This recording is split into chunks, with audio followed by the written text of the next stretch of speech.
The apocalypse of the undead has arrived, with flora and fauna undergoing mutations, and 90 of humanity transformed into zombies. A select few have awakened extraordinary abilities.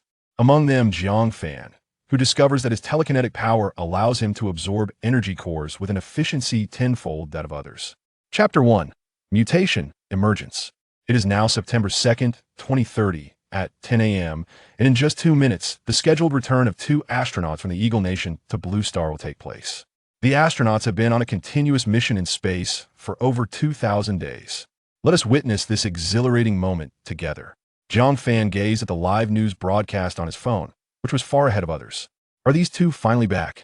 It is worth noting that the anticipated return time for these astronauts was initially set at a mere 8 days, yet they had remained in space for over 6 years. The spacecraft descended like a shooting star. The scene shifted to the landing site, where cheers erupted from the crowd. Let's welcome our heroes home. Clearly, the journalists on site were overwhelmed with emotion. As the hatch slowly opened, a visible cloud of red dust emanated from the spacecraft, and 2 dark figures gradually emerged, resembling demons descending from hell. Our heroes must be in excellent health. They are stepping out of the spacecraft. Just as the reporter finished speaking, silhouettes emerged from the red dust, their faces obscured by their spacesuits.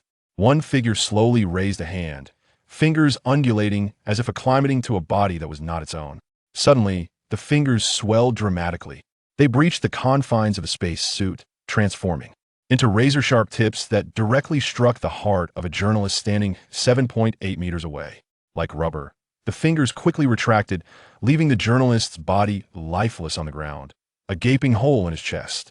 Silence enveloped the scene as everyone stood frozen in shock. Run. It's a monster. The live broadcast equipment fell to the ground, capturing the horror as individuals collapsed, severed limbs scattered around them. Gunfire erupted, and ultimately, the broadcast signal was severed, the screen fading to black. What was that? Have these astronauts from the Eagle Nation mutated, or have they been possessed by aliens? Jiang Fan stared at the concluded broadcast, feeling bewildered. After confirming it was an official accounts transmission, Jiang Fan finally came to terms with the shocking events he had witnessed. The incident ignited fervent discussions across the internet, with numerous influencers speculating about an alien invasion of Blue Star, heralding the impending end of the world. A minority suggested it was merely a smokescreen released by the Eagle Nation Space Agency, aimed at generating hype for the upcoming S3 season. Diverse opinions clashed vigorously online, sparking countless debates and conjectures. The suddenness of the event ignited a complex tapestry of emotions among the populace: fear, curiosity, excitement, and more intertwined. Subsequently, videos emerged online depicting a scene on the streets of the Eagle Nation, where a homeless man, previously lying by the roadside, suddenly surged to life, viciously biting the leg of a passing young woman.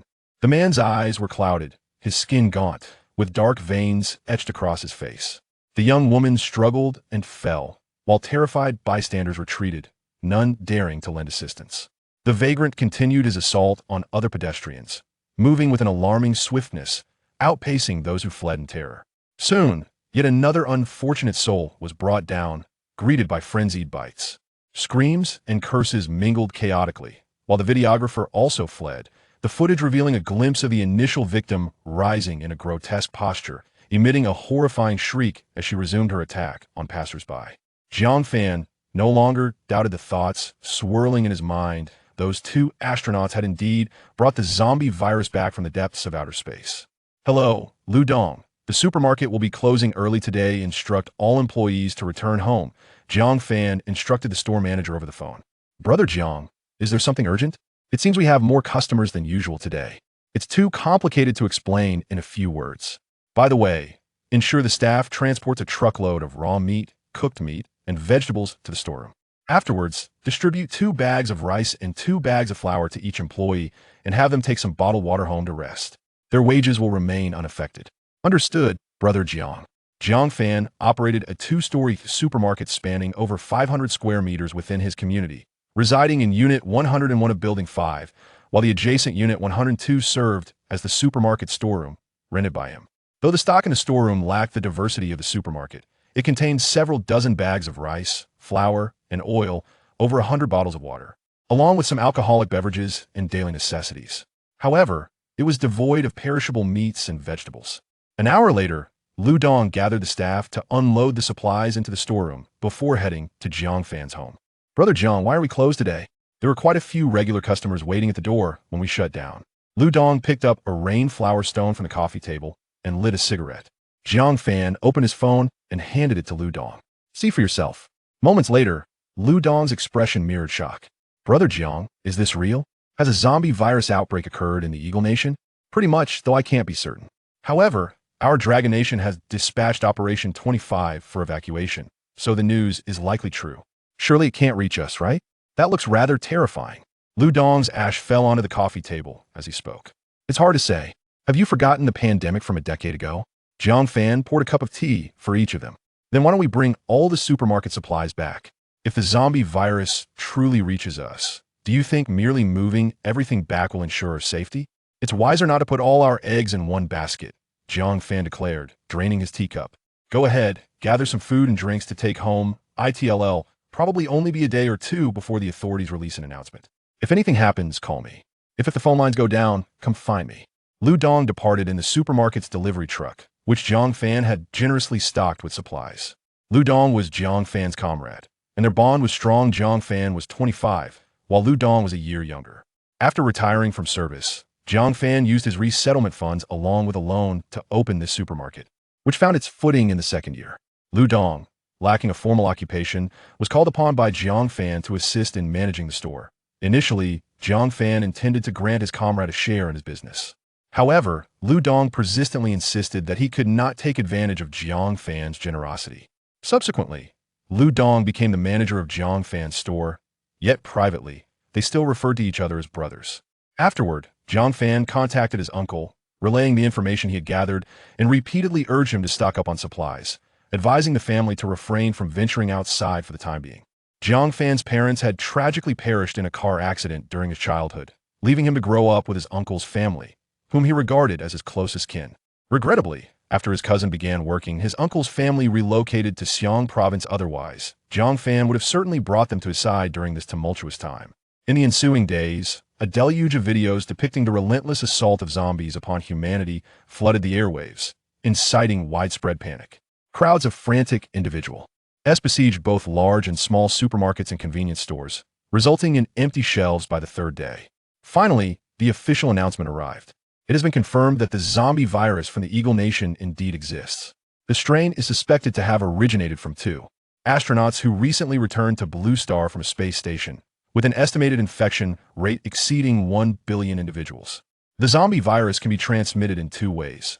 First, through the air, where infected individuals may experience high fevers and unconsciousness, with a possibility of spontaneous recovery and the awakening of latent abilities.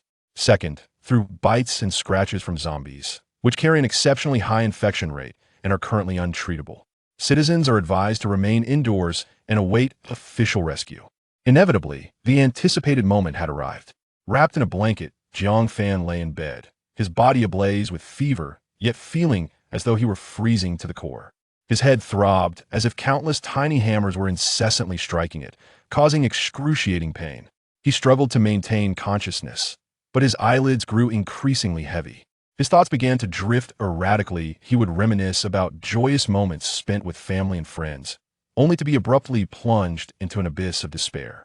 Chapter 2. Awakening of Psychic Powers. 2 days later, a zombie with a face marred by black veins was desperately gnawing at the window's protective bars. Inside, Jiang Fan lay in eerie silence as the sound of shattering glass pierced the air. It seemed that the noise roused him from his stupor. He struggled to open his eyes, the searing pain in his head relentless. Cradling his skull with both hands, he gasped for breath, his pained groans echoing faintly against the frantic gnashing of the zombie just beyond the window. After half an hour, the agony began to subside. Jiang Fan seized a cup from his bedside and gulped down several mouthfuls of water until it was empty. The zombie outside, noticing his movement, intensified its efforts to break through the barrier, eager to tear Jiang Fan to shreds. Ignoring the creature, Jiang Fan forced himself to sit up. A wave of dizziness nearly sent him crashing to the floor, but he steadied himself against the wall and made his way to the bathroom. Standing before the sink, he peered into the mirror, examining his teeth and tongue, then pulling down his lower eyelid to scrutinize his eyes. Relief washed over him. He was still himself, not transformed into a zombie. Damn it, it truly is the affluent who rely on technology, while the impoverished depend on mutation. He made his way to the living room, grabbing the prepared cooked food, devouring 5 pig ears and 2 sausages, along with 3 bottles of water. The gnawing hunger in his stomach finally dissipated, and the sporadic pain in his head lessened slightly as well. He glanced at his phone, 18 missed calls and 20 messages on WeChat. But he chose to set them aside for now. Dialing his uncle's number, he found there was no signal to connect. Instead, he sent a satellite message via his P100 to inquire about his uncle's situation. Surely, his uncle would respond through the same means, as Jiang Fan had replaced their P100 6 months prior to ensure they could communicate during emergencies. Looking at the time, he realized he had been unconscious for a full 2.5 days. Had the zombie not shattered the window, he might have remained in the dark forever. Life is unpredictable, a veritable roller coaster. Gazing at the zombie outside his bedroom window, it suddenly appeared almost handsome. He firmly closed the bedroom door, choosing to disregard the creature outside. I've somehow survived airborne transmission. What powers have I awakened? Jiang Fan murmured to himself, meticulously inspecting his own body. It seemed there were no notable changes. He attempted to sense the spatial abilities often depicted in apocalyptic novels, but to no avail. Fire, water, earth, wind powers? Nothing. Could it be that after enduring such harrowing transformations, I am not granted even a spatial ability to play the protagonist? At the very least, let me awaken an elemental power or a physical enhancement. Frustration clawed at Jiang Fan. Wait, how can I see the zombie outside? No, the door is closed. I'm not seeing it, but sensing it. Jiang Fan closed his eyes and concentrated, his mind resembling a drone that seamlessly traversed through the bedroom door, perceiving everything within, including that oddly appealing zombie. Extending outward to 30 meters, the surrounding scenery remains exceptionally clear. The grasshoppers frolicking in the greenery appear almost within reach, and one can even discern the fine hairs on their bodies. Beyond this distance, however, the view becomes increasingly indistinct. At approximately 50 meters, Jiang Fan feels his mental focus wavering precariously, and as he pushes further, darkness suddenly envelopes him. It is akin to a live broadcast signal abruptly cutting out, leaving no image in its wake. Despite having just awakened from 2 days of slumber, a sense of drowsiness creeps in again, such as the nature of my extraordinary ability, mental telekinesis. After several experiments, he concludes that as long as his mental focus does not extend beyond 50 meters, the energy consumption is minimal and does not impose a significant strain on his mind. However, exceeding this limit causes an immediate disconnection, resulting in considerable mental fatigue. He then attempts to manipulate objects with his mental power, astonishingly succeeding. Yet, his control is limited to items weighing around 100 grams. Living beings require a greater expenditure of mental energy proportional to their struggle. Jiang Fan toys with the grasshopper in his hand, deep in contemplation. He rummages through the bedside cabinet and retrieves a sewing kit left behind by his aunt during her visit to mend his clothes. With his mental focus, a slender needle hovers effortlessly before him. Closing his eyes, he attunes himself to its movement, and the needle begins to dance gracefully within the room, akin to a swimming dragon. Gradually, its speed increases until it produces a faint whooshing sound. Suddenly, the needle darts toward the head of a nearby zombie, effortlessly piercing its forehead to a depth of over a centimeter, before halting further penetration. As Jiang Fan braces against the weariness of his mind, the needle emerges from the zombie's brow, spiraling around before swiftly targeting its face once more. This time, it plunges directly into the zombie's eye, continuing its trajectory into the brain, where it performs a fatal roll. The zombie collapses backward into the greenery, not even emitting a cry. Simultaneously, Jiang Fan finds himself slumping onto his bed, both he and the zombie frozen in identical postures, separated only by a window. Several hours later, darkness has fully descended. Jiang Fan finally awakens from his stupor, the familiar ache in his head greeting him. Am I cursed with the ailments of Chow Chow without his fortune? He muses, feeling a wave of melancholy wash over him. With precise control, he can execute 10 such needle strikes in a fully energized state, though the 10th would surely render him unconscious. In circumstances where his safety cannot be guaranteed, he must refrain from using that 10th strike. Why do I increasingly resemble a character from Jean Yong's tales? He reflects, shaking off the thought. In this apocalyptic reality, strength is paramount. Survival is the foremost priority. Earlier in the afternoon, while dispatching zombies, he sensed that the needle encountered something hard within the zombie's brain. Could it truly be as described in online novels, that zombies possess crystal cores within their heads? Jiang Fan gives himself a light slap on the forehead, a nod to a certain royal character's dramatic flair. Another needle is launched, entering the eye of the deceased zombie and burrowing into the brain, swirling within. Indeed, he had discovered a formidable object. With his mental prowess, he commanded the flying needle to utterly obliterate his eye, and as the needle fell to the ground, he directed that rigid object to escape from his eye, ultimately landing upon the windowsill. This singular exertion was tantamount to the expenditure of 3 instances of controlling the flying needle to vanquish zombies, leaving Jiang Fan somewhat speechless. Outside, darkness enveloped everything, and the room mirrored that gloom. Although the power had not yet been severed, Jiang Fan dared not illuminate the lights, fearing that it would attract the attention of all the zombies in the vicinity. Yet, he found no need for illumination. Once his mental perception was activated, everything appeared with remarkable clarity before his eyes. After a few moments of respite, Jiang Fan wrapped the crystal core in a tissue and proceeded to the bathroom to rinse it. The water flow was feeble, yet still available, its scarcity possibly attributed to his lower floor level or some other reason.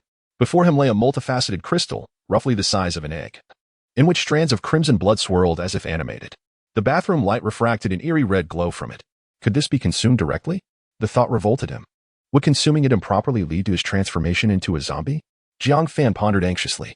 Gradually, his mental perception enveloped the crystal core, attempting to explore its interior. Contrary to his expectations of encountering obstacles, he effortlessly delved into its depths. As his mental energy penetrated, the tendrils of red light surged towards his forehead, guided by his mental focus. Instead of experiencing trepidation, he felt an overwhelming urge to devour that vivid crimson essence. Chapter 3. Clearing the third unit, a thread of deep crimson approached Jiang Fan's brow and directly penetrated it, bringing forth a sensation of exhilaration he had never experienced in 25 years. Jiang Fan felt a warm current coursing through his body, and for a fleeting moment, he nearly lost control of his abdomen. His eyes widened in astonishment, utterly perplexed by the unfolding events. What was this mysterious crimson essence? Why did it induce such wondrous transformations? Jiang Fan attempted to trace the origin of this crimson flow, yet found himself at a loss. As the delightful sensation continued to spread, moments later, it seemed as if his body had been infused with renewed vitality. He gradually sat up, acutely aware of the changes within him. His previously depleted mental energy had been entirely replenished, and his mind felt extraordinarily clear. His mental projection could now reach approximately 55 meters, and the range of objects he could manipulate had also expanded. Goodness, this is akin to a miraculous elixir.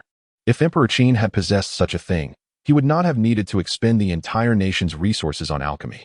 Jiang Fan mused as he examined the dull, grayish crystal in his hand. Outside, the sound of zombies scratching at the door accompanied their chilling roars.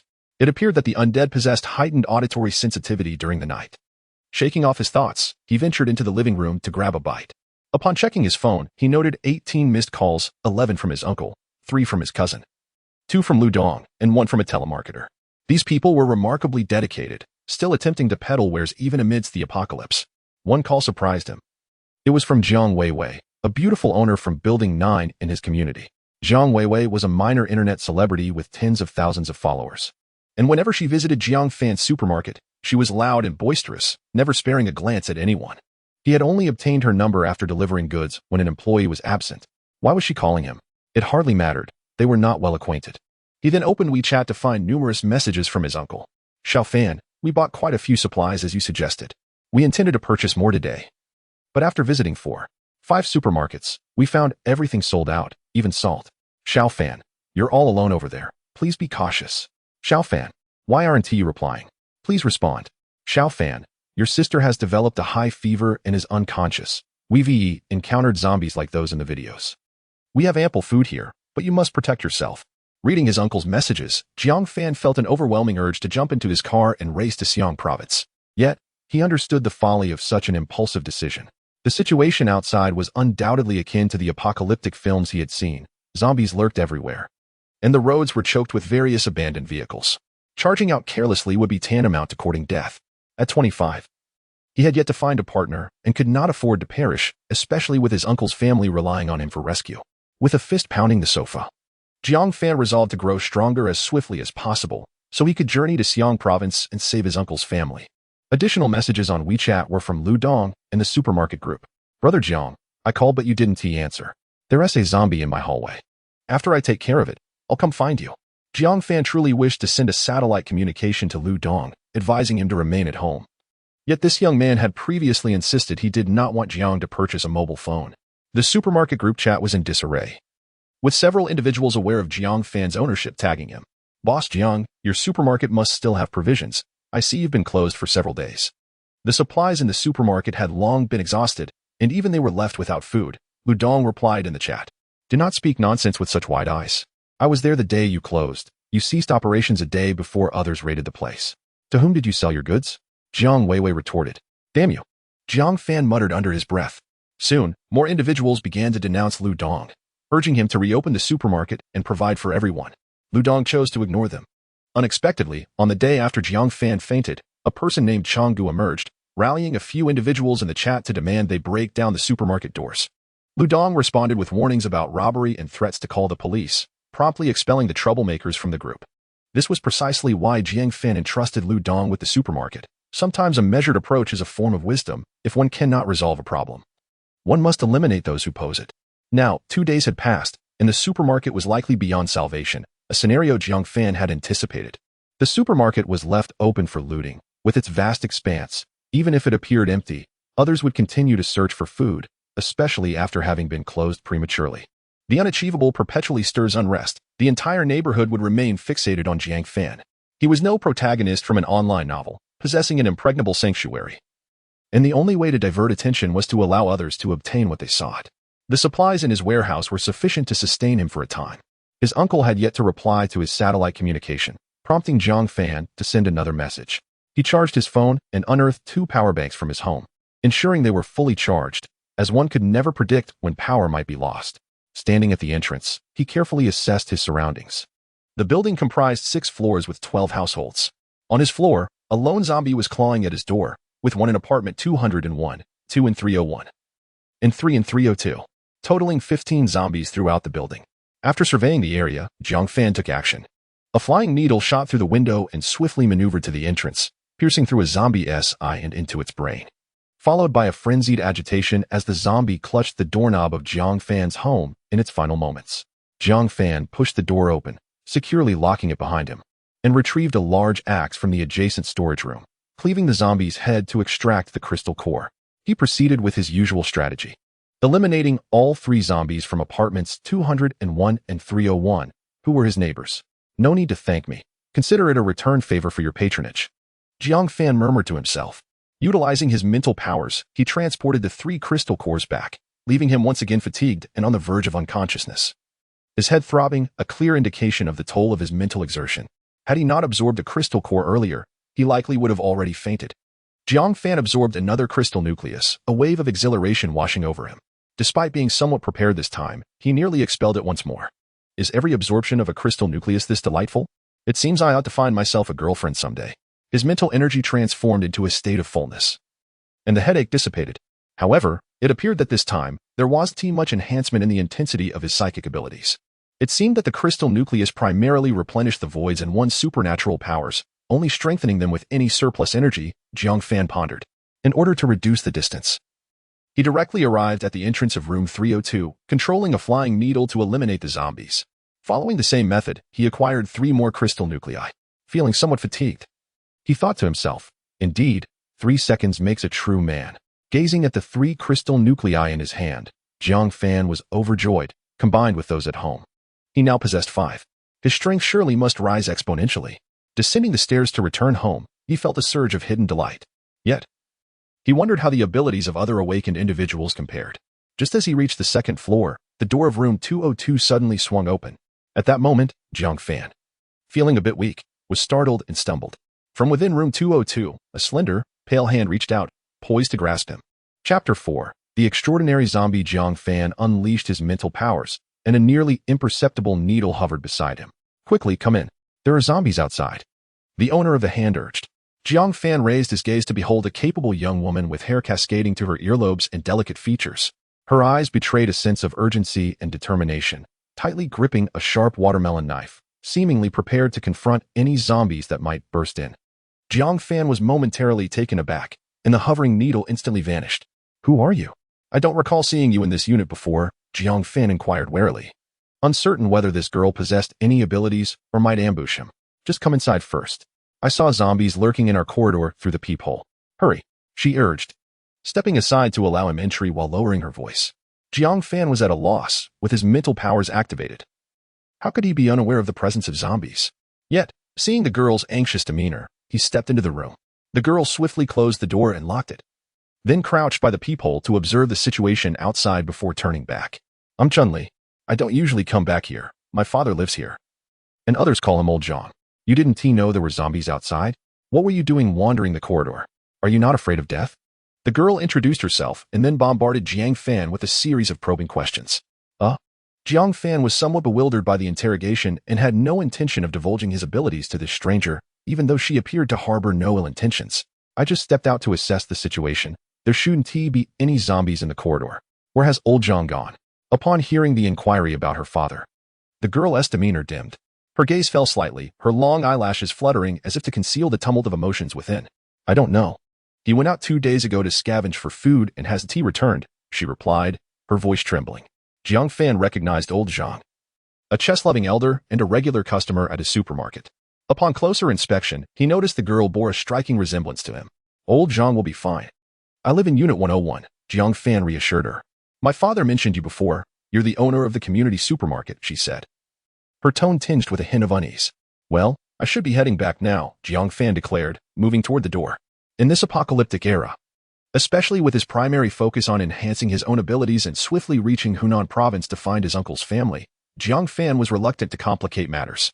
Jiang Ge, do you have any extra food? I'm willing to pay a high price for it, the girl ventured, seemingly mustering great courage to ask as Jiang Fan prepared to leave. Paying a high price? The world is grappling with a zombie virus.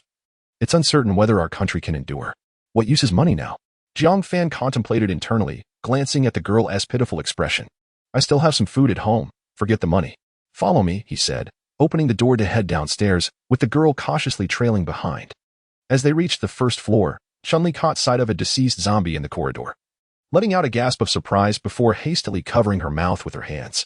Jiang Fan kicked a zombie down the stairs, then opened the door and entered, while Chun-Li did not follow him inside. Moments later, Jiang Fan emerged carrying a bag of 20 pounds of rice and some cooked food. Here. This should sustain you for a while, he said. Thank you, Brother Jiang, she replied, receiving the food with both hands, nearly toppling over from the weight. Chun-Li seemed to want to say something more, but ultimately held her tongue. Return home and wait for the official rescue.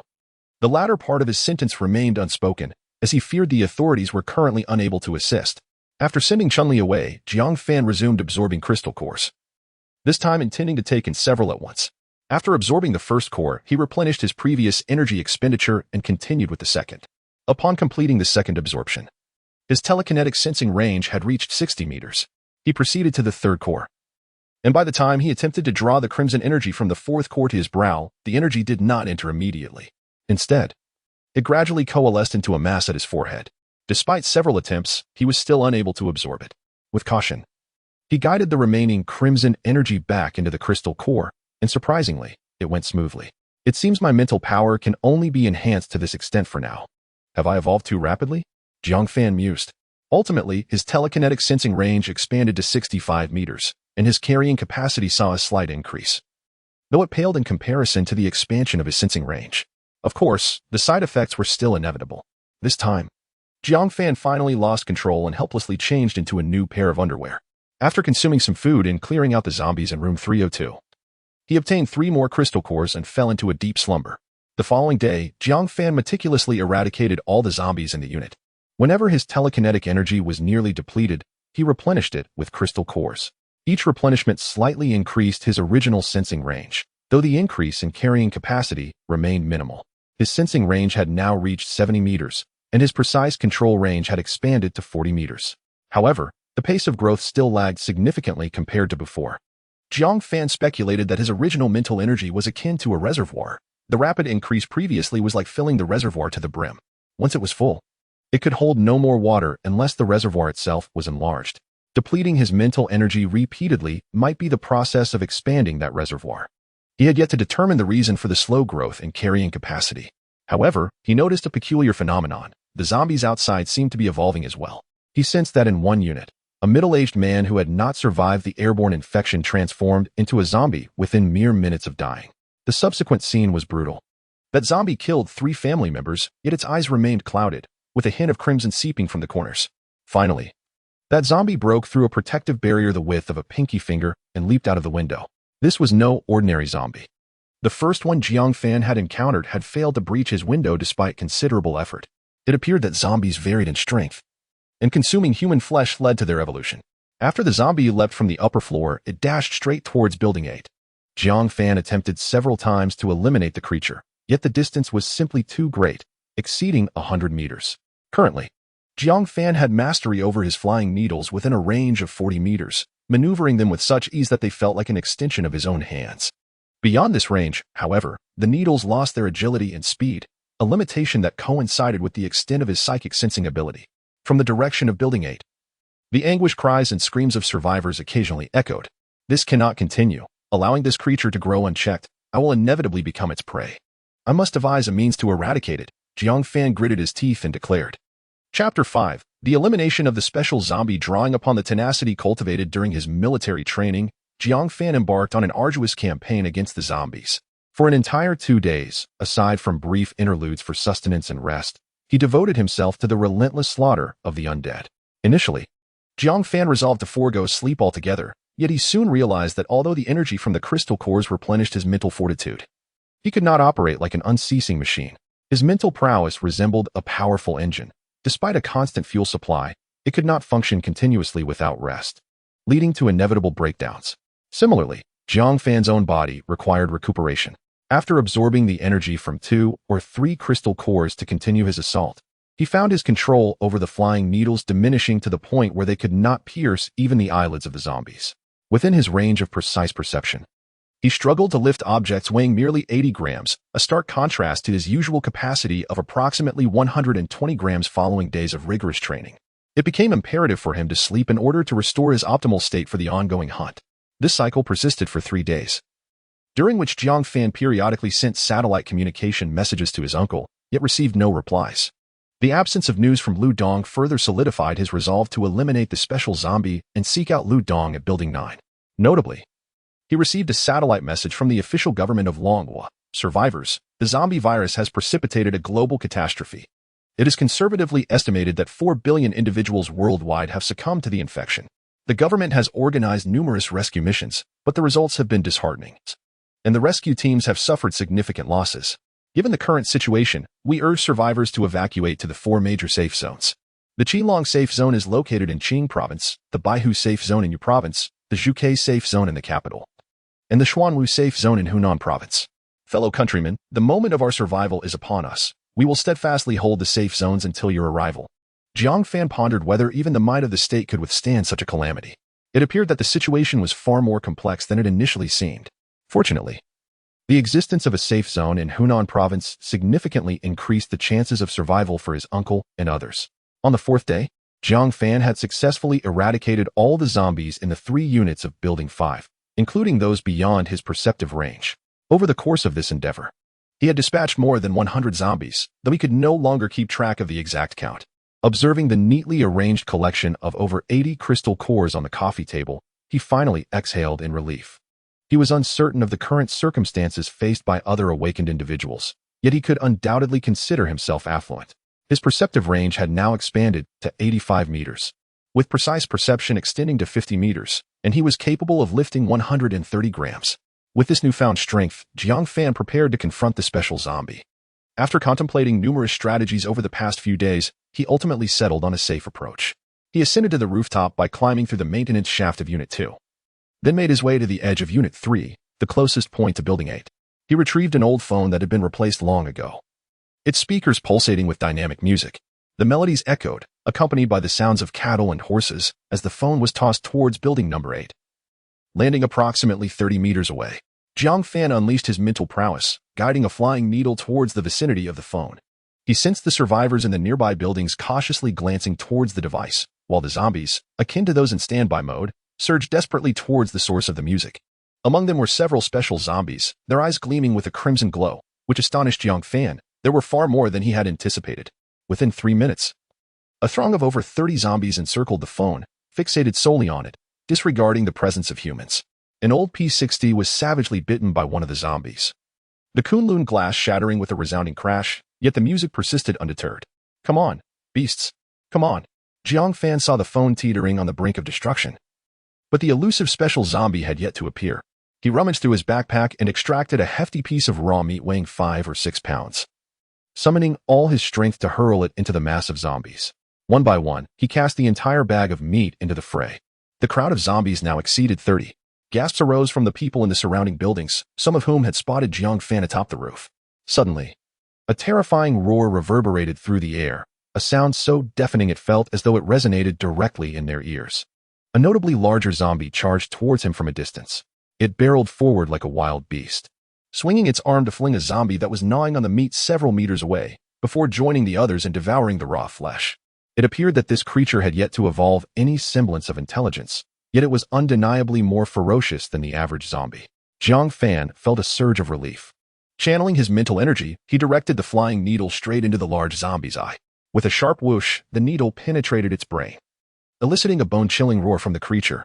However, as Jiang Fan attempted to maintain control over the needle, he realized his grip was waning, until he could no longer manipulate it. Damn, I knew it wouldn't be so easy to kill, he mused, pulling out a slender needle and hurling it downwards. Another needle found its mark, piercing the eye and driving into the brain. He severed the connection with this needle and prepared the next. The special zombie, in agony, thrashed wildly, casting aside its fellow zombies with reckless abandon. To Jiang Fan's astonishment, it began to flee. He could not allow such an opportunity to slip away. As the eighth needle struck its head, the towering zombie collapsed with a thunderous crash, sending up a cloud of dust. Jiang Fan continued his assault, dispatching 5 more red-eyed zombies before finally pausing, panting heavily atop the roof. With his right hand, he retrieved a crystal core to replenish his energy. A familiar wave of comfort washed over him, alleviating the sense of exhaustion. Yet, with his mental reserves nearly depleted, a single crystal core proved insufficient to restore him fully. He absorbed half of another core before regaining a semblance of vitality. Survivors from several nearby buildings gazed at the scene below, some shedding tears of excitement, while others, disregarding the peril, erupted in cheers. All of this unfolded within Jiang Fan's perception, though he could not save them. He had at least afforded them a glimmer of hope for survival.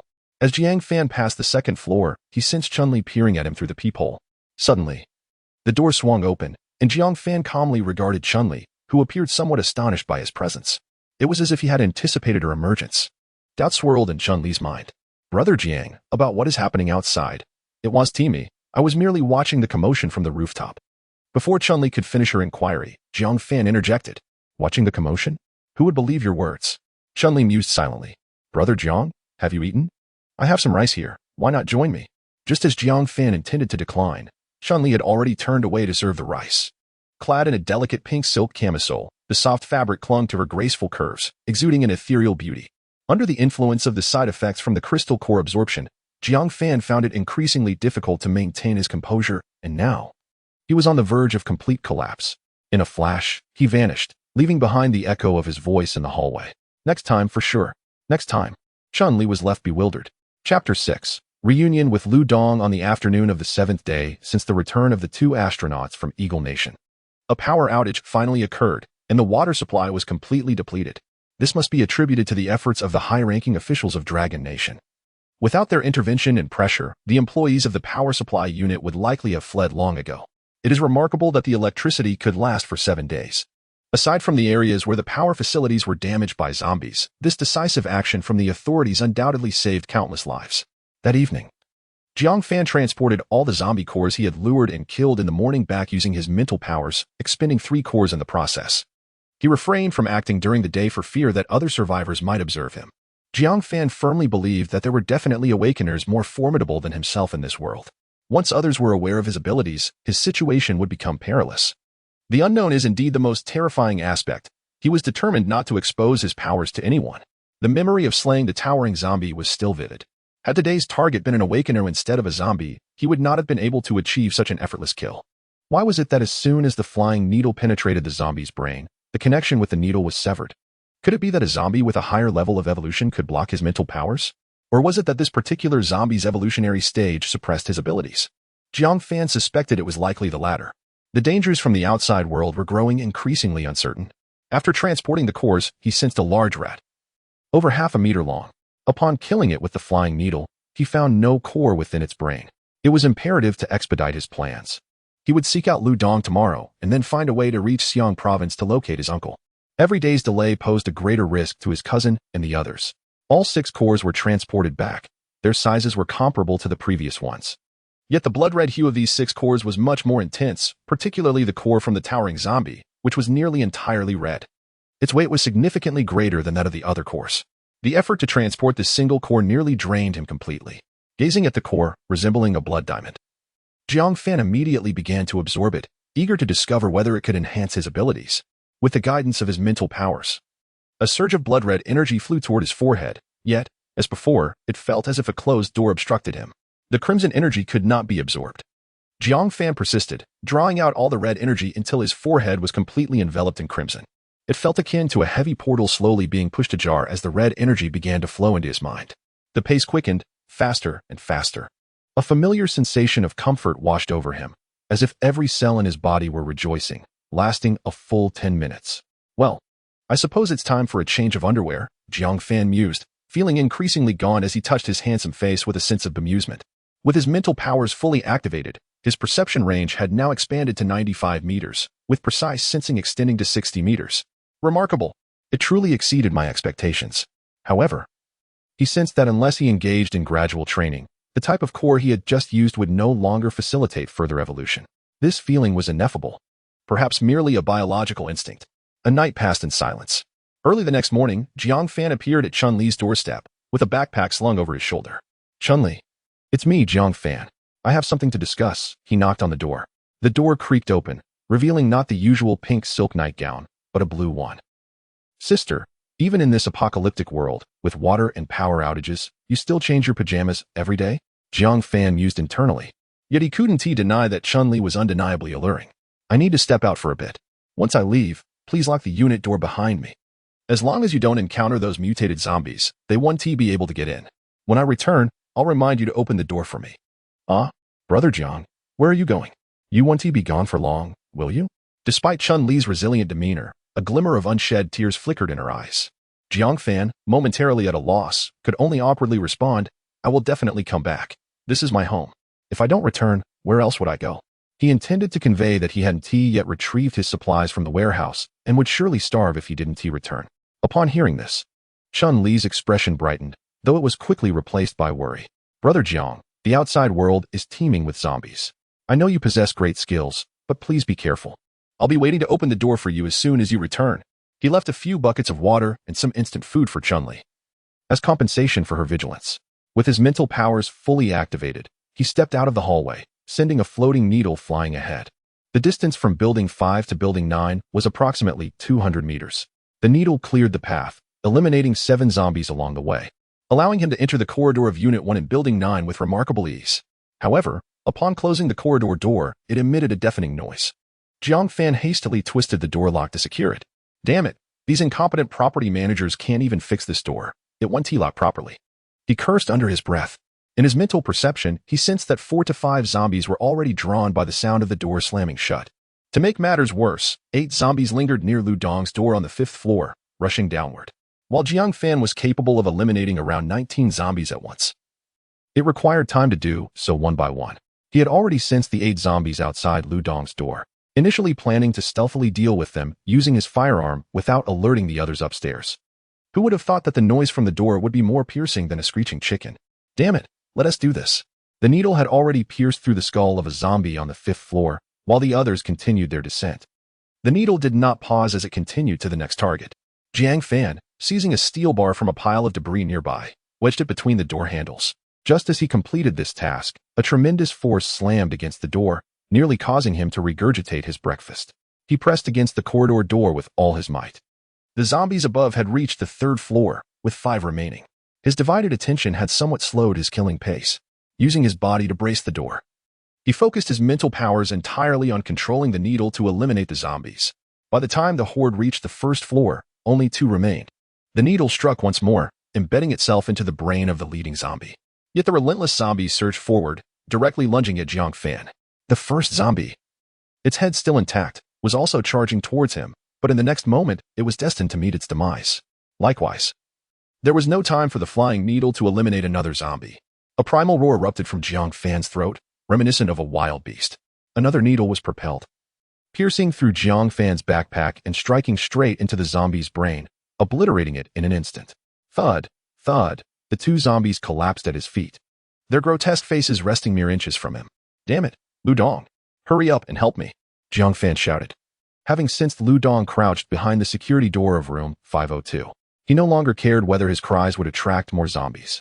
Damn, which fool is so reckless? Oh, it's my brother Jiang. Without a moment's hesitation, Lu Dong brandished a shovel and dashed down the stairs. By the time they reached the first floor, Jiang Fan was on the verge of collapse. The steel rods he gripped in both hands were bending under pressure. The entire corridor door trembled as if it might be shattered by the oncoming horde at any moment. Lu Dong rushed forward, bracing himself against the door. At last, Jiang Fan managed to catch his breath, feeling the overwhelming dizziness from both mental and physical exhaustion. He bit down hard on his tongue and absorbed a red-eyed zombie's crystal core, alleviating the dizziness. A flying needle shot through the gap in the door, beginning to reap the lives of the zombies outside. 7 zombies fell in quick succession, and soon those at the entrance were all vanquished, with the nearest now a considerable distance away. Let's go, Jiang Fan shouted. The two scrambled up to the 5th floor. Just as they reached the 3rd floor, a tremendous crash echoed. The corridor door had been knocked down. With no time to linger, they rushed into Lu Dong's home, where Lu Dong slammed the door shut and locked it tightly. Jiang Fan collapsed onto the floor, gasping for breath, as the zombies outside savagely clawed and gnawed at the security door, producing a sound that made one's teeth ache. Minutes passed, and Jiang Fan lay on the floor like a defeated dog. Suddenly, he noticed something amiss. Why was Lu Dong showing no signs of fatigue? Turning his head, he asked Lu Dong, "Have you awakened too?" Chapter 7. Enhancing Lu Dong's abilities. Lu Dong gazed at Jiang Fan, who lay on the ground, and extended his hand to help him up. "I'm not entirely sure," he began, "but the day I returned from your place, I came down with a high fever. After taking some antipyretics and resting, I awoke the next day feeling as if my entire body was brimming with strength."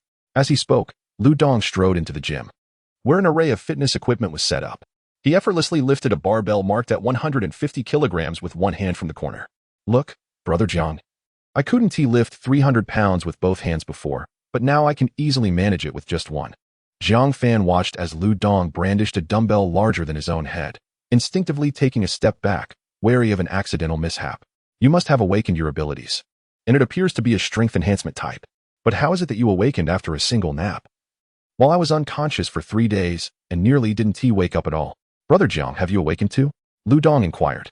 "No wonder I saw a horde of zombies sprawled across the stairs when I came down earlier." Jiang Fan shot Lu Dong a sideways glance. "If you had arrived just half a minute later, I would have met my end." Subsequently, Jiang Fan recounted his awakening of mental power and his experience of strengthening himself with the crystal core. "Is this the crystal core you mentioned?" Lu Dong asked, retrieving a crystal core from his pocket. However, the crimson hue within was significantly diluted, and Jiang Fan sensed that the energy contained in it could barely replenish a third of his mental power. "Yes, that's the one. Did you absorb the energy inside it?" Jiang Fan queried in return. "I'm not entirely sure. After my awakening, there were some troublemakers in the supermarket group demanding we surrender our supplies. I ignored them at first, but later, feeling uneasy, I took a shovel and went to check the supermarket. To my surprise, there were indeed a few rascals attempting to break down the doors. I kicked one away. But then a guy named Chong summoned a ball of flame out of thin air. It nearly burned me alive, but strangely, I've been recovering well these past couple of days." As he spoke, Lu Dong lifted his shirt to reveal his back, which bore distinct burn marks, though they had nearly healed. It seems that abilities related to physical enhancement not only bolster physical prowess but also significantly enhance recovery capabilities. Recalling Lu Dong's earlier words, Jiang Fan mused, "With such formidable individuals emerging right from the start, more will undoubtedly come to seize the supermarket." I decided to flee.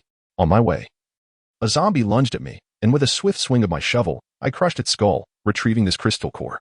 Later, that group came looking for trouble, causing quite a ruckus as they attempted to break down the security door. The commotion likely attracted 7 or 8 zombies, forcing them to retreat into Jiang Weiwei's apartment on the 6th floor. Jiang Weiwei? It appears they are indeed in cahoots. Jiang Fan squinted, as if peering through the floorboards to see the happenings on the 6th floor. In room 601, several men were gathered in the living room, indulging in a lavish meal, while 2 women knelt on the ground serving them. In the midst of it all, a man and a woman were engaged in a heated discussion, the woman being none other than the internet celebrity Jiang Weiwei. 2 minutes later, the man emerged with his trousers in hand, followed closely by Jiang Weiwei. "Could you not have a bit of common sense and step aside?" the man remarked. The crowd swiftly made way for him, allowing him to take a seat on the sofa, whereupon he reached for the meat on the table. Jiang Weiwei leaned in closer, saying, "Changgu, you were absolutely fierce just now." The man, addressed as Changgu, playfully smacked Jiang Weiwei's rear, prompting her to exclaim softly, "Of course. If you serve me well from now on, I guarantee you'll enjoy the finer things in life." He then whimsically tugged at the hair of a woman kneeling nearby. "I haven't denied you opportunities, have I? You thought you could sneak up on me while I was asleep? Truly, you must be tired of living." He kicked the woman a good half-meter away. "Tonight, my brothers, let us have our fun with these two. We'll take another pair tomorrow." The crowd erupted with excitement, some lavishing praise upon him. "Changgu has awakened as the chosen one with extraordinary powers. From now on, we shall be at your service, ready to face any challenge." "Indeed. In a couple of days, let us capture Lu Dong downstairs and have him lead us to the supermarket's warehouse." Laughter filled the air. This is no apocalypse. It's akin to paradise. Amidst the chatter, Jiang Fan wore a grim expression. "You should not have provoked me," he thought to himself. He retracted his mental energy and inquired of Lu Dong. "The energy of this crystal nucleus has diminished significantly. How did you absorb it?" "I have no idea." Lu Dong replied. "I've always read that one should swallow it whole, so I tried, but it simply wouldn't go down. I even boiled it in a kettle. But it didn't change at all. I gave up and just carried it with me." Jiang Fan widened his eyes in disbelief. "You truly are reckless. How could you even consider consuming that? Aren't you afraid of turning into a zombie? But look at me. I'm fine." Lu Dong grinned, revealing his gleaming teeth.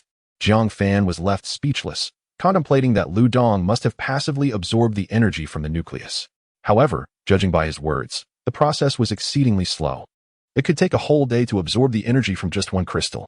How then did other awakened individuals absorb energy? Was it possible that only he could actively draw energy from the crystal? Unable to decipher the reason, Jiang Fan decided to set aside his thoughts. He was determined to enhance Lu Dong's abilities swiftly. The longer he delayed, the more unpredictable his plans would become. The two then made their way to the living room, where Jiang Fan confided in Lu Dong. "I have awakened a psychic ability, allowing me to control flying needles to eliminate enemies.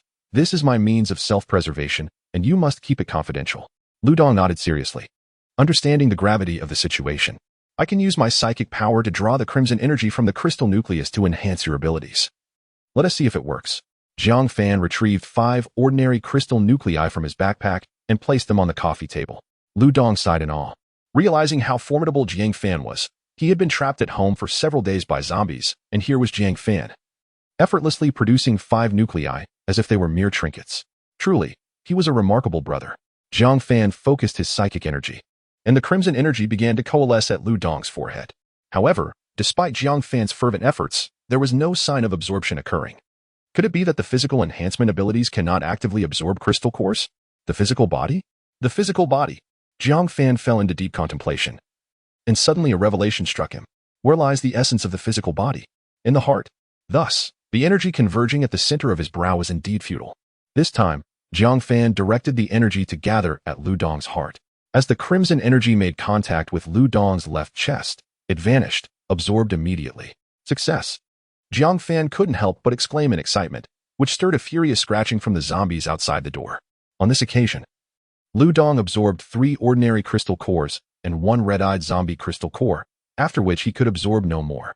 His muscles visibly swelled, allowing him to lift a 230 kilograms dumbbell with a single hand.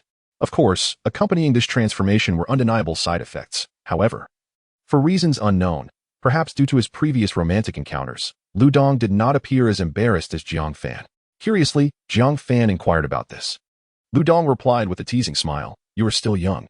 You do not understand. This is the composure that belongs to a man." Jiang Fan felt an urge to punch him, his thoughts swirling. Did he truly need to find a girlfriend? Lost in contemplation, Jiang Fan realized that this was not the moment for such dilemmas, as more pressing matters awaited their attention. "Get accustomed to your surging strength soon. We shall seek vengeance." The two exchanged knowing smiles. Chapter 8. The first confrontation with the awakened Lu Dong was acclimating to his newly heightened strength in the gym. While Jiang Fan endeavored to master the control of 2 flying needles for combat. Previously, when surrounded by zombies on the first floor, Jiang Fan had desperately employed the second needle, and now he sought to recapture that sensation while familiarizing himself with the dual focus required. Initially, only one needle could launch an attack, while the other, though manipulable through telekinesis, was sluggish, leaving Jiang Fan with a peculiar sense of wielding a prosthesis. However, as his practice intensified, both needles began to exhibit a semblance of sentience, growing increasingly agile. Jiang Fan noted that the energy expenditure required to control both needles simultaneously far surpassed that of directing a single needle twice. Could it be that 1 + 1 = 3? It seemed clear that further practice was essential. He mused about when he might attain the prowess of that illustrious elder from the east. At this stage, as long as Jiang Fan remained in a secure location, the zombies posed no threat. The larger, mutated zombies might present some challenges, but they were merely a matter of delivering a few more stabs. Steering the flying needles into the corridor, the zombies at the entrance fell one by one, silent as the grave. Ludong opened the door, surveying the scene littered with corpses, and couldn't help but exclaim, the power of a telekinetic. Truly terrifying. Subsequently, he dispatched the zombies with a shovel, extracting their crystal cores. With the troublesome zombies dealt with, the brothers prepared to confront Chang Gu and his gang. Although Chang Gu's bully tactics had little to do with them, his aggression towards Lu Dong had sealed his fate. Lu Dong ascended the stairs with a shovel in hand, guarding the door to room 601. While Jiang Fan remained in Lu Dong's residence, the two needles silently entered through the window of 601, heading straight for the living room. At that moment, Chang Gu had his eyes closed. With Jiang Weiwei giving him a massage, he occasionally pinched her thigh, prompting her playful protest, Chang Gu, you're so naughty. Just then, one needle surged forward, piercing toward Chang Ji's eye as he stood to embrace Jiang Weiwei. The needle embedded itself deep into his chest. And Jiang Fan cursed under his breath, this bastard really has 9 lives. He continued to direct the needle towards the heart. But with only a few hundred grams of telekinetic control, the needle struggled through the muscle. Chang Gu let out a bellow, pressing his right hand against his chest, the torment only intensifying as he sensed something sharp burrowing towards his heart. One must concede, Chang Gu was indeed a formidable adversary. He gripped his flesh with both hands, forcibly extracting the needle from his muscle. Who the hell is it? Come out, he bellowed, enraged like a rampaging bull. His underlings emerged from their rooms, bewildered by Chang Ji's frenzy. Unperturbed, Jiang Fan severed the connection to the first needle and directed the second toward Chang Ji's eye once more. This time, fortune did not favor Chang Gu. The needle struck true, piercing his right eye. He let out a horrific shriek and collapsed, thrashing on the ground. The needle penetrated further, advancing towards his brain. In an instant, a surge of searing energy resisted him. Jiang Fan could not perceive the internal structures of others' bodies, at least not at this moment. Yet he sensed the temperature of his flying needle rising sharply. Nevertheless, this intense energy could not impede the advance of the needle. It pierced through the brain, causing a fatal rotation. Brother Chang lay on the ground, ceasing his struggles, and until his last breath. He could not comprehend who had slain him or what kind of supernatural ability was at play. He had not even summoned his own abilities to retaliate. An unseen enemy was utterly beyond his capacity for counterattack. Blood tears streamed from Brother Chang's eyes, while his mouth gaped wide enough to accommodate a fist. Witnessing Brother Chang's gruesome fate, some of his underlings were rendered paralyzed with fear, while Jiang Weiwei screamed frantically. The flying needle reappeared, and with a swift whoosh, Jiang Weiwei collapsed to the ground, lifeless. Enough of this noise, Jiang Fan exclaimed. The flying needle continued its pursuit of others. A diminutive lackey burst through the door, desperate to flee. Though he could not see the enemy, the terror within him propelled him to escape this place, to distance himself from the building. As he swung the door open, a shovel, propelled by a fierce gust, struck him, rendering the small lackey unconscious on the spot. A testament to Lu Dong's strength of over 200 kilograms. With the flying needle wreaking havoc inside and Lu Dong guarding the entrance with his mighty shovel, the fate of these ordinary individuals was all but sealed. Minutes later, within room 601, the only ones still breathing were 2 women whom Brother Chang had previously abducted. They tightly shut their eyes, uncertain whether they feared the bloodshed or the visage of the murderer, their mouths continuously uttering pleas for mercy. You 2 are free now. Find a way to survive, Lu Dong declared before turning away with his shovel in hand. His 2 years of military service had instilled in him a sense of duty to protect the weak, yet he was acutely aware that this was an apocalyptic era. His responsibility lay solely in safeguarding himself and those he cherished, evidently excluding the 2 women before him. The sound of Lu Dong closing the door echoed in the corridor, accompanied by the distant roars of zombies drawn by the earlier chaos. One of the women trembled as she rose to her feet, battling the horror of the scene within the room that threatened to overwhelm her. Finally, she steadied herself against the wall and reached the door, slamming the security door shut with a resounding bang. In a whisper, she pondered, is this what it means to be an awakened? Lu Dong, Lu Dong, Lu Dong. And then, she collapsed against the door, succumbing to unconsciousness. Shortly after the woman lost consciousness, an intense energy suddenly emanated from Brother Chang's body. This energy was colorless and formless, so much so that even Jiang Fan's psychic perception failed to detect it. Ultimately, this searing energy began to converge upon the 2 women. And the other woman, kneeling on the blood-soaked floor, could no longer endure, collapsing into the crimson pool beneath her. Chapter 9 Departure. Destination, the Kyoto Safe Zone. After resolving the situation with Brother Chang and his group, the two decided to rest for another night. The undead's auditory and olfactory senses are notably heightened during the night, making nocturnal movements exceedingly perilous. Jiang Fan conveyed his plans to Lu Dong, expressing his intention to travel to Hunan province to find his uncle's family, as his uncle was his closest kin and he had compelling reasons to seek him out. Upon hearing this, Lu Dong displayed no surprise, merely responding with a nonchalant, "Go ahead, I have no objections," as if they were merely deliberating over whether to have wontons or fishball soup. It is worth noting that the distance between Jilin province and Hunan province exceeds 2,000 kilometers, and given the apocalyptic circumstances, the journey would undoubtedly be fraught with countless zombies and numerous dangers, rendering it a near-suicidal venture.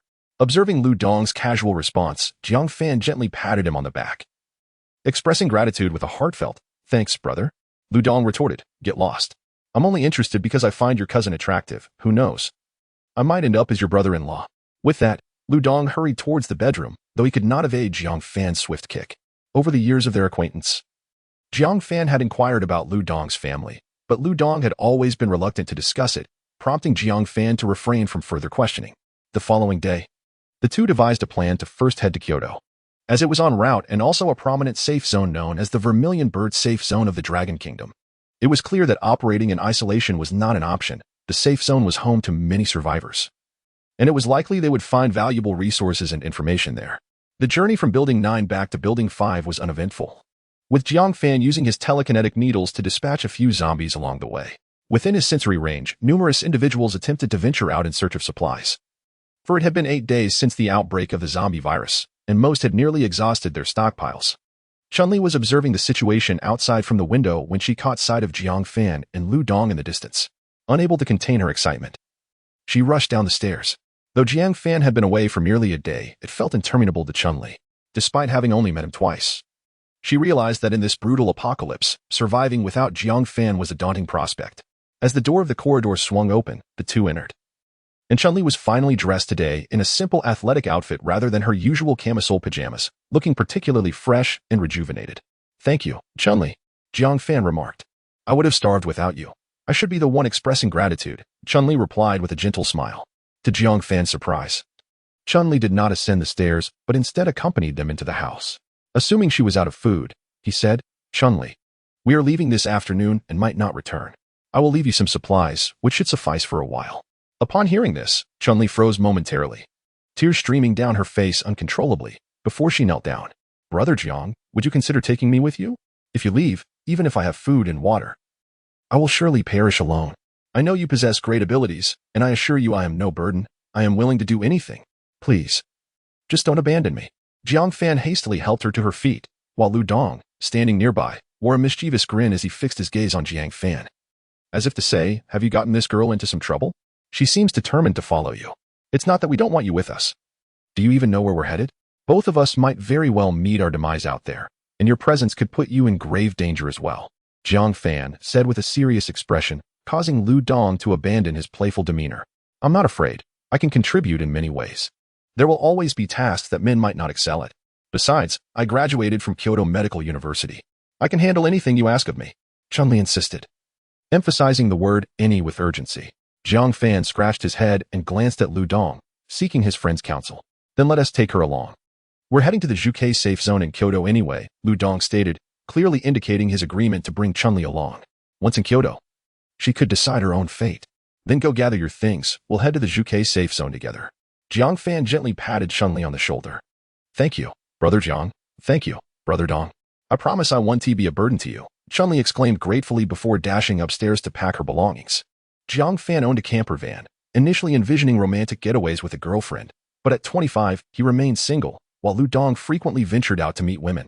Jiang Fan was fully alert, monitoring their surroundings as Lu Dong loaded the camper with supplies from the warehouse, prioritizing long-lasting items like canned goods and an ample supply of bottled water, along with several axes and hammers. After filling the camper to the brim, leaving only a narrow pathway for passage, Lu Dong finally paused. Chun-Li had already packed her belongings into a red rolling suitcase, which contained all her essentials. The trio boarded the vehicle, with Lu Dong and Jiang Fan in the driver's cabin, while Chun-Li organized supplies in the back. As the camper van roared to life and began to pull away, it traversed the neighborhood, drawing the attention of the nearby zombies, who charged at the vehicle with frenzied aggression. The van maintained its speed, crashing into the attacking zombies with loud thuds. The survivors in the neighborhood cast complex glances at them. They too wished to escape to one of the 4 major safe zones, but their courage faltered, leaving them to merely fantasize about miracles. Jiang Fan and his companions were in Song City, over 400 kilometers from Kyoto, in the pre-apocalyptic world. This journey could have been completed in 5 or 6 hours. However, now, nothing could be estimated as it once was. The roads were littered with wreckage, and the once multi-lane thoroughfares were reduced to a single path.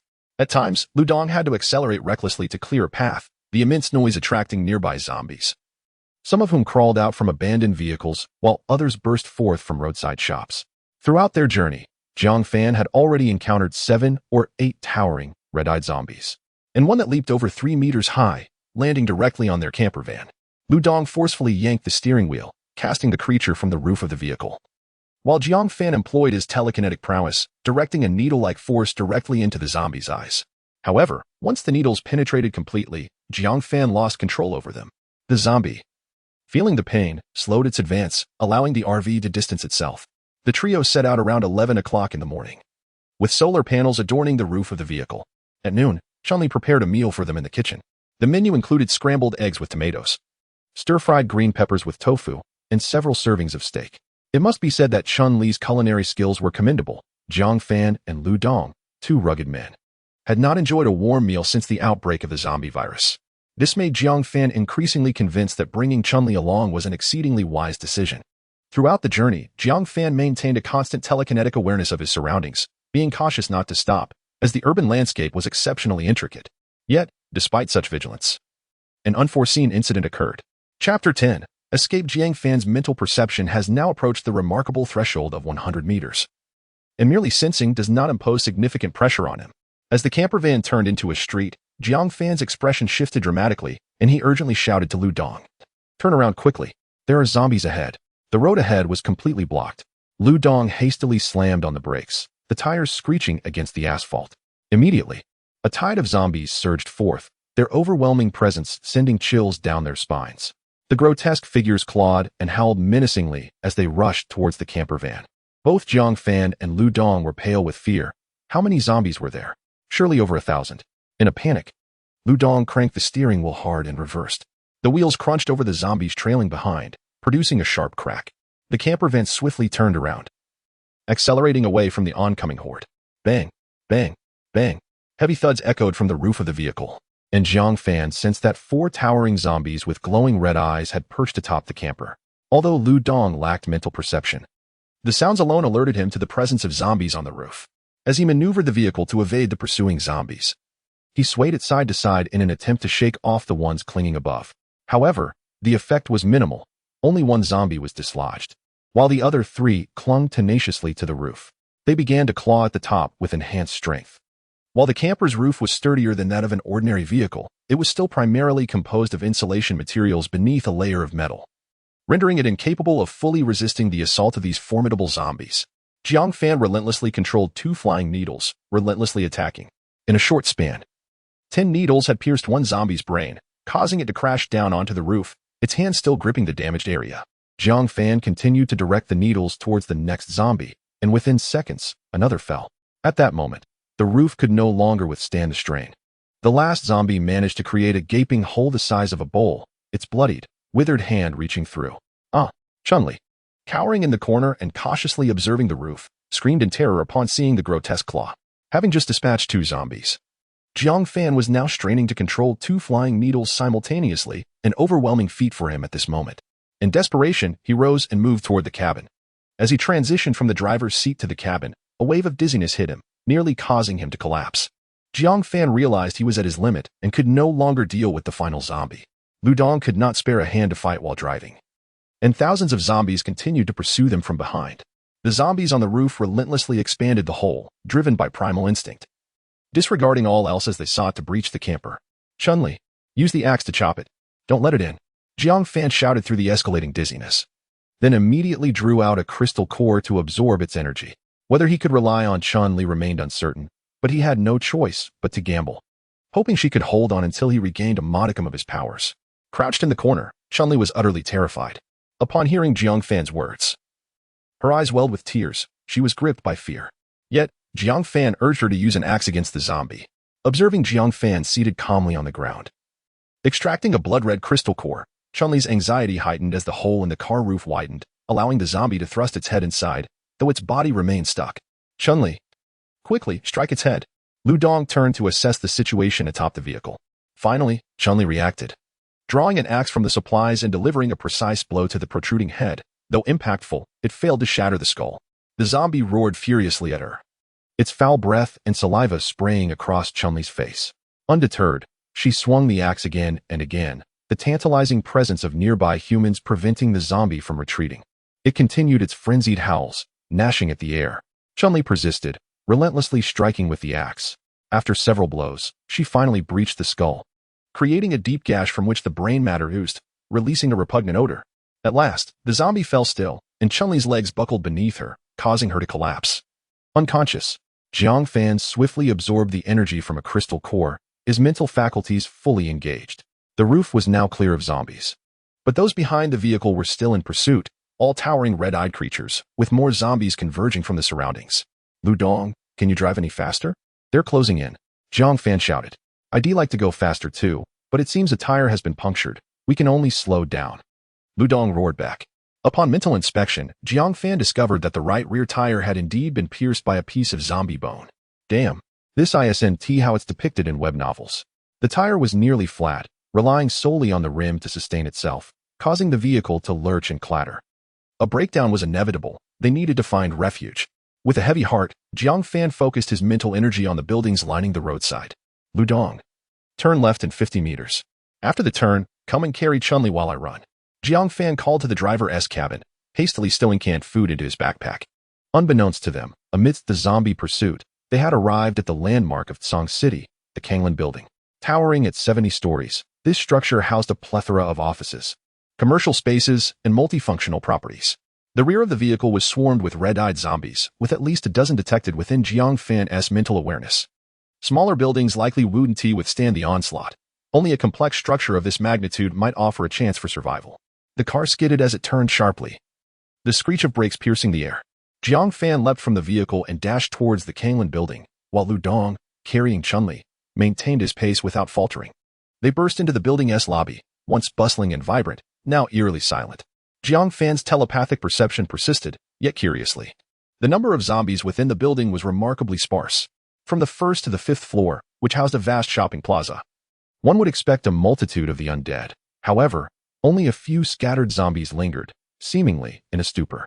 The entire structure was devoid of electricity, shrouded in darkness, exuding an eerie atmosphere. Chapter 11. The gigantic mutant spider. Under Jiang Fan's guidance, the two made their way swiftly towards the staircase, ascending to the 8th floor in one breath. This floor, along with the subsequent 12, was entirely occupied by the hotel. They hastily entered a room with an open door, securing it behind them. Jiang Fan collapsed onto the floor, panting heavily like a spent dog. Lu Dong, in better condition, placed Chun-Li gently onto the bed and approached the door, pressing his ear against it to listen for sounds from outside. After catching his breath, Jiang Fan spoke. Big fool Chun, what are you doing? With my telepathic sensing, I need you to discern the sounds around us. He suddenly remembered, what's the situation outside now? There are about 30 to 40 zombies that have invaded the building. Most of them are currently in the shopping center below, while a few are aimlessly wandering the stairwell. For now, we are safe. Lu Dong shrugged, making his way to the sofa to sit down. It seems we are trapped here. Thus, they decided to take a moment to recuperate. Over the next few days, Jiang Fan attempted to absorb energy from the crystal cores to enhance himself. However, he soon discovered that his sensing range had seemingly reached its limit, unable to exceed 100 meters. On the brighter side, his lifting capacity steadily increased, allowing him to manage weights of around 500 grams and control 3 flying needles simultaneously, with the possibility of attempting 4. Interestingly, he observed a peculiar phenomenon. Within his 100-meter range, the number of living individuals in the entire building was alarmingly sparse, limited to a handful of exceedingly frail souls. Even more bizarre was the occurrence every night around 3 or 4 o'clock, when zombies would make their way to the 40th floor and above, as if drawn by some unseen force. Whether ordinary zombies or the towering red-eyed variants. As long as there was no sound and no detection of living beings, they would remain still, akin to dormant robots. However, the events of the past few nights had been decidedly unusual. Chun-Li had awakened the previous night, having merely suffered from excessive shock and exhaustion. Yet, since her awakening, she seemed transformed, declaring that having taken the first step, she could not afford to halt her progress. She engaged in daily workouts within the confines of her room, striving to strengthen her body. Upon witnessing Jiang Fan and Lu Dong absorbing energy from the crystal cores, she felt an overwhelming envy. Though Jiang Fan's attempts to allow her to absorb energy were futile, undeterred, Chun-Li insisted that Lu Dong retrieve 3 fire axes from the hallway. She took one for herself and practiced swinging it when she had the chance. By the 4th day in the Kanglan building, their provisions had dwindled to nearly nothing. It was imperative to devise an escape from the building, as the number of zombies downstairs had significantly decreased, making it feasible for them to leave at any moment. However, the trio ultimately resolved to explore upwards, their curiosity piqued regarding the whereabouts of the inhabitants and zombies across the many floors. Armed with fire axes, they ascended the staircase. And under Jiang Fan's sensing abilities, their journey proceeded remarkably smoothly, with any zombies that obstructed their path silently eliminated and their crystal cores collected. Strangely, they encountered none of the formidable red-eyed zombies.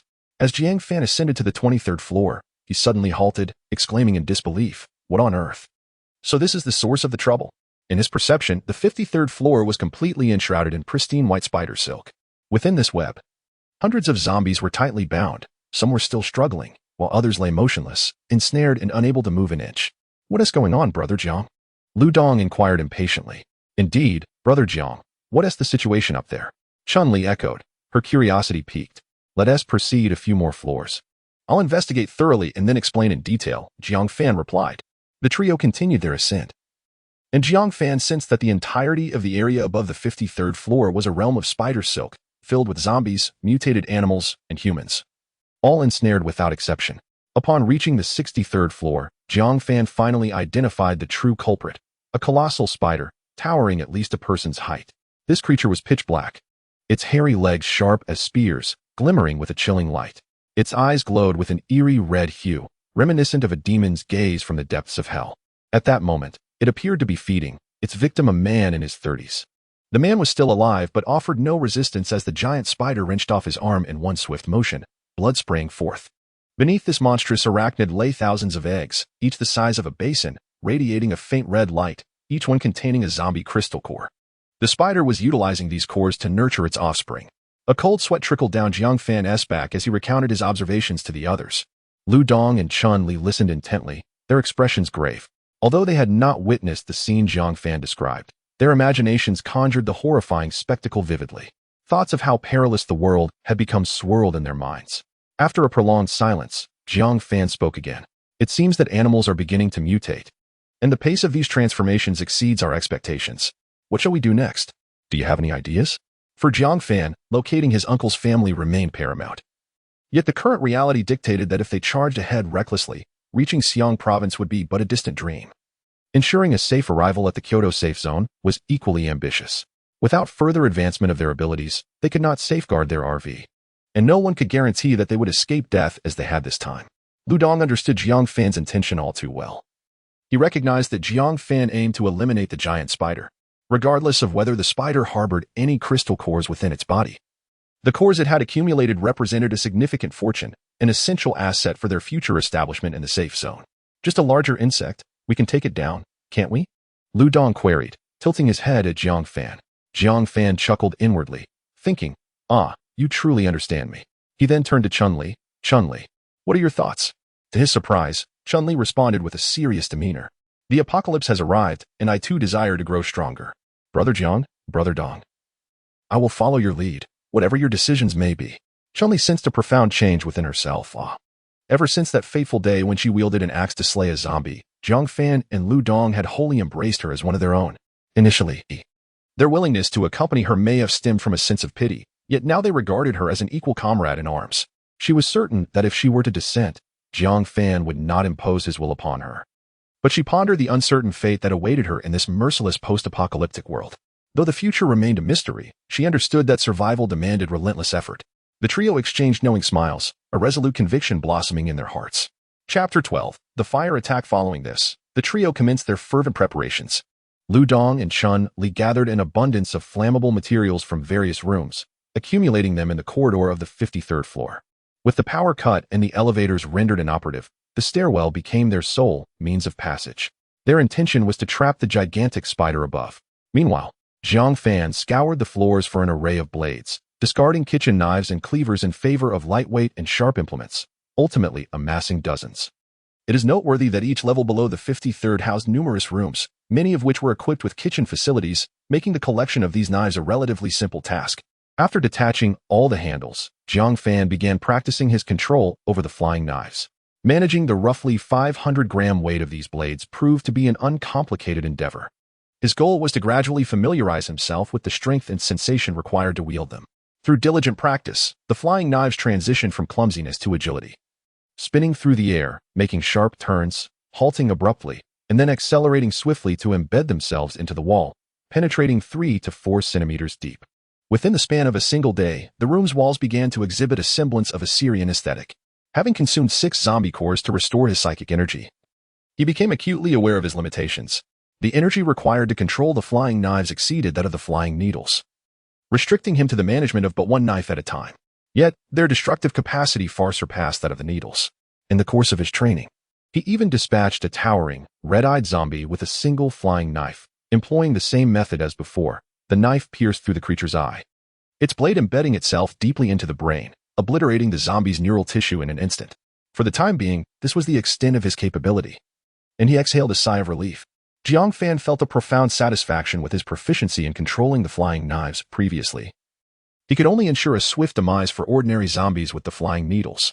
Confronting the red-eyed zombies necessitated a strategy reliant on sheer numbers, which weighed heavily on him as their ranks continued to swell. Without a more effective means of countering this threat, the 3 of them would stand no chance of reaching the safe zone.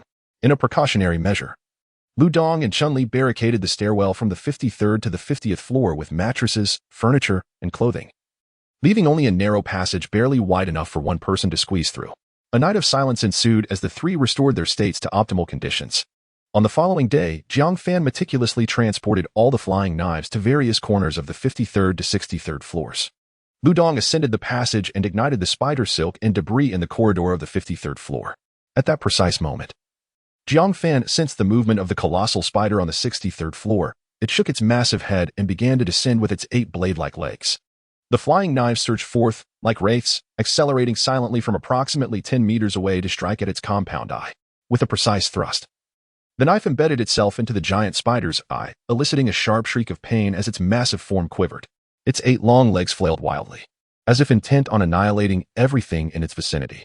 The injured eye oozed a viscous green fluid, releasing a pungent odor into the air. The colossal spider furiously thrashed its head, attempting to dislodge the flying daggers that were firmly embedded within its body. In its struggle, another dagger struck one of its 8 multifaceted eyes. The gigantic arachnid writhed violently, emitting a sound reminiscent of an infant's wail from its mandibles. In the next instant, it lunged towards the staircase with astonishing speed, its massive form resembling an uncontrollable war machine, stirring up a tempest in its wake. It sensed the invasion of its lair, as flames had already engulfed the 58th floor, spreading rapidly through its silken threads. The intervals between the 53rd and 58th floors were punctuated by the crackling of explosions.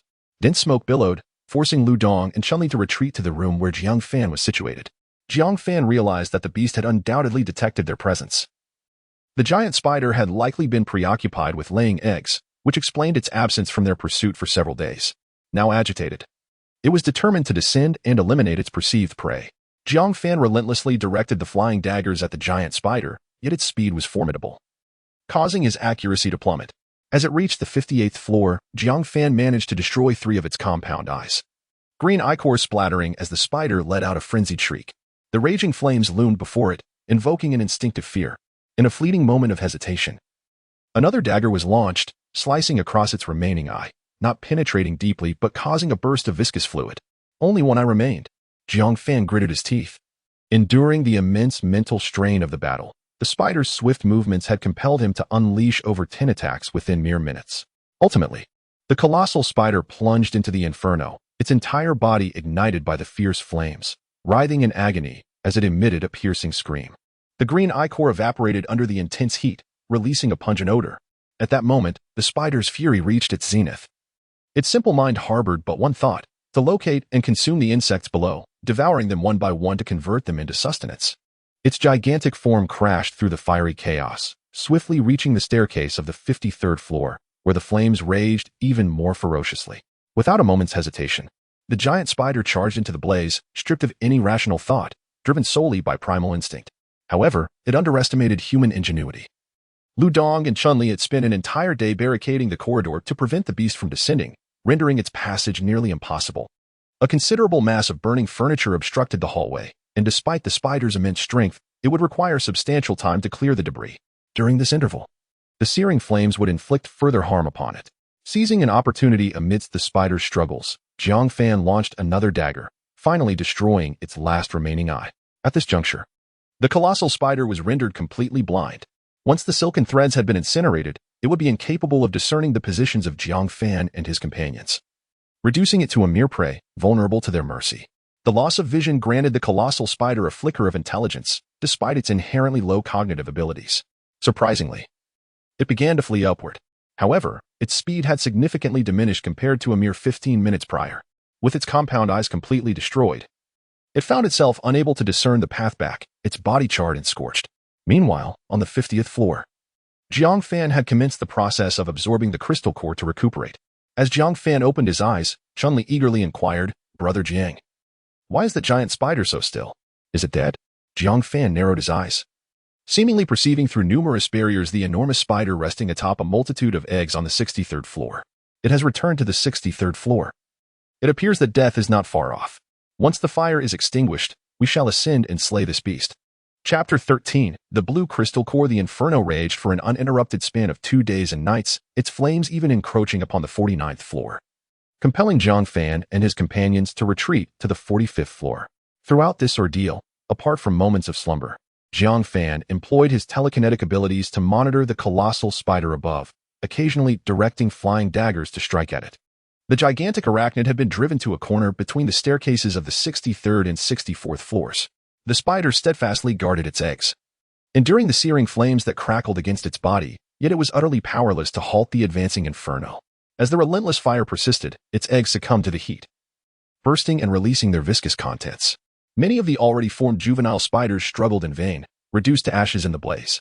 Ultimately, the massive spider, now a shell of its former self, curled up in the stairwell between the 63rd and 64th floors, attempting to batter the reinforced door of the 64th floor. However, that door, evidently crafted for safety, proved impenetrable even in its prime, let alone in its current weakened state. On the second day after the fire was extinguished, Lu Dong inquired, "Brother Jiang, is that beast still alive?"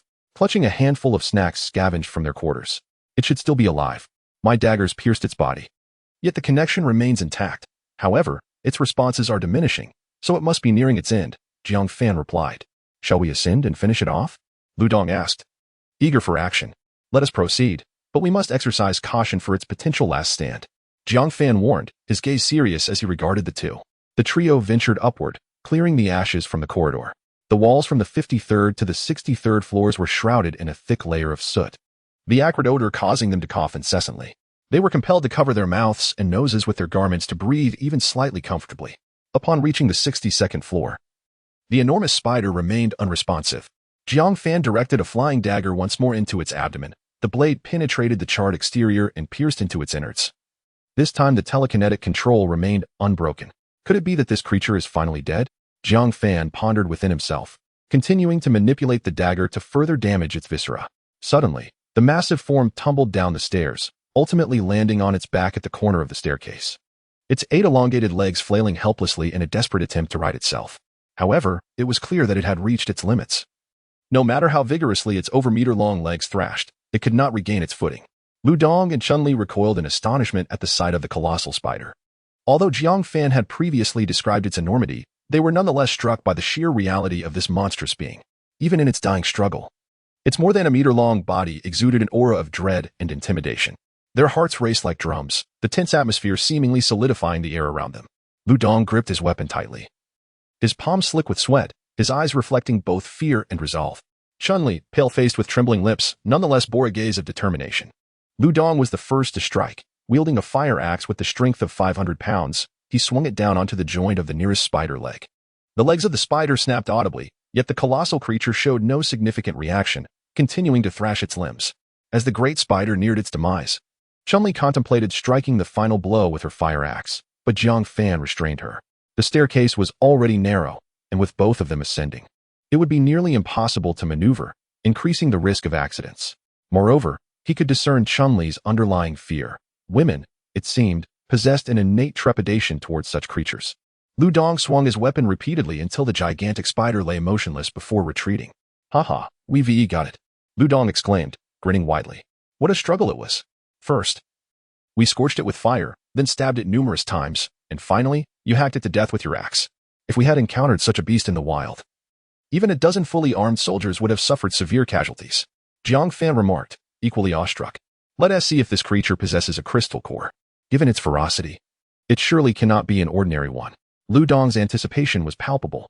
Jiang Fan used his telekinetic abilities to probe the remains of the giant spider, ultimately detecting a hard object within its head.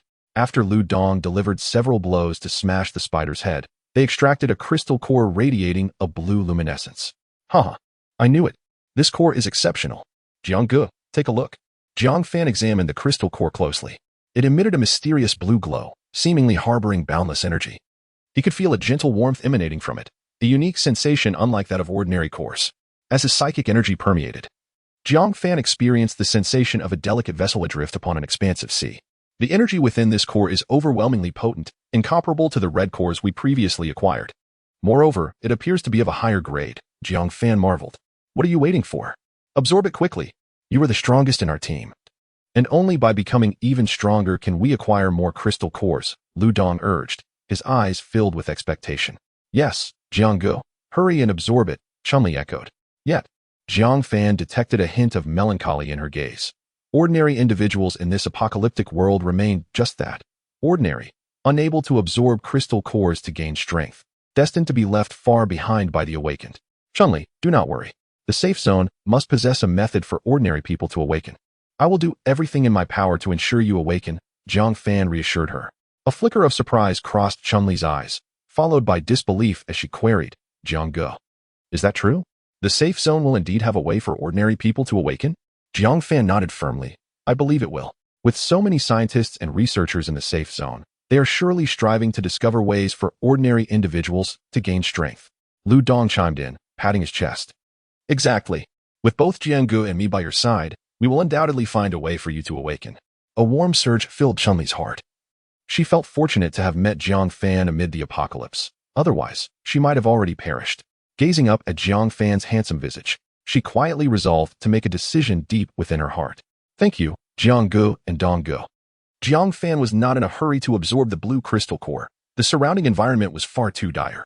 Moreover, as this was his initial encounter with such a blue crystal core, he was uncertain if any peculiar circumstances would arise. He activated his mental perception to its fullest, and the scenery of the 63rd floor vividly reflected in his mind. Beneath the black ashes, numerous red crystal cores emitted an enchanting crimson glow, numbering in the hundreds. To his astonishment, beyond the specially designed safety door on the 64th floor, over 100 survivors were somehow existing, men, women, and children among them. Some were even pressed against the safety door, straining to hear the sounds outside. Why is she here as well? Jiang Fan recognized a face that was both familiar and unfamiliar. Chapter 14. Breakthrough of mental telekinesis after a momentary surprise. Jiang Fan ceased to concern himself with the situation above the 64th floor. As a veteran who had served 2 years as a conscript, he understood the harsh reality of the apocalypse. Killing the self-righteous was a necessity. In this brutal world, mere survival was a formidable challenge. The lives of others bore little relevance to his own. It took an entire day to gather the scattered crystal cores on the 63rd floor, totaling 578, among which were several cores from mutated zombies. Lu Dong retrieved a large suitcase from a guest room below and filled it with the collected cores. The trio then descended to a room on the 50th floor, where they rinsed off the bottled water and found several uniforms in a workroom to change into. Brother Jiang, look at how many cores we managed to collect. It's exhilarating, Lu Dong exclaimed, slapping the suitcase. Indeed, their haul was substantial. Most people lacked their fortune, and even those who did would struggle to achieve it. Now that we are in the apocalypse, I wonder how much food we could barter for a single crystal core? Lu Dong pondered, clearly invested in the value of their find. Chun-Li emerged from the bathroom, towel in hand. I believe one core should be worth several days' worth of food. After all, ordinary people with weapons can also kill zombies. Zombies are capable of evolution. The numbers of ordinary zombies will dwindle as they gradually transform into red-eyed zombies. It's not easy for an average person to defeat a red-eyed zombie, Jiang Fan remarked.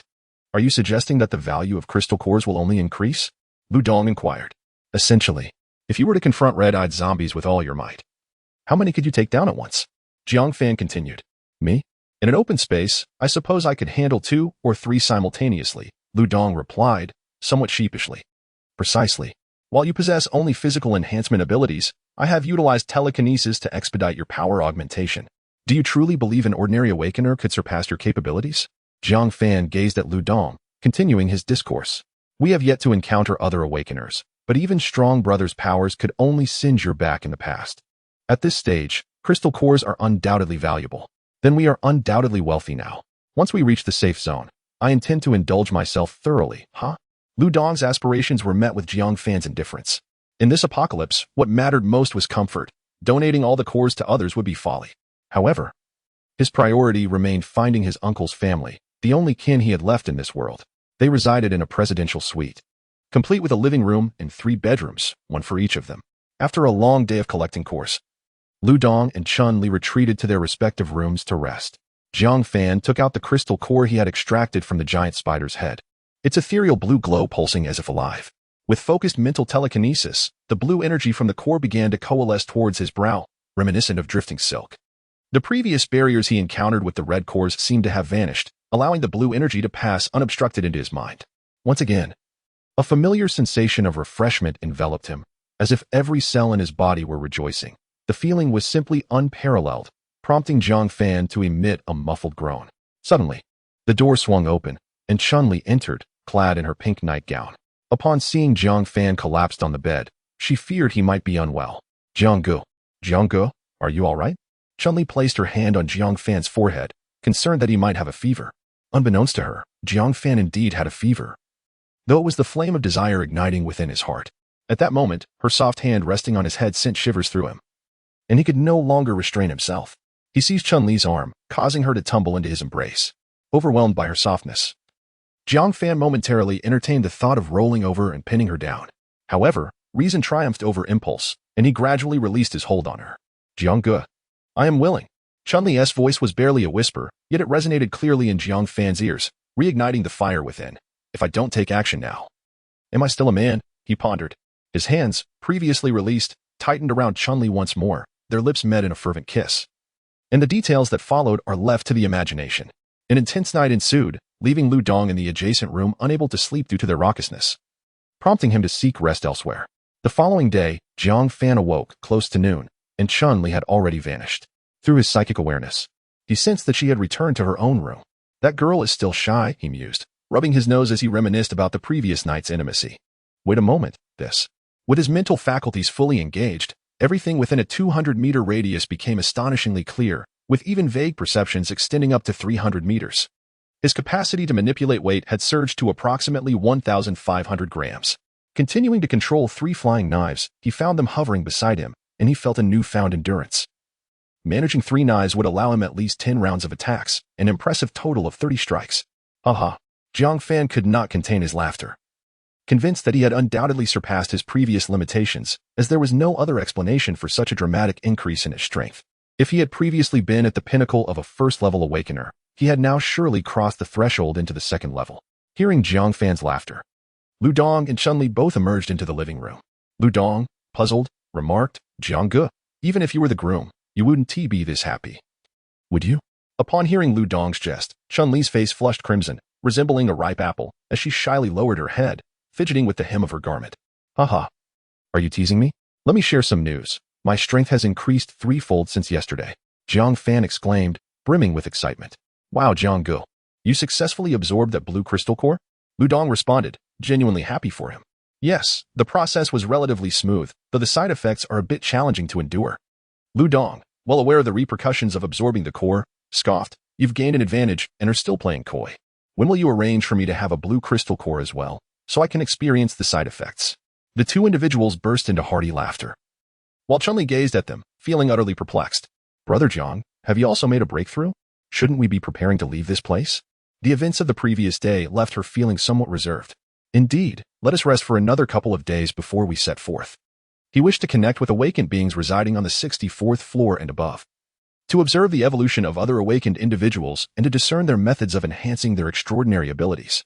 Chapter 15. The situation on the 64th floor. Is there anyone left who can breathe? A man's voice echoed in the corridor, accompanied by hurried footsteps. 7 or 8 individuals descended the staircase, several of whom appeared somewhat weakened. The leading man brandished a pitch-black handgun, while those trailing him wielded clubs and similar weapons. They had just emerged from the stairwell of the 50th floor. Be cautious, brothers. That enormous spider upstairs was killed by something, whether it be a human or a zombie. If we encounter it, take no chances, the leading man declared. Supervisor Zhang, if we actually come across it, we just be delivering ourselves as a feast? One of the subordinates quivered in response. We haven't eaten in days. Shut your mouth. What do you think this is in my hand? It's a gun. Who could withstand a bullet? Supervisor Zhang retorted, slapping the subordinate on the neck. In truth, he was terrified himself. But the higher-ups had ordered him to descend and gather supplies, leaving him no choice but to bravely proceed. That giant spider was charred all over. It certainly met its end by fire. It must have been half-burned and then succumbed to a zombie's bite. Regardless of what it was, we need to scour this floor for supplies and hurry back.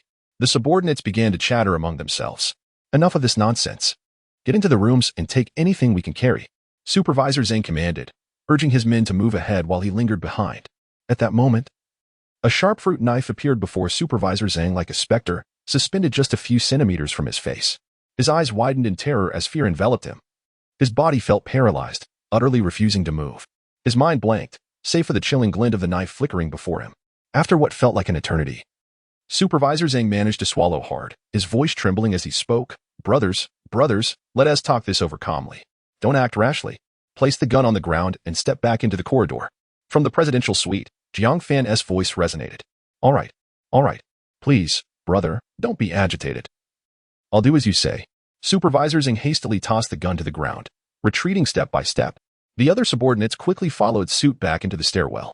Lu Dong approached the fallen handgun, picking it up with ease. What a fine piece, a Type 54 pistol. The last time I saw one of these was in the army. Chun-Li walked closely beside Jiang Fan as the three approached Supervisor Zhang and his men. I initially had no intention of engaging with you. Yet here you are, seeking us out. Jiang Fan regarded Supervisor Zhang with disdain. Just a bunch of worthless fish and shrimp wanting to play tough? Go ahead, try to take me down. Lu Dong grasped Supervisor Zhang by the collar. Great Lord. Spare my life. We came down out of sheer hunger. We only sought something to eat. Supervisor Zhang was nearly in tears, fully aware that he had stumbled into a dire situation. Fortunately, no conflict had erupted. Otherwise, his life would surely be forfeit. Whether you can preserve your life depends on your performance. Now, tell me, what is the situation above? The former supervisor began recounting the events from the 64th to the 70th floors. It was revealed that on the day following the outbreak of the zombie virus, a multitude of zombies emerged within the Kanglan Tower. The lower levels were particularly affected, with countless humans falling victim to the zombies' vicious attacks. Many succumbed to the infection and transformed into zombies themselves. The survivors were left with no choice but to ascend to the higher floors. Levels above the 64th served as the Kanglan Group's area for hosting esteemed clients and conducting business, and soon, a significant influx of survivors surged into the 64th floor. Gao Sheng, the son of the group's CEO, observed the growing crowd on the 64th floor and ordered the security gates in the corridors to be locked. It is crucial to note that the security doors above the 64th floor were custom-made, robust enough to withstand even the might of giant spiders, let alone mere survivors. The elevators were no longer an option, as the building's elevators only reached the 64th floor. The upper levels had their own independent elevators and staircases. Initially, the survivors who had entered felt a sense of relief at their newfound safety, unaware that this was merely the beginning of their nightmare. Hope lingered as they fantasized about military assistance. Although the Kanglan Group offered no help, they did not impede the survivors either. However, as the military issued announcements declaring that no rescue would be forthcoming, Gao Sheng began to reveal his cold-hearted nature. He resorted to threats of violence, coercing the survivors to surrender their supplies. With 4 armed bodyguards at his side, each wielding a firearm, one of which belonged to the former supervisor, Gao Sheng sought to investigate whether the giant spiders were indeed dead, while simultaneously attempting to gather supplies for himself. Gao Sheng seized most of the food, water, and medical supplies, establishing a rule that, aside from his own group, all other survivors were restricted to the 64th floor. Those who dared to defy this edict risked being thrown from the upper levels. 2 days later, 4 awakened individuals appeared among the survivors, while Gao Sheng's faction boasted 3. The balance of power began to shift, Yet Gao Sheng's armed advantage kept the survivors at a disadvantage. The leader of the survivors was none other than the renowned national goddess, Yangmi, a fact that astonished Jiang Fan. According to the supervisor's description, Yangmi appeared to possess water-based abilities, allowing her to gather moisture from the air, thereby addressing the survivors' pressing need for drinking water. She even exchanged the condensed water for substantial food supplies from Gao Sheng. In reality, the survivors planned to evacuate the 64th floor, but by that time, the giant spiders had already taken over the 63rd floor, rendering safe passage impossible. Recently, food supplies had dwindled to near depletion. Gao Sheng's men had gone without food for 3 days, while the survivors had endured a grueling 5 days without sustenance. Instances of cannibalism began to surface. Initially, they resorted to consuming the deceased, but soon escalated to a more horrific level, with individuals mysteriously disappearing each night. The survivors fared somewhat better. As Yangmi's presence deterred any extreme actions, anyone caught crossing her boundaries would find it impossible to obtain water from her again. Conversely, Gao Sheng's faction was engulfed in the sin of flesh, as he developed a disturbing preference for young women, particularly those of striking beauty. Upon hearing this, the three could not suppress their nausea, and Chun-Li succumbed to her revulsion, retching in a corner. In truth, Jiang Fan had been preoccupied with exterminating the colossal spiders, scarcely paying heed to the dire circumstances above. He was merely aware that there were over 100 survivors. The previous night, he had devoted himself to absorbing crystal cores alongside Chun-Li, unaware that the upper levels had devolved into a veritable hell on earth. These perverted beings, are they even human? Chun-Li, suppressing her revulsion, cast a glance at Jiang Fan, who was fixated with a fierce glare upon Supervisor Zhang, his eyes betraying an unmistakable intent to kill. Did you partake as well? No. We ventured down in search of food precisely because we had none in the past couple of days. We even consumed the office's potholes. We have never eaten such things. Supervisor Zhang trembled in fear, his legs quaking. I hope your words ring true, Jiang Fan replied coldly. Channeling his mental prowess, he swiftly pinpointed Yangmi, the once celebrated star, now pallid and with sunken eyes, a clear testament to her physical and mental exhaustion.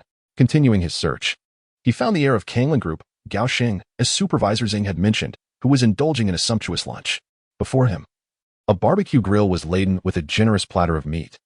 And what infuriated Jiang Fan further was the presence of food in Gao Sheng's room, an entire 10 boxes of instant noodles. Chapter 16. Free labor. To the astonishment of Supervisor Zhang and his companions, Jiang Fan did not inflict harm upon them.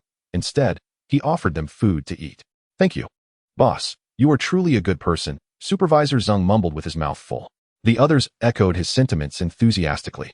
Jiang Fan and his 2 companions wore smiles on their faces. Lu Dong cheerfully remarked, enjoy your meal. Only a full stomach provides the strength to work. The eating habits of Supervisor Zhang and his companions momentarily faltered. They pondered whether these 3 individuals intended to fatten them up only to eliminate them afterward. However, it seemed unnecessary. Whatever, since we cannot resist, we might as well enjoy it, they concluded, and thus, they resumed their meal with even greater fervor. Before long, the food on the table had been nearly devoured. Have you all had enough? Jiang Fan inquired. We're full, the group responded in unison. My provisions cannot be consumed for free. You all need to head downstairs and gather every bit of food you can find and bring it back here, Jiang Fan continued. Upon hearing this, the group was initially elated to be tasked with gathering supplies, but soon their expressions turned to concern. Brother, we are merely ordinary people, without weapons. What shall we do if we encounter zombies? Supervisor Zhang scratched his head. Just do as I say without all the chatter. Lu Dong tossed several large shopping bags at them. This is the 50th floor. There are no zombies between here and the 40th floor. Collect all the food from these 10 floors this afternoon, and I will let you go. Jiang Fan fixed his gaze upon them. You had better not attempt any tricks. Of course not, they replied, and under Supervisor Zhang's leadership, they promptly began gathering supplies. Jiang Fan monitored them subtly with his telekinetic abilities, should he wish to eliminate them. These ordinary individuals would stand no chance of escape. Boss, should we find a chance to flee? One of the underlings whispered to Supervisor Zhang. Flee? Where would we go? Setting aside whether that fellow up there could kill us from a distance, even if we could run, where could we possibly escape to? There are zombies everywhere. As ordinary people, how could we survive outside? Supervisor Zhang kicked the underling and continued. Hurry up and work. If we collect the supplies, perhaps the boss will take us in, and we won't have to return to serve that perverse cannibal, Gao Sheng. Your foresight is commendable, boss, the kicked underling replied. Not offended, but rather obsequious.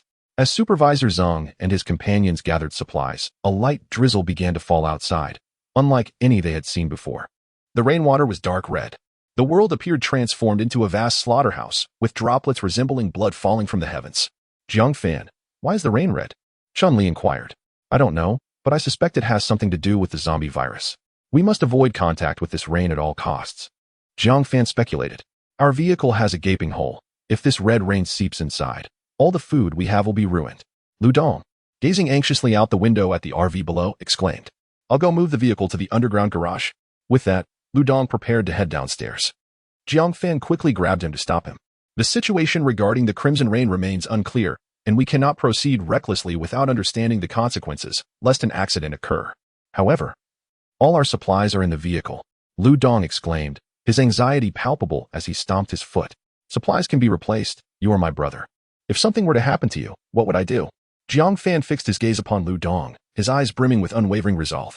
A silence enveloped them for several moments before Lu Dong playfully punched Jiang Fan's shoulder. You stubborn fool, if I choose not to go, is that enough? Stop whining like a woman. As the tension between the two eased, Chun-Li stepped forward and linked her arm with Jiang Fan's. Jiang Fan, Lu Gu. It seems the rain is intensifying. The two redirected their attention to the pouring crimson rain outside. Once the rain subsides, we shall set forth to the safe zone in Kyoto. I can't shake the feeling that this world is becoming increasingly alien to us. The few subordinates of Supervisor Zhang, whether motivated by Jiang Fan's formidable presence or other factors, diligently collected supplies until darkness enveloped the sky. They had gathered all the provisions from the 10 floors below into the presidential suite where Jiang Fan and his companions resided. The living room overflowed with an array of food, leaving little space to stand. They had also amassed dozens of fruit knives of various styles. The group sprawled on the ground, exhausted. Boss, we have gathered all the supplies from below as you instructed, Supervisor Zhang said, forcing a smile. Indeed, you have done well. Take some food and you may leave. Jiang Fan replied, his spirits lifted by the sight of the abundant provisions. However, upon his words, they did not depart as he had envisioned. Instead, their eyes exchanged glances, as if deliberating something. Finally, it was Supervisor Zhang who spoke again. Boss, may we accompany you? Although we are merely ordinary people, we can still contribute in simple ways. Jiang Fan was taken aback, bewildered by the turn of events. Had these individuals succumbed to Stockholm Syndrome? Noticing Jiang Fan's skepticism, Supervisor Zhang clarified, rest assured, we harbor no ill intentions toward you. It is simply that, as ordinary individuals, we fear that escaping on our own would not afford us much longer to live. The beasts at Gaoshan are predatory, and we have no desire to return. Might you consider taking us in? We could assist you daily in gathering supplies, just as we have done today. We cannot take you in. Jiang Fan replied coldly. In this apocalyptic world, every additional person poses an increased risk. He could not entrust his safety to those he barely knew. The others felt a chill at Jiang Fan's words. Was a return to the twisted Gaosheng's faction truly their only option? However, before we depart, I can employ you. I will do my utmost to ensure your safety and provide you with food daily. In return, you will assist me with tasks within your capabilities. Jiang Fan retrieved a bottle of Red Bull from the pile of supplies and took a sip. Upon hearing this, the group's eyes sparkled with hope. Very well, boss. We all agree. Thank you, boss. Without waiting for Supervisor Zhang to respond, the others eagerly chimed in, desperate to avoid returning to that cannibalistic den above. Let us conclude for today. You may each find a room on this floor to settle in, and tomorrow I shall assign you your tasks. After a few departed, Lu Dong could not help but inquire, Brother Jiang, are we keeping them for the new year? Chun-Li chuckled heartily at Lu Dong's jest. Brother Jiang undoubtedly has his own plans, Lu Dong thought as he shot a glance at Lu Dong. Once the rain subsides, we shall procure a vehicle from the underground garage to make our exit. At that time, will you manage to transport the supplies from the upper floors to the garage on your own? Lu Dong felt a pang of insecurity, after all. This building boasts 50 stories. Even though he is an enhanced physical awakener, moving all the supplies would surely exhaust him to no end. Moreover, without their assistance, how would your goddess Yangmi be persuaded to descend and seek us out? Lu Dong and Chun-Li exchanged bewildered glances, both wearing expressions of confusion directed at Jiang Fan. Chapter 17. Informing Yangmi, Jiang Fan shared his plans with the two individuals. Lu Dong felt a restless anticipation in his heart, as if a playful kitten were scratching at him, eager for the morrow to arrive. That evening, Jiang Fan first assisted Lu Dong in enhancing his abilities. Lu Dong's augmented power now enabled him to lift a staggering weight of 500 pounds with one arm, rendering the previously commonplace zombie cores insufficient for further enhancement. This time, Jiang Fan prepared to utilize only the high-grade zombie cores to fortify Lu Dong. Upon absorbing the energy from the fifth core, Lu Dong felt akin to a well-fed duck, his body brimming with energy, unable to take in any more. Brother Jiang, I can't take any more. It's too much. Try testing your strength now, Jiang Fan urged, eager to witness Lu Dong's progress. Lu Dong made his way to the gym on the same floor and effortlessly lifted a barbell weighing 750 pounds with one hand. After adding additional weight, they determined Lu Dong's limit to be 810 pounds. Goodness, 810 pounds. Does that mean you could lift a small car with both hands combined? Jiang Fan exclaimed, astonished. Ha. From now on, please call me the King of Strength, Lu Dong proclaimed, reveling in his newfound power. All right, King of Strength. I shall entrust all the heavy tasks to you, Jiang Fan replied with a mischievous grin. Ha. Lu Dong laughed heartily. At this stage, your growth will begin to slow. But you have not yet reached your limit. This mirrors my previous experiences. Continual consumption and absorption of abilities are necessary for gradual enhancement, culminating in the ability to absorb blue cores for a qualitative transformation. Then during our next battle, don't simply eliminate foes with a single strike. I must also partake in the fight, Lu Dong said, adopting a more serious demeanor after hearing Jiang Fan's words. Indeed, we must both strive to grow swiftly. Subsequently, Jiang Fan attempted to absorb cores himself, only to discover that neither ordinary cores nor those from mutated zombies could enhance his psychic abilities any further, serving only to replenish his energy reserves. Gazing out at the rain, Jiang Fan mused, it seems that after evolving to the second level, only blue or higher grade cores can augment my powers. As he expanded his mental energy, the scenes within his range of perception unfolded before him, revealing that Gao Sheng and his confidants had already succumbed to slumber. Jiang Fan located the 3 bodyguards previously mentioned by Supervisor Zhang and stealthily retrieved 3 handguns from their vicinity through the window, along with a few bullets for good measure. He then slipped into Chun-Li's room, and their night together was a tale best left untold. The following day, Jiang Fan was surprised to find Supervisor Zhang and his associates waiting outside their door early in the morning. Discarding his work attire for the sportswear he had found the previous day, he opened the door. Upon seeing the door open, Supervisor Zhang and his companions wore expressions of eager subservience. Boss, you are up. What tasks do you have for us today? First, take away today's provisions. After we have eaten, I shall relay your instructions, Jiang Fan replied. Upon receiving food once more, the few individuals could scarcely suppress their joy, their expressions more exuberant than if they had just received a bounty of riches. They harbored no illusions of enjoying 3 meals a day. The mere prospect of obtaining 1 meal from Jiang Fan was a source of immense satisfaction. They were acutely aware that in the upper levels, unless one indulged in certain unsavory provisions, hunger was the only companion one could expect. Dying of starvation would merely render one a meal for the undead. As they were bestowed with the food, gratitude overwhelmed them, causing them to forget entirely that it was they who had gathered the provisions in the first place. In truth, some among them had expressed dissent the previous night, questioning why they should be subservient to others merely for receiving a meager portion of their own collection. However, this individual was swiftly subdued and met with a harsh reprimand. As the former supervisor had put it, without the intervention of a powerful figure to eradicate the zombies, their aspirations of scavenging for resources were nothing but folly. They recalled the harrowing sights from the prior day, where zombies were dispatched on nearly every level. Each met with a deft throw of knives piercing their eyes, blood mixed with a white substance flowing forth from their sockets. In that moment, they grasped the true terror embodied by Jiang Fan. After consuming their meager meal, the group reconvened at Jiang Fan's entrance. You few return and inform the higher-ups of the demise of the gigantic spider. I shall relay the situation from here, but do not mention my abilities. Do you understand? Confusion marred their faces as they struggled to comprehend the implications of revealing their intelligence to Gao Sheng and the survivors. What was the true intent behind this formidable leader's orders? What do you mean by that?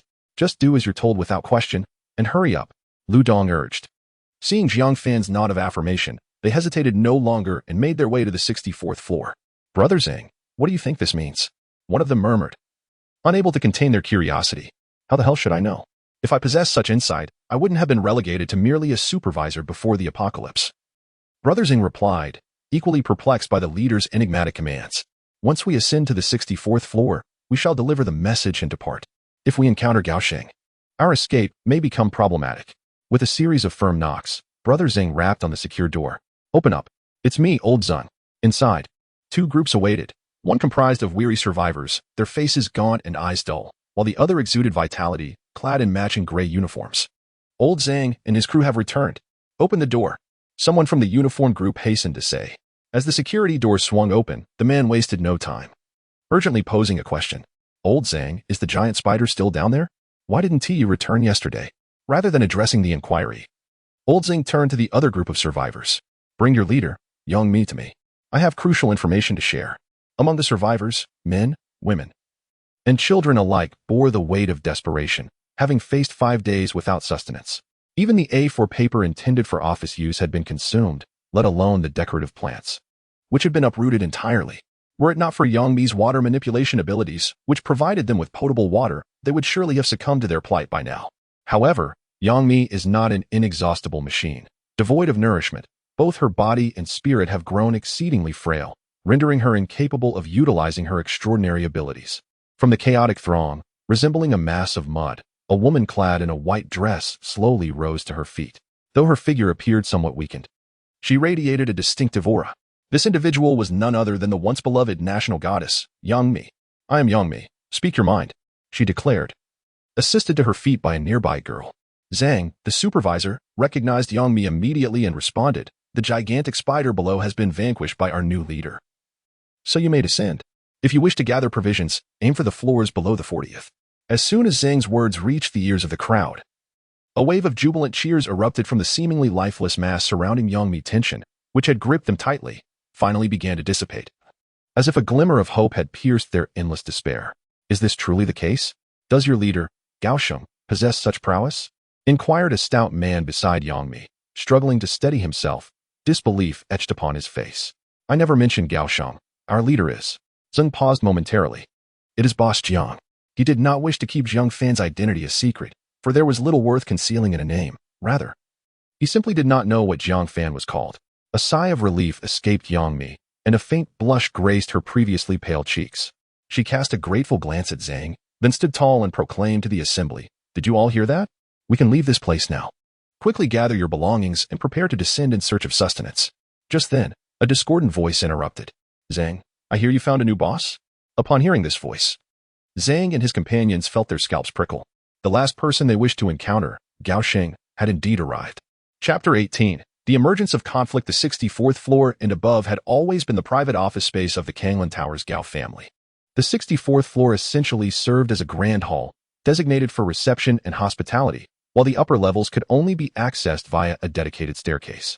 As one descended the staircase, a figure clad in a burgundy shirt and suspenders, adorned with gold-rimmed glasses, made his way down slowly, followed by 4 or 5 individuals, each exuding a fierce vitality that starkly contrasted with the other survivors. Had Supervisor Zhang sought a new position? Gao Sheng adjusted his glasses, casting a casual glance in their direction. That single glance sent a shiver down the spines of those near Supervisor Zhang. Recalling the myriad of unsettling behaviors exhibited by Gao Sheng over the past fortnight, leaving them in a state of anxious uncertainty. In truth, Gao Sheng had been the first within their group to indulge in such substances, a trend that subsequently escalated, leading the majority to follow suit. Gao Sheng's behavior was particularly aberrant, with frequent sounds of women's cries emanating from his quarters. Mr. Gao, the giant spider below has been slain by our boss.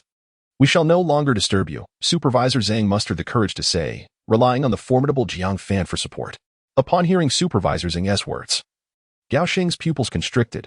He was all too aware of the terrifying nature of that giant spider. When he had first awakened his abilities, he too had contemplated slaying the creature to escape, but upon encountering the beast in person, he quickly realized his own insignificance. Oh, your boss is quite formidable. Why has he not come here himself, sending you mere lackeys instead? Gao Sheng was skeptical of Supervisor Zhang's claims. His retort left Supervisor Zhang momentarily speechless. How could he admit that Jiang Fan merely managed their meals while they toiled for him? Our boss is far more powerful than you man-eater. One of Supervisor Zhang's subordinates interjected, sensing their leader's hesitation. Ha ha ha, you dare call me a man-eater? What gives you the audacity to speak to me in such a manner? Gao Sheng turned his neck, his gaze fixed intensely on the challenger. The 3 muscular men beside him instinctively reached for their waists, instantly heightening the tension in the air. However, instead of the anticipated dark muzzles of weapons, one of them produced a red and white water gun, while the other 2 exchanged incredulous glances. Damn it, where's my gun? One of them exclaimed angrily. Gao Sheng stared in disbelief at the water gun brandished by the bodyguard, his expression one of utter astonishment, as if to say, after all this posturing, you're pulling a water gun on me? Laughter erupted among the crowd. Supervisor Zhang and his companions struggled to suppress their chuckles, certain that this was the work of Jiang Fan, whose uncanny abilities were unmatched. Seeing the awkwardness of the situation, Supervisor Zhang and his group turned to leave. Did I give you permission to leave? Gao Sheng's furious voice rang out from behind. The group turned to find a lean, wiry young man stepping forward beside Gao Sheng, extending his pale right hand, from which a fierce blaze flickered. "Rodent, eliminate them," Goldman commanded the youth. Former director recognized the individual. This lean young man was the only other awakened one in Goldman's team, possessing the ability to manipulate flames. A palpable dread washed over the crowd, while the burly man beside Yangmi, with a square face, let out a low growl. A faint yellow aura emanated from him, earth-based abilities. Yet, this aura appeared tenuous, as if it could vanish at any moment. Old Zing is here to deliver a message. If you wish to confront them, you must first contend with me. The square-faced man declared in a deep voice. Squareface, have you not eaten for days? Are you certain you can withstand me? The youth known as Rodent licked his lips provocatively. I would rather starve than resort to cannibalism like you beasts, the square-faced man retorted, glaring fiercely as if he were an enraged deity. Ah, then tonight, my friends and I shall feast upon you first, Rodent sneered, raising his right hand as if to cast flames upon the burly man. Ah, my hand, just as everyone anticipated a fiery assault on the square-faced man. Rodent collapsed to the ground, rolling in agony, clutching his severed right arm. Ah, my hand. Boss Gao, my hand. The onlookers were stunned. Was T. Rodent about to unleash his fiery powers? How did his hand get severed so brutally in the next instant? Who could do such a horrific deed? Ah, ugh. Rodent lay gasping on the floor, the intense pain rendering him breathless. The sight of his severed hand felt surreal. Goldman was equally shaken, beads of cold sweat forming on his brow. He too was an awakened individual, but he had not managed to activate his powers before Rodent's hand was severed. By the time he summoned his ability, it was already too late. Suspended just outside his 10-meter force field was a fruit knife, quietly hovering, with droplets of blood trickling from its tip, as if manipulated by an unseen specter. In the vast hall, silence reigned. No one dared to utter a sound, save for Rodent's agonized cries echoing in the emptiness, each cry a sharp hook tearing at the frayed nerves of the onlookers. Goldman's gaze fixated on the floating fruit knife, his eyes filled with shock and trepidation. This bizarre scene far surpassed his comprehension. That seemingly ordinary fruit knife now exuded an aura of dread, as though it were a weapon from the underworld. Who are you? Show yourself, Goldman bellowed, exerting all his strength to maintain his force field against potential attacks. Yet, the only responses were the rhythmic drips of blood from the knife and Rodent's increasingly feeble gasps. As the crowd's terror swelled like a tide, another flying knife surged towards Goldman from behind, slicing through the dimly lit hall with a chilling whistle. The moment the knife entered the gravitational field, its velocity noticeably diminished, as if ensnared in an invisible quagmire, expending immense effort to advance even a single inch. Yet, the onslaught of the flying dagger did not waver. Despite its deceleration, it relentlessly continued its assault towards Gao Sheng's back. Gao Sheng gritted his teeth, veins bulging on his forehead as he focused intently, amplifying the power of the gravitational field once more. At that moment, the air surrounding him seemed to grow exceedingly heavy, and the dust on the ground was firmly pressed down, rendered immobile. The dagger finally came to a halt just a few centimeters from Gao Sheng's back, suspended in midair, quivering slightly as if engaged in a final struggle against this formidable gravitational force. Even the dagger that had just severed the rat's right hand trembled ever so slightly. Sweat dripped from Gao Sheng's brow. The opponent was overwhelmingly strong, and it was a mere breath away from piercing his vulnerable heart. Chapter 19. The escape of Gao Sheng. He maintained the gravitational field as he slowly turned, attempting to gain control over the quivering flying dagger. Before he could extend his hand, the dagger plummeted with incredible speed, its descent accelerated by the force of his gravitational field, reaching its peak velocity in an instant. With a sickening thud, the dagger penetrated the top of Gao Sheng's foot. A cry of anguish erupted from Gao Sheng, the blade embedded deeply in his flesh, blood gushing forth from the wound, staining his shoe crimson. Excruciating pain radiated from his foot, causing his body to tremble violently, yet he gritted his teeth, resolutely refusing to collapse. He continued to exert the gravitational field, determined to thwart any further ambush from his adversary. "Brother, save me," Gao Sheng implored a tall middle-aged man at his side. The man let out a low growl, his muscles rippling, clearly indicating that he too was an awakened individual with enhanced physical abilities. He hoisted Gao Sheng onto his back and dashed towards the emergency exit. They needed to flee. After fighting for so long without a clear sight of their opponent, how could they continue? On Jiang Fan's side, his mental energy sensed Gao Sheng's impending escape. He spoke to Lu Dong. Gao Sheng is coming down, carried by an enhanced individual. His ability resembles a gravitational field. Do not approach within 10 meters of him, for he can at least triple your weight. Although Lu Dong was also an enhanced individual, capable of lifting over 800 pounds with one hand, Jiang Fan was uncertain whether he could withstand the overwhelming increase in weight, as the gravitational field would affect his entire body, including blood, organs, and even his brain. Understood. Lu Dong replied simply, gripping his handgun as he sprinted towards the stairwell. Jiang Fan remained behind. His battle did not require his physical presence. Meanwhile, Chun-Li stood guard at the entrance, gun raised, prepared to thwart any surprise attack on Jiang Fan, though in Jiang Fan's mental perception, such an event was highly unlikely. The middle-aged man sprinted down the stairwell with Gao Sheng on his back, the stairs doing nothing to impede his speed. Within mere minutes, they reached the 52nd floor. Throughout this descent, Jiang Fan relentlessly launched attacks with flying daggers. However, Gao Sheng's abilities clearly countered Jiang Fan's projectiles. Otherwise, a typical level 1 awakened individual would not have been able to withstand Jiang Fan's onslaught for so long. As they charged from the 51st floor to the 50th, Lu Dong launched his attack from behind the stairwell door. Bang, bang, bang. Lu Dong emptied his magazine in one go. Having served as a soldier for 2 years, his marksmanship, while not impeccable, was more than sufficient at such close range. To his surprise, however, none of the bullets, aimed squarely at the man's chest, found their mark. Only one struck the man's calf, while the rest ricocheted off the floor, creating a cacophony of clattering sounds. The middle-aged man was a tough warrior. Despite being shot in the leg, he emitted no sound of pain, merely stumbling slightly before regaining his balance by gripping the handrail tightly. As Lu Dong saw the two approaching, he grew determined and charged at them, disregarding Jiang Fan's warning. As Lu Dong charged within 10 meters of his opponent, he was suddenly pressed down by the gravitational field, as if a heavy weight had been placed upon him. Blood erupted from his nose, and his eyes were bloodshot, bulging outward. Damn it! Lu Dong roared. Rising again, he lunged towards his adversary.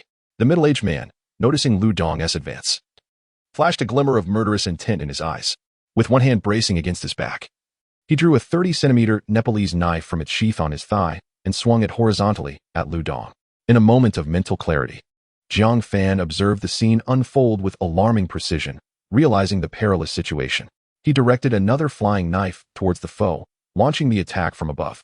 This time, Jiang Fan did not expend the majority of his mental force to counteract the gravitational pull as he had previously. Instead, he utilized only half of his mental energy to contend with the gravity, while the remainder accelerated the blade. The knife traced a parabolic arc as it descended towards the middle-aged man. Watch out, Gao Shen shouted.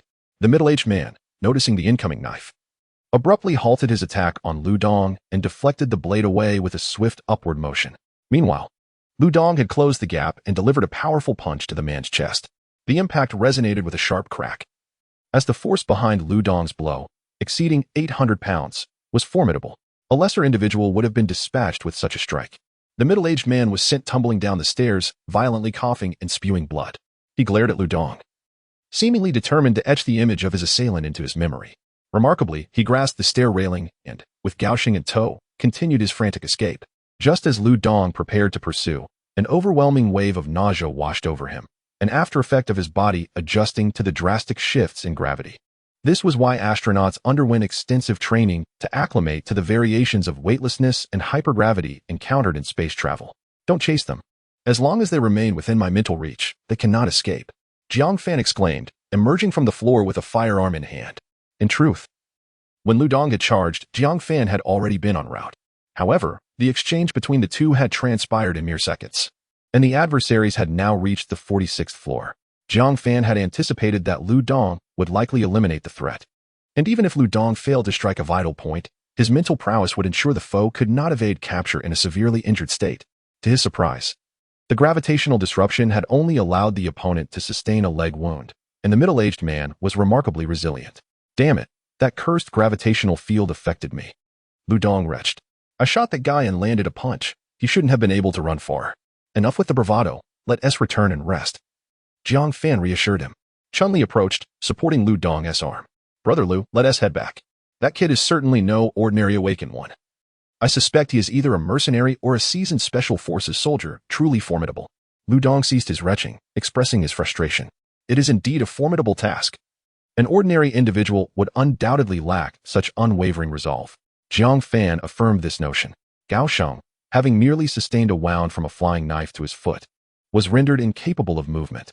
In stark contrast, the middle-aged man, throughout the ordeal, carried Gao Sheng on his back while simultaneously fending off the onslaught of flying knives and Lu Dong. Even when shot in the leg, he remained steadfast. Jiang Fan marveled at the strength of this adversary. Furthermore, Gao Sheng's peculiar abilities posed a significant challenge to him. Both of these individuals must be eliminated.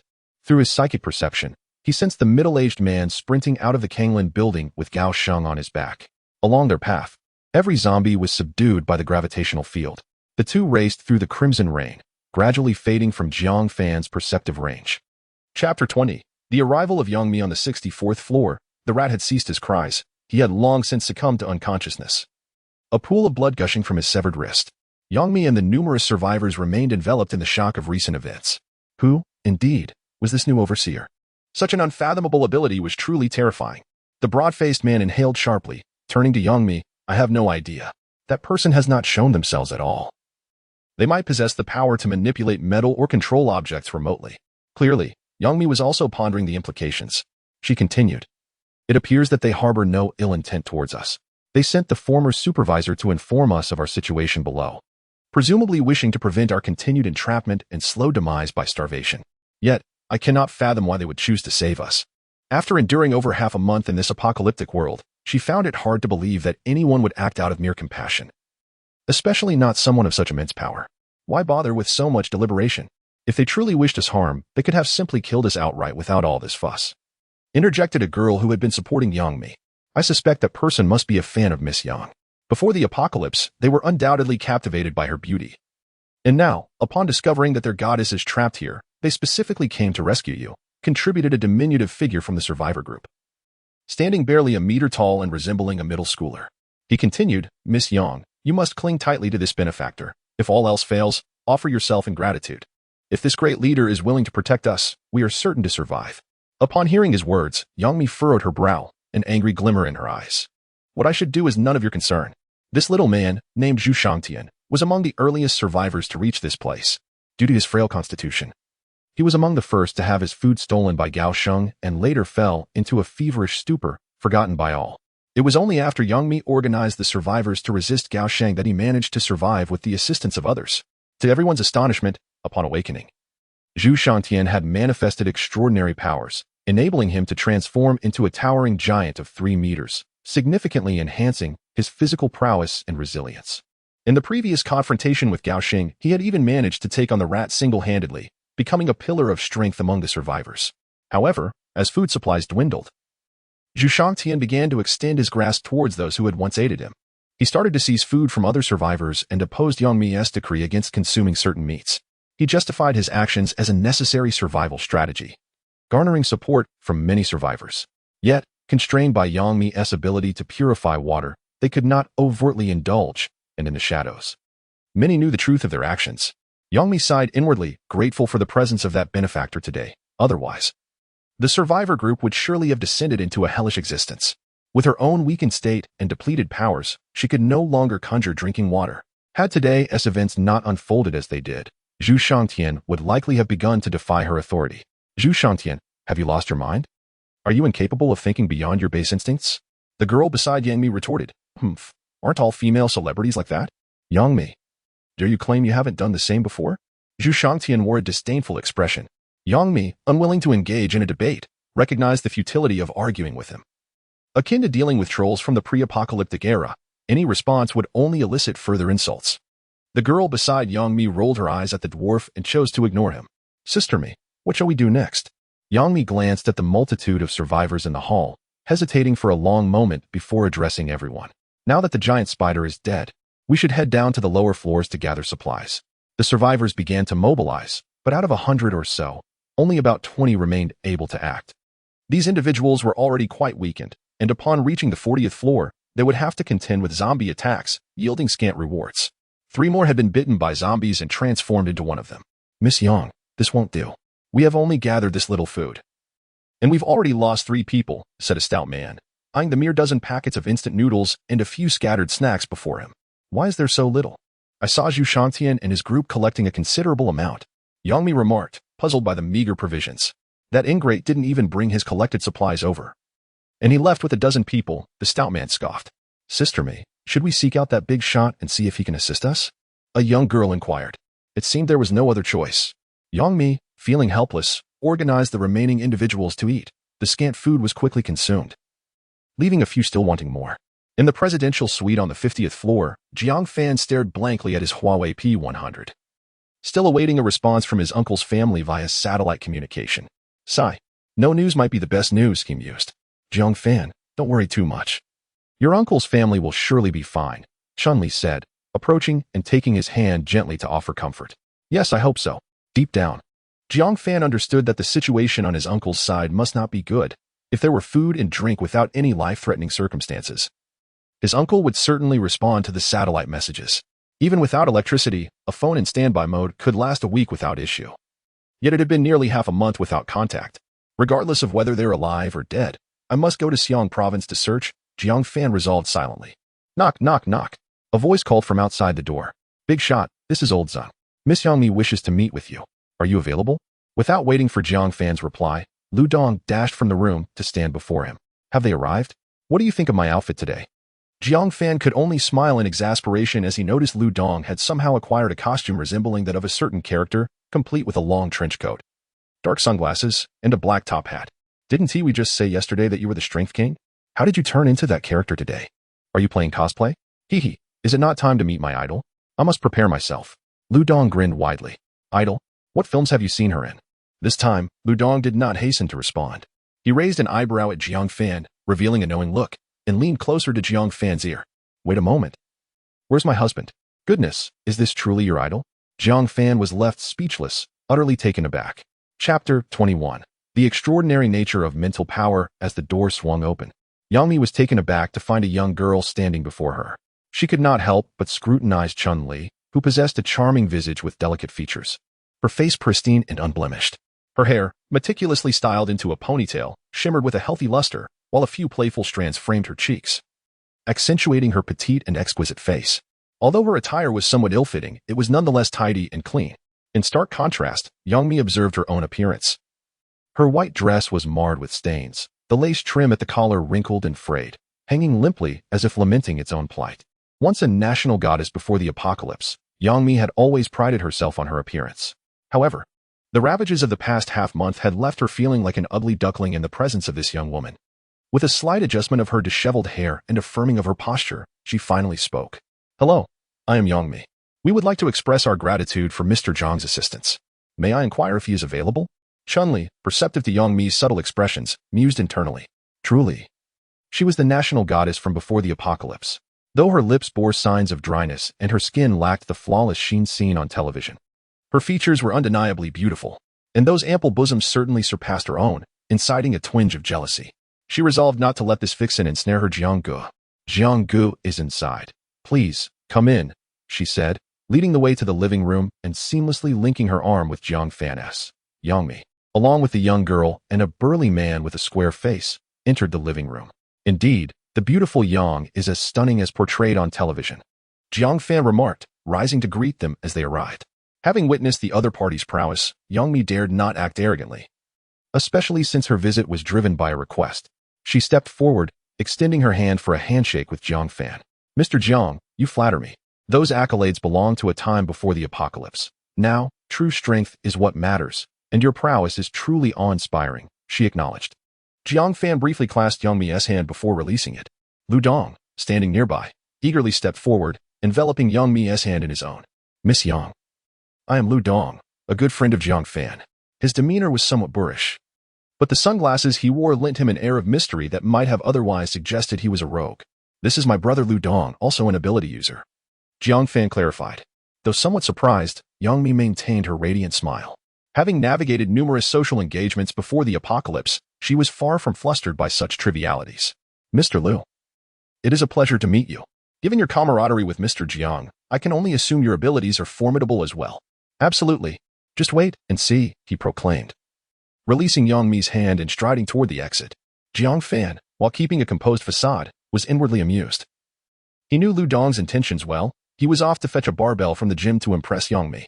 Before long, Lu Dong returned, effortlessly lifting an 800-pound barbell with one hand.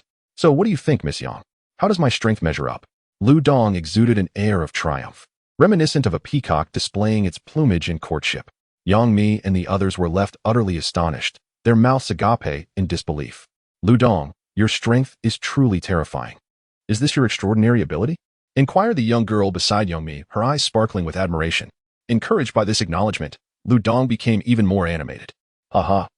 My ability is body enhancement, and I am known as the King of Strength. Ludong, I am called Camellia. My ability accelerates plant growth, the girl introduced herself, indicating her positive impression of Ludong. The burly man beside her, with a square face, interjected, "You can call me Squareface. My ability is a soil-based shield. Before the apocalypse, my identity no longer matters. I am the sole survivor of my family of 5. Noticing the congenial atmosphere, Jiang Fan directed his attention to Yang Mi. "Miss Yang, do you require assistance? Primarily, we wish to express our gratitude for your previous help. Additionally, many members of our team are quite weak and lack sufficient manpower to gather food. We hope Mr. Jiang might lend us a hand," Yang Mi replied, her voice noticeably softer. She was aware that her request might be somewhat unreasonable. After all, they had already received assistance once, and asking for more could be seen as overstepping. What could she offer in return? Money? It had long since lost all value. Perhaps all she could offer was herself. Is 10 boxes of instant noodles sufficient? Jiang Fan surprised Yang Mi with his straightforwardness, while Ludong readily agreed to the proposal. In truth, Jiang Fan had anticipated Yang Mi's visit, whether due to his display of strength or the looming food crisis. He had previously discussed his intentions with Ludong, primarily seeking to converse about the enhancement of their abilities, as he had certain inquiries that needed clarification. Whether Ludong and Yang Mi could cultivate any further developments was a matter for them to navigate. Yang Mi looked at Jiang Fan, her expression filled with questions. To which he responded, "Is 10 boxes insufficient? That will suffice, but I wonder what requirements Mr. Jiang might have." Yang Mi felt a twinge of anxiety, worrying about the possibility of Jiang Fan harboring ulterior motives regarding her appearance. "I wish to pose some questions to you," Jiang Fan stated, producing several red crystals from his pocket and presenting them before the trio. Yang Mi gazed at the crystals, suppressing her urge to absorb their energy, and asked, "Mr. Jiang, what are these? Surely, you know what these are?" "Of course, we do. Just days after the apocalypse began, many infected individuals infiltrated the upper echelons, transforming into zombies in a short span. We exerted considerable effort to eliminate them, and by chance, we discovered crystals within the brains of the zombies." "Have you absorbed them?" "Yes," Yang Mi nodded. Without the crystal's assistance, her abilities would have long since waned, unable to endure for this duration. "I wish to observe your abilities and learn how you absorb the crystals. You may take these crystal cores with you." Jiang Fan spoke with utmost sincerity. After a brief discussion, Yang Mi and her companions agreed to Jiang Fan's request. They cooperated wholeheartedly, demonstrating their abilities without reservation, and began to absorb the crystal cores right before Jiang Fan's eyes. Once everything was concluded, Ludong led the three away to retrieve the 10 boxes of instant noodles from the place where Gao Sheng had once resided. As they descended the stairs, cradling the boxes of noodles, a wave of commotion erupted among the upper echelons. Those who were part of the previous group hurled curses at Gao Sheng, while the survivors beheld a glimmer of hope, their eyes sparkling with excitement. For Jiang Fan, the food they had already gathered was more than sufficient for their needs. Offering a few boxes of noodles to Yang Mi as a gesture of goodwill would not pose any detriment to them. Through this interaction with Yang Mi, Jiang Fan was able to ascertain a crucial insight. The majority of awakeners exhibited an astonishingly slow rate of absorbing crystal cores. Previously, Yang Mi, Feng Lian, and Xia Hua had demonstrated their absorption process to Jiang Fan. Each of them employed their powers on the crystal cores, gradually guiding the energy within towards their third eye. Yet, this process appeared exceedingly arduous, demanding their full concentration. Furthermore, the absorption of energy was an exceedingly slow endeavor, with their current level of evolution allowing them to absorb merely one core over the span of 1 to 2 hours. In comparison, Jiang Fan marveled at the efficiency of his own absorption rate, which was several times greater than theirs. He realized that the true advantage of his mental prowess lay in its ability to swiftly assimilate the energy from crystal cores. Chapter 22, The Black Monument That Night. Ludong did not return. Jiang Fan extended his telepathic perception and observed him engaged in conversation with Yang Mi and Chahua. Subsequently, he ceased to focus on them. Chun-Li, for reasons unknown, exhibited an unusual fervor that evening, even proactively requesting various challenging maneuvers, much to Jiang Fan's delight. The following day, the relentless rain finally ceased. Jiang Fan, entwined with Chun-Li in bed, was suddenly jolted awake as the entire building began to tremble slightly. With a start, he opened his eyes to see the chandelier swaying ominously above him. "Chun-Li, there's an earthquake. Get up," Jiang Fan shouted, hastily donning his clothes. With his telepathic abilities fully activated, he perceived everything within a 300-meter radius with clarity. He witnessed the entire building shaking, wall paintings crashing to the ground, and the floorboards creaking under the strain. Survivors on the 64th floor were roused from their slumber, and after a brief moment of confusion, those in good health began to sprint down the stairs, Ludong among them, carrying Yang Mi on his back. Outside the Kanglan building, a thunderous noise reverberated. Yet his senses detected no signs of structural collapse. The sound seemed to emanate from a nearby location. A horde of zombies surged forth from street-level shops and various corners of the streets, racing toward the source of the noise. To Jiang Fan's astonishment, he noticed an increasing number of towering, mutated zombies, their ranks nearly matching those of the ordinary undead. "Brother Jiang, we must flee," Chun-Li exclaimed, hastily throwing on a jacket and urging Jiang Fan toward the door. "Wait a moment." Jiang Fan approached the window, drawing back the curtains to gaze in the direction of the commotion outside. The sight that met his eyes caused his pupils to constrict. Chun-Li, covering her mouth with her hand, appeared fearful of uttering a cry. "Jiang, brother, what is that?" Over a dozen kilometers away, a colossal, pitch-black object slowly emerged from the earth, resembling a towering mountain of darkness rising from the depths of the ground. It was a massive black monument, ascending steadily into the sky as if it sought to pierce the heavens. A cascade of soil and debris tumbled from its surface like a black waterfall. Even from their considerable distance, the sight of the black monument overwhelmed Jiang Fan with an immense shock. As it rose, a vast shadow enveloped the land, casting the entire world into an eternal night. After a brief moment, the black monument ceased its ascent, standing resolutely as if it had existed for millennia. "Brother Jiang, we must run." Lu Dong burst into the room, still carrying Yang Mi. Upon seeing Jiang Fan transfixed by the view outside, his voice intensified. "Run, Brother Jiang. There's an earthquake." He instinctively moved to pull Jiang Fan away, but Yang Mi, trembling, touched his shoulder. "Lu Dong, look outside." Lu Dong raised his eyes to the scene beyond the window, rendered speechless. After a lengthy pause, the group gradually regained their composure. Lu Dong, setting Yang Mi down, was the first to speak. "What in the world is that? A UFO?" Jiang Fan swallowed hard, struggling to articulate a response. "I don't know." The outbreak of the zombie virus was something Jiang Fan had encountered in various online novels, yet the immense black stone tablet before him was a different matter entirely. This world had become increasingly unfamiliar. Could it truly be, as Lu Dong suggested, an alien spaceship? Yang Mi's voice trembled slightly as she instinctively moved closer to Lu Dong. Sensing her delicate form beside him, Lu Dong reverted to his usual carefree demeanor. "Do not worry, Miss Yang, even if there are extraterrestrials. I could easily catch a couple and roast them for you," he jested. "Aliens? Really? Did you not see that thing emerge from the ground?" Jiang Fan couldn't help but retort. "Ah, indeed." Lu Dong scratched his head in resignation. "Take a closer look at the edge of that stone tablet. Do the patterns not seem somewhat familiar?"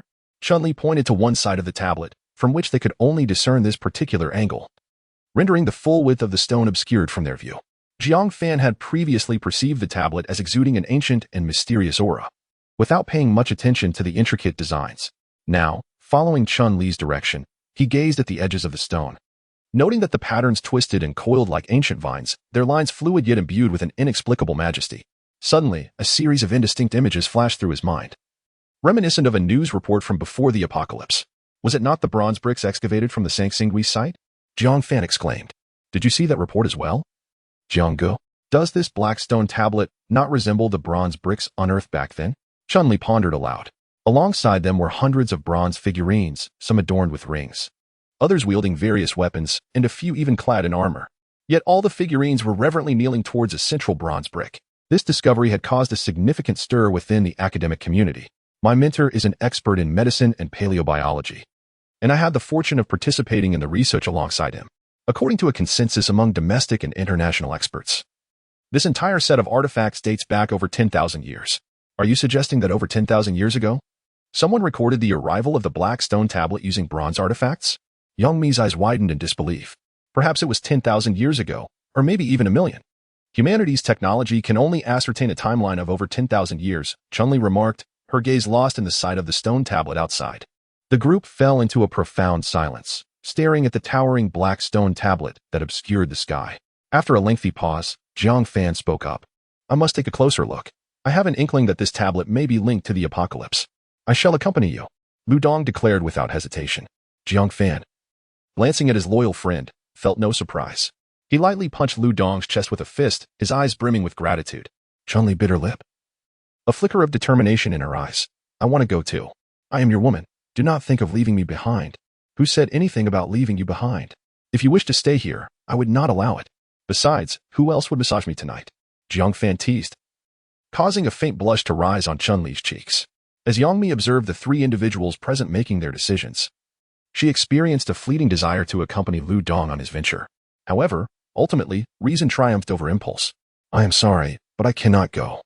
I must ensure the survival of the other survivors," she expressed, casting an apologetic glance at Lu Dong. Through their conversation the previous day, she had discerned Lu Dong's affections for her, yet they had only just begun to know one another. Moreover, Yang Mi harbored her own ambitions, having endured past tribulations. She recognized the significance of solidarity. The more than 100 survivors above her constituted her capital, the foundation upon which she sought to establish her own influence in this apocalyptic world. She could not forsake this opportunity for a nascent feeling or a momentary whim. Lu Dong drew the black 54 pistol from his waist and placed it into Yang Mi's hands, flashing a grin that revealed his characteristic bright white teeth. "Stay strong and survive. I look forward to our next encounter." Clutching the firearm, Yang Mi departed from the presidential suite, unaware of the profound opportunity she had let slip away. Chapter 23. The mysterious steel having satisfied their hunger, the trio in the room prepared for their next venture. Jiang Fan handed each of his companions a handgun along with 2 magazines. Lu Dong, with a suitcase in one hand and a fire axe in the other, forged ahead, while Jiang Fan and Chun-Li carried their backpacks behind him. They opted for minimal provisions, aware that excessive baggage would hinder their mobility. Given their strength, they were confident in their ability to procure sustenance wherever they might roam. Reluctant to part with her, Jiang Fan teased Lu Dong. Lu Dong, without glancing back, retorted, "Is that even possible? I am a man who traverses the gardens of myriad blossoms without a single petal clinging to me. How could a mere woman impede my progress?" "Really?" Jiang Fan countered. "I could have sworn I saw you wiping away tears." Chun-Li whispered to Jiang Fan, "Please don't spread rumors, sister-in-law. Something just got in my eye." Lu Dong turned around, his expression betraying his discomfort. Chun-Li, upon being addressed as sister-in-law for the first time, felt her cheeks flush like a ripe apple, her heart brimming with delight. "Enough of this nonsense. Once we reach the steel, barring any unforeseen circumstances, we shall return to find Yang Mi and the others," Jiang Fan remarked, noting Lu Dong's evident attachment to Yang Mi, which perhaps was mutual. Lu Dong's face lit up at Jiang Fan's words. "Heh, you truly understand me, brother Jiang?" Jiang Fan could only shake his head in bemusement. After all, this was his good friend. The trio descended the stairs, encountering Supervisor Zhang, who insisted on accompanying Jiang Fan. However, upon hearing mention of the steel, Zhang fell silent. Jiang Fan couldn't help but smile wryly. These individuals seemed only interested in clinging to the strong, avoiding any semblance of danger. In this brutal apocalypse, would they truly survive? With heightened psychic awareness, Jiang Fan sensed everything within a radius of several hundred meters. They smoothly arrived at the base of the Kanglan building. The RV they had previously driven remained parked by the roadside, but this time, they chose to walk. The roar of the engine would surely attract the undead, and the steel was merely a few kilometers away, making the journey on foot both feasible and prudent. The expedition proceeded remarkably smoothly, with only a scant few zombies encountered along the way. Most must have been lured by the earlier commotion towards the steel. Yet, as they drew nearer, an oppressive sense of dread began to envelop them. After nearly 3 hours of walking, Jiang Fan's psychic sensitivity detected a vast horde of zombies, densely packed, numbering in the thousands. The trio advanced cautiously until they were merely a few dozen meters from the throng. They discovered a 10-story building and stealthily ascended to the rooftop. Before them, the obsidian steel loomed, no more than 100 meters away, evoking a sensation akin to that of tiny ants gazing up at a skyscraper, a profound sense of fear in the face of such monumentalism. Lu Dong peered over the edge. Grimacing, "Brother Jiang, these zombies have encircled the steel completely. How do we get through?" "Patience," Jiang Fan replied. "Let us first assess the situation." Through his psychic perception, he observed the surroundings. The steel stretched over 100 meters in length, with no end in sight on either side, while all the zombies lingered within a distance of 20 to 30 meters from it. Logically, zombies lack intelligence and cannot possibly remain so uniformly spaced apart. Suddenly, a conjecture formed in Jiang Fan's mind. Could it be that initially, within a radius of 20 to 30 meters around the steel, there were indeed zombies, and then some mysterious force silently eradicated them all? But what about the corpses of the zombies?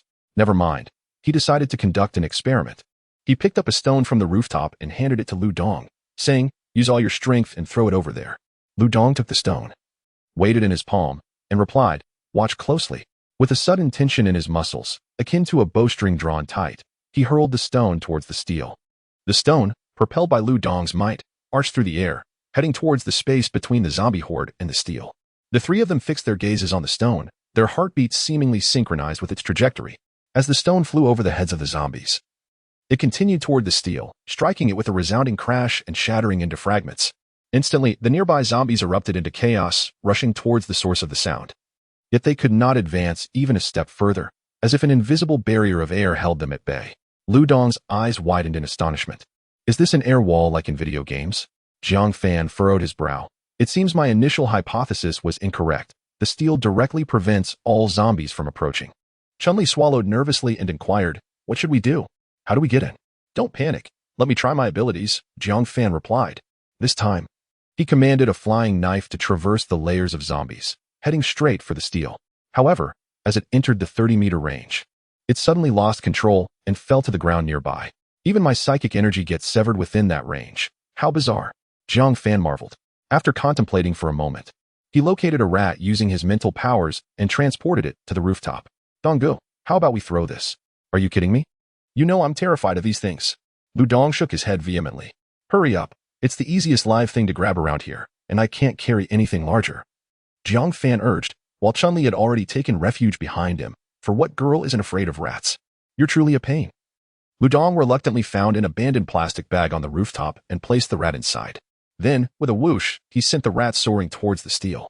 Their hearts raced as the rat struggled within the bag, emitting squeaks as it sensed the looming threat of death.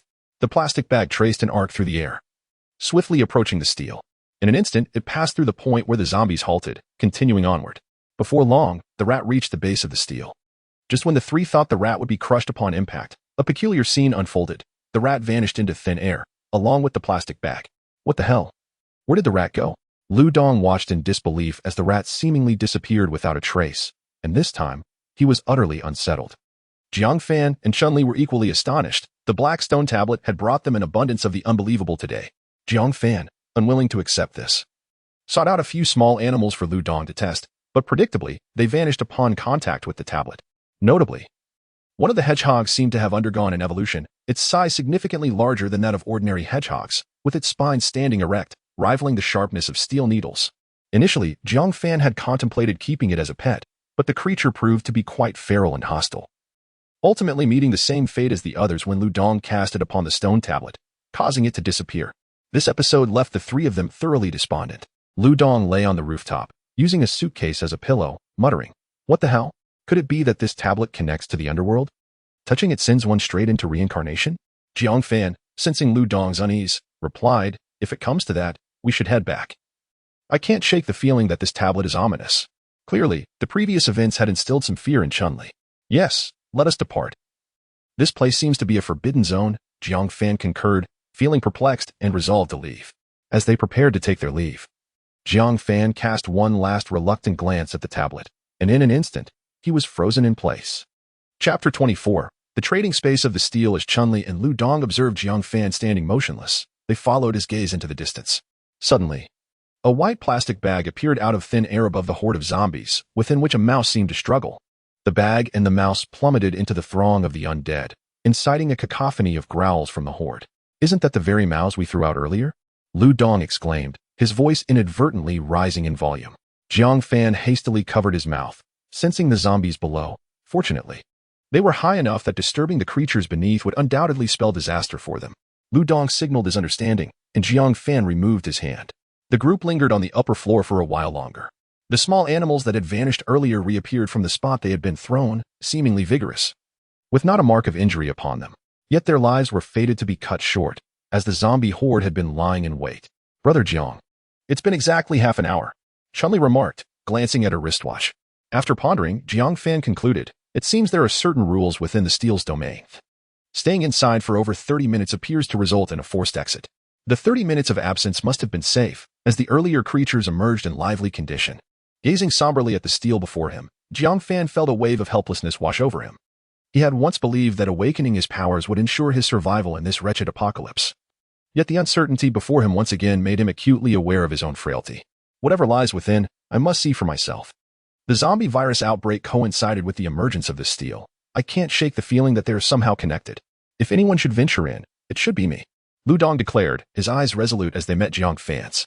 Hold on, let's first scout for a suitable entry point where we can bypass the horde. The trio began their search for an appropriate building. Given the steel's tremendous upheaval when it rose from the ground, most surrounding structures had collapsed. while the few that remained standing were precarious at best, consisting mostly of low 2- or 3-story edifices. None met Jiang Fan's criteria. He sought a building close enough to the steel yet sufficiently tall to ensure a safe entry and provide ample time for a retreat should they attract the attention of the zombies. After another 10 minutes of searching, Jiang Fan's eyes lit up. He had found it. Within his sensing range stood a 6-story classroom building. Whether it was due to the building's earthquake resistance or some other reason, the structure remained relatively intact, and notably, the southeastern corner of the classroom building extended well beyond the 30-meter perimeter surrounding the steel. The three of them circled around the horde and entered the school grounds. Although the zombies within the teaching building were numerous, they were no match for Jiang Fan's telekinetic knife control. One strike was sufficient to fell even the larger mutated zombies. Ultimately, they all managed to reach within 30 meters of the steel from the southeastern corner of the classroom building. Upon entering, Jiang Fan felt as though a wave of energy had scanned him, leaving him with a sensation akin to being electrified. The psychic abilities had ceased to function. Yet Lu Dong continued to carry his suitcase with one hand, gazing at the nearby steel. Dongzi, has your ability been suppressed? Jiang Fan inquired. Huh? I don't feel anything. I don't think so, Lu Dong replied as he casually shook his suitcase, indicating he was unaffected. It seemed that those with enhancement abilities had a natural advantage here. As the trio approached the steel, the surrounding zombies gradually became aware of their presence, leading to a throng of them clawing at the air barrier. Jiang Fan merely glanced at them and dismissed them, thinking, if you have the capability, come on in. Upon nearing the steel, Lu Dong suddenly released his suitcase and darted towards it, almost colliding with the stone. Wait for me, he shouted, and with those words, he vanished without a trace. Jiang Fan's eyes reddened at the spot where Lu Dong had disappeared. Deep down, he believed Lu Dong would most likely be fine, however. The reckless bravery that propelled Lu Dong into danger always stirred a tumult of emotions within him. You foolish idiot. When you come back, I'll show you how it's done. Jiang Fan shouted at the place where Lu Dong had vanished. The nearby horde of zombies, attracted by the noise, emitted a cacophony of growls. Jiang Fan turned to the mindless creatures and, in a voice strained with frustration, declared, What are you shouting about? One day, I will eradicate every last one of you beasts. Jiang Fan, don't say that. Donggu will be all right, Chun-Li said as she stepped beside him. Grasping his hand, feeling the warmth of her palm, Jiang Fan regained his composure. Yet, he remained silent, his gaze fixed unwaveringly on the spot where Lu Dong had disappeared. Time elongated in that moment, each second feeling like a blade slicing into his heart. Fortunately, it wasn't long before Lu Dong reappeared at the very place he had vanished. Seeing Lu Dong seemingly unscathed, Jiang Fan rushed over and kicked him, to which Lu Dong did not evade but merely grinned foolishly. After delivering 3 or 4 kicks, Jiang Fan finally vented his frustration. He fixed Lu Dong with an intense stare and demanded, What happened? Speak up. I shouldn't have to plead with you. Lu Dong, grinning mischievously, leaned in and asked, Feeling better? Those kicks of yours barely tickled. You better not dare to do that again, or I'll really kick you to death. Jiang Fan retorted, while Chun-Li stifled a laugh beside them. All right, Lu Dong conceded, then proceeded to recount his experience after he vanished. It turned out that when he disappeared, his body was drawn into a peculiar independent space, shrouded in darkness. Soon, 3D virtual items began to materialize before him, resembling a trading space that required crystal core energy for exchange. Fearing that Jiang Fan and Chun-Li would be anxious, Lu Dong silently wished to exit and promptly returned. What did you see in the trading space? Jiang Fan, intrigued, quickly asked. I didn't look closely, but there seemed to be energy bars, drinking water, and such. Lu Dong scratched his head. I'll go take a look. You two wait for me outside, Jiang Fan said, pulling his suitcase closer while placing his other hand on the steel. A frigid sensation coursed through his palm, and in an instant, Jiang Fan found himself enveloped in an abyssal darkness, his right hand still clutching a suitcase. An ancient voice resonated, seemingly emanating directly from within his mind, devoid of any discernible source.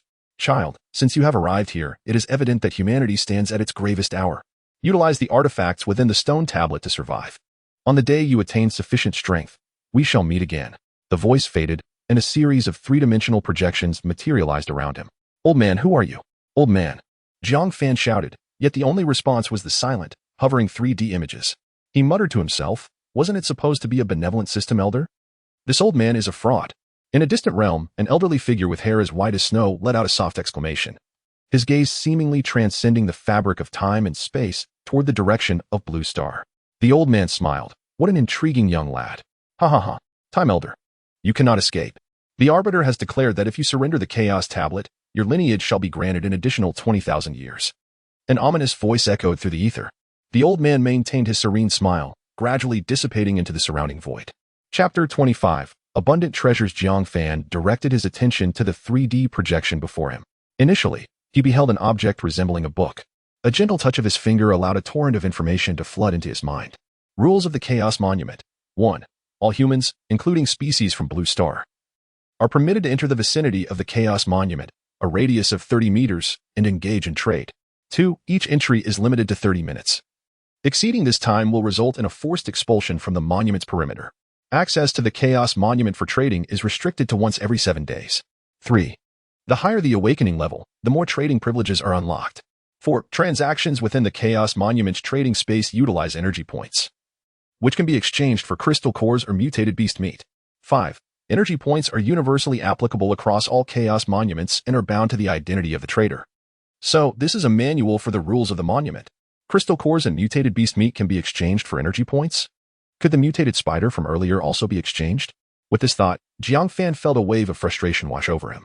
He opened his suitcase and shouted, "Exchange for energy points." A mechanical voice responded, "Detected 654 level 1 crystal cores. You may exchange for 832 energy points. Proceed with the exchange?" To his surprise, there was indeed a response. Jiang Fan hurriedly inquired, "Wait, why can over 600 crystal cores be exchanged for 832 energy points?"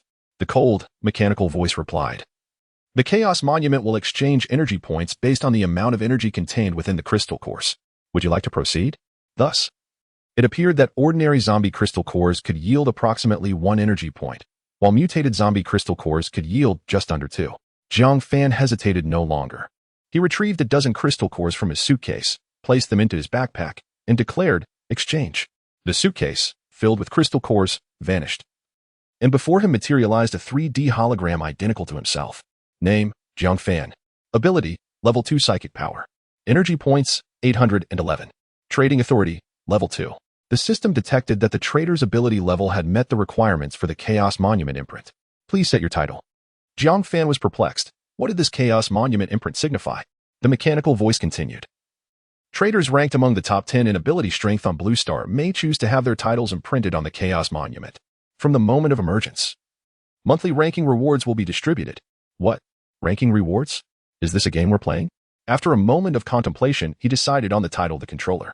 Jiang Fan aspired to seize control of his fate in this apocalyptic world, believing that if his abilities were sufficiently powerful, he could dominate everything. Meanwhile, Lu Dong and Chun-Li awaited anxiously outside as the monument suddenly emitted a dazzling golden light, resembling a golden dragon. In an instant, several bold characters materialized. The Controller. What does the Controller mean? Jiang Fan cannot possibly be in danger, can he? Chun-Li gazed at the words appearing on the monument, her heart heavy with concern for Jiang Fan. It's fine. Didn't Ti just emerge safely? Lu Dong reassured Chun-Li, though he himself felt a twinge of worry. Brother Jiang, you must return safely. Chun-Li silently prayed.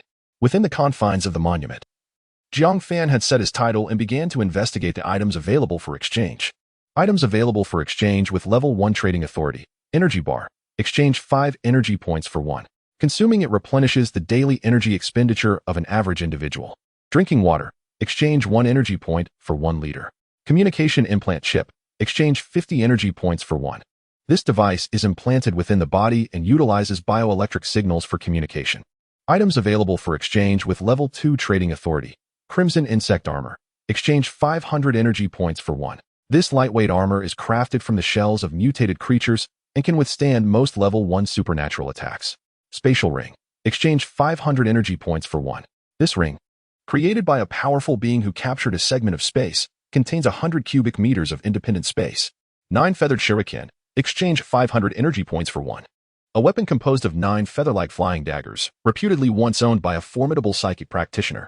Shin Heavy Blade. Exchange 500 energy points for 1. A heavy weapon forged from fine iron, weighing 500 pounds. Vajra Sword. Exchange 500 energy points for 1. A sword crafted from indestructible materials, capable of effortlessly slicing through hair and iron. There are several other weapons available for exchange, but the quantity for each is limited to 1. All of these items are highly desirable, leaving Jiang Fan feeling acutely aware of his financial constraints. With 811 energy points at his disposal, and excluding the energy bar and drinking water from consideration, every other item is something he ardently desires, yet he seems only able to select 1. He opts for the 9 Feathered Shuriken first, believing that having offensive capabilities will better enable him to acquire more energy points. After a brief moment of contemplation, Jiang Fan makes his decision. Upon clicking to exchange, a streamlined shuriken materializes before him, its golden hue radiating a dazzling brilliance. Ancient runes flow across its surface, harmoniously and fluidly. Jiang Fan harnesses his psychic energy to control the shuriken, and 5 feather-like daggers shoot forth in rapid succession, slicing through the darkness with vibrant trails of light. These trails then swirl around him, reminiscent of 5 ethereal birds dancing joyfully in the air. This is indeed the weapon I should wield, Jiang Fan muses. Although I can control 5 feathered daggers simultaneously, the psychic energy consumption has decreased significantly, and both the speed and agility of the daggers have enhanced remarkably. He marvels at the shuriken's lightweight design, which is incomparably lighter than a mere fruit knife. The 9-feathered shuriken truly lives up to its name. With this weapon in hand, facing Gao Xing will be a breeze. Jiang Fan finds himself increasingly enamored with the feathered dagger. He then exchanges for 3 communication implant chips, nearly exhausting his energy points. Noticing the time left for trading, he promptly exits the trading space. Upon emerging, Lu Dong and Chun-Li approach him. "Brother Jiang, why did it take you so long to come out? Are you all right?" Chun-Li inquires anxiously. "I'm fine. There were so many marvelous items inside. I just needed to look a little longer," Jiang Fan explains. "What is that you're carrying on your back? It looks reminiscent of something from a Golden Saint saga." "I didn't see anything like that available for exchange when I was in there," Lu Dong remarks, intrigued by Jiang Fan's 9-feathered shuriken and reaching out to inspect it. "Do not rush. I will show you shortly," Jiang Fan said, still remembering how this young man had made a decision on his own just moments ago. Once they stepped outside, he would utilize his telekinetic abilities to ensure the lad learned a valuable lesson. The time for their transaction was fleeting. They needed to prepare for their departure. As soon as he finished speaking, a wave of immense energy swept over them, and the 3 vanished from sight. Reappearing at the southeast corner of the teaching building, Jiang Fan unleashed his mental powers, and 5 feathered blades shot forth from the 9-feather shuttle, swirling around him. Sensing no zombies in the vicinity, a wicked smile crept across Jiang Fan's face as the 5 blades darted toward Lu Dong, resembling 5 radiant streaks of light. Lu Dong was momentarily blinded by the shimmering golden glints before him. The blades hovered perilously close to his nose, prompting him to plummet onto the ground in fright, his legs trembling uncontrollably. "Ha ha ha, wasn't it you who said I should scratch your itch?" Jiang Fan roared with laughter. Lu Dong, glancing between the glittering blades in Jiang Fan, soon realized that Jiang Fan was merely toying with him. "You rascal, Jiang! Instead of slaying zombies with your impressive weapon, you choose to test it on me. If you don't provide me with a proper weapon, I refuse to get up." He adopted a posture reminiscent of Zhu Beiji berating the Monkey King.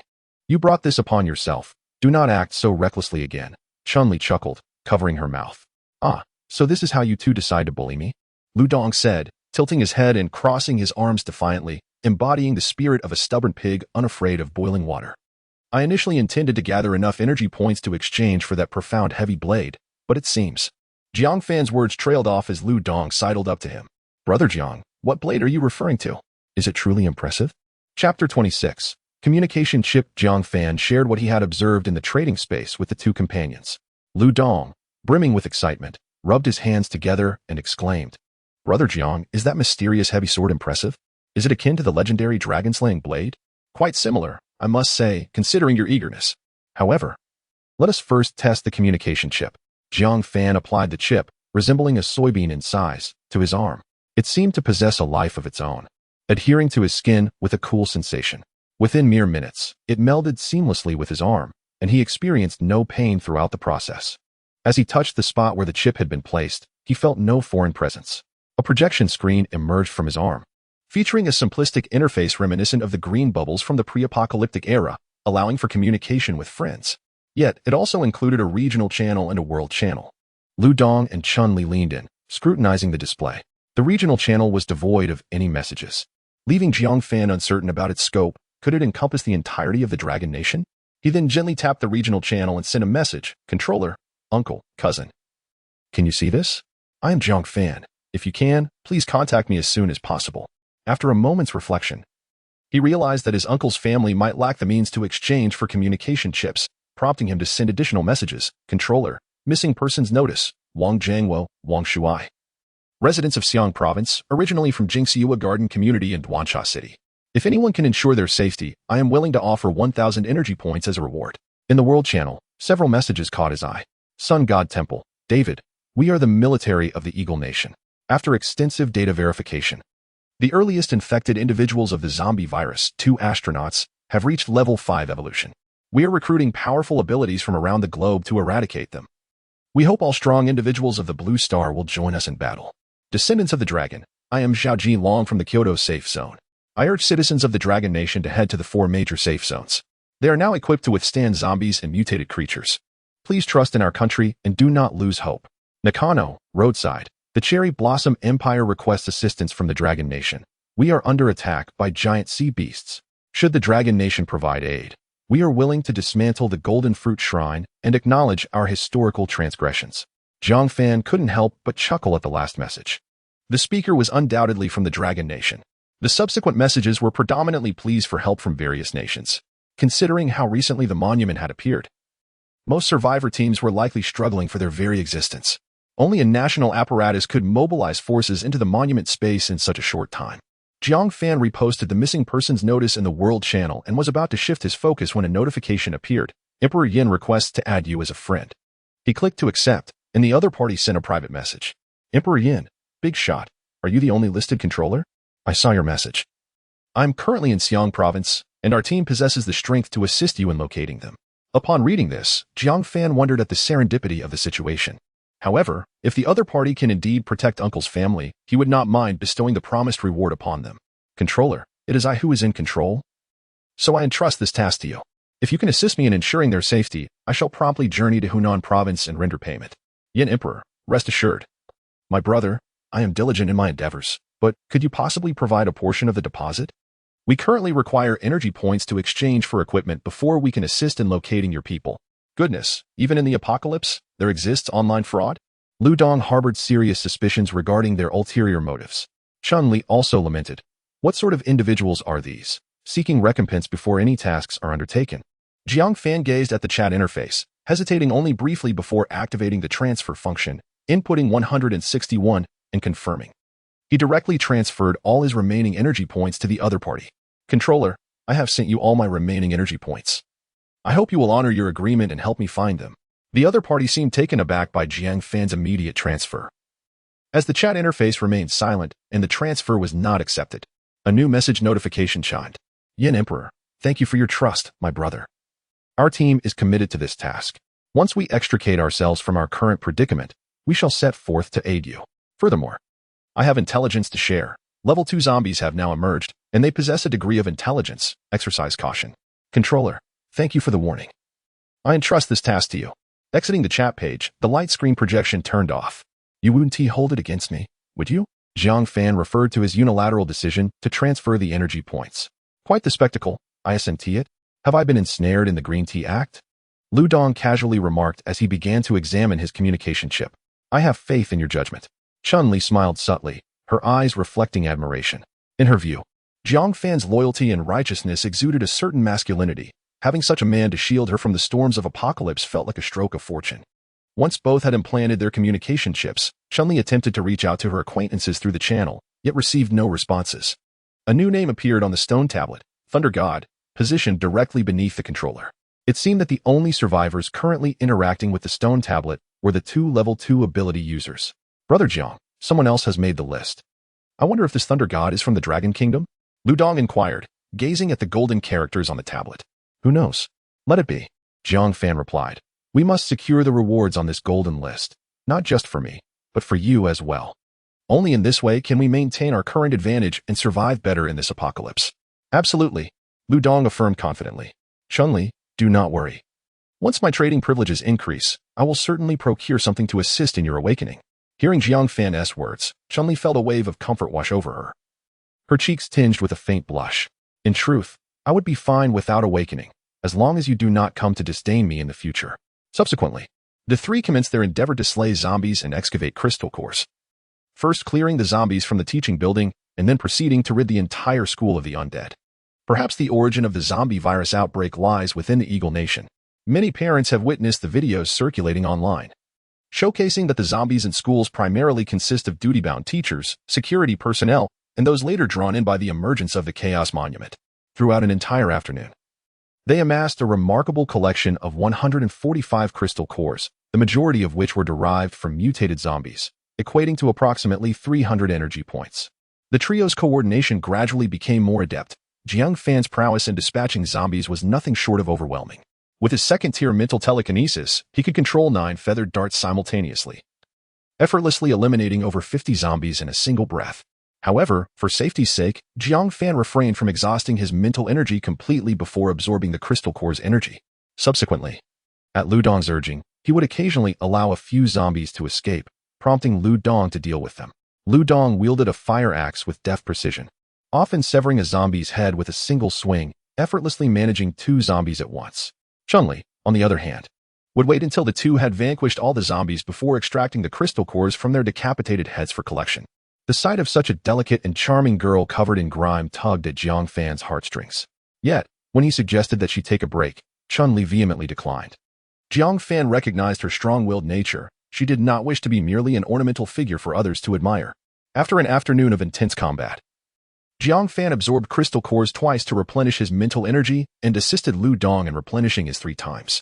Though Chun-Li lacked supernatural abilities, her tasks were by no means light. Once the trio finished their meal, Lu Dong and Chun-Li fell into a deep slumber, while Jiang Fan struggled to keep his eyes open, standing watch. At around 4 a.m., Jiang Fan suddenly glanced out the window, the drowsiness vanishing in an instant. Through his mental perception, he sensed a vague figure rapidly approaching.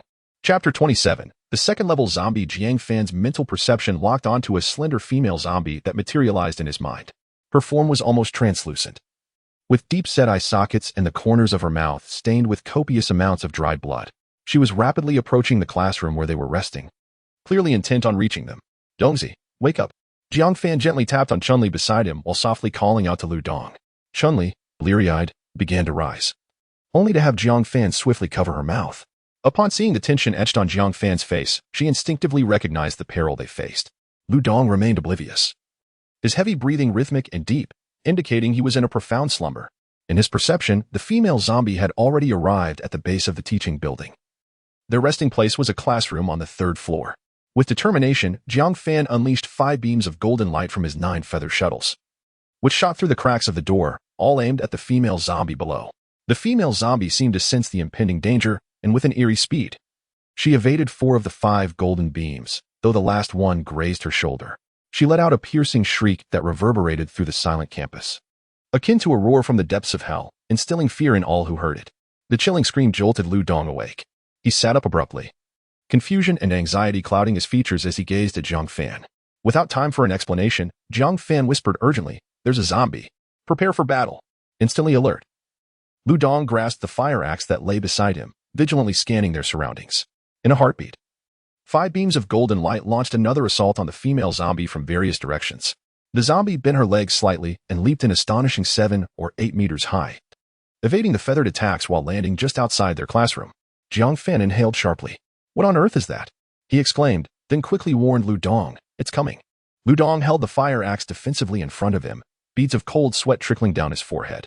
He understood that if even Jiang Fan couldn't fend off this zombie, it was undoubtedly far more formidable than any they had encountered before. With a crash, the glass shattered, raining fragments into the room. The 5 beams of golden light followed closely behind, illuminating the sinister visage of the female zombie. Lu Dong, having waited for this moment, swung the fire axe directly at the zombie's face. The zombie emitted a furious roar, defiantly raising her arm to absorb Lu Dong's strike. With a resounding clang, the axe struck her arm, severing one limb while the other barely managed to withstand the blow. Lu Dong had poured every ounce of strength into the attack, generating nearly a ton of force. Surprisingly, he had not completely severed both of the zombie's arms, but he had nonetheless overwhelmed her with his sheer power. Her entire body was propelled backward by Lu Dong's immense strength, crashing violently into the wall, causing framed artworks to tumble down. Before the female zombie could regain her footing, the 5 beams of golden light were upon her. 3 beams targeted her eyes, while the remaining 2 aimed for her neck. In a desperate moment, the zombie raised her intact arm to shield her eyes. In an instant, flesh and blood erupted from the arm, scattering in all directions, while the neck was pierced by 2 feathered blades, creating a gaping wound the size of a fist, from which thick, dark blood gushed forth. The female zombie emitted a wretched cry reminiscent of an infant's, her mournful wail echoing throughout the classroom. Jiang Fan felt as though a hammer had struck his head, a wave of excruciating pain and dizziness overwhelming him. He struggled to steady himself and turned his gaze toward the female zombie. She had already regained her footing, propelling herself forward like a cannonball towards Lu Dong. With a resounding crash, tables and chairs were sent flying, and Lu Dong was hurled backward by the tremendous force, crashing into the bulletin board at the rear of the classroom, causing chalk dust to rain down. The female zombie showed no signs of hesitation, continuing her relentless assault towards Lu Dong, her neck wound still oozing blood, leaving a gruesome trail of dark liquid on the floor. Lu Dong, still dazed from the earlier ambush, lay groaning on the ground, clearly unable to withstand the impending attack. In a moment of desperation, a flash of golden light appeared as 5 feathered blades formed a small shield before the female zombie. She swung her bloodied arm, striking the golden shield with a force that shattered it into 5 brilliant shards, which then surged toward her. Lu Dong, finally recovering from his injuries, noticed that his weapon had fallen during the chaos. As the female zombie charged once more, he rolled to the side to evade her strike while retrieving a fire axe. The sound of gunfire erupted. Bang, bang, bang. Chun-Li had opened fire. The nearly translucent form of the zombie made it difficult for her to be accurately targeted. 2 bullets struck the creature in the chest while another missed, ricocheting off the classroom walls and sparking a shower of light. The force of the bullets caused the zombie to stagger, and seizing the opportunity, Lu Dong leaped into the air like a soaring eagle, raising the axe high above his head. With a mighty shout, he swung down with all his might, aiming for the zombie's skull with a fierce determination akin to splitting a mountain. The female zombie, exhibiting a semblance of intelligence, attempted to evade the blow, but her body, unbalanced from the impact of the bullets, could not react in time. With a sickening thud, the axe embedded itself deep into her skull, a fountain of dark blood and viscous fluid erupting in all directions. Upon landing, Lu Dong delivered a powerful kick to the zombie's chest, sending her sprawling across the room, knocking over a multitude of desks and chairs. Yet, even so, the female zombie was not dead. She flailed her claws wildly, as if intent on tearing apart everything in her path. A flurry of golden light surged forth as the feathered blades pierced her eyes, obliterating her brain tissue. Once again, she let out a heart-rending wail, collapsing to the ground as blood streamed from her orifices, her form gradually becoming less transparent.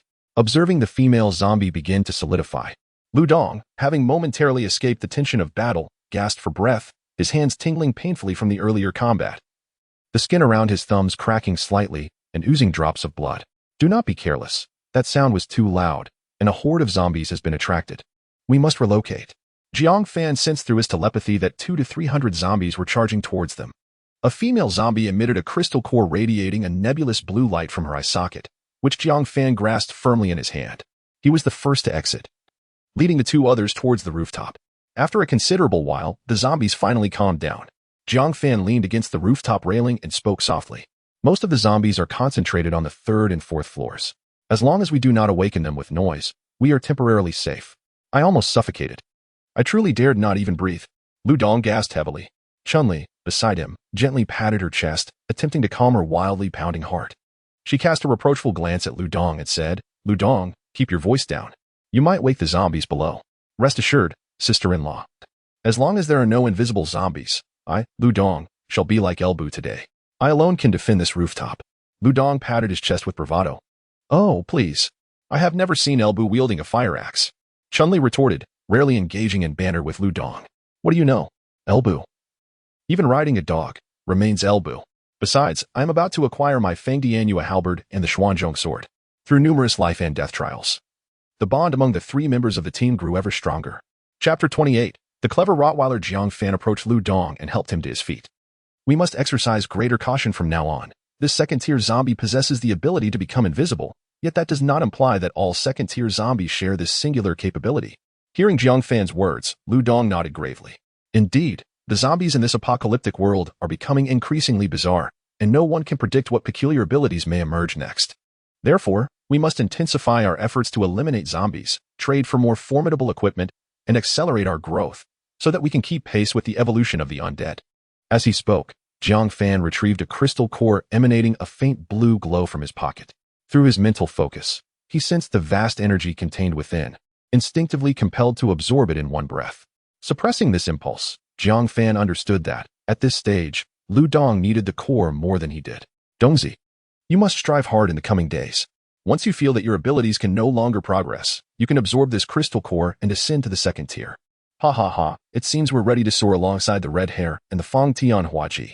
Lu Dong accepted the proposal without hesitation, for he was not one to shy away from opportunity. Noticing the time approaching 5 o'clock, Jiang Fan realized that dawn was imminent. reflecting on the previous night. He concluded that the female zombie hadn't been completely invisible. Rather, she could render her body transparent, taking advantage of the darkness to nearly evade Jiang Fan's detection.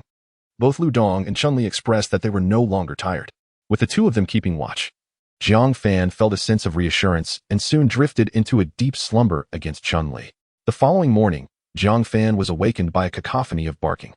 The sky was bright, and Chun Li beside him appeared to have just opened her eyes, still drowsy, utilizing his psychic senses to scan the surroundings. He noticed that the zombies were approaching the distant playground. Lu Dong stood by the railing, shielding his eyes from the sunlight as he gazed towards the playground. "What is happening, Dongzi?"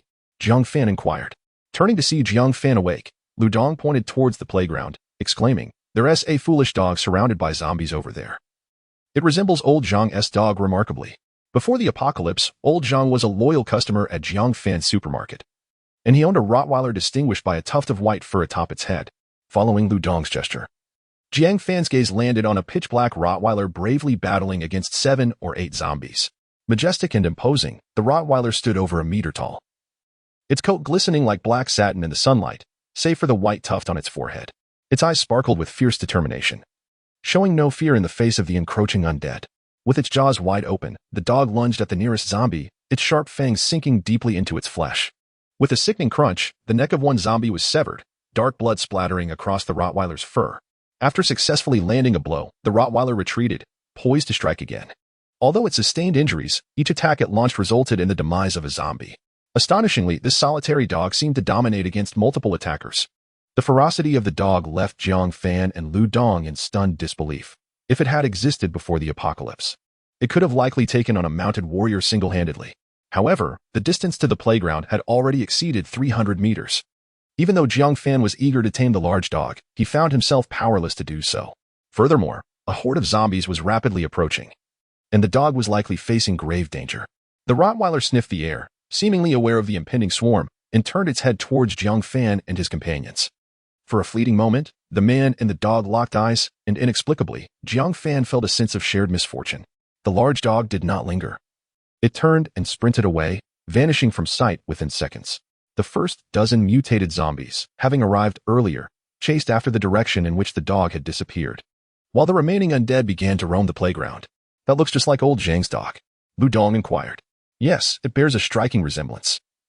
The breed and color match perfectly." Jiang Fan gazed at the spot where the dog had vanished, feeling as though it had somehow seen them. "I hope you can survive," he muttered to himself, unsure whether he was addressing the Rottweiler or himself. The trio cleared the zombies on the lower floor, most of which had been drawn to the playground by the earlier commotion. Returning to the classroom where they had rested the night before, they found their backpacks still there. Lu Dong was devouring a can of luncheon meat with gusto. "Brother Jiang, why do you seem so down today?" "Huh, am I? Perhaps I didn't sleep well last night." In truth, Jiang Fan was acutely aware that ever since the Rottweiler had turned and left, an emptiness had settled in his heart. Why did he feel such a connection to a dog that was not even his? Suddenly, a thought struck him, and he eagerly asked Lu Dong, "Dongzi, when did you first notice that dog?" "I spotted it just before you woke up. It seemed to burst onto the scene, barking loudly." Lu Dong replied nonchalantly, still chewing. Jiang Fan's eyes widened as a hypothesis began to take shape in his mind. Excitedly, he continued, "Dongzi, aside from the initial barks, did you hear it bark again later?" Lu Dong, still unconcerned, replied later. "It seems it didn't bark much after that." At this moment, Chun Li appeared to grasp something significant, asking, "Brother Jiang, are you suggesting that the dog recognized you? It attracted the zombies to the playground to save us." Lu Dong also ceased his meal, staring incredulously. "Is that even possible? Can a dog possess such intelligence?" "Nothing is impossible. If zombies can evolve to possess intelligence, a fully grown Norwegian elkhound could have an IQ equivalent to that of a 6 to 8-year-old child. If it is indeed a mutated creature, its intelligence would undoubtedly be even greater." Seemingly reassured by his thoughts, Jiang Fan shook off his previous despondency and began to enjoy the food before him. After their meal, the trio resumed their hunt for zombies. Each time, Jiang Fan expended his powers completely before absorbing the crystal cores to replenish his strength. 5 golden beams incessantly harvested the lives of the zombies, while Chun Li diligently collected the crystal cores. The sun had yet to set. Yet a few individuals had already purged the school of its undead menace once more. Their primary responsibility each day was to eradicate the zombies within the premises, as this was their temporary stronghold. To thwart any nocturnal assaults from the undead, it was imperative that they complete this task before dusk. "Sister Chun Li, How many crystal cores did we gather this afternoon? Lu Dong inquired from his makeshift bed, fashioned from an assortment of tables and chairs. Chun-Li placed the freshly counted crystal cores into her suitcase, replying, "Today's yield surpasses yesterday's significantly. We have collected 201 cores. Brother Jiang seems to be unusually fervent today, showing no restraint in his pursuit of the zombies. I can hardly keep up with the stragglers. It has utterly exhausted me," Lu Dong remarked, casting a glance at Jiang Fan. The latter appeared oblivious to their conversation, his gaze fixed vacantly out the window. "Oh, it seems his soul has been spirited away by that foolish dog," Lu Dong quipped. But no sooner had he spoken than Jiang Fan let out a couple of silly chuckles. Moments later, a pitch-black canine head nudged the door open, standing at the threshold, its pink tongue lolling out as it panted, while its short tail wagged joyfully from side to side. Chapter 29, Black Panther, is that you, Black Panther? Jiang Fan inquired, rising to address Luowina. Upon hearing Jiang Fan's voice, Luowina appeared even more exhilarated, rushing towards him, sniffing intently, and rubbing its head against Jiang Fan's body. It emitted a soft, throaty sound, reminiscent of a long-lost child reuniting with a loved one. "Indeed, it truly is you," Jiang Fan exclaimed, patting the panther's head and gently tapping its robust frame. The muscles of the Black Panther were well-defined and remarkably strong. "Goodness, this creature is extraordinary. It has really returned," Lu Dong marveled. "Given the state of the world, what is there to be astonished about?" Chun-Li remarked, equally fond of the panther, though it did not recognize her, and she hesitated to approach it. At that moment, the Black Panther was frolicking with Jiang Fan, its powerful front paws resting on his chest, nearly knocking him over. Jiang Fan took a step back, barely managing to regain his balance. "My word, your strength is astounding," he commented, stroking the panther's head. Lu Dong joined them, saying, "Silly dog, do you not recognize me?" To his surprise, the Black Panther merely glanced back at Lu Dong, showing no inclination to greet him warmly. "Huh. Serves you right for calling it a silly dog." Jiang Fan chuckled, reveling in Lu Dong's predicament. Chun-Li, gathering her courage, spoke up, "Hello, Black Panther. May I pet you?" Remarkably, the Black Panther walked over to Chun-Li and lay down quietly, as if waiting for her to touch it. "Goodness, this creature truly comprehends our words," Lu Dong exclaimed, astonished by the panther's intelligence. Chun-Li crouched down and gently stroked its silken coat, which was smooth and glossy, albeit marred by numerous scars, some healed, others still fresh. "Jiang Ge, why has the Black Panther not turned into a zombie dog despite being injured by zombies?" Chun-Li queried, observing the wounds on the panther's body. It dawned on Jiang Fan that, over the past month and a half, they had not encountered any zombified animals, although they had seen plenty of mutated creatures. After pondering for a moment, he speculated, could it be that the zombie virus only transforms humans into zombies, while animals undergo mutations? Who cares? As long as we continue to grow stronger, we will survive in this apocalypse. Lu Dong dismissed the concern nonchalantly. Jiang Fan couldn't help but admire Lu Dong's resilient mindset. Sometimes, not overthinking was the best approach. During dinner, the Black Panther consumed a quantity of food equivalent to that of all three of them combined. Perhaps it had been famished for too long. Or perhaps mutated beasts simply had larger appetites. "You have an insatiable appetite, Black Panther. This meal nearly equals my entire day's worth of food," Lu Dong remarked, patting the panther's head. The Black Panther barked twice in response, seemingly expressing its displeasure at his comment. "All right, I won't criticize you anymore," Lu Dong said, pulling out a crystal core and waving it in front of the Black Panther. "Would you like to try this?" The panther exhibited great excitement, bouncing beside Lu Dong, seemingly forgetting the earlier comment about its voracious eating habits. "Dongzi, let us see if it can absorb the energy from the crystal core," Jiang Fan suggested, eager to witness how a mutated beast would assimilate such energy. Lu Dong gently tossed the crystal core into the air, and the Black Panther swiftly caught it in its mouth, swallowing it whole. "Indeed, this was a skill I could never master. That thing is simply impossible to swallow. I have tried." Lu Dong reminisced about his first encounter with the crystal core, absent-mindedly touching his Adam's apple. "If it were you, Tiger, and you were to swallow it, I reckon you would have turned into a zombie by now." Jiang Fan cast a sidelong glance at him, acknowledging Lu Dong's occasional unreliability. He continued to offer the Black Panther more crystal cores, but it refrained from swallowing any more, indicating that the mutated beast required a period of digestion to absorb the cores. Jiang Fan attempted to guide the energy of the crystal core towards the Black Panther using his mental force, and the process went remarkably smoothly. The Black Panther seemed to comprehend Jiang Fan's intention to aid its evolution, offering no resistance whatsoever. However, after the consumption of 4 crystal cores, the pace of absorption noticeably diminished, suggesting it had reached a certain threshold. Jiang Fan ceased the energy transfer, and the Black Panther, which had been lying on the ground, rose and shook its fur, approaching Jiang Fan and licking his hand with its tongue. Its dark form appeared even more imposing than before. The Black Panther settled down behind Jiang Fan, who leaned against it for the night watch, while Chun-Li and Lu Dong had already fallen asleep. As his fingers brushed against the location of the communication chip implant, a holographic display projected, revealing 20 new messages. What in the world is happening? Jiang Fan frowned and muttered under his breath. However, upon further reflection, he realized that in the first-level trading space, aside from energy bars and water, only communication chips could be exchanged. Some teams and individuals possessing crystal cores could only trade for communication chips. He opened a few of the messages to glance at their contents. Little Yellow Duck, Big Boss, please take me in. I am a delicate fairy, easily toppled.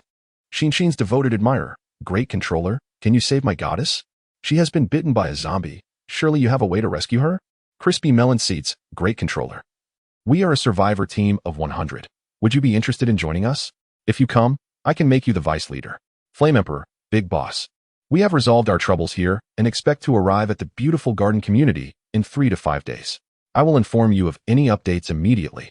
Descendant of the Dragon. Greetings, Controller. I am Zhao Jinlong. Are you interested in joining the security forces of the safe zone? Jiang Fan briefly reviewed the messages, clearing out those of little significance, replying to Flame Emperor that he was aware, and responding to the Descendant of the Dragon. Controller, I do not plan to join the military for now. I need to find my family first. If you can assist, I will offer a generous reward. Just as he sent the message, a reply came through. Descendant of the Dragon, we can discuss joining later. I have contacted comrades in the Xiang province safe zone and will have them try to locate your family. Controller, thank you very much. After this brief exchange, Jiang Fan opened the regional channel. Unlike the previous day, the public screen was continuously scrolling with messages. Most were pleas for help in locating family members, while others indicated their locations, attempting to gather more individuals to strengthen their teams. The world remains in a cacophony of chaos. Yet Jiang Fan manages to glean valuable information amidst the turmoil. The Eagle Nation, in an attempt to combat the horde of zombies, deployed a weapon of ultimate destruction. The areas struck were reduced to mere dust, transforming all zombies within into nothingness and rendering a 10-kilometer radius a wasteland devoid of life. However, they soon discovered that more zombies were congregating towards the nuclear blast zone, astonishingly capable of absorbing the radiation emitted. Ultimately, a significant number of these undead evolved, resulting in the emergence of over a dozen level 2 zombies. It was only then that the military of the Eagle Nation recognized their folly. The radiation from a nuclear explosion lingers for decades, allowing countless zombies to undergo evolution, a thought that is profoundly terrifying. As Jiang Fan deactivated the holographic display, he mused, what a bunch of fools the Eagle Nation is, truly more adept at sabotaging their own efforts than achieving success. Chapter 30. Wishes fulfilled that night. They were fortunate enough to avoid further encounters with zombies. To Jiang Fan's astonishment, each time a zombie approached within 100 meters of the teaching building, Black Panther would alertly glance in that direction and emit soft whimpers, seemingly warning Jiang Fan. In the latter half of the night, Lu Dong and Jiang Fan took turns keeping watch, and with the assistance of Black Panther, Jiang Fan felt considerably more at ease. The following day, after much deliberation among the group, they resolved to leave the school in search of other locations to hunt zombies. There were 2 primary reasons for this decision. Firstly, the number of zombies in their vicinity had dwindled, and any attempts to attract them could result in an overwhelming influx. Secondly, their food supplies were nearly depleted, necessitating an expedition to gather more. Thus, the trio, accompanied by their loyal canine companion, set forth. The zombies encircling the Chaos Monument had significantly diminished, drawn away by the commotion in the surroundings. After the Crimson Rain, various plants appeared to have undergone mutations. The once familiar greenery now exhibited bizarre forms. Trees that had once been ordinary now stood with thick trunks adorned by strange patterns, their leaves transformed into vivid shades of purplish red, elongated and sharp in shape. The abandoned vehicles along the roadside had lost all semblance of their former selves, enveloped by creeping vines, resembling enormous spheres. Jiang Fan skillfully maneuvered the 9-feather shuttle to reap the lives of the zombies, while Chun-Li and Black Panther diligently collected crystal cores, and Lu Dong wielded a fire axe to eliminate any stragglers. Their teamwork was nothing short of impeccable. Within the surrounding buildings, many survivors remained, often attempting to attract attention. Some tied brightly colored cloth strips to their windows, while others frantically waved their arms, seemingly signaling for urgent assistance. Even more absurdly, some shouted loudly in their desperate calls for rescue. Jiang Fan felt a twinge of guilt for the former group. They could only focus on their own survival and were in no position to rescue others. As for the latter, he harbored no sympathy whatsoever. Fools have always existed, and their shouting would only serve to lure more zombies to their demise. That day, the team managed to acquire over 300 crystal cores, bringing their total to more than 600. Remarkably, nearly half of these were mutated first-level zombie cores, which, when exchanged for energy points, could potentially yield 600 to 700 points. Two new names appeared on the Chaos Monument leaderboard, Vladimir and Taekwon Kentai. While the nationality of Vladimir remained a mystery, Taekwon Kentai was unmistakably from the land of cherry blossoms. Jiang Fan felt the urgency of time pressing upon him. With an increasing number of individuals reaching the second level, the items in the trading space could very well be snatched away by others. He could not be certain that there were no second-level awakened individuals in close proximity to the Chaos Monument.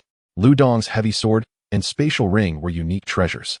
Regrettably, only 2 days had passed since their last entry into the trading space, and the cooldown period for each entry was a full week.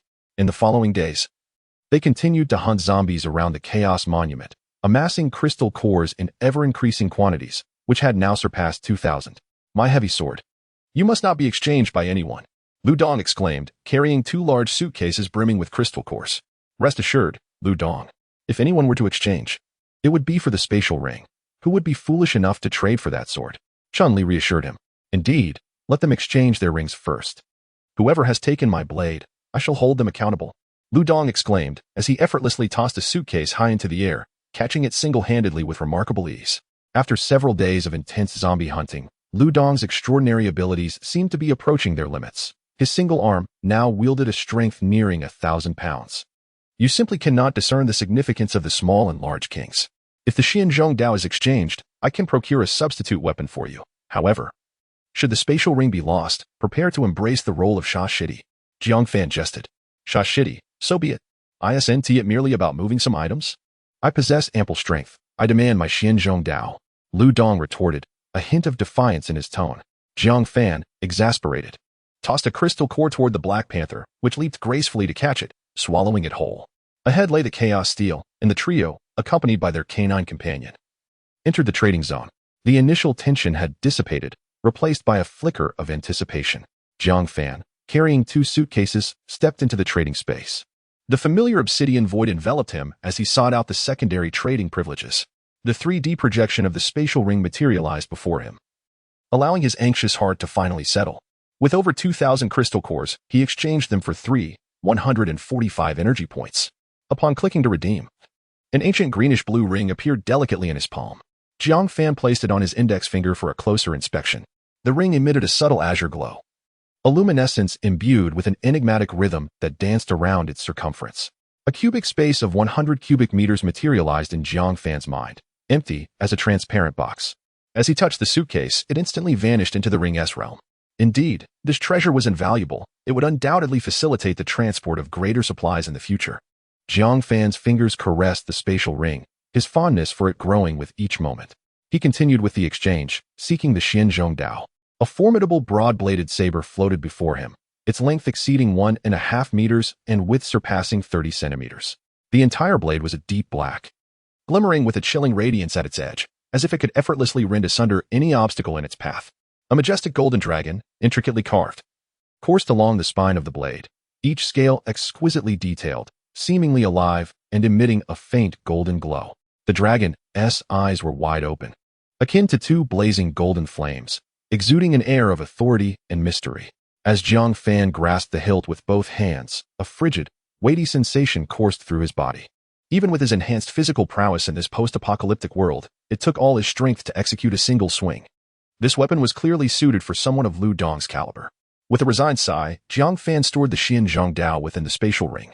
Next, he exchanged for 3 sets of scarlet insect armor, donning one set immediately. As the armor enveloped him, it seemed to possess a life of its own, conforming seamlessly to Jiang Fan's physique, each segment finding its rightful place, interlocking without hindering his agility. The armor radiated a faint scarlet glow, akin to a shroud of mysterious blood mist, enveloping Jiang Fan and emanating a palpable aura of lethality. Jiang Fan felt no discomfort within the confines of the apparatus. With a mere thought, the helmet gradually activated, its sides extending backward before contracting seamlessly to fit snugly at the nape of his neck. The entire process executed with fluid grace. Jiang Fan was utterly captivated. He could scarcely fathom the civilization capable of birthing such marvels. With 645 energy points remaining, He glanced at the other items and casually exchanged for 5 communication implant chips. Outside the chaotic steel, Jiang Fan's figure materialized. Lu Dong and Chun-Li were momentarily taken aback upon seeing Jiang Fan clad in the insect armor, only to be swiftly overcome with excitement as they rushed towards him. Jiang Fan, is this the insect armor? You look absolutely magnificent in it. Chun-Li exclaimed, her admiration palpable. Hey, you two, stop flaunting your affection. What about my Xuanzhong blade? Lu Dong questioned impatiently. The Xuanzhong blade. It's no longer in the trading space. It must have been exchanged away, Jiang Fan replied solemnly. Upon hearing this, Lu Dong's expression instantly dimmed, his gaze fixed blankly on Jiang Fan, observing his brother's despondence. Jiang Fan refrained from teasing him further and withdrew the Xuanzhong blade from his spatial ring. With a thud, the heavy blade embedded itself in the ground. Stirring a cloud of dust, Lu Dong's face brightened at the sight of the massive sword. He effortlessly lifted it with one hand and began to swing it, laughing heartily. Haha, I knew you were just kidding, Jiang Fan. This blade is incredible. The blade whistled through the air, and despite its formidable weight, Lu Dong wielded it with remarkable ease, his robust arms showcasing their strength, prompting the Black Panther to leap about in excitement. You rascal! Jiang Fan chuckled knowingly. Just as the trio reveled in their merriment, several kilometers away, within the trading space of the steel, a young man bellowed in fury. Damn it. Where's my spatial ring? If I find out who took it, I will annihilate your entire family. Chapter 31. Return. The young man exited the trading space, where a dozen individuals awaited him, both male and female. A bespectacled man with a middle-part hairstyle stepped forward. Young Master Long, have you switched to the spatial ring? The man referred to as Young Master Long was named Duan Long. Before the apocalypse, he managed a security company and was responsible for the escort work of the Song City Construction Bank. After the world fell into chaos, he awakened to his abilities and, leveraging his armed resources, seized a considerable amount of supplies, attracting numerous survivors and awakened individuals to his cause. Duan Long did not respond, yet his dark expression spoke volumes. The middle-aged man, adept at reading the room, quickly fell silent, refraining from further inquiries. Among the crowd, a provocatively dressed woman with pink hair approached, linking her arm with young Master Long's. Congratulations, young Master Long, on acquiring such a treasure. Just as Duan Long was engulfed in fury, he was taken aback by the woman's utter lack of awareness. As she inadvertently pricked at his sore spot, he seized her by the hair, forcing her to kneel on the ground. Congratulations, my foot. I am seething with rage. The woman gasped in fright, followed by a series of indescribable movements. The onlookers averted their gazes. 3 minutes later, Duan Long departed with the crowd. Meanwhile, on Jiang Fan's side, Lu Dong and Chun-Li had donned their insect armor. Brother Jiang, do I look somewhat dashing now? Lu Dong boasted, shouldering his heavy sword with a smug expression. As long as you remain silent, your appearance is quite acceptable. Jiang Fan replied dismissively, his gaze fixated on Chun-Li. Chun-Li's insect armor gleamed in silver, accentuating her exquisite curves and figure, coupled with her delicate features. She exuded an aura reminiscent of a Valkyrie. She noticed Jiang Fan's lingering gaze, her cheeks flushing slightly, yet she inquired, Brother Jiang, can this armor withstand zombie attacks? It should hold up against level 1 zombies, but anything above that is uncertain. Additionally, be cautious to avoid impacts at the armor's connection points, Jiang Fan responded, stepping closer to Chun-Li and pointing out the connection areas on her armor. I have inspected it, and the frontal defense is quite robust. Even my full-force 9-feather shuttle might struggle to breach it. However, the connection points are vulnerabilities, particularly under the arms and around the neck. Do not fall into the trap of believing the armor makes you invincible. It remains fragile against skilled opponents. Understood. Honestly, I am already thrilled that it can resist most attacks.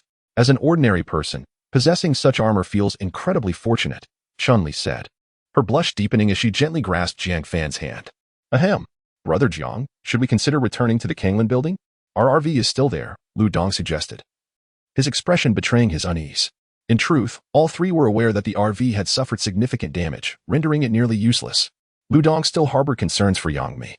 Haha, you rascal. Then let us set off. We can gather more supplies along the way. Now that we have the spatial ring, we can store more food. All right. 3 individuals and a dog set forth towards the Kanglan building, traversing a landscape dotted with various shopping centers, markets, and commercial establishments. Although many supplies had been nearly depleted by the scavengers, areas heavily besieged by zombies still boasted a wealth of resources. Within the confines of a spatial ring, a veritable mountain of clothing, food, bottled water, and essential supplies occupied a significant portion of the space. Jiang Fan mused to himself, appreciating the advantages of such a spatial ring. It was no wonder that protagonists in online literature often possess spatial abilities, as it truly is an invaluable tool for home, travel, and even the more nefarious acts of killing and looting. After 4 hours of travel, they finally caught sight of the Kanglan building from a distance. The charred remnants of a fire marked its 50-plus stories, a remnant of their previous encounter with a giant spider. Lu Dong appeared increasingly anxious, striding ahead with a large sword in hand, leading the way. Zhu Shangtian, do not overstep your bounds, Chahua admonished. Supporting Yang Mi as her gaze pierced through to Zhu Shangtian, her voice stern. Overstep? What of it?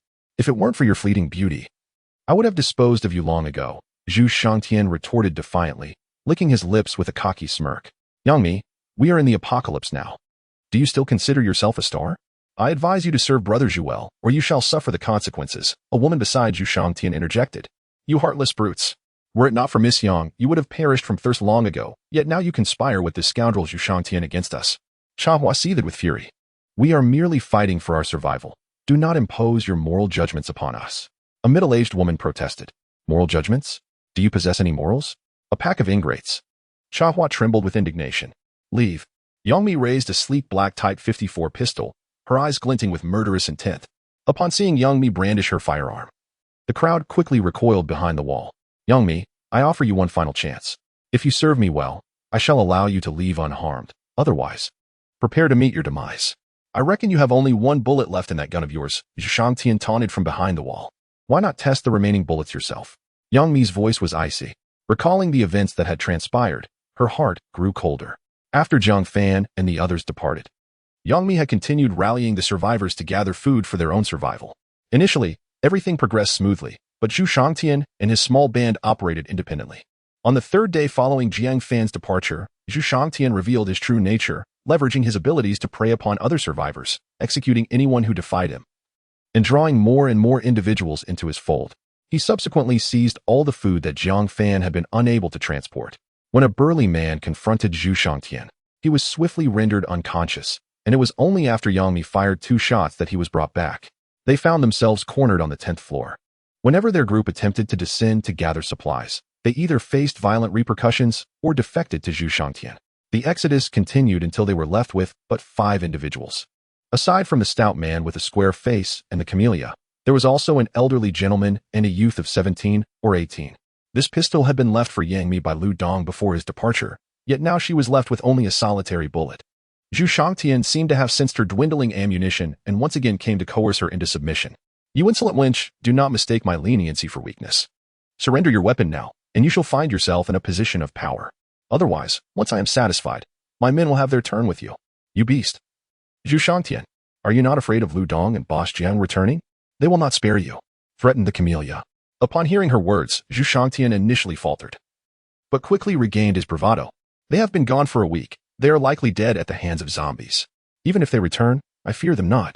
I could crush his skull with a single blow. As soon as he finished speaking, a languid voice echoed.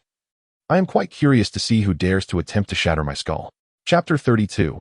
Zhu Shangtian's demise. The crowd turned their gaze toward the source of the sound.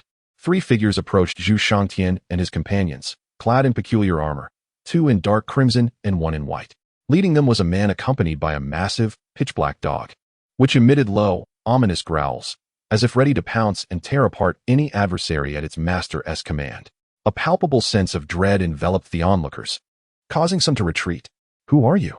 Zhu Shangtian asked, his body tense, fully aware that the newcomers bore ill intentions. He braced himself for combat. The trio advanced without hesitation, each step seeming to crush the hearts of Zhu Shangtian and his group, leaving them with no room to retreat. The wall loomed behind them. The only alternative was to flee with their backs turned, a move that would render them akin to lambs awaiting slaughter. What do you want? If you continue this way, I shall not hold back. Zhu Shangtian bellowed, instantly transforming into a towering giant nearly 3 meters tall. His muscles rippled, and the veins beneath his skin resembled twisted, dark purple worms, reminiscent of a character from a superhero series. It was unexpected that he felt compelled to metamorphose under such pressure. The leader halted, his helmet retracting to reveal a stern visage. It was Jiang Fan. Are you the one who seeks to crush my skull? Jiang Fan crossed his arms over his chest. Zhu Shangtian had not encountered Jiang Fan before, but he recognized Lu Dong, who stood behind him, and deduced Jiang Fan's identity. Boss Jiang, it's a misunderstanding. I spoke out of turn. I harbor no intentions of enmity against you. Zhu Shangtian's deep voice rumbled from his nearly 3-meter frame. misunderstanding my foot. You dare bully my woman? Do you wish to perish? Lu Dong could no longer contain himself. He lunged forward like a leopard, covering the short distance in an instant. Before Zhu Shangtian could react, Lu Dong struck him with a powerful punch to the ribs. Crack! The sharp sound of breaking bones echoed as the blow shattered Zhu Shangtian's ribcage. Undeterred, Lu Dong swung his heavy sword, which sliced through the air with a whoosh, resembling a streak of black lightning aimed at Zhu Shangtian's neck. Just as Zhu Shangtian recovered from the agonizing pain of his fractured ribs, he saw the sword descending with fierce wind. His eyes widened in fury, and in that critical moment, he suppressed the searing pain in his waist and swung his stout right arm to block the impending strike, attempting to withstand the onslaught with sheer flesh. Thud! The weight of Lu Dong's sword, infused with nearly 1,000 pounds of force, severed Zhu Shangtian's right arm with brutal efficiency, continuing its trajectory deeply embedding itself into his right shoulder. Zhu Shangtian crashed to the ground, emitting a howl akin to a slaughtered pig. The sound reverberating throughout the area, leaving others stunned. Clutching the gaping wound with his remaining left hand, blood gushed forth uncontrollably, and his legs thrashed desperately. As if such movements could stave off Lu Dong's lethal intent, he could scarcely believe that a mere encounter had left him so grievously injured. Was the person before him truly that same young man with a playful grin who had previously surrounded Jiangmi? Unbeknownst to him, Lu Dong, with Jiang Fan's assistance, had already surpassed their evolutionary levels and had now reached the pinnacle of level 1. With the absorption of a blue crystal core, he would ascend to level 2. In a purely physical confrontation, Lu Dong needed no enhancements from any awakened beings. The dozen or so individuals brought by Zhu Shangtian stood frozen in terror, their eyes wide with disbelief, their faces etched with fear, their bodies seemingly immobilized as if under a spell. Some began to tremble uncontrollably, their legs giving way beneath them, while a few collapsed to the ground in a state of utter helplessness, soiling themselves in the process. 2 quick-witted individuals had already fallen to their knees, pleading for mercy, their words tumbling out incoherently, their heads banging against the ground. Please spare us. We were wrong. We were wrong. Don't kill me. I'll do anything you ask. Just don't kill me. Yangmi sensed something amiss from outside. Cautiously brandishing her firearm, she stepped out of the room. Before her lay Zhu Shangtian, writhing on the ground. She gasped, instinctively covering her mouth with her hand. In that fleeting moment, her mind stalled. How could Zhu Shangtian, who had just threatened her, be reduced to such a pitiful state? Moreover, he was in his transformed state. Who possessed such formidable strength to bestow upon him this fate? Suddenly, a familiar visage caught her attention, grinning widely at her, the gleaming white of his teeth unmistakable. It was Lu Dong, the man who had surrounded her with laughter, seemingly aimless, the very one who had entrusted her with a handgun before departing. Now, he was splattered with blood, the heavy blade in his hand still dripping crimson, its edge gleaming ominously. Yet, the moment his gaze met hers, it softened. In an instant, Yangmi comprehended that Lu Dong had returned to rescue her, confronting Zhu Shangtian on her behalf. As a film star, her imagination began to run wild, envisioning how Lu Dong must have fought his way from the ground floor to the 10th, how he had exchanged wounds to severely injure Zhu Shangtian. Tears welled in her eyes as she could no longer contain her emotions. In that moment, she resolved to entrust her life to this man. She rushed toward him, causing Lu Dong to momentarily freeze, before he instinctively wrapped his arms around her slender waist, embracing her tightly. Jiang Fan and Chun-Li observed with satisfaction as the two finally united. Black Panther wagged his tail, glancing between the struggling Zhu Shangtian on the ground and the embracing couple, seemingly perplexed by the sudden shift from combat to affection. After a while, noticing that the two were still engrossed in their intimacy, Jiang Fan cleared his throat to interrupt, prompting Lu Dong and Yangmi to part. At that moment, Zhu Shangtian had managed to rise, staggering deeper into the building in a desperate attempt to flee. A golden light shot forth from the 9-feather shuttle, swiftly closing the distance to the escaping Zhu Shangtian. Before he could react, the feather blade had penetrated his back, obliterating his heart. In mere seconds, Zhu Shangtian fell utterly silent, a scene that sent shivers of terror through the sycophants present. How should the remaining individuals be dealt with? Jiang Fan inquired about the opinions of Yangmi and Lu Dong, as these people had originally followed her. What should be done? Just kill them all. A pack of ingrates. Lu Dong cast a disdainful glance at the crowd in the corner, causing them to hastily plead for mercy. Yangmi wriggled free from Lu Dong's embrace, her cheeks flushed crimson. After regaining her composure, she finally managed to say, "Let them go. I no longer wish to see them. Go away." Jiang Fan regarded the farcical figures before him, a flicker of barely concealed malice glinting in his eyes. The dozen or so individuals, as if granted a reprieve, scrambled away in a frantic rush, as if fearing that lingering even a moment longer would cost them their lives. "Boss Jiang, Donggu, we are fortunate you have returned. Otherwise, we would have been in grave danger. Chawa emerged from the room, her two braided pigtails swaying playfully with her movements, exuding a charming and endearing aura. You should thank Dong Gu, as it was he who insisted on coming back. Jiang Fan replied with a mischievous grin. Laughter erupted among the group, all in on the unspoken understanding. Subsequently, they made their way to the quarters of Yang Mi and her companions, where a couple of elderly individuals were peering curiously at the entrance. Accompanied by a young man of 17 or 18, Chun-Li immediately recognized the elders, her expression morphing into one of disbelief as she exclaimed, Teacher, what are you doing here? Chapter 33. Little Yang Mi grasping the situation. Are you Chun-Li? Is it truly you? The elderly man exclaimed in disbelief, his eyes wide open. Indeed, it is I. I am Chun-Li, she exclaimed as she hurried forward, clasping his hands in hers. The old man's hands were withered, yet trembled slightly with excitement as he scrutinized Chun-Li with keen eyes, tears welling up within them. The deep wrinkles etched upon his face seemed to unfurl in that very moment. Teacher, how is it that you are here? Chun-Li urged him to sit down beside her. With a melancholic expression, the elderly man replied, on the eve of the apocalypse. I was invited to attend an academic symposium on the 20th floor. I had planned to fly back to Kyoto the following day, but unexpectedly, the zombie virus outbreak occurred, halting all flights, and I found myself trapped here. He paused to catch his breath before continuing. Were it not for the care of Miss Yang and her companions, I fear my frail body would have long since succumbed to this place. Upon hearing this, Chun-Li cast a grateful glance at Yang Mi, astonished to encounter her mentor in such dire circumstances. The mentor, named Wang Yunsheng, was a luminary in the fields of medicine and paleobiology. His research deemed vital and classified by the state, holding indelible significance in advancing the scientific community. Prior to the onset of the apocalypse, he had dedicated himself to exploring profoundly avant-garde and enigmatic subjects, striving to uncover the deeper mysteries of life and the hidden codes of species evolution.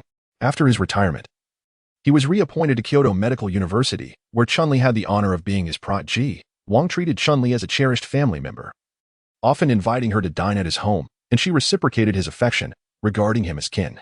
Chun-Li, what brings you here? Have you awakened your abilities? Wang inquired, noticing the insect-like armor adorning her. I am but an ordinary person. All of this was bestowed upon me by Jiang Fan, Chun-Li replied. Her cheeks flushed as she glanced at him. Jiang Fan exchanged pleasantries with Wang before briefly inquiring about Yang Mi's situation and then turning his attention to Feng Lian, who had sustained injuries from a prior altercation with Zhu Shangtian. Feng Lian was now recovering, able to move with a slight limp. The young man accompanying Wang, named Wang Zheng, was his grandson. The group then convened, and Lu Dong recounted their recent experiences, leaving everyone in a state of astonishment, particularly when the topic of the chaos steel arose, causing Chahua's eyes to gleam. As a fellow awakened individual, she too yearned for the treasures within the trading space.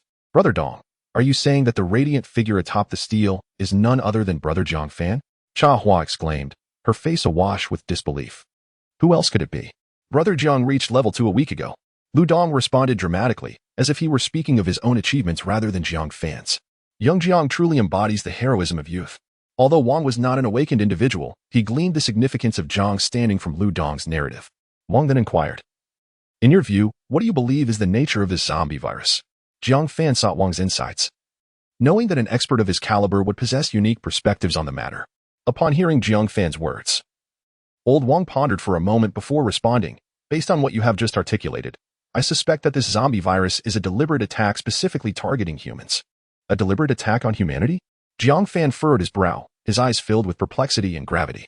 Old Wang perceived Jiang Fan's confusion and continued, as you have mentioned, the absence of zombified animals thus far indicates that they have either been slain by zombies or have mutated due to infection with the zombie virus.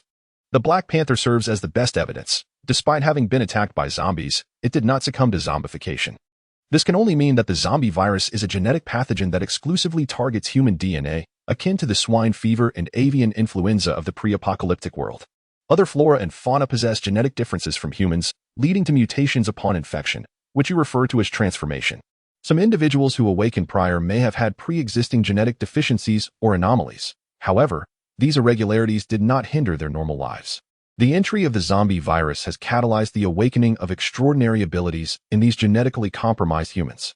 A true expert can discern the essence in mere moments. Professionalism speaks volumes, and your insights strike at the heart of the matter.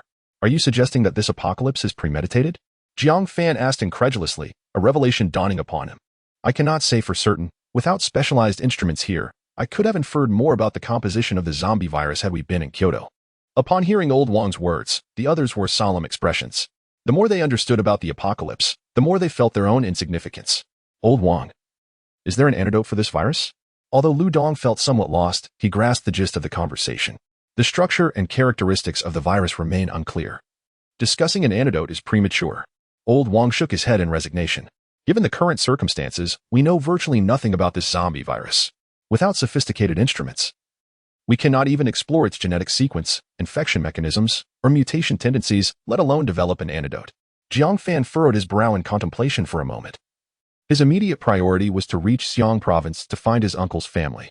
The matter of an antiviral antibody seemed less pressing to him. Yet, noticing Chun Li's hesitance, he spoke up. Old Wang, we plan to depart for the Kyoto safe zone tomorrow. If you are willing, we can travel together.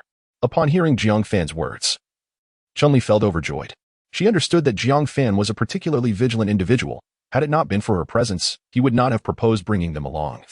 Regardless of Old Wang's expertise in medicine, she quickly patted Old Wang's hand gently, exclaiming, Teacher, please accompany us. Jiang Fan and Lu Dong are both remarkably strong. Old Wang had long recognized that this trio was centered around Jiang Fan, and the young man spoke with a calm demeanor, exuding an innate aura of strength. Then allow me to express my gratitude, young friend Jiang. Your kindness shall be etched in my heart, and should you ever require my assistance in the future, I will do my utmost to help. Old Wang rose to express his gratitude to Jiang Fan. With a serious tone, he instructed, You all tidy up. We shall prepare to depart tomorrow. After speaking, Jiang Fan seated himself on a nearby sofa, retrieving his P-100 to check for any satellite communications from his uncle. Unsurprisingly, the communication remained devoid of messages. He attempted to send a satellite message to his uncle, but it failed to indicate successful transmission. It appeared that the satellite communications were utterly inoperable, rendering his mobile phone nothing more than a mere ornament. In the midst of Jiang Fan's frustration, Lu Dong approached, holding Yang Mi's hand, and said, Brother Jiang, why don't we have Yang Mi accompany us? Jiang Fan regarded Lu Dong with a mischievous grin and replied, It is indeed possible, but will Miss Yang heed your words? The reason for Jiang Fan's reluctance to extend a direct invitation to Yang Mi lay precisely here. He wished to convey that without Lu Dong, her well-being was of no concern to him. Yang Mi, being perceptive, discerned Jiang Fan's underlying implication. If she followed his brother's guidance, her inclusion was acceptable. However, should she attempt to manipulate him, she would be left to navigate her own path, just as before. Biting her lip, she declared, Brother Jiang, from now on, I will follow Lu Dong wherever he goes. Jiang Fan nodded slightly, momentarily amused by the role he found himself in, akin to a stern matriarch. With a thought, he summoned 5 chips, each the size of a mung bean, to implant into their communications devices. Here you go. Lu Dong accepted the chips, inwardly marveling, It is indeed my brother Jiang. His method of combining sternness with sweetness is masterful. Little Yang Mi is sure to be swayed. Chapter 34. New developments. Lu Dong assisted his companions in implanting communication chips, while Jiang Fan activated a holographic projection to open the chat channel. The frequency of messages in the regional chat channel was noticeably quicker than before, indicating that an increasing number of individuals had acquired communication chips. A small yellow duck. Could the higher-ups please explain why every safe zone coincidentally has a chaos monument? Did you foresee the apocalypse? A thermos filled with goji berries. Exactly. Higher-ups, come forth. We have the right to know. Descendant of the dragon, I am Zhao Jinlong, the deputy commander of the Kyoto safe zone. I hereby declare that the safe zone did not have prior knowledge of the apocalypse. Most of the constructions in the safe zone are underground, built upon civil defense facilities established post-World War II. As for the original site selection for these facilities, we merely referenced numerous ancient texts. Leopard, what does this imply? Did similar events occur in ancient times? Coca-Cola, it appears our dragon nation possesses a total of 6 monuments. Are there safe zones near the 2 chaos monuments? Descendant of the dragon. Currently, there are only 4 safe zones, though more may be established in the future. Giant Spirit, impressive. Death Bloom, coordinates, Central Garden of Tsang City. Nearby survivors can join our team. We have over 100 members. Following this, there were various messages regarding searching for individuals and recruiting team members, which Jiang Fan chose to disregard. It seemed every safe zone indeed housed a chaos monument, suggesting that there were influential figures guiding these developments, he mused. As for Death Bloom, although the location he provided was quite close, Jiang Fan had no intention of visiting it. He opened the message notifications, automatically skipping over several requests for sponsorship and recruitment. There were a few messages from Yin Di, the earliest having been sent 4 days prior. Yin Di, boss, we have arrived at the Jingxiua Garden as you instructed. Currently, there are almost no survivors here. We searched for a day and only found 3 survivors. One of them knows your uncle's family, who might have already entered a safe zone. Yin Di, Master Controller. We discovered your uncle's family registration information at the registration office of the Hunan safe zone. They were likely rescued by the military on the 10th day of the apocalypse. They were assigned to the planting area, Team 22, but when we went to look for them based on the registration details, we found nothing. It seems everyone is avoiding us, and eventually, the leader of a planting team drove us away. Moreover, since we left the planting area, we have been under surveillance. You may need to investigate this matter personally. Upon reading Yin Di's messages, Jiang Fan felt a surge of panic. He had contemplated the possibility of his uncle's family being devoured by zombies or having received no news at all. However, he never anticipated they had gone missing within a safe zone. Anxiously, he sent a message to Yin Di. Master Controller, Yin Di, where are you now? Have you uncovered any new information? This time, Yin Di did not respond promptly, leaving Jiang Fan to stare blankly at the blue holographic projection, feeling as though a cat's claw was incessantly scratching at his heart. More than an hour later, the chip emitted a gentle vibration, signaling a new message. Jiang Fan hastily opened it. Yin Di, brother, what kind of trouble has your uncle's family stirred up? At least 3 groups are hunting us down. And every one of them is heavily armed. Rifles, bulletproof vests, grenades, you name it. What? Heavily armed soldiers? My uncle's family is just ordinary people. How could they possibly provoke such individuals? Without further contemplation, he quickly replied. Zhang Kongzhe, my uncle's family is comprised of ordinary wage earners. How could they attract the military's attention? Yin Di, boss, if you're asking me, I'm just as baffled. Fortunately, our team has an awakened one who can help us escape. Otherwise, we would have been done for today. Zhang Kongzhe, brother, if what you say is true, I am willing to offer you a greater reward as compensation. Even if you find nothing, I can still transfer the payment to you, but please don't deceive me. Jiang Fan promptly transferred all his remaining energy points to the other party. Yin Di, boss, we nearly lost our lives. Why would I deceive you? We didn't accomplish our task, and I want to demand your reward.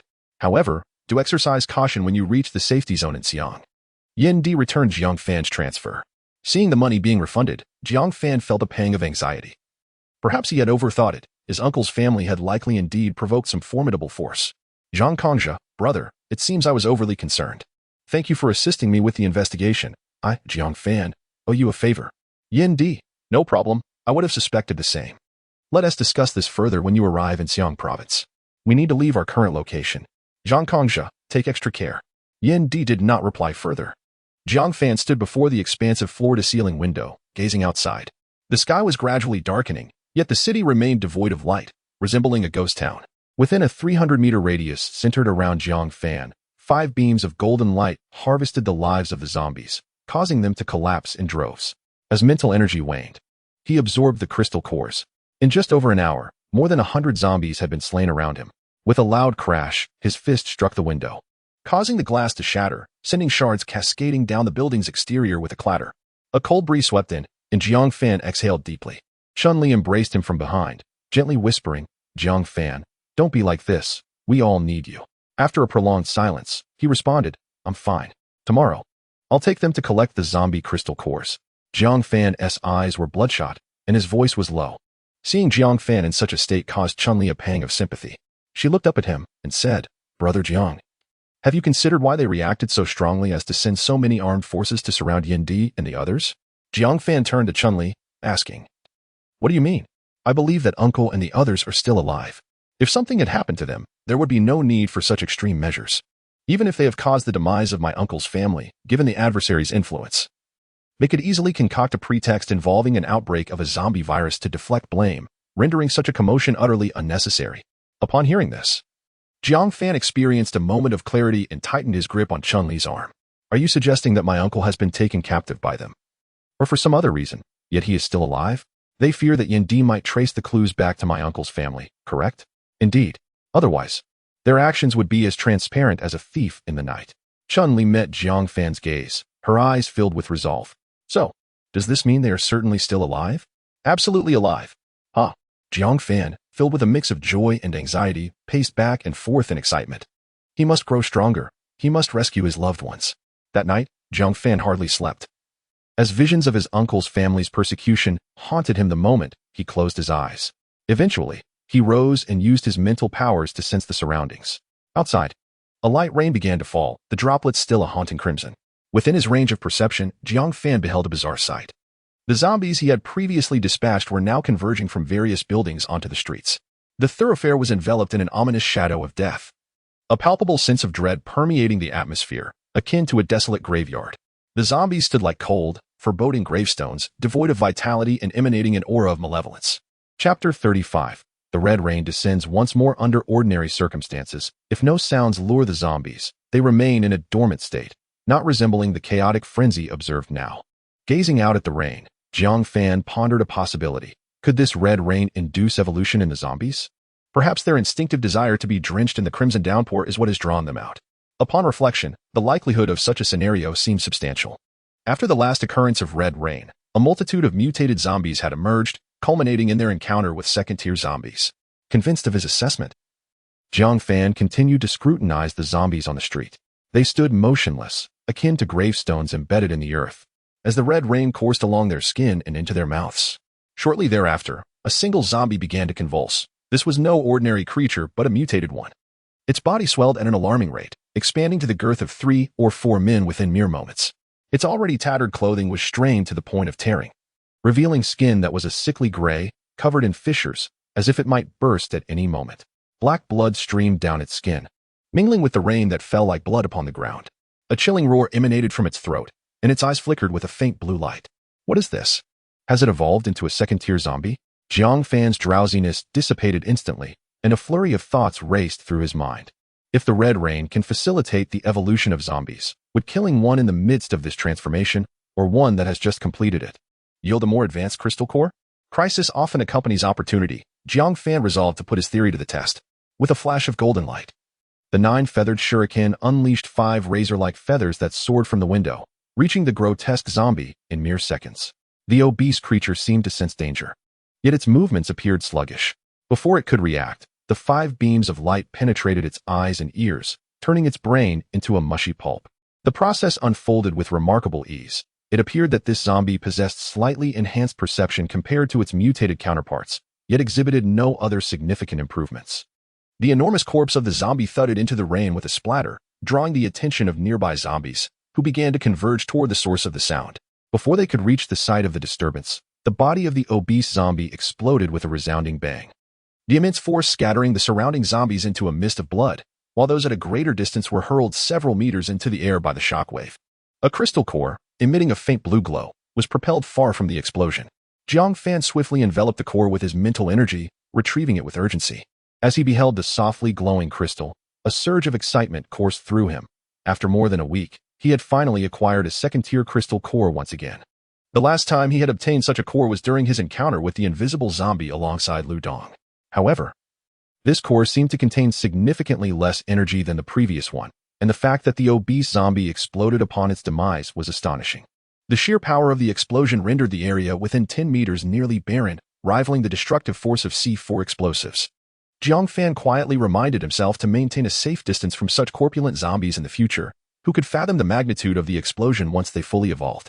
Continuing his sensory exploration, he found no further signs of zombies on the verge of breaking through to level 2. After a moment of contemplation, he resolved to venture outside. He donned his insect armor, which seamlessly adhered to his body, enveloping him in a sense of security. At that moment, Chun-Li awoke, rubbing her eyes and speaking in a gentle tone. Jiang Fan, what are you planning to do? Has something happened? Jiang Fan recounted his discovery, and upon hearing it, a hint of concern crossed Chun-Li's face. Jiang Fan, could this be too perilous? It's raining red outside, and we are unaware of the consequences of human exposure to it. With the insect armor for protection, it should be fine. I have tested it. The armor is waterproof. Jiang Fan reassured her. He paused before continuing. Moreover, the level 2 crystal core is of utmost importance to me. I must seize this opportunity, as who knows when the next red rain will fall. I will accompany you, Chun-Li asserted, attempting to rise. Jiang Fan gently patted her head. Chun-Li, it is safer for you to stay here. The situation outside is far too complex and dangerous. I cannot afford to be distracted by your safety. Chun-Li bit her lip, acknowledging the truth in Jiang Fan's words. She was merely an ordinary person, even with the insect armor. Her presence would only serve as a burden. Just promise me you'll be careful. If you encounter any zombies that are too formidable, do not push yourself. Jiang Fan offered a reassuring smile and a few comforting words before turning to exit the room. At the door, The Black Panther stared at Jiang Fan with its two dark eyes, its short tail swaying.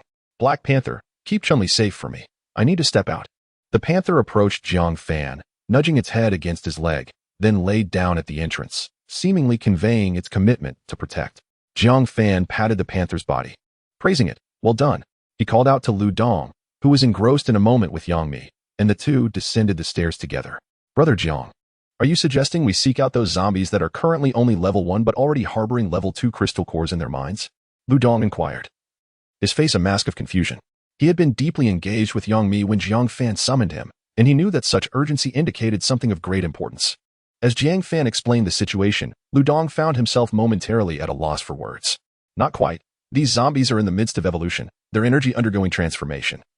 Yet they cannot unleash the full power of a level 2 zombie, Jiang Fan softly clarified as they reached the ground floor of the Kanglan building. If that's the case, then this truly is an opportune moment, Lu Dong exclaimed, rubbing his hands together in excitement. Jiang Fan did not respond, leading the way out of the building. The red rain pattered against the insect armor, producing a rustling sound as the two cautiously navigated along the street-side buildings. To his mental sensing, he noted an increasing number of zombies around them, clearly indicating that this area was far more populated with zombies than the vicinity of the Kanglan building. Jiang Fan meticulously sensed his surroundings, noticing that among the hundreds of zombies present, none exhibited any inclination towards breaking through the second level. He pressed onward, continuing his search for over half an hour, until he stumbled upon an extraordinary specimen. This particular zombie towered over 4 meters, its muscles bulging with sinewy strength, and its body was adorned with scales reminiscent of alopecia. A peculiar appendage resembling a scorpion's tail protruded from its back, curving menacingly towards one side of its head, with the tip emanating a ghostly blue luminescence, suggestive of either potent venom or formidable energy. It writhed in the crimson rain, seemingly on the brink of completing its evolution. Faced with this alarming sight and without a moment to spare for contemplation, Jiang Fan launched an assault, recognizing the urgency of eliminating this zombie before its evolution reached fruition, as doing so would exponentially increase the difficulty of the kill. A series of golden beams surged from various directions, assaulting the scorpion-like zombie. Chapter 36. The scorpion zombie. 5 feathered blades whistled through the air, akin to 5 bolts of lightning aimed directly at the eyes and ears of the scorpion zombie. Just as the blades were about to strike, a myriad of scales emerged on the creature's face, enveloping its eyes, ears, mouth, and nose. The blades embedded themselves into the scales, causing them to scatter in all directions, accompanied by showers of sparks. The scorpion zombie's evolution was interrupted. It opened its massive jaws and let out a roar, its sharp teeth resembling countless steel nails. Goodness, its defenses are remarkably formidable, Jiang Fan silently cursed. Lu Dong, unable to witness Jiang Fan struggle, gripped his heavy knife tightly, remaining vigilant of his surroundings. The feathered blades, having missed their mark, spun in the air before launching another assault on the scorpion zombie. A cacophony of clanging filled the air as chunks of scales fell away. Yet the harm inflicted upon the zombie remained minimal. Sweat began to bead on Jiang Fan's forehead. He realized that this approach was futile. Even if he exhausted all of his mental energy, he could not vanquish this zombie with such feeble attacks. Resolute, Jiang Fan concentrated all of his remaining mental strength into the feathered blades. Instantly, they shimmered with golden brilliance, coalescing in the air to form a radiant long sword. The surrounding raindrops were repelled by the concentrated mental energy. Awakened survivors watched from various corners, their eyes widening in awe at the sight of the sword gleaming with golden light. What tremendous power is this? Jiang Fan bellowed. Go! The golden sword, fully charged, surged downward towards the scorpion zombie, slicing through the air with a piercing shriek. The scorpion zombie sensed that this attack was unlike the previous ones and raised its arms as if to shield itself. Yet, despite its evolution to level 2, its intellect remained inadequate compared to that of a human. This time, Jiang Fan did not target its eyes or ears. Instead, he slightly altered his aim to strike at its weakest point, the crown of its head. The long sword, imbued with inexorable force, collided with the scorpion zombie's skull, producing a resounding impact. The zombie's skull shattered upon the blow, sending the golden sword flying, which then transformed back into 5 feathered blades. At that moment, the scorpion zombie's head was torn open, a gaping wound extending from the crown to the nape, revealing a deep laceration on its brain. White matter mingling with black blood oozing from the injury. Although severely wounded, the zombie's brain was not entirely destroyed. It flailed its limbs in a frenzy, the tremendous force sending the approaching level 1 zombies hurtling away. Those unfortunate zombies, akin to kites with severed strings, crashed heavily against nearby structures. Jiang Fan summoned the last of his mental energy to retract the 5 feathered blades, a sense of retreat beginning to take root in his heart. The scorpion zombie was clearly at its last gasp. Engaging in a desperate fight now would be an utterly irrational course of action. As long as Jiang Fan is given a few minutes to absorb the crystal nuclei, he will be restored to his peak condition. By then, the scorpion zombie will be nothing more than a lamb awaiting slaughter. Jiang Fan retrieved several crystal nuclei from first-level mutated zombies from his spatial ring and began to absorb them. At that moment, he sensed through his mental power that the scorpion zombie's tail was suddenly vibrating at an alarming speed, reminiscent of a rattlesnake from the time before the apocalypse. The scorpion zombie ceased its frenzy and abruptly turned its body, charging towards Jiang Fan in his hiding place. Oh no, this is bad. Jiang Fan was baffled as to how the scorpion zombie had discovered him, but there was no time to ponder this now. He quickly grabbed Lu Dong and dashed towards the nearest old building. What is going on, Brother Jiang? Lu Dong had not witnessed Jiang Fan's battle and was oblivious to the current situation. There's a giant creature coming. We need to prepare for combat. As they entered the corridor on the first floor, Jiang Fan sensed that the scorpion zombie was already within 50 meters of them. Lu Dong understood the urgency upon hearing Jiang Fan's words. He kicked a tightly shut security door with immense force, obliterating it along with the frame. He seized Jiang Fan and hurled him inside, quickly following him into the room, gripping the heavy blade tightly at the entrance. Outside, a tremendous crashing noise erupted. The scorpion zombie had arrived. The scales on the scorpion zombie scraped against the handrails in the corridor, producing a grating sound that made one's teeth ache. Before Lu Dong could react, a massive arm reached in, its sharp claws leaving several white marks on the insectoid armor. With a fierce shout, Lu Dong exerted all his strength onto the heavy blade, which sliced through the air toward the intruding arm. With a sharp crack, the zombie's arm was severed. Bone and all, an eruption of black blood gushing from the wound and splattering Lu Dong. He staggered back, his gaze fixed unwaveringly on the doorway. The scorpion zombie outside roared furiously, attempting to force its way in to kill the two humans who had injured it. The walls on either side of the doorframe were being distorted by its brute strength. At this moment, Jiang Fan had begun absorbing the crystal nuclei. The previous strike had drained all his mental power, and a dull pain throbbed in his head. Seeing that the scorpion zombie was on the verge of breaking through the walls, Lu Dong realized he had to buy time for Jiang Fan, or they might both perish today. As the scorpion zombie's massive body finally broke through the doorway, half of it squeezing inside, Lu Dong charged forward like a frenzied leopard. He leaped high, raising his blade above his head, and with a roar, brought the heavy blade down with all the fury and strength he could muster toward the scorpion zombie's head. Just as Lu Dong struck with full confidence, he caught sight of the scorpion zombie's eyes. Those grayish-white orbs, obscured by black blood and rain, revealed a flicker of human-like emotion. Was it mockery? Suddenly, a scorpion tail, as thick as a human arm, shot out from beside its head, the tip adorned with a sharp stinger, darting toward Lu Dong with terrifying speed. Lu Dong was struck with a sudden terror. He wished to evade, yet his body was already airborne, unable to alter its trajectory.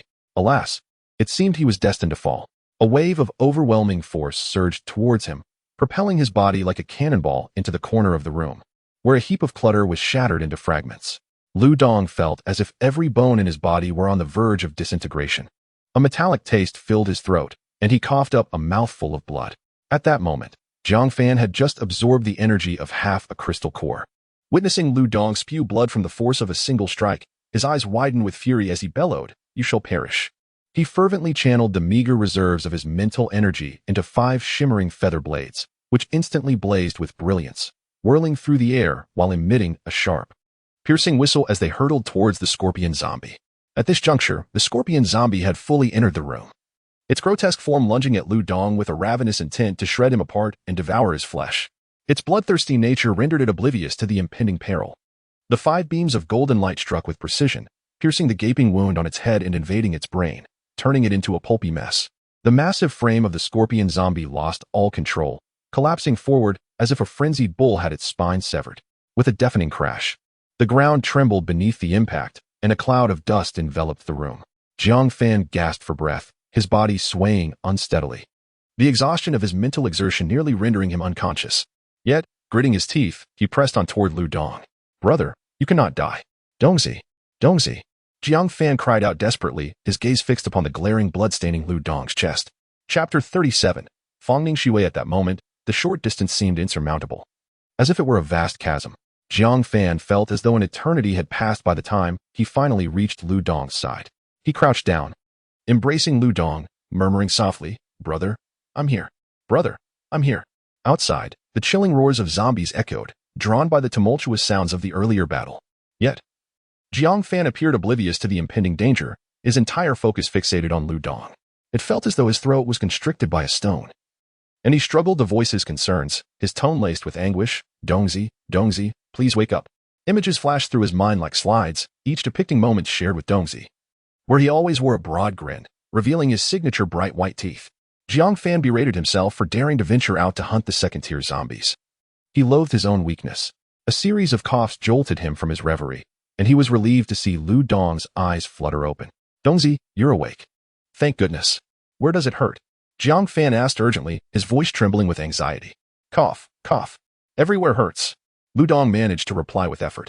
Jiang Fan quickly examined Lu Dong for injuries, but found none, save for a spiderweb-like mark on his chest, a remnant of the scorpion zombie-esque strike. Dongzi, where are you hurt? Can you try to move? He inquired tentatively. Lu Dong attempted to shift his body, seemingly not gravely injured, and soon stood upright. Jiang Fan realized with a mix of exasperation and relief that this fool had merely been knocked unconscious by the force of the scorpion zombie. Damn it. What a waste of my emotions. Lu Dong touched the spiderwebbed mark on his chest, a hint of guilt in his tone. This armor was worth every penny. It saved my life at a crucial moment. It's also thanks to you, brother. If it had been someone else, that impact would have killed them. Jiang Fan glared at Lu Dong, frustration boiling within him. Just get lost. The sight of you irritates me. Cough, cough. Where am I supposed to go? Was it you who was crying over me? Lu Dong retorted, albeit with a playful grin despite his cough. Where to? There are so many zombies outside. Do you want me to go out and fight? Jiang Fan shot back, though he felt a weight lift from his heart knowing Lu Dong was unscathed. Upon hearing this, Lu Dong dropped his teasing demeanor and leaned out to survey the scene outside, spotting at least 20 to 30 first-tier zombies. Leave it to me. A moment later, Lu Dong returned wielding a heavy sword, effortlessly dispatching the zombies one by one. Taking advantage of the distraction, Jiang Fan absorbed 5 first-tier mutated zombie cores, finally replenishing his depleted spiritual energy. However, the continuous strain still left his head throbbing. Dongzi, you extract the core from the scorpion zombie. My spiritual energy is compromised, and I cannot wield my powers for now. Come on, I'm injured too. Lu Dong replied as he approached the massive head, beginning to search within. In a fleeting moment, a cerulean crystal core was cradled in Lu Dong's hand. Its radiant glow suggesting that its energy might rival that of the core they had obtained from vanquishing an invisible zombie. Jiang Fan, equally elated, realized that they now possessed 3 second-tier crystal cores. Acquiring more high-tier crystals was essential for their enhancement. After toiling through the night, hunger gnawed at Jiang Fan. He retrieved several vacuum-sealed packets of braised beef and 2 bottles of mineral water from his spatial ring. The two sat in the living room, indulging in their feast, blissfully oblivious to the bloody corpse nearby. Just as they were relishing their meal, a timid voice interrupted. Could you spare me something to eat? Startled, both turned towards the source of the voice. Since the apocalypse began, Jiang Fan had made it a habit to use his mental prowess to gauge his surroundings. However, in the heat of battle with the scorpion zombie, he had neglected this precaution, and the subsequent strain on his mental energy had caused him to forget. Gazing towards the bedroom door, they beheld a pale figure standing there, her long hair cascading like a waterfall, nearly obscuring her face. The front door had been damaged by the scorpion zombie, allowing the wind to billow through, causing her white dress to ripple as if she were a ghostly apparition. What are you? Lu Dong exclaimed, instinctively shrinking closer to Jiang Fan. By now, Jiang Fan had extended his mental energy and discerned that the figure was merely a girl of around 20 years. His tension subsided. I am human. I haven't been bitten by a zombie. You may check, she asserted, rolling up her sleeves to reveal her fair arms, eager to prove her humanity, even attempting to lift her long dress as further evidence. All right, I understand you're not a zombie, Jiang Fan interjected, eager to halt her actions. Though not a paragon of virtue, he lacked the inclination to take advantage of the situation. Upon hearing his words, the girl ceased her attempts. Who are you? Why aren't you hiding safely at home? Lu Dong asked, his question a bit disjointed, clearly indicating he was unaware that this was her residence. The girl, taken aback by the query, replied with a hint of distress, I am Fong Ningxue, this is my home. I was terrified by the loud noises earlier. Eventually, I peered through the crack in the door and saw you both dining in the living room. Could you possibly spare me some food? Feeling awkward, Lu Dong scratched his head and turned to Jiang Fan. Come, eat with us. I truly regret that your home has been reduced to this state. Jiang Fan beckoned her. Seeing Jiang Fan's consent, the girl cautiously emerged from the bedroom, her eyes fixating on the braised beef on the coffee table, swallowing hard in anticipation. Jiang Fan handed her a piece and placed a bottle of mineral water before her from his spatial ring. With a grateful thank you, She began to eat, oblivious to the source of the mineral water. She devoured a substantial piece of beef and gulped down several mouthfuls of water, finally sighing contentedly. A faint blush gracing her cheeks. She softly said, "Thank you, big brother. I haven't eaten anything for 3 days. If it weren't for you, I would likely have starved to death here. This meal shall serve as compensation for the damage inflicted upon your home." Jiang Fan, with a mouthful of beef, spoke in a muffled tone. The girl turned her gaze towards the doorway, where she immediately spotted the scorpion zombie lying in a pool of blood. "Ah!" she screamed, jumping directly into Jiang Fan's embrace, almost causing him to choke on his food due to this sudden turn of events. After a considerable effort, he finally swallowed the morsel of beef. "Do not be afraid, it is already dead." Trembling in Jiang Fan's arms, the girl clutched tightly to his armored attire. Her eyes squeezed shut. The girl possessed a delicate oval face, her fair cheeks marred by a few smudges. Her long eyelashes fluttered like the wings of a frightened butterfly. A straight and petite nose adorned her face, with the slightly reddened tip adding an air of vulnerability. Jiang Fan looked down at her, shaking his head in resignation. He gently patted her back and spoke softly, "It's all right, it's all right. Open your eyes and see. It cannot move. We are quite safe here." With his soothing words, the girl cautiously opened her eyes, carefully observing the scorpion zombie. Once assured that it remained still, she gingerly extricated herself from Jiang Fan's embrace. "I apologize for my earlier fright. I was hiding in my bedroom, peering outside through the window. I've never seen a zombie up close, and that one was particularly terrifying. Your life is indeed quite resilient. It has been over 20 days since the apocalypse began. How have you managed to survive alone?" Lu Dong inquired, seemingly nonchalant. "I am a food blogger, and I usually stock up on various ingredients. It is thanks to this food that I have managed to endure thus far." Jiang Fan, utilizing his mental prowess, scanned the girl's bedroom and discovered numerous food packaging scattered about. The curtains were drawn tightly, and outside the window, a protective railing, as thick as a thumb, were countless scratches from the zombies attempting to claw their way in. Chapter 38. Healing Abilities. Jiang Fan continued his exploration. The entire building was devoid of life, save for this solitary inhabitant. Several households were infested with zombies, and it was evident that some families had vacated, leaving no provisions behind. "Your railing is remarkably sturdy. No wonder you have survived," Jiang Fan remarked, glancing at the railing, which was as thick as his thumb. "Oh, the railing? My father had it made. He is a security officer," Fang Ningxue replied with a faint smile, continuing, "After the apocalypse began, he called me a few times, but he never returned. Perhaps he has perished. In Longhua, soldiers and security personnel are revered by the populace, always at the forefront of calamity. Fang Ningxue's father was among the millions who sacrificed their personal lives for the greater good. He will be fine," Jiang Fan said, at a loss for words, offering a clumsy consolation. "It doesn't matter anymore. I've grown accustomed to it. Every time he goes on a mission, it's the same, often. I don't hear from him for over half a month. Forget about him. In any case, thank you for providing me with a hearty meal," Fang Ningxue said with a smile, the cracked lips curving upwards. Cough, cough, cough. Lu Dong suddenly erupted into a violent cough, spitting out blood foam. The strike from the scorpion zombie had indeed wounded him. Though not fatal, it required a few days of recuperation. "Big brother, why are you coughing up blood? Are you injured?" Fang Ningxue gently patted Lu Dong's back. "It's nothing. I'll be fine after a few days," Lu Dong replied nonchalantly. However, he was suddenly aware of a warm sensation spreading along his spine, coursing through his limbs, bringing an overwhelming sense of comfort. Within mere minutes, the heaviness in his chest dissipated and his breathing became easier. Lu Dong was astonished to find that his injuries were rapidly healing. He turned to Fang Ningxue, who was slightly panting, her complexion pale. "You are helping me recover. Have you awakened your abilities?" Lu Dong gazed at Fang Ningxue in disbelief. "Is this an ability?" "I merely felt that I could assist you," Fang Ningxue said, pressing her lips together. Jiang Fan observed a faint white glow emanating from Fang Ningxue's palm resting on Lu Dong's back. "Dongzi, how do you feel?" Jiang Gu inquired. "Brother Jiang, it felt as though a heavy stone was pressing on my chest, making it difficult to breathe. Now, that discomfort has vanished, as if I had never been injured at all." Upon hearing Lu Dong's words, Jiang Fan was overjoyed. "You have indeed awakened your abilities, and it appears to be of the healing variety," he affirmed, casting a confirming glance at Fang Ningxue. After a brief pause, Jiang Fan continued. "Do you have any thoughts of joining us?" Fang Ningxue's healing ability was precisely what they needed. Having such a formidable healer in their ranks would significantly enhance their safety. Fang Ningxue pondered for a moment, looking at Jiang Fan and Lu Dong, sensing that they did not seem like malicious individuals.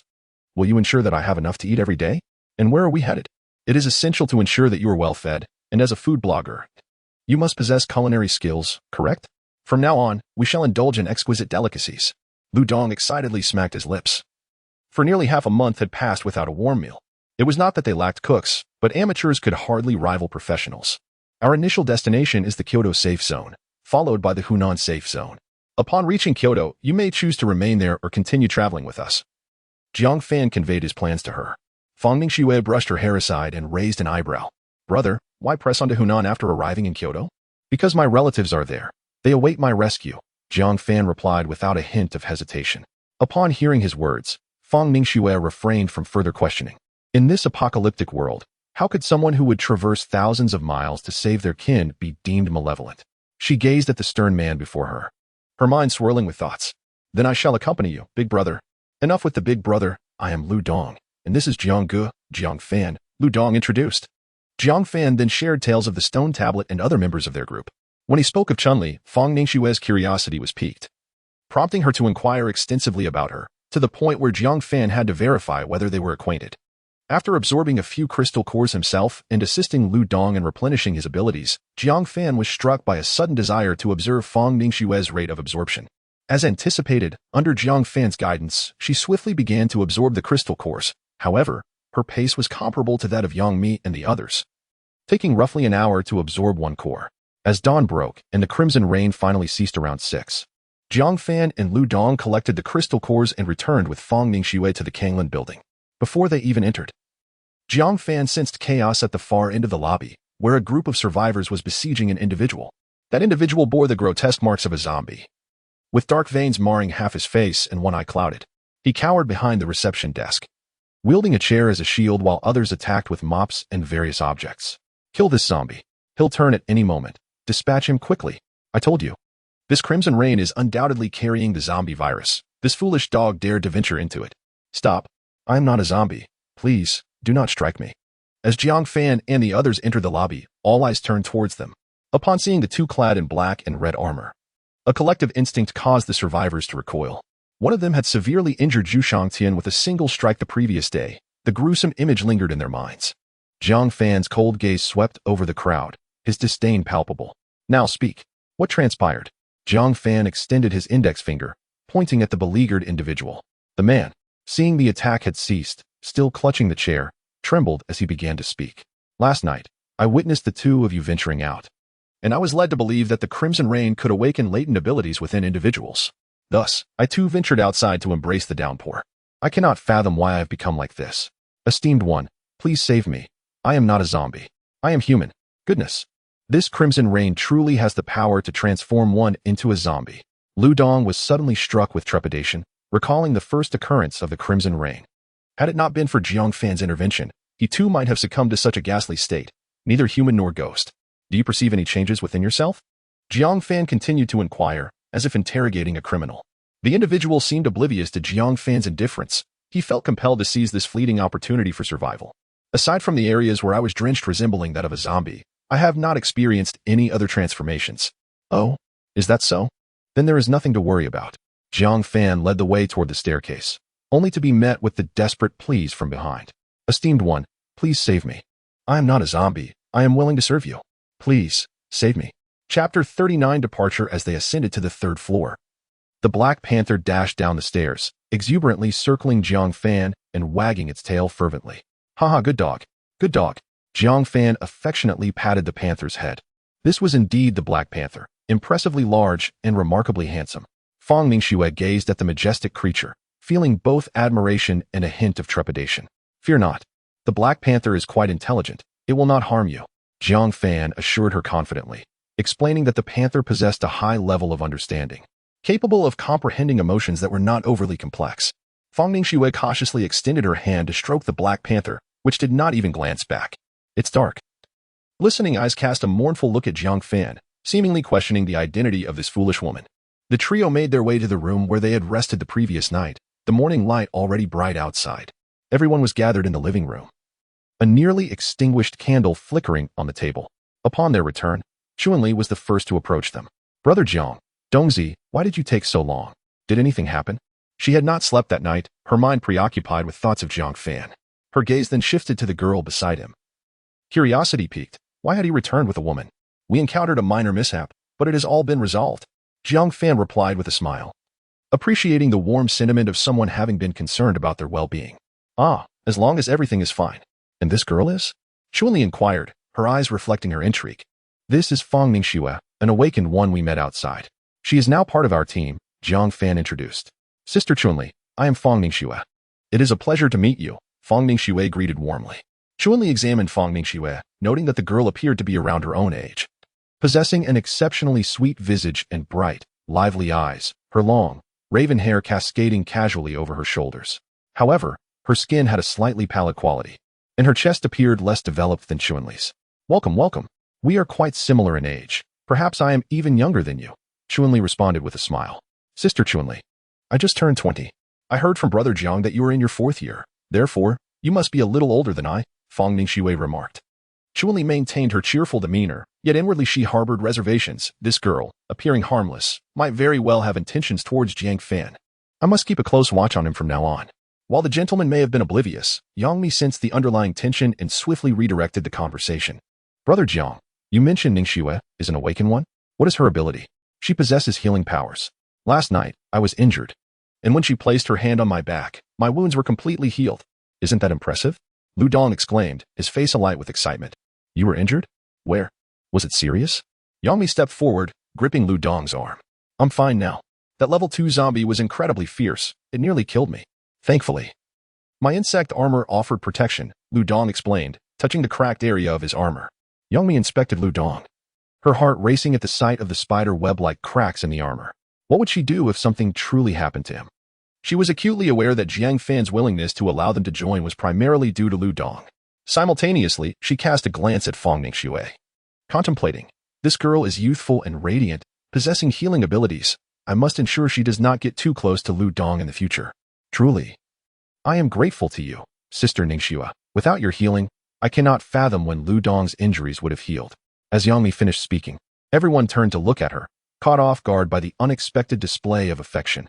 Sister Yang Mi was even more beautiful than on television. My ability is healing.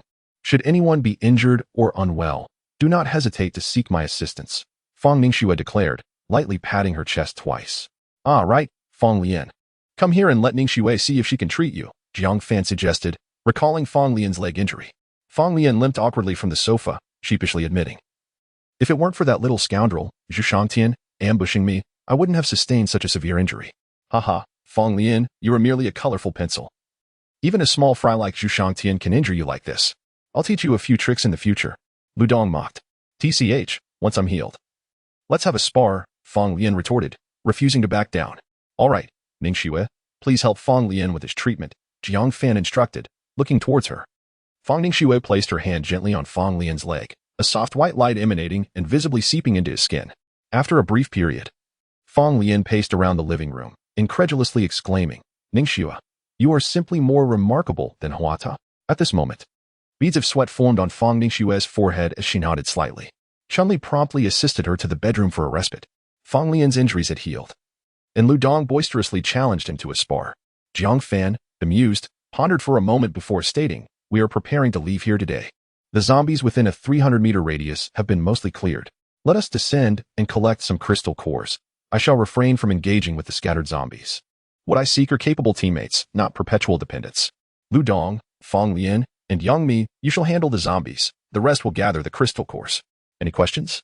There were no objections from the group, though Lu Dong glanced at the others, seemingly hesitant to speak. Speak your mind, Dongzi. You look like a thief up to something.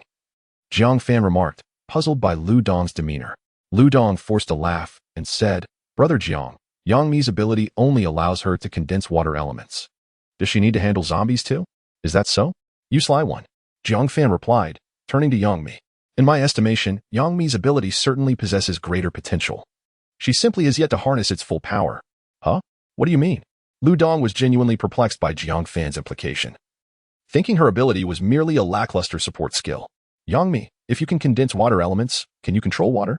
Give it a try, Jiang Fan prompted, retrieving a bottle of water from his spatial ring and uncapping it. Upon witnessing Jiang Fan's actions, Yang Mi activated her abilities to manipulate the water, and a stream began to rise from the bottle, coalescing in the air. Have you seen videos of water knives cutting through objects? Yang Mi instantly comprehended Jiang Fan's intention. She summoned her extraordinary ability, and the suspended sphere of water visibly diminished in size, ultimately condensing into a globule akin to the size of an egg. As Yangmi exerted her control, a jet of water erupted from the globule, resembling an arrow in flight. The water stream struck an antique vase within the room, leaving a gaping hole that pierced through it entirely once it ceased its trajectory. Goodness, is it possible to utilize your power in such a manner? Lu Dong exclaimed, his eyes wide with astonishment as he held the vase. Yangmi stood there, equally stunned. She had not anticipated that merely attempting Jiang Fan's suggestion would yield such formidable results. Brother Jiang, you truly are remarkable. How did you conceive of this? Yangmi felt immense admiration for Jiang Fan, realizing that had she developed her offensive capabilities earlier, she would not have been so thoroughly cornered by Zhu Shangtian. Now, do you have any objections regarding my arrangements? Jiang Fan inquired. None at all, Lu Dong replied, scratching his head. Yangmi, brimming with excitement, added, thank you, Brother Jiang. Until now, I had believed I could only serve as a support personnel, but it seems I am capable of fighting as well. Throughout the morning, the group eliminated dozens of zombies, and coupled with the ones Jiang Fan had dispatched the previous day, they amassed nearly 200 crystal cores. Jiang Fan extended his mental prowess, locating 2 Mercedes-Benz RVs in the underground garage, which, as expected, lacked keys. However, this posed no challenge for Jiang Fan. He delved into the ignition system with his mental energy, activating the power and causing the vehicles to roar to life. He also retrieved several containers from the Kanglan building to siphon all the gasoline from the vehicles in the garage, which he meticulously stored in his spatial ring. Of course, he would not let the supplies in the broken RV go to waste. He collected sealed food, bottled water, and essential living items. With ample preparations in place, Jiang Fan, Lu Dong, Chun Li, Yang Mi, and Black Panther boarded one vehicle, while Chahua, Fang Mingxue, Fang Lian, Wang Lao, and his grandson took another. The 2 vehicles exited the underground garage, embarking towards the safety zone in Kyoto. Chapter 40. Lu Dong's promotion to level 2 as the 2 vehicles navigated a turn. Lu Dong faintly perceived the distant sound of car horns. Jiang Ge, I believe I can hear a car horn, he exclaimed. Jiang Fan, wearing a look of utter disbelief, could only respond, seriously? Can you drive properly? Don't ruin this vehicle with a flat tire. This car is infinitely superior to your old clunker. It could drive over a dozen 10-centimeter steel nails without a hitch, Lu Dong retorted, producing a cigarette from seemingly nowhere and exhaling clouds of smoke. Well, your celebrity's vehicle is certainly impressive, Jiang Fan scoffed. Little did he know that when everyone gathered at the garage to embark, he would discover that both vehicles belonged to Yangmi. The Kanglan building had now transformed into a paradise for the undead. Before leaving, Jiang Fan drove his old RV headlong into the lobby of the Kanglan building, using his telekinetic abilities to sound the horn, which emitted a sharp, piercing wail. In an instant, the previously cleared area was inundated by a horde of zombies, surging towards the Kanglan building. The survivors inside had been relieved, believing that the killing machines had departed, eradicating the surrounding undead. They thought that with a bit of caution, they could continue to survive. However, the blaring horn plunged them back into chaos as zombies frantically converged upon the building. One by one, the survivors were slaughtered, blood staining the floors and desperate cries echoing throughout.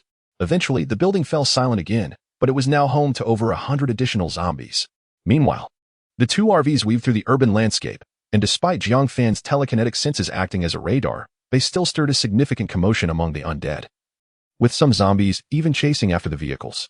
Yet, one could not deny the superior performance of these RVs. They accelerated swiftly, operated quietly, and boasted enhanced maneuverability. The zombies trailing behind were gradually left behind. Throughout the journey, Jiang Fan maintained his telekinetic awareness, ensuring they avoided any oddly shaped zombies, which were mostly classified as level 2. Nevertheless, one peculiar octopus-like zombie attempted to pursue them. This creature had already begun its approach before Jiang Fan even detected its presence, its range of perception exceeding 350 meters, which was also Jiang Fan's current limit. Fortunately, the zombie's speed was not particularly swift, allowing them to easily evade it. Song City, a second-tier metropolis, presented myriad uncertainties on the road. At times, they had to circumvent hordes of zombies, while other times, the route was obstructed by abandoned vehicles and collapsed buildings. What should have been a journey of just over an hour to the expressway took them a full 5 hours. As dusk fell, they found a residential building near the expressway to settle in for the night, preparing to resume their journey the following day. This is an old 6-story building, devoid of any survivors. It is evident that most of the residents have long departed, especially considering its proximity to the highway, which offers a distinct advantage for relocation. The group parked their vehicles, and Jiang Fan took a moment to reassess the surroundings. aside from a few scattered first-tier zombies. No stronger ones were detected for the time being. About 7 or 8 survivors were gathered in a farmhouse over 200 meters away, comprised mainly of elderly individuals in their 60s and 70s, who for some unknown reason had chosen not to flee but to congregate together. Jiang Fan also discovered that a room contained a substantial stockpile of corn and sweet potatoes. It seemed these elderly folks were reluctant to abandon their provisions. Jiang Fan mused. Let us rest here for a while, and we shall set off again tomorrow. His companions nodded in agreement, fatigue evident after their lengthy journey. From his spatial ring, Jiang Fan retrieved some food, and to his surprise, it appeared exactly as it had when stored, showing no signs of decay or spoilage. Fang Ningxue and Chaohua began preparing dinner on the electric stove of their RV. Having spent the day together in one vehicle, they seemed to grow increasingly close. Both of similar age, Fang Ningxue expertly chopped vegetables while Chaohua mixed seasonings, occasionally exchanging culinary tips. Yangmi and Chunli Wang chose a few rooms to tidy up, their murmurs revealing a playful banter amongst them. Jiang Fan utilized his 9-feather shuttle to clear the nearby zombies, silently dispatching over 20 of them. Brother Fang, I have nearly cleared the surrounding zombies. You keep watch, and we shall join you for dinner shortly, Jiang Fan remarked, glancing at the silent Fang. All right, Jiang. Boss, Fang hesitated, initially intending to call him by name, but opted for a more respectful title instead. Then we shall head up first. Jiang Fan led Lu Dong into the staircase. The situation regarding his uncle's family was still unclear. He needed to build his own strength. Brother Fang was of good character, and if he could gain Fang's recognition, he would not mind assisting him in enhancing his capabilities. The two arrived at a recently tidied room, where Jiang Fan produced a crystal core radiating a blue light from his storage ring. Lu Dong's eyes sparkled with an unmistakable hunger, the primal instinct for life difficult to suppress. He fixated on the crystal core in Jiang Fan's hand, his breath quickening involuntarily. Brother Jiang, are you going to help me break through? He exclaimed, filled with excitement. Yes, there are about 2 weeks left until the rewards for the rankings are announced. Although I am uncertain of what the rewards will be, the one provided by the Chaos Monument is sure to be significant. We both need to find a way to make the list. Then let us begin. Lu Dong rubbed his hands together, eager to start absorbing the energy. Jiang Fan guided his mental energy, and the blue energy from the crystal core flowed like ribbons, seamlessly converging at Lu Dong's chest, flooding directly into his heart without hindrance. A wave of exhilarating comfort washed over Lu Dong, prompting him to exhale deeply. Delightful. Lu Dong could not help but exclaim. In just a few minutes, Lu Dong successfully transcended to a level 2 awakened being. His strength had already reached nearly 1,000 pounds, but had not been able to progress further. This breakthrough seemed inevitable. He merely lacked a higher grade of energy. Upon hearing Lu Dong's voice, Chunli and Yangmi rushed over, the room still lingering with a trace of blue energy. The moment Yangmi stepped into the room, she was enveloped by an inexplicable sense of exhilaration. The energy wafting through the air captivated her, as if she were immersed in a serene and enigmatic ocean of energy. Unconsciously, she activated her abilities, yearning to absorb the energy, taking a few steps forward to approach its source. Seeing Yangmi in such a state, Jiang Fan could only smile wryly. The crystal core they had obtained from the first invisible zombie they had slain contained the most energy among the 3 level 2 cores. Since Lu Dong could no longer absorb it, Jiang Fan thought to himself that he would allow Yangmi to take the remainder. With about 1/10 of the energy left, he directed it towards Yangmi. She let out a soft moan, her delicate brows furrowing as the intense exhilaration nearly drew a cry from her lips, as if every cell in her body were rejoicing. Just as Lu Dong emerged from the joy of his evolution to level 2, he witnessed Yangmi absorbing the residual energy of the crystal core. A surge of desire ignited within him once more. After a few minutes, Yangmi completed her absorption of the remaining energy. How do you feel? Jiang Fan inquired, observing the two of them. I feel as if I could fell a bull with a single punch. Lu Dong exclaimed excitedly, raising his fist in a triumphant gesture. Yangmi, with a slight blush on her cheeks, nodded gently and replied, I feel wonderful. Little did they know, this casual exchange almost overwhelmed Lu Dong's restraint once again. Not wishing to pry further into their situation, Jiang Fan awkwardly took Chunli and retreated from the room. Shortly thereafter, the room was filled with indescribable sounds from Yangmi. Chapter 41. The perverse Jiang Fan. Upon hearing the sound, both Jiang Fan and Chun Li were instantly enveloped in expressions of embarrassment and awkwardness. Ahem. Let us check if their meal is ready. Jiang Fan coughed lightly, attempting to mask the uncomfortable atmosphere. Upon entering the RV, they found that Chaohua and Fang Ningxue had prepared 4 or 5 dishes, apart from a simple stir-fry of mushrooms. The rest were mostly pre-cooked foods that only required minimal heating and seasoning. This predicament was not entirely their fault. Jiang Fan's spatial ring contained no fresh ingredients, making it difficult for even the most skilled cook to create a feast without raw materials. He had acquired the spatial ring only 2 weeks after the apocalypse began, and most fresh vegetables had long since perished. During their encounters with zombies, they had stumbled upon a small mushroom cultivation workshop, where they discovered 100 or so undamaged mushroom bags. Jiang Fan had collected them all into his spatial ring, initially hoping they would continue to thrive within. However, upon inspecting them today, he noticed the roots had entirely detached from the bags, and while the mushrooms showed no signs of decay, it raised a troubling question. Could plants not continue to grow within the spatial ring? As these thoughts lingered, the enticing aroma of rice interrupted Jiang Fan's musings. Brother Jiang, Sister Chunli, come and eat. Fang Ningxue, clad in an apron adorned with cartoon characters, placed steaming rice onto the table. They did not wait for Lu Dong and Yang Mi. The 7 of them, along with the dog, squeezed into the RV to enjoy a warm meal together. Each face radiated joy, cherishing this rare moment of warmth. Brother Jiang, why aren't Dong Gu and Miss Yang joining us? Chahua inquired, her mouth full of rice, rendering her question somewhat garbled. They just absorbed crystal cores and are experiencing some side effects. They will be fine after a bit of rest, Jiang Fan explained. Chahua quickly understood and returned to her meal without further inquiry. Although Wang Lao was somewhat puzzled, his life experience led him to a reasonable conclusion.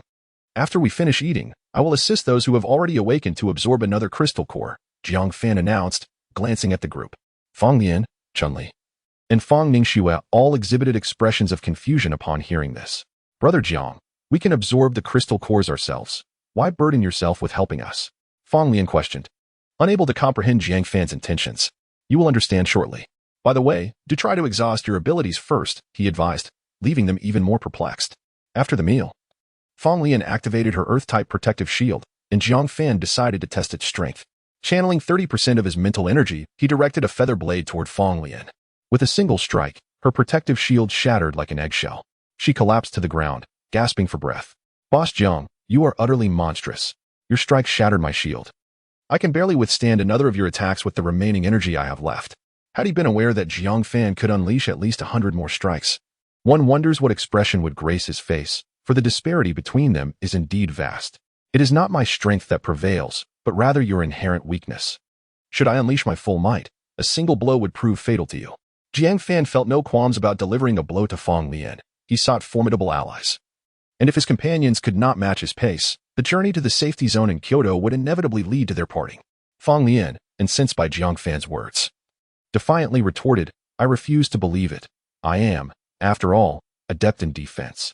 Very well, your powers have been somewhat depleted, so I shan't take advantage of you. Control the fruit knife and let it strike me once more, he challenged. Without further ado, Fang Lian activated his abilities, conjuring a robust yellow shield that appeared even more formidable than before. Whoosh! The fruit knife, which Fang Ningxue had just used for cooking, hurtled towards Fang Lian with astonishing speed, imbued with tremendous force as it struck the yellow shield. The shield merely held for an instant before the knife was upon Fang Lian, who fell in fear once again. In disbelief, he gazed at the knife before him as Jiang Fan approached and lifted him from the ground. I have absorbed at least 100 crystal cores thus far. How many have you managed? What, 100? Even with relentless absorption, that would take at least 10 days. How did you accomplish this? Fang Lian was thoroughly astonished, realizing that the young man before him was far from ordinary.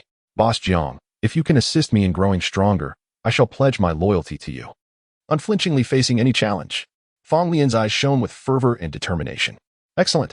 At that moment, the two were united not by age, but by a shared fervor for strength. In order to consume her abilities, Chahua insisted that Jiang Fan extract all the mushroom bags from his spatial ring, which she catalyzed one by one until a significant number sprouted mushrooms once more. Meanwhile, Fang Ningxue administered several treatments to Fang Lian's injured leg, even though he had long since recovered. Afterward, Jiang Fan assisted them in absorbing crystal cores, completing the task in mere minutes. Each of them managed to absorb only 2 cores before reaching their limit, yet they sensed an undeniable enhancement in their abilities. Boss Jiang, I am thoroughly impressed. Not only is your strength formidable, but your speed in absorbing crystal cores is nothing short of terrifying. Fang Lian seemed unaffected by any side effects of absorption. You must hasten your progress. Lu Dong has already reached level 2, and when it comes to explosive power, I am no match for him. What will you do should he challenge you again? Jiang Fan grinned mischievously. Fang Lian, speechless, recalled Lu Dong's infuriating demeanor and silently vowed to match his strength. Chahua and Fang Ningxue had previously absorbed crystal cores and were somewhat aware of the associated side effects. However, their past experience had been slow. rendering the sensation much more manageable. This time, with Jiang Fan's assistance, the overwhelming wave of energy was indeed challenging for both women to endure. No wonder Lu Dong and Yang Mi had yet to join them for a meal. Fang Ningxu secretly glanced at Jiang Fan, her mind swirling with unspoken thoughts. Chun-Li, observing Fang Ningxu's demeanor, immediately felt a surge of vigilance. This young lady undoubtedly harbored feelings for brother Jiang. Hastily, she approached Jiang Fan, entwining her arm with his, and sweetly suggested, Jiang Fan, you didn't sleep at all last night. How about we rest early today? Jiang Fan found himself somewhat bewildered by Chun-Li's unexpected behavior. She was not typically like this. Had she taken some strange medicine today? Noticing Fang Ningxu's slightly flushed cheeks, he seemed to realize something. Aha, so she is feeling jealous. Jiang Fan secretly rejoiced at this revelation. The two then departed from the room, ascending the stairs, and fortuitously encountered Lu Dong, who was coming down for a meal. Why are you alone? Jiang Fan inquired. Haha, Yang Mi isn't coming down, so I'll bring her food up shortly, Lu Dong replied, scratching his head. You youngsters really know how to have fun. How much has your strength increased since reaching the second level? My strength should be around 1,200 pounds. But my reaction speed seems to have improved significantly, Lu Dong said, momentarily serious. Reaction speed, you say? Jiang Fan had initially assumed Lu Dong would experience a further surge in strength upon reaching the second level, but it appeared his expectations were misguided. With a thought, he hurled a pebble directly at Lu Dong. When it was merely 3 meters away, Lu Dong deftly sidestepped, narrowly avoiding the projectile. Impressive, Dongzi. It seems I must exert all my strength to land a hit on you, Jiang Fan remarked, slinging an arm around Lu Dong's shoulder. Hee. I'm now a contender on the gold list, so I certainly can't embarrass you, Lu Dong declared, activating his communication chip and pointing to the 10th position on the leaderboard, proclaiming, That's me. Strength King? Chun-Li and Jiang Fan chuckled at the name.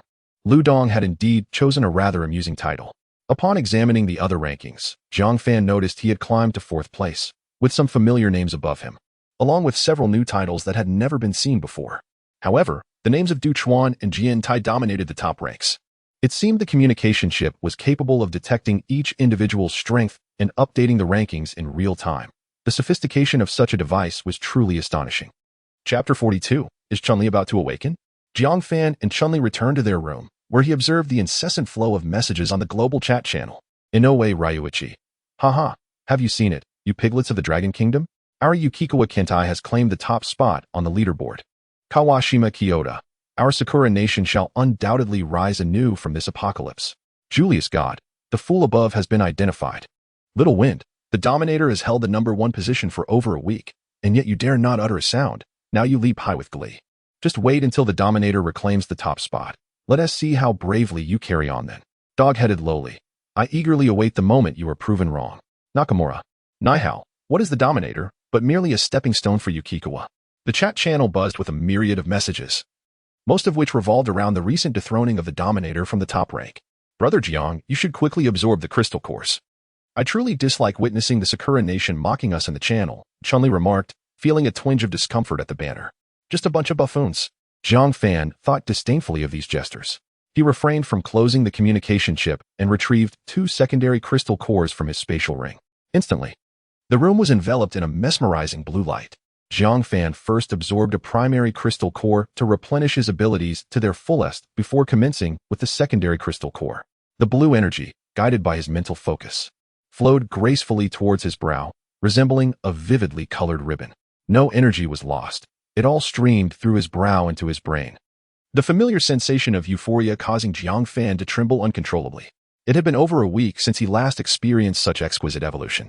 This feeling far surpassed that of absorbing primary crystal cores, as warmth enveloped his entire being, a delightful mingling of comfort and exhilaration. Beside him, Chun-Li was no stranger to witnessing Jiang Fan absorb crystal cores. In the past, she felt no particular sensation when he absorbed primary cores. However, this time she felt an inexplicable yearning, as if what lay before her was not merely a crystal core, but a sumptuous feast. She stifled her desire, diverting her gaze from the entrancing blue energy. Jiang Fan had successfully absorbed 1 secondary crystal core, the process remarkably smooth, albeit with some challenging side effects. Noticing Chun-Li's unusual demeanor, he inquired, Chun-Li, what's wrong? Chun-Li did not conceal her feelings, her fair hand clutching her garment, appearing somewhat uneasy. When you absorbed the crystal core just now, I experienced a peculiar sensation, as if my body craved that energy. Jiang Fan, what do you think this means? Could it be that you can absorb secondary crystal cores? Jiang Fan was taken aback by the notion. I'm not sure. I didn't feel this way when you absorbed cores in the past, Chun-Li replied, her heart racing with excitement.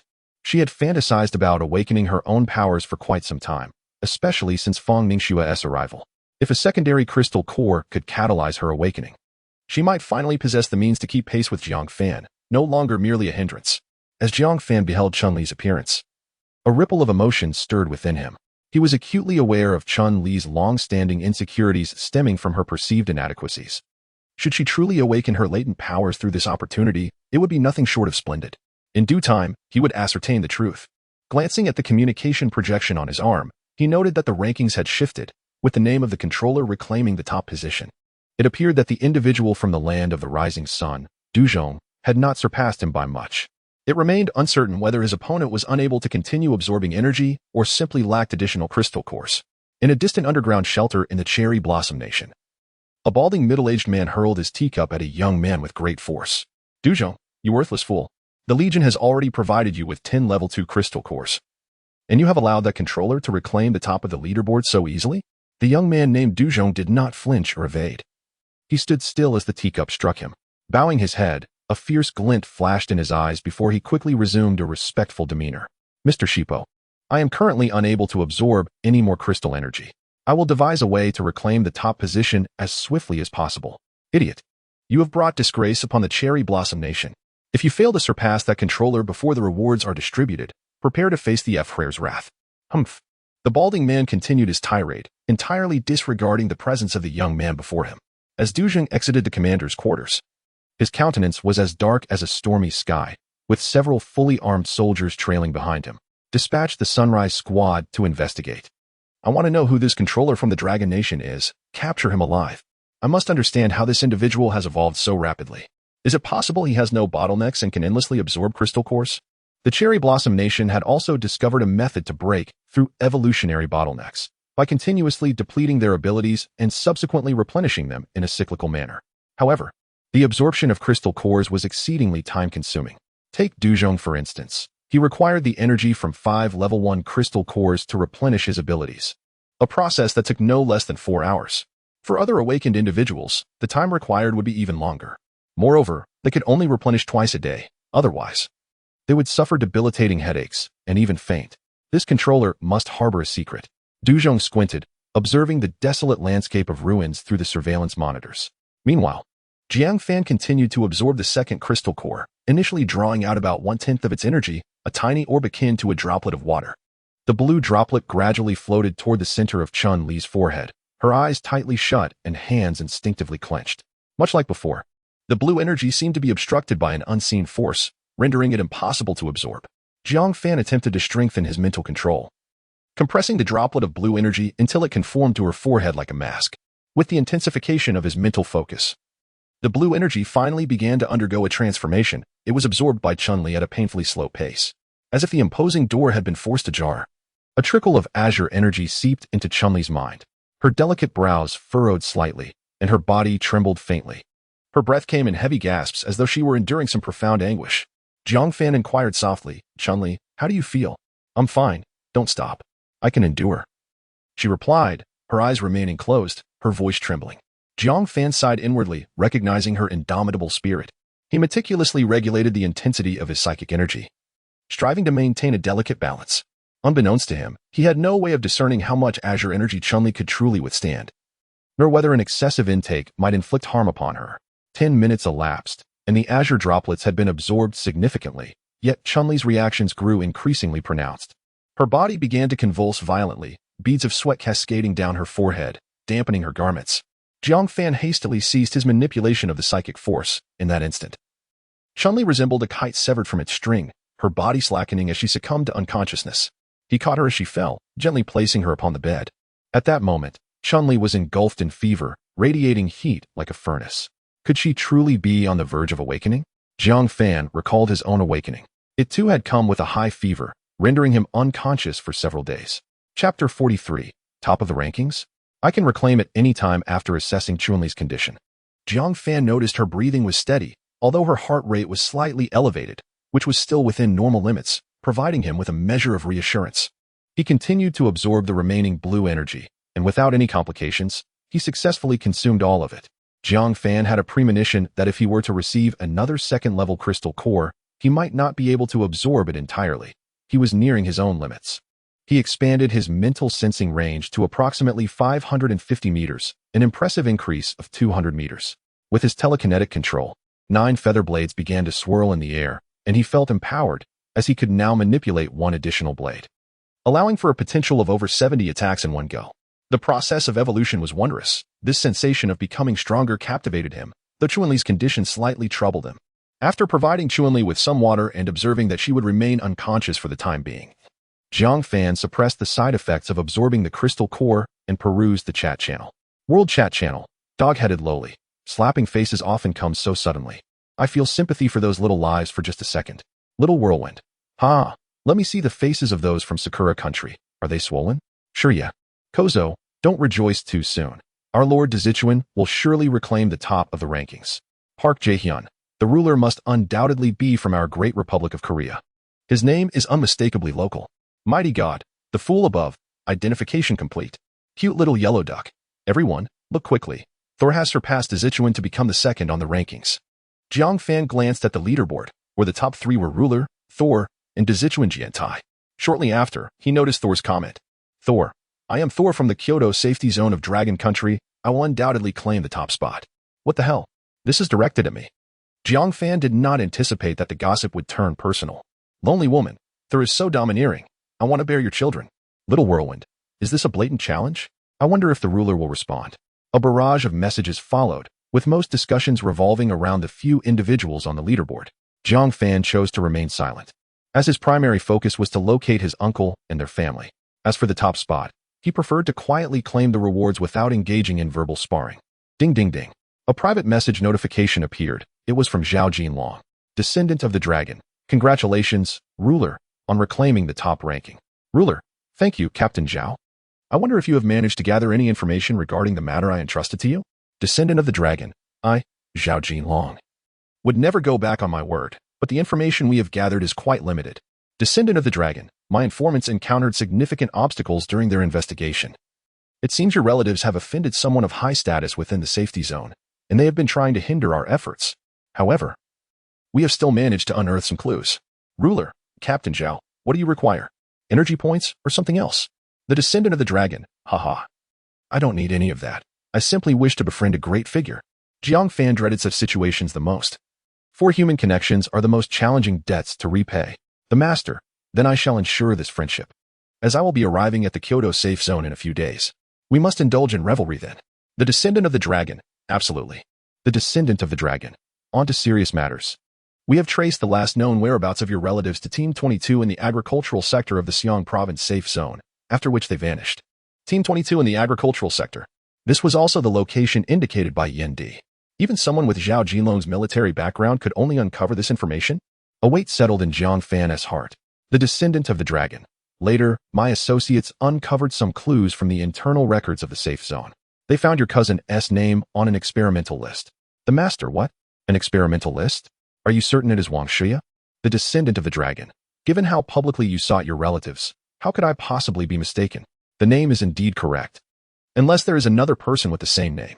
Upon receiving Zhao Jinlong's message, Jiang Fan's mind raced with thoughts. Could it be that his cousin and the others were subjected to biological experiments? Damn. Who on earth did this?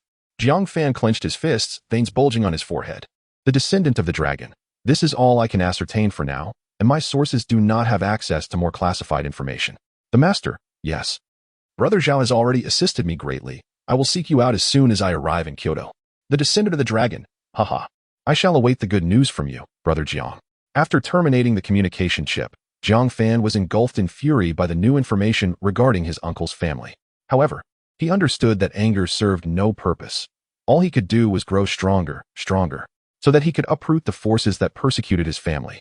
That night, Jiang Fan kept vigil over Chunli, refraining from assigning additional guards, for the 550-meter detection range was no jest. In the dead of night, a rotund zombie staggered towards him from afar. Jiang Fan effortlessly dispatched it with the 9-feather shuttle, earning a second-level crystal core. As expected, this triggered a tremendous explosion, far more terrifying than the last encounter, leaving a barren radius of 30 meters. Such rotund zombies were classified by Jiang Fan as the easiest to eliminate among second-level zombies. Of course, this was a mere perspective of his own. For another individual, this type of zombie would undoubtedly be catastrophic. As dawn approached, Chun-Li's fever had subsided. Yet she showed no signs of awakening. It remained uncertain how long her unconsciousness would last. Lu Dong and Yang Mi arrived at Jiang Fan's room. "Brother Jiang, what exploded last night?" It was quite the commotion. Lu Dong spoke softly, mindful not to disturb Chun-Li. "Nothing much. I killed a second-level rotund zombie." Jiang Fan produced the blue crystal core from his storage ring. "Is this the type of self-exploding zombie you mentioned earlier? It truly met its match in you," Lu Dong remarked, gazing at the crystal core in awe. "Is Chun-Li still not awake?" Yang Mi inquired as she settled beside Chun-Li's bed. At that moment, Chun-Li's eyelashes fluttered gently before she opened her eyes. Several individuals hastened to her side, with Yang Mi assisting Chun-Li into a seated position. Chun-Li rubbed her forehead, which felt foggy. "How do you feel?" Jiang Fan inquired, placing the back of his hand against her forehead, noting that her fever had subsided. Chun-Li extended her fair hand, clenched her fist, and sensed the changes within her body. It seemed there was no significant alteration, but wait, it appears I have truly awakened my extraordinary abilities. Chapter 44, Shadow Power's Sister, please don't speak in half-truths. "You are about to drive someone mad," Lu Dong said, his curiosity fixed on Chun-Li. "Don't rush her." "Lu Dong, Chun-Li has just awakened. Allow her a moment to adjust," Yang Mi chided, her expression one of reproach. The flickering candlelight in the room cast dancing shadows of the onlookers, creating an ethereal atmosphere. Chun-Li rose, pointing at the shadows on the floor. The group exchanged puzzled glances, wondering if Chun-Li had fallen ill. In the next instant, Lu Dong's shadow detached from his feet, slowly retreating before rising to form a dark silhouette of himself. Startled, Lu Dong took several steps back. Disbelief etched on his face as he stared at the ground beneath him, eyes wide with astonishment. "Whoa, Brother Jiang, my shadow has escaped." Jiang Fan was equally stunned, turning to Chun-Li and asking, "Is this your power?" "Yes, I can control shadows," Chun-Li confirmed.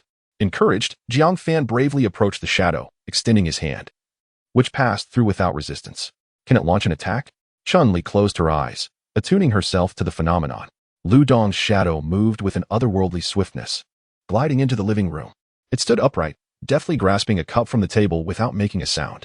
The shadow placed the cup back on the table and drifted to the window, slipping through the cracks like a piece of paper. "My goodness, my shadow is making a break for it," Lu Dong exclaimed in disbelief. The shadow landed silently, darting away into the distance, covering 40 to 50 meters in an instant. Lu Dong and Yang Mi hurried to the window to get a better look. The shadow halted before a mutated zombie, which remained oblivious to its presence. The shadow picked up a stone from the ground and hurled it at the zombie, striking it squarely on the head. The zombie turned, staring at the dark figure before it, oblivious to any scent of flesh. The shadow bent down again, retrieving another stone to throw at the zombie. This time, the zombie, no longer hesitating, let out a roar and charged at the shadow. Its sharp claws swiped at the shadow, but they passed through effortlessly, leaving the shadow unscathed before the zombie. Momentarily stunned, the zombie's limited intellect could not comprehend the situation. As the attacks intensified, the zombie lunged at the shadow with all its might, clawing and biting, yet every strike seemed to land on thin air, as the shadow remained ghostly and untouched. "Haha, my shadow is just as formidable as I am," Lu Dong exclaimed gleefully from his vantage point at the window.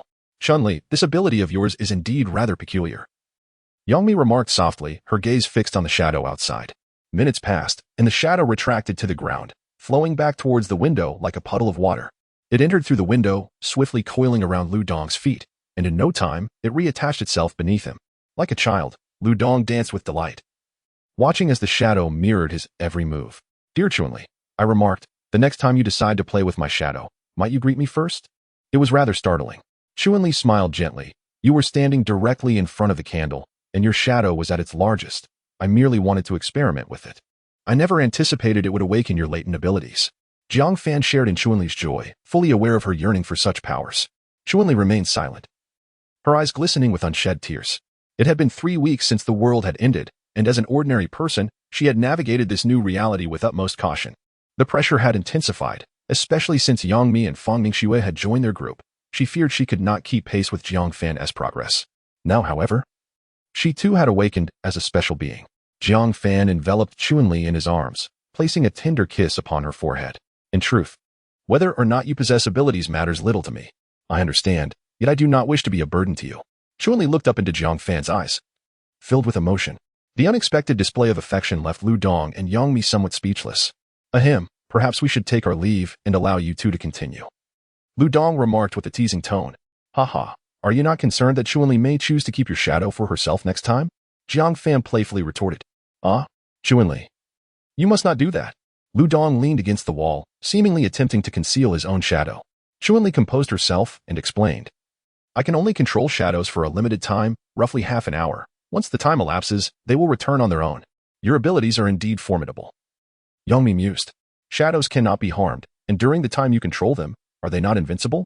Not quite invincible, Chuanli replied, pursing her lips.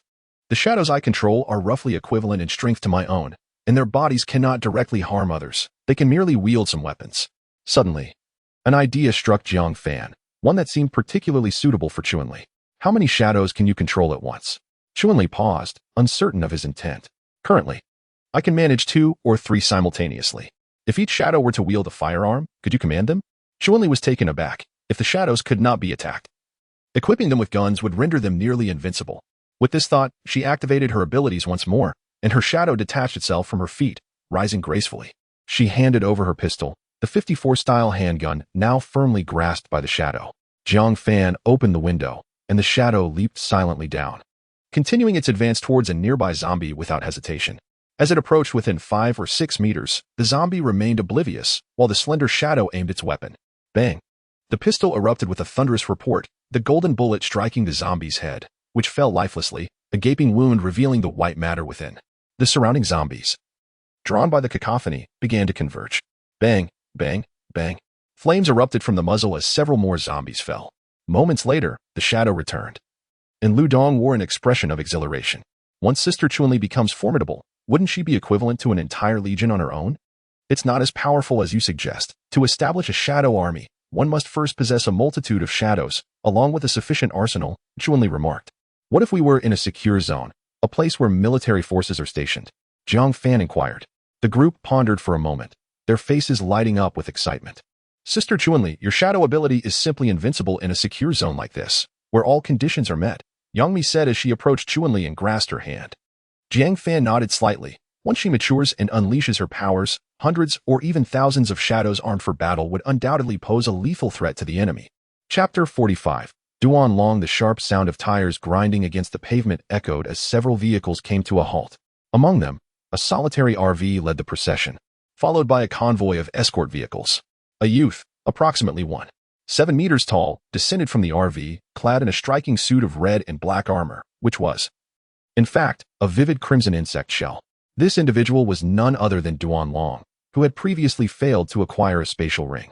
As he stepped out, 3 women emerged from the RV, their beauty accentuated by revealing attire, surrounding Duan Long like moths to a flame. A bespectacled man, sporting a middle part, jogged forward from the rear escort vehicle. Young Master Long, why have we stopped? Duan Long cast a glance at the newcomer, pulling one of the women close and playfully squeezing her rear.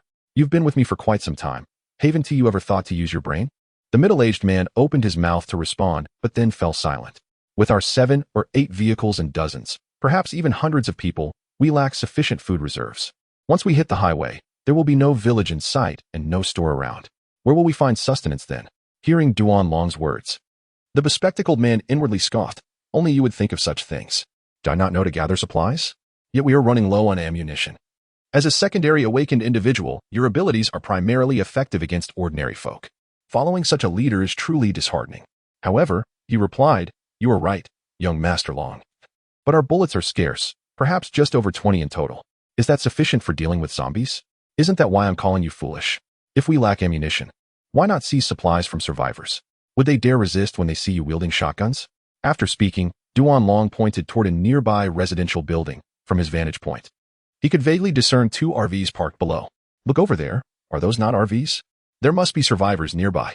Following Duan Long's, the bespectacled man indeed spotted the RVs, and it appeared there were shadows moving within.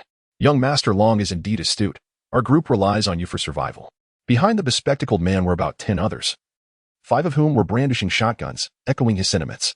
While others stockpile food, I stockpile weaponry. Let them be my granary. Follow me and learn well. With a wave of his hand, Duan Long led the throng towards the residential building with a sense of purpose. At that moment, Jiang Fan and his companions were preparing to leave in their RV. Having spent the night caring for Chun-Li without rest, Jiang Fan had only managed to catch a brief respite in the morning, causing their departure to be delayed. Suddenly, a frown crossed Jiang Fan's face. His psychic senses detected a group of over a dozen individuals approaching their direction, both men and women, some armed with shotguns. The leader, adorned in a vivid crimson insect shell, exuded an aggressive aura, suggesting they were not to be trifled with. Realizing the gravity of the situation, Lu Dong and the others exchanged worried glances. Lu Dong was the first to dash out of the RV, spotting the approaching figures from a distance. "Brother Jiang, what should we do?" he asked, gripping his heavy blade tightly. Jiang Fan squinted slightly, his mental acuity allowing him to scrutinize the attire of the individuals before him. Although they donned uniforms akin to those of law enforcement, the insignias on their backs revealed their true identities. Armed thugs? Jiang Fan surmised the situation, knowing that as long as they were not military personnel, he would not hesitate to impart a lesson they would never forget. The intent of the visitors was nefarious. He resolved to hold nothing back. With a mere thought, several golden rays of light flickered as 6 feathered blades surged toward his adversaries. Duan Long and his companions, nearly 100 meters away from the RVs, regarded the operation with a chilling nonchalance, as if the survivors within those vehicles were mere lambs awaiting slaughter. Suddenly, they were struck by the sight of golden lights racing toward them at breakneck speed, the sun reflecting off them and casting a blinding glare. "What is that?" The bespectacled man's words were cut short as the golden light approached. A cacophony of screams erupted around them. "Ah, my hand! Young Master Long, help me!" Both young Master Long and the bespectacled man stood frozen, their eyes wide with disbelief at the horror unfolding before them. They beheld their armed companions, each suffering grievous injuries. Wrists severed, blood gushing forth like a fountain, dismembered limbs and firearms strewn across the ground in a grotesque tableau. Some stared in shock at their mutilated wrists, their expressions a mix of disbelief and despair, while others writhed in agony on the ground, emitting heart-wrenching cries that echoed ominously around them. Panic erupted among the remaining members like a contagion. The bespectacled man's lips quivered, his face as pale as a ghost, beads of sweat rolling down his forehead, his body trembling uncontrollably. "Ah, my hand, it hurts so much. Help me." Witnessing his fallen comrades and the horrific sight of severed limbs, the bespectacled man collapsed to the ground, his stomach churning violently, and he retched uncontrollably. What had begun as a brazen attempt to rob others had devolved into a hellish nightmare in mere seconds. Duan Long, being a second tier awakened, recognized the imminent danger at once and turned to flee. He had scarcely registered the devastation on his side when he felt the dire consequences of their actions. Before he could take more than a few steps, a flash of golden light loomed before him, a feathered blade aimed at his face. A sinking feeling gripped him. It was over. The speed of the attack was insurmountable, and he could only pray that his armor would withstand the blow. As the feathered blade accelerated, entwined with immense energy, it hurtled toward him. With a resounding clang, sparks flew as the overwhelming force knocked him backward. Duan Long felt as if his head had been struck with a heavy hammer, a wave of excruciating pain engulfing him, plunging his vision into darkness. Clenching his teeth, he attempted to rise, but before he could regain his footing, more golden rays targeted him. Panic surged within him. Could his armor withstand a single assault? Let alone this multitude? Even if it could, the force might very well shatter him. With no time to ponder further, he fell to his knees, shouting desperately, "Spare me. Great One, I surrender. Please, do not kill me. Do not kill me." Several feathered blades have already descended, encircling Duan Long without continuing their assault. Vivid crimson blood trickles down from the blades. Drip, drip. The blood falls to the ground, producing a sound. Duan Long remains motionless, raising his hands above his head to indicate he poses no threat. Those who had fled with him, witnessing the earlier scene, collapsed to the ground in despair, fully aware that the hovering daggers could extinguish their lives in an instant. Beep. The sound of car horns pierces the air as he mechanically turns to see 2 RVs had mysteriously arrived before them. The doors swing open, revealing Jiang Fan and Lu Dong. With a wave of mental prowess, several shotguns float towards Jiang Fan, who picks one up and examines it. "Who are you?" Jiang Fan inquires, fixing his gaze on Duan Long, who is clad in insect armor, undoubtedly the leader. Duan Long raises his head, revealing a conspicuous white mark on his helmet, a result of the earlier attack by the feathered blades. "Brother, spare my life. I was wrong. Please, spare my life." "Do you not understand human speech? What did I ask you?" Lu Dong thrusts his heavy sword before the kneeling Duan Long. He dares not lift his head, prostrating himself vigorously. "I will answer. My name is Duan Long. Before the apocalypse, I was the owner of a transport company. These people, apart from a few former employees, are survivors who have sought refuge with me. You are a second-level awakener. Remove the insect armor. Jiang Fan's cold voice resonates. All right, I will remove it, Duanlong replies. His hand slowly moving towards his chest, seemingly to unfasten the insect armor. At that moment, a surge of psychic energy strikes Jiang Fan and his companions, accompanied by Duanlong's frenzied shout. To hell with it, you little bastards. You will all die here today. Chapter 46. The Illusion Clang. All the golden feather blades fell to the ground, producing a crisp sound. Lu Dong, Jiang Fan, and the others in the RV halted their movements, with Lu Dong, who had initially intended to seize the dragon insect armor, now wearing a peculiar smile. His gaze was vacant, and he emitted a series of eerie chuckles. The others displayed equally grotesque expressions. Chun-Li wept, tears streaming down her face. Father, is that you? I thought you had turned into a zombie. Old Wang stood upright, his right hand clenched into a fist, exclaiming with fervor, At last, I have developed the zombie virus serum. The Dragon Kingdom is saved. Humanity is saved. Duanlong rose from the ground, shaking off the disheveled state from moments before when he had knelt in supplication, his eyes gleaming with madness. Weren't you all so arrogant just now? Today, I shall send you on your way. He grasped Lu Dong's heavy sword in his right hand and pulled with all his might, only to be taken aback when he could not lift it. Huh, what is this thing so heavy? Duanlong cursed under his breath, his gaze sweeping over the sword, its dark blade adorned with intricate, ancient patterns. The sword? It was exchanged from the Chaos Monument. Previously unnoticed, this observation struck him as reminiscent of a weapon he had seen within the Chaos Monument. Haha, a delightful surprise. If you can still breathe, don't pretend to be dead. While they are still trapped in the illusion, let us swiftly eliminate them. Duanlong paid no heed to his comrades who had lost their arms, shouting towards the others, including Glasses. Upon hearing Duanlong's voice, they realized their leader had completely subdued the enemy, and one by one, they ceased their flight, approaching Jiang Fan. Earlier, Jiang Fan had gathered all the firearms and stacked them beside him. Boss is incredible. I knew they were no match for him. Glasses jogged to Duanlong's side. Duanlong shot a glance at Glasses, reprimanding him, quit the chatter and move quickly. He kicked the chuckling Lu Dong to the ground. The latter lay there like a lifeless puppet, his head resting on the earth, utterly still. Seizing a shotgun, Duanlong aimed it at Lu Dong and fired twice. The dense barrage of shotgun pellets struck Lu Dong's insect armor, creating a shower of sparks. Lu Dong's body swayed slightly, yet the armor successfully withstood the onslaught, leaving only shallow white marks upon its surface. Duanlong frowned, a surge of anger swelling within him. His supernatural ability was the illusion, and there were no other ability users in his team. The armor's protection left him momentarily at a loss. Just then, Glasses approached. Young Master Long, we can crush them with the RV. Duanlong pondered briefly, then turned to Glasses, saying, Then what the hell are we waiting for? Hurry up. Glasses nodded and dashed toward the RV.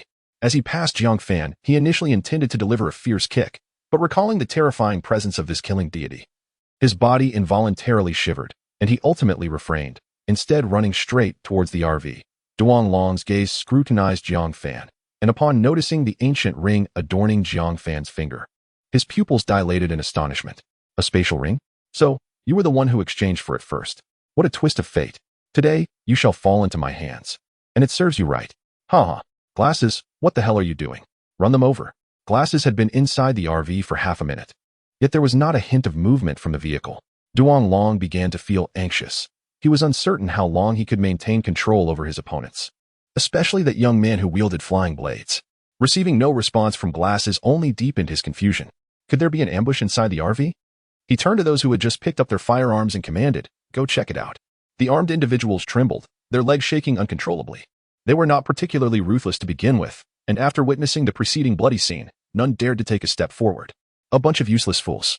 I've got them under my control. Hurry up and check, or I swear I'll kill you first. Duanlong glared menacingly at them. Why don't you come over yourself? A chilling voice resonated, echoing in their ears like a devil's whisper. Simultaneously, everyone turned to find the source of the voice.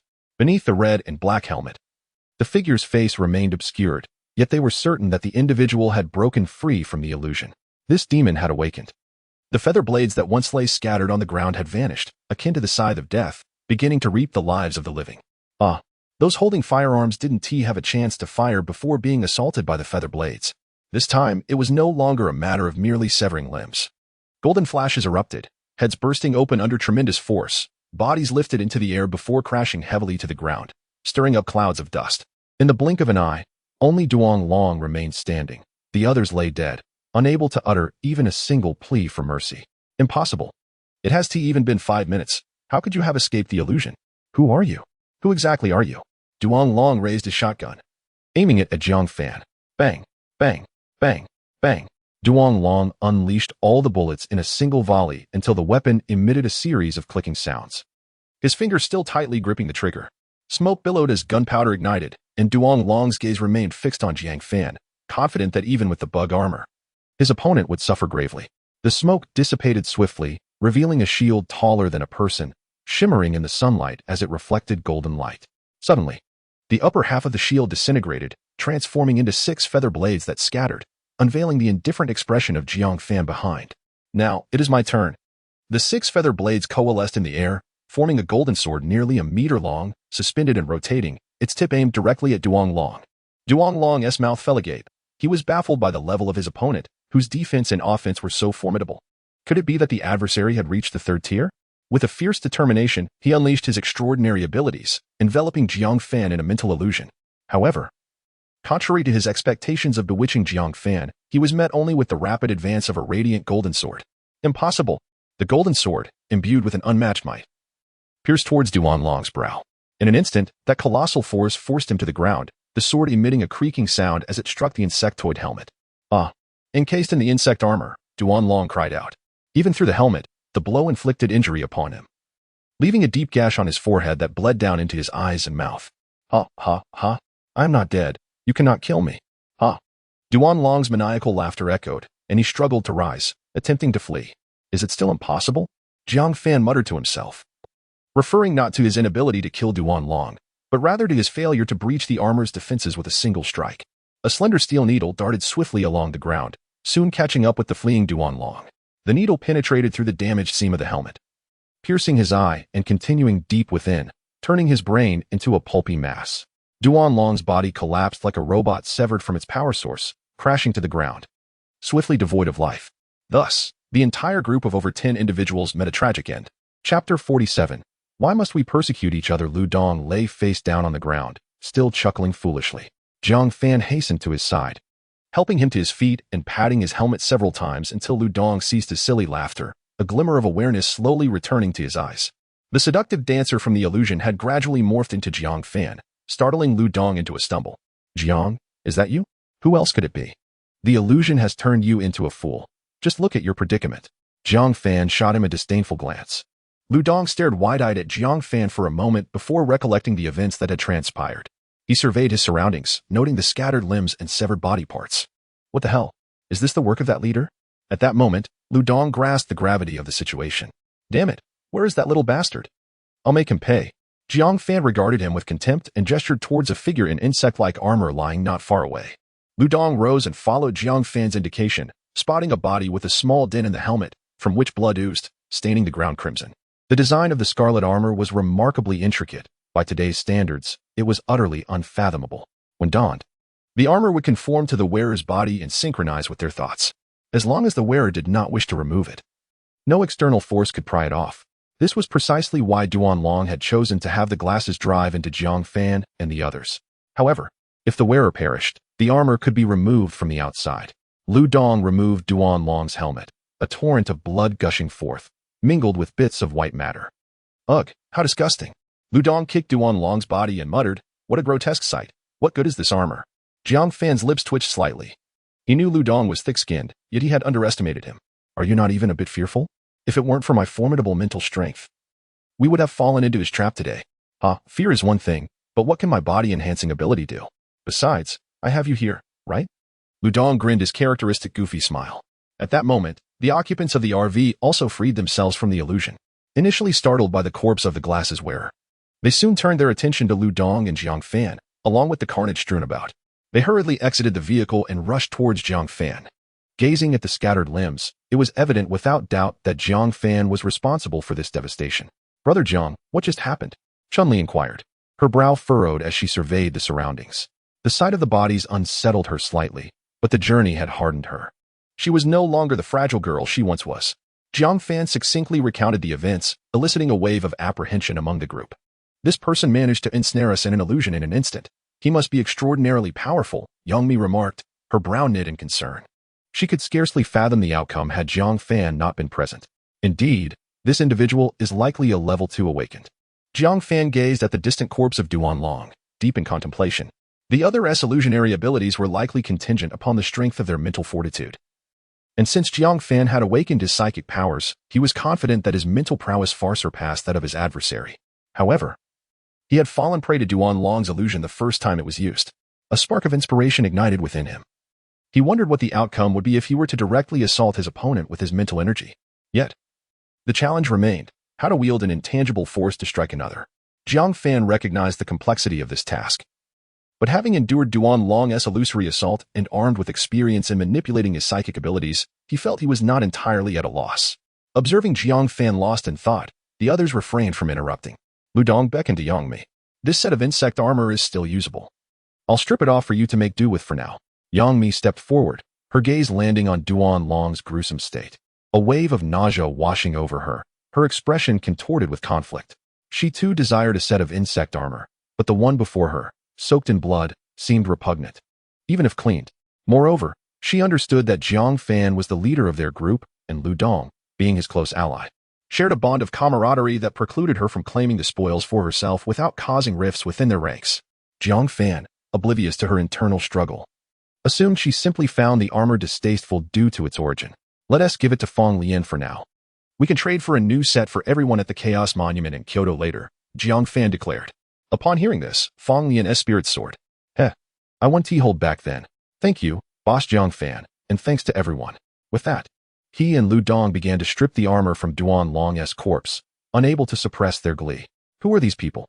They possess firearms and have a second-tier awakened individual leading them. Could they be from the military? Chun-Li expressed concern. That fellow claimed to be the owner of a transport company. He probably relied on a shotgun to slay second-tier zombies to reach his current level, Jiang Fan replied, casting a glance at the convoy in the distance. Let us head over there and take a look. The group followed Jiang Fan's lead as they approached a row of black armored transport vehicles. Upon entering the psychic detection range, Jiang Fan's brow furrowed slightly at the scene within the vehicles. Duan Long truly deserved his fate. Upon reaching the convoy, Lu Dong and Fong Lian opened several vehicle doors. Inside the foremost RV, they discovered scant supplies. But there were over 200 first-tier crystal cores and a second-tier crystal core. Jiang Fan was taken aback by the presence of the second-tier core. But recalling the earlier scene in the last vehicle, it no longer seemed peculiar. The three vehicles ahead were filled with supplies: bottled water, vacuum-sealed food, bags of rice and flour, gasoline, and some clothing. Traces of habitation indicated that the individuals Jiang Fan had slain had likely resided within these vehicles. The vehicles behind were filled to the brim with people. The survivors were crammed into the compartments like cattle, a mass of humanity pressed against one another, many on the brink of death. When the doors swung open, those trapped within emerged gasping for air, akin to fish cast out of water.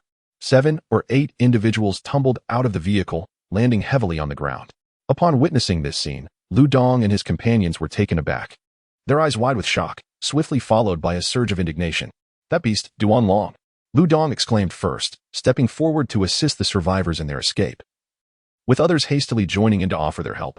Astonishingly, 22 individuals had been crammed into a small transport vehicle, and there were 4 such vehicles in total. Most of these individuals were women, and it was already October, yet many were clad only in undergarments, lacking even shoes. This was Duan Long's method to prevent their escape.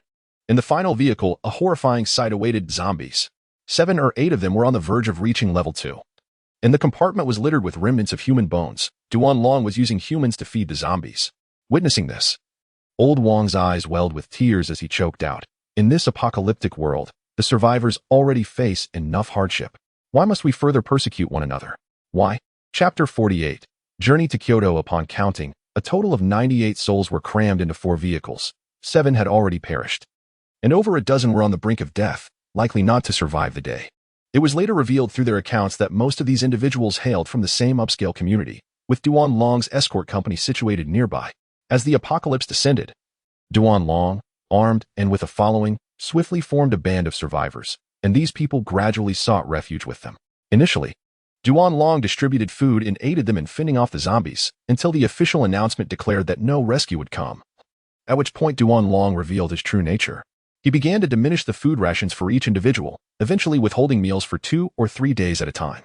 Resistance arose, but those who defied him were ruthlessly eliminated by Duan Long and his subordinates. Subsequently, Duan Long resorted to feeding the zombies with human lives, while beautiful women became mere playthings, their cries echoing through the night. Some, unable to bear the torment, attempted to flee. Yet most were recaptured and used to satiate the undead. Increasingly, people grew numb, existing like the living dead. The zombies thrived on the flesh and blood of the living to evolve, and Duan Long treated these survivors like livestock until he encountered Jiang Fan. Lu Dong plunged the heavy Xuanzhong blade into the chest of the last zombie, crushing its skull beneath his foot with a resounding crack. Damn this wretched apocalypse! The hearts of the others were equally burdened. Witnessing their compatriots treated in such a manner felt as if a massive stone pressed upon their chests, making it hard to breathe. Jiang Fan took some gasoline from the supply truck, leaving the remainder untouched for the survivors. That was all he could do. The notion of taking these people with him was utterly unrealistic. Moreover, Jiang Fan was no savior. In this harsh world, everyone struggled to survive, including himself, and he bore neither the strength nor the obligation to do more. The group exerted considerable effort to clear a lane at the highway entrance, where hundreds of various vehicles congested the area. 2 RVs then made their way onto the highway leading to Kyoto. Inside the RV, a somber silence enveloped them, the atmosphere heavy with despair. Lu Dong, seated in the driver's seat, occasionally furrowed his brow, uncertain whether it was the blinding sunlight or some other concern that troubled him. It was Chun Li who first shattered the silence. Jiang Gu, when will we reach Kyoto? Jiang Fan glanced out at the rapidly receding scenery and replied, if the current traffic conditions persist, we should reach the Kyoto highway entrance before nightfall. The conditions on the highway far exceeded his expectations. Jiang Fan had anticipated gridlock akin to that of the Labor Day or National Day holiday. To his surprise, the journey was relatively unobstructed. Upon reflection, it made sense. The zombie virus had first emerged in the Eagle Nation, and by the time the news reached domestic shores, many had prepared accordingly, choosing to shelter at home. Consequently, far fewer people were on the highways than usual. The uncertainty remained, however, regarding the precise location of the safe zone within Kyoto. Yang Mi sat in the passenger seat, turning her gaze towards Jiang Fan.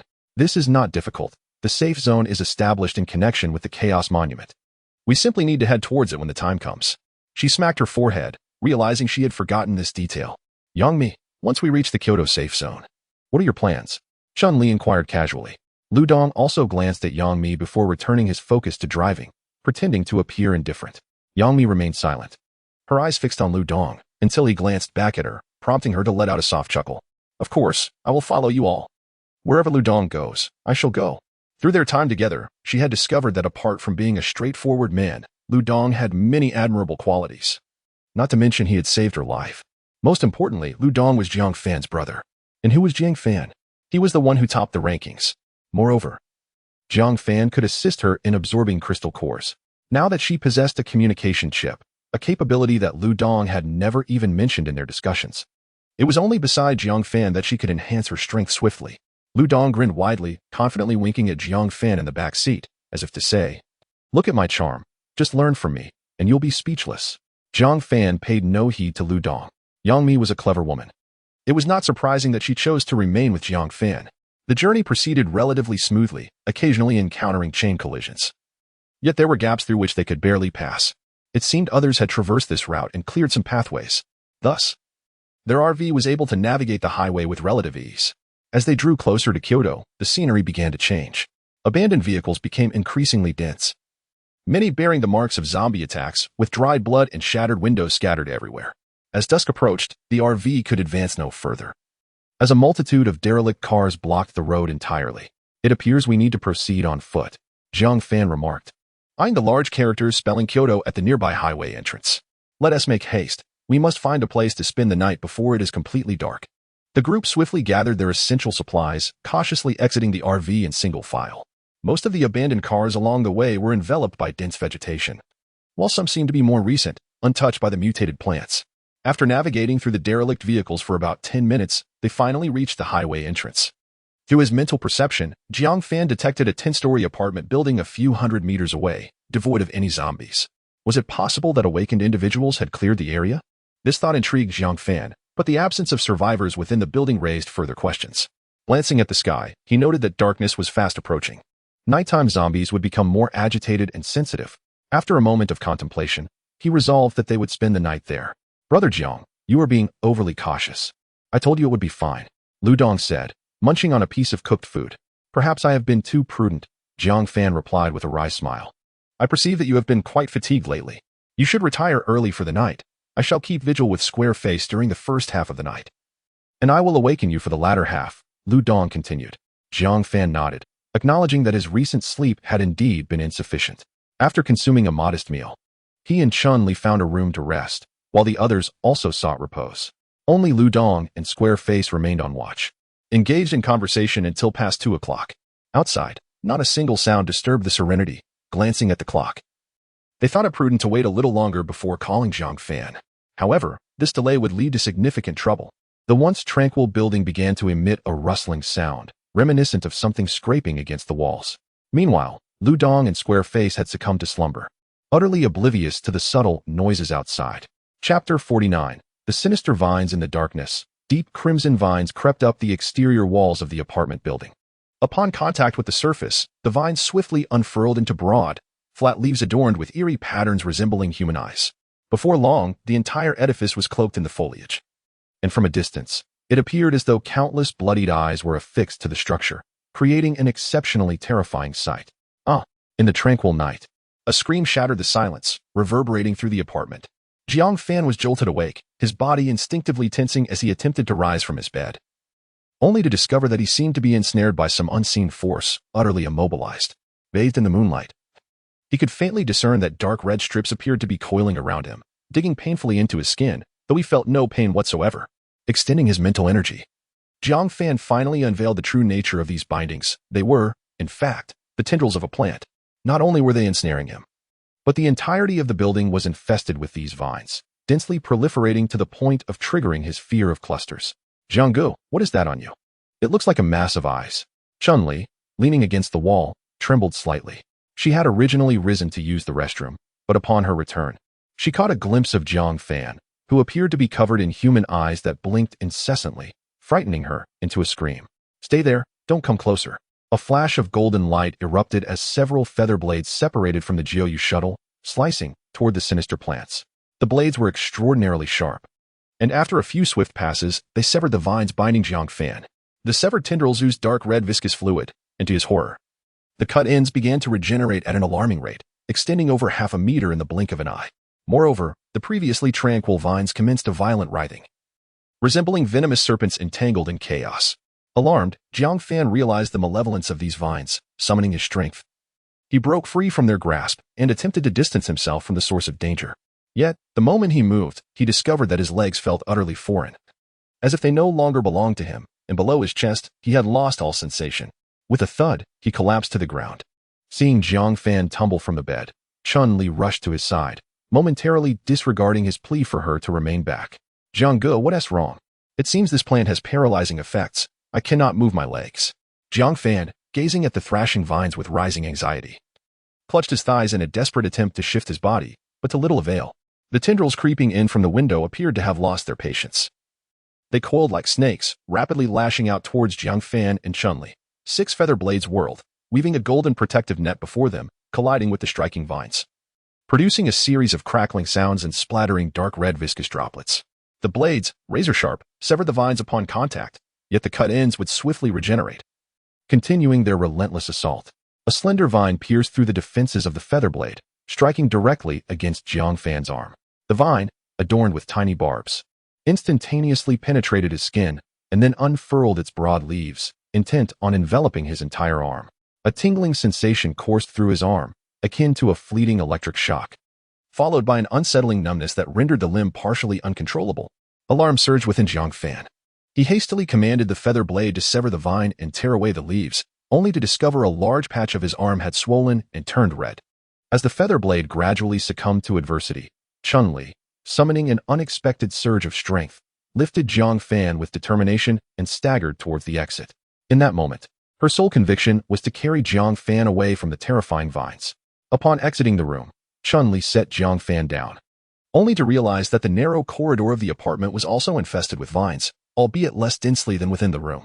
Leaning against the wall, Jiang Fan concentrated, directing his mental prowess to sever the encroaching vines. Through his mental perception, he sensed that everyone was thoroughly ensnared by the plants. Lu Dong and the square-faced man, shielded by their insect armor, were unscathed by the paralysis. They had managed to extricate themselves from the vines, alerted by Chun-Li's earlier scream, and rushed towards Jiang Fan. Upon entering the corridor, they They beheld Jiang Fan and Chun-Li slumped on the floor. "Brother Jiang, what has happened?" Lu Dong inquired urgently, rushing to Jiang Fan's side. "These plants can paralyze one's nerves. My legs are immobile," Jiang Fan exclaimed. "Brother Jiang, I'll carry you. Let us get out of here." Lu Dong assessed Jiang Fan's condition, ready to lift him. "No, it's too late. The vines outside are even more numerous than those inside the building. We would only hasten our demise," Jiang Fan warned. "Then what shall we do?" the square-faced man asked, equally at a loss. Jiang Fan narrowed his eyes. Observing the increasing number of vines in the corridor, he endeavored to remain calm, his mind racing to devise a sliver of hope amidst this dire predicament.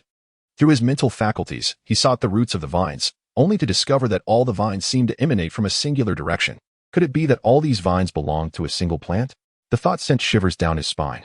If these vines were indeed the growths of one organism, it was utterly terrifying. To what extent had it mutated? The mere contemplation left Jiang Fan in dread. "Dongzi, go back to the room and retrieve our insect armor." Upon hearing Jiang Fan finally speak, Lu Dong felt a renewed sense of purpose. He dashed back into the room. Where the bed Jiang Fan had previously occupied was now cluttered with the severed vines, dark red sap oozing down the sheets like the aftermath of a gruesome crime scene. Lu Dong wielded his heavy blade, slicing through the advancing vines before seizing the insect armor and rushing back out. Once clad in the insect armor, the enveloping sensation instilled within him a profound sense of security. Jiang Fan silently resolved that if he were to survive this ordeal, not only would he indulge in intimate moments with a companion, but he would also bathe while donned in the insect armor. The vines on either side of the corridor were now merely a few meters away, resembling thick strands of hair, densely clustered and unsettling. With a square face supporting a yellowish protective shield, Lu Dong gripped his heavy sword, ready to charge ahead, when Jiang Fan suddenly seized his arm. "Brother Jiang, why are you holding me back?" Lu Dong inquired, his expression one of confusion, while Chun-Li and the square-faced man turned to Jiang Fan as well. Calmly, Jiang Fan replied, "Do not struggle. Let us rest quietly for a moment." Chapter 50. The psychic impact. Dense vines lashed out at Jiang Fan and his companions, ensnaring them in a matter of moments like oversized rice dumplings, rendering them unable to discern head from foot. The sound of the vines tightening against their armored bodies filled the air, as Lu Dong tightened his grip on the heavy blade in his hand. "Brother Jiang, do you think this plan will work?" he inquired. "I don't know. We can only treat a dead horse as a living one. Even if we manage to escape, what will happen to Yang Mi and the others?" Jiang Fan sensed the vines pulling them along. Through his psychic awareness, he realized that Yang Mi and Cha Hua were also thoroughly ensnared, having been transported to another level by the vines. For this reason, Jiang Fan resolved to cease his resistance. He was curious to see where these vines intended to take them. "Brother Jiang, my helmet's got a hole in it, and leaves keep getting inside. What should I do?" Fong Lian's muffled voice broke the tension slightly, infusing it with a touch of helplessness and humor. Jiang Fan couldn't help but smile wryly. "Just hold on a little longer. These plant roots won't take us too far." "Ha ha ha, Fong Lian, you joker. Stop joking around. We need to focus." Lu Dong laughed heartily. The speed at which the vines moved them was not slow, comparable to a normal walking pace. As they were transported, Jiang Fan sensed an increasing number of similar dumplings, containing a variety of creatures, mice, cats, dogs, and even zombies. Aside from the zombies, all the animals within the dumplings were utterly still. Jiang Fan counted roughly, and he sensed over 40 such creatures. It seemed this plan intended to carry them back for consumption. "Once we reach its lair, I'll cleave it in two," Lu Dong declared, summoning his strength to push outward slightly. He could feel that if he unleashed his full power, he could snap the binding vines in an instant. At that moment, Jiang Fan's psychic perception revealed a colossal entity. It was a banyan tree towering over 100 meters high, with a trunk so thick that it would take dozens of people to encircle it. Its branches and leaves sprawled out like a vast parasol, casting a shadow over everything nearby. Yet, this was no ordinary banyan tree. Its trunk bore an eerie dark red hue, as if it were flowing with blood. Countless vines dangled from its branches. These were the very culprits that had attacked them. Thousands of dumplings hung suspended in midair, each containing various animals. Some had decayed into dry skeletons, while others remained in a state of paralysis. Astonishingly, an aged human face emerged on the trunk of the great banyan tree. "What the hell?" Jiang Fan couldn't contain his exclamation. "What is it, Brother Jiang?" Chun-Li asked urgently. Jiang Fan relayed what he had sensed to his companions, preparing them for what lay ahead. Shock and terror washed over their faces as they listened. A banyan tree over 100 meters tall? One that would take a dozen people to embrace? How on earth do we combat that? Lu Dong's voice was laced with resignation. "If they handed me a chainsaw, I still wouldn't be able to cut it down in a week," Fong Lian added. In an instant, a sense of helplessness enveloped several individuals. The vines began to slowly hoist them into the air, while Jiang Fan remained motionless. Intently sensing the presence of the great banyan tree, he discerned that within each large bundle, there existed a singular, extraordinary vine, resplendently purple in hue. The tips of this vine spread out like the 5 arms of a starfish, gently adhering to the creatures and drawing forth their blood, which then traveled back along the vine's channels to the trunk of the banyan tree. Jiang Fan sensed, albeit faintly, that this banyan tree had attained a semblance of intelligence. At that moment, a purple vine began to extend towards the camellia, effortlessly penetrating the vines that bound her. Its tips split into 5 petals, ready to make contact with her. In a flash of golden light, several feather blades launched in assault, severing the purple vine. In that instant, Jiang Fan thought he heard a piercing, anguished cry. The purple vine, unlike the swiftly regenerating crimson vines, retreated, only for more crimson vines to ensnare the camellia once more. This phenomenon brought a flicker of joy to Jiang Fan's heart. Could this be its weakness? If the crimson vines represented the hands of the banyan tree, then the purple vines served as its mouth. What if all the purple vines were severed? With this thought, Jiang Fan sprang into action. Several feather blades trembled slightly, a manifestation of his heightened mental focus. With a swift motion, 6 feather blades shot forth like meteors. In an instant, vast swaths of purple vines were cleaved asunder, cascading down from the tree. The 6 blades, as precise as surgical instruments, struck the crucial points where the purple vines connected to the banyan tree. Each cut was accompanied by the splatter of an unusual fluid. As the purple vines fell in abundance, the banyan tree appeared severely wounded, its ancient visage twisting in agony. Just as Jiang Fan reveled in this moment, he noticed that all the crimson vines on the tree had turned towards him. What the hell? Have they detected me? Jiang Fan hurriedly commanded the 9 feather blades to sever the vines restraining him, and the bundle confining him fell to the ground as he shouted, "Dongzi, come out quickly. The old banyan has discovered me." Upon hearing Jiang Fan's words, Lu Dong exerted all his strength, shattering the vines that bound him with sheer force. He landed steadily and cast a glance at the great banyan tree, exclaiming, "This thing has definitely become sentient." Lu Dong brandished his heavy blade to fend off the advancing crimson vines threatening Jiang Fan. Yet, Lu Dong was merely one man. And by the time Jiang Fan freed himself, they found themselves encircled by vines once more. From all directions, including beneath their feet, the vines ensnared them, as if emerging from one trap only to fall into a larger one. Jiang Fan surmised that should he become ensnared again, the old banyan would undoubtedly employ every means at its disposal to eliminate him, especially after he had severed so many purple vines. It was time to gamble. Jiang Fan roared defiantly, preparing to stake everything, the lives of himself and his team members, as the wager. Concentrating his mental energy, he fixated his gaze upon the twisted, ancient face of the tree's trunk. Scenes of the moment when Duanlong's illusion struck him replayed swiftly in Jiang Fan's mind. Although Jiang Fan possessed no illusionary abilities, he wielded formidable mental strength. He aimed to concentrate his mental energy and unleash it in a single, forceful impact upon the old banyan tree. The crux of the matter lay in the necessity for the banyan tree to possess wisdom and mental energy. Duanlong refrained from employing illusions against the zombies, for they lacked any mental energy, rendering them impervious to such phantasms. Telekinetic impact. Jiang Fan bellowed as his mental force cascaded like a waterfall, instantaneously coalescing into an invisible long blade. Lu Dong, wielding the heavy sword, found his hands momentarily paralyzed, sensing an immense threat without discernible origin, his very soul trembling in response. "Brother Jiang, was it you who did this?" The long blade was drawn forth, formless and shadowless, transcending the constraints of time and space, and in an instant, it struck the gnarled trunk, severing the aged visage that adorned its surface. Chapter 51. A devastating blow. Jiang Fan's mental energy coalesced into a long sword, which appeared before the ancient banyan tree, as if by teleportation. In that moment, he sensed the tree's mental fluctuations, urgent and juvenile. It was afraid. But now, fear was too late. The long sword made contact with the trunk, and instead of bark splintering as anticipated, it sank directly into the wood. At the heart of the trunk, a verdant sphere flickered gently, seemingly the core of the banyan tree. The mental energy longsword struck firmly against the sphere, only to be met with a brief resistance. Soon, the green orb dimmed significantly. The vines that had been attacking Lu Dong and Jiang Fan instantly wilted, their once vibrant forms now drooping lifelessly. The entire banyan tree visibly lost vitality at an alarming rate. Its lush foliage rapidly withered and yellowed, and deep fissures began to form in its sturdy trunk.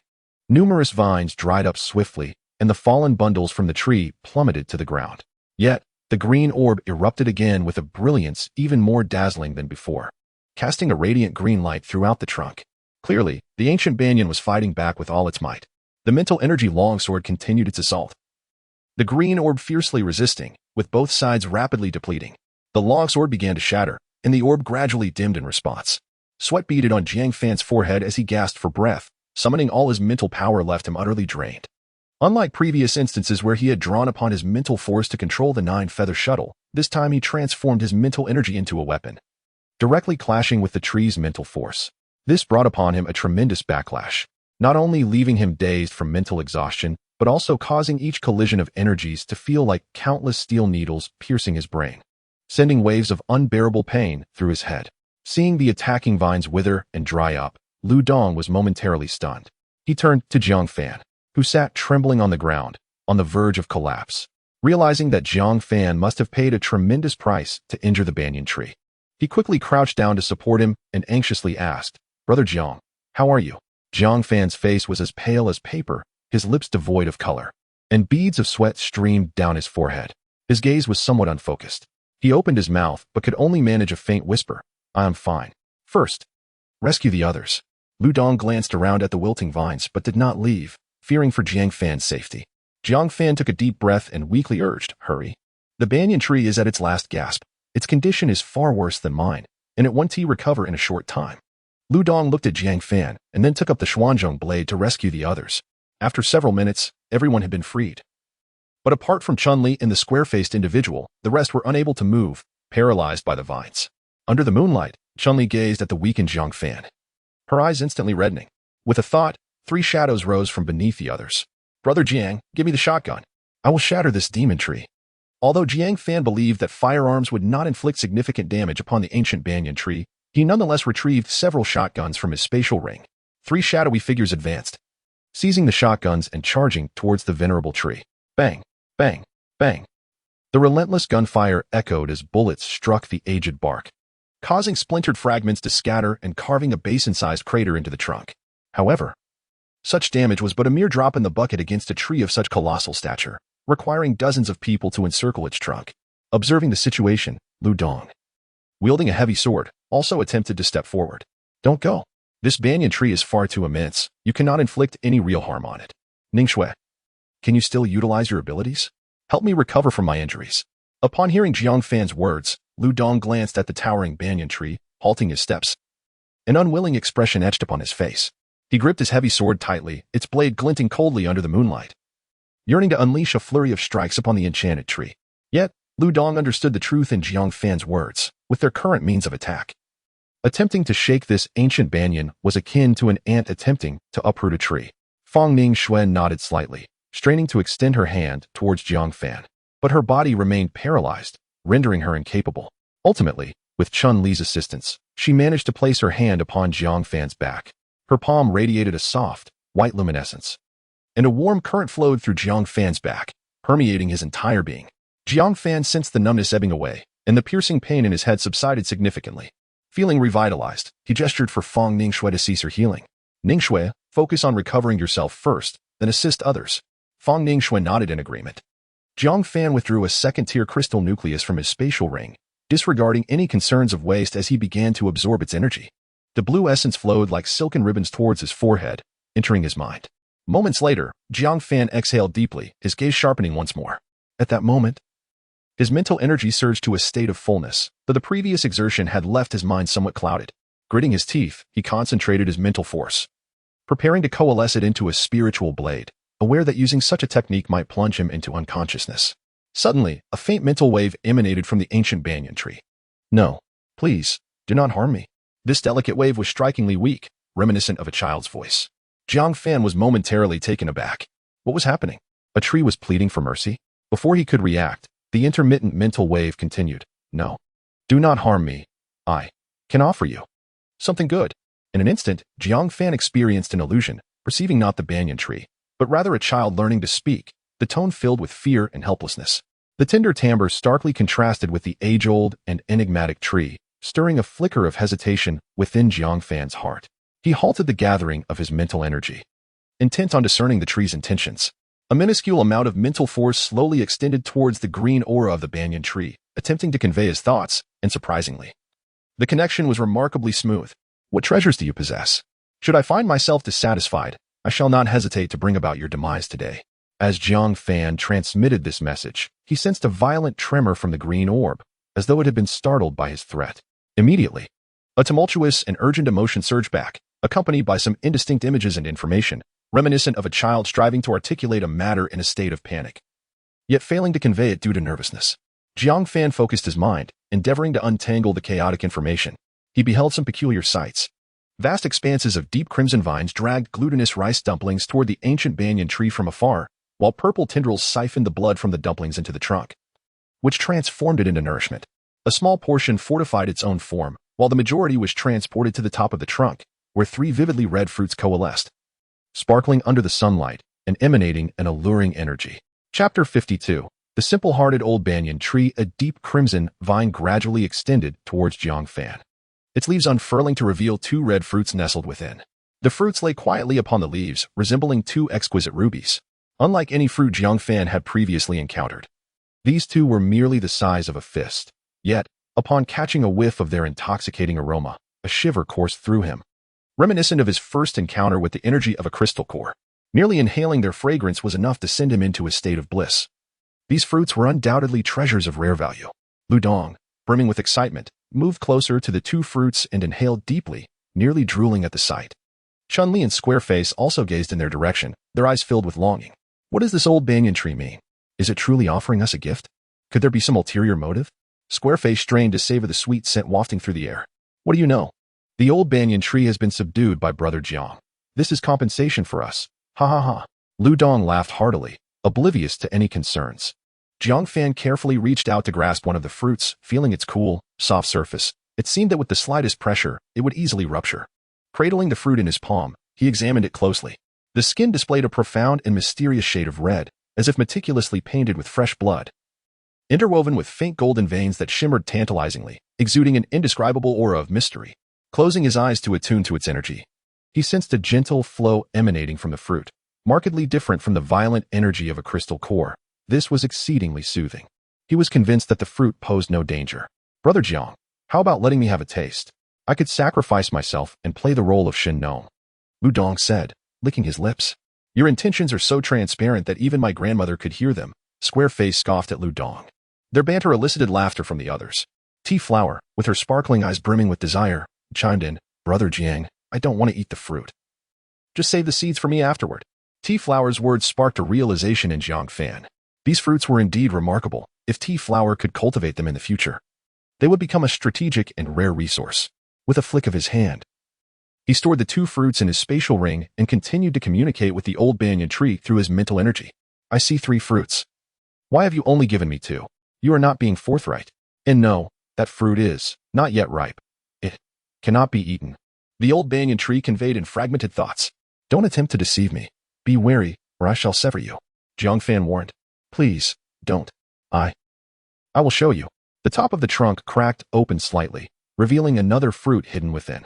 Good heavens, I wondered why I hadn't discovered this earlier. So it was concealed here. Jiang Fan thought to himself. His mental energy swept over the fruit. Indeed, it did not possess the same clarity as the previous 2.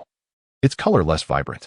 Jiang Fan could not concern himself with such details. He summoned his mental energy to retrieve the fruit. The old banyan tree continued to transmit information. But Jiang Fan paid it no heed, seizing the moment to assert his dominance. He exerted his mental force, pulling the fruit towards him, causing the connecting purple vine to snap. The fruit floated toward Jiang Fan. Suddenly, his smile froze as he observed the fruit rapidly decaying, with dark spots the size of soybeans appearing in an instant. Hurry, it's dying. The banyan tree conveyed a sense of urgency, its thoughts flowing coherently. Perhaps due to its tension, Jiang Fan realized that the old banyan tree might not have deceived him after all. He quickly directed the fruit back toward the previous hollow in the tree. A purple vine skillfully caught the fruit, reattaching its tip to it. Remarkably, the decay halted, and the fruit gradually became round and plump, the dark spots vanishing at a visible pace. Jiang Fan marveled at the fruit's resilience and felt an increased trust in the banyan tree's words. He communicated again through his mental energy. What must be done for this fruit to ripen? You had best tell me the truth, otherwise I won't hesitate to try again. The banyan tree's response carried a hint of helplessness. I am currently injured and require more energy. Jiang Fan furrowed his brow, contemplating a possibility. After a moment, he made a decision and retrieved 200 first-level crystal cores from his spatial ring, stacking them on the ground. Will this suffice for it to mature? Indeed, came the eager response. How many of these crystal cores are needed to condense a single fruit? Jiang Fan continued his inquiry. This time, the banyan tree delayed its response, leading Jiang Fan to momentarily suspect it had frozen. After about a minute, the banyan tree finally replied, 1,562. Jiang Fan was taken aback. It seemed the banyan tree had been engaged in arithmetic all this time. He felt at a loss for words. You first condense this fruit, and when it ripens, I will return for it. If you are honest, we can trade in the future. I'll give you 2,000 crystal cores for one fruit. To his surprise, the banyan tree showed no signs of indignation. Rather, it conveyed a sense of excitement. Good. In five nights, it will ripen. Jiang Fan felt a strange sense of trickery akin to deceiving a child. Suppressing his urge to laugh as he assured the banyan tree, it's a deal. Ignoring the banyan tree, Jiang Fan smiled at the others. Reflecting on the ancient adage, one must enter the tiger's den to capture the tiger cub. Brother Jiang, I saw you find another fruit. But why did you return it? Chun-Li inquired, puzzled. That fruit isn't ripe yet. Jiang Fan offered no further explanation, and the others, seeing his reluctance to elaborate, did not press him for more details. Fang Mingxue had already restored everyone's mobility, though old Wang remained visibly shaken, trembling in the presence of the colossal banyan tree. Since everyone is mostly unharmed, let us depart from this place, Jiang Fan declared. The dawn has broken, and the rising sun casts its light upon the distant chaos monument, elongating its shadow. A few individuals make their way towards the monument, and Lu Dong shouts aloud, the Kyoto safe zone. Here I come. Chapter 53. The Kyoto safe zone. Upon departing from the ancient banyan tree, the day had fully dawned. As he lifted his gaze, the towering chaos monument loomed majestically into the clouds, resembling a colossal mountain reaching for the heavens. Jiang Fan had initially planned to procure 2 vehicles to drive to the safe zone, but upon arriving in the city of Kyoto, he realized his optimism had been misplaced. As the epicenter of the Dragon Kingdom's economy and power, Kyoto's vibrancy exceeded his wildest imagination, and the chaos that ensued with the apocalypse was equally unexpected. A sea of vehicles clogged the streets, rendering passage nearly impossible. Every few meters bore witness to cars colliding and compressing against one another. Some charred remnants reduced to mere blackened frames, a testament to the pandemonium that had erupted when the end times descended. The shops lining the streets had been ransacked countless times. Roller shutters were violently torn down, leaning askew, while shattered glass littered the ground. The remnants of merchandise lay strewn about, food packaging, clothing, everyday items, all mingling with dust and traces of blood, creating a scene of utter devastation. Occasionally, a few rats scurried from shadowy corners, seizing a morsel of food before vanishing, as if they had claimed dominion over this desolate expanse. As the group pressed onward, Jiang Fan was astonished to discover that his psychic sensing range revealed a striking scarcity of zombies. The few that did appear were merely scattered, unlike the overwhelming presence previously encountered in Song City. Jianggu, we have traversed the city for quite some time. Why have we encountered so few zombies? Fang Mingxue also noted the anomaly. I am uncertain. Everyone, remain vigilant. The unusual often conceals danger, Jiang Fan replied gravely. I believe you are merely scaring yourselves. The scarcity of zombies is likely normal. Kyoto is a crucial military stronghold. It must have been largely cleared by the higher-ups, Lu Dong opined. After pondering Lu Dong's words, Jiang Fan furrowed his brow deeper. That does not seem plausible. The official communication in the exchange channel stated that the Kyoto safe zone has preliminarily established the capacity to fend off zombies. We are still a considerable distance from the safe zone, over 10 kilometers. If the military could extend their clearing efforts this far, they would certainly not have been so conservative in their announcement. I concur with Jianggu. What the vast number of survivors need now is a beacon of hope. The Dragon Kingdom's officials would not be so modest at this juncture, Chun-Li asserted. Then what does this imply? Lu Dong scratched his head in confusion. Everyone, exercise caution. I will detect any anomalies within my sensing range immediately. Jiang Fan scanned their surroundings and spoke.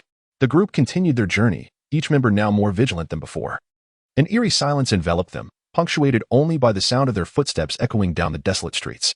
Jiang Fan's psychic abilities functioned like an invisible net, monitoring everything around them, ensuring no subtle fluctuations went unnoticed. After over an hour of walking, having just crossed a street, Jiang Fan suddenly halted. He raised a hand, signaling the others to stop. Within the realm of telepathic perception, beyond a distance of 500 meters, hordes of zombies swarm like a relentless tide, emitting spine-chilling shrieks and deep growls.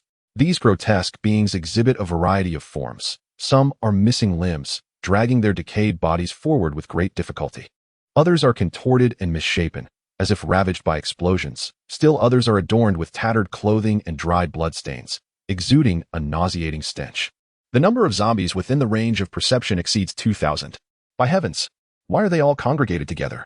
Jiang Fan exclaimed. What is it, Brother Jiang? Chun-Li inquired softly. There's a horde of zombies ahead. I cannot ascertain their exact number, but it could be tens of thousands. Upon hearing this, the faces of the group turned pale. The prospect of encountering such a vast number of zombies was daunting. Even with Jiang Fan, the top contender, they would surely be devoured to the very last bone. Can we circumvent them? Yang Mi asked anxiously. Let us try. I am uncertain, Jiang Fan replied, furrowing his brow as he gazed toward the nearby chaotic monument. From that moment onward, the group moved with heightened caution, trailing closely behind Jiang Fan and daring not to make a sound. Fortunately, the zombie horde remained concentrated in a specific area, allowing them to navigate through safely under Jiang Fan's telepathic guidance. After evading 7 or 8 groups of zombies, they could faintly discern the rankings inscribed upon the chaotic monument. Just as Jiang Fan pondered why they had not encountered any more hordes, a vast open space suddenly unfolded before him. Skyscrapers lay in ruin, reduced to a desolate expanse of uneven terrain, littered with rubble, remnants of walls, and broken rebar, reflecting a cold and glaring light under the sun's rays. This open area spanned approximately 1 kilometer. In the distance, a segment of a yellowish-black city wall was barely visible, with what seemed to be small figures moving atop it. Haha, we have finally arrived. Lu Dong laughed heartily, planting his heavy blade into the ground, having just escaped the threat of the zombie horde. The sight of the city wall brought relieved smiles to the faces of the group, their eyes brimming with excitement and anticipation. They continued their advance toward the wall, undeterred by the debris beneath their feet. Before long, they approached the wall, able to clearly see soldiers clad in camouflage and various weapons positioned above. Upon nearing, they discovered a multitude of survivors gathered beneath the wall. Tents and makeshift shelters dotted the area like graves, with individuals of varying appearances moving amidst them. Some sat, while others stood, their eyes filled with fatigue and anxiety. Each face bore the marks of a post-apocalyptic world, tattered clothing, disheveled hair, and various wounds. A stifling atmosphere enveloped the crowd, occasionally pierced by the sound of quiet sobs. The arrival of Jiang Fan and his companions drew the attention of several individuals. Upon noticing the insectoid armor they wore, most quickly turned their heads away, their gazes evasive. At that moment, a boy of about 15 or 16 with a buzz cut approached Jiang Fan and his companions. His clothes were worn and weathered, rendering their original color almost unrecognizable. However, he wore a pair of relatively clean cloth shoes, albeit they seemed ill-fitting, dragging along the ground as he walked and stirring up a cloud of dust. As the boy reached Jiang Fan, a grin spread across his darkened face, brimming with a semblance of charm. Big brother, have you just arrived in the safe zone? Do you need assistance? There is nothing about this safe zone that I, little Shirtu, do not know. I can even help you carry your belongings. Just a single crystal core is all I require for an entire day's labor. Jiang Fan was momentarily taken aback. He had not anticipated that this child would resemble the black guides from the pre-apocalyptic era, immediately promoting his services. Crystal core? What do you need a crystal core for? He inquired, curiosity piqued as he scrutinized the boy named Little Shirtu. Though frail in stature, a keen intelligence sparkled in his eyes, suggesting that he had honed his ability to read people through years of navigating this harsh environment. Big brother, you must be new to the safe zone. You may not yet know that everything here, food, drink, lodging, and transport, requires crystal cores. They have become the new currency. It is said that many influential figures possess communication chips, and they trade using energy points, Little Shirtu proclaimed confidently, gesturing toward the city walls behind him. Just as Jiang Fan was about to pose further inquiries to the boy, a man's voice rang out. You little brat, I've finally caught you. Hand over those cloth shoes, or I swear I'll beat you to a pulp. Chapter 54. Zhang Jiangwo, the boy named Shirtu, turned his head toward the source of the voice. Upon recognizing the man, fear washed over him, and his slender frame instinctively recoiled 2 steps back. Jiang Fan and his companions also cast their gaze toward the speaker. The man appeared disheveled, with a pointed chin and a somewhat comical small-eyed visage. He was clad in a tattered black cotton coat, which bore several torn triangular slits, with tufts of cotton spilling out. As Shirtu observed the man approaching, he spoke. Husangu, what cloth shoes? When did I ever take your shoes? The man glared menacingly at Shirtu, stating, I was just about to finalize a deal with those few people, and you came out and spoiled my business. Now you recognize me as your Husangu, huh? Those cloth shoes on your feet were given to you by them, weren't they? Quickly take them off for me, or I'll break your legs. You were the one who refused the meager reward they offered and were unwilling to go. I merely assisted them with their goods. When did I interfere with you? Shut your mouth. I have no desire to engage in this nonsense with you. If you refuse to remove them, I shall take them myself. With that, the man strode forward, poised to grab Shirtu by the collar. At that moment, a dark figure suddenly appeared before Hussein. It was the Black Panther. It let out a low, ominous growl, as if poised to pounce on Hussein. During this time, Jiang Fan had been feeding the panther with crystal cores, rendering it even more robust, standing there like a shadowy lion. Hussein stumbled back in fright upon the sudden appearance of the panther, falling to the ground in shock. What on earth is this? The security team! The security team! There's a mutated beast! Hussein shouted in terror. Instantly, several individuals clad in camouflage gear atop the city wall and at the gate turned their attention to the commotion. Upon spotting the Black Panther, the men on the wall immediately aimed their firearms in that direction. Jiang Fan furrowed his brow slightly. The 6 feather blades of his 9 feather shuttle glimmered as they were drawn. Should the opposition dare to make a move, he would strike first. Lu Dong also positioned his heavy sword defensively, prepared for any potential confrontation. The atmosphere crackled with tension as both sides prepared for a standoff. The camouflage-clad individuals, noticing the flash of gold, finally took note of Jiang Fan and his companions, momentarily stunned by their attire. What is happening? Am I seeing things? Those people outside. Why are they dressed like scarlet worm armors? It must be scarlet worm armor, identical to what our captain wears. They possess 4 complete sets of worm armor. Their strength should not be underestimated. Hurry and summon the vice captain. Jiang Fan's mental energy had already enveloped the surroundings, allowing him to overhear every word exchanged. The Black Panther ceased its low growl, its muscles coiled tightly, ready to spring at the slightest hint of danger. Since the opposition intended to await the arrival of a vice captain, there was no need for excessive anxiety. His greatest concern was an indiscriminate attack. Such an event would indeed prove most troublesome. Jiang Fan gently patted the head of the Black Panther, signaling that all was well. The panther nuzzled against his leg a few times, wagging its tail before lying down. At that moment, a figure clad in a green tactical jacket appeared. After exchanging a few brief words with others, he leaped down from the city wall, landing firmly on his feet and approaching Jiang Fan. As he drew near, the crowd could see his features clearly, a square face, large eyes, thick eyebrows, and a deep scar etched across his face, giving him a somewhat fierce appearance. Are you survivors who have just arrived from outside? The man with the square face inquired, his voice resonant and commanding. Yes, we just got here, came the reply. For some reason, your men seem rather unfriendly towards us. Jiang Fan met the man's gaze, his expression revealing little emotion. The square-faced man glanced at the Black Panther at Jiang Fan's feet, a slight smile appearing, though it seemed somewhat out of place on his rugged visage. It seems there has been a misunderstanding. Is it a mutated beast? Our safe zone was previously attacked by one, he probed. He is my companion. He won't attack unless provoked, Jiang Fan replied calmly. The square-faced man regarded the Black Panther once more, then extended his right hand towards Jiang Fan. I am Zhong Jiangwo, the vice captain of the North City security team. As long as you can assure me it won't harm anyone, there should be no issue. Jiang Fan smiled and shook the man's hand, finding a favorable impression of him. I'm Jiang Fan, passing through Kyoto and planning to rest in the safe zone for a while. Zhong Jiangwo raised his hand behind him, signaling the camouflaged figures to lower their weapons. Mr. Jiang Fan, you are an awakened one, correct? Would you be interested in joining our North City security team? By joining, you would immediately gain second-level privileges. Upon noticing the insect armor worn by Jiang Fan and his companions, Zhong Jiangwo was convinced of their considerable strength. As the vice captain, his own military exploits were insufficient to earn a set of insect armor, and he was merely a first-level awakened individual. Jiang Fan was taken aback by the direct offer but realized it was not unexpected given their conspicuous armor. I am an awakened one, but my abilities are not suited for combat, so I must decline joining the security team. Mr. Jiang Fan, there is no need to hastily refuse. If you or anyone in your group wishes to join, you may seek me out at any time. Second-level privileges are not easily attained, Zhong Jiangwo persisted, glancing at the others, particularly lingering on Lu Dong. Thank you, Captain Zhong. Should we consider joining the military, we will certainly come to find you, Jiang Fan replied. With a thought, a flash of golden light appeared, and 6 feather blades returned to him. Zhong Jiangwo was not one to miss subtle cues. Otherwise, he would not have achieved his position as vice captain. It was clear that Jiang Fan was not inclined to continue the conversation. Pressing a button on his arm, a 3D holographic projection materialized.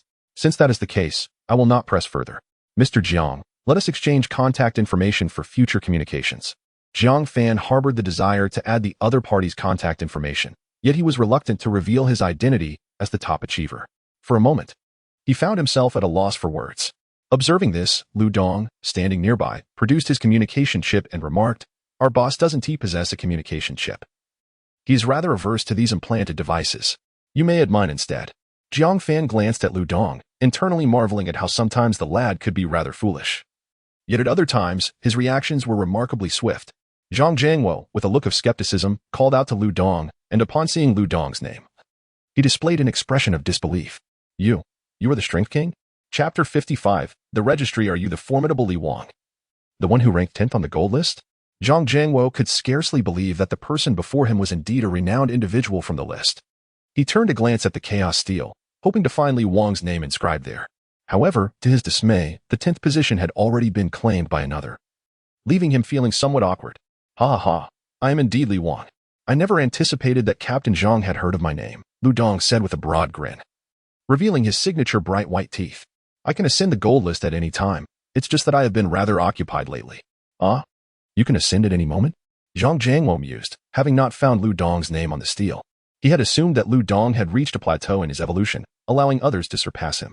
Yet, from Lu Dong's words, it seemed he could reclaim his place on the gold list at will. The strength of this individual was undoubtedly beyond his imagination. Li Gu, should you encounter any issues in the safe zone, do not hesitate to seek my assistance. Please, consider me a friend. The term Li Gu elicited laughter from the group, as they had not expected the stern-looking Zhang Jiangwo to employ such familiarity. Lu Dong, with a carefree demeanor, replied, "Ha ha ha, brother Zhang. You seem quite a bit older than I. Just call me Lu Dong." Ha ha, indeed, brother Lu Dong. The camaraderie between Lu Dong and Zhang Jiangwo blossomed as they engaged in lively conversation for quite some time before parting ways. Before leaving, Zhang Jiangwo made a point to instruct the security team not to trouble Jiang Fan and his companions.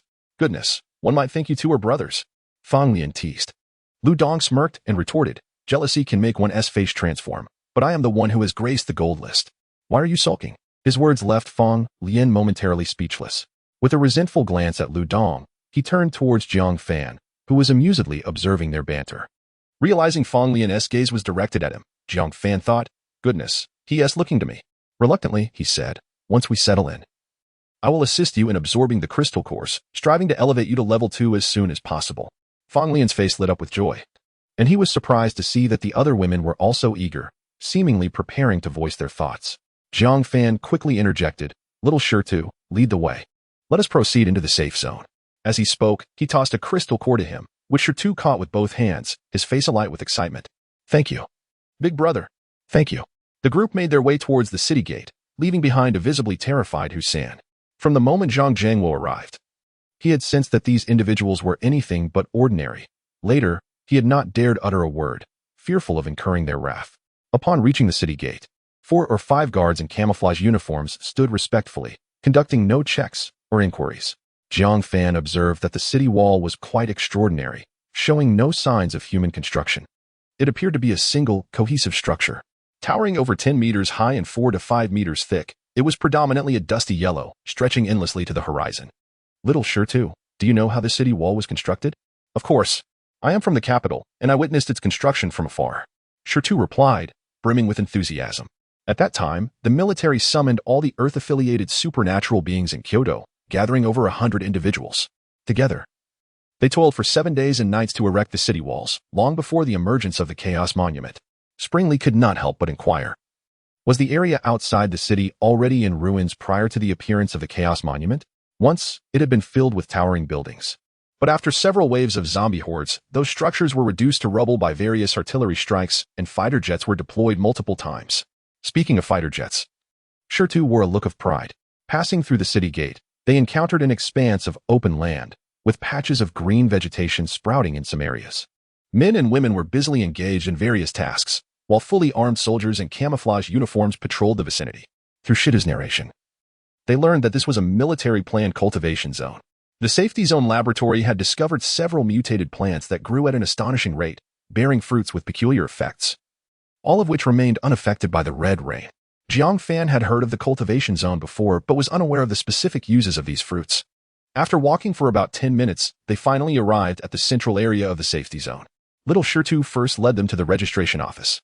Although entry to the safety zone did not require payment, it was a place where everything came at a cost. All housing had to be rented from the registration office, and if one lacked the means to pay for accommodation, they were politely directed to leave the safety zone.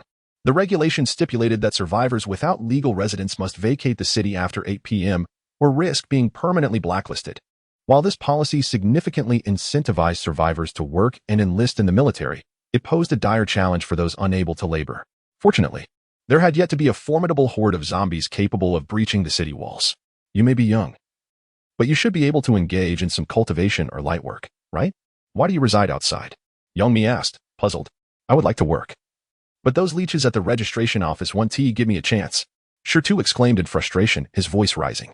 Without 10 crystal cores, they won't assign you even the simplest tasks. I'm still young, and the security team won't take me. I can only live outside with my mother, getting by helping others. As he spoke, little Shirtu broke into a smile, his dark face appearing somewhat comical. I've saved up 7 crystal cores already. I just need 3 more to secure a job. Hearing this, the others felt a wave of sympathy wash over them. Life for ordinary people in this apocalyptic world was exceedingly arduous, even within the safety zone. What about those outside? Fangning Xue stepped forward, extending her hand, revealing 3 crystal cores within.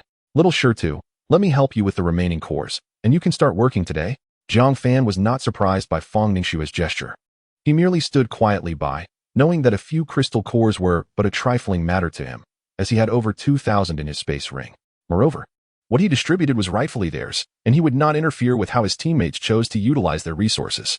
Little Stone gazed at the crystal core in Fangning Xue's hand, his eyes widening in disbelief, his small mouth agape, frozen in place. Suddenly, he dropped to his knees with a soft thud, his eyes glistening with tears. Sister, is this truly for me? Thank you, sister.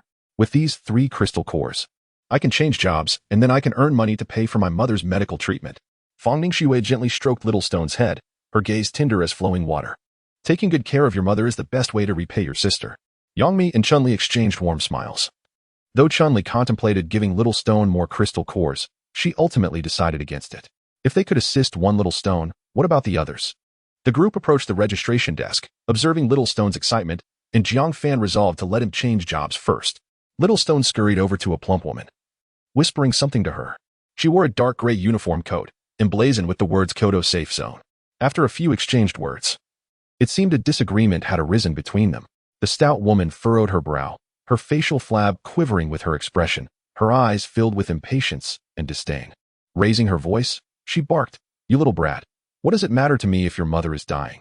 I said I need 15 crystal cores now. And that's what it is. If you don't have the cores, then scram." Chapter 56. What a grandeur you have.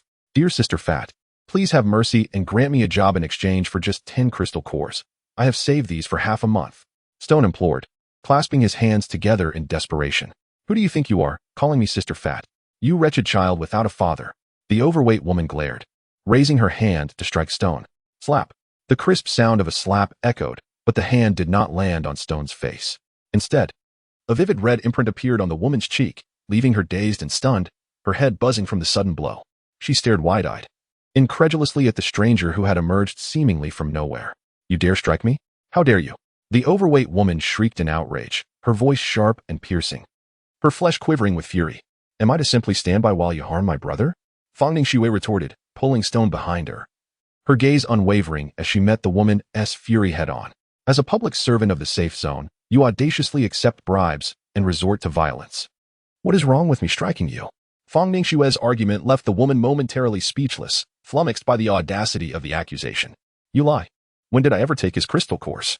You slanderer. Security team. Security team. There's a disturbance. Apprehend them. The overweight woman shouted, covering her face. Upon hearing the woman call for the security team, a flicker of panic crossed Fangning Xue's face. Perhaps she had acted too impulsively. She cautiously glanced at Jiang Fan, who remained calm with a slight smile playing on his lips. Clear the way, clear the way. A group of men in camouflage uniforms pushed through the crowd, generating a murmur among the onlookers. This is it. That young girl and Stone are likely to be arrested now, someone whispered. Poor little Stone. With a deceased father and a mother gravely ill, he is surely doomed now. We cannot stand by as they are bullied. Everyone knows how corrupt this registration office is. Today, they torment this child, and tomorrow, it could be us. One person nearby quickly covered the speaker's mouth, hissing, Are you seeking death? Do you not know that Sister Fat's husband is the director of the registration office? The speaker fell silent, only able to sigh in resignation. Jiang Fan listened intently to the murmurs around him, curious to observe how the enforcers would handle the situation. Fang Ningxue was his ally. Whether her actions were right or wrong was beyond his concern. Should anyone dare to harm his own, he would not let it slide. As the law enforcement arrived, the overweight woman seized the opportunity, clutching the arm of the leading man and wailing, "Biaozi, if you do not come to my aid, I shall be beaten to death. Look at what they've done to me. My appearance is ruined." She pointed at her face, where 5 finger marks were raised prominently on her flabby skin. The man known as Biaozi casually brushed aside the hand of the overweight woman before casting his gaze upon Fang Ningxue. With just a glance, he found himself captivated by her beauty, a refreshing sight he had not encountered in ages. As for the stone-faced figure beside her, he merely glanced and quickly lost interest. "Did you strike her?" Biaozi fixed his gaze on Fang Ningxue, his eyes betraying an unmistakable desire, as if he wished to undress her with his stare. "Why don't you inquire why I hit her?" Fang Ningxue met his gaze without fear, her eyes burning with indignation. This woman, a public servant in the safe zone, brazenly demands bribes, bullies a defenseless child, and resorts to violence. I could not stand idly by and sought justice for the child. She is utterly unworthy of her position. Should such a person not face punishment? The crowd surrounding them nodded in agreement, some even applauding her courage. "Biaozi, why waste your breath? She has admitted to hitting me. Arrest her. I've heard there is a shortage of people for the resource collection team. Let her be sent there for labor reform." The overweight woman snarled. Murmurs of discontent rippled through the crowd, with anger swelling. Are ordinary people supposed to risk their lives for the collection team? This woman is truly vile. Sister Fat is well known for her malice. This girl is finished. Silence. Do you wish to join the collection team as well? Biaozi turned, his gaze sweeping over the crowd. Upon spotting Jiang Fan and his companions, he froze, rubbing his eyes in disbelief. What were they wearing? Crimson insect armor. For sets? They couldn't possibly be with her. Could they? He cautiously observed their expressions, and upon seeing their smiles, his anxiety eased slightly, though suspicion lingered. The sudden appearance of such well-equipped individuals would raise anyone's caution. Biaozi was unaware of their origins. He merely wished to resolve the current situation swiftly and address other matters later. He nodded in a seemingly complimentary manner towards Jiang Fan and his group, then turned to grasp Fang Ningxue's arm. Regardless of the reason, the safe zone does not permit private brawls. You must accompany me so we can clarify the situation. His demeanor seemed serious. Yet concealed within was a hint of desire for Fang Ningxue as he sought to assert control over her. Ignoring her protests, he attempted to lead her away. The overweight woman displayed a smirk of triumph. You wretched girl, dare to challenge me? I shall see how you meet your demise. As Biaozi approached the door, a dark long knife suddenly appeared before him. In an instant, the blade was thrust diagonally between his legs. What great authority you wield! You think you can take our people at will? Lu Dong flashed a toothy grin at Biaozi. Cold sweat trickled down Biaozi's forehead as he stiffly looked down. Realizing the blade was mere centimeters from his most vulnerable spot, his legs trembled uncontrollably, overwhelmed by an urgent need to relieve himself. Grasping his companion beside him, Biao retreated a few steps mechanically, finally feeling a bit farther from the clutches of death. He wiped the cold sweat from his brow, revealing a smile more grotesque than tears. Brother, let us talk this over, shall we? Biao's voice quivered, the earlier aura of intimidation completely evaporated. Have you clarified the situation? Are you just apprehending people? Jiang Fan spoke calmly. It is my fault. I did not investigate thoroughly. As Biao spoke, he cautiously raised his eyes to meet Jiang Fan's gaze, his expression laden with trepidation. You see, this is all a misunderstanding. I assure you, I will provide a satisfactory resolution. What I seek is not a resolution, but justice. I am unconcerned with how this woman embezzles or exploits the survivors. But today, she has crossed a line, even attempting to harm a child. I am eager to witness how you will address this. Jiang Fan narrowed his eyes at Biao, who immediately felt as if plunged into an icy abyss, a chill enveloping him. Biao, what are you afraid of? Our old Zhang is. The words of the plump woman were abruptly cut short as Biao turned and delivered a resounding slap. Crack. Biao's strike was evidently fueled by fury, sending the woman sprawling to the ground, blood seeping from the corner of her mouth, one side of her face instantly swelling, her eyes wide with disbelief. Unable to fathom that Biao would suddenly turn violent against her. Chapter 57. A narrow path for enemies. Shut your mouth. Even now, you continue to babble on. Do you think I am unaware of your sordid affairs? Biaozi's eyes widened in fury, the veins on his forehead bulging ominously. He understood all too well that if the plump woman mentioned her husband again, the situation would spiral further out of control. These formidable enforcers were not to be trifled with. The law enforcement team operated above all governmental units. Offending the plump woman might lead to minor inconveniences, but crossing these individuals could result in a loss of life. The surrounding crowd gasped in unison, some whispering among themselves. These enforcers are ruthless. They were just calling her sister a moment ago, and now they turn on her without a second thought. A scoff followed. This is their true nature. They collude when times are good, yet shift blame when trouble arises. The registration office has exploited us repeatedly, demanding 10 crystal cores for a decent job. Today, they finally reap the consequences. At that moment, Biaozi could hardly pay heed to the murmurs of the crowd. He suppressed his inner fury and turned, forcing a smile of ingratiation onto his face. Brother, I will take her back now. We will thoroughly investigate the embezzlement allegations. Several law enforcement officers surged forward, exerting considerable effort to subdue the plump woman and drag her from the scene. Just then, a flustered bald man rushed in, followed by 7 or 8 others clad in gray overcoats. Upon entering the hall, he spotted the 2 officers escorting the plump woman outside. The sight of the bald man sent a wave of dread through Biaozi. It was indeed true that what one fears often comes to pass. If this Director Jiang were to inadvertently offend these enforcers, Biaozi would surely suffer the repercussions. He had no choice but to frantically signal to Director Jiang. The bald man, consumed by the image of his wife being taken away, paid no attention to Biaozi's gestures. His eyes widened in shock, his face flushed with anger as he stormed forward, exclaiming loudly, "What are you doing? Let her go. Biaozi, you traitor. I have treated you well, and now you dare to let them take my wife? Do you wish to be banished from this safe zone?" At that moment, Biaozi felt as if he were staring into the abyss. Mustering his courage, he replied, "We are acting impartially. It would be wise for you not to obstruct our duties." At that juncture, a staff member who had been present hastily approached, whispering a few words in the bald man's ear while cautiously gesturing toward Jiang Fan. The bald man, suspicious, followed the direction of the staff member's finger, only to find 4 individuals clad in crimson insect armor staring intently at him. As the director of the registration office, although his authority did not match that of the leaders of the 4 major security teams, he certainly understood the implications of the insect armor. In an instant, he felt every remaining hair on his head stand on end. It suddenly dawned on him that Biaozi had been trying to signal him, warning him of the formidable adversaries he was dealing with. It is said that the political realm is filled with cunning foxes. The bald man's expression transformed in an instant, shifting from anger to astonishment, and finally settling into a mask of obsequious smiles. The bald man was about to step towards Jiang Fan when he heard the obese woman wailing, "Old Jiang, you finally arrived. If you don't come, I might just let someone beat them to death. That vile woman and that brute, make sure you deal with them." The smile on the bald man's face froze, and he thought, "You foolish woman, you won't rest until you've dragged me down with you, will you?" A short-sighted creature with long hair, cursing inwardly, he raised his hand, poised to slap the woman across the face, but upon seeing her swollen, pig-like visage, he couldn't bring himself to do it.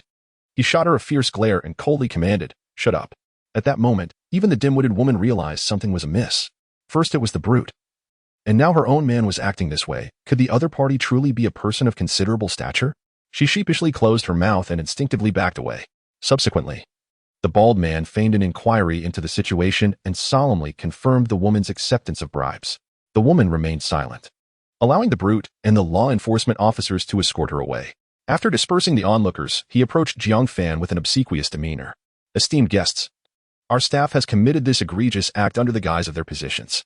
We will certainly handle this matter with the utmost seriousness, and I sincerely apologize for any inconvenience caused."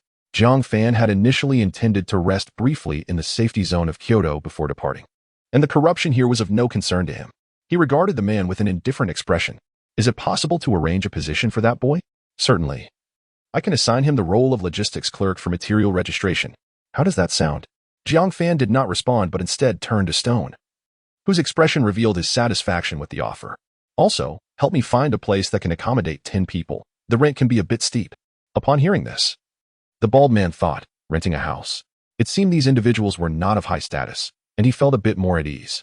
There happens to be a vacant villa near the exit of the underground shelter. Would that be suitable? A villa? I never imagined I would have the chance to stay in one before the apocalypse, let alone in this precious safety zone, Jiang Fan mused internally. Outwardly, he replied, "That works. Thank you, Director. You're too kind. Just call me Zhang Qian." After completing the registration, he learned that the standard rent for a shared bed was 5 crystal nuclei for 5 days, while the villa was 50 crystal nuclei for the same duration. Jiang Fan paid 110 crystal nuclei to rent it for 10 days, also covering Stone's job placement fees. It wasn't that he feared anyone. He simply recognized that the unspoken rules existed for a reason. Since Zhang Qian had shown him courtesy, there was no need to quibble over such trivial matters. Declining Zhang Qian's offer to personally lead them to the villa, they left the registration office. Little Stone appeared somewhat anxious, while Fang Ningxue resembled a child who had erred. Jiang Fan discerned their concerns and said, Ningxue, there's no need for you to blame yourself. I do not wish for our team to be composed solely of cold-hearted individuals. Let this matter pass. However, will Zhang Qian trouble us again, or make things difficult for Xiao Shi? Fang Ningxue still harbored some concerns. When faced with soldiers, we shall deploy our own warriors, and when water comes, we shall use earth to block it. There is no need to overthink. Brother Jiang is right. We are not to be trifled with. If he truly seeks revenge, let him come. Ludong nonchalantly toyed with the heavy blade in his hand. Not long after they departed, in the registration office, Zhang Qian activated his communication chip and located a name. Young Master Gao. Today, several individuals arrived at the registration office, four of whom were clad in insect armor, with their registration indicating they hailed from Song City. Are there any photographs? Yes, I have the surveillance footage. I will send it to you immediately. As the photo was transmitted, a youth with a gaunt half-face smashed the cup in his hand onto the ground. He glared at the image of the man wielding a black long knife and gritted his teeth, declaring, It is indeed you, Lu Dong. I will make it my mission to end your life. Chapter 58. As Wang Lao departed, Xiao Shi led a few individuals towards the villa. They traversed through clusters of towering buildings, faintly observing some workers engaged in construction atop the roofs. What are they doing up there? Lu Dong inquired. They're adding floors to the buildings. To accommodate more people in the safe zone, all residential structures are being raised. Buildings originally 30 stories high are becoming 40. And those of 20 stories are being elevated to 30, Xiao Shi explained, displaying a commendable knowledge of the safety measures in place. Can these structures bear the additional weight? Lu Dong questioned. The buildings under construction have been reinforced by Earth-type ability users. It should be fine, shouldn't it? Xiao Shi hesitated, acknowledging that his information was merely what the authorities wished the survivors to know. Throughout their journey, they encountered numerous individuals, most appearing disheveled and destitute, though occasionally they spotted small teams armed with weapons. It was through Xiao Shi's narrative that they learned these free teams were primarily affiliated with the Resource Collection Department. The Resource Collection Department held the second strongest position in the safe zone, only behind the four major security teams. However, any individual security team was less formidable than the Collection Department when considered in isolation. They organized awakened individuals into teams to venture out for supplies, providing them with firearms and weaponry for support. Upon their return, these collection teams were required to remit only 20% of their haul after replenishing any consumed weaponry. Those who violated the laws of the safe zone were also forcibly assigned to collection teams, with all their findings belonging to the collection department. As Jiang Fan sensed the situation, he noted the variety of weapons among the individuals, ranging from melee arms to firearms. And one particularly robust man bore a shoulder-mounted rocket launcher, commonly known as an RPG. It was no wonder that when they departed from the old banyan tree, most shops along the highway had been looted. The existence of dedicated collection teams explained this. However, supplies are becoming increasingly scarce outside.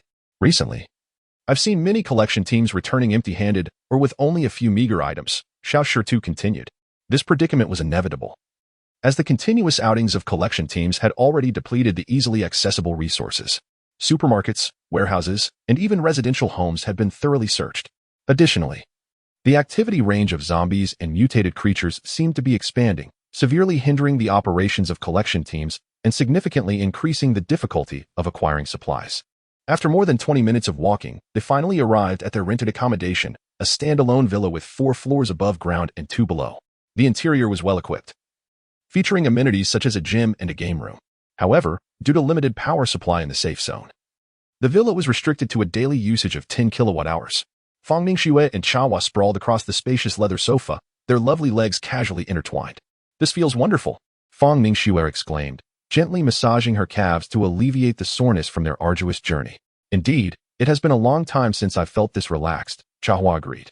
The camellia echoed with agreement, a look of contentment gracing her face. Everyone was relishing this rare moment of leisure. However, Wang Lao appeared somewhat preoccupied with his thoughts. After a brief hesitation, he finally spoke. Young friend Jiang Fan, now that I have arrived in the capital, I wish to seek out my old friends. Perhaps this old body of mine can still contribute to our nation. Upon hearing Wang Lao's words, Jiang Fan nodded slightly, understanding the elder's sentiments. Wang Lao was a leading talent in the fields of medicine and paleobiology, and it had always been his aspiration to assist humanity in finding a path to survival amidst the apocalypse. Very well. I shall accompany you and Chun-Li to the underground safe zone laboratory shortly. Must you go, teacher? Jianggu can awaken ordinary individuals. Perhaps you could join us instead? Chun-Li expressed her reluctance, having regarded Wang Lao as family since her father's departure. I shall not accompany you. Your journey is still long. I am old and wish to accomplish more for our nation while I still draw breath. Wang Lao gently patted Chun-Li's head, a benevolent smile illuminating his face as he continued. Jiang Fan is a commendable young man. I trust you will be safe with him.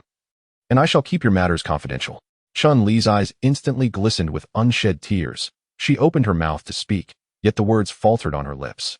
She recognized Wang Lao's resolve. No amount of pleading would sway him. After a delightful meal, Jiang Fan distributed 100 crystal cores to each person, allowing them to move freely within the safe zone. He and Chun-Li then accompanied Wang Lao and his grandson to the exit of the underground shelter.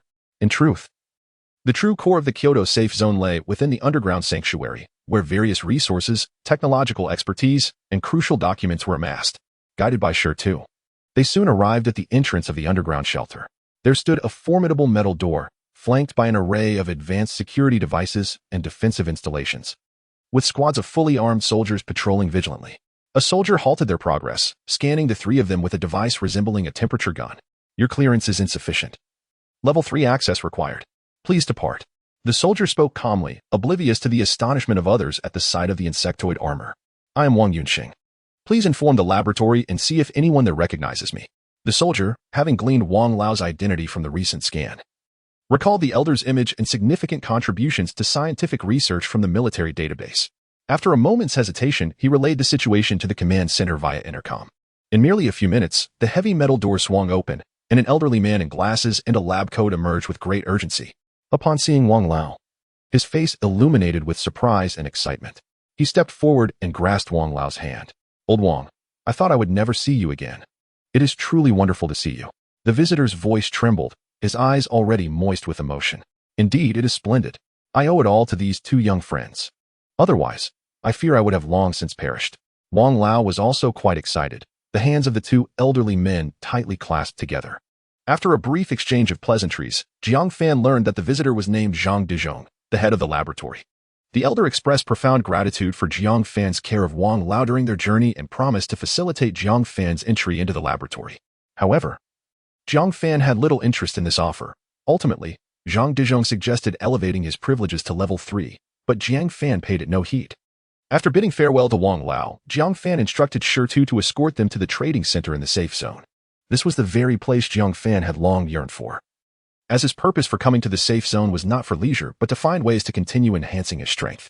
Chapter 59. The Trading Center. Upon arriving at the trading center within the safe zone, one is greeted by a vast underground parking facility illuminated by dim lighting, bustling with a throng of individuals. A myriad of people weaves between the various stalls, their cacophony echoing within the enclosed space. The entire trading center is bisected down the middle. To the left, the stalls appear quite disorganized, peddling an assortment of commonplace necessities: clothing, footwear, wrenches, scissors, essentially items of little monetary worth.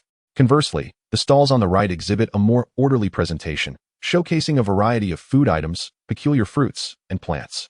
There are even firearms available for purchase, along with a buyback service. Brother Jiang, is there anything you wish to buy?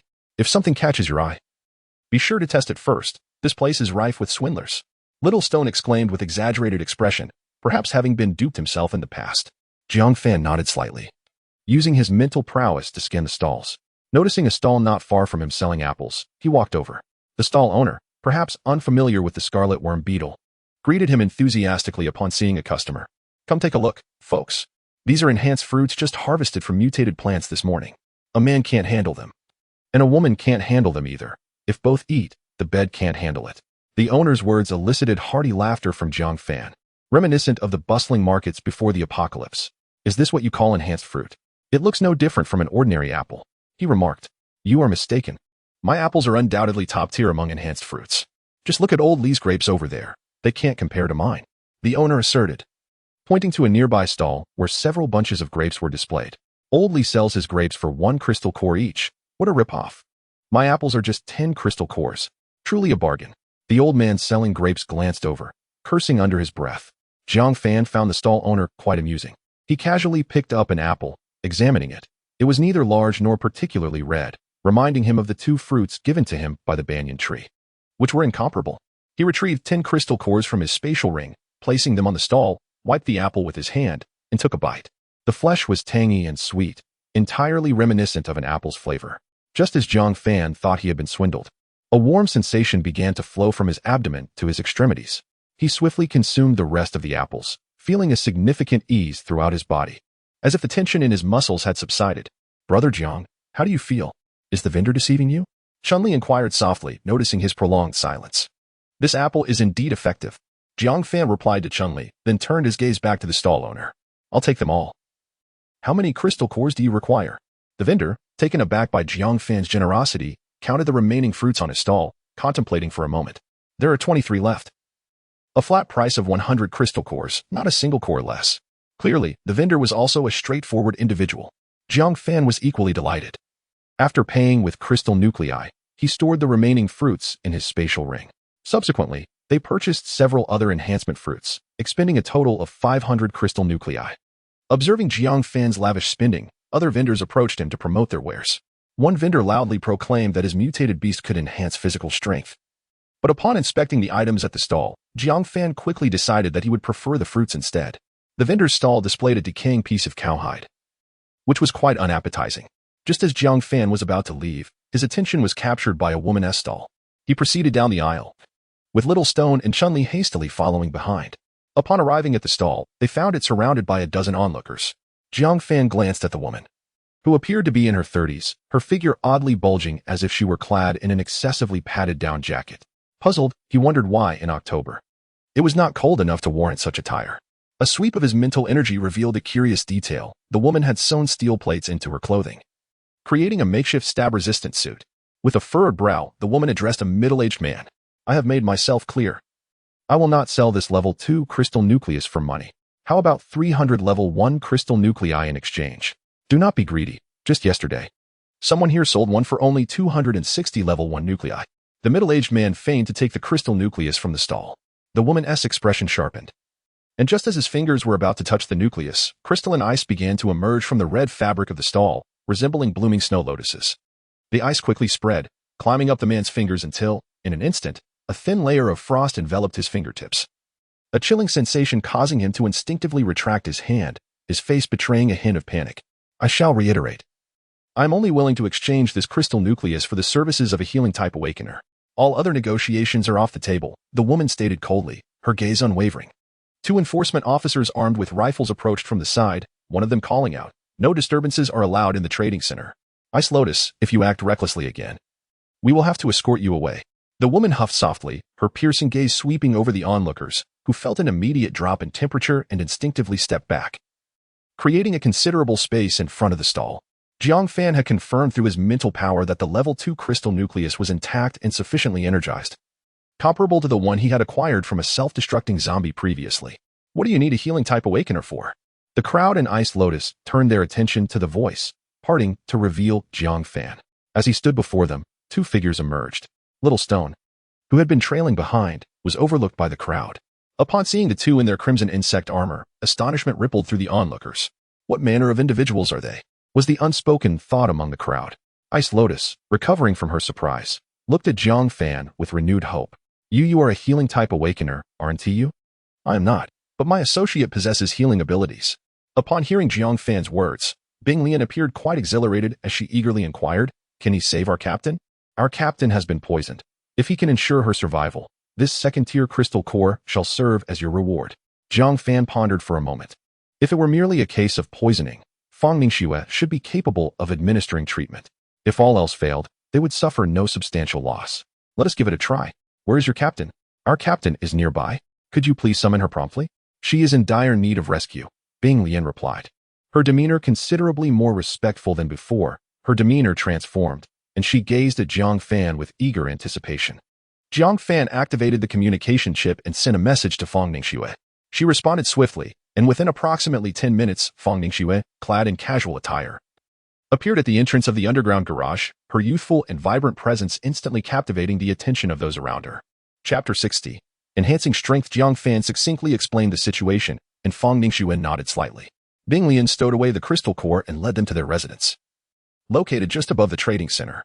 It was an ordinary apartment, and upon entering, they spotted two individuals standing in the room, one male and one female. The man, his head wrapped in bandages, approached them as soon as he noticed Bing Lian had brought company. Binglian, have you found them? He inquired. Yes.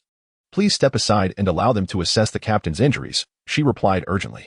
The bandaged man quickly moved aside, and they proceeded to the bedroom, where they discovered a pallid man with a buzz cut lying in bed. He was unconscious, his neck marred by dark veins, and his cracked lips occasionally twitched. Binglian knelt beside the man's bed, carefully peeling back his clothing to reveal one shoulder.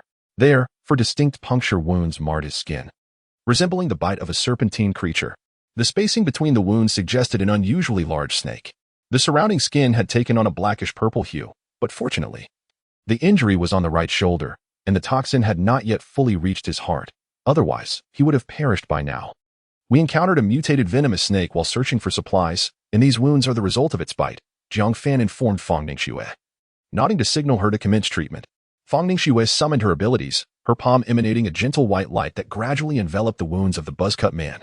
As her hand hovered over him, the dark veins on his neck began to recede, and the purplish-black skin slowly regained a hint of color. After half an hour of treatment, Fang Ningxue's powers were nearly depleted, beads of sweat dotting her forehead. The toxin has been mostly eradicated. He should be all right now, she concluded, retracting her hand. The buzz-cut man's skin had returned to normal, and his breathing had notably stabilized. It seemed he would awaken soon. Seeing that the captain was safe, Binglian excitedly grasped Fang Ningxue's hand. Thank you so much. Without you, our captain would have perished. Here's the crystal core I promised you. As she spoke, she placed a blue-hued second-level crystal in Fang Ningxue's palm. To her surprise, Fang Ningxue appeared unconcerned and passed the crystal directly to Jiang Fan. At that moment, the buzz-cut man stirred awake. Binglian hurried to attend to him, recounting how Fang Ningxue had aided in his recovery. The man swallowed hard, expressing his gratitude. Thank you for saving my life. I know of a place rich in enhancement fruits. Would you be interested in joining me there? Jiang Fan's interest was piqued. His physical capabilities had not kept pace with the intensity of his abilities, and he would undoubtedly require a substantial quantity of enhancement fruits in the future. If what this man said was true, he would not mind embarking on such a journey. Fang Ningxue's wide-eyed gaze towards Jiang Fan was unmistakably encouraging. While Chun-Li furrowed her brow in concern, seemingly anxious that they might decline, the man continued. We have ventured there once before, where I sustained my injury. However, we were inadequately prepared and fell victim to a sudden onslaught from a horde of mutated serpents, which compelled us to retreat. Observing your formidable attire, it is evident that your prowess is extraordinary. This time, we are certain to return laden with spoils. My life has been saved by you, and should we succeed, I propose a division of gains, 6 for you and 4 for us, as I have team members who also require sustenance. Otherwise, I would not hesitate to yield everything to you. At that moment, the bandaged man I had seen upon entering approached, eager to speak, but was silenced by a raised hand from Fu Wendong. Tiger, I understand your thoughts, but with our current strength, we cannot possibly seize that location. The man known as Tiger hesitated briefly, swallowing his words, and with a sigh, he withdrew. Given Captain Fu's earnestness, let us indeed collaborate this once. Adhering to your proposed division of spoils, Jiang Fan extended his hand, firmly shaking Fu Wendong's. They subsequently deliberated the timing and specifics of their expedition. However, throughout the discussion, Fu Wendong refrained from disclosing the precise destination, instilling a sense of caution in Jiang Fan. It appeared that Captain Fu was not as indifferent to the spoils as he professed. He was guarding against potential threats. After bidding farewell to Binglian, they returned to the villa. In the living room, everyone gathered around the enormous tea table, laden with an assortment of fruits Jiang Fan had procured from the trading center. Lu Dong seized a large jujube and popped it into his mouth. Brother Jiang, did you just say that place is teeming with such enhanced fruits? Fu, the one surnamed, stated as much, so it should hold true. Jiang Fan reclined on the sofa. I still harbor some concerns. You witnessed Captain Fu's injury, which was inflicted by no ordinary venomous serpent. Chun-Li frowned, her face etched with worry. Springly, I believe you're overly cautious. Do you not trust Brother Jiang's abilities? Besides, that serpent's venom is trivial to me, Fang Ningxue interjected, demonstrating a gesture of confidence with her fingers. Yet Jiang Fan understood that, despite her capabilities, dealing with the serpent's venom was not as effortless as she claimed. Danger and opportunity coexist. I have arranged for our operation with Captain Fu in 2 days. Let us utilize these 2 days to enhance our strengths. Consume the enhanced fruits freely. Should your abilities deplete, come to me for assistance in absorbing the crystals. Upon hearing Jiang Fan's words, everyone nodded in agreement. In the ensuing 2 days, they scarcely left the villa, plunging into intense training. Yang Mi's water abilities had advanced to the point where she could manipulate a basin-sized bubble. Seemingly on the brink of reaching the first-tier pinnacle, and she had begun exploring her own offensive techniques. Lu Dong, meanwhile, wielded his heavy sword in the courtyard, humming and laughing, uncertain whether he was training or attempting to flirt with passing women. Eventually, Yang Mi sensed something amiss and tugged him back by his ear. Chun-Li, relentless in her practice, deftly controlled shadows. Her mastery had improved, increasing the number of shadows she commanded from 3 to 4. She was acutely aware that she had awakened later than others, and if she did not exert herself, the gap would only widen in the future. The square-faced Earth-type shield is now capable of withstanding most first-level abilities. As for Camellia and Fang Ningxing, their powers are rather unique. And Jiang Fan could offer no substantial advice, only assisting them in absorbing the crystal cores. Conversely, Little Stone has visited a few times. His tasks have been well arranged. And Zhang Qian has ensured that no obstacles are placed in his path, allowing him to commence his duties at any moment. Previously, Jiang Fan's telekinetic range had reached approximately 600 meters, but upon absorbing the remaining 2 second-level crystal cores, his sensing range expanded to 800 meters, and his lifting capacity increased to 15 G. This enhancement has brought Jiang Fan to a bottleneck, rendering him temporarily unable to absorb any more second-level crystal cores. After some contemplation, Jiang Fan decided to take out the fruit gifted by the old banyan tree. As soon as the fruit was revealed, a delicate fragrance of fruit filled the room, its aroma refreshing and invigorating, causing Jiang Fan's spirit to stir slightly. Taking a deep breath, he hesitated no longer and gently bit into the fruit. Chapter 61. Braving the serpent's den. The flesh of the fruit melted upon contact, releasing a rich and luscious juice that erupted in the mouth, transforming into a warm current that flowed gently down the throat, swiftly spreading throughout the limbs and body. He could distinctly sense each cell in his body rejoicing, greedily absorbing this potent energy as if it were parched land welcoming much-needed rain. Moreover, his range of perception was slowly expanding. 800 meters, 810 meters, 820 meters. Although the increase was gradual, it was undeniably continuous. After devouring the remaining fruit, he found no seeds as he had hoped. Jiang Fan settled cross-legged, wholly immersed in the nourishing energy. His eyes tightly shut as he concentrated on every subtle change within his body. With the continuous influx of energy, his muscles gradually tensed, brimming with latent explosive power. As he slightly clenched his fists, he finally understood why Lu Dong had bestowed upon him the moniker of King of Strength. Such physical prowess indeed imbued one with immense confidence.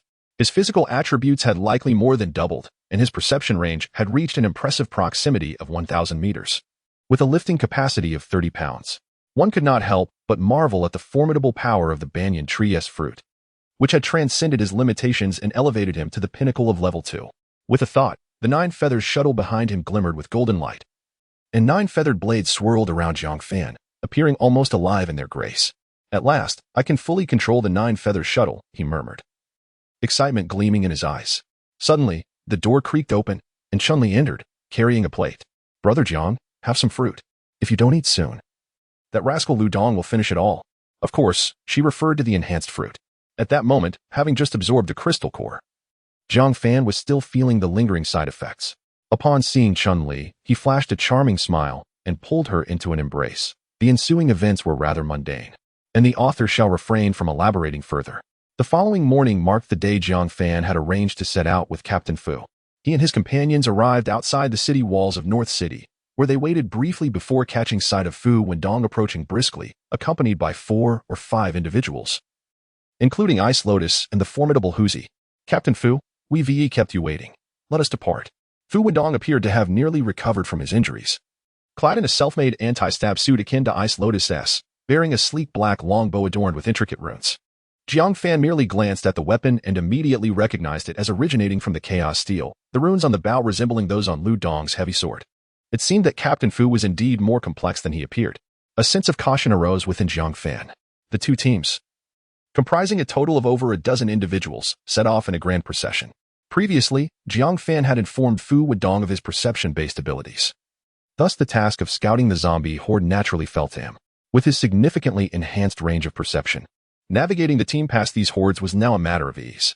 After departing from the safety zone, the group traveled for 4 hours, and they found themselves at the outskirts of Kyoto City. Lu Dong swiftly severed the neck of the approaching zombie, extracting a crystalline core from its head.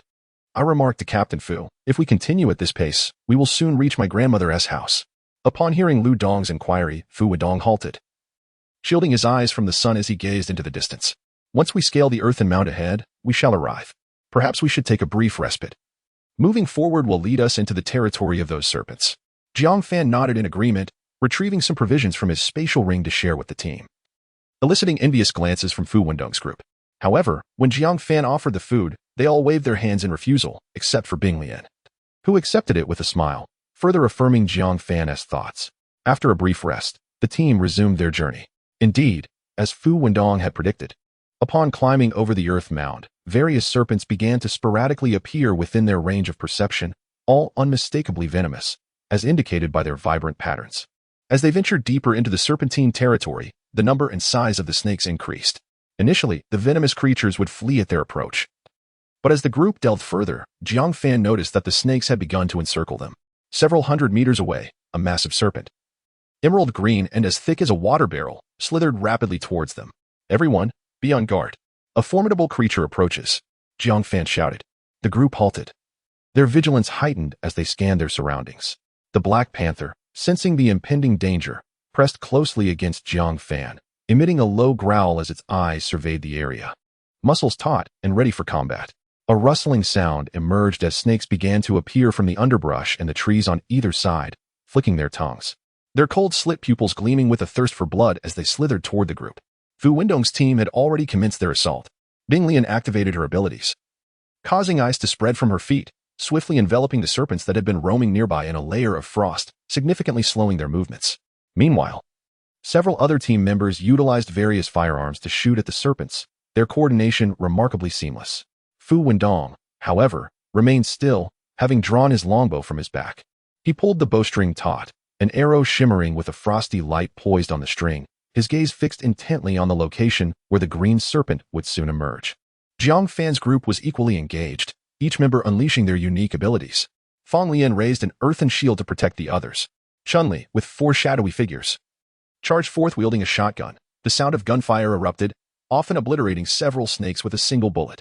Yang Mi also employed a newly developed technique, conjuring a multitude of small bubbles that enveloped the heads of the snakes, suffocating them. Those ensnared within the bubbles writhed frantically, yet despite their struggles, they could not escape the confines, soon becoming limp and silent. The Black Panther swiftly dealt with the straggling intruders, seizing the serpent by its vulnerable neck with a snap that severed its body in two. Only the head remained, thrashing in its final throes. Yet it was undeniably at the end of its strength. In that moment, the team found themselves with the upper hand, as not a single serpent could approach within 10 meters of their position. Just as they reveled in their fortune, a serpent's head the size of a car tire emerged, its emerald triangular visage gleaming with a metallic sheen. The vertical pupils glowed like two green will-o'-the-wisps, while a jet-black tongue flicked in and out of the air, hissing ominously. Chapter 62. The Secondary Mutant Snake, Death. At the very moment the emerald serpent made its appearance, Fu Wendong's gaze sharpened. His fingers, resting lightly on the bowstring, were released with a delicate flick. A fierce arrow shot forth like a bolt of lightning, cutting through the air with a resounding whoosh, striking the serpent squarely in the head. The arrowhead, spinning violently, collided against the scales, emitting a shower of sparks. However, the serpent's armor-like scales proved immensely resilient, and the arrow merely embedded itself slightly, yet it still inflicted a wound, crimson blood trickling from the gash. The serpent, writhing in pain, violently shook its head, causing the arrow to dislodge and fall to the ground. Infuriated by the sudden assault, its vertical pupils ignited with rage, and it let out a deafening roar that reverberated through the sky. Subsequently, its massive form coiled and propelled itself forward, akin to a green freight truck charging directly at Fu Wendong. Seeing this, Lu Dong did not hesitate to bellow, swinging his heavy sword in broad arcs, harnessing the momentum of his body to meet the approaching serpent. Just as the two were about to collide, Lu Dong deftly sidestepped, angling his blade upward, evading the serpent's attack while simultaneously driving the sharp edge of his sword deep into the serpent's abdomen, carving a gaping wound nearly half a meter long, from which blood gushed forth. Having struck true, Lu Dong prepared to withdraw his blade for defense when the serpent's thick tail lashed out like a colossal whip, slicing through the air with a thunderous whoosh. Lu Dong had no time to react, and his body was sent flying like a rag doll. He felt a heaviness in his chest as a surge of warmth rose in his throat, which he swallowed back with great effort. He collided heavily with a nearby tree, yellowed leaves fluttering down around him. The heavy sword slipped from his grasp, clattering to the ground. Lu Dong, Yang Mi cried out in desperation. At that moment, she could no longer attend to the smaller serpents surrounding her. All her focus coalesced into a large water sphere, akin to a basin, which she directed towards the serpent's head. The emerald serpent, having just suffered Lu Dong's crushing blow, was now bleeding profusely from the gaping wound in its abdomen, staining the surrounding grass with its life force. It writhed in agony, emitting a terrifying hiss directed at Lu Dong, spittle flying from its maw. The water sphere approached, aiming to obstruct its mouth and nostrils. But while this tactic might have deterred the smaller snakes, it was utterly futile against this massive beast.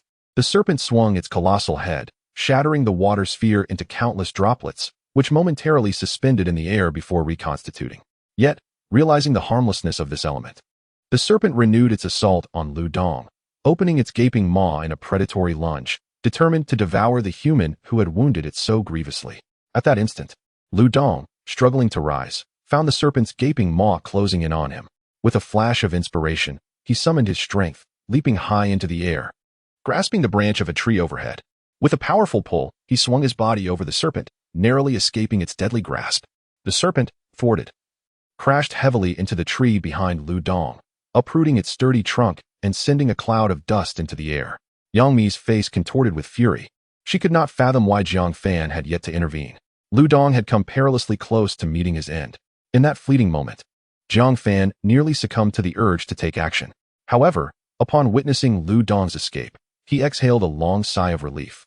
While his mental acuity remained attuned to every movement of Fu Wendong, Fu Wendong hesitated briefly before once more drawing his bow. This time, however, the arrow was enveloped in crackling blue arcs of electricity. With a low command, the arrow shot forth like a bolt of blue lightning, accompanied by the crackling sound of electricity aimed straight at the serpent's abdomen. The arrow struck true, embedding itself deep within the creature's flesh. The blue arcs of electricity began to spread across the serpent's body, causing it to convulse violently. Its muscles spasmed uncontrollably from the electric shock, rendering its once agile form rigid and sluggish. The potent current swiftly incapacitated its nervous system, leaving it utterly immobile, and for the first time, panic flickered in its enormous vertical pupils. 5 seconds. I can only paralyze it for 5 seconds. Attack now, Fu Wendong shouted. Witnessing this, Chun-Li immediately commanded her shadow to fire upon the serpent. The devastating power of the shotgun struck the serpent's head, dislodging large scales in a flurry. In a mere 3 seconds, she had emptied the entire magazine. The serpent's head was now riddled with wounds, one of its eyes obliterated. It writhed in a desperate attempt to resist the paralysis induced by the electrical shock, on the verge of regaining its mobility. You beast, taste the edge of my blade, Lu Dong bellowed as he unleashed his signature move. He leaped high into the air, gripping the Xian Zhong Dao tightly, channeling all his strength into his arms, the blade tracing an arc through the air. With a decisive strike, the blade plunged deep into the serpent's vital spot, blood gushing forth abundantly, staining the ground a vivid crimson. The serpent emitted a horrific hiss that reverberated painfully in the ears of those present. As the blue arcs of electricity dissipated, the serpent regained its ability to move, yet the grievous wound on its back had sealed its fate. Nevertheless, this mortally wounded beast did not intend to await its demise quietly. It thrashed wildly, seeking to devour the wretched human who had dared to assault it. Lu Dong clutched the Xian Zhong Dao firmly. At that moment, the blade remained lodged in the serpent's vital point, swaying with the creature's frantic movements. Lu Dong's feet left the ground, his body flung back and forth in tandem with the serpent's violent thrashing. After more than a minute, Lu Dong felt dizzy, reminiscent of a roller coaster ride from a bygone era, his stomach roiling in turmoil. Finally, the serpent collapsed to the ground. Surveying the surroundings, he beheld a scene of utter devastation. The once lush grassland lay trampled beneath the weight of the serpent's massive form, soil upheaved, remnants of broken plants scattered about. Nearby trees had also suffered, many snapped and leaning precariously from the impact. Lu Dong removed his insect armor helmet, retching violently. He braced himself on his knees, trembling slightly, as he gasped for breath, attempting to alleviate the discomfort brought on by the dizzying experience. However, at the very moment he turned, an arrow shimmering with a blue electric arc shot directly toward him. Simultaneously, the other members of Fu Wending's team pivoted, directing their firearms toward Jiang Fan and his companions. At last, could they no longer contain themselves? A faint voice emerged from Jiang Fan's lips. Chapter 63. The annihilation of Fu Wendong's team before a few individuals could react. Beams of golden light shot forth from all directions. Thud, thud, thud, thud. Members of Fu Wendong's team collapsed instantly, including the man with bandages wrapped around his head, who had not even the opportunity to utilize his abilities before meeting his demise. All of them perished from gunshot wounds, their skulls grotesquely shattered, with white brain matter mingling with blood, pooling on the ground. Their eyes reflected utter disbelief, as if they could not comprehend the source of this lethal assault even in their final moments. A crisp sound echoed as an arrow, crackling with electricity, was deftly deflected by a feathered blade, sending it flying far away. Ice Lotus trembled uncontrollably, her gaze filled with terror as she observed the figures around her. Ah, ah. Her throat felt constricted, producing sounds akin to a worn-out bellows. Who's he? Lao Mian? Why? Why did you have to kill them? Like a madwoman. Ice Lotus rushed towards Jiang Fan, her body enveloped in a delicate layer of frost. The serpents, which had been advancing towards them, were instantaneously frozen into mere sculptures. Stop! Ice Lotus hesitated momentarily as a deep voice resonated through the air. Fu Wendong slowly turned to face her. Do not act foolishly. We have already lost. Ice Lotus gazed at him, tears streaming down her cheeks, her lips quivering. Why? Why? Wendong, weren't we supposed to cooperate? Why did you let this happen to everyone?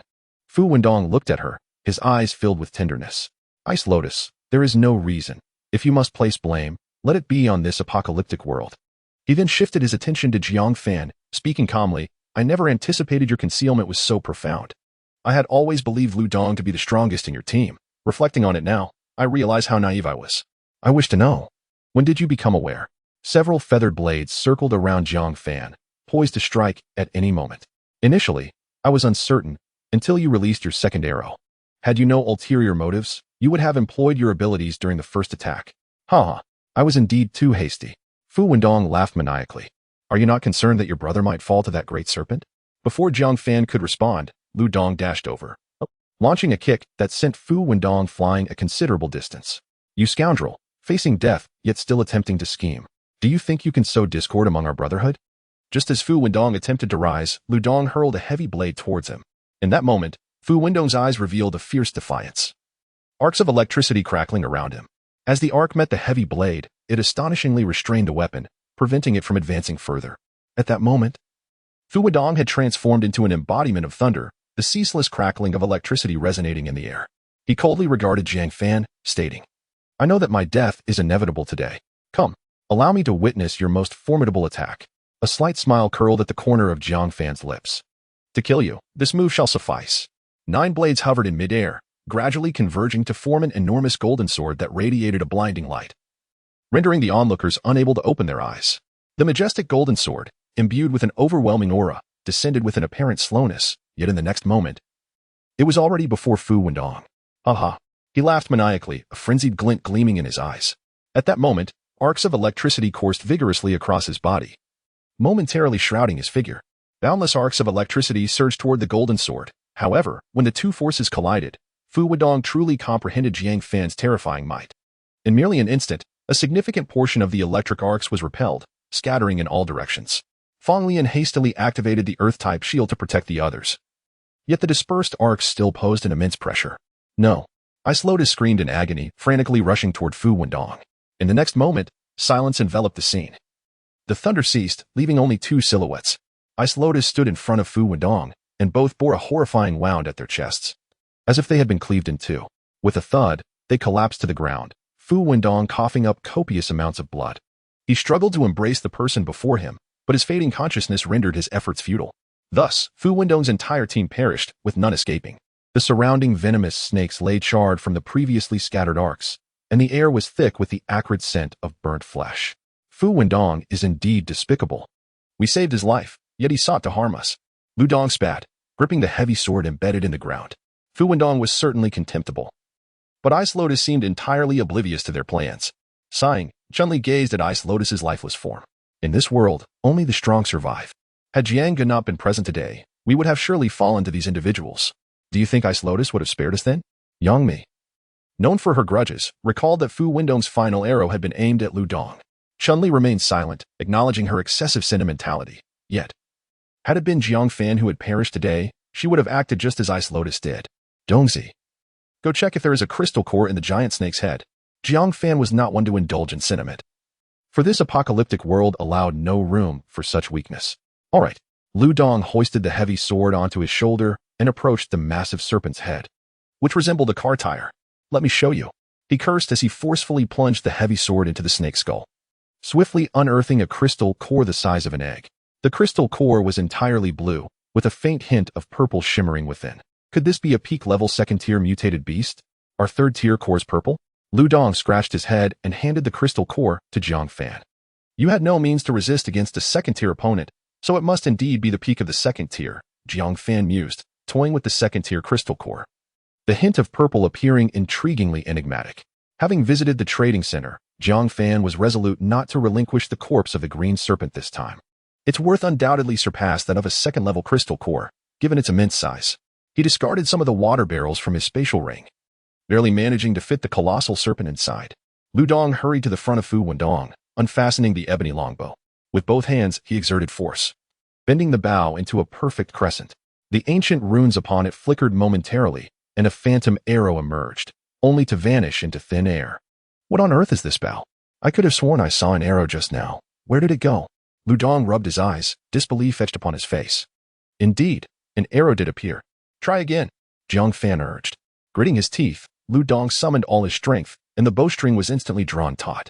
This time, the spectators could clearly see as the ancient runes illuminated in succession, revealing the ethereal arrow once more. As the arrow materialized, a tremendous recoil surged through the bow, causing veins to bulge on Lu Dong's forehead, a muffled grunt escaping his lips as he struggled to stabilize the longbow. The arrow gradually took on a tangible form. Lu Dong's fingers relaxed slightly on the bowstring, and the arrow shot forth with incredible speed. Jiang Fan's mental focus locked onto it firmly. The arrow's velocity nearly rivaled that of his controlled 9-feather shuttle. With a thud, the arrow struck a nearby locust tree, leaving a massive gash in its trunk, ultimately causing the entire tree to splinter at the wound. Chapter 64, The Colossal Golden Python. What in the world is happening? This bow is extraordinary. Lu Dong gazed incredulously at the ebony bow in his hands, while the others looked on with wide eyes. Brother Lu Dong, let me give it a try, shouted Fong Lian, who dashed over to Lu Dong and took the bow. However, despite his efforts, he was unable to conjure the elusive arrow. Your strength is insufficient to activate the runes, Jiang Fan remarked. Hearing this, Fong Lian chuckled helplessly and reluctantly returned the magnificent bow to Lu Dong.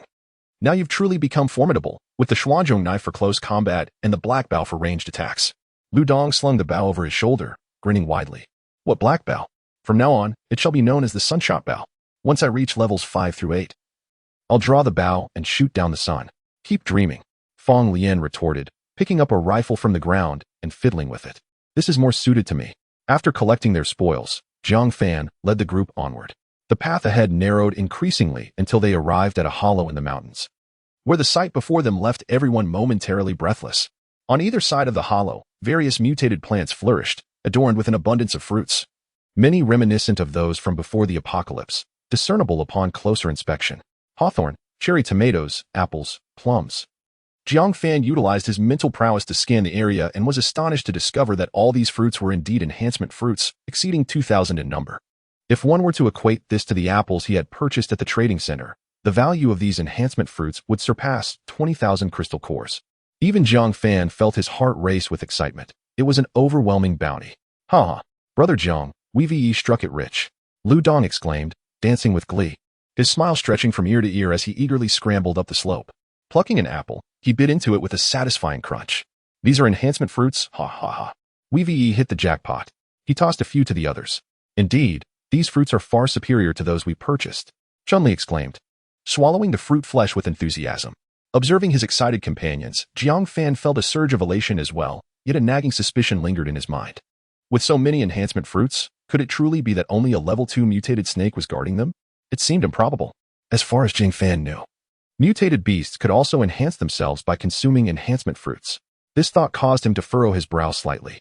Continue gathering fruits here. I will investigate further. Be quiet. I suspect there may be other mutated beasts lurking.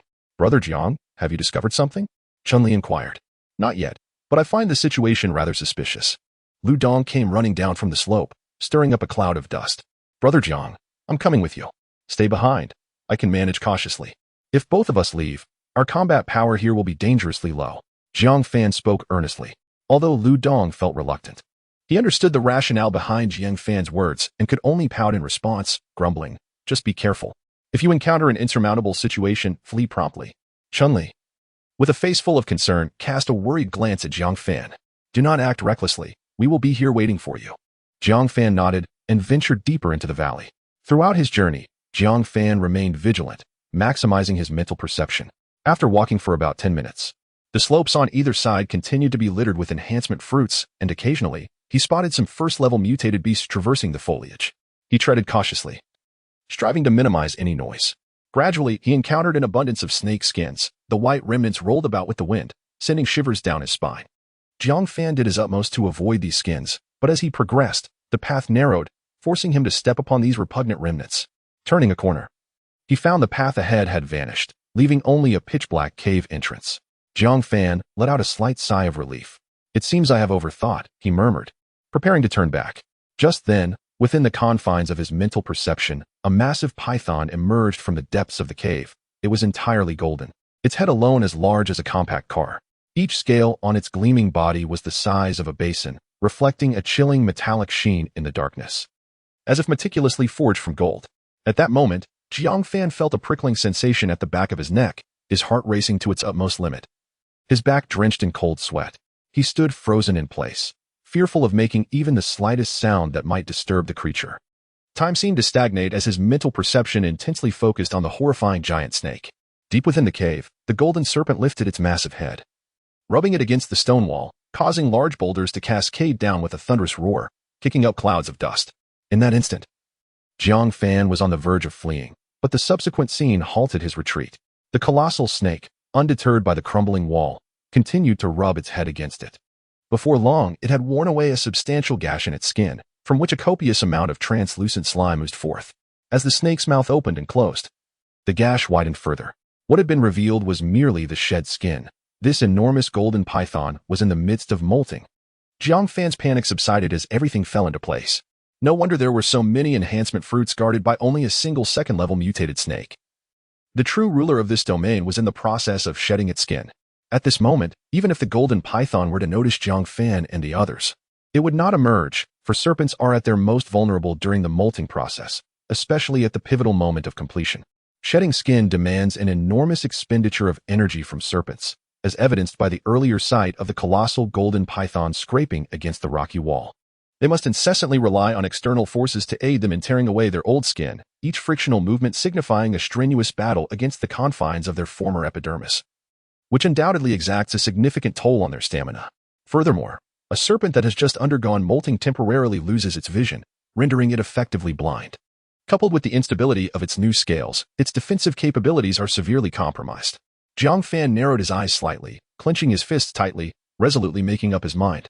Such an opportunity is rare beyond measure. He would seize it. Chapter 65, Trapped. Jiang Fan activated the communication chip, instructing Lu Dong to lead everyone away immediately. Almost simultaneously, a reply came through. "Brother Jiang, is there something terrifying inside? I'm coming in to assist you." A warmth surged within Jiang Fan. Indeed, his comrades understood him well. "All right, but make sure they don't follow. There is a formidable creature here that they cannot aid and may hinder our efforts." Lu Dong simply responded with an okay and offered no further commentary. As he deactivated the communication chip, Jiang Fan monitored the movements of the colossal golden python, pondering how to address the creature. At that moment, the massive serpent had freed its head from the shed skin, its terrifying vertical pupils veiled by a thin layer of mucus, resembling multiple pairs of colored contact lenses. After resting its enormous head on the ground for a brief moment, it commenced a new round of shedding. Its immense body slithered slowly, rubbing against the rock wall and the ground, as new skin gradually emerged from the shed. The pale yellow scales were streaked with blood, and thick globs of slime dripped from its body. The giant golden python's movements did not cease. Each inch it wriggled seemed to exhaust every ounce of its strength. The pale yellow skin of the serpent was further scraped in places from the friction, more blood oozing out and staining the surrounding ground and rock wall, creating a distressing sight. Suddenly, the sound of rustling footsteps approached from behind. It was Lu Dong, accompanied by none other than Chun-Li. Jiang Fan looked at her and shook his head, letting out a sigh as he quietly remarked, "What are you doing here?" Tears brimmed in Chun-Li's eyes, but her gaze was resolute. "I want to be with you, even if it means facing death together." Jiang Fan turned away, feeling a warmth in his heart. He had never found a partner before the apocalypse, yet now, a woman was so devoted to him. Dongzi took the lead in vigilance. "Chun-Li, control the shadows and have my 9-feather shuttle go in." "Understood." They both responded, ceasing further discussion. Lu Dong removed the sun shooting bow from his back, preparing for action, while Chun-Li commanded the shadows of the 3 individuals to guard the cave entrance, each shadow armed with a rifle and several magazines. Through his telepathic senses, the giant golden python abruptly halted its movement, flicking its tongue towards the cave entrance, seemingly searching for something through the scents in the air. Jiang Fan quickly held his breath and turned to cover Chun Li's mouth and nose. Lu Dong instantly understood the cue and also covered his nose, giving Jiang Fan an okay hand signal to indicate he comprehended the situation. The massive serpent paused for about half a minute, seemingly oblivious to any animal presence. Its colossal body began to slither again, resuming the shedding process. Jiang Fan and the others held their breath for a full minute, confirming that the giant snake had not detected them before resuming normal breathing. The cavern occupied by the giant golden python extended over 100 meters deep, winding and intricate, with its lair located at the farthest end. This was also the reason why Jiang Fan initially failed to detect the creature. He never imagined that an animal could be concealed so deeply. With a gentle wave of his hand, 9 feather blades surged forward, accompanied by 3 shadows, silently advancing into the depths of the cave. When they were approximately 20 meters away from the colossal serpent, the 9 blades alighted softly on the ground, and the 3 silhouettes came to a halt. At that moment, the giant golden python was nearing the completion of its moltings. Its massive body as thick as a heating pipe, with only the last 3 or 4 meters yet to shed. Jiang Fan extracted all the gasoline from his spatial ring and urged Lu Dong, quick, pour it all in. Simultaneously, the 9 feather blades radiated a brilliant golden light, accelerating to their maximum speed as they hurtled deeper into the cave. While in flight, the blades combined to form a formidable golden greatsword, which launched towards the python's vulnerable spot with terrifying force. In that instant, a flash of golden brilliance illuminated the entire cavern.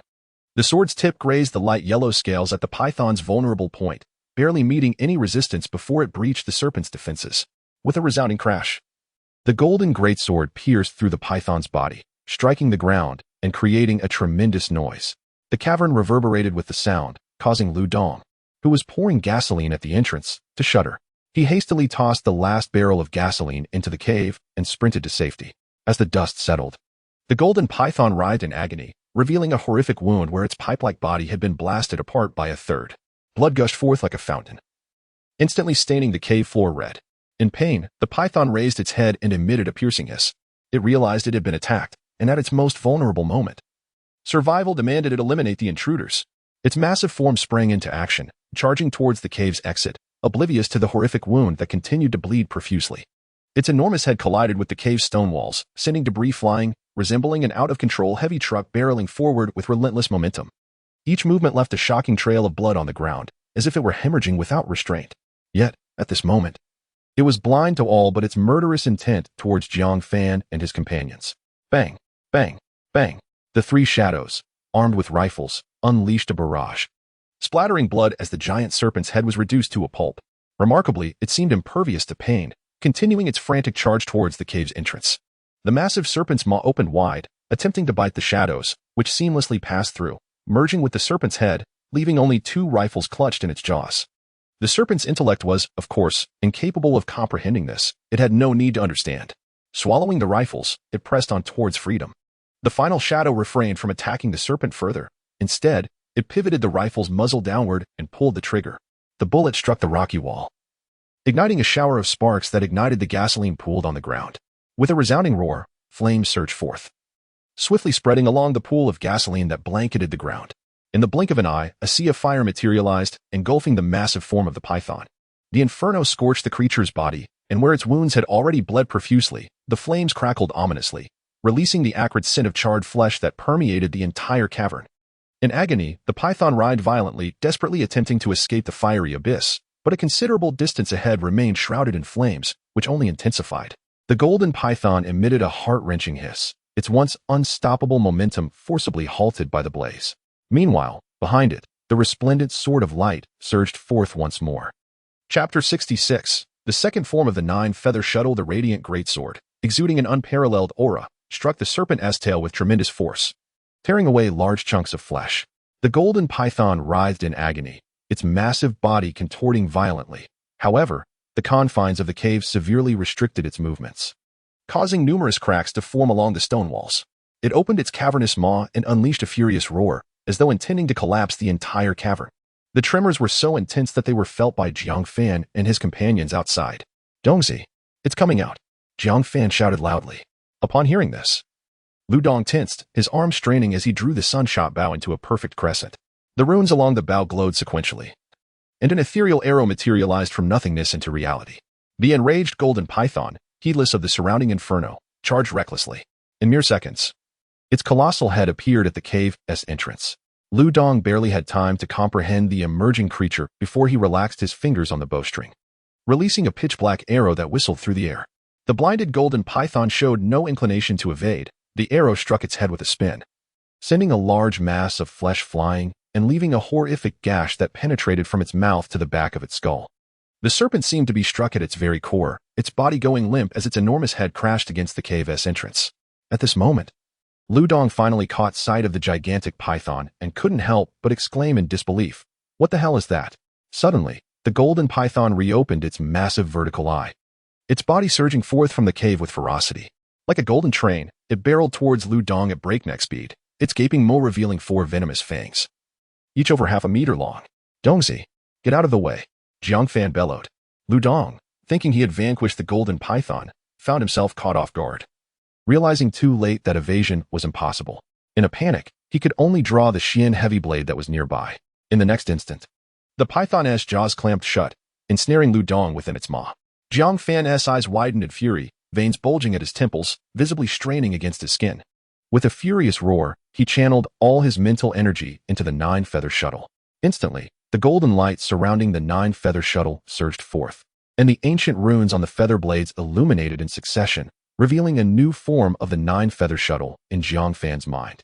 At this juncture, he could not afford to ponder the implications. He continued to pour his mental energy into the shuttle, guiding it according to the instincts surging within him.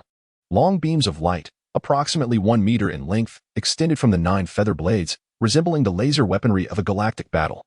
They swiftly encircled the golden python, their luminous tips aimed directly at the serpent's head. Instead of launching an immediate attack, the feather blades began to rotate rapidly, the encircling formation tightening progressively. The golden python sensed the looming threat of death, its massive body instinctively retreating towards the hillside. It slithered rapidly across the rugged terrain, kicking up a cloud of dust, akin to an out-of-control golden war chariot, shattering rocks in its wake. Yet, no matter how it attempted to escape, it could not elude the radiant ring formed by the feather blades, which clamped down upon the golden giant like an unyielding golden hoop. Jiang Fan's teeth ground together audibly, the strain on his mental prowess leaving him momentarily disoriented. Summoning his remaining strength, he bellowed, "Go!" The halo formed by the feathered blades swiftly contracted, slicing into the body of the golden python, unleashing torrents of blood. At that moment, the python appeared to be ensnared by countless cutting machines, its form mercilessly ravaged by the luminous blades, eliciting anguished cries. Mere seconds later, a colossal head plummeted from the sky, crashing to the ground with a resounding thud, stirring up a cloud of dust. The headless body of the golden python continued to surge forward for a distance before collapsing like a crumbling hill, convulsing a few times before falling completely still. Upon witnessing the demise of the golden python, Jiang Fan felt no trace of joy. Instead, he frantically dashed towards the severed body. "Dongzi! Dongzi!" His feet squelched in the viscous blood as he approached the wound, preparing to wriggle into the esophagus. "I'm here," a familiar voice called out, and Jiang Fan turned to see Lu Dong propping himself against the python's upper jaw, desperately attempting to escape. Observing Lu Dong's disheveled state, Jiang Fan couldn't help but chuckle. "Haha, truly a calamity that endures through the ages. I knew you'd survive, you rascal." At that moment, Lu Dong was drenched, a copious amount of serpent blood mingling with mucus streaming down his carapace. "Quick, pull me out. Ugh, this is utterly disgusting." A flash of golden light momentarily held the python's south upper jaw in place, allowing Lu Dong to extricate himself. Chun-Li, who had been knocked unconscious by the frantic python's tail, was just regaining her senses. As her eyes fluttered open, she was confronted by the immense serpent's body. Seemingly unable to believe her sight, her mind blanked for several moments before she regained her composure. "Brother Jiang, is this real? Have you really slain it? Is there any doubt? Just look at who your Dongzi is." Lu Dong was rinsing his carapace with bottled water. "Haha, I should have let you linger in the belly of the snake a bit longer." Jiang Fan jested. Chun-Li pieced together the situation, deducing that Jiang Fan was indeed the one who had vanquished the giant python. She wasn't concerned with the intricate details. She was simply relieved that the people she cared about were safe. "Brother Jiang, this python is terrifying. How could it grow so large?" she exclaimed. "Just look at the plethora of enhanced fruits scattered across the mountains. This creature must have feasted on them daily since its mutation. It's likely a level 3 mutated beast." Jiang Fan remarked, absorbing a crystal core to replenish his expended powers. "Level 3? Level 3? Lu Dong and Chun-Li gasped in unison. "Level 3? Though its size is indeed impressive, it still feels like it's not much stronger than that green serpent." Lu Dong gulped down some of the remaining water used to wash his carapace. This golden python had just shed its skin, rendering it temporarily blind and significantly reducing its defenses. Otherwise, do you think we could have so easily slain it? Jiang Fan absorbed a level 1 crystal core, feeling the dizziness in his head subside somewhat, and continued, if it were at its peak, even 100 fully armed soldiers might not stand a chance against it. Lu Dong pondered for a moment. If the scales of that enormous green serpent could withstand bullets, then surely this colossal python could resist an individual rocket launcher. The thought sent a shiver down his spine. Ah, how could I forget? I must extract the crystal core. Grasping his mysterious heavy blade, Lu Dong advanced towards the serpent's head, which resembled a small automobile. Before long, his exhilarated voice rang out. Wow, it's truly purple, a level 3 crystal core. Chapter 67, Breaking Through to Level 3. Lu Dong tossed the crystal core towards Jiang Fan, who caught it deftly in his hand. As soon as the crystal core was in his grasp, the dispersed energy began to surge into his palm, and in that moment, he felt his extraordinary abilities breaking through to a higher echelon. If he were to absorb this crystal core, he would undoubtedly ascend to level 3. Chun-Li stood beside Jiang Fan, sensing the ethereal energy as well. Though it was exceedingly faint, it remained an immense temptation for her, a mere level 1 awakener. She shifted her body slightly aside, seemingly afraid that she might succumb to the urge to devour the crystal core whole. Jiang Fan glanced at her and offered a gentle smile. Why are you moving so far away? The crystal core 1T bite. Chun-Li's cheeks flushed slightly, and with a playful scorn, she retorted, Umph. This crystal core is far too tempting for me. If I were to lose composure, you would all mock me. Haha. Which kind of loss of composure are you referring to? Is it the kind I'm thinking of? Lu Dong teased, causing Chun-Li's face to redden even further. You insufferable Lu Dong. I will definitely not return your shadow next time. Observing their banter, Jiang Fan couldn't help but chuckle. He understood that both Chun-Li and Lu Dong desired to absorb the crystal core, but this did not signify their greed. Rather, it was an innate biological craving for power advancement. However, ascending to level 3 was of paramount importance for him and the entire team. Only he could attain this level to secure more advanced crystal cores and firmly claim the top prize on the leaderboard. Brother Jiang, there should be no danger here. Hurry and absorb it, Lu Dong urged. Jiang Fan, not hesitating, focused his mental energy to meticulously scan a radius of 1,000 meters to ensure there were no threats before commencing the absorption process. With a mental pull, the purple energy within the crystal core swirled towards his forehead like a flowing ribbon, encountering no resistance as it penetrated his brow and flowed into his brain. A familiar sensation of exhilaration washed over him, as if every cell in his body was rejoicing. Suddenly, Jiang Fan felt a buzzing in his head, and the world before him transformed into a vast celestial realm. He appeared to be in the depths of space, with resplendent stars embedded in the endless night, their brilliance shimmering, mysterious, and magnificent. Just as he prepared to further explore his surroundings, his consciousness returned to his body, and he found himself gazing at Chun-Li's anxious visage. Brother Jiang, you finally woke up. You scared me to death. Huh, what happened to me? Jiang Fan questioned, bewildered, completely unaware of what had transpired.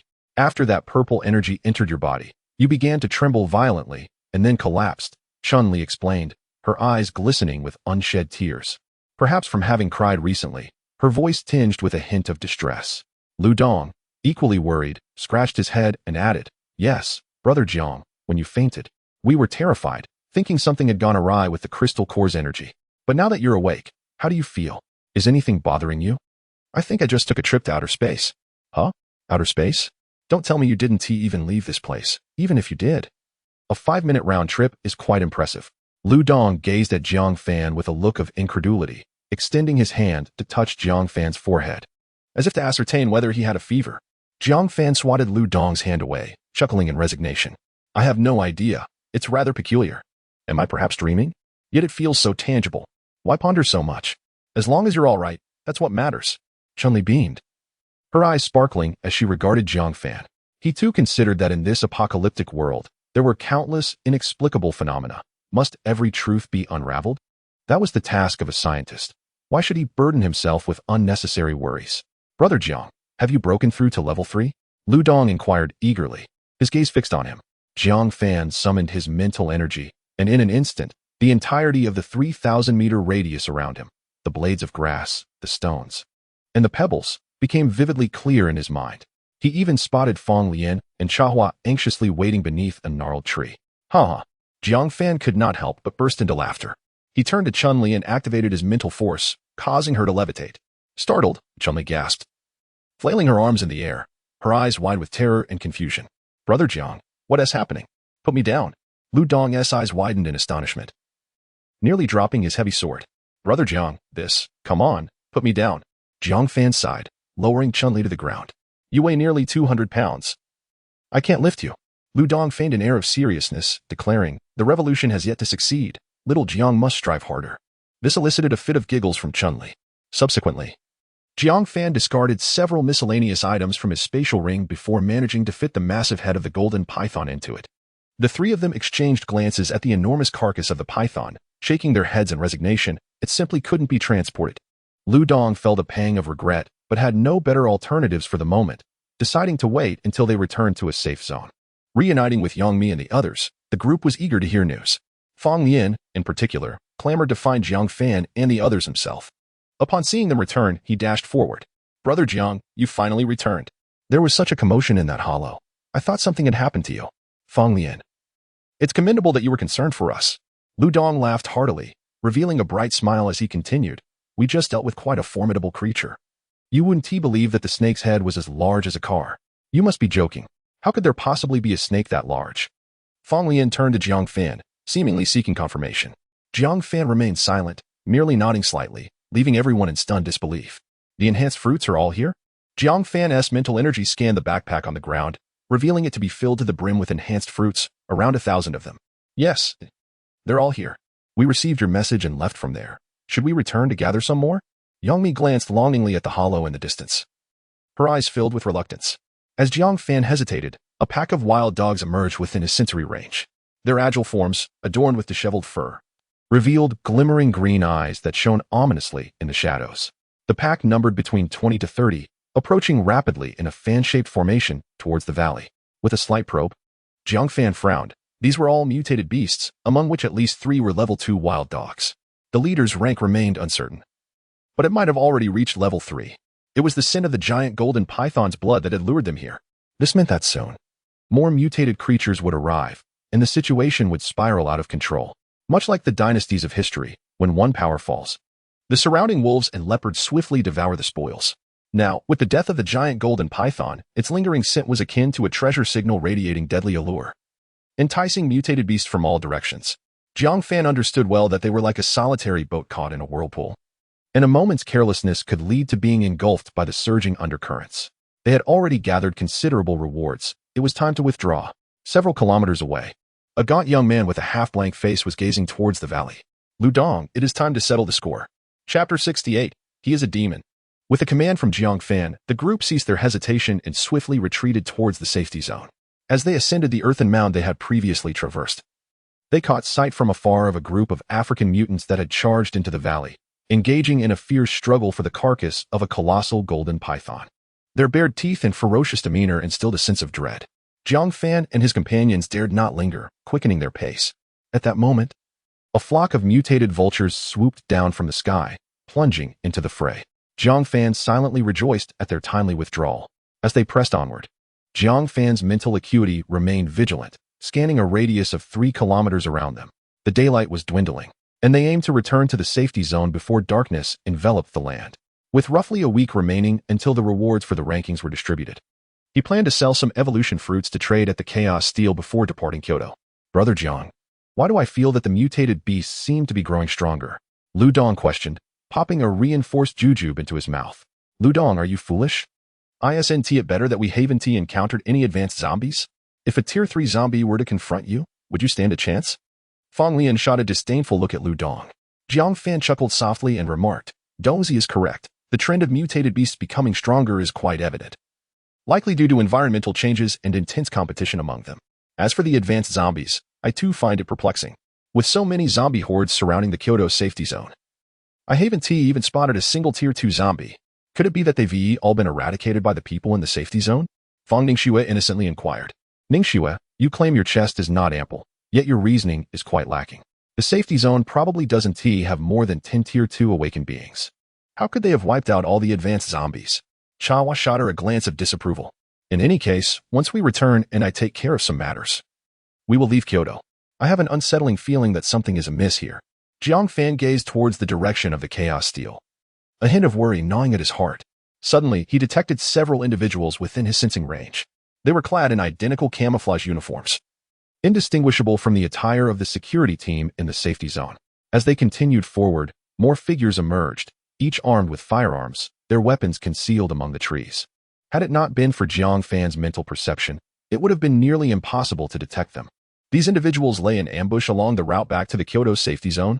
Were they targeting them? Jiang Fan furrowed his brow until he spotted a familiar face within his sensing range. The man sported gold-rimmed glasses, his hair parted down the middle, and was dressed in a comical pair of overalls. Currently peering through binoculars towards the valley, likely searching for Jiang Fan and his companions. Gao Sheng? Jiang Fan sneered. So it is you. I let you escape before. And you've truly been a nuisance for some time. Who would have thought you would come knocking today? Hearing Jiang Fan's mutterings, Lu Dong leaned closer. Brother Jiang. What is the matter? Who are you saying has come to us? Who else could it be but your old acquaintance, Goldman? He has laid an ambush with dozens of men in the woods ahead. That wretched scoundrel. Let us go and deal with him. Lu Dong raised the heavy sword in his hand and was about to charge forward, but Jiang Fan reached out to stop him. Do not rush. He cannot escape. It is just the right opportunity to test our skills. After ascending to the 3rd level, Jiang Fan was now capable of lifting nearly 100 pounds. And when facing 1st and 2nd level awakened ones, he could directly obliterate their bodily organs with his mental force. After a brief discussion, Lu Dong led the others to flank Goldman from the side, while Jiang Fan boldly strode towards Goldman's direction. Upon seeing Jiang Fan clad in insect armor through the binoculars, Goldman furrowed his brow and remarked to the middle-aged man beside him, Brother, why is it only that person named Jiang Fan who has come out? The middle-aged man set down the binoculars, seething with anger. This Jiang must be the one who controlled the flying daggers that day. It would suffice to kill him before Lu Dong arrives. He picked up the walkie-talkie. All units prepare. The target has appeared. Open fire as soon as he enters range. Yet, Jiang Fan continued his leisurely pace, a trace of disdain lingering on his face. When he was still over 100 meters away from them, Goldman's subordinates could no longer contain themselves and opened fire. A barrage of bullets whistled towards Jiang Fan, who merely snorted coldly. The 9 feathered golden arrows behind him shimmered and swiftly formed a golden shield before him, its sides curving to protect Jiang Fan securely within. The bullets struck the shield, producing a cacophony of clinking sounds, yet they could not breach this layer of defense. Goldman and the middle-aged man's expressions soured significantly upon witnessing this, although Goldman's face was already quite grim. Quick, use the individual rocket launcher. Goldman shouted into the walkie-talkie. Static crackled in response. In furious disbelief, he glanced at those carrying the rocket launcher, only to see them sprawled on the ground, leading from their orifices, their bodies twitching. How is this possible? Goldman's voice trembled, laced with terror. The gunfire around him rapidly diminished as one after another. Jiang Fan crushed the skulls of his foes with mental force, their bodies collapsing to the ground, rolling down the slope. Their eyes widened in shock, unaware of how they had met their demise. Witnessing the bizarre deaths of their comrades, more individuals discarded their weapons and fled. However, Jiang Fan was not inclined to spare anyone. As they ran a few paces, they fell to the ground as if their power had been cut off, unable to utter a single cry for help. In a mere minute, dozens around him lay lifeless. At this moment, Goldman trembled uncontrollably, a damp stain appearing on his trousers. Watching his men fall one by one, his mental defenses crumbled completely. Who is he? Is he even human? Trembling, he turned around, only to find Jiang Fan smiling at him from below the slope. Goldman was so frightened that he fell to the ground. Brother, let us flee swiftly. He is a devil. The middle-aged man hoisted Gao Sheng onto his shoulders, preparing to escape. Yet, this scene felt inexplicably familiar to him. A chilling voice pierced the air, compelling him to halt. You wretched child Gao Sheng, if I allow you to escape today, I shall no longer bear the surname Lu.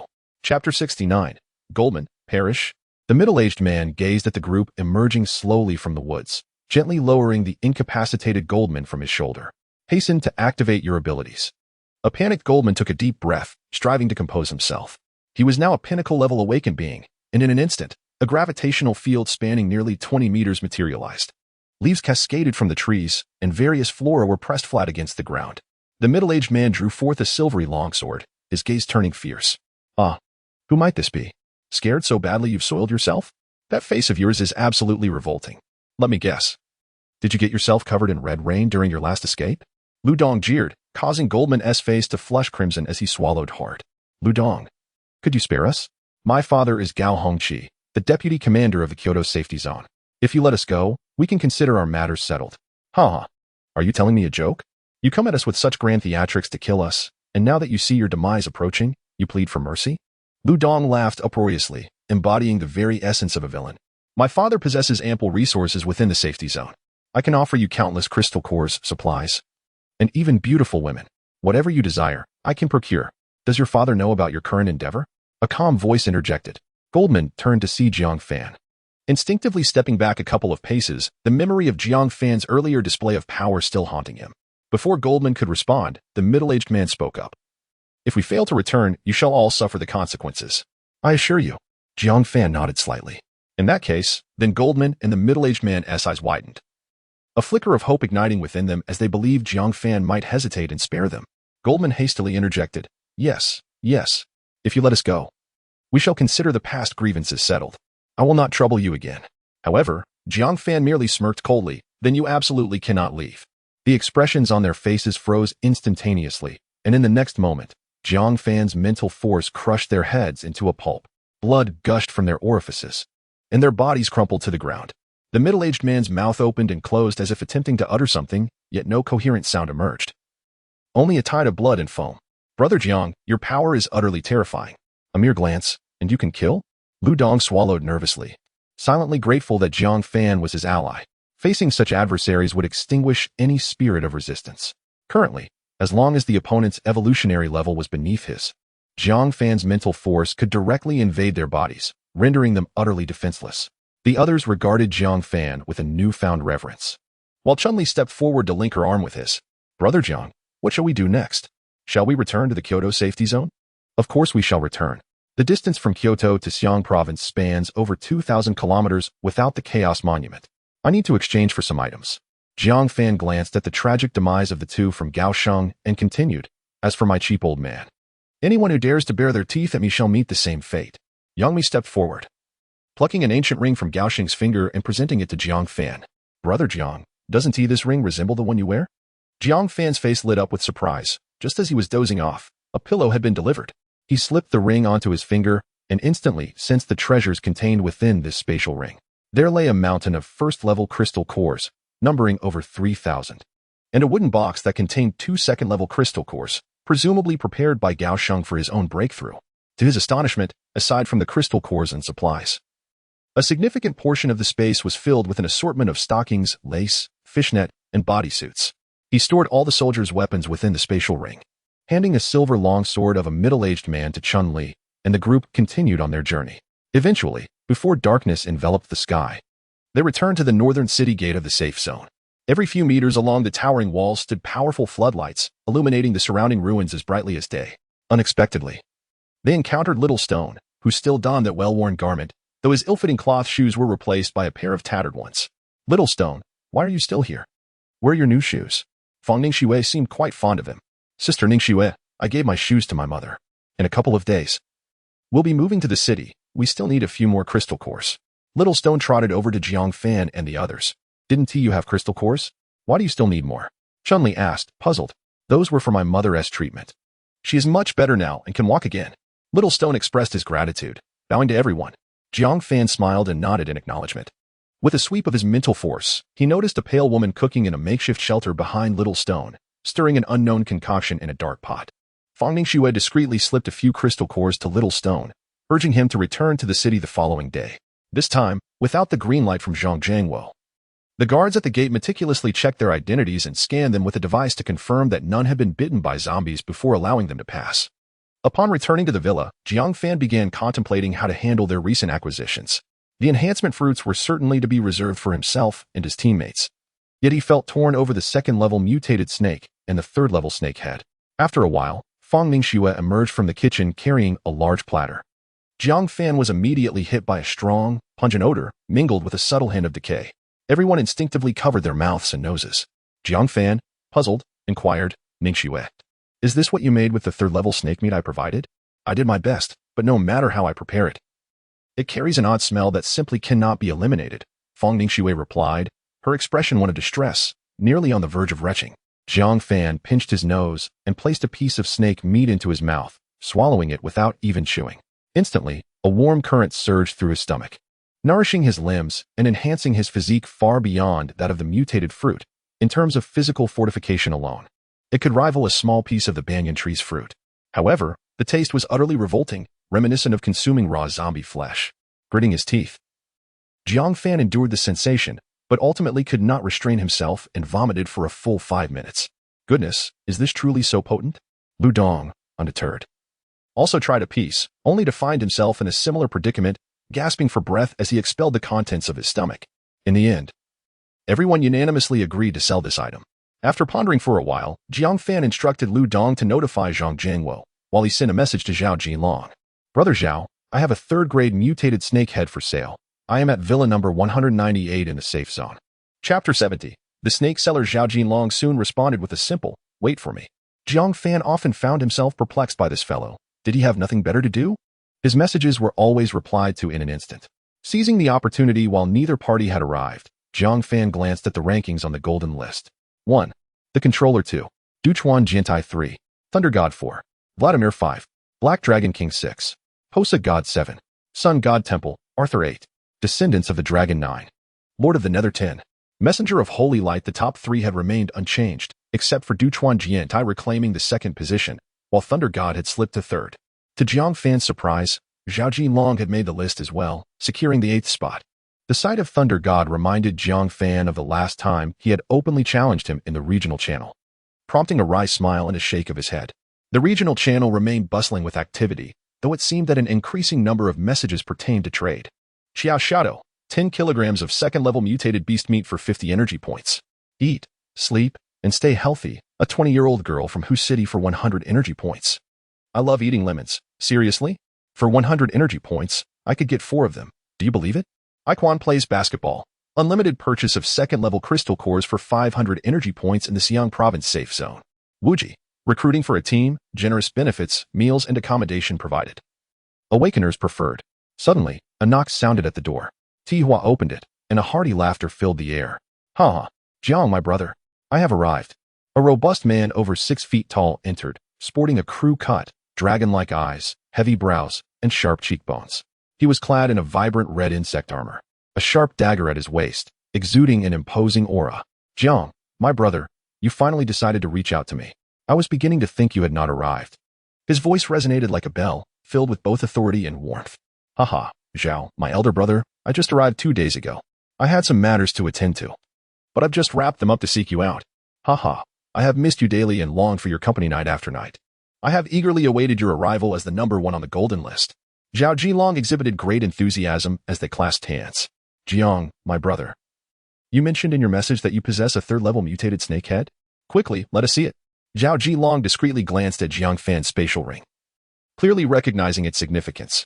Just as Jiang Fan was about to respond, another knock echoed at the door.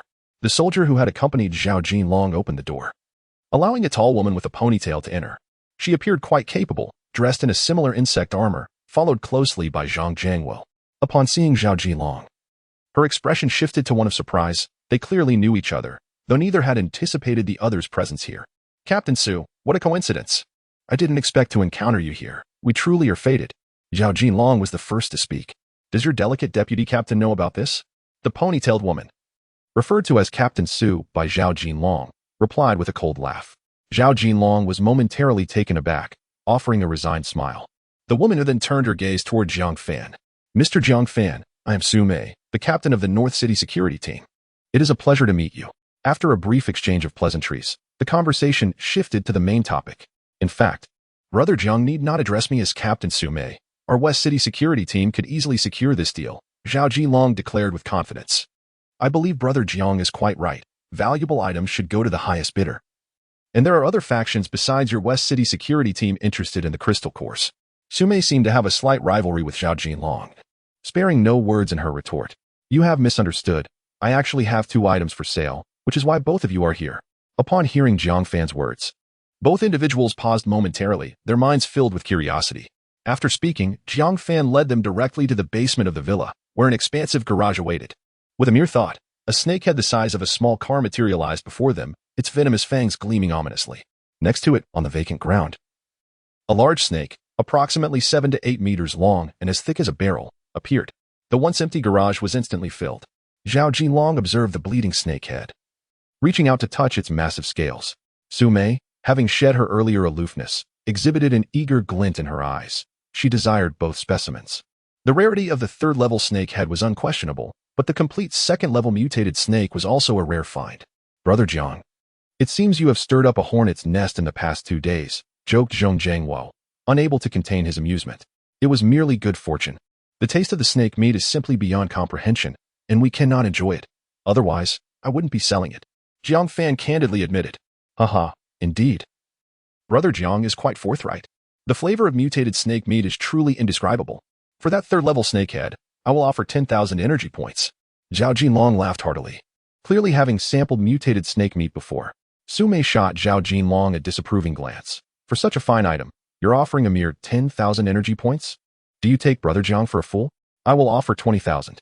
Zhao Jinlong shook his head with an awkward smile. I recently exchanged some equipment for the security team at the Chaos Monument, and my energy points are insufficient. How about this? You take the snakehead, and I will give you 10,000 energy points for the second-level large snake. Sumei huffed in annoyance, ignoring him and turning her attention to Jiang Fan. Captain Zhao's offer is quite reasonable. This snake could only be exchanged for approximately 5,000 energy points at the Chaos Monument. Jiang Fan was aware of this. The Chaos Monument assesses energy points solely based on the energy content of crystal cores and mutated beast meat, without regard for their rarity. For instance, a second-level crystal core could fetch 400 to 500 energy points in the market, yet no one would sell it. However, if exchanged at the Chaos Monument, it would yield around 200 energy points. This understanding was precisely why Jiang Fan had summoned the two of them. Deal. The two transferred the energy points to Jiang Fan, while Zhao Jinlong stored the second-level mutated snake in his spatial ring.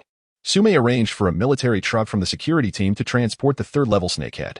Afterward, the three engaged in further conversation, with Jiang Fan inquiring about matters concerning the Kyoto Safe Zone and the Chaos Monument. It turns out that the items exchangeable within each chaotic steel are distinct. In Kyoto, the chaotic steel offers at least 10 spatial rings for trade, and the quantity of other exchangeable items seems significantly increased, including several items absent from the chaotic steel in Song City. Naturally, the Song City chaotic steel also possesses items not found here, such as the Xuanzhong blade and the 9-feather shuttle, which they had yet to encounter. After bidding farewell to the two individuals, Jiang Fan took stock of his current wealth, over 4,000 first-tier crystal cores and more than 30,000 energy points. This amounts to nearly 40,000 energy points, and he was left wondering what treasures might await him in the third-tier trading space. With these thoughts in mind, Jiang Fan eagerly stepped out, heading straight for the chaotic steel. Chapter 71. Tier 3 Trading Space. The villa was situated in the very heart of a secure zone, and Jiang Fan swiftly made his way to the vicinity of the Chaos Monument. Though this was not his first encounter with the monument, each time he stood before it, he was awestruck by its enigmatic and formidable aura. Despite the late hour, he observed a steady stream of individuals entering and exiting the area. Without further hesitation, he stepped into the trading zone. The instant his palm made contact with the stone tablet, his figure vanished. In the pitch-black trading space, he opted for Tier 3 trading privileges, and a plethora of 3D projections materialized before him. Advanced Spatial Ring. 1 million energy points for exchange.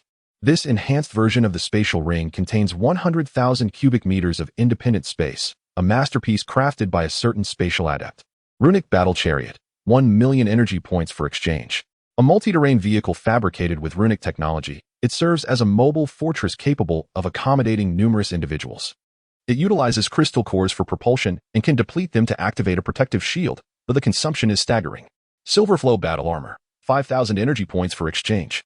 Forged from the mysterious silverflow metal, this armor can automatically alter its design according to the wearer's intent, boasting formidable defensive capabilities and self-repair functions. Mind Guardian Pendant. 1 million energy points for exchange.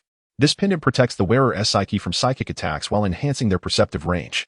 Flame Sword. 1 million energy points for exchange. Crafted from fire crystal stone, it amplifies the flame potency of fire elemental practitioners, with a blade temperature so high it can incinerate foes instantaneously. Thunder Blade. 1 million energy points for exchange. Made from 100,000-year-old lightning-struck wood, it enhances the lightning power of lightning elemental practitioners, delivering a paralyzing effect with astonishing might upon attack. As Jiang Fan gazed at the ever-shifting 3D projections, he felt a pang of inadequacy wash over him. He had anticipated that items available for Tier 3 privileges would be costly, but this was beyond his expectations. Not a single item was priced below 5,000 energy points. Gritting his teeth, he silently vowed to accumulate energy points more swiftly. His gaze flitted across the myriad of 3D projections. The abundance of exceptional items was overwhelming, each one a formidable weapon in its own right. After a moment of contemplation, he reached a resolution. Retaining 500 Tier 1 crystal cores, he decided to exchange the remainder. With over 37,000 energy points at his disposal, he proceeded with the exchange. Upon redeeming the advanced spatial ring, a silvery ring appeared in the palm of his hand, intricately adorned with ancient runes. And inscribed on the inner band were the words time and space. Jiang Fan examined the ring closely, sensing a mysterious force pulsating within it. With a mere thought, a vast independent space materialized in his mind, measuring 100 meters in length, width, and height, capable of holding 1,000 times more than an ordinary spatial ring. Continuing with the exchange, he acquired the Mind Guardian pendant. A tooth, seemingly from an unknown creature, floated in midair. It appeared unremarkable, and the cord suspending it seemed coarse and rudimentary. Yet, the moment Jiang Fan grasped it in his hand, he felt a gentle power emanating from it. Jiang Fan no longer hesitated, adorning his neck with the Soul Guardian pendant. Instantly, he felt a wave of clarity wash over him, as if everything around him had become sharply defined and tangible. His mental perception expanded, reaching an astonishing range of 4,000 meters. What an incredible value! Jiang Fan couldn't help but exclaim. He exchanged for the flowing silver armor, and a silvery orb materialized, which upon closer examination appeared to be in a constant state of flux. Jiang Fan shed his insect armor and gently touched the orb. A sharp sting pricked his fingertip, and a single drop of blood flowed into the orb. Immediately, the orb seemed to possess a life of its own, rapidly spreading across his palm and enveloping his entire being, forming a snug suit of armor. The surface of the armor shimmered with a myriad of colors, as if countless stars were twinkling within. In an instant, Jiang Fan felt a profound connection with the armor. With a mere thought, the flowing silver armor transformed, morphing into the visage of the crimson insect armor. He then commanded a feather blade to strike at himself. Upon impact, the surface of the flowing silver armor rippled like waves on water, effortlessly dissipating the force of the blade. Incredible! Jiang Fan was astonished. He proceeded to manipulate 9 feather blades to form a radiant sword aimed at himself. Though he was careful not to unleash his full strength, he certainly did not wish to be the first awakened one to fall by his own hand. Through experimentation, he discovered that the flowing silver armor had a limit to its defensive capabilities. He needed to exert his full control over the 9 feather darts to achieve this. And the second form of the darts was likely inadequate for defense. When the force of an attack exceeded this threshold, the surface of the flowing silver armor would be breached, yet it would repair itself within a few seconds. Indeed, the defensive capabilities of the flowing silver armor were formidable. With this armor, he could virtually disregard any attacks from second-tier awakened beings. After calming his exhilaration, he continued to exchange for the Rune War chariot. In an instant, a colossal entity appeared in the trading space, its form shrouded in darkness like a steel fortress. The chariot's surface was adorned with mysterious runes, glowing with an ethereal blue light. Its immense wheels towered above Jiang Fan, as if they could crush any obstacles in their path. Jiang Fan circled the Rune War chariot, noting its height of nearly 5 meters, a width of 8 meters, and an astonishing length of 30 meters. The chariot was composed of an unknown metal, producing a deep sound when struck. Goodness, I reckon this beast could flatten a Type 99 main battle tank into a pancake. Jiang Fan mused excitedly. What man wouldn't he be enamored by such a magnificent chariot? Upon opening the door, Jiang Fan searched in vain for a steering wheel, brakes, or accelerator controls. Just as he began to wonder, an ancient square token caught his eye. Upon grasping the token, the information of the entire chariot flooded into his mind. He placed several crystal cores into a recess in the cockpit, and with a thought, the Rune War chariot moved in the direction he indicated, devoid of any engine roar. Only the sensation of increasing speed. As excitement surged within him, a sudden concern struck. Would I be able to exit from this trading space after driving around? Continuing to explore the interior of the Rune chariot, he discovered a living room, a bathroom, a kitchen, and 4 bedrooms. The furniture within these rooms was crafted from an unknown type of wood, intricately adorned with exquisite carvings. As Jiang Fan was admiring the surroundings, he suddenly heard a notification. The trading space is about to close. Please complete your transactions and vacate promptly. Alarmed by the impending deadline, he hurriedly stored the Rune chariot into the advanced spatial ring he had just exchanged and acquired 2 sets of crimson insect armor.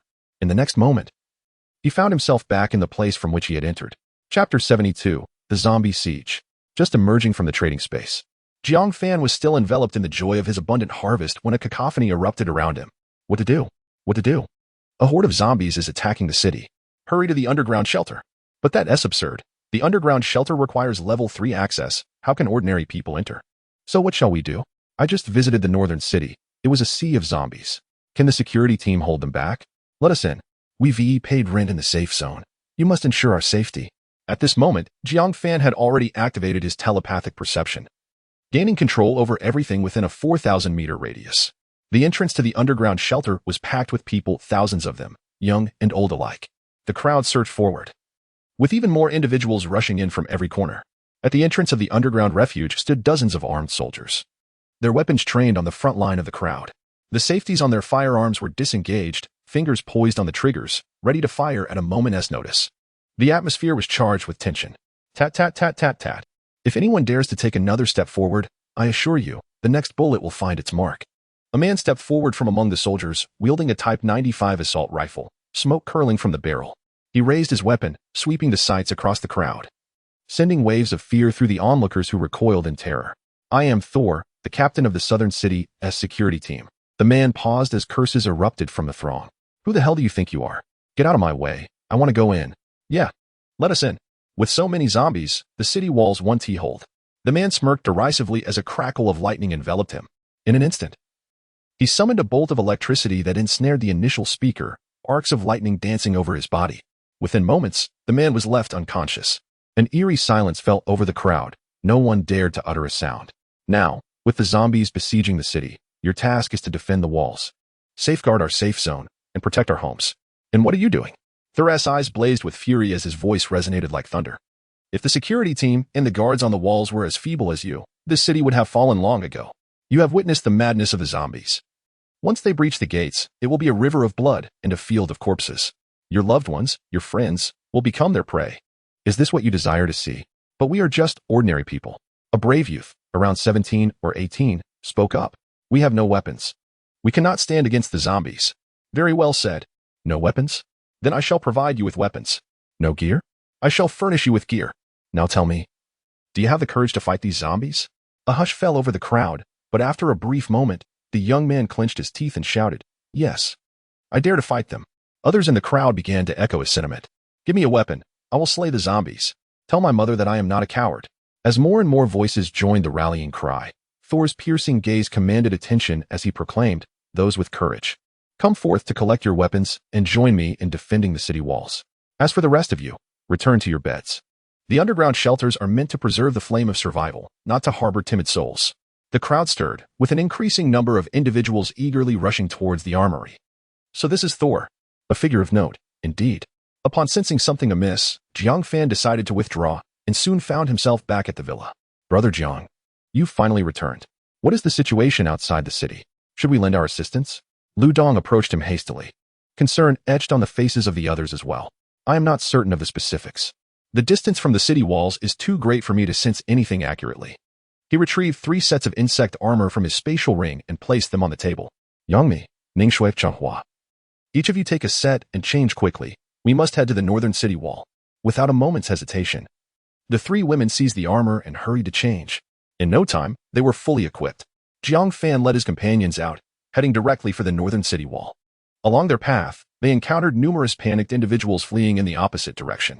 As the northern city wall gradually came within Jiang Fan's sensing range, his brow furrowed deeply.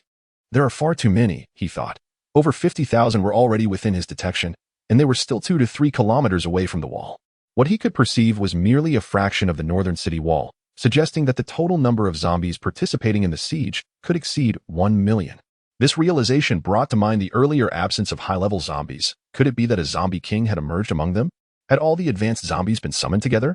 In that moment, the zombies launched their assault, with waves of first-level zombies surging towards the city wall, a dark tide of despair. Powerful searchlights oscillated, illuminating the horrific scene as if it were daylight. The twisted faces of the zombies appeared even more grotesque under the harsh light, and they clawed and shrieked, heedless of danger as they advanced. The heavy artillery on the walls roared to life, unleashing a barrage of shells that exploded within the throng of zombies, creating a veritable storm of carnage. Body parts flew in every direction, yet this did not deter the relentless advance of the zombies, who trampled over the remains of their fallen comrades. Suddenly, Jiang Fan recognized a familiar figure amidst the chaos, the well-worn jacket and the tattered shoes revealing a prominent big toe. It was none other than Shirtu. At that moment, Shirtu was desperately running towards the city gate, carrying his mother on his back. but his frail form could hardly outrun the horde of zombies, especially while burdened with another person, despite being so close to the gate. Jiang Fan could see clearly that the zombies were bound to overtake him. The soldiers on the city wall also spotted Sure too, their fingers tightened around their triggers, unleashing a torrential rain of bullets that burst forth among the zombies. Yet, the sheer number of the undead was overwhelming. As one fell, countless more surged forward in a relentless tide. "Darling, let go of your mother. You cannot escape with me," the woman on the stone's back whispered into his ear, tears cascading down her cheeks, dripping onto the stone's shoulder. "No." The stone exerted all his strength, lifting the woman behind him. "We can survive. I have a job now. I have money. Tomorrow we will move to the safe zone." His voice trembled with emotion yet resonated with unwavering determination. The pace of his steps remained unyielding. Despite his labored breathing, the zombies behind them were alarmingly close, their nauseating stench palpable in the air. At that moment, Jiang Fan concentrated his mental energy, directing it entirely towards the stone, but he could only lift approximately 100 pounds, rendering it impossible for both of them to ascend together. Gritting his teeth, 9 feather blades whistled through the air towards the approaching threat. "Darling, you have grown. Your mother loves you dearly. She wishes to witness your marriage, to see you build a family, but she will not live to see that day. You must cherish yourself. Farewell, my dear." With an unexpected surge of strength, the stone's mother pushed herself away forcefully, breaking free from his grasp. The stone turned in terror, desperate to catch her, while Jiang Fan's mental energy swiftly lifted him upwards, directing him towards the city wall. "Mom!" The stone cried out in despair, tears streaming uncontrollably down his face. The woman collapsed to the ground, the horrifying horde of zombies looming behind her. She gazed quietly at her son, who was gradually ascending, her face adorned with a gentle smile, warm tears tracing down her cheeks. Her eyes bore an infinite love and reluctance, as if silently saying, "Darling, farewell." In the next instant, her figure vanished within the tide of zombies, as though she had never existed at all. Chapter 73. Su Mei's hidden card. The stone was cast upon the city wall, and he clung to it in a frenzy, shouting hoarsely, "Mother! Mother!" Tears blurred his vision, and his hands turned white from exertion. Gazing at the place where his mother had been engulfed, his heart felt as though it were being torn into countless fragments, each one bleeding. The security personnel on the wall unleashed a barrage of fire, utterly indifferent to his plight. Jiang Fan and his companions finally ascended the wall. He reached out to stroke the boy's head, looking at him with a mouth agape, yet unable to voice his thoughts. Outside, the zombies began to scale the wall, ascending like ants without the need for ladders. This area was a dead zone for heavy weaponry, and soon, numerous zombies were crawling up the wall. "All awakened ones, attack the zombies surrounding the wall," Jiang Fan commanded. "Artillery, unleash white phosphorus shells. Communications officer, call for air support immediately." Zhang Jiangwo stood nearby, issuing orders through a loudspeaker. Instantly, various abilities were unleashed upon the approaching zombies. Enormous fireballs ignited groups of zombies, turning them to ash. Sharp eye spikes pierced through their bodies, while lightning crackled, singeing the nearest undead. A cacophony of supernatural energy illuminated the wall, accompanied by the anguished cries of the zombies, rendering the battle exceedingly brutal. Boom! The night sky was illuminated as numerous white phosphorus shells exploded in midair, resembling fireworks, igniting the battlefield in an instant.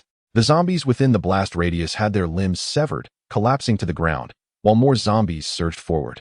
Yet, the sustained high temperature of the white phosphorus shells prevented them from advancing very far. In a fleeting moment, a towering pile of zombies formed just meters away from the wall. On this side of the wall, a brief respite was granted as many awakened ones utilized their powers to eliminate the zombies nearby. However, Jiang Fan knew that the effects of the white phosphorus would soon be mitigated. The corpses of the zombies served as the best extinguishers. When they filled the battlefield, a more ferocious assault would follow. Moreover, he had yet to encounter any high-level zombies. Jiang Fan surveyed his comrades, each filled with a fierce determination, especially Lu Dong, who was already wielding a heavy sword against the zombies. "Everyone, unleash your powers, but remember this, do not overexert yourselves. Even if the safe zone falls, I will ensure your survival. Your lives are mine to protect." Jiang Fan spoke calmly. None of his words were met with skepticism. Throughout their journey, Jiang Fan had delivered too many shocks to their beliefs. Even in this life and death situation, they were resolute in their faith that this young man could lead them through. Jiang Fan glanced at the stone on the ground, retrieving a rifle from his spatial ring and tossing it before him. "If you seek vengeance, then pick up the gun." The stone lifted his tear-streaked face, a resolute glint reflected in his eyes. He reached down, grasping the rifle lying on the ground, and rose to his feet, mimicking the others as he fired at the zombies. Lu Dong wielded his heavy sword with remarkable finesse, each swing sending multiple zombies flying from the city walls. He single-handedly cleared a stretch of the wall spanning several meters, alleviating the pressure on the awakened defenders nearby. Who is this valiant commander? The formidable warrior, kingly, is indeed Lu Dong, who managed to spare a moment to respond to his admirer. Yang Mi wielded her water sword to devastating effect, often piercing through the skulls of the zombies with a single strike. Others, whose abilities were not as effective against the undead, raised their rifles and shotguns in defense.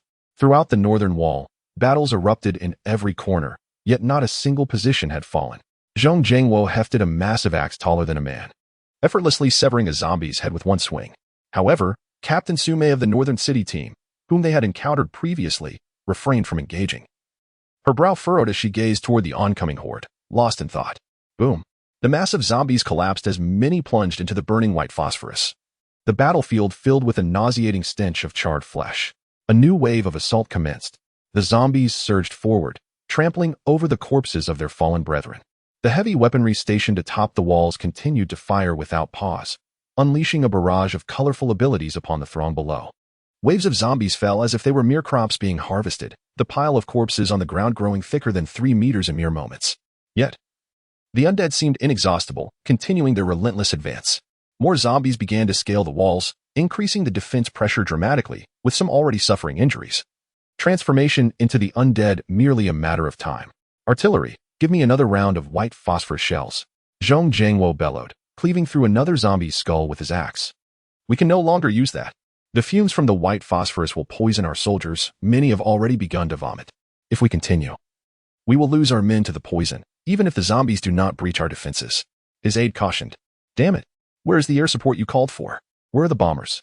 The communications officer replied. The command center reported a significant number of advanced zombies in the southern city, and all bombers have been redirected there. Boom. Boom. Boom. In response to Zhong Jiangwo's frustrations, a series of terrifying explosions echoed from the south. Useless Thor. Hold the line, brothers. Zhong Jiangwo shouted vehemently, plunging once more into the throng of zombies.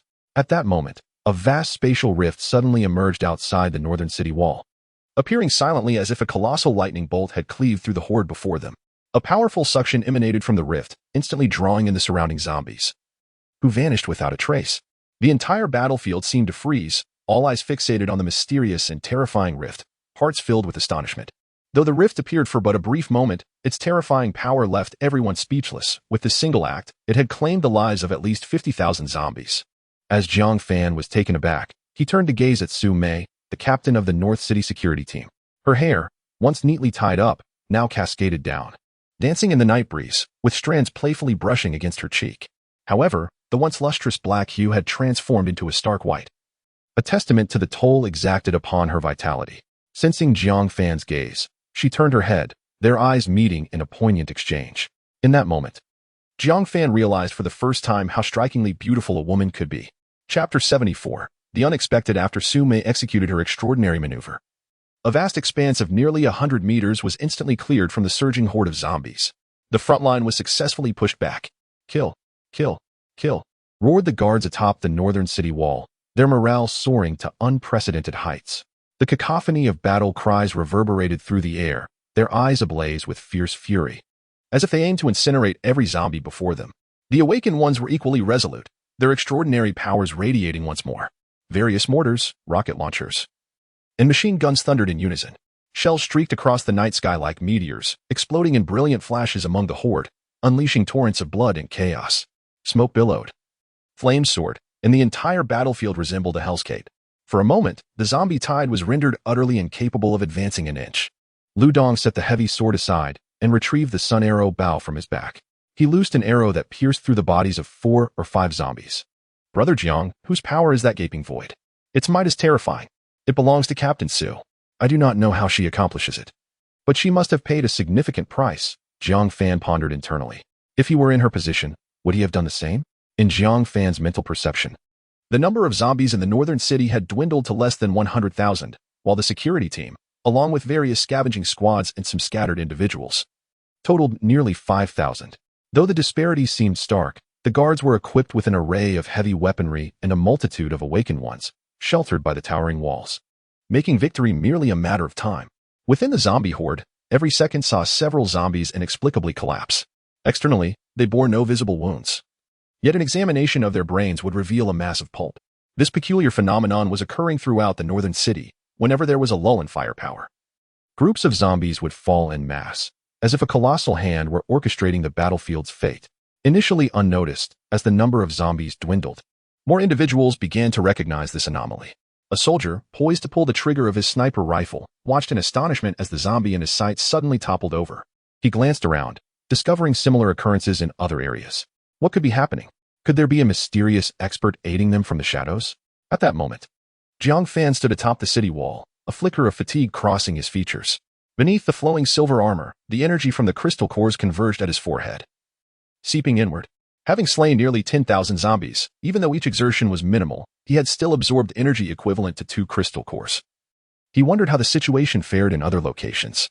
His mental prowess had undergone a qualitative leap compared to his second-level state, requiring nearly 21st-level crystal cores to replenish his abilities with each use. Sume cast a glance toward Jiang Fan, her brow slightly furrowed. The latter's visage was obscured by the flowing silver armor, rendering his expression unreadable. The top of the leaderboard? Was he merely conserving his strength? Or was this all he was capable of? After the last transaction, Zhao Jilong had alluded to Jiang Fan's identity, yet in Sume's eyes, Jiang Fan seemed to be a mere facade, as he had not taken action throughout the zombie siege. With the final wave of zombies dispatched, the battle in the northern city had finally come to a close. Outside the city walls, the corpses of the zombies had piled up to a height of 5 or 6 meters, a gruesome sight aptly described as mountains of cadavers and rivers of blood. The reddened barrels of cannons and firearms still radiated residual heat, and the air was thick with the acrid stench of gunpowder mingled with the metallic scent of blood. The warriors collapsed onto the ground, breathing heavily, yet their faces radiated the joy of victory. We won. We won. Ha! We held our ground. Lu Dong, wielding a heavy sword, approached Jiang Fan. Hey, brother Jiang, am I fierce or what? I counted. I just took down several hundred zombies. You brat. Boasting after taking down a few hundred zombies? I can see clearly that brother Jiang has slain far more than you. The square-faced man, having shed his earth-based shield, trotted over. Huffed. How can I compare myself to brother Jiang? How many did you take down? Tell me. Lu Dong tilted his head inquisitively. The square-faced man's expression immediately fell. I won't compete with you. I might as well go below and dig for more zombie cores. Jiang Fan chuckled helplessly at these two clowns, who could just anywhere. Everyone, gather around. The cores can wait. Let me help you replenish your energy. It seems the high-level zombies are concentrated in the southern city, and this battle is far from over.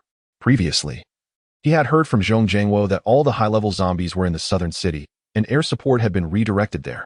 But he was uncertain about the situation there. Brother Jiang, are you suggesting that the southern city might fall? Chun-Li retracted her shadow, massaging her temples. Her abilities nearly depleted. I don't know. My sensing range doesn't extend that far, but I feel this zombie siege is not as straightforward as it appears. Jiang Fan then began to assist them in restoring their abilities, doing so discreetly as energy flowed through the armor into their bodies. What? Dog compared to Thunder God? Why doesn't he just go die?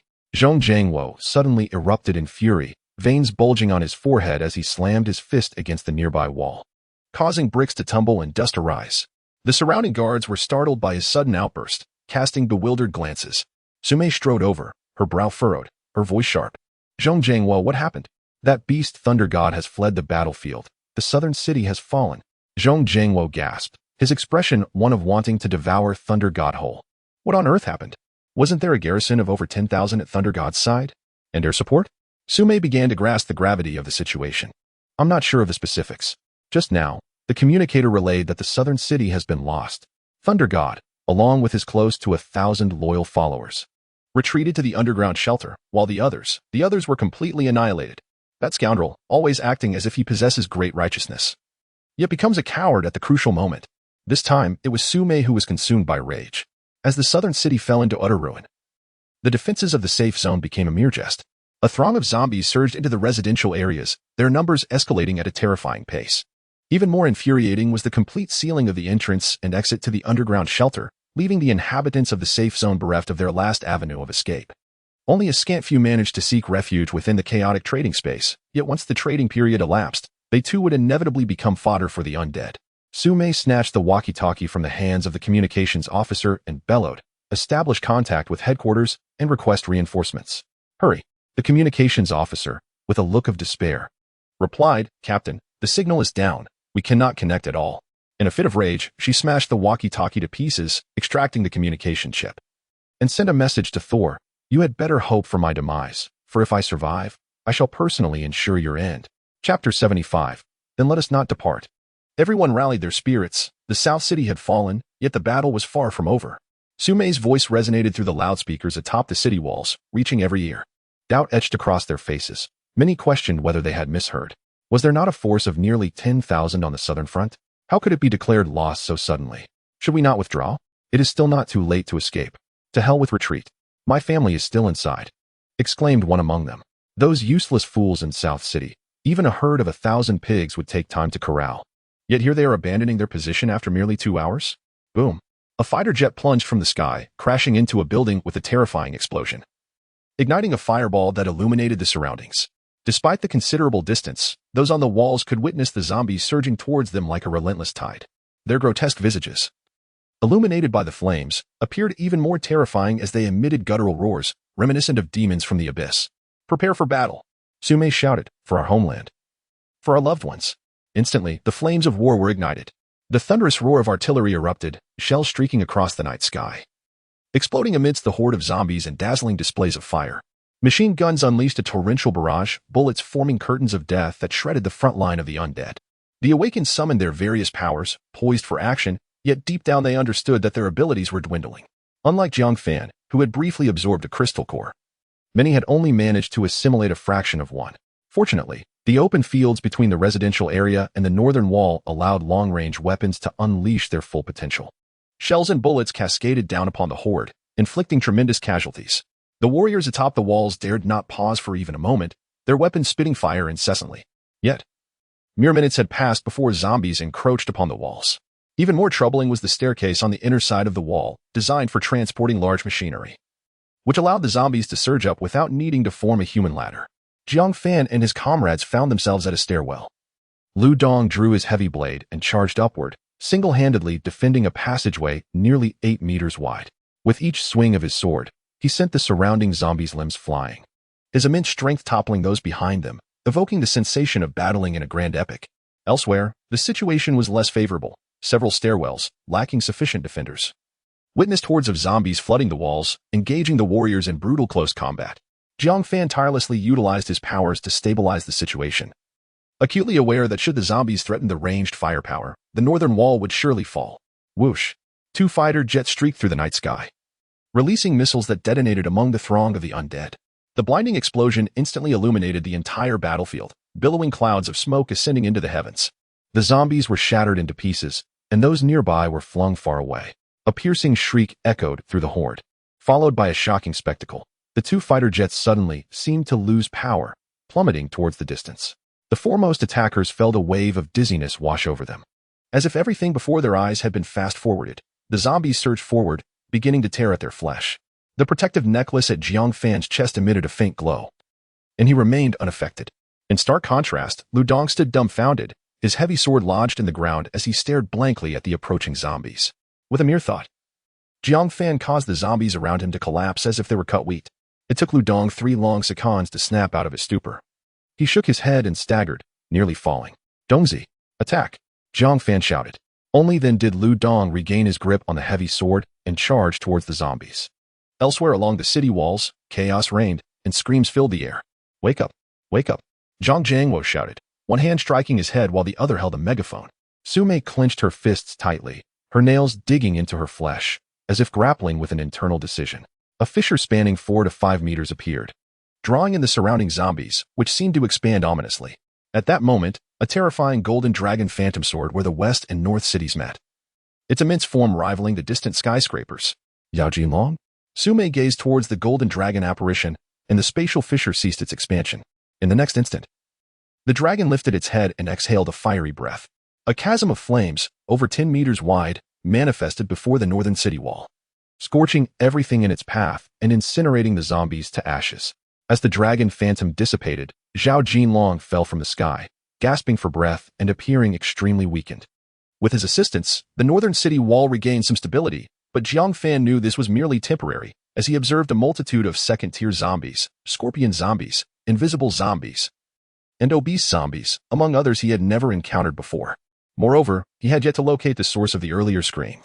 He had pinpointed a specific area in that instant, but upon closer inspection, he found only first-tier zombies, devoid of any extraordinary entities.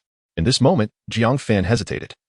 It was evident that Zhao Jinlong and Su Mei had employed some extraordinary means to amplify their abilities, and judging by their condition, it would be difficult for them to use it again. Why should he partake in this seemingly futile battle? Unlike Zhao Jinlong and Su Mei, he had no one here he cared for. He was merely a passerby. He could easily summon the rune chariot and lead everyone to safety. However, as Jiang Fan's gaze swept over the soldiers, their eyes filled with despair yet unwavering resolve, his feet felt as if they were nailed to the ground, immovable. These warriors were roaring, fighting fiercely. We shall not retreat. For survival, we fight to the end. Annihilate these beasts. The Black Panther seemed to sense its master's unease, swiftly severing a zombie's neck with a single bite before rushing towards Jiang Fan, nuzzling against his pant leg and emitting a soft whimper. Jiang Fan gently patted the panther's head while beside him. Xiao Shitu continued to fire his rifle, the recoil causing him to tremble uncontrollably. Dongzi, Lu Dong. Upon hearing his name, turned his head, puzzled by Jiang Fan's call at such a moment. What's wrong, brother Jiang? Jiang Fan forced a bitter smile. Do you wish to leave? Lu Dong was taken aback, gazing at Jiang Fan in confusion, and as their eyes met, he quickly averted his gaze. After a few moments of hesitation, he finally replied, I don't want to leave anymore. With that, he plunged back into the throng of zombies. Too fearful to look back at Jiang Fan, worried that if he did, his brother would have vanished. In that moment, Jiang Fan's expression was devoid of hesitation and confusion, replaced instead by determination and resolve. Aha, then we shall not leave. Chapter 76, The Shockwave of Telekinesis. At this moment, Jiang Fan felt an overwhelming sense of ease. Since the onset of the apocalypse, he had been burdened by myriad responsibilities, striving to locate his family and protect his comrades. This incessant pressure had rendered him increasingly cautious and meticulous. Yet now, he seemed to have broken free from those constraints, his mind singularly focused on one pure intention: combat. His body ascended into the air, soaring toward the horde of zombies. The silver battle armor glimmered with a cold light, and 9 feather blades circled around him, each extending over a meter in luminous energy blades that emitted a faint, resonant hum. In the next instant, a brilliant golden light surged forth as the 9 blades, imbued with terrifying power, surged toward the zombie throng, resembling beams of energy that scattered the undead limbs and splattered blood wherever they struck. The city defense forces, who had been struggling to hold their ground, suddenly found their burden significantly alleviated. It was at this moment that they noticed the figure suspended in midair. Who is that? How can he fly? Is that golden light his doing? He is formidable. Is he a deity? Has a divine being come to assist us? Lu Dong, having cleaved through 4 or 5 zombies with a single stroke, looked up at the figure in the sky, his eyes glistening with emotion as he shouted in excitement, Ha ha ha. Do you see? Do you see? That is my brother. He is the number 1 on the leaderboard, the master. Brother, kill. Annihilate them all. Jiang Fan. Chun-Li gazed at Jiang Fan in a daze, her heart swelling with pride as she wished to shout to everyone that he was her man, the very best. Black Panther barked joyously, seemingly cheering for Jiang Fan. Upon realizing that Jiang Fan was indeed the strongest among them, the crowd began to chant, Master! Master! Master!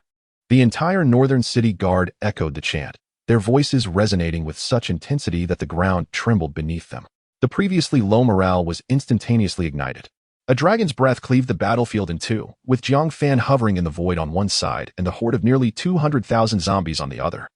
Amidst this mass of undead were a considerable number of second-tier zombies, estimated to exceed 500. Strangely, they made no attempt to cross the dragon's breath, instead remaining agitated in place, as if awaiting some command. Ridiculous. Come back at once. Once the dragon's breath dissipates, you will be surrounded by zombies in an instant. Then it will be too late. Su Mei yelled, her voice amplified over the loudspeakers along the northern city wall. Jiang Fan, what on earth do you intend to do? Zhao Jinlong, pale-faced, murmured to himself, furrowing his brow. The guards atop the city wall held their breath, anxiously observing every movement of Jiang Fan. The zombies on this side of the wall had already been decimated, and the 9 feather blades returned, orbiting around Jiang Fan. Lu Dong, wielding his heavy blade, charged toward Jiang Fan. You think you can show off all by yourself? Not a chance. Ha ha. Jiang Fan laughed heartily. He retrieved the fruit of the old banyan tree from his spatial ring and eagerly devoured a substantial portion, tossing the remainder to Lu Dong, who caught it and devoured it without hesitation. This left the onlookers astounded. What are you two doing? This is a life and death struggle. And you're here sharing fruit? Lu Dong tightly gripped the Xuanzhong knife, embodying a fearless resolve. Jiang Fan, 2. Summoned all his extraordinary abilities, causing the very air around him to shimmer as if on the verge of ignition. Upon witnessing Gao Sheng's gravitational domain, he had contemplated whether his own mental prowess could similarly manifest a field. However, after several attempts, he realized that sustaining such a domain was exceedingly challenging. It was far simpler to unleash his mental energy all at once. In the next moment, the dragon's breath extinguished completely, and the horde of zombies roared as they lunged forward. Jiang Fan stepped into the air, releasing his mental energy in a torrent. Mental waves rippled outward. The space surrounding him trembled slightly. Invisible waves radiated from him like water ripples, swiftly expanding. Any zombie touched by these ripples froze instantly, their minds reduced to a pulpy mess under the terrifying onslaught of his mental power.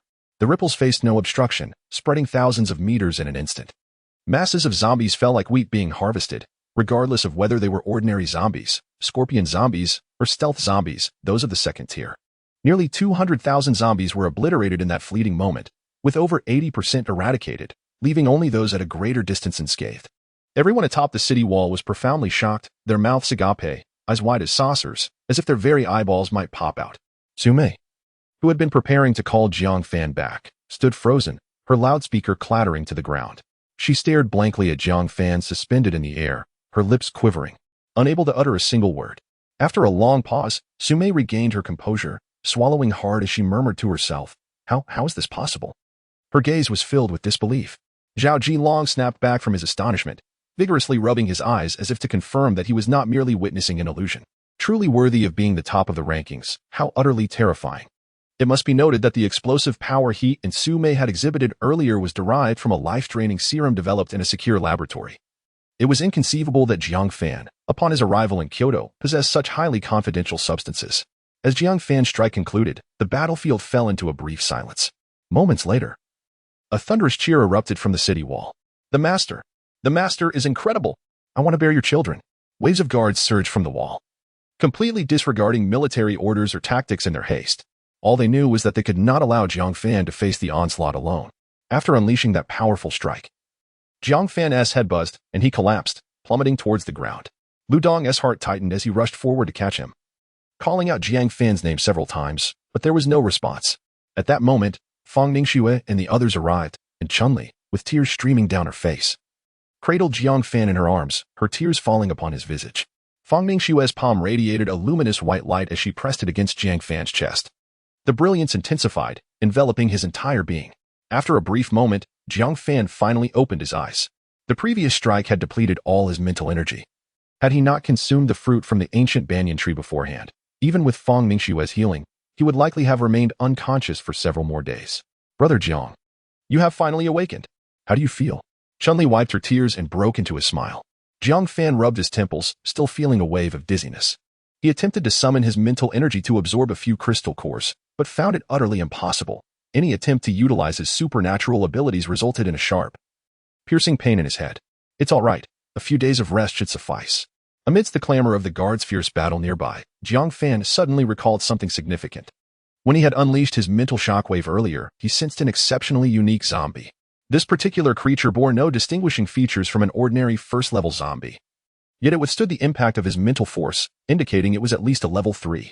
Straining to stand upright, he gazed in the direction etched in his memory. But all he could see were the countless corpses of zombies scattered on the ground and the frantic guards. There was no sign of that extraordinary zombie. Chapter 77. The conclusion. In a vast conference room within the underground shelter, every seat was occupied. The attendees stared at the surveillance footage, enveloped in a profound silence.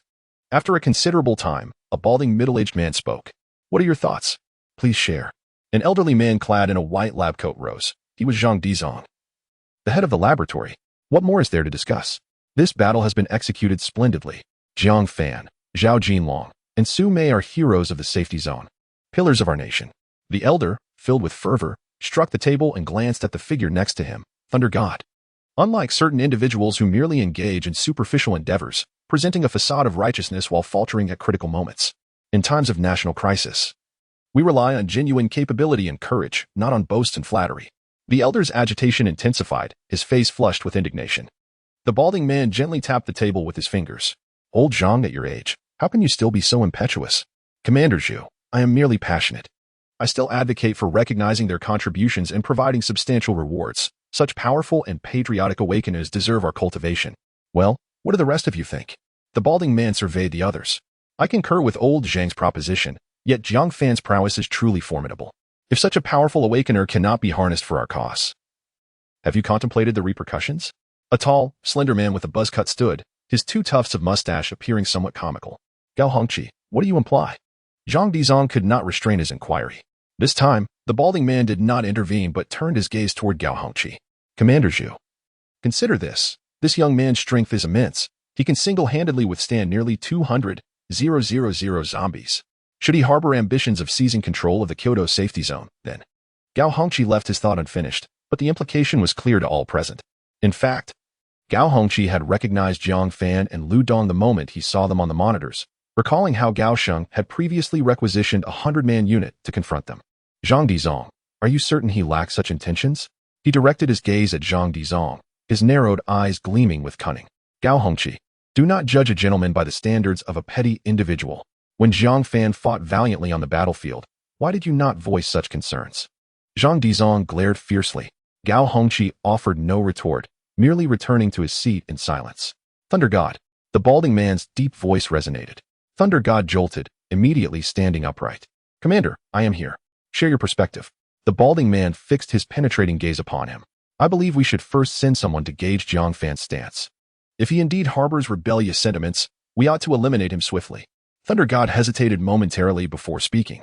Commander Zhu continued to tap his fingers rhythmically on the table, producing a steady sound, and after a lengthy pause, finally spoke.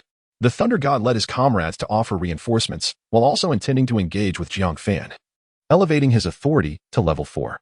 All participants in the battle would gain an additional level of authority, while squad leaders and above would receive a half-level increase. The distribution of acquired crystal cores would be based on military merit. Level 4? Does this mean Jiang Fan now holds the same authority as I do? Zhao Jinlong and Su Mei possess even higher authority than him by half a level? The Thunder God's expression remained impassive as he strode out of the conference room. However, once outside, his demeanor darkened ominously. Damn Jiang Fan. If it weren't for him, I would be the most formidable in Kyoto right now, standing above all others. Not only is he stealing my top position, but he is also sabotaging my plans, damn it. The more he contemplated, the more infuriated he became. Arcs of shimmering lightning crackled around him, and none of the aides dared to approach. What are you standing around for? Rally your men and follow me to exterminate the zombies. The aides, unwilling to defy him, hurriedly set to work. The Thunder God, accompanied by a fierce entourage, charged towards the battlefield. Meanwhile, Jiang Fan was joined by Zhao Jinlong and Su Mei, along with several others. Haha, brother Jiang Fan, you are incredible. With a stomp, you've obliterated hundreds of thousands of zombies. Zhao Jinlong's expression was somewhat grim, yet his laughter remained hearty. Brother Zhao, just look at me now. I hardly appear as casual as you describe, Jiang Fan replied with a wry smile, shaking his head. Jiang Fan, on behalf of all the city defense forces in the North City, I extend our heartfelt gratitude. If it weren't for you, we would have perished today. Su Mei stepped forward, kneeling on one knee, with her companions, including Zhang Jiangwo, mimicking her gesture. Jiang Fan was taken aback. He knew Su Mei was straightforward, but he hadn't anticipated her to be so direct. Please, rise. Quickly. He assisted Su Mei, yet the simple act nearly caused him to topple over, as he was utterly weakened. At that moment, a cacophony of weaponry erupted near the underground refuge, and a figure crackling with lightning burst forth from the horde of zombies, swiftly approaching them. Upon recognizing the newcomer, Su Mei scoffed, and a dark rift in the void extended toward him. The figure flickered and vanished from where he stood, evading Su Mei's strike, only to reappear before Jiang Fan and the others. Captain, what is the meaning of this? Why are you attacking me? The Thunder God inquired, bewildered. Why? You insufferable coward. According to military law, you should be executed for desertion. What more is there to question? Su Mei retorted, preparing to strike again, only for Zhao Jinlong to urgently restrain her. Captain Thunder, as the deputy commander of the Kyoto safe zone, I demand an explanation. Why did you abandon your post? Why did you flee? Zhao Jinlong's jovial demeanor vanished, replaced by a palpable aura of sternness. Despite the Thunder God's belief in his own prowess, he could not ignore Zhao Jinlong's authority as the deputy commander, especially now that Zhao had ascended by half a level. He was left with no choice but to concede. I received orders from the command center to abandon the southern stronghold and retreat to the underground shelter. I acted under orders. Nonsense. How could the command center possibly issue such an order? Su Mei exclaimed, unable to contain herself. Whether it was an order from the command center, you can personally inquire with Commander Zhu shortly. Thunder God maintained his righteous demeanor and spoke of the rewards bestowed upon them by the command center. What does it mean to distribute based on military merit? My brother Jiang single-handedly eliminated over 100,000 zombies. We shall not concern ourselves with anything else, but you shall not deprive us of a single crystal core. Lu Dong was utterly bewildered, pondering the significance of military merit and authority, which seemed irrelevant to them. However, upon hearing about the crystal cores, he comprehended their intention to shortchange them. The specific distribution must await the command center's directive. We have no authority to intervene, Thunder God stated. Very well. Jiang Fan replied casually, though inwardly, he scoffed. My possessions are not so easily taken. Chapter 78. The distribution plan. The situation, which was already heavily one-sided, shifted dramatically with the arrival of Thor, leading to the swift annihilation of the zombies. The singular special zombie seemed to vanish into thin air, leaving no trace behind. Zhao Jilong and Su Mei ventured into the underground shelter in search of Commander Zhu, while Jiang Fan and the other members of the team returned to the villa. Notably, they encountered numerous soldiers stationed at the city's defenses, all of whom cast admiring glances at Jiang Fan, saluting him in respect, utterly captivated by his formidable prowess. A few attractive women even approached him, their cheeks flushed, requesting his contact information, which caused Chunli to become quite flustered, clinging to Jiang Fan's arm throughout the journey, fearful of any further advances. Meanwhile, Lu Dong reveled in the adoration, walking with his chest out and head held high, though it seemed no one recognized him. Upon returning to the villa, Lu Dong reverted to his usual playful demeanor. Brother Jiang, you were absolutely incredible just now. With just a gentle step, you wiped out all those zombies. It's simply more impressive than Yunshan. Lu Dong mimicked Jiang Fan's earlier action, lifting a foot as if to stomp. Who is Yunshan? Jiang Fan asked, bewildered. It felt exhilarating for that brief moment. You know, I probably won't need to use my abilities for a week after that. Really? That seems excessive. Chunli interjected, concern etched on her face. Brother Jiang, is it really that serious? Jiang Fan nodded. Yes, I overexerted myself with that move. Now, whenever I attempt to use my mental power, my head feels as though it is being pricked by needles. This is the consequence of mental exhaustion. I can only recover gradually. Shouldn't we remain in the Kyoto safe zone for now? Youngmi inquired. Yes, let us stay put for the time being. In the ensuing days, the safe zone focused on reconstruction efforts. Not so much due to the damage sustained, but because of the overwhelming number of zombie corpses that required extensive manpower for cleanup. Naturally, extracting crystal cores was of utmost priority. Consequently, the command center decided that Thor and Zhao Jinlong would jointly oversee the reconstruction efforts. Meanwhile, the outcomes of Su Mei and Zhao Jinlong's meeting with Commander Zhu remained unknown to others, yet it appeared that everyone accepted Thor's presence was not an act of retreat, but rather a coordinated deployment by the command center. On the fourth day following the zombie siege, Lu Dong entered the villa's garden, visibly indignant. Brother Jiang, these people are becoming increasingly outrageous. Just now, while I was exercising in the garden, I noticed at least 4 individuals staring at me. Indeed, Brother Jiang, echoed Ning Shui, who had accompanied Lu Dong earlier. When I went to see Little Stone with her this morning, I also felt as though someone was following us. Ti Hua emerged from the kitchen, carrying dishes. I understand. Let's refrain from going out for the next few days. We'll wait until I've recovered, Jiang Fan replied. After 4 days of rest, Jiang Fan still found himself unable to wield the 9-feather shuttle, though his mental perception was gradually improving.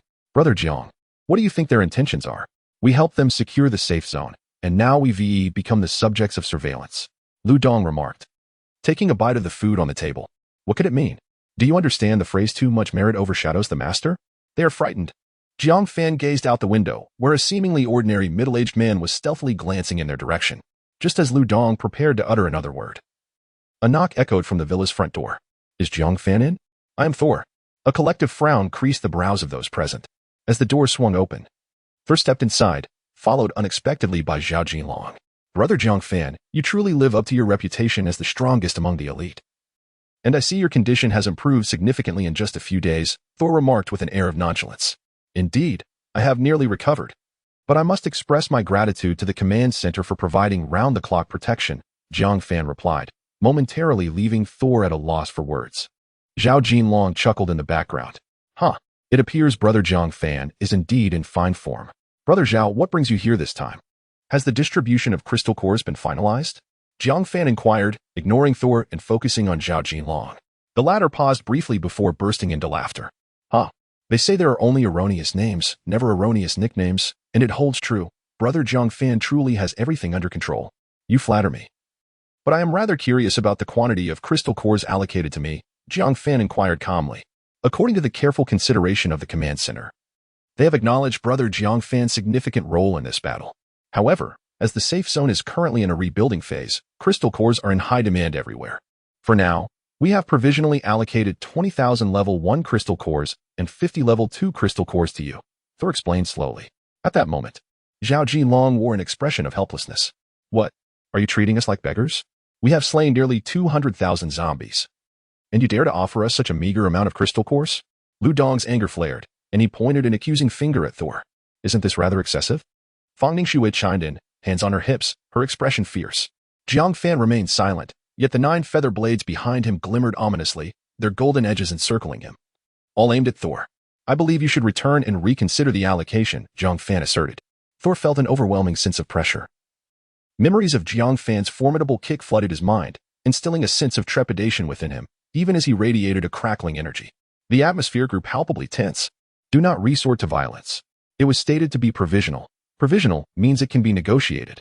Zhao Jinlong hastily interjected, playing the peacemaker. He was not concerned about Jiang Fan's ability to overpower Thor, but feared that if Thor were truly harmed, Jiang Fan would become an enemy of the entire Kyoto safe zone. After a moment, Thor withdrew his powers first. I will relay this to the command center. Whether adjustments can be made is beyond my control. It would be best to reconsider, otherwise. Jiang Fan scoffed, leaving the statement hanging in the air. Thor clenched his teeth, turning to leave, only to hear Jiang Fan's icy voice behind him. I advise you to retract those eyes watching us, otherwise, I shall take matters into my own hands. Thor hesitated for a moment but continued walking away without looking back. Brother Jiang Fan, why are you so impulsive? While the Thunder God may not be a significant concern, one must consider the master when dealing with a dog. He is a trusted confidant of Commander Zhu, and you may find yourself in a predicament when he decides to retaliate. Zhao Jinlong remarked with a look of exasperation. So, is this the intention of Commander Zhu? Jiang Fan scoffed. Not entirely. There is also a Gao Hongqi at the command center. I wonder if you have heard of him? He holds the same rank as I do, serving as a deputy commander. For reasons unbeknownst to me, he has been particularly targeting you lately. And this allocation is largely his advocacy. In an instant, Jiang Fan comprehended the situation. It appears that the younger adversary has summoned the elder. Gao Xing's father has indeed emerged. So it is thus. I cannot divulge more, but in any case, refrain from such impulsiveness. With that, Zhao Jinlong departed. As the door closed, 9 feathered blades fell from the air, producing a sharp, ringing sound. Meanwhile, Jiang Fan found his nape drenched in sweat. Chapter 79. Wait for my return. As Jiang Fan's body swayed and threatened to collapse onto the ground, Chun-Li hurriedly stepped forward to support him. Brother Jiang, Jiang Fan. The members of the team gathered around to assess Jiang Fan's condition. At that moment, Jiang Fan could only see darkness before his eyes, the faces around him spinning, and a sharp pain resonating in his head. Observing this, Fang Ningxue promptly activated her abilities to aid his recovery. After a considerable time, Jiang Fan began to feel a semblance of improvement. Brother Jiang, weren't you unable to utilize the 9 feather shuttles? Why were you so agitated just now? Lu Dong inquired, his face etched with confusion. Jiang Fan gently patted his aching head before responding slowly. Had I not acted as I did, we might have found ourselves in dire peril. Jiang Fan's words left the group in a haze, though Yang Mi was the first to grasp the implication. Brother Jiang, are you suggesting that they were deliberately testing us?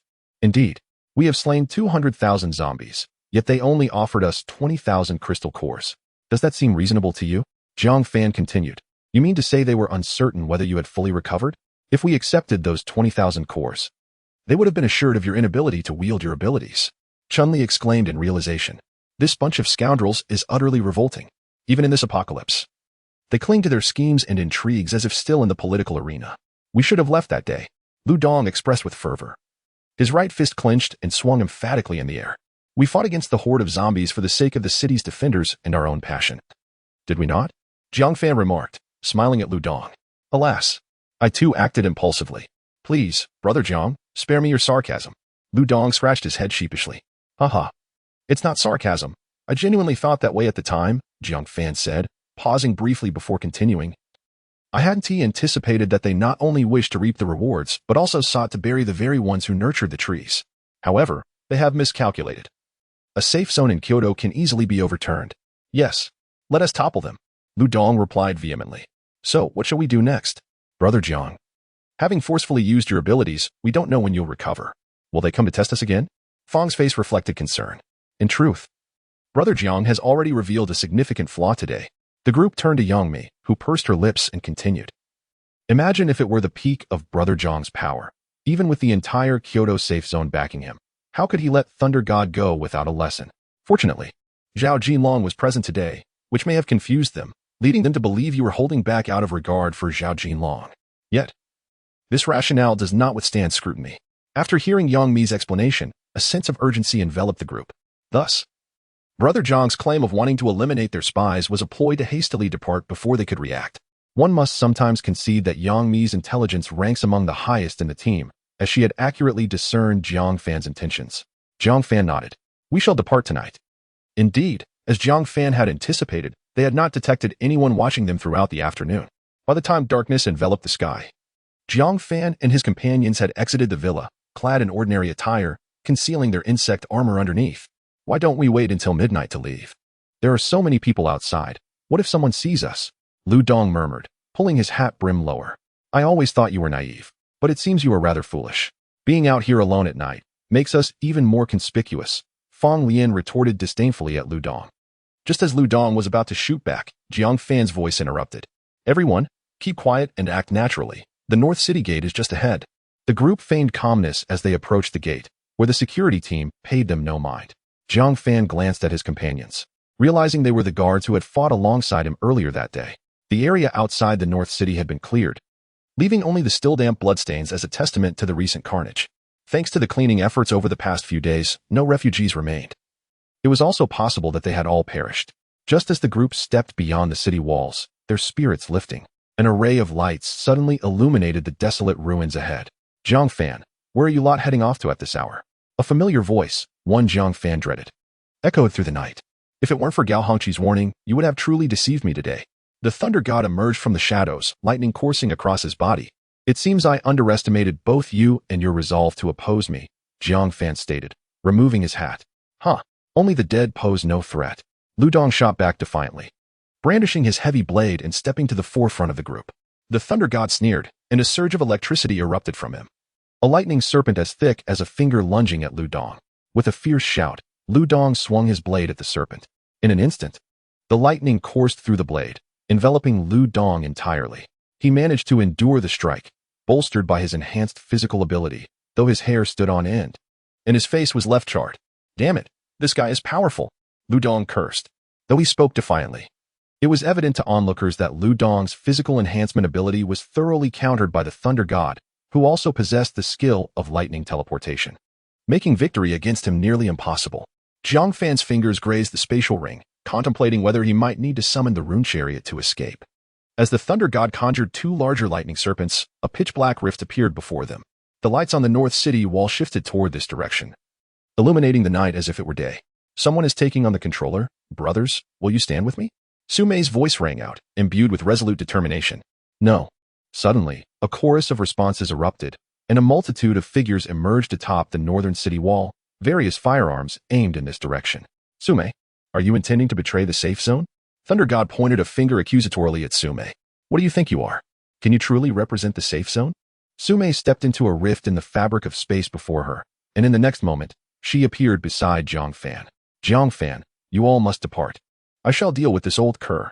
Jiang Fan glanced back at his comrades, and with a flicker of his spatial ring, a massive rune-laden war chariot manifested. Thunder God, momentarily stunned, felt several lightning serpents lashing towards Jiang Fan, yet another rift opened, instantly devouring the serpents. Hurry! Sumei turned her head slightly, revealing her profile. The rune chariot roared to life, kicking up a cloud of dust. Jiang Fan gazed at the receding figure of Sumei, enunciating each word carefully. Wait for my return. Chapter 80. The stubborn Sumei once again, the God of Thunder's attack was thwarted. Narrowing his eyes, he seethed. Sumei, if you step aside now, I can pretend nothing has happened. Are you out of your mind?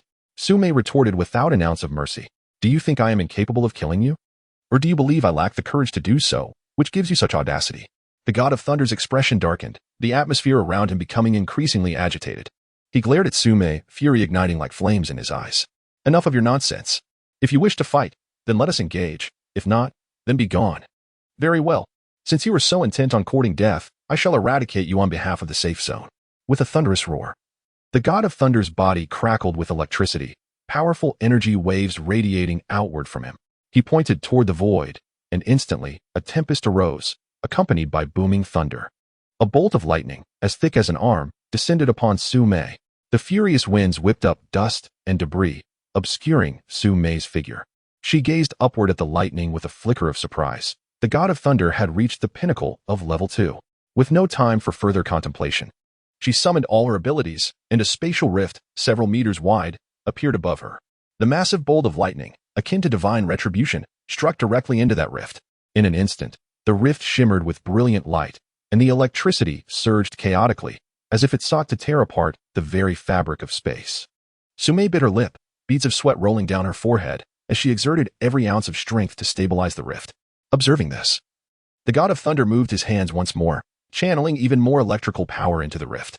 The surrounding air became unbearably hot, and the ground cracked under the intense heat. In the next moment, the rift vanished, and the thunderbolt struck Su Mei fiercely. She was instantly hurled backwards, crashing to the ground and kicking up a cloud of dust. Captain Su Mei, members of the security team on the northern wall gasped, their weapons hastily primed, ready to unleash an attack at any moment. Don't move. Su Mei struggled to rise from the ground, her exosuit charred and blood trickling from the corner of her mouth. She understood all too well that if the conflict remained between herself and the god of thunder, she might find a way to evade consequences, facing only Commander Zhu's wrath.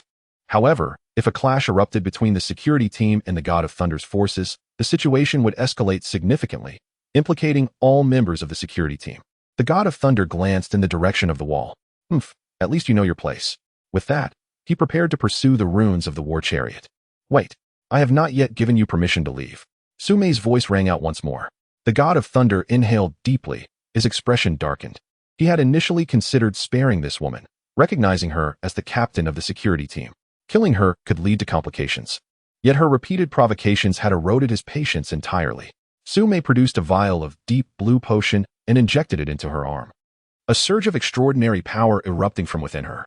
Her eyes sparkled with a blue glow, exuding an overwhelming aura that rendered the surrounding air almost ethereal. You've lost your mind. You have already injected the gamma serum once. You are courting death. A flicker of anxiety crossed the thunder god's eyes. He too possessed the gamma serum, which, while capable of temporarily propelling a person to terrifying heights, would inevitably deplete the user's life essence, thereby shortening their lifespan. Since the onset of the apocalypse, he had awakened his extraordinary abilities, gaining immense power and becoming a revered leader within the sanctuary. He had yet to relish his newfound status and had no desire to engage in a life-and-death struggle with Su Mei. In the next moment, a flash of lightning erupted, and the thunder god found himself within the city walls, instinctively seeking escape. What of Jiang Fan? What of the mission? Preserving his life took precedence. Can you truly escape?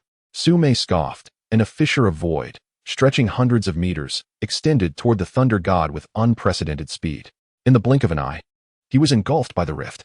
Now, the thunder god found himself in an abyss of nothingness, surrounded by an all-consuming darkness, where time and space seemed to lose their meaning. His heartbeat slowed, his blood chilled, and his powers gradually ebbed away. He had never experienced such a depth of despair. No, I cannot perish here. He retrieved the gamma serum and injected himself. In an instant, a tempest of electricity surged throughout his body. A bolt as thick as a barrel cleaving through the void, causing the very fabric of space to tremble violently. A rift appeared, and through it, the distant stars became faintly visible. Gritting his teeth, the thunder god summoned the storm, and in the next heartbeat, he escaped the void. Collapsing to the ground, he gasped for breath like a beaten dog. As he felt the vitality returning to his body, he cried out in exhilaration, I made it out. I made it out. Su Mei furrowed her brow, her expression a mix of surprise and intrigue. It was the first time someone had emerged from her rift. She had to concede that the thunder god was indeed a formidable adversary, and she prepared to unleash her powers once more. Stand down. Let today's events conclude here. A commanding voice resounded.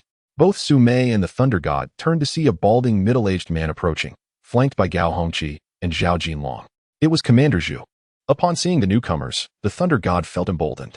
Commander Zhu, I was ordered to eliminate Jiang Fan and his companions. Su Mei not only obstructed me but also attacked with the gamma serum. Before he could finish, Commander Zhu interjected. By whose orders? The thunder god momentarily faltered, pondering. Aren't you the one who commanded me to eliminate Jiang Fan? Are you abandoning me? Yet, he dared not voice his thoughts.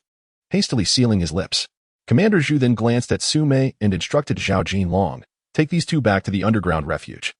Zhao Jinlong acknowledged and turned to escort Su Mei and the thunder god away. Meanwhile, Jiang Fan and his companions were aboard the rune-charged war chariot, which loomed like a steel behemoth, crushing all obstacles in its path into mere pulp. The atmosphere among the passengers was heavy with silence, a sense of oppression hanging in the air. After a prolonged pause, Lu Dong broke the stillness. Damn it, we were ambushed by that thunder god. Boom. A tremendous explosion emanated from the direction of the safe zone, as a colossal thunderbolt illuminated the night sky. Goodness, how can the thunder god be so powerful?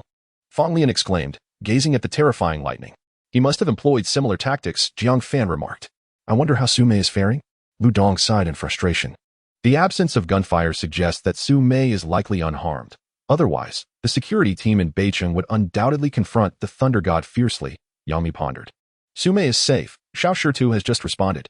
He witnessed Su Mei and the thunder god being taken away. Fang Ningxue exclaimed excitedly, reading the message on her communication chip. It turned out that she had provided Shitu with a communication device for easier contact. Now, it was proving invaluable. Wonderful.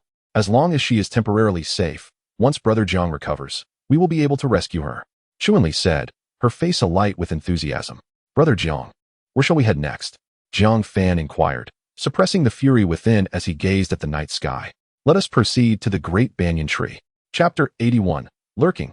Though the rune war chariot was colossal, it moved with remarkable swiftness.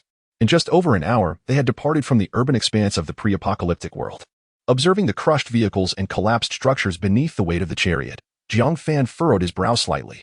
It appeared that continuing their journey by vehicle was no longer feasible. The traces left by the chariot were far too conspicuous. Should the inhabitants of the safe zone pursue them, they would swiftly ascertain their location. The group nodded in agreement, stowing the rune war chariot within a spatial ring. They transitioned to foot travel. As they could only recall that the old banyan tree was near the Kyoto Expressway exit, they navigated the desolate city based on memory. Mimi, are you truly from Kyoto? How long have we been walking? You're not lost, are you? Lu Dong remarked with a hint of exasperation, glancing at Yang Mi. Are you all right? Should you lead the way? Yang Mi shot him an irritated look. Suddenly, a helicopter soared overhead, its massive rotor blades stirring up a tempestuous wind that left the group squinting against the onslaught. Quick, find a place to hide. Jiang Fan whispered urgently. They scrambled into a nearby building. As the helicopter circled above, its powerful searchlight sweeping back and forth as if in pursuit of something. That damned Thor is truly relentless. ISNT? He really on our trail. Lu Dong murmured. They likely haven't spotted us yet. They're merely following the chariot tracks within this vicinity. Jiang Fan remarked, extending his mental perception. Within a radius of over 100 meters, he detected no signs of troops. After several circuits, the helicopter finally veered off into the distance. The group lingered for a moment longer, ensuring that the helicopter would not return, before stealthily making their way along the building's edge. As dawn approached, they glimpsed the canopy of the old banyan tree illuminated by the moonlight in the distance. The tree continued to ensnare the surrounding creatures, dragging them toward itself like massive zongzi. Upon entering the banyan's domain, dense tendrils began to stretch toward them, the leaves seemingly adorned with pairs of blood-dripping eyes, sending shivers down the spines of the women in the group. The vines arched ominously, preparing to launch an attack. Jiang Fan, enduring a piercing pain in his head, extended a thread of mental energy toward the tendrils. To his surprise, upon contact, they recoiled swiftly, though they did not retreat far. After a brief pause, the vines seemed to recognize Jiang Fan, gradually lowering themselves as if to clear a path for the group. With a sigh of relief, Jiang Fan instructed the others, stay close and tread carefully. They cautiously advanced along the passageway created by the vines, soon arriving before the old banyan tree. Despite their previous visits, the tree's stout trunk still left them in awe. Last time, Jiang Fan had unleashed a surge of mental energy that severely injured the banyan, causing many of its branches and tendrils to wither, ultimately leading the tree to relinquish 2 fruits for survival. He observed that the banyan had seemingly recovered well, with robust branches laden with numerous zongzi, and vibrant purple tendrils drawing nourishment from within. In truth, Jiang Fan had harbored a slight wariness towards the ancient banyan tree. Yet considering that everyone was clad in insect armor this time, he resolved to seek refuge beneath its sprawling branches. Approaching the dark red trunk, his mental energy gently reached towards the gnarled visage of the tree, quickly making contact with its verdant core. You have finally arrived. I have waited for you for so long. The fragmented waves of thought surged forth, imbued with excitement. Some matters delayed me. How have you been? It seems you have recovered quite well. Jiang Fan communicated with the banyan tree through his mental energy, concurrently affirming its loyalty. Well, 4 nights much sustenance, I am full. The tree's responses were often perplexing, yet after some contemplation, Jiang Fan deduced its meaning. It must have absorbed a multitude of zombies during the recent siege, which accounted for its rejuvenation. I intend to stay here for a while. You have no objections, I trust? None. Jiang Fan was at a loss for words. The creature's speech was labored, leaving him uncertain about its true sentiments. Regardless, he chose to interpret it as an absence of dissent, with a flash of his spatial ring. The rune chariot materialized before him. After a brief exchange with the banyan tree, a multitude of vines swiftly enveloped the chariot, cocooning it like a dumpling. For the next few days, we shall remain here, Jiang Fan declared to his companions. Brother Jiang, have you forgotten? The banyan tree still owes us a fruit. Lu Dong, having arrived here, had been scanning the trunk in search of the coveted fruit. You rascal, we are here seeking refuge, not for fruit. We shall discuss that later. Jiang Fan retorted, only to notice Lu Dong's gaze fixated behind him, as if he had spotted an ethereal beauty. Brother Jiang, look, Lu Dong exclaimed, pointing towards what lay behind Jiang Fan. Startled, Jiang Fan spun around, fearing an ambush, only to behold a purple vine gracefully extending towards him, adorned with a fruit that gleamed like a ruby. Right, eat. Give me 2,000 crystal cores, and I shall grow. The banyan tree's thoughts resonated within his mind. Indeed, I cannot refuse, but at present, I possess merely a few hundred crystal cores, and I need those for the rune chariot. Where shall I procure more for you? He mused internally. Nevertheless, Jiang Fan did not hesitate. He seized the fruit and extracted 200 crystal cores from his spatial ring, placing them upon the ground. Here, absorb these for now, and the remainder can be given to you gradually. Jiang Fan boldly negotiated with the banyan tree. The tree did not respond promptly this time, causing Jiang Fan to feel a twinge of anxiety. Had he inadvertently angered it? After approximately a minute, the banyan tree's thoughts returned. 1,800, you owe me 1,800. Good heavens.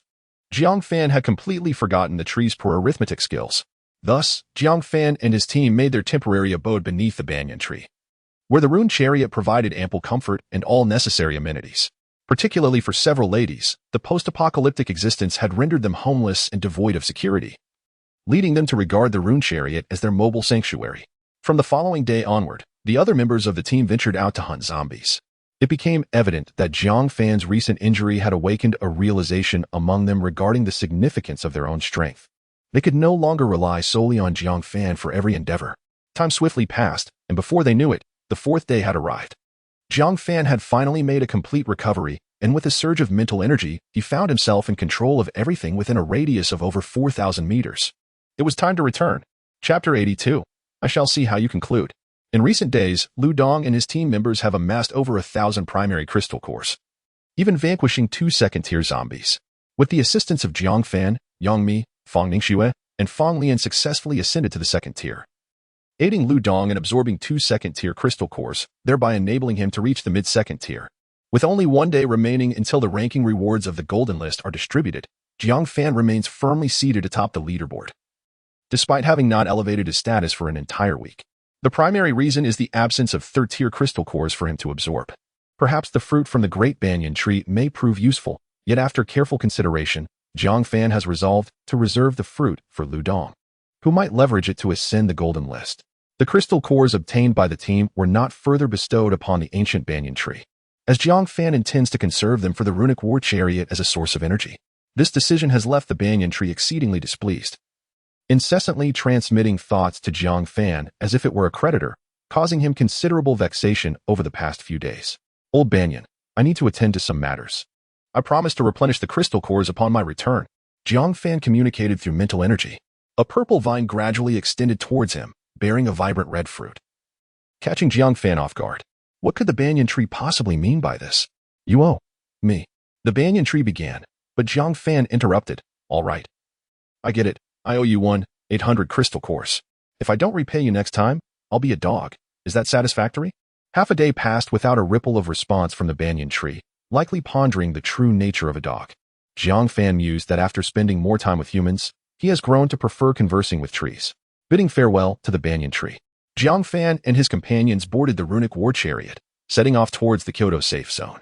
Along the way, they encountered a helicopter. And as Jiang Fan prepared to act, a colossal avian creature suddenly appeared within his sensing range. It was a mutated eagle, with a whoosh. Its body was entirely black. Its wings spread wider than that of the helicopter. In mere seconds, the eagle approached, its metallic beak puncturing the cockpit glass with a tremendous hole. In the next instant, its talons, as sharp as steel hooks, seized the pilot, yanking him out, the claws sinking deep into his chest, eliciting a piercing scream.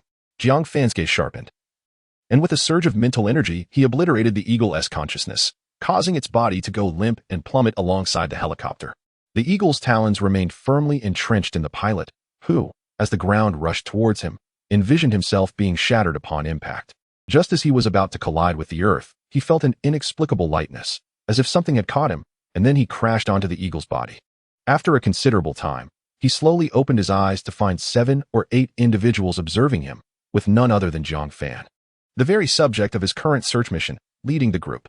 Swallowing hard, he quavered, "Jiang, no, Master Controller, please don't kill me. I was merely following orders." The man spoke with visible trepidation, his words stumbling forth. "Enough with the trivialities. Had I intended to kill you, you would have long since perished. Answer my questions truthfully." Lu Dong forcefully plunged the Xuanzhong knife into the ground, startling the man into a shiver. All right, brother. Ask me anything, and I shall provide the truth." Lu Dong crouched down, fixing his gaze upon him. "Do you know who I am?" The man quickly shook his head, then nodded hesitantly. "I do not know your name, but I am aware you are a companion of the Master. Have you never heard of the name Power King?" He pretended to draw the Xuanzhong knife. The man, his face a mask of terror, stammered, Power King? I've been stuck in this small place. My experiences are limited. I truly have not heard of your esteemed name. Please, spare me." "Enough, Dongzi. Do not tease him any further." Jiang Fan stepped forward, his eyes piercing as they bore into the man. "I ask you, who sent you to seek us out?" It was Captain Thunder God," the man quickly replied. Jiang Fan narrowed his eyes, pressing on with his inquiry. "What of Su Mei? How is she faring?" "I heard that Captain Su Mei has taken refuge in the underground shelter. She hasn't been seen these past few days." Jiang Fan pondered for a moment, realizing he would glean no further information from this individual. He exchanged a glance with Lu Dong, who approached the man with a mischievous grin, delivering a swift blow to his neck, rendering him unconscious. "Brother Jiang, is it possible that Captain Su has been captured by them?" Chun Li inquired. Jiang Fan glanced towards the direction of the Kyoto safe zone. "They are courting death." After collecting the remains of the mutated eagle, the group boarded the runic battle vehicle. As for the pilot, they left him behind, fate resting on his own luck. The runic battle vehicle sped along the road, swiftly arriving at the northern city wall of the safe zone. On the wall, Zhang Jiangwo was lost in thought, his brow furrowed, when he suddenly spotted an object resembling a locomotive approaching. Realization struck him. Jiang Fan had returned. A flicker of surprise crossed his face as he shouted downwards, "Quickly, open the city gate." The gate creaked open. Just as Lu Dong prepared to disembark, Jiang Fan raised a hand to stop him. Indeed, there is an ambush. Through his mental perception, he sensed dozens of shells racing towards them, a variety of types including armor-piercing, incendiary, gas, and thermobaric shells. Quite prepared, indeed. They placed the launch site beyond my perception and amassed such formidable firepower. Jiang Fan paused briefly before continuing. If this is all they have, they may be sorely disappointed. With a thought, a faint blue energy shield materialized over the surface of the runic battle vehicle. Boom, boom, boom. Dozens of shells struck the energy shield, unleashing terrifying explosions that enveloped the runic battle vehicle in billowing smoke and flames. In the underground shelter, Jiang Fan is quite foolish, arriving so brazenly. Now, he will likely be reduced to nothing but ash. Thunder God laughed heartily at the surveillance equipment before him. Small fries always love to put on airs. Utterly devoid of cunning, Gao Hongqi remarked with a sneer, stroking his handlebar mustache. Zhao Jinlong was also present, letting out a soft sigh, seemingly lamenting for Jiang Fan and the others. The smoke gradually dissipated, yet the anticipated scene did not materialize. Instead, the rune chariot stood unscathed in its place, its energy shield shimmering with an enigmatic glow. Thor's smile froze upon his face, his eyes filled with astonishment and disbelief.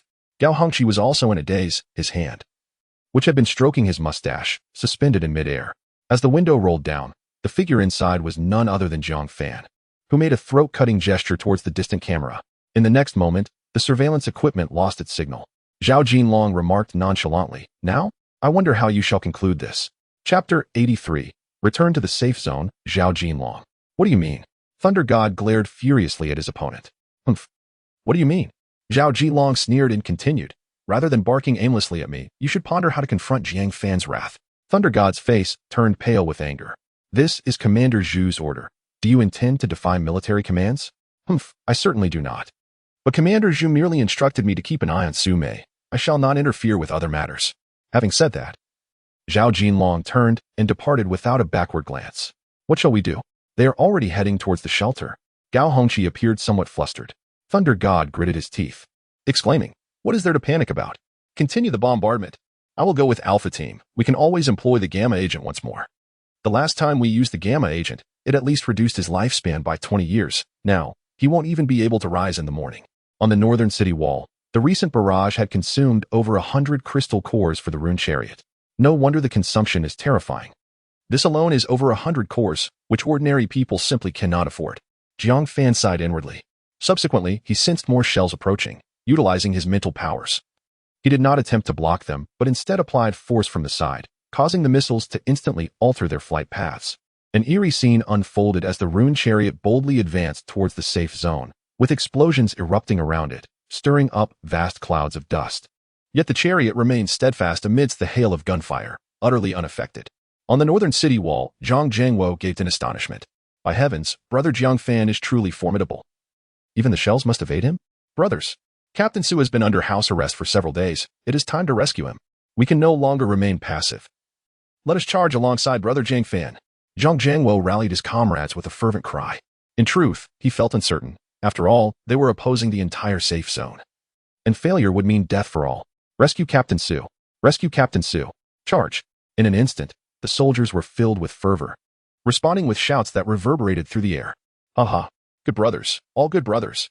Tears welled in Zhang Jiangwo's eyes as he shouted passionately. The rune chariot moved at an astonishing speed, reaching the urban area of the safe zone within minutes. The bombardment showed no signs of abating, as shells continued to rain down on Jiang Fan without restraint.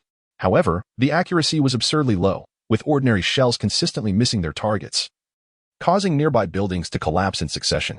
Occasionally, a few tracking rounds would appear, but they were effortlessly repelled by the energy shields.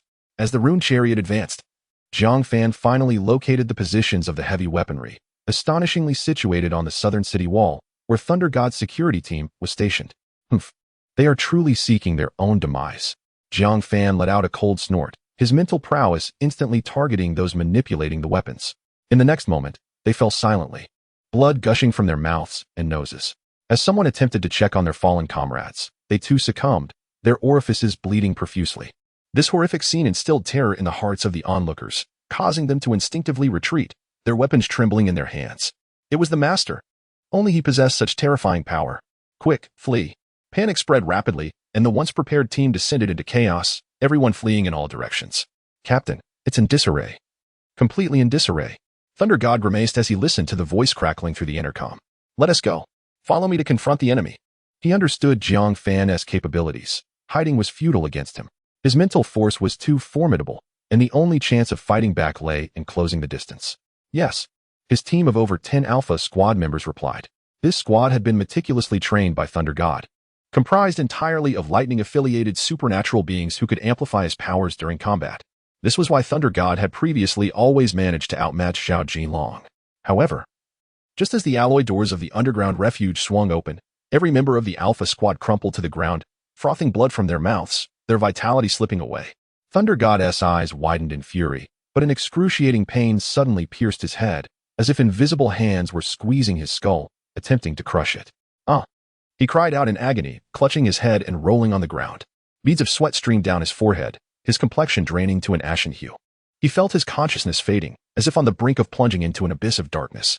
In a moment of desperation, he activated the spatial ring on his finger, producing a blue vial, which he then plunged into his arm. The pain receded instantly, and he gasped for air as his vision gradually cleared. Is this the same potion that empowered Sume? It seems to have rendered my mental force incapable of penetrating his body. Has he now reached the 3rd level? Jiang Fan murmured to himself. As the runic battle chariot rolled into the street, its occupants beheld Thunder God at the entrance of the underground refuge, sprawled on the ground. His once stern visage now etched with wrinkles, his hair turning snow white, as if decades had been stripped away in an instant. Who is this? How did the foolish dog become an old hound? Lu Dong taunted mockingly. Thunder God rose to his feet, enveloped in crackling lightning, with bolts flickering in his eyes. Die, you cur. A robust lightning serpent surged forth from him, launching toward Lu Dong. Jiang Fan's expression sharpened, and the 9 feathers behind him unsheathed, coalescing before Lu Dong into a brilliant golden sword. With a thunderous crash, the lightning serpent collided with the golden sword, erupting in a dazzling flash and sending forth tremendous waves of energy. The surrounding crowd was jolted back by this surge of power. Observing this, the thunder god once again wielded his hands, gathering even more electrical energy to converge upon the thunder serpent, attempting to breach the barrier of the golden sword. Jiang Fan let out a cold snort, infusing his formidable mental force into the nine-feather shuttle, causing the golden sword to radiate even more brilliance as it began to advance slowly forward. In the next moment, the thunder serpent vanished. Yet the golden sword maintained its formidable momentum, hurtling towards the thunder god. The thunder god's right hand crackled with intricate electricity as he struck the golden sword with a powerful punch. Bang! A thunderous sound erupted, causing the thunder god to stagger backward, his entire right arm drenched in blood, while the golden sword was shattered, transforming into 9 feather blades that swirled ominously around him. As if poised to strike at any moment, Jiang Fan cast a glance at the thunder god, seemingly filled with disappointment. Is this the extent of power one can attain after consuming such elixirs? Chapter 84, Thunder God, Perish. A single remark from Jiang Fan incensed the thunder god beyond measure. As one of the foremost figures within the safety zone, he had never before endured such disdain. The thunder god bellowed, Jiang Fan, today you shall witness my true prowess and pay dearly for your arrogance. He raised his hands high, and in an instant, the sky was shrouded in ominous clouds, with torrents of lightning swirling and flickering within. With a deafening crack, a terrifying bolt of lightning struck down between his hands. Yet the formidable thunderbolt did not harm him in the slightest. Instead, it coalesced into a sphere the size of a soccer ball. Thunderous roars echoed as more lightning brightened the sky, transforming the area around the thunder god into a veritable purgatory of storms. The sphere he cradled in his hands rapidly expanded, soon reaching the size of a car. By heavens! A thunder vitality bomb! Lu Dong exclaimed. The intense electrical current crackled ominously, its brilliance blinding. A sinister smile crept across the thunder god's face. Jiang Fan, prepare to meet your doom. Standing a short distance away, Jiang Fan exhibited no trace of fear. He took a deep breath, channeling his mental energy as the 9 feathers shuttles radiated with golden light, each blade extending a meter-long luminescent edge. The 9 blades formed a circular ring in the air, their edges facing outward as they spun rapidly, resembling a resplendent golden firewheel. The surrounding air was sliced through, emitting a sharp, whistling sound. The thunder god, witnessing this spectacle, momentarily displayed surprise, soon replaced by fury. He thrust his hands forward, sending the colossal lightning sphere hurtling toward Jiang Fan with an overwhelming force of destruction, upheaving the ground beneath it and sending debris flying. With a steely gaze, Jiang Fan concentrated all his mental energy into the 9 blades, guiding the spinning ring directly toward the incoming thunderball. In the instant before their collision, time seemed to freeze, enveloping the world in an eerie silence. A thunderous explosion erupted, radiating brilliance akin to the sun. As a powerful shockwave surged outward from the point of impact, surrounding structures were reduced to dust, leaving a vast crater several meters deep in the earth. As the dust settled, a figure emerged. Jiang Fan, you scoundrel! The thunder god knelt, panting heavily, blood trickling from his mouth and nose, pooling on the scorched ground and rising in wisps of smoke. At this moment, Jiang Fan stood fortified by a faint blue energy shield. He had sensed the immense might of the thunderball the moment their powers clashed, even though the 9 feather shuttles could withstand it. The potential for severe injury to himself and his allies was too great. Thus, he had unhesitatingly activated the energy shield of the rune chariot, which explained why he had not abandoned it. It was noteworthy that the rune chariot had previously weathered a barrage of attacks, consuming merely over 100 crystal cores. Yet, the residual force from the thunder god's assault had drained the chariot's cores entirely. I concede, you are indeed formidable. Yet it will not alter the outcome of this day, Jiang Fan declared coolly. Cough, cough, cough. The thunder god, leaning heavily on one arm, coughed up copious amounts of blood, yet his gaze remained fixed on Jiang Fan. Aha, do you truly believe you have triumphed? When you encounter Commander Zhu, you shall realize that you cannot alter anything. What do you mean? Jiang Fan inquired. Haha, cough, cough. I would rather die than divulge that to you. Grant me a swift end. The thunder god smiled, seemingly deriving pleasure from infuriating Jiang Fan, even in his dying moments. Why waste words with him? Watch me cleave this old dog in two, Lu Dong declared, lifting his heavy sword with one hand and charging toward the thunder god.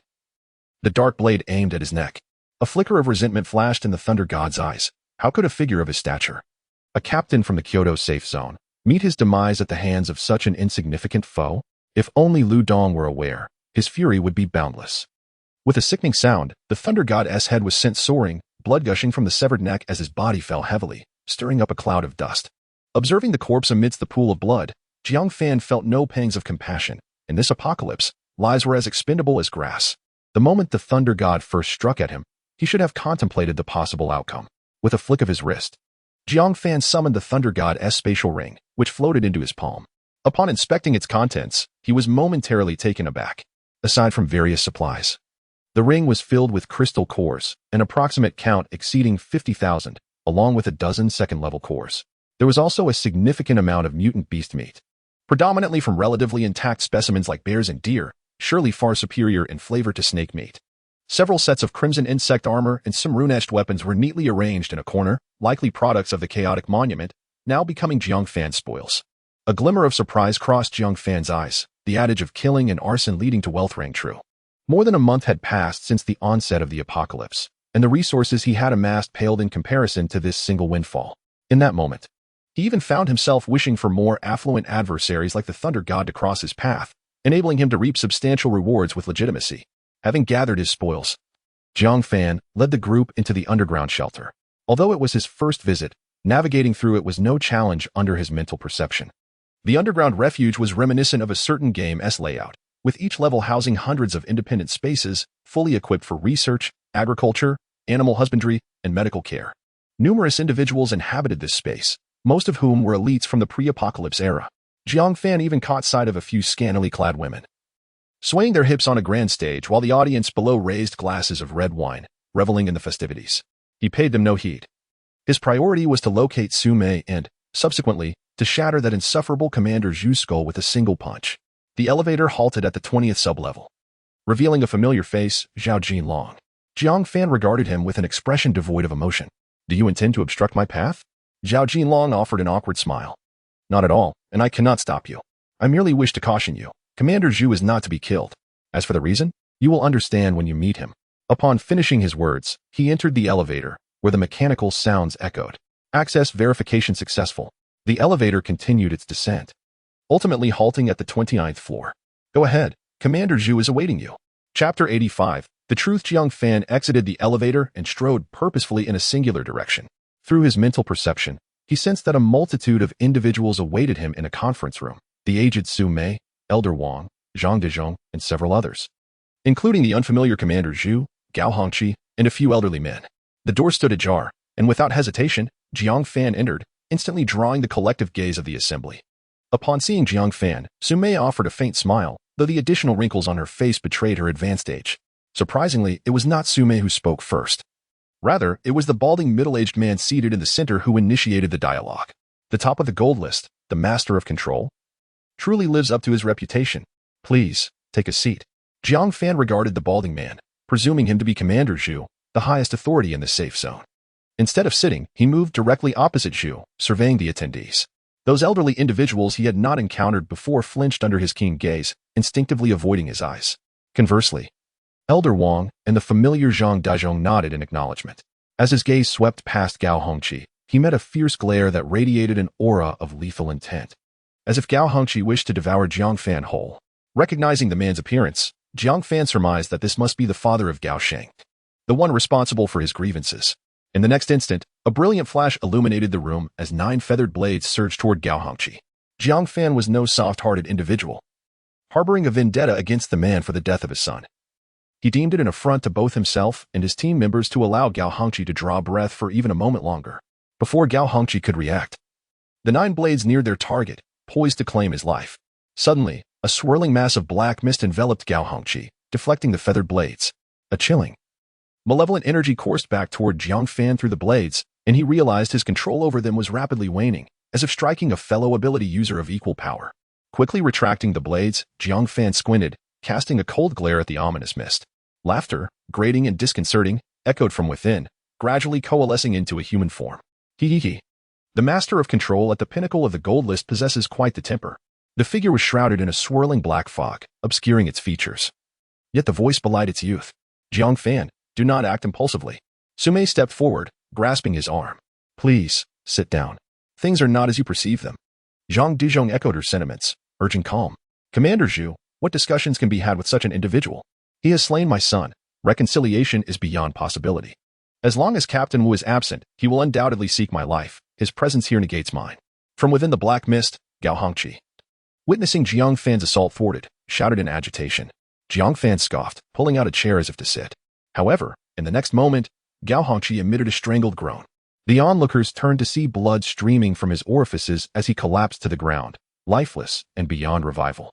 The individuals present were taken aback by the sudden turn of events, gasping in shock, while Commander Zhu and the enigmatic Captain Wu maintained their composure.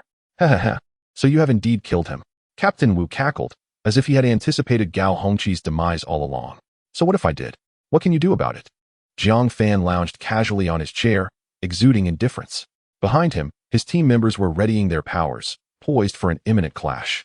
Lu Dong gripped his heavy blade tightly, glaring menacingly at the black mist. You deceitful wretch, keep posturing, and I'll cleave you in two. Commander Zhu tapped his fingers lightly on the table, producing a rhythmic sound. All the damned are dead. Let us converse. Jiang Fan was momentarily taken aback. What did he mean by all the damned are dead? Nevertheless, his tone remained resolute, showing no sign of yielding. Fine, first return the crystal cores you owe me. As for whether I kill you or not, that is negotiable. Without hesitation, Commander Zhu removed a spatial ring from his finger and tossed it to him. Inside were 200,000 level 1 crystal cores and 500 level 2 cores. Jiang Fan caught it with one hand and sensed the contents, confirming the accuracy of the amount. Why would you have to kill me? Commander Zhu did not answer directly but inquired, can he even kill you? Jiang Fan furrowed his brow slightly, pondering if, despite his inability to wield powers, Thor could truly defeat him, considering he possessed a rune battle vehicle and silver battle armor. It seemed unlikely that Thor, without enhancements, could penetrate his silver armor, and if he injected that gamma serum, it wouldn't sustain him for long. Commander Zhu continued. I know you have visited the Chaos Monument. By then, you must have reached level 3, correct? We are aware of the artifacts within the Chaos Monument. So he could never kill you. Moreover, did you really think we were unaware of your hiding beneath that ancient banyan tree? The foundation of Long Country is not as simple as you presume. Jiang Fan was utterly astonished. If what Commander Zhu said was true, why hadn't they targeted him with long-range weaponry but instead waited for him to approach, even killing Thor in the process? For the first time, he felt as if he were a mere pawn in someone else's game. You might wonder why we did not obliterate you along with that banyan tree. The truth is, I never intended to kill you. I merely sought to use your hand to eliminate Thor. At that moment, Zhang Dezhong spoke up. Thor is a man of considerable ambition. Ever since he broke through to level 2, his arrogance has only grown, and he has colluded with Gao Hongqi. Commander Zhu has long desired to eliminate him, but lacked someone with sufficient strength until your arrival. Jiang Fan pondered for a moment. Could Su Mei, Zhao Jinlong, and that black mist not accomplish it? They might be able to, but the safe zone cannot proceed in such a manner. We must maintain a day of unity. Commander Zhu replied. Jiang Fan let out a cold laugh, suddenly realizing many things. So, it was your intent to eliminate Thor during the zombie siege? Commander Zhu sighed in response. You are remarkably astute. Under the surveillance of high-powered radar, how could we have failed to detect such a multitude of zombies gathering? Initially, I intended to seize the opportunity to inflict serious injury upon him or eliminate him outright. Yet unexpectedly, a Tier 3 zombie emerged, spiraling the situation into chaos. Furthermore, it appears that Thor must have received intelligence from the forces behind Gao Hongqi, having foreseen the impending zombie assault on the city, and chose to flee at the very onset of the battle. Jiang Fan felt somewhat disoriented by the convoluted circumstances. What entity lies behind Gao Hongqi? How could they possess knowledge of the zombie siege? Zhang Dezhong interjected, stating, it is because he is the younger brother of the commander of the Xiang province safe zone. Otherwise, what merit would a mere Gao Hongqi have to serve as the deputy commander of the capital safe zone? Jiang Fan's expression darkened significantly. He began to comprehend that this entire affair was nothing but a farce, a ruse in which he had been ensnared. Originally, Commander Zhu had aimed to use the zombie onslaught to eliminate Thor, but Gao Hongqi had colluded with Thor, having already been aware of the impending siege. Intending to turn the tables on Commander Zhu. In the end, he and Su Mei had become mere pawns, and now, not only had Thor and Gao Hongqi met their demise at his hands, but he also found himself entirely disconnected from the safe zone. He cast a cold glance at Zhao Jinlong beside him. Did you know about this from the very beginning? Do you consider yourself worthy of the fallen guards? Zhao Jinlong dared not meet Jiang Fan's gaze, ultimately failing to utter a single word. Suddenly, Jiang Fan rose silently, slamming his hands on the immense conference table. His eyes fixed intently on Commander Zhu as he enunciated each word with chilling clarity. Are you not afraid that I shall take your life? Chapter 86. The hidden card of Commander Zhu. As Jiang Fan concluded his statement, 9 ethereal blades soared into the air, each nearly a meter in length, casting a radiant glow. The once spacious conference hall was instantly suffused with a chilling aura. The attendees felt Jiang Fan's terrifying killing intent. sensing that Commander Zhu might soon meet a fate akin to that of Gao Hongqi. In an instant, Captain Wu transformed into a swirling mass of black mist, enveloping Commander Zhu. Elder Wang rose from his seat, his voice laced with urgency. Jiang Fan, please, do not act rashly. If Commander Zhu perishes, all of Blue Star shall pay the price. What? Jiang Fan was taken aback, incredulously gazing at Elder Wang. Inside Commander Zhu lies a life detector. Should it sense the absence of his vital signs, it will trigger an automatic launch command for global intermediate weapons, plunging Blue Star into irreversible ruin. Elder Wang explained with palpable anxiety. Jiang Fan's eyes widened, his initial fury swiftly replaced by shock. Originally, the launch command was controlled by 3 high-ranking life detectors simultaneously. However, following the onset of the apocalypse, the other 2 had succumbed during the first phase of the zombie virus infection. Now, Commander Zhu was the sole control source. Taking a deep breath, Jiang Fan turned to Su Mei at his side, who pursed her lips and nodded in affirmation. Release the black mist from your body, Jiang Fan bellowed. Commander Zhu's voice emerged. Captain Wu, allow me to emerge. I believe Jiang Fan will not act recklessly. The black mist gradually dissipated, revealing Commander Zhu within. Doubtful, Jiang Fan probed Zhu's body with his mental force, and indeed, he detected a metallic sphere nestled near his heart. A chill ran through Jiang Fan. He realized this must be the life detector that Elder Wang had mentioned. Observing Jiang Fan's expression, Commander Zhu offered a wry smile. Do you believe me now? Jiang Fan remained silent, feeling a sense of frustration. He had been used as a pawn, powerless to retaliate, which left his anger festering with no outlet. I understand that you feel exploited, and this displeases you. Commander Zhu paused before continuing. We can offer you a certain form of compensation, which you may propose. Compensation? We desire the entire Kyoto safe zone. Can you grant that? Lu Dong could no longer contain himself. His audacious demand for the Kyoto safe zone was intended to provoke a reaction. To his astonishment, Commander Zhu nodded and replied, I agree. From now on, you, Jiang Fan, shall be the highest commander of the Kyoto safe zone. As the words left his lips, a collective gasp reverberated through the conference room. Each person wearing a look of disbelief. Commander Zhu, this. Zhang Duzhong began, only to be silenced by a raised hand from Zhu.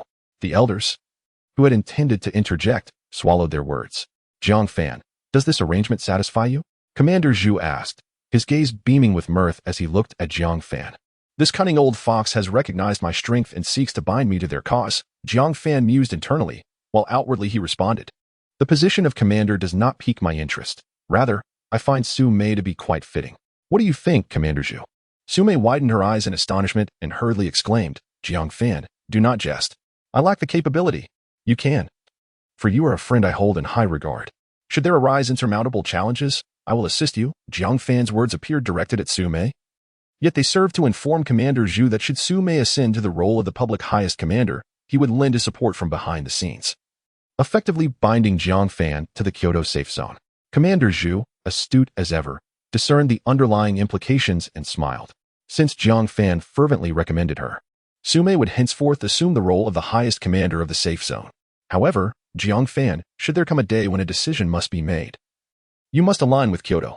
Jiang Fan nodded slightly in acknowledgement. I have 2 more requests. First, please furnish me with all the information regarding the chaos steel that you possess. Certainly, Commander Zhu replied without hesitation.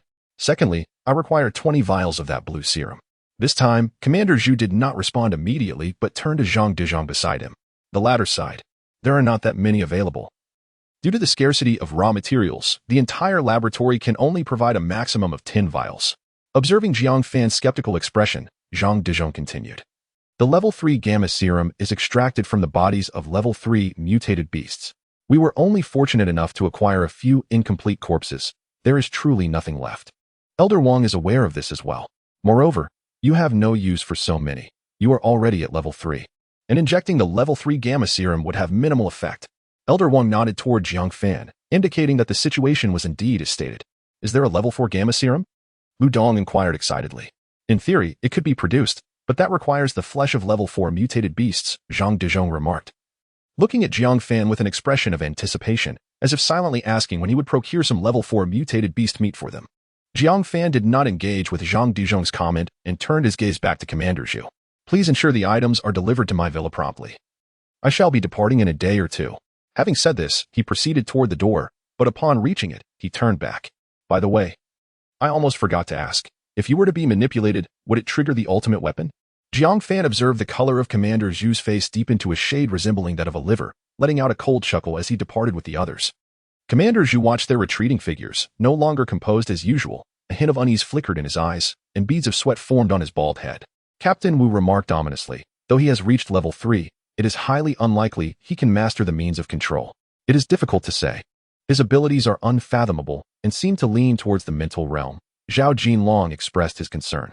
Is it appropriate for you to discuss Jiang Fan in my presence? Sumei raised an eyebrow, questioning them. Captain Wu snorted disdainfully. Sumei, do you truly consider yourself the supreme commander?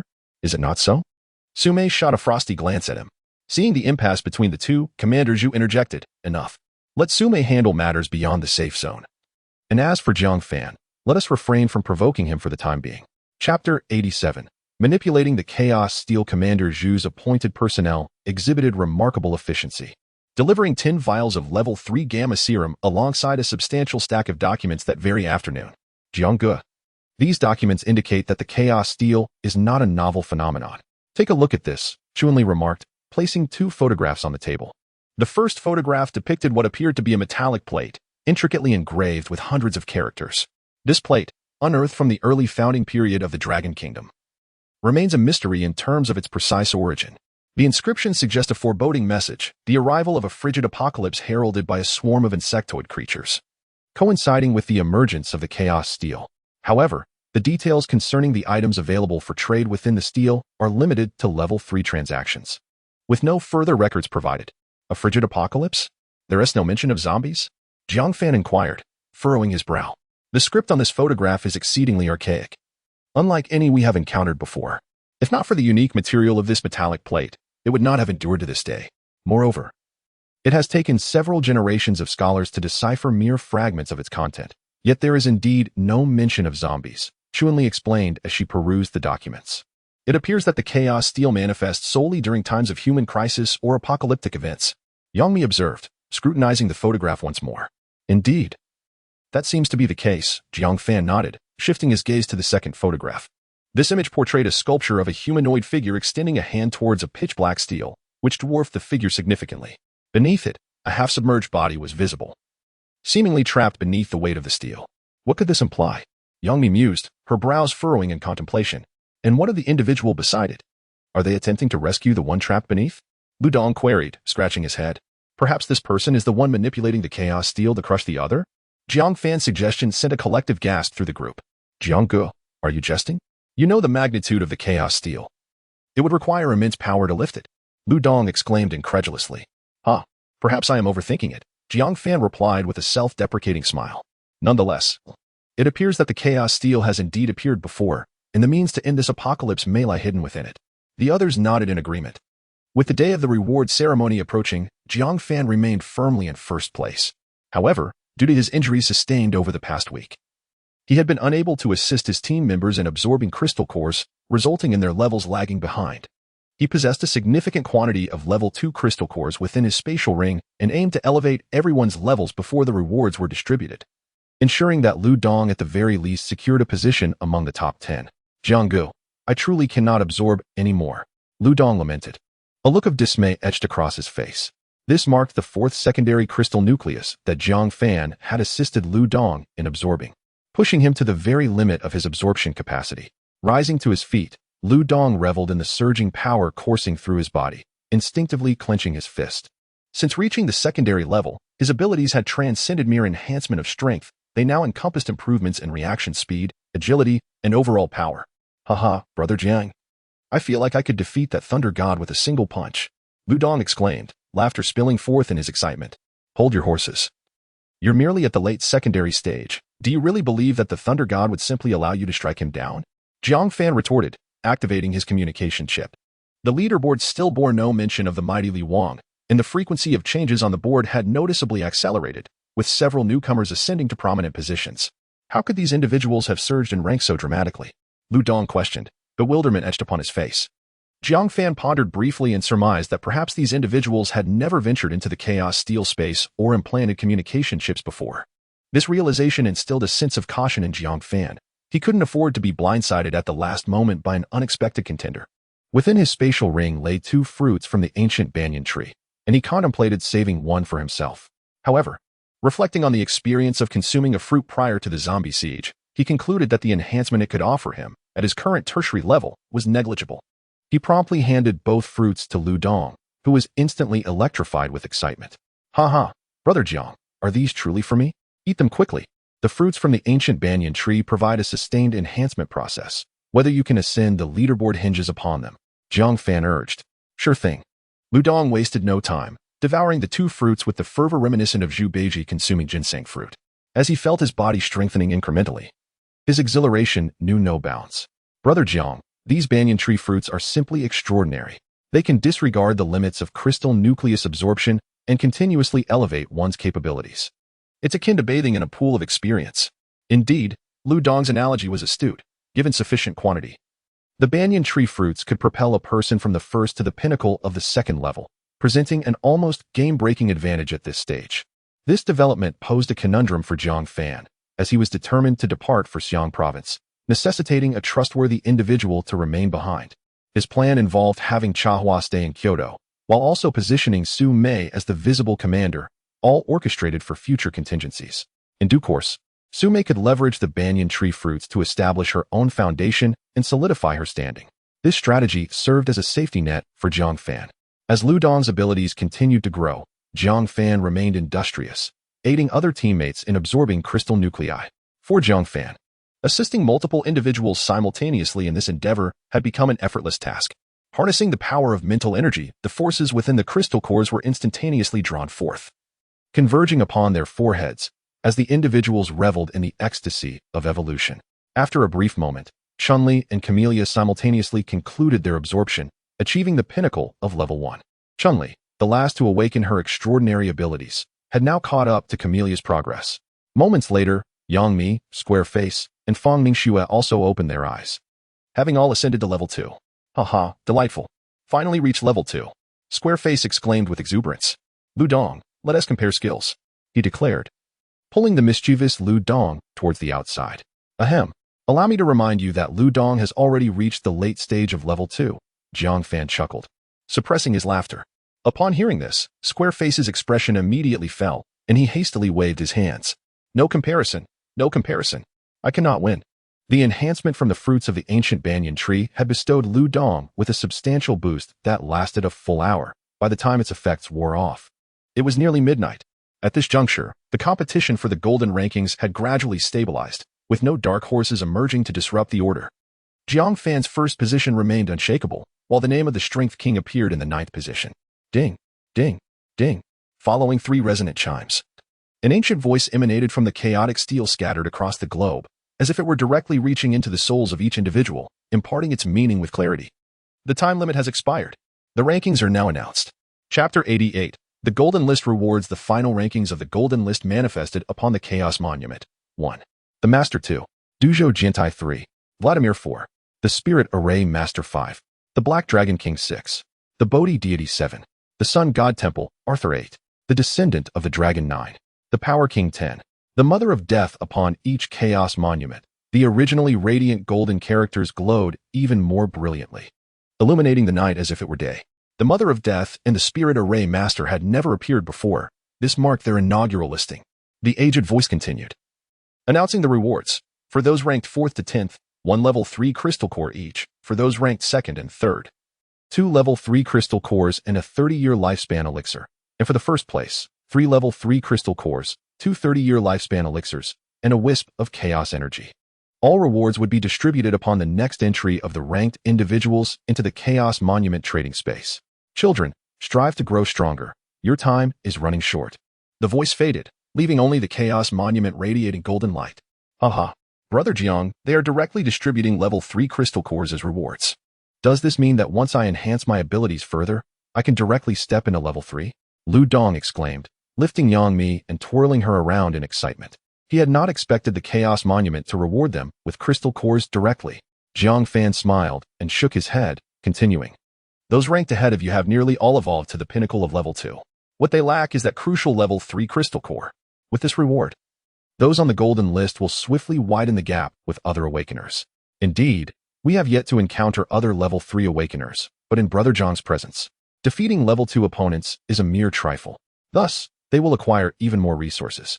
It will be difficult to ascend the golden list in the future, Feng Lian remarked. While this holds true for other awakeners, you need not concern yourselves with that. I currently possess a substantial number of crystal cores.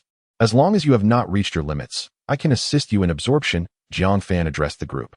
Noting that the strength of the other team members was somewhat lagging behind his own, a situation tied to their previous lack of high-level crystal cores. Now with nearly 500 level 2 crystal cores at hand, it was time for their advancement. Brother Jiang, rest assured, we will surely grow rapidly. Yangmi, seemingly attuned to Jiang Fan's thoughts, stated earnestly. By the way, Brother Jiang, what are the 30-year lifespan elixirs and chaos energy? Is there any indication in your communication chip? Chun Li inquired, linking her arm with Jiang Fan's. Jiang Fan activated his communication chip, finding no notifications within. He shook his head and replied, from the literal interpretation. The lifespan elixir naturally extends one's lifespan. As for the chaos energy, I cannot comprehend it. We shall see when we reach the trading space. It feels rather trivial to extend one's lifespan by 30 years. We are not exactly ancient, Lu Dong remarked, clicking his tongue. That may be true for you. But if Brother Jiang is willing, for someone like Commander Zhu, who is advanced in years and holds significant power, the 30-year lifespan elixir is indeed a priceless treasure. They would undoubtedly be willing to exchange vast resources for it. Perhaps in pursuit of it, those elderly individuals would engage in fierce competition. Yang Mi's words held considerable truth. Reminiscent of the events surrounding the young girl and the boastful father before the apocalypse. Why would the affluent risk so much to attend such frivolous gatherings? The ultimate aim is, after all, to prolong life. Therefore, one must never underestimate the lengths to which these elders would go for the sake of their longevity. For the moment, I have no intention of parting with this item. However, I could offer a pill to Su Mei. Observing her condition, it seemed evident that she had utilized the Gamma Serum once again after assisting us against Thor. The image of their first encounter with Su Mei surfaced in Jiang Fan's mind. In just over a week, she had aged as if she were in her 50s or 60s. Speaking of Su Mei, others expressed their sympathy, hoping the longevity pill could aid her. Subsequently, Jiang Fan discussed with Chahua's plans for her to remain at the banyan tree. The young girl burst into tears, but given her abilities were ill-suited for combat, she ultimately acquiesced. Brother Jiang, perhaps I should stay too. I'm worried she won't manage on her own, said the square-faced boy, scratching his head. The group regarded him with disdain, their thoughts evident on their faces. Who would have thought that you, with your thick brows and large eyes, would resort to this? You're not concerned about her ability. You are obviously thinking of the young girl. After a moment's reflection, Jiang Fan decided that leaving two individuals behind would allow them to look out for one another, so he said nothing further. He handed one of the ordinary spatial rings to Chahua, which contained approximately 30,000 level 1 crystal cores. The old banyan tree would require 2,000 cores over 5 days, so this should suffice for a while. He gave the other ring to Chun-Li, as her powers necessitated the control of many weapons during combat, making the spatial ring quite beneficial. They then proceeded together to the Chaos Monument. Jiang Fan entered first, gently placing his palm on the stone tablet, and in the next moment found himself in the trading space. A mechanical voice resonated. Congratulations. You have achieved first place in the previous phase. Here is your reward. 3 orbs of light hovered in midair, emanating a soft glow, accompanied by 3D projections and descriptions. The orb on the far right contained 3 level 3 crystal cores radiating a violet light, which Jiang Fan recognized and promptly stored in his spatial ring. The middle orb held 2 longevity pills, quietly resting as a faint aura surrounded them, and Jiang Fan could sense the immense vitality contained within. Upon examining the description behind them, he learned they were concocted by a powerful alchemist, capable of extending life by 30 years and aiding those lacking vitality in their recovery. Indeed, the longevity pills aligned with Jiang Fan's expectations, primarily serving to replenish life force, a potential lifesaver in critical moments. The orb on the far left appeared to harbor a flickering violet mist, exuding a mysterious and ancient aura. Jiang Fan leaned in for a closer look. The mist seemed almost alive, and upon sensing Jiang Fan's proximity, it surged toward him with remarkable speed, penetrating his brow before he could react. In the next moment, a wisp of purple aura appeared in Jiang Fan's mind, resembling a small purple dragon that swam gracefully within. As it moved, specks of purple fell like gentle rain, nourishing Jiang Fan's consciousness. He felt a refreshing coolness enveloping him, and his mental strength began to grow, albeit at an exceedingly slow pace. Nevertheless, this gradual increase was sustained. This strand of chaotic energy was indeed a true treasure. He could not help but exclaim, casting a glance at the description of this phenomenon.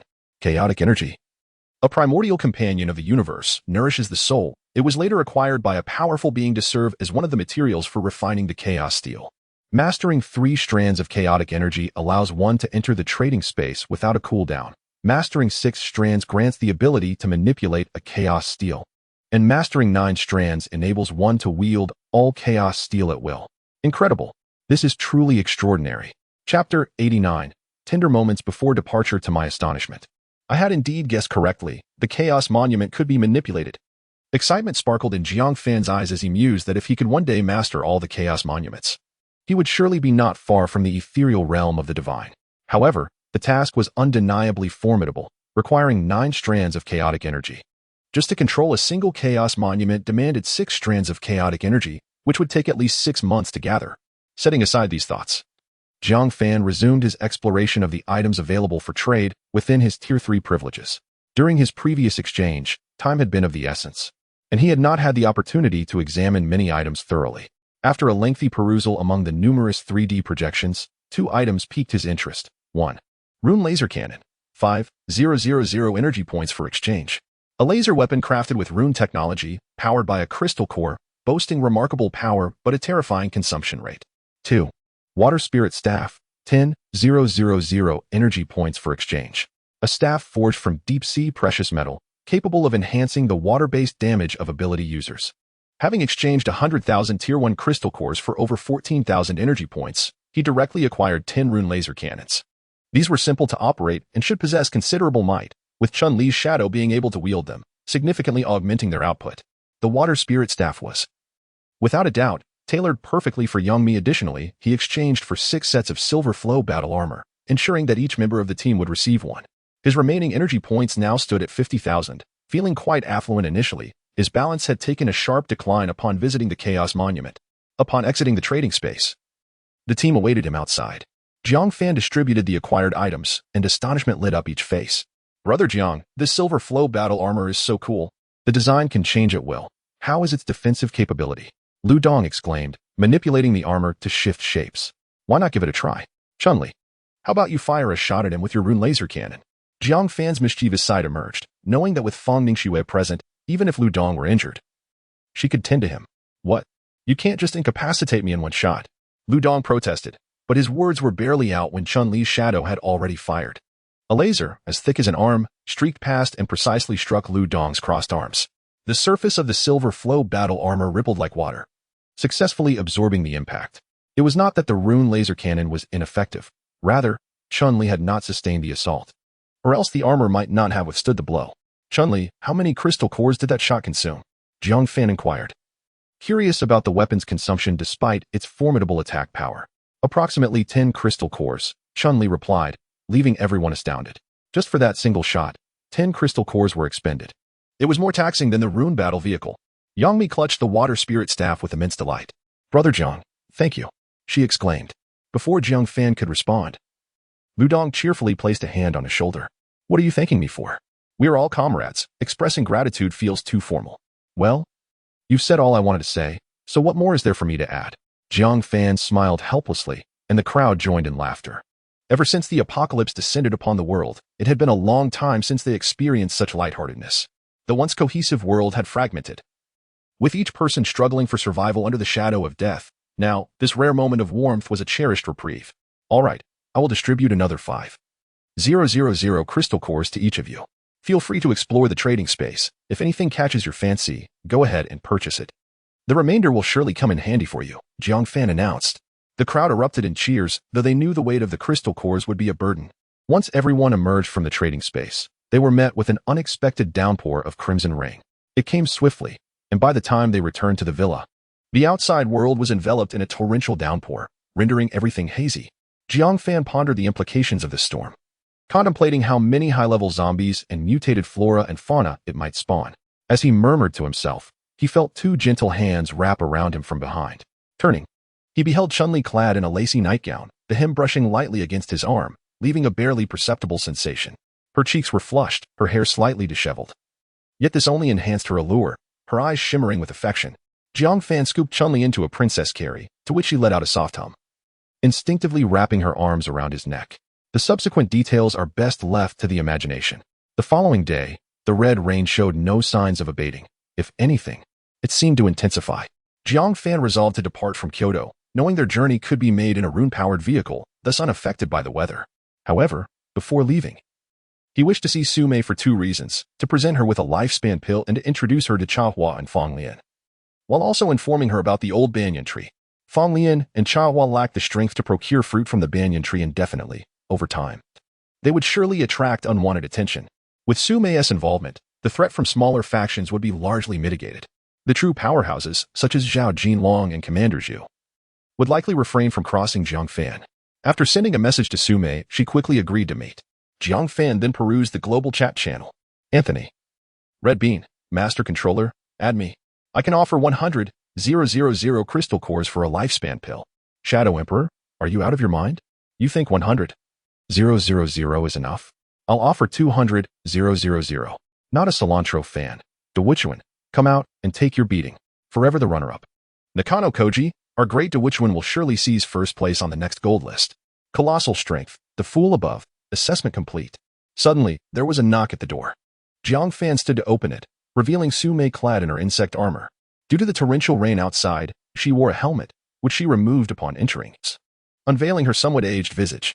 Jiang Fan, are you about to leave? Sumei inquired first. Jiang Fan, not one to dilly-dally, got straight to the point. I have obtained 2 lifespan pills, each granting 30 years. I intend to give you one. Sumei did not display any surprise. Instead, she pondered briefly. I will not refuse the lifespan pill. I have no desire to face the world with a 50-year-old visage. Sumei paused for a moment before continuing. My life was saved by you. Had it not been for your intervention during the zombie siege, I would have perished that day. Henceforth, my life is yours to command. Whatever you require, I shall heed your call without hesitation, traversing mountains of blades and seas of fire. I assure you, I, Sumei, possess a forthrightness that surpasses that of many men, and Jiang Fan relishes engaging with individuals of such character.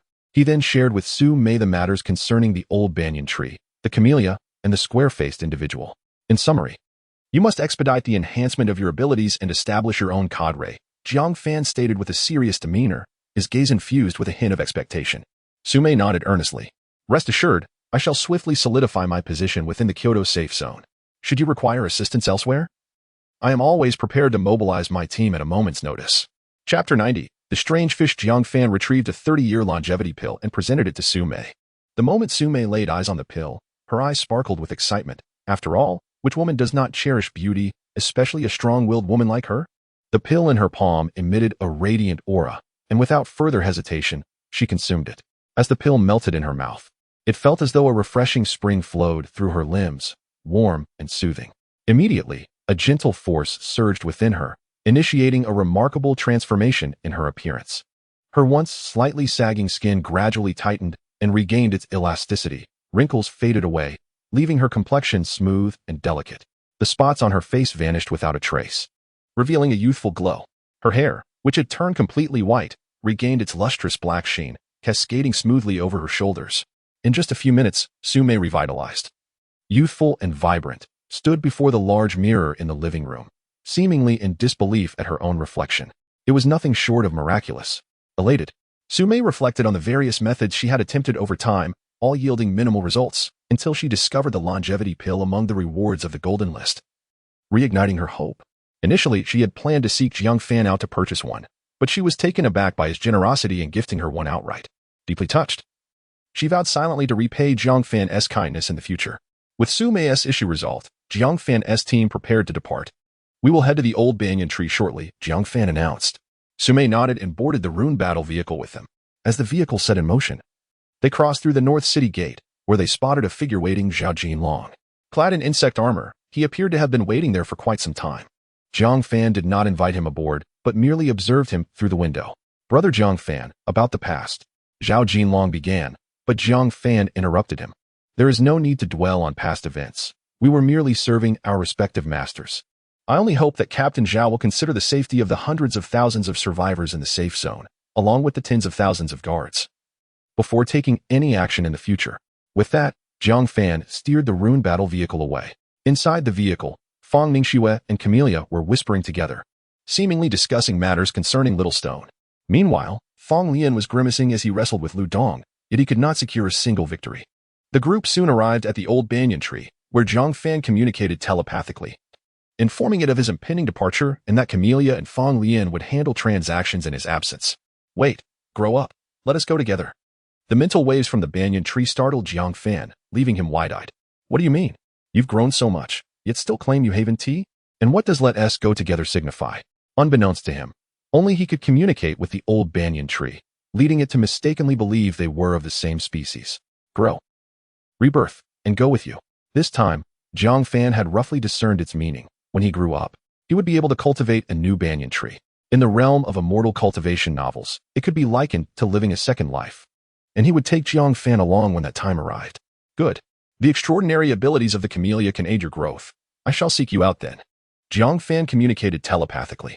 Once all matters were arranged, he departed in the runic war chariot, while Fong Lian, the camellia, and Su Mei gazed longingly at the receding vehicle, their eyes lingering on the direction it had taken.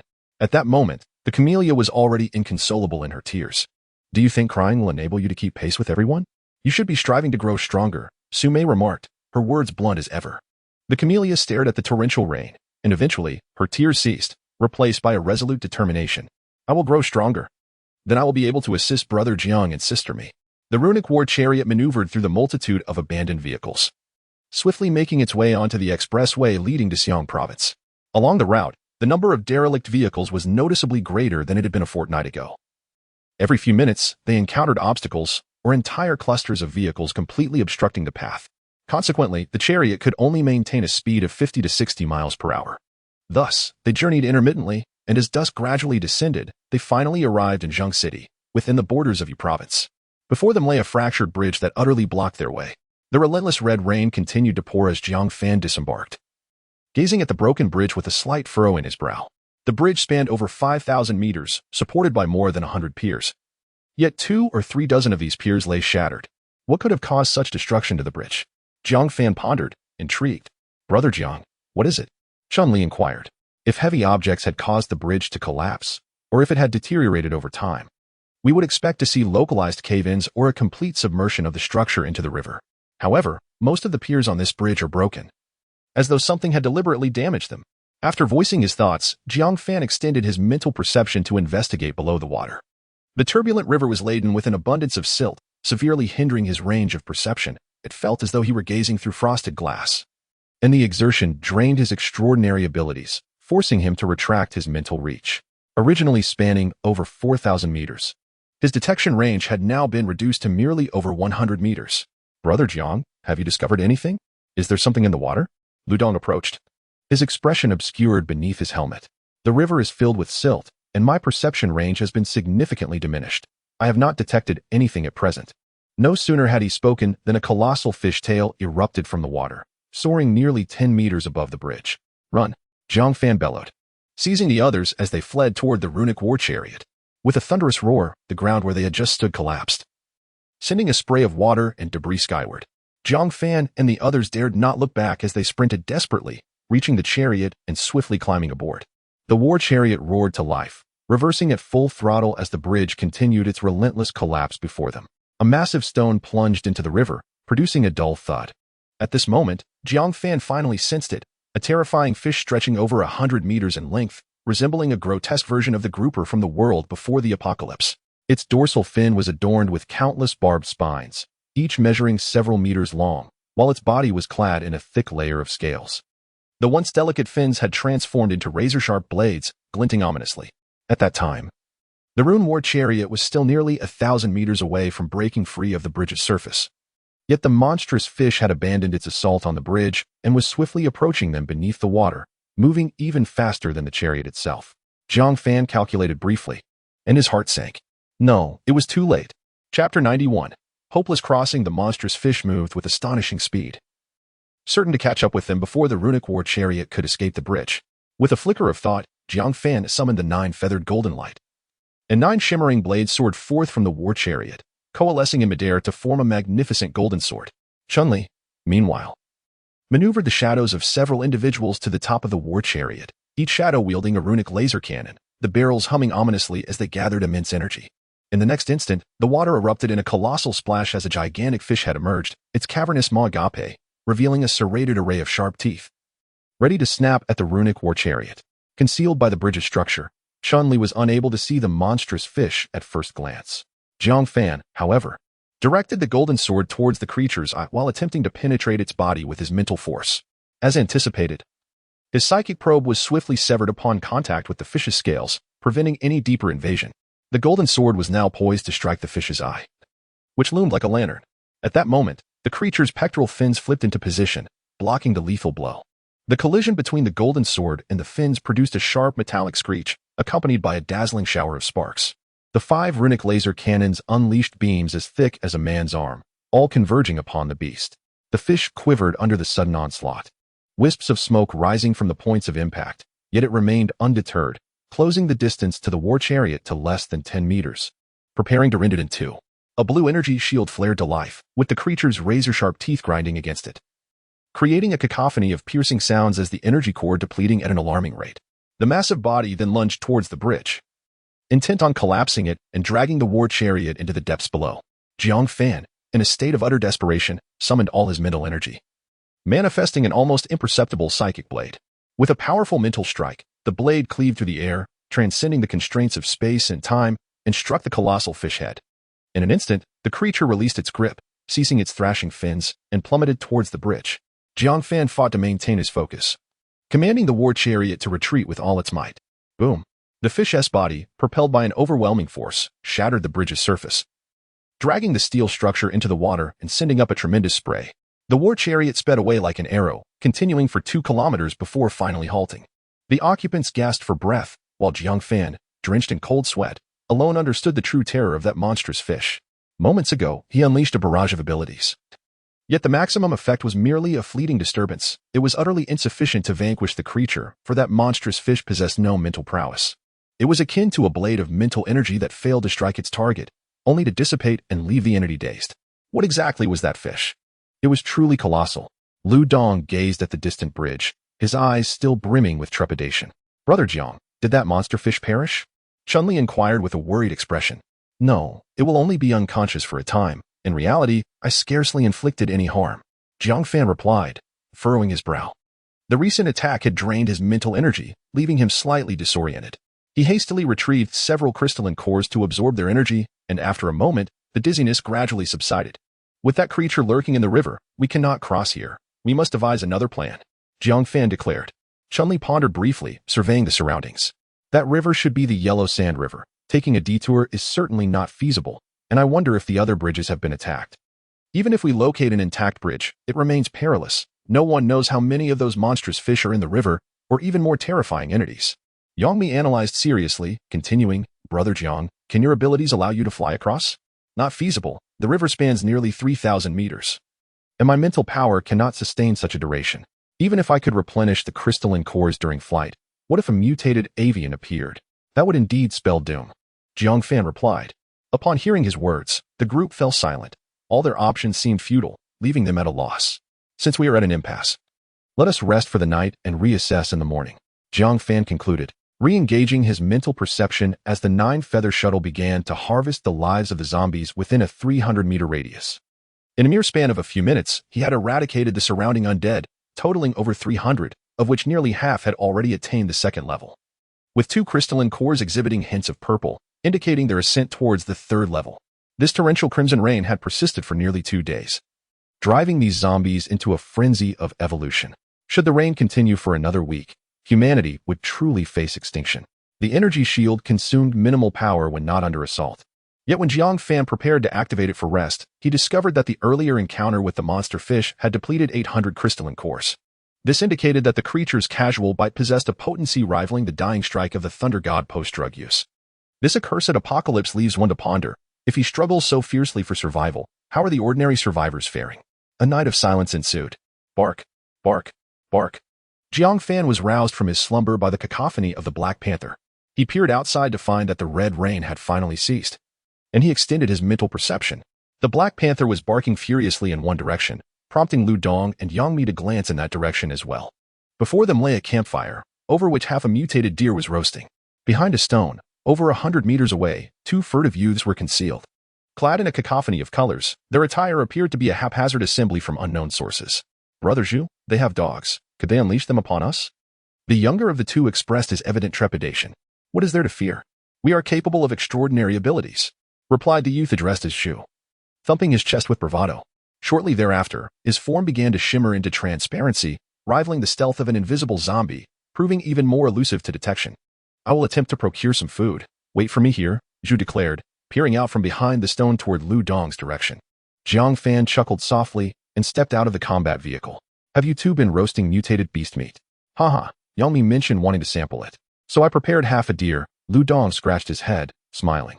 The Black Panther remained intently fixated on the stone's location, and Jiang Fan approached to stroke its head.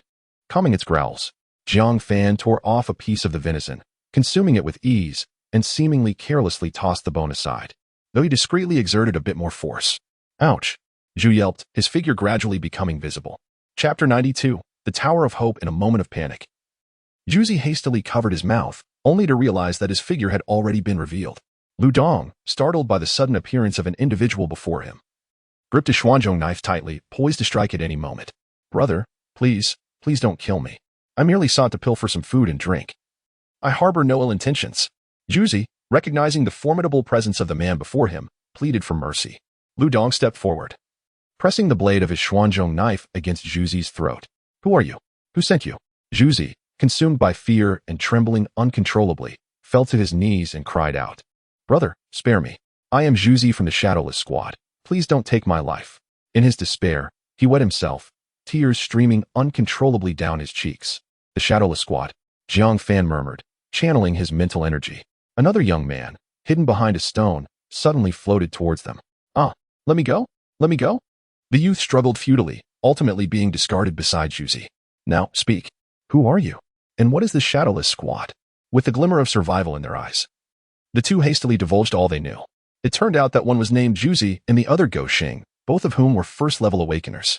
Zhuzi possessed the ability to become invisible, while Go Sheng could perceive objects from 1,000 meters away, disregarding terrain. They often collaborated to stealthily collect resources from hordes of zombies. Today, upon spotting a runic war chariot, they anticipated treasures within, only to be captured by Jiang Fan before they could act. As for the Shadowless Squad, it was a small group reliant on the safety zone in Yuzhou. Comprising about 20 members, their leader was rumored to be an awakener with teleportation abilities. It seemed as if fortune favored the weary, though it remained uncertain whether their leader possessed the capability to transport them across the river. All right, you two, rise. Lead us to your leader shortly, Jiang Fan commanded, slicing 2 pieces of venison from the barbecue grill and tossing them to the pair. They eagerly caught the meat but hesitated to take a bite, staring blankly at Jiang Fan. Eat. If you don't, I'll make sure you regret it. Lu Dong glared menacingly at them, instilling fear that compelled them to begin feasting. After just one mouthful, Go Xing's eyes sparkled with delight, and he covertly glanced at Jiang Fan, whispering to Zhuzi beside him, Brother Zhuzi, this seems to be meat from a second-level mutated beast. Initially oblivious, Zhuzi only recognized the truth upon Go Xing's prompt. A warm sensation coursed through his body, revitalizing his weary limbs and banishing fatigue. Indeed, it is. He glanced at Jiang Fan and the others, confirming that their intentions were not hostile. Otherwise, they would not offer such precious second-level mutated beast meat to them. Such delicacies were reserved for their leader alone. Do not speak, just eat, eat.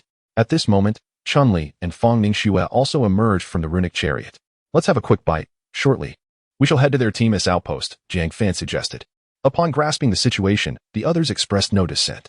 To avoid drawing unnecessary attention, Jiang Fan promptly stowed away the runic chariot. He wished to remain inconspicuous. After consuming the second-tier beast meat provided by Jiang Fan, Zhuzi and Go Xing felt less apprehensive and led the group towards the outpost. It turned out that the safe zone in Yuzhou was merely around 10 kilometers away, with Zhuzi's team located on the outskirts of this zone. As noon approached, they finally arrived at their destination, a 20-story residential building. Through Jiang Fan's perception, he sensed that it housed over 1,000 individuals, comprising men, women, and children. The corridors were cluttered with various debris, predominantly wooden sticks and discarded furniture. Nearby, the Chaos Monument stood, beside which loomed a colossal tower. The base of the tower was circular, with a diameter exceeding 1 kilometer and a height surpassing 500 meters, tapering from a broad base to a slender pinnacle. The exterior shimmered in a bronze hue, reflecting a metallic glint. A slight probing of his mental energy revealed that tens of thousands lived within, their quality of life evidently superior to that of the residents in the surrounding buildings. At this hour, many dining tables showcased an array of meats. In stark contrast, those residing in the nearby high-rise mostly nibbled on dry rations, with some even devoid of sustenance, their faces gaunt and starved. Juzi, is that tower the so-called safe zone of Yuzhou? How did it come into existence? Jiang Fan voiced his conjecture. Indeed, Brother Jiang, that is the safe zone of Yuzhou, also known as the Tower of Hope, formed from the abilities of Luo Wuti. Juzi chimed in, having overheard others refer to Jiang Fan as Brother Jiang along the way. What? Really? The group was taken aback, with Lu Dong and Chunli unable to contain their astonishment.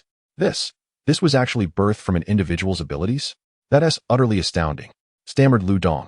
The others furrowed their brows, pondering. They had never before encountered such fantastical powers. Initially, the Tower of Hope was not so grand. But with every promotion of the city lord Luo Wuti, the tower grew larger and taller, its defensive capabilities significantly enhanced. Juzi recounted, previously, over 100,000 zombies besieged the tower, and they couldn't even breach the lowest level. Goshing, mustering his courage, added dreamily, since the Tower of Hope is so splendid, why do you all not reside within it, opting instead for this high-rise? Jiang Fan inquired, puzzled. Living in the Tower of Hope is not without cost. One must surrender energy cores daily to secure accommodation within. The higher the level, the steeper the price. I've heard the top floors demand dozens of cores each day. Goshing glanced around, lowering his voice to continue. Moreover, it's rumored that every night, inexplicable disappearances occur within the tower, sometimes a few, sometimes over 10 in a single day. No one can ascertain the reason, and as of now, not a single body has been discovered. Chapter 93, Level 3 Zombies. Is it truly this absurd? Even in such dire circumstances, there remain so many residents within. Lu Dong's eyes widened in disbelief. Could it be related to the previous zombie siege? Jiang Fan suddenly interjected. Juzi turned to Jiang Fan, his expression laden with suspicion. Brother Jiang, how do you know? Have you been here before? Jiang Fan offered no reply, merely furrowing his brow as he gazed at the Tower of Hope. Juzi felt compelled to continue. During the last siege, over 100,000 zombies attempted to breach the Tower of Hope, but they were utterly unsuccessful. Eventually, the zombies shifted their focus, slaughtering many of those who had been evacuated first. It was only with the assistance of Lord Luo Wuti that the people were able to withstand the calamity. Upon hearing Juzi's account, the group comprehended the gravity of the situation. It became evident that the inhabitants of the Tower of Hope clung to a sense of false security. They did not disbelieve in the possibility of bizarre disappearances, but rather gambled on the hope that they were not the unfortunate 1 in 10,000. Very well. Take me to meet your leader. Jiang Fan retracted his gaze, ceasing his mental probing of the tower, as though wary of provoking something untoward. The group ascended the stairs. Upon reaching the 10th floor, Juzi and Gosheng stepped into the corridor first, where several individuals were engaged in casual conversation. Noticing the pair, a tall, gaunt man remarked with a mocking tone, "So, you two useless fools return empty-handed again? Planning to feast on free meals every day, are we?" Juzi's anger flared as he observed the man, dismissing his previous timidity. "Ma Gan, you would do well to step aside. Brother Jiang has significant matters to discuss with the captain." Ma Gan glanced at Jiang Fan and the others behind Juzi. Although they were well-dressed, they bore no resemblance to the formidable bug armor, leading him to conclude that this was merely a ruse by the young man. "Do you think that merely dragging along a few rotten garlic heads gives you the upper hand?" As Ma Gan spoke, he attempted to kick Juzi with a leg no thicker than a normal human's arm. Crack! The sound of bones fracturing echoed as Ma Gan's leg bent at an unnatural angle, and he collapsed to the ground, howling in agony like a wounded animal. "Who do you call rotten garlic?" Lu Dong flexed his wrist, a smirk playing on his lips. The others were momentarily stunned by this unexpected turn of events, falling into an astonished silence. Juzi's eyes widened. He had not anticipated Lu Dong to act with such decisive ruthlessness. At that moment, a bespectacled man emerged from a nearby room, followed by several burly men. The man adjusted his glasses, scanning the group before his gaze landed on the writhing Ma Gan, his brow furrowing slightly. "What is happening here?" "Ah, my leg. Captain, Juzi and the outsiders are bullying me." Ma Gan wailed from the floor. "That is not the case. Captain LV, it was Ma Gan who insulted us first and attempted to kick me. Brother Lu Dong only acted in response," Juzi hurriedly explained, with Gosheng nodding in agreement. The bespectacled man regarded the injured Ma Gan with a cold stare. "First, take him for treatment." Several subordinates promptly removed the straw, and a temporary silence enveloped the corridor. The bespectacled man turned his head, his gaze once again fixating on Jiang Fan and his companions, his tone softening. "Juzi, are these individuals brought by you?" "Yes, they mentioned they wish to discuss certain matters with you, so we brought them along." Juzi indicated Jiang Fan, making it abundantly clear that he was the leader of this small team. Jiang Fan, seeking assistance, wished to avoid any escalation of tension, thus he smiled and spoke. I heard from Zhuzi that Captain Liu can facilitate transportation. We wish to cross the river and would greatly appreciate your help. Rest assured, we will not skimp on the remuneration. Captain Liu furrowed his brow slightly, casting a reproachful glance at Zhuzi, seemingly admonishing him for his loose tongue. Let us discuss this inside, he said, ushering everyone into the room. The spacious living room already accommodated 4 or 5 individuals as Jiang Fan and his companions took their seats. The bespectacled man exchanged pleasantries with them. While Jiang Fan briefly introduced his team, Brother Jiang Fan, the Yellow Sand River is nearly 4,000 meters wide. Even at its narrowest point, it spans 3,000 meters. I cannot transport all of you at once. It must be one by one. Moreover, I will need to absorb crystal cores to replenish my abilities, which complicates matters. Lu Song appeared to be an inexperienced novice, yet his words were articulate, and Jiang Fan discerned that he was attempting to inflate his price. With a silent sigh, Jiang Fan maintained a subtle smile. If Captain Liu has any requests, please share. Lu Song adjusted his glasses and said, I do not seek crystal cores or supplies. I merely wish for Brother Jiang Fan to help me locate someone. No, my friend, in this apocalypse, where would I find someone for you? We have yet to locate our own loved ones. Lu Dong exclaimed, perturbed by the absurdity of the request. Jiang Fan placed a calming hand on Lu Dong's shoulder, signaling him to remain composed.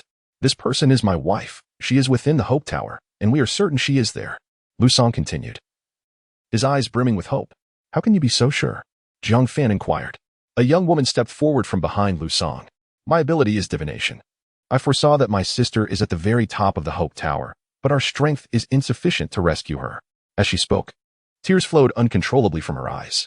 Jiang Fan gazed out the window at the Hope Tower. Let us negotiate alternative terms, perhaps offering you 5,000 energy points. I can transfer the amount to you immediately. In truth, Jiang Fan could afford to offer more, such as several second-level crystal cores, which might entice them further. However, he refrained from doing so, believing that 5,000 energy points was already a generous offer. If they were unwilling to accept it, it would indicate that their predicament could not be resolved merely through material means. Meanwhile, his subordinates murmured quietly amongst themselves. Lu Song's expression was tinged with surprise. Initially, he was merely intrigued by the extraordinary attire and equipment of a few individuals, contemplating whether he could seek assistance in locating his wife. To his astonishment, Jiang Fan's offer amounted to a staggering 5,000 energy points, nearly the entirety of their team's accumulated resources since the onset of the apocalypse. The girl who had spoken earlier, upon noticing Lu Song's silence, fell to her knees in tears at his feet. Brother-in-law, we can gradually accumulate energy points later, but we cannot abandon my sister. Lu Song helped the girl to her feet. Impossible. Even if it were 50,000 energy points, I would still rescue my wife. Lu Dong, observing the scene, subtly gestured to Jiang Fan, his meaning unmistakable. Saving a life would save us 5,000 energy points. Brother Jiang, what are you contemplating? Jiang Fan ignored him, added Lu Song's communication chip, and departed from the premises. Once outside the building, Lu Dong could no longer contain himself. Brother Jiang, it's merely a matter of saving a person. Why do you persist in your hesitations? Is there some ulterior motive at play? Jiang Fan cast a glance at Lu Dong, but remained silent, continuing to forge ahead. At this moment, even Lu Dong began to suspect the truth. They were being followed. Or perhaps someone was eavesdropping on their conversation. It was not until they had exited the dense cluster of skyscrapers that Jiang Fan finally spoke. Someone was listening to us earlier. It was one of Lu Song's people. I wish to avoid unnecessary complications. Chunli inquired, Brother Jiang, why did you refuse Captain Lu Song's request? Jiang Fan gazed towards the Tower of Hope. Because his wife has already transformed into a level 3 zombie. Chapter 94, Problem Solving What? Upon hearing Jiang Fan's words, everyone was left in shock. How does Brother Jiang know this? Have you discovered something? Lu Dong questioned, his face filled with confusion. Indeed.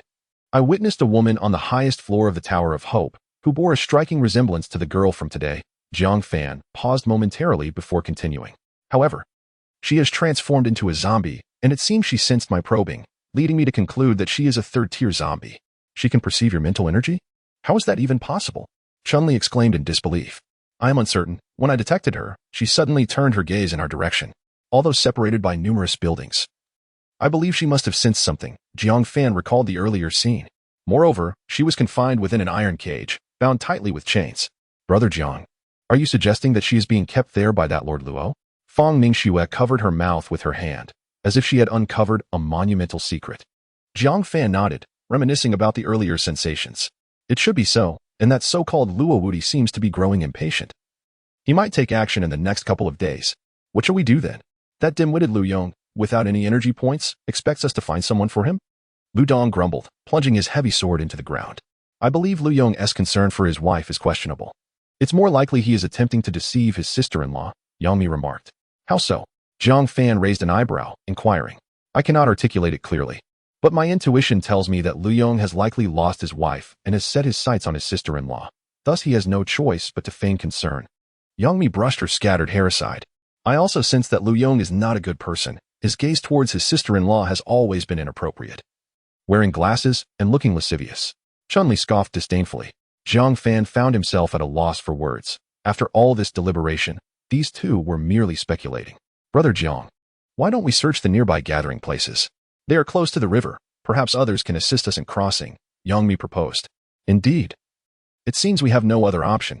As for Luo Wudi, I prefer not to make an enemy of him for the time being. After all, he has protected many survivors, Jiang Fan reasoned. He did not consider himself a saint, but since Luo had not wronged him and provided shelter, he could not simply annihilate him for his own convenience. The team began to scout for ways to cross the river, while Jiang Fan remained attuned to the situation on Lu Yong's side, hoping to discern any possibility of assistance. At the gathering place of the Wuying team, Captain, Brother Jiang and the others have departed. That fellow Lu Dong kept asking questions along the way, but Brother Jiang seemed to have said nothing. Go Shang rubbed his eyes, feeling weary after using his powers to track Jiang Fan's team.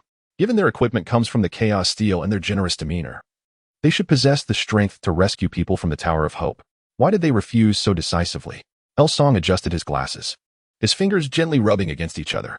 Brother-in-law, what should we do? We have exhausted every possible lead, yet no one is willing to assist us. If this Jiang Fan's team also declines our plea, when will we ever rescue my sister? The young woman spoke with urgency, on the brink of tears. Xiao Shiwei, do not fret.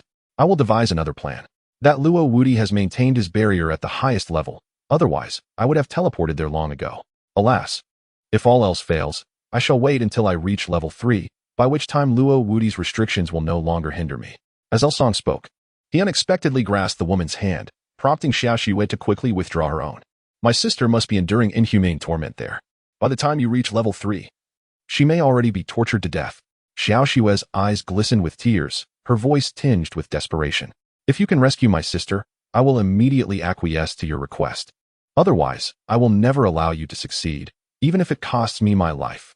Xiao Shiwei bit her lip resolutely. Her sister had been missing for 2 weeks. Initially, her brother-in-law had been earnest in his search, but lately he had grown somewhat negligent. Just 2 days prior, he had made an unsavory proposition, which filled her with revulsion. Yet she felt compelled to endure it for her sister's sake. Is that so? El Song once again took hold of Xiao Shiwei's hand, his eyes brimming with desire. As long as you can save my sister, both of us will willingly serve you, ensuring you experience treatment akin to that of an emperor. Hearing this, a triumphant smile spread across El Song's face. Xiao Shiwei, you have said it yourself. Do not go back on your word. Xiao Shiwei suppressed her inner revulsion, turning her face aside. As long as my sister is saved, I shall keep my promise. El Song licked his lips, suppressing the wicked fire within him, and began to contemplate how to reach the highest level. At that moment, Jiang Fan, who had been monitoring El Song, smiled faintly. Well, it seems Yang Mi and Chun-Li were correct. This lad seeks to have both sisters for himself. No wonder he possesses teleportation skills yet seeks assistance. It appears that Luo Wudi has restricted his abilities, preventing him from ascending. Thus, if I were to provide him with a gamma serum, he would likely comply. With this thought, Jiang Fan's lips curled into a subtle smile, his mind racing with schemes. He decided to approach El Song to negotiate a potential collaboration. Gathering his team, he returned to the high-rise. Meanwhile, El Song wore a troubled expression. Upon seeing Jiang Fan and his companions return, a flicker of surprise crossed his face. Why are you back? Have you reconsidered? Jiang Fan stepped forward, getting straight to the point. Captain L, we cannot meet your demands. But I possess something that should aid you. The surprise on El Song's face instantly froze, his brows knitting together. I have made it clear that I am not interested in energy points. If you cannot assist me in rescuing someone, I will not help you cross the river. He glanced at Xiao Shiwei once more, as if to convey, Xiao Shiwei, witness my sincerity in wanting to rescue your sister. Jiang Fan maintained his smile. And with a slight flicker of his spatial ring, a vial of azure potion materialized in the palm of his hand. Captain L, are you aware of what this is? El Song cast a brief glance at the object in Jiang Fan's hand, unfamiliar with the gamma potion, and replied nonchalantly, I don't recognize it. Jiang Fan chuckled softly. This is the gamma potion, capable of instantaneously enhancing your ability's intensity. Once injected, you will effortlessly ascend to level 3 at that moment. You'll be free to rescue whomever you wish. What? Is that true? Both El Song and Xiao Shui exclaimed in astonishment. Utterly unprepared for the revelation of such a miraculous potion that could elevate one's abilities in an instant. Chapter 95. The Unexpected Delight of Luzon Brother Jiang Fan. Is what you say true? Can this potion truly elevate me to level 3? Surely, there are no dangers involved? Xiao Shui, seeing Luzon remain silent for too long, anxiously nudged him. Only then did Luzon snap back to reality, his eyes widening as he responded, whether it's true or not, you shall find out for yourself. However, I must forewarn you, this substance will deplete your vitality. You will need to consume more exotic beast meat to compensate later. Here, Jiang Fan told a white lie. Luzon, who was never particularly invested in rescuing his wife, would certainly refuse had he known it would shorten his lifespan. Moreover, I can only vouch for the efficacy of this potion. Whether you will succeed in your endeavor or encounter unforeseen circumstances, you must assist us in crossing the river.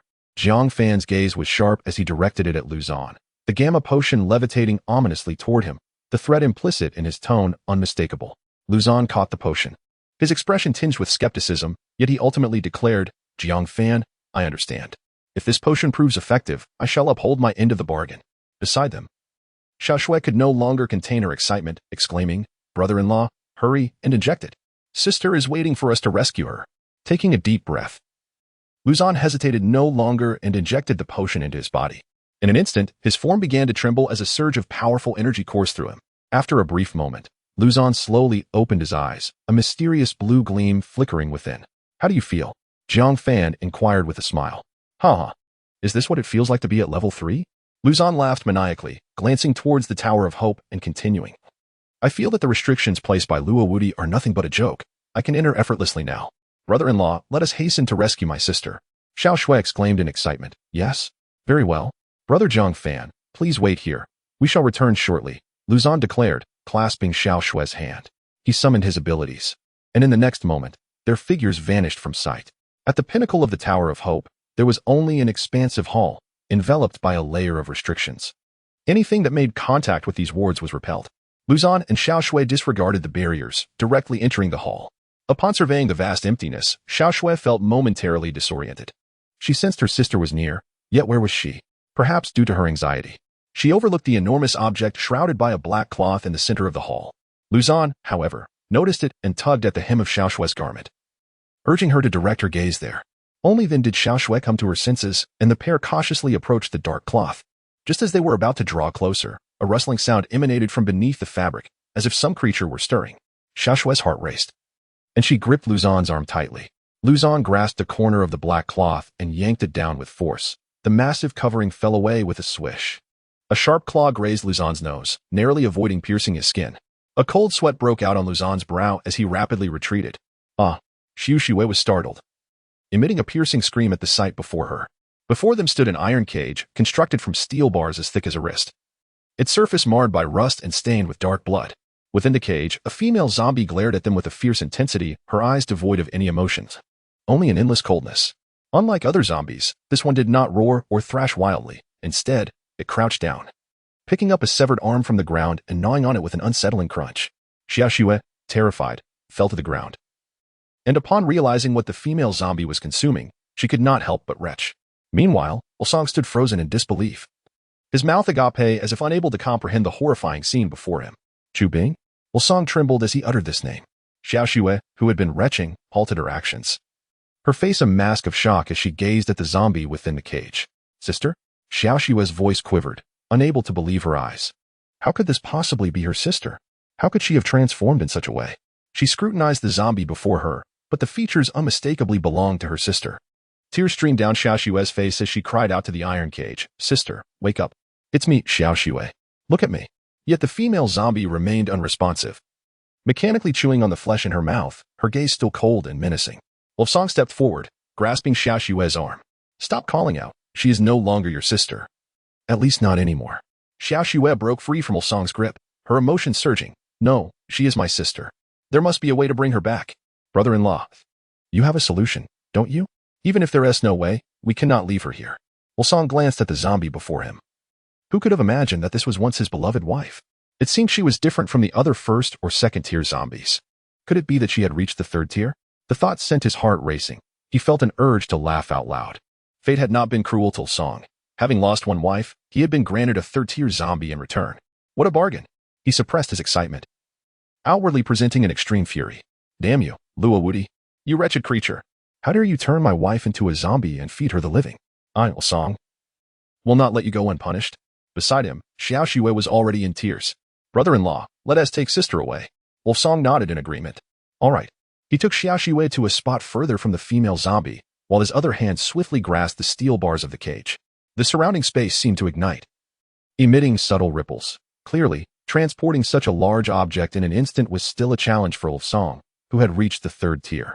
What is that noise above? Do I hear voices? I don't know. Feeding time isn't due yet. There shouldn't be anyone up there. Let's go. Check it out. Two sounds echoed, followed closely by the clattering footsteps. Upon reaching the top floor, Wolsong's extraordinary ability finally manifested successfully. He, along with Xiao Xue and the enormous iron cage, had completely vanished. The two individuals stood in disbelief, gazing at the empty hall and the scattered black cloth beside them, feeling as though their heads might explode. The female zombie, whom Lord Luo cherished like a treasure, along with the iron cage, had entirely disappeared. Lord Luo, a grave situation has arisen. Chapter 96. The zombie surprisingly seeks help. A subtle ripple coursed through the space as Jiang Fan had already led his team members to take refuge in the corridor. In the next moment, Lu Song and Xiao Xue materialized, accompanied by a colossal iron cage that took up nearly 50 square meters, rendering the expansive living room somewhat cramped. Despite being ensnared by an abundance of iron chains, the female zombie moved with astonishing swiftness, lunging at Lu Song, her knuckles protruding with bone spikes nearly half a meter long. Clang! Lu Song hastily relinquished his grip as the stark, white bone spikes struck the iron cage, producing a crisp sound. Sparks flew as a deep gash was carved into the cage. The female zombie, having missed her target, did not succumb to rage. Instead, she stood silently, her gaze sweeping over the others, while the bone spikes gradually retracted beneath her skin. Goodness, this zombie is remarkably ferocious. No wonder such a sturdy cage is necessary to contain her, Lu Dong remarked, pointing at the steel bars as thick as a wrist. Observing the unfazed expressions of the others, Lu Song furrowed his brow slightly. You all knew my wife had turned into a zombie? My ability is one of sensing, naturally.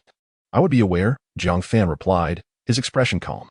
Lu Song felt a surge of anger, but upon reflection, he realized that Jiang Fan had indeed adhered to their agreement, and the latter bore no obligation to disclose additional information. Moreover, if his wife had not transformed into a zombie, where would he acquire the coveted third-tier crystal core? Meanwhile, Xiao Xue knelt on the ground, tears cascading down her cheeks as she gazed at the zombie within the cage, murmuring, Sister, look at me, it's Xiao Xue. I know you must still have thoughts.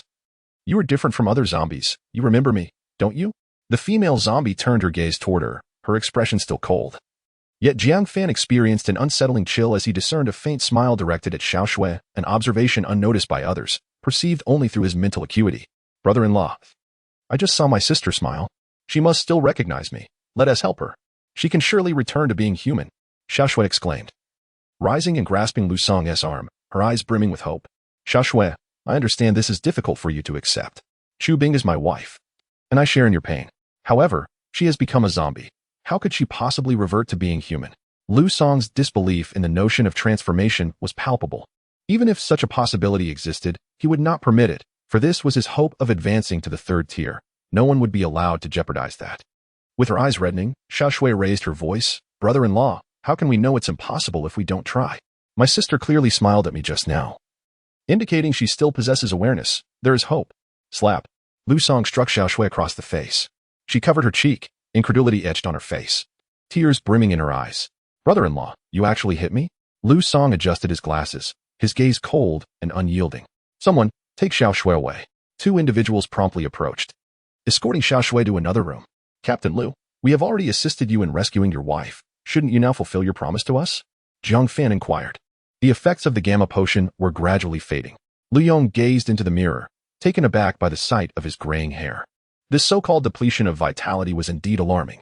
Brother Jiang Fan, the side effects of your gamma potion seem far more complex than you suggested, Lu Yong remarked, addressing his reflection.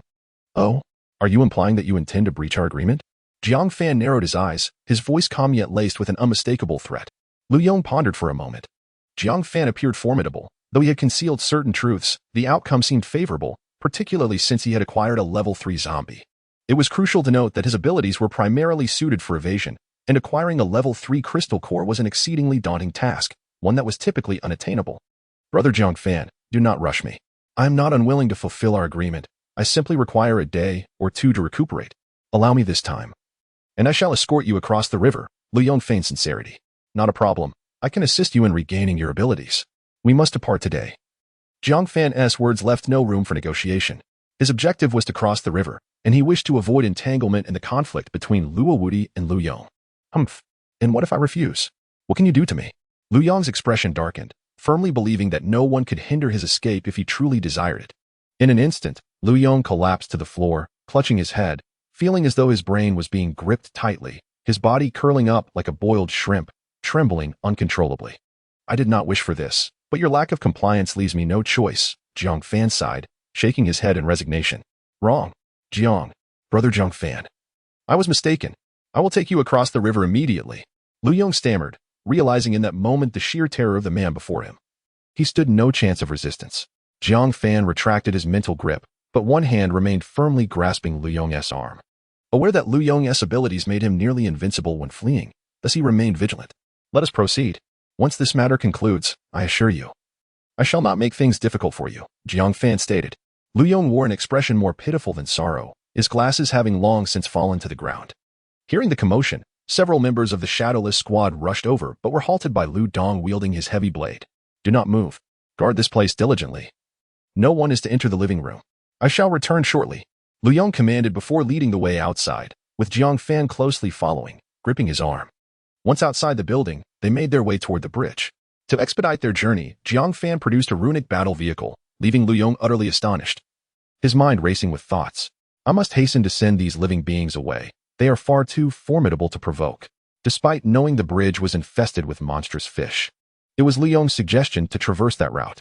Originally, the transmission range of Luzon was approximately 3,000 meters, rendering it impossible to teleport instantaneously. They could only advance a certain distance along the bridge before utilizing the transmission, and moreover, this individual could only transport 3 people at a time, which meant they would need to teleport twice. The speed of the war chariot was quite swift. In just over half an hour, the group had already caught sight of the dilapidated bridge. The station of the Shadowless Squad had now descended into a veritable hell on earth, where a male zombie, indistinguishable in appearance from an ordinary one, threw back its head and emitted a piercing shriek. The survivors within the surrounding buildings, including the enraged Luowudi, felt a sudden dizziness wash over them as they beheld the agonized collapse of his subordinates before him. Luowudi shook his head vigorously, trying to dispel the surreal scene unfolding before his eyes. It was a level 3 zombie. Chapter 97, The Zombie's Vengeance. The zombie extended its palm, its obsidian fingers swelling rapidly, penetrating the chest of a pillar in an instant, blood gushing forth from the wound.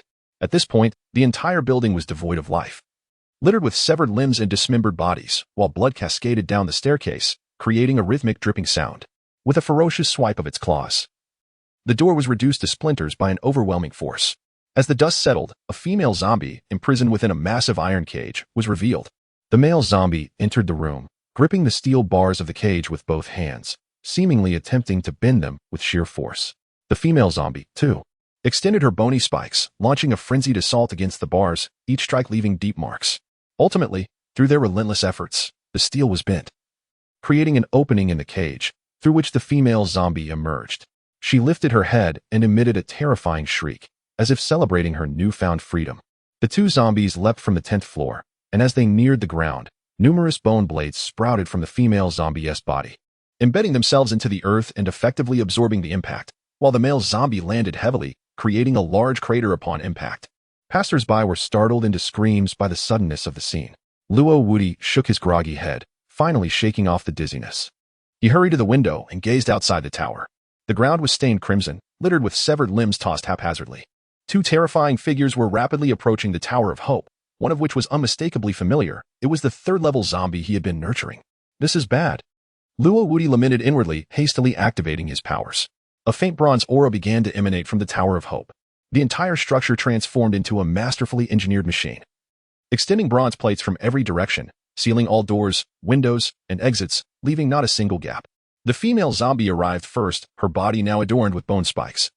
Resembling a fearsome war machine, she furiously slashed at the bronze plates, the collision of her spikes against the metal producing a shower of sparks and leaving deep indentations. The male zombie soon followed, his fingers expanding and coalescing into a massive battering ram. Thud, thud, thud. He relentlessly pounded the bronze plates with his monstrous hands, each strike resonating like thunder, causing the Tower of Hope to tremble slightly. Inside the tower, the occupants were already pale with fear. The timid had collapsed to the ground, trembling uncontrollably. What are we to do? Are we to perish here? Mother, I do not wish to die.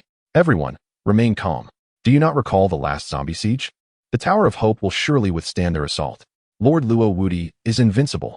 Yet unbeknownst to them, even Luo Wuti himself harbored doubts about their ability to endure, primarily due to the overwhelming strength of the male zombie.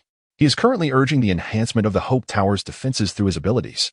If his powers are depleted, the Hope Tower will have to rely solely on the strength of its materials to withstand the onslaught of zombies. While it may suffice to fend off the attacks of lower-tier zombies, these two are exceptionally formidable. Although the Hope Tower is sealed off by Luo Wuti, some awakened individuals can still employ their abilities to strike at the two zombies.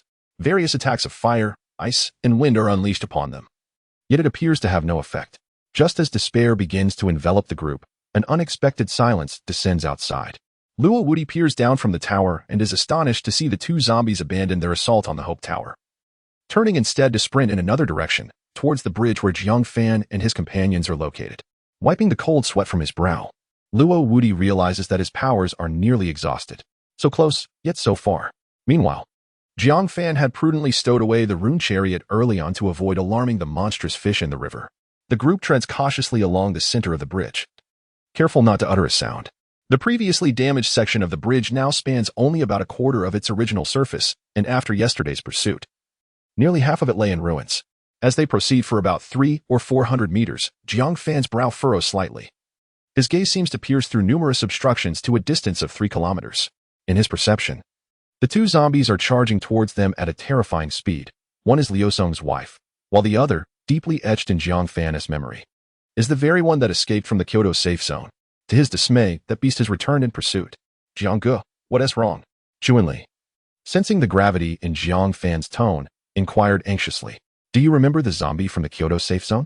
It has come seeking vengeance alongside Liu Song's wife. Jiang Fan's voice remains calm, yet an aura of lethal intent permeates the air. Which zombie possesses such high intelligence? It's impossible. Lu Dong halted, hefting his heavy blade upon his shoulder. Nothing is impossible. They are approaching.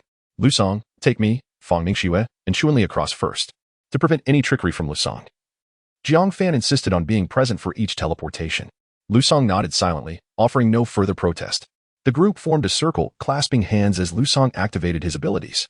The space around them began to warp subtly, and in an instant, they found themselves on the opposite side of the bridge, having traversed the tumultuous yellow sand river. Though still standing upon the bridge surface, after setting Chuanli and Fang Ningxue down, they promptly returned to Lu Dong's side with seamless precision. However, mere hundreds of meters away, the silhouettes of the two zombies emerged. Upon spotting Jiang Fan, the male zombie emitted a chilling sound from its throat, akin to a mocking laugh. This is bad. Quickly, teleport. Jiang Fan urgently urged the two beside him, imploring Lu Song to hasten his abilities. In the next moment, the male zombie let out a shrill, piercing screech. Lu Dong, Yang Mi, and Lu Song were instantly affected, their heads spinning, and a deafening buzz resonating in their ears. L Song's abilities, which had just begun to manifest, were abruptly interrupted, leaving him sprawled on the ground, hands clutching his head, eyes glazed over, seemingly unable to recover in the short term. Upon spotting the two zombies, Jiang Fan had already braced himself for the encounter. Moreover, with the protection of his Mind Guardian necklace, he remained largely unaffected. The female zombie, adorned with spiny protrusions, was aggressively advancing towards them. And what vexed Jiang Fan further was the unsettling realization that the monstrous fish lurking in the depths of the sea had been roused.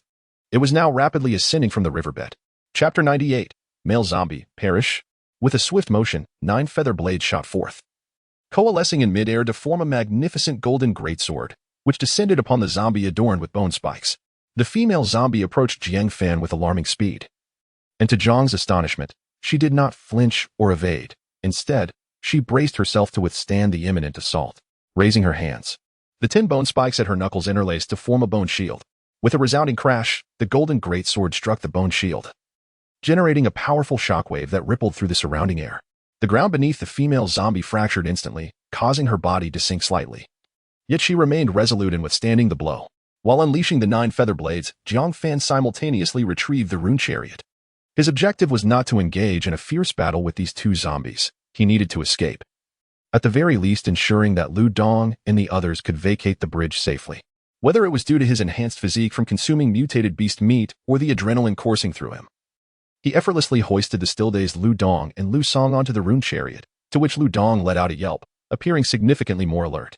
The Black Panther seemed largely unaffected, leaping onto the rune chariot in pursuit. Jiang Fan then lifted Yang Mi onto the vehicle, and with a thought, the blue energy shield illuminated, causing the rune chariot to surge forward at an exhilarating speed towards the shore. The golden greatsword continued to engage the female zombie in a stalemate. While it could not break through her bone shield, it effectively occupied her attention. Meanwhile, the male zombie stirred not far away, its 5 fingers swelling grotesquely as they reached out towards the golden greatsword. Jiang Fan furrowed his brow. This accursed zombie had eluded him last time, trailing them for over 1,000 kilometers. If he managed to escape this time, he would ensure its demise. The 5 fingers, resembling whips, lashed out towards the golden greatsword, and at the moment of imminent contact, the greatsword disintegrated, transforming into 9 feather blades, each extending nearly a meter of radiant light as they sliced towards both zombies. The female zombie, encased in bone spikes, could barely withstand the onslaught of the light blades. Yet she was forced to retreat, with some of her smaller spikes severed and falling to the ground. The male zombie, however, was far less fortunate. Its defenses were considerably weaker. The light blades cleaved through its swollen fingers with ease, sending black blood spraying through the air. Segments of its darkened fingers flew away like discarded meat, many plummeting into the yellow sand river. With its fingers severed, the male zombie's ferocity intensified, and it threw back its head, unleashing a terrifying roar. Once again, it unleashed this dreadful tactic, but alas, it would be of no use against Jiang Fan. He sighed inwardly, grateful for having exchanged for the Mind Guardian necklace, for the male zombie's roar was utterly debilitating. Capable of rendering one entirely incapable of resistance within mere seconds, a fatal vulnerability in the ever-shifting chaos of battle. Yet, Lu Dong and the others were about to suffer. As they struggled to emerge from their foggy state, they were met with yet another wave of torment. In the realm of telepathic perception, the monstrous fish in the river has surfaced, its enormous dorsal fin resembling a myriad of concealed spears, glinting with a chilling radiance under the shimmering water, instilling a sense of dread. Jiang Fan understood that, in comparison to the 2 zombies before him, the creature lurking beneath the surface posed the greatest threat. He must vacate the bridge with utmost urgency.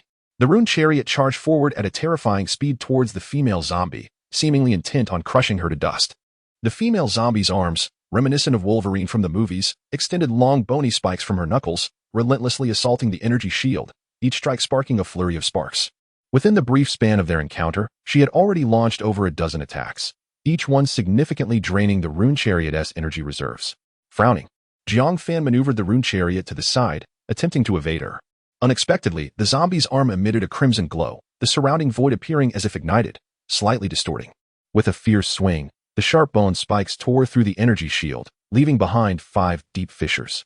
The piercing spikes, undeterred by the shield, coupled with the rune chariot's breakneck speed, swiftly carved several 10-meter-long gashes into the side of the energy barrier. This assault had drained nearly 3,000 crystal cores from the rune chariot. Cursed be this wretched creature. Jiang Fan furrowed his brow, ready to command the 9-feather shuttle to retaliate. At that moment, a laser, thick as an arm, struck the female zombie with pinpoint accuracy, followed by a second and a third, sending her hurtling away from the energy shield. Jiang Fan sensed the source. It was Chun-Li on the other side of the broken bridge, several shadows manipulating the rune-powered photon cannon to unleash their assault. Just as Jiang Fan felt a surge of relief, a tremendous noise erupted from beneath the bridge, causing the entire deck to tilt, sliding towards the yellow sand river. Damn it! Jiang Fan cursed inwardly. The monstrous fish had arrived. He cranked the rune chariot's power to the maximum, charging toward the bank like a steel beast. The male zombie, whose fingers had been severed, was now rapidly regenerating, coalescing into a form akin to a grinding wheel, hurtling towards the chariot. Jiang Fan, unperturbed, calculated that this zombie, given its formidable psychic assault, could not possibly possess greater defensive capabilities than its female counterpart. The rune chariot evaded the rapidly descending bridge, roaring as it collided with the male zombie. With a thunderous crash, the male zombie was sent flying, tumbling several times before quickly regaining its footing and charging anew towards the rune chariot. Jiang Fan's expression hardened. This wretched creature deserves to perish. The 9 feather blades blazed with golden light, forming a colossal luminous ring in midair, the blades facing outward, spinning rapidly, conjuring fierce winds as they attacked the male zombie like a terrifying cutting machine. In that fleeting moment, it seemed to sense the dreadful might of Jiang Fan's technique, rearing its head to howl, attempting to disrupt him with its psychic assault. Alas, with only a modicum of intelligence, it would never comprehend why someone could remain unfazed by its most potent attack until its last breath. The luminous will sliced through its chest with an unstoppable force, sending forth a deluge of dark blood, while entrails and shattered flesh were hurled into the air, cascading down like raindrops. The male zombie's body was cleaved in two, crashing heavily onto the ground, as a purple crystal core tumbled from its head, still adorned with white brain matter. Jiang Fan enveloped the crystal core with his mental energy, propelling it swiftly towards the shore alongside the rune chariot. Chapter 99. Falling into the fish's maw. The speed of the runic chariot was formidable, reaching nearly 200 miles per hour, rapidly departing from the bridge surface. Just as the chariot was about to escape danger, Jiang Fan's eyes widened in alarm. Within his sensory range, a monstrous fish was swiftly approaching them. Its dorsal fins, resembling long spears, suddenly shot upwards, and then, like arrows released from a bowstring, they hurtled towards the runic chariot. Damn it! Jiang Fan cursed vehemently, frantically maneuvering the chariot to evade the incoming strikes. However, the sheer number of fins and their incredible speed proved overwhelming.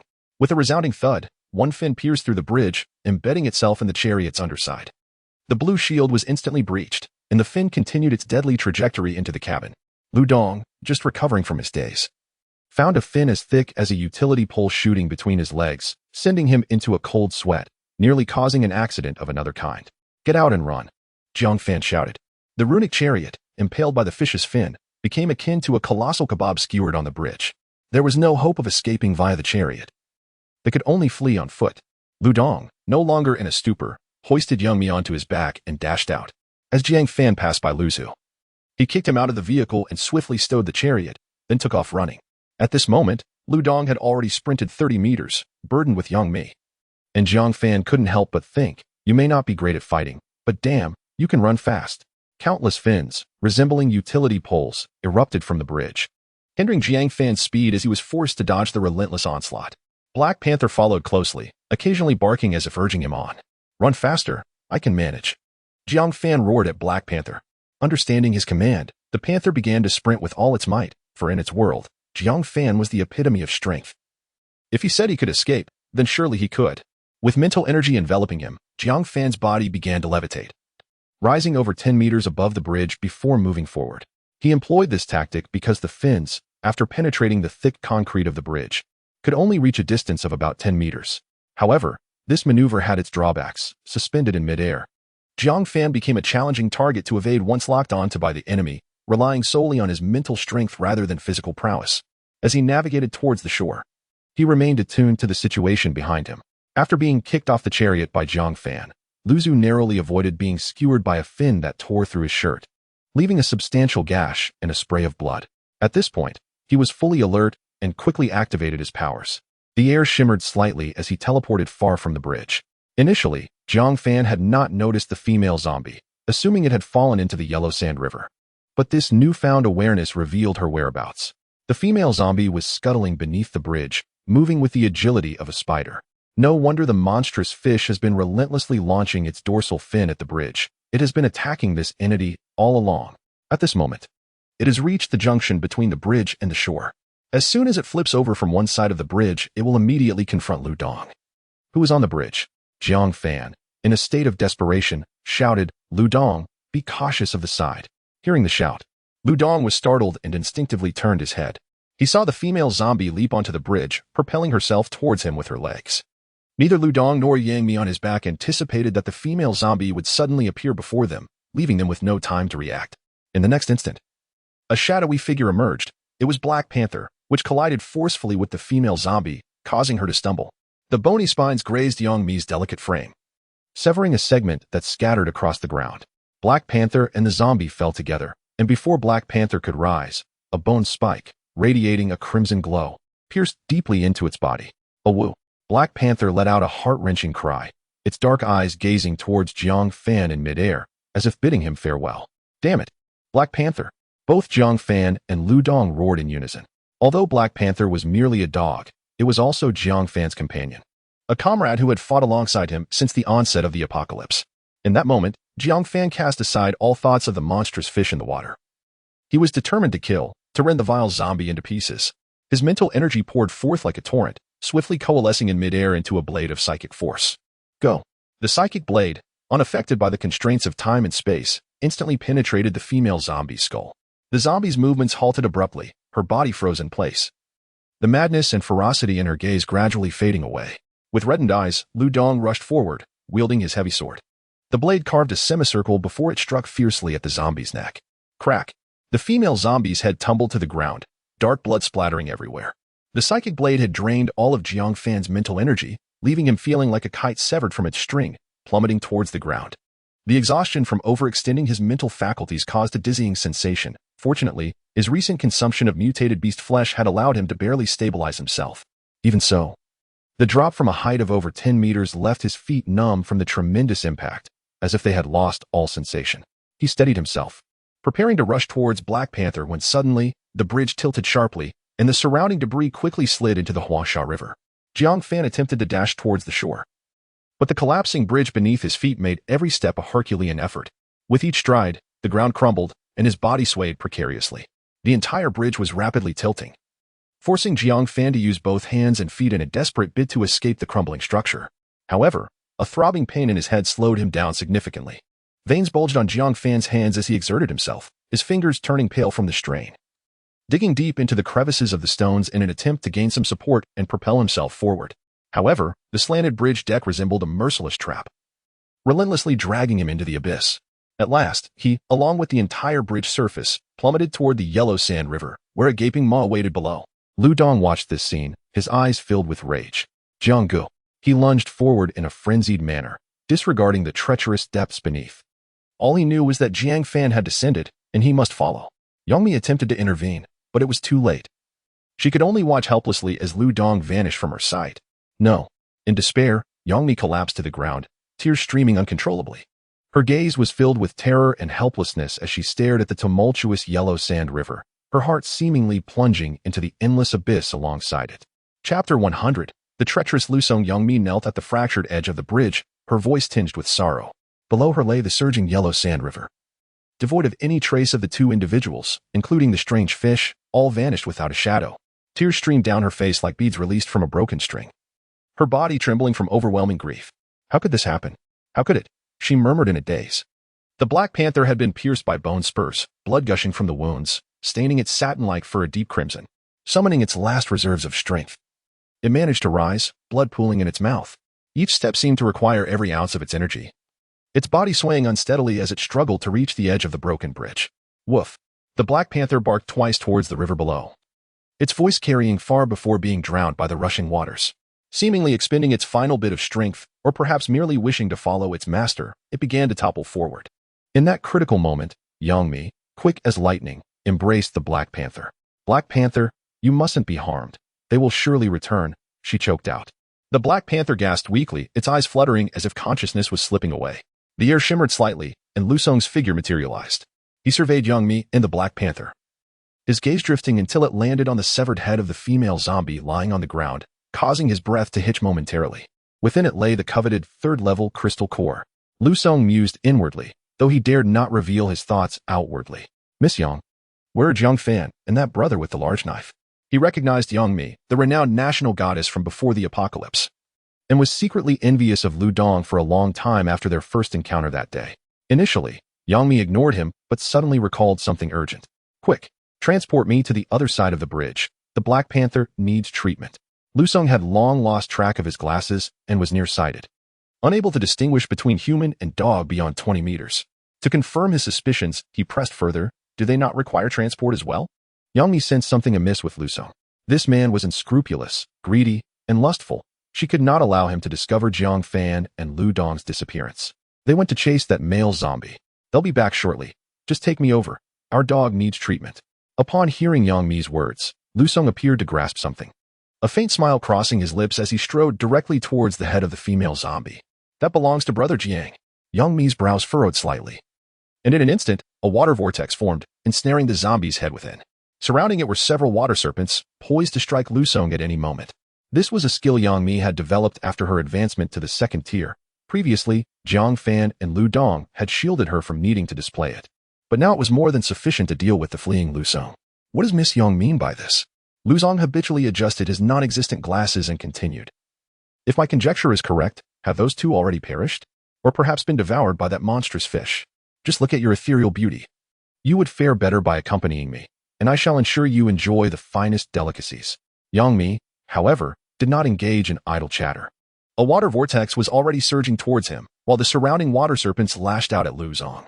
In an instant, Lu Song vanished from his original position, reappearing several dozen meters away. Miss Yang, do temper your temper. It seems that the black dog you hold is on the brink of death. Lu Song's mocking tone echoed. Lu Song, if it weren't for Brother Zhang's intervention, you would have met your demise long ago. Do you possess any shred of conscience? Yang Mi clutched the Black Panther's head, her fingers probing its nostrils, where the breath was indeed faint. Your argument holds some merit, but what I owe Jiang Fan is of no concern to you. If you have the audacity, have him come and demand his due from me, Lu Song retorted after a brief pause. If you wish for me to transport you, you must surrender the crystal core in your possession, otherwise, you may witness that dog's demise. Yang Mi bit her lip, momentarily consumed by the desire to eliminate this ungrateful wretch, who thrived on opportunism. Yet, reason triumphed over impulse. Jiang Fan and Lu Dong were missing, and her foremost priority was to reunite with Chun-Li and Fang Ningxue, safeguarding the panther's life. Very well, but you must allow me to grasp your arm. Yang Mi recalled Jiang Fan's previous method of subduing Lu Song. Agreed, but you must first hand over that Tier 3 crystal core, otherwise, I shall not transport you even if it costs me my life. Lu Song discerned that this foolish woman valued the dog more than the crystal core, and until he had ferried her across the bridge, she would be incapable of taking action against him. Fine. Yang Mi seemingly acquiesced. Thus, Lu Song advanced, and as she seized his arm, a water vortex materialized before Yang Mi, poised to strike. Lu Song glared at Yang Mi, his lips curling in derision. Do you dare to kill me? Or shall I transport you to the Huangsha River, where we can become a pair of star-crossed lovers? Humph. Yang Mi scoffed lightly, and the water vortex retreated into the distance, culminating in the decapitation of the female zombie's head. The zombie's head remains there, if you send me over. We lack the means to return and retrieve it. You shall have to come back for it yourself. Yang Mi spoke coldly. Lu Song glanced at the distant black spot, his severe myopia obstructing his vision. To confirm, he transported Yang Mi closer for a better view. Not so foolish after all. Then I. Before Lu Song could finish his sentence, the space quivered slightly, and in the next moment, Chun-Li and Fang Ningxue materialized before Yang Mi. It became evident that Lu Song had indeed lied previously. His claim of only being able to transport within a 3,000-meter radius was nothing but deceit. As these thoughts crossed her mind, she noticed that a sharp dagger had inexplicably appeared in Lu Song's hand, which he brandished towards the hand that Yang Mi was gripping. Yang Mi was startled, quickly retracting her hand as a water vortex rapidly coalesced and surged toward him. Yet, in the next moment, Lu Song's figure had vanished without a trace. In truth, even had she not withdrawn her hand, Lu Song would have been incapable of harming her. Jiang Fan had previously equipped everyone in the team with liquid silver battle armor, which could not be pierced by ordinary daggers. However, due to her lack of combat experience, Yang Mi instinctively evaded, allowing Lu Song to escape. Chun-Li and Fang Ningxue immediately sensed that something was amiss, especially since one of Yang Mi's hands was still cradling the Black Panther, its blood staining her clothes. Before they could voice their concerns, Yang Mi interjected, First, save the Black Panther. Chun-Li, let us remain vigilant. Lu Song will undoubtedly return. Indeed, mere seconds later, the space rippled, and Lu Song's voice echoed, You vile wench. You dare to deceive me. Chapter 101. The plan as the figure of Lu Song emerged, a water spout with a diameter of approximately 1 meter surged towards him. The velocity of the water spout was astonishing, enveloping him in an instant. Despite wearing the insect armor, the surface was immediately pocked and battered by the force of the torrent, leaving his exposed head lacerated by the rushing water, blood staining his face. Damn it! Lu Song cursed vehemently, hastily sealing the helmet of his armor while unleashing his abilities. The space around him quivered, and in the next moment, he found himself 2 kilometers away on a hillside. Damn that wretched woman. I will tear you to shreds and feed you to the dogs. Lu Song bellowed in a frenzied rage, resembling a mad bull. After escorting Yang Mi across the river, he had immediately returned to retrieve the head of the female zombie. Gritting his teeth in disgust, he had rummaged through the head for an eternity, only to find a mush of brain matter with no crystal core in sight. It dawned on him that he had been deceived by Yang Mi, who must have stealthily taken the crystal core at some point. Gasping for breath, Lu Song cast his gaze towards the direction of Yang Mi and her companions, but his severe myopia rendered his vision a blur. He attempted to teleport closer to the bridge, but the successive uses of his abilities had depleted his energy reserves, leaving him unable to manifest them once more. Damn it! He kicked a tree in frustration, causing leaves to rain down. On the broken bridge, Yang Mi remained vigilant, apprehensive that Lu Song might reappear to exact vengeance. However, after approximately 10 minutes, the surroundings remained eerily quiet. After some contemplation, she deduced that Lu Song might have exhausted his powers or was lurking in some shadowy corner, spying on them. Chun-Li, Ning Shui, don the silver battle armor and be cautious of Lu Song's ambush, Yang Mi admonished. Chun-Li and Ning Shui, who was aiding Black Panther with his injuries, promptly complied. With the protection of the silver armor, Yang Mi felt a measure of relief and crouched down to examine Black Panther's wounds. Ning Shui's abilities had advanced to level 2, her hands glowing with a soft white light as she placed them on Black Panther's body. Before their eyes, the visible wounds on Black Panther began to slowly heal, and its previously anguished expression gradually softened, eventually opening its eyes. Upon seeing the three women, Black Panther's eyes welled with tears. Though it could not rise, it made an effort to tilt its head towards the rolling sandy river, emitting soft whimpers. Chun-Li could no longer contain herself and turned anxiously to Yang Mi. Yang Mi, why are only you and Black Panther back? Where are Jiang and Lu Dong? Yang Mi bit her lip, her expression darkening. Jiang and Lu Dong. They both fell into the yellow sand river. What? Impossible. Chun-Li and Ning Shui exclaimed in disbelief, their eyes widening. Jiang was a level 3 awakener, the strongest on the leaderboard. How could he have fallen? Chun-Li was agitated, her voice trembling. And Jiang can fly. How could this happen? Chun-Li was the earliest to accompany Jiang Fan and was his only woman. Given her profound understanding of him, she could hardly believe such an unfortunate incident could occur. Sister Yang, please tell me, what has happened to Jiang and Donga? Fang Ningxue, equally startled, ceased her treatment and spoke with an anxious expression. Yang Mi took a deep breath, striving to compose herself, and began recounting the events in detail. As she spoke, tears streamed down her face uncontrollably, culminating in a heart-wrenching sob. Upon hearing this, Chun-Li swayed slightly, nearly collapsing to the ground. She sat in silence on the broken bridge, voiceless, neither weeping nor wailing. Her gaze was fixed on the surging yellow sand river below, as if her very spirit had flowed away with the water. Memories surged like tides, each of Jiang Fan's smiles, each embrace, flashed vividly in her mind. The cheerful laughter of Lu Dong seemed to echo in her ears. The wind tousled her hair, yet she remained oblivious. In that moment, her world appeared to freeze, leaving only the ceaseless flow of the yellow river and the indescribable pain in her heart. Yang Mi and Fang Ningxue observed Chun-Li's figure, momentarily at a loss for words of consolation. They stood quietly behind her, their hearts equally heavy. Time passed, though its measure was lost on them, until Black Panther, with great effort, rose unsteadily and approached Chun-Li, emitting soft whimpers. Chun-Li turned her head to look at Black Panther, a hint of tenderness flickering in her eyes. You believe they will be all right too, don't you? The little creature's eyes mirrored Chun-Li's smile as it barked in response. Chun-Li gently patted its head, standing up with her gaze gradually becoming resolute. Brother Jiang and Lu Dong will certainly be safe. They are men who have fought their way out of hell. How could they falter here? Her voice rang with determination, as if proclaiming to the world. Indeed, Brother Jiang is the best of the best. He will surely turn misfortune into fortune. Fang Ningxue nodded in agreement. Upon hearing Chun-Li's words, the three women felt a newfound sense of resolve. What shall we do next? Yang Mi, typically decisive, sought Chun-Li's opinion. With furrowed brows, Chun-Li countered, if you were Brother Jiang, after escaping danger, what would you do? After a brief contemplation, Yang Mi replied, I would rest a bit and come to the broken bridge to find you. Yes, Brother Jiang will undoubtedly come here to seek us. Therefore, we must leave someone behind, but we cannot remain idly waiting. That Li Yuan could return for revenge at any moment. The best course of action is to find a concealed place to hide. As soon as Brother Jiang arrives, his spiritual energy will certainly guide him to us. Chun-Li spoke fervently, covering many aspects, yet all hinged on one crucial premise, that Jiang Fan and his companions could return safely. Fang Ningxue and Yang Mi sensed this underlying condition but refrained from voicing it, recognizing that Chun-Li had more to say. Yet, we cannot simply wait idly. We must also send individuals to seek out the source of this formidable creature. The strength of that bizarre fish is terrifying, and it is highly probable that Jiang and his companions will exhaust themselves in their efforts to vanquish it, potentially sustaining injuries or suffering from fatigue. That moment may indeed pose the greatest danger for them. After Chun-Li spoke, she turned to Fang Ningxue and Yang Mi, who both agreed that Chun-Li's considerations were quite thorough. Let us first find a place to conceal ourselves. Shortly, we will attempt to use the communication chip to establish contact with Jiang and his team. If we receive no news, we shall wait until Black Panther's condition improves before venturing out to find them. Black Panther possesses an acute sense of smell. As long as Jiang Fan is within a few kilometers, it will be able to locate him. The three women confirmed their plan and swiftly departed from the broken bridge, beginning their search for a hiding place nearby. Chapter 102. The brothers in the belly of the fish. Half an hour earlier, Jiang Fan plummeted into the yellow sand river, engulfed by the turbulent waters.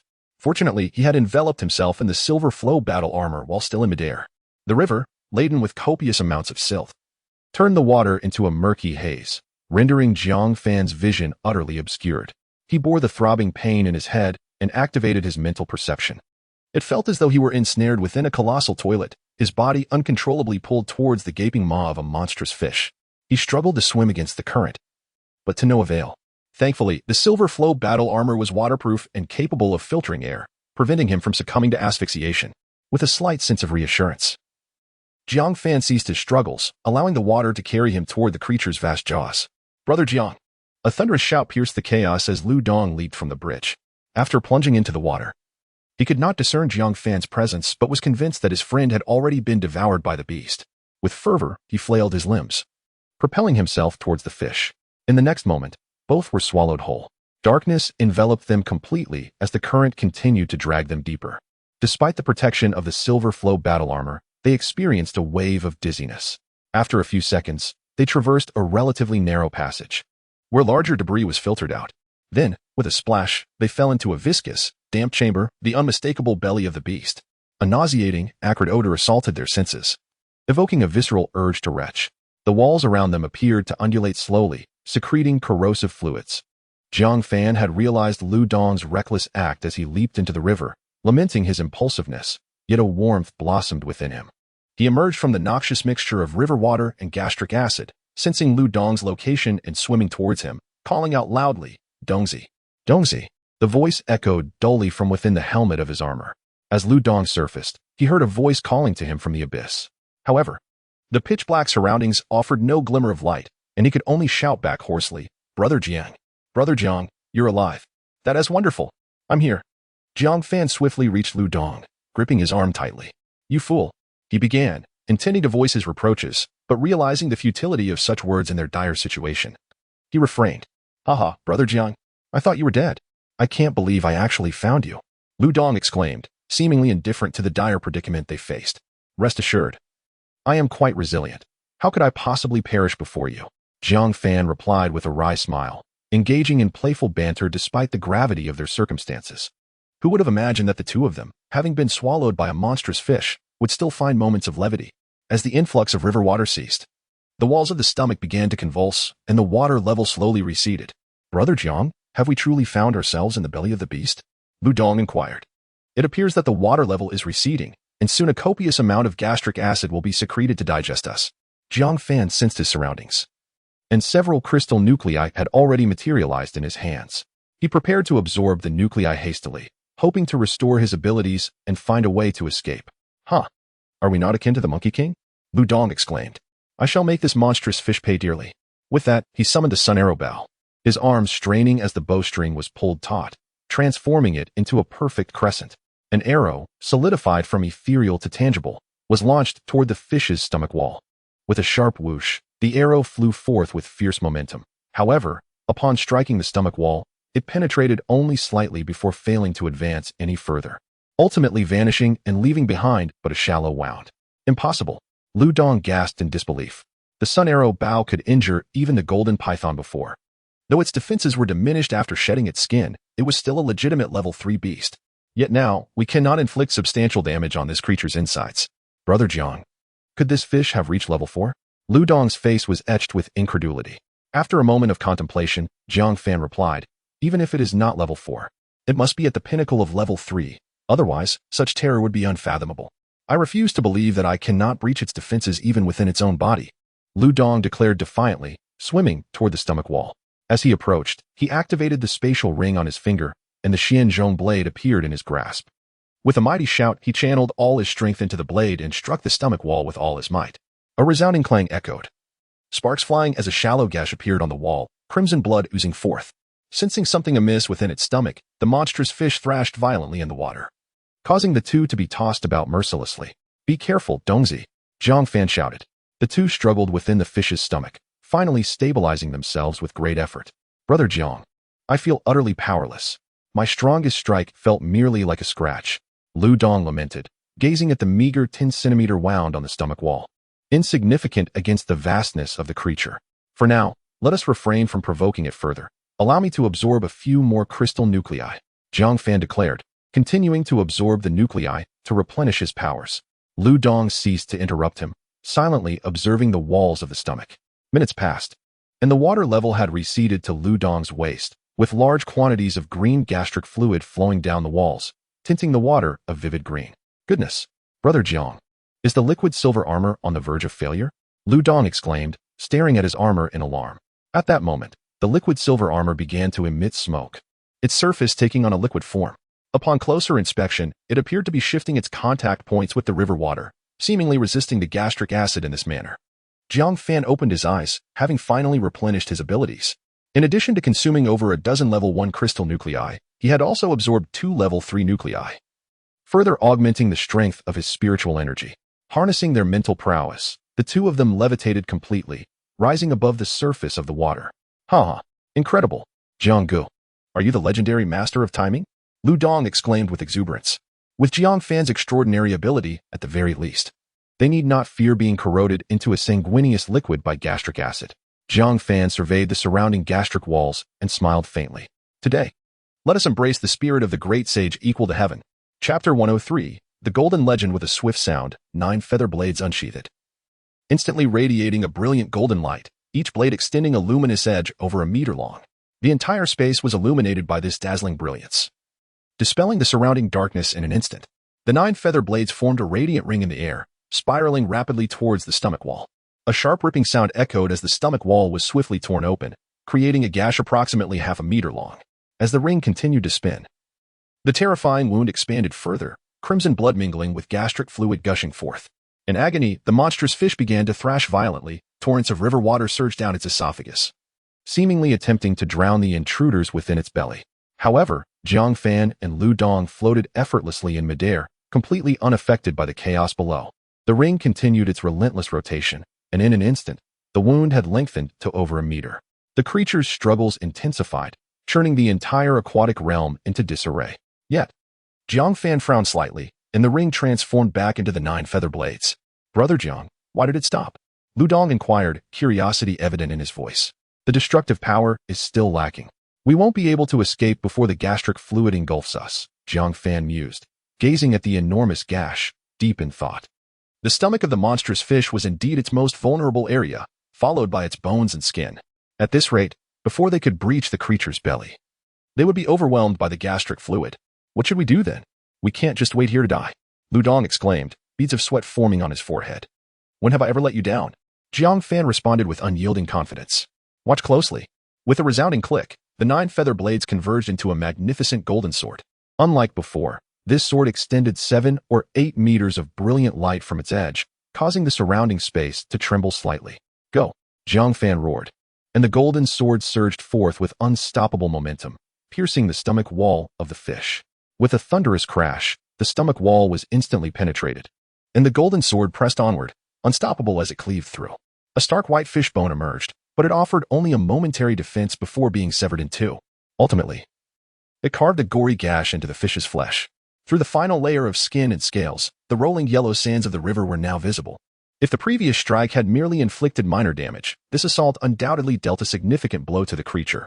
The monstrous fish writhed frantically in the water, creating tumultuous waves. Yet it was utterly powerless to counteract the assault. "Wow, incredible." Lu Dong marveled at the gaping wound. "Just one more strike from me, and we can escape at any moment. However, if we do, we might not be able to evade it." Jiang Fan contemplated the creature's formidable destructive power, still feeling a tinge of apprehension. "Then let's not escape. Let's destroy it," Lu Dong shouted excitedly. "Ha! Let's annihilate it." Jiang Fan laughed heartily in agreement. Jiang Fan reformed the golden sword, this time not directly attacking the previous wound, but instead striking the wall of the stomach. He controlled his strength, not attempting to enlarge the wound, merely plunging deep into it. "Insert your Xuanzhong knife. Once I breach its final layer of defense, A torrent of river water will flood in, and we shall seize the Xuanzhong knife to exhaust it. Jiang Fan conveyed his plan to Lu Dong. All right, Lu Dong replied, swiftly drawing the Xuanzhong knife and forcefully embedding it into the wound, the blade over a meter long sinking in more than half a meter. He even shook it slightly, securing it firmly. This provoked a frenzy from the monstrous fish outside. The two swiftly gripped the Xuanzhong knife. The golden sword reemerged, its terrifying blade radiating an aura of dread akin to the scythe of death. Flash! In the next instant, the great sword pierced through the horrific wound, directly striking the scales of the beast. With a resounding crack, the seemingly impenetrable scales began to fracture. The cracks multiplied, spreading like a spider's web. With a forceful twist of the golden sword, the scales shattered, disintegrating into countless fragments that scattered through the water. The tumultuous yellow river surged into the monster's body, and the ensuing blood turned the water crimson. Regardless of the creature's thrashing, Jiang Fan and Lu Dong clung tightly to the Xuanzhong knife. Yet they both understood that such injuries alone could not slay the beast. It was far too large. The wound was akin to a fruit knife piercing a human, and unless a vital point was struck, it would not be fatal with timely intervention. Jiang Fan did not cease absorbing the crystal cores. The two previous attacks had nearly depleted his abilities. This time, he refrained from using a third-level crystal core. The earlier absorption was for desperate measures. Now, they merely needed to outlast the creature, and victory would assuredly belong to them. Thus, Jiang Fan replenished his powers and directed the golden sword to assault the monster. With each successive strike, the creature's wounds deepened, and its movements became increasingly sluggish. Brother Jiang, I think this beast is nearing its limit. Shall we make our exit? Lu Dong exclaimed with excitement. Jiang Fan's expression turned serious. Do not be complacent. We must remain vigilant until the final moment. At this juncture, the monstrous fish had sustained 4 large gashes inflicted by Jiang Fan, blood ceaselessly gushing forth, staining the river red for hundreds of meters. Jiang Fan tapped his head twice. The continuous absorption of crystal cores, coupled with earlier mental fatigue, had rendered him unable to concentrate. Several times he nearly lost his grip, prompting Lu Dong to firmly grasp the Xuanzhong knife with one hand while tightly holding on to Jiang Fan with the other to prevent him from being swept away. Has it been 2 or 3 hours already? How can this monster still endure? Lu Dong's voice resonated through the murky blood, muffled. It won't be long. I can sense my mental energy penetrating its body. Jiang Fan steeled himself, never anticipating the arduousness of this protracted struggle. Had it not been for Lu Dong's presence, he would have long since surrendered. After all, departing from the massive creature did not equate to safety. The life force of such beings was truly terrifying. What manner of individual could possibly vanquish a creature of this caliber? Lu Dong lamented. Jiang Fan could only manage a wry smile, thinking to himself, haven't we already slain it? Another hour passed, and the monstrous fish lay utterly still, carried downstream by the rushing river. Sensing Jiang Fan leaning backward, Lu Dong yanked him back with force. Jiang Ge, do not succumb to slumber. Check if the creature is truly dead. Jiang Fan had indeed drifted into sleep, only jolted awake by Lu Dong's tug. He summoned the last vestiges of his mental energy to probe the creature, encountering no barriers, as if penetrating the very air itself. It is dead. It is dead. Even Jiang Fan could not suppress his exhilaration, exclaiming loudly, what a struggle, but this beast has finally perished. At that moment, Jiang Fan's eyes widened, his head no longer ached, nor was he weary. By the heavens! The Golden Legend. Chapter 104. The temptation of level 4. Within the brain of the monstrous fish resided a crystal core, roughly the size of an egg, radiating a dazzling golden light. The moment Jiang Fan's mental energy made contact with it, he was overwhelmed by a thunderous sensation in his head, and his body involuntarily trembled. Even the fatigue that had enveloped him seemed to dissipate. At that moment, he was profoundly certain of his thoughts. This is the level 4 crystal core. Haha. What a thrill. Jiang Fan laughed exuberantly, feeling that the arduous battle had not been in vain. Lu Dong, witnessing Jiang Fan's elation, mistakenly believed that his joy stemmed merely from confirming the death of the monstrous fish, leaving him somewhat perplexed. Surely, the creature's demise could not warrant such jubilation? Brother Jiang, is it true that the fish is dead? Lu Dong inquired. Ha ha ha, it's dead, utterly lifeless. I've discovered the crystal core, golden in hue. It's undoubtedly a level 4 crystal core. Jiang Fan exclaimed with excitement. What? A level 4 crystal core? Upon hearing this, Lu Dong instinctively swallowed hard, his eyes widening in astonishment. A level 4 crystal core? What does that signify? Just days prior, Jiang Fan had barely broken through to level 3 and had already secured the top spot in the golden rankings. The current level 4 crystal core was worth its weight in gold. Furthermore, the substantial size of the level 4 mutated beast's flesh was an extraordinary find. Gagaga. This time, it was Lu Dong who let out a raucous laugh. Brother Jiang, quickly, try to store the monstrous fish in your spatial ring. He was well aware that Jiang Fan's spatial ring was an advanced version, possessing an immense capacity. Prompted by Lu Dong's suggestion, Jiang Fan immediately attempted to place his hand upon the fish's abdominal wall, focusing his thoughts on the spatial ring. In the next instant, the enormous carcass of the fish vanished, leaving a vast emptiness in the yellow sand river, as the surrounding waters surged toward the gap, creating a massive whirlpool. Lu Dong clutched Jiang Fan tightly, and the two were swept away by the rushing river, their senses in disarray. After several minutes, they were finally carried to a shallow bank, resembling two fish out of water, gasping for air. Brother Jiang, we survived once again, Lu Dong exclaimed, grinning broadly at the starry night sky. However, after a prolonged wait, Jiang Fan remained silent, causing Lu Dong to panic. What if something had gone awry with Jiang Fan? Brother Jiang, are you all right? Lu Dong urged, shaking Jiang Fan's shoulders vigorously. Stop shaking me. If you keep this up, my bones will come apart.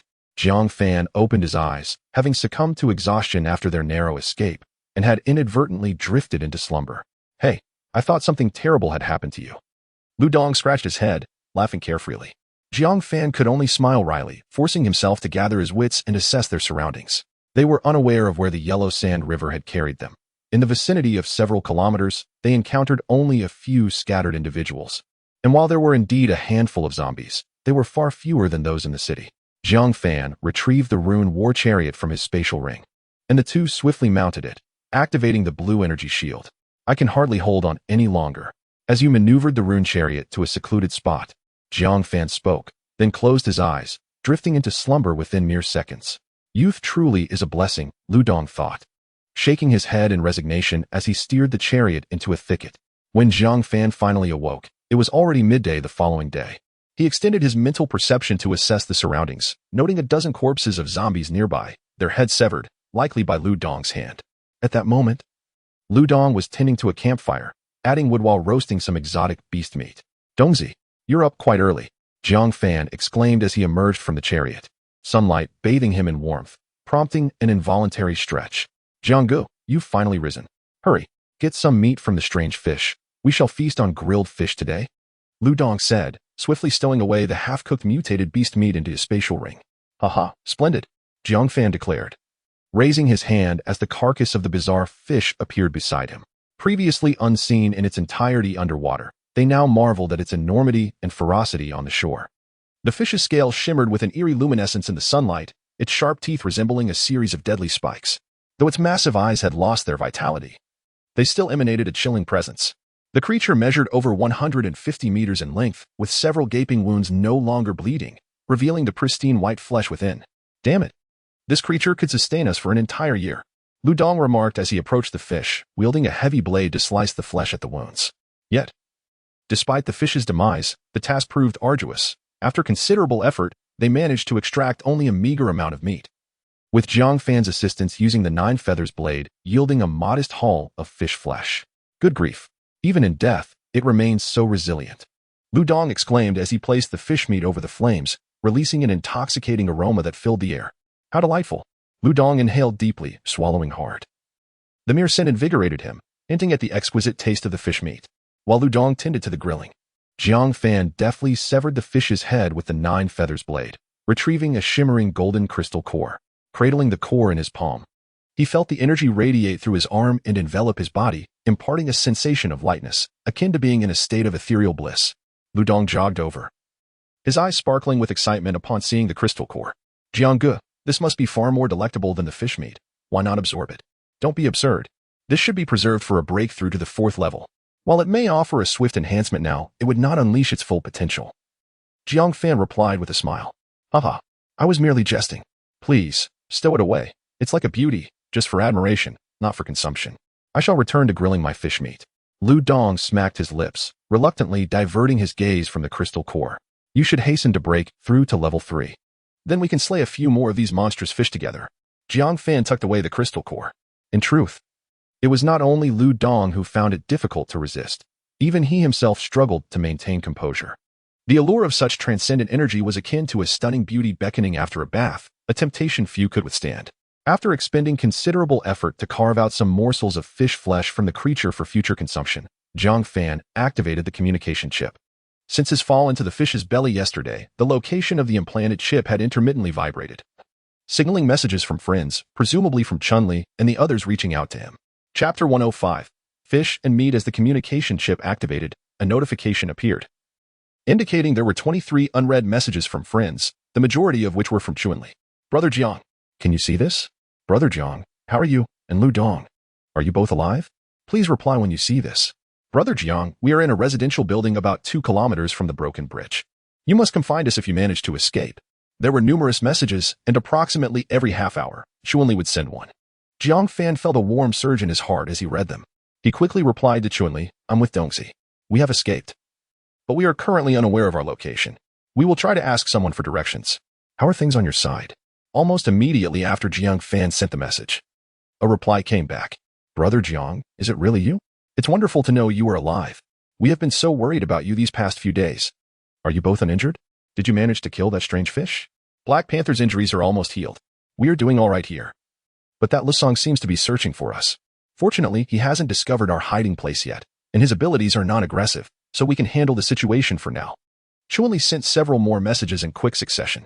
Even though their communication was limited to the chip, Jiang Fan could still perceive Chun-Li's concern for him. After chatting a bit more and learning about their situation, he muttered to himself, Lusong, enjoy these last few carefree days while you can. At that moment, Lusong was in a building, searching for Chun-Li and her companions. Damn it, which bastard just cursed me? He shivered, seemingly sensing Jiang Fan's malice. And those 3 little bitches? Where the hell have they gone? I've been searching for a whole day and still haven't found them. Unbeknownst to him, Chun-Li and her companions were under the protection of Black Panther, who could detect his presence from a great distance. Although not as precise as Jiang Fan, they could still sense his approach within a certain range. Whenever Lusong was close to their hiding spot, the 3 women would quickly conceal themselves, or, under Black Panther's guidance, move to a more discreet location.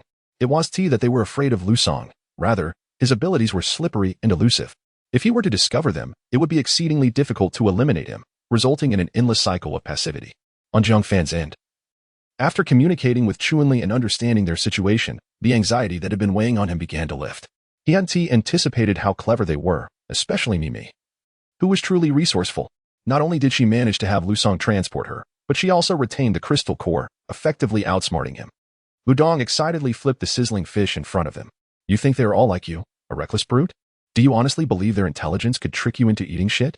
Jiang Fan chuckled, teasingly replying, I truly do not believe that. Lu Dong widened his eyes and raised his voice. Haha. Jiang Fan laughed heartily, finding his brother's antics endearingly foolish. I won't tease you any longer. Your grilled fish must be nearly ready, right? Hurry and serve up a piece for me to taste. Jiang Fan gazed hungrily at the golden brown fish, his mouth watering in anticipation. Lu Dong brought the grilled fish to his nose, inhaling deeply with a look of ecstasy. The meat of this 4th-level mutated beast is truly exceptional. Just the scent feels like a fortification for the body. He then took a hearty bite, disregarding the heat. Delicious. Lu Dong exclaimed excitedly, offering Jiang Fan a generous piece.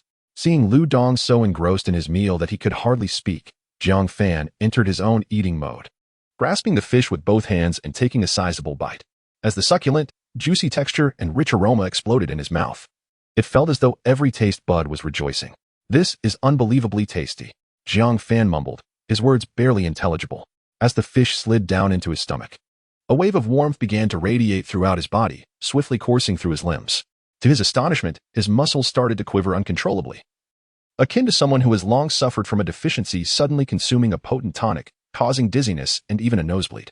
Jiang Fan's physical condition was at most equivalent to that of a level 1 enhancement type, so consuming the meat of a 4th-level mutated beast, equating to a 3-level leap, was bound to provoke such a reaction.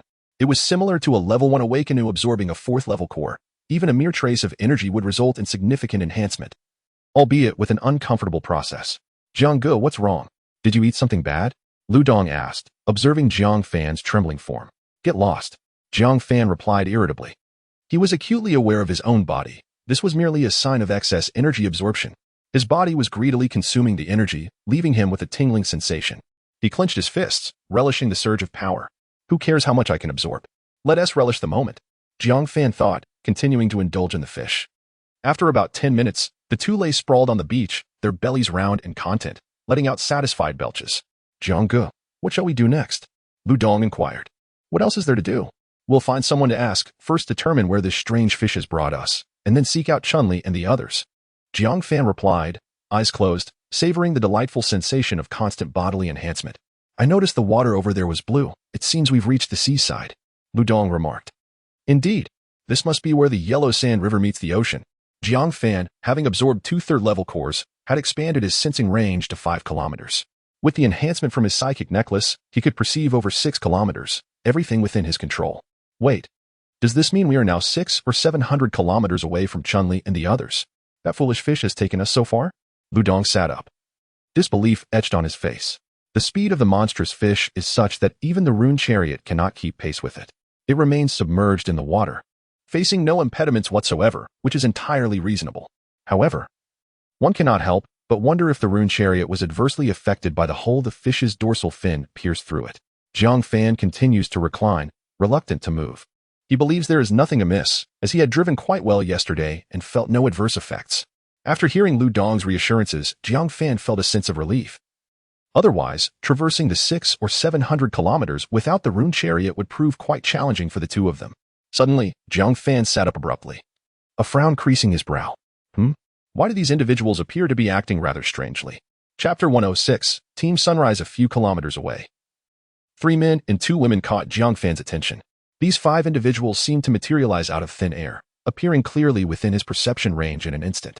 Adhering to the principle that unusual occurrences often conceal hidden truths, Jiang Fan focused intently on them.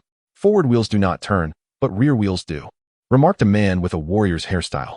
On the roadside, a woman holding a paper umbrella chided. How many times must I tell you? We are now in the Dragon Kingdom. From now on, we shall communicate in Mandarin. Her skin was alabaster, and her pink hair cascaded like a waterfall down to her slender waist. Her eyes resembled deep, mysterious lakes, twinkling with enigmatic brilliance. And her high-bridged nose and rosy lips formed a visage of exquisite beauty, reminiscent of a character sprung from an anime. Jiang Fan could not help but gasp in awe at her stunning appearance. Goodness, a true beauty of the mortal realm. The warrior-haired man bowed his head in reverence.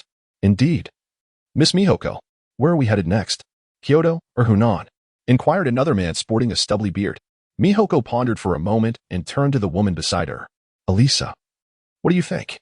The woman named Elisa had her eyes closed. She turned her head, gradually opening her eyes, revealing a startling sight. Her irises were entirely white, devoid of pupils. Go. Just as Elisa began to speak, a look of terror crossed her face as if she had glimpsed something frightful. She began to glance around in panic. What is it, Elisa? Mihoko noticed her distress. Elisa possessed the ability to foresee the future, and her foresight had been instrumental in enabling Team Sunrise to traverse the ocean safely to the Dragon Kingdom. Thus, Mihoko held her opinions in high regard. I saw Nakamura being murdered. His head was severed, and the assailant wielded a pitch-black longsword. Moreover, there exists an even more terrifying entity whose appearance I could not discern. What? Nakamura, the man with the stubbly beard, widened his eyes in shock. I was killed. While Elisa's powers were formidable, they were not absolute. Her glimpses of the future were not immutable, often representing merely possible outcomes. Nevertheless, her foresight was consistently reliable, compelling the team members to take her words seriously. Although Nakamura was not the strongest in the group, having reached the pinnacle of the 2nd tier, if he could be slain, it implied that the unseen assailant likely possessed 3rd-tier capabilities. Could it be Jiang Fan? Is it possible to ascertain where Nakamura was killed? Queried another man, clad in traditional attire from Sakura country, with 2 slender katanas sheathed at his waist. It seems it was right here. Elisa's voice was laced with confusion, tinged with uncertainty, as she surveyed the fragmented scenery, the beach, and the sea, which seemed to be right here. Jiang Fan, who had been monitoring the group, was suddenly startled to hear them utter his name. Goodness, these individuals from Sakura country are coming for me. In the next moment, his mental power surged forth, determined to eliminate any potential threat while it was still in its infancy. Just as Elisa finished speaking, the members of the Rising Sun team, still in shock, felt an overwhelming and intangible force bearing down upon them. They soon experienced the sensation of their minds being gripped tightly, as if they would be crushed into a pulp at any moment. Miss Mihoko, quickly. Activate the barrier. The man, armed with 2 swords, struggled to speak. In fact, before he could even issue the warning, Mihoko had already swung her paper umbrella, and an invisible barrier began to spread from her position, effectively isolating Jiang Fan's mental power. Jiang Fan was somewhat taken aback. He had not anticipated that this woman named Mihoko was a level 3 awakened. Sensing the hostility from the intruder, he realized that if they were indeed seeking him, he needed to brace himself for a potential confrontation. Mihoko's barrier enveloped the four of them, leaving only Nakamura, who was positioned farther away. Jiang Fan intensified his control over his mental power, pulling Nakamura's body backward. At that moment, Nakamura, whose mind was firmly grasped, found himself utterly incapable of resistance, helplessly drawn away from the barrier's range. Nakamura, the man with the sword, shouted, rushing forth to rescue him. Just as he stepped outside the barrier, the sensation of being gripped by an unseen force assailed him once more, but fortunately, the roadside pulled him back. The man re-entered the barrier, his hands swiftly forming intricate gestures in front of his chest, causing two increasingly solid figures to materialize, one black and one white. Shikigami, the black and white wraiths. They wore tall hats and held long iron chains, the ends of which bore sharp hooks that glinted ominously in the dim light. Goodness, black and white wraiths? Jiang Fan found the situation absurd. How could mythological figures manifest here? The white wraith waved a flag, and Jiang Fan instantly felt his mental power over Nakamura wane significantly, rendering him unable to move Nakamura any longer. Then, the black wraith lashed out with its chain, aiming to ensnare Nakamura and pull him back. But Jiang Fan was not without countermeasures. The already unsheathed 9-feathered shuttle descended, and under the radiance of the golden sword, the chain shattered instantly. How is this possible? The terrified man at the roadside exclaimed. It should be noted that the Shikigami of Hashirama was of SS rank, capable of ranking among the top 10 strongest even in Sakura country. To see it defeated in a single blow filled him with a sense of despair. Who exactly is this opponent? Why are they so formidable? Mihoko's expression turned grim. She had not expected that her Rising Sun team would encounter such a terrifying enemy upon their arrival in Long Country.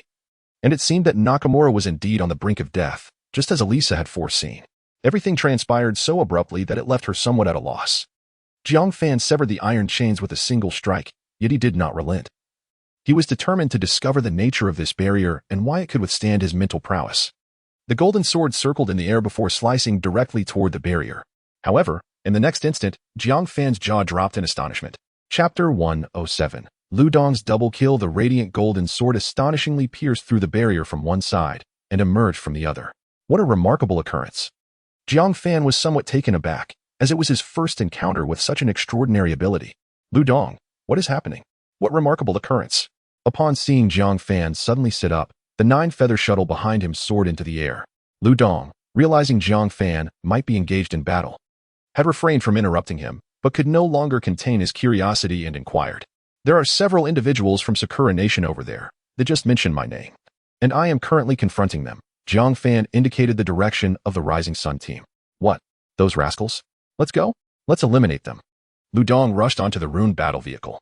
Every citizen of Dragon Nation harbored a deep-seated animosity towards Sakura Nation, and Lu Dong, having been a soldier, felt this sentiment even more acutely.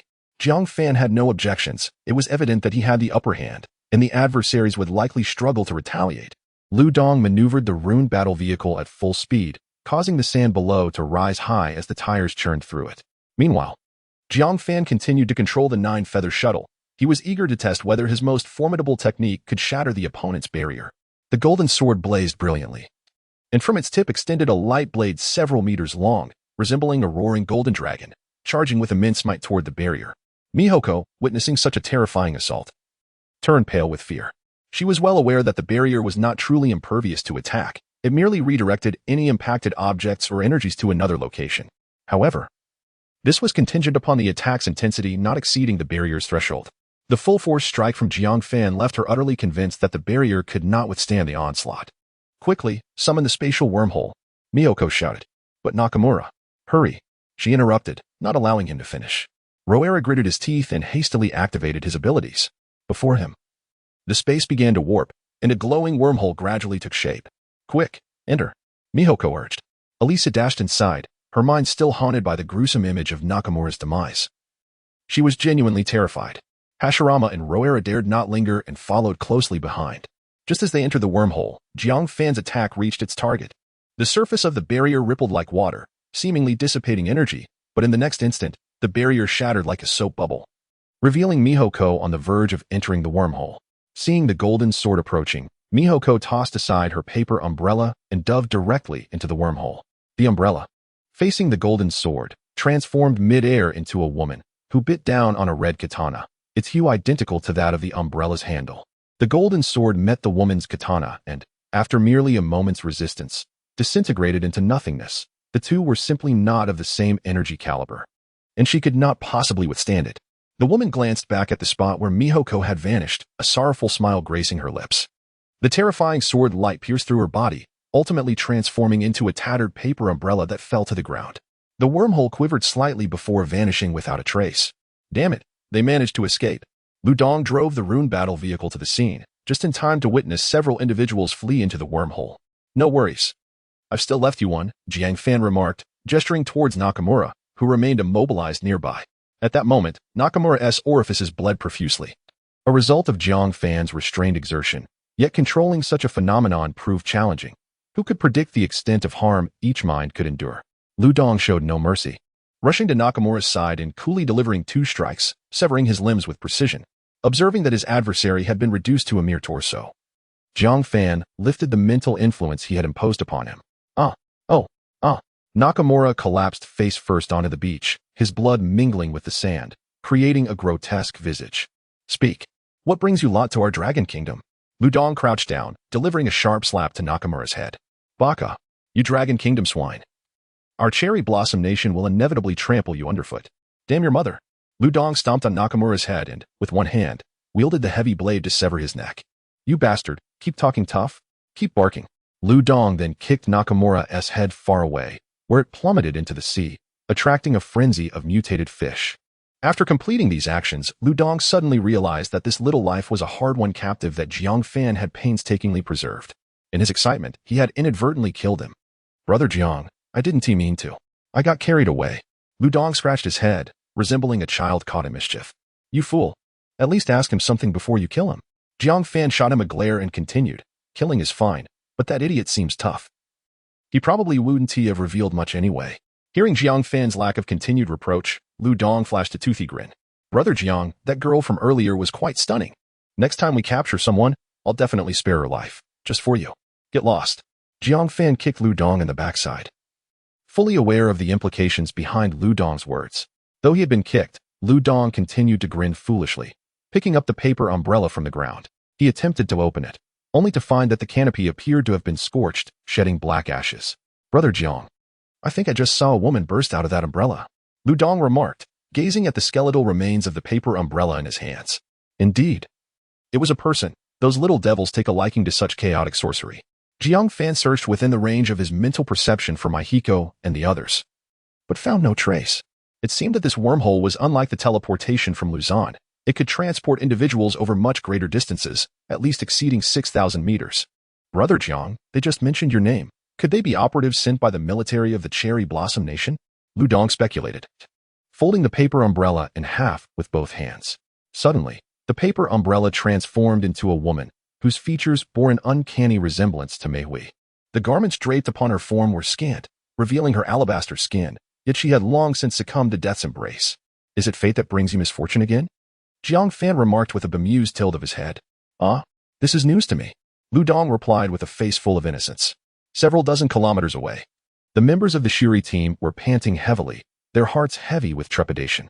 The figure they had encountered was utterly terrifying, though he had not physically appeared.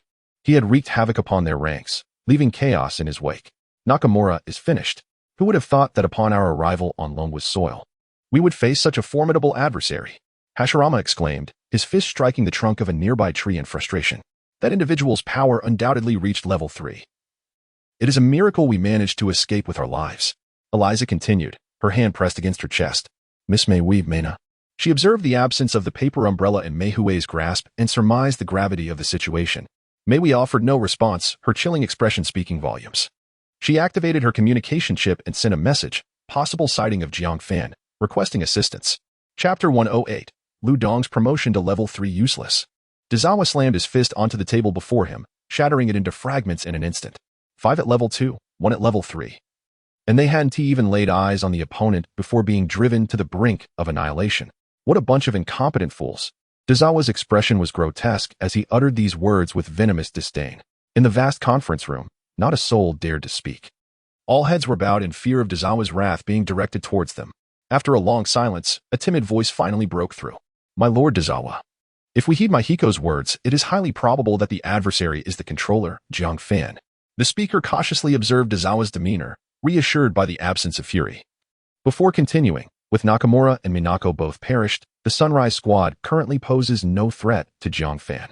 Should we dispatch another squad for reinforcement? Another squad? Aizawa shot a glance at the speaker.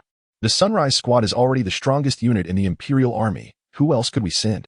My Lord Aizawa, to my knowledge. The leader of the Tyrant Squad, Gongsuin, has reached the pinnacle of level 2 and is on the verge of breaking through to level 3. His abilities should be effective against Jiang Fan. Upon hearing this, Aizawa's mind conjured the image of Gongsuin. He pondered for a moment before nodding decisively. Provide Gongsuin with a level 3 crystal core, enabling him to ascend swiftly. He shall lead the Tyrant Squad to reinforce the Sunrise Squad. This time, we must capture Jiang Fan, no matter what. Thanks to the recent red rain, the waters surrounding Sakura Nation had seen an influx of level 3 aberrant beasts. While this increased their defensive challenges, it also had its advantages. Level 3 crystal cores were no longer a rarity. Undoubtedly, all those ranking highly on the list had reached level 3 status. Meanwhile, Jiang Fan and Lu Dong had set off towards Yuzhou in their rune-powered vehicle, eager to reunite with Chuanli and the others. Dongzi, how has your ability enhancement progressed in these past few days? Have you reached the pinnacle of level 2 yet? Jiang Fan inquired from the comfort of his seat, his attention divided as he maneuvered the vehicle. I feel it's nearly there, especially after just consuming some fish meat. If you help me absorb another crystal core, I should be set. Lu Dong exclaimed, popping a slice of raw fish into his mouth and crunching down. Interestingly, despite the formidable strength of the strange fish, its flesh was remarkably tender, dissolving effortlessly on the tongue with a hint of sweetness. All right. I'll elevate you directly to level 3. You've fallen off the rankings, haven't you? Jiang Fan remarked, producing several level 2 crystal cores and one level 3 core. Not just me, Zhao Jilong has also dropped off the list, while Su Mei has surged to 9th place. Lu Dong noted, glancing at the communication chip before him. Su Mei made it onto the list? Jiang Fan suddenly recalled that Camellia had mentioned the old banyan tree producing another fruit, which he had promised to give to Su Mei. It appeared that the fruit from the banyan tree had greatly aided her, bringing her close to the threshold of level 3. However, without breaking through, she would ultimately struggle to maintain her position on the rankings. After finishing his thoughts, Jiang Fan began assisting Lu Dong in absorbing the crystal cores.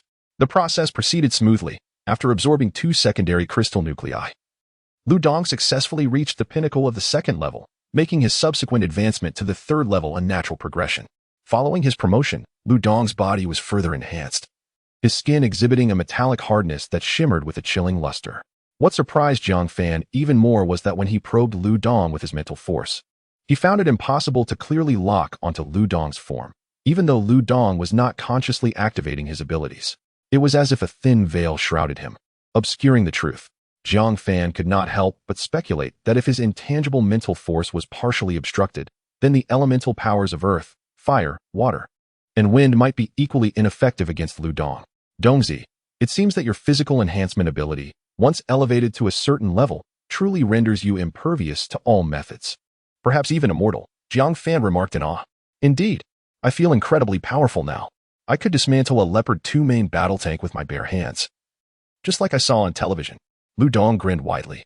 Whether he could dismantle a tank with his bare hands remained uncertain, but it was likely that he could withstand Jiang Fan's first form of the 9-feather shuttle's golden sword without difficulty. Your current ability has surpassed the vast majority of ability users. What you lack is practical combat experience against stronger foes. We should practice together more often, so you'll be better prepared when formidable adversaries arrive, Jiang Fan suggested. Previously, he had believed Lu Dong's abilities to be rather weak.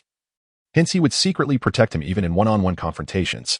However, with Lu Dong now at the 3rd level and exhibiting early signs of invulnerability, he would no longer be easily overwhelmed in battles against elemental or mysterious ability users. Take the Thunder God as an example. At the same level, Lu Dong would have found it impossible to contend with him. The Thunder God could strike Lu Dong from afar with his abilities, leaving him utterly defenseless. Now, however, if the Thunder God were to unleash a bolt of lightning upon Lu Dong, the original 100% potency of the attack would be reduced to merely 50% upon impact, and with Lu Dong's formidable physique, he could directly withstand the opponent's abilities, consuming even less of his own energy in the process. I won't practice with you. Your technique couldn't even withstand a monstrous fish. One strike, and I'd be reduced to nothing. Lu Dong scoffed. Isn't that move something I developed on my own? If Youngmi can devise a water tornado, why can't you dedicate yourself to research instead of just charging in with a big sword? Jiang Fan shot Lu Dong an exasperated glance. All right, I'll think it over. I just feel that the Xuanzhong sword isn't quite as comfortable to wield as it used to be, Lu Dong lamented. Looking at the pitch-black blade in his hand with a hint of reluctance, the 9-feather shuttle and the sun-shooting bow can activate runes. I see runes on the blade of the Xuanzhong sword as well. Perhaps your previous lack of strength prevented you from activating it, Jiang Fan pondered aloud. Upon hearing Jiang Fan's words, Lu Dong's eyes lit up. Since the apocalypse began, the Xuanzhong sword had been his first weapon, accompanying him through countless battles of life and death. It had become an integral part of him, and he could never bear to easily part with it. The rune chariot came to a halt, and Lu Dong, filled with urgency, dashed out. He sought to test whether he could now activate the runes of the Xianzhong Dao. Lu Dong steadied himself, inhaling deeply as his muscles subtly tensed. A surge of explosive power coursing through him. Within Jiang Fan's telepathic perception, the very space around Lu Dong began to ripple slightly. Remarkable. The more one looked at this lad, the more he resembled a certain character from an anime. Activate, Lu Dong exclaimed in a low voice, his veins bulging as he exerted tremendous force with both hands gripping the Xianzhong Dao. In that instant, the runes inscribed on the blade's obsidian surface ignited brilliantly, unleashing a formidable wave of energy that radiated outward from Lu Dong. He swung the blade forward with ferocity, and a terrifying blade shadow, stretching 20 to 30 meters, materialized. As it passed, the air was torn asunder, emitting a sharp, piercing howl, while the ground bore a deep trench as a testament to its power. Chapter 109. Do your filthy hands deserve to touch her? Jiang Fan was astonished by the terrifying destructive power of the blade. Lu Dong stared blankly at the gaping chasm spanning dozens of meters. Aha! The Xuanzhong blade, my precious treasure. I knew you were an unparalleled weapon, Lu Dong exclaimed, regaining his composure and planting several kisses on the blade. Brother Jiang, am I impressive, or what? He boasted, pointing at the ravaged ground with an air of arrogance. Indeed. Truly impressive. How about you come and take a sword from me? Jiang Fan replied with a mischievous smile. Ah, perhaps not. The two continued their journey, the runic chariot speeding along the highway. After approximately 7 or 8 hours, they finally spotted the broken bridge in the distance. Jiang Fan extended his psychic perception, taking in everything within a 6-kilometer radius. Why haven't I detected Chun-Li and the others? His brow furrowed slightly as he activated the communication chip and sent a message to Chun-Li. Chun-Li, I've arrived at the broken bridge. Where are you all? Watching the chat window remain unresponsive, an unsettling feeling began to creep over him. After waiting for a full 10 minutes without a reply, including from Fang Ningxue and Yang Mi, Lu Dong clenched his fists, his expression tense. Brother Jiang, something must have happened to them. Just as Jiang Fan was at a loss for what to do, a large black dog suddenly appeared within his sensory range. It was the Black Panther, bloodied and battered. The panther was struggling to run towards the bridge, its nose sniffing the air as if it had caught Jiang Fan's scent. Jiang Fan quickly activated the runic chariot, racing towards the panther, and they soon found it. Seeing the panther's numerous wounds made Jiang Fan's breath grow heavy. During his absence, the panther had sustained serious injuries twice, and Chun-Li and the others were missing, igniting a deep fury within him. Rather than hastily asking the panther to lead them to Chun-Li, Jiang Fan first fed it several crystal cores and some meat from strange fish. The panther's wounds had scabbed over, indicating it had been injured for at least 4 to 5 hours, which coincided with the last time Chun-Li had sent him a message. After consuming some sustenance, the panther appeared to regain some strength. It licked Jiang Fan's fingers before dashing towards the broken bridge, seemingly guiding them. Panther, are you indicating that Chun-Li and the others are on the other side of the bridge? Jiang Fan inquired, trusting the panther to respond in its own way. Wong Wong. The panther barked twice, sniffing in the direction of the bridge, signaling that it was indeed over there. Jiang Fan used his psychic perception to probe the rushing yellow sand river, but found no particularly large mutated beasts. Dongzi, I will go ahead first, then use my psychic power to assist you across, Jiang Fan declared. That would be too slow, saving them is paramount. I'll swim across directly. If another one of those strange fish shows up, I'll take the blame. Lu Dong gritted his teeth and insisted, though Jiang Fan was not entirely in agreement. He also found it hard to believe that 2 mutated fish would appear in the same location. That would be utterly absurd. Moreover, unlike the previous occasion, he was brimming with confidence in his abilities, assured that he could handle any unforeseen circumstances that might arise. With that thought, Jiang Fan's body lifted effortlessly into the air, soaring towards the opposite bank of the river. Lu Dong and Black Panther did not hesitate. They plunged into the yellow sand river, the waters swiftly engulfing their forms. Lu Dong held his breath, striving valiantly to swim forward, while Black Panther, with his exceptional swimming skills, navigated through the water with agility. 9 feathered blades encircled Jiang Fan, ready to strike at the slightest disturbance. Unbeknownst to Jiang Fan, this aquatic expanse had once been the territory of monstrous fish, known for their ferocity. Within a radius of several kilometers, no mutated fish could be found. Any aberrant beast or other mutated creature that dared to approach would be devoured in an instant. This was precisely why the monstrous fish had relentlessly pursued them, as they perceived the trio as mutated beings, their bodies harboring potent energy that could facilitate the fish's evolution. Crossing the river was remarkably smooth. There was a scarcity of even ordinary fish, let alone mutated ones. Once on the shore, Black Panther shook off the water and sprinted in a particular direction, with Jiang Fan and Lu Dong closely trailing behind. Simultaneously, atop the Tower of Hope, Luo Wuti raised a glass of red wine, a smile gracing his face as he addressed Lu Song. I truly owe you my gratitude for not only retrieving the third-level crystal core, but also for presenting me with 3 such exquisite ladies. Ah, Lord Luo. You are indeed formidable. You received the third-level crystal core. Could you possibly disregard my presence? Lu Song, pinned firmly to the ground by another, found his body enveloped in a red light emanating from the assailant's hand. Oh, I have taken your wife and turned her into a zombie to keep. How can you not resent me? Luo Wuti regarded Lu Song with a mocking gaze. Resent? How could I possibly resent? My wife serving you is a blessing she earned over 8 lifetimes. I am only elated. Lu Song knelt, his tone obsequious. Ha ha ha. Lu Song, you possess remarkable forbearance. Did you ever imagine I would discover a method to counter your teleportation? Luo Wuti swirled the wine in his glass. To capture you, I have expended considerable effort. You must die today. He then poured the entire contents of the wine glass over Lu Song's head and approached the bound Chun-Li and the others. Now tell me, who exactly are you? Luo Wuti, inherently cautious, refrained from taking further action until he comprehended their backgrounds. Do you know the master of the Golden List? He is my man. Although Chun-Li's limbs were restrained, her tone remained calm and her voice icy. It was not that she lacked fear, rather. The 3 of them were clad in flowing silver battle armor, capable of withstanding a sudden attack for a time.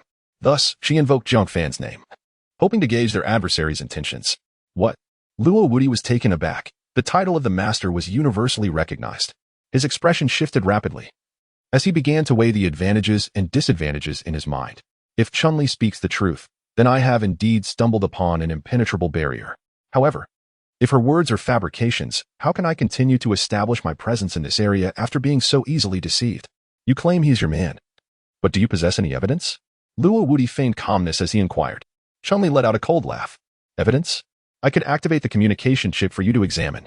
Upon hearing this, Luo Wuti, eager for clarity, reached out to grasp Chun-Li's arm for a closer look.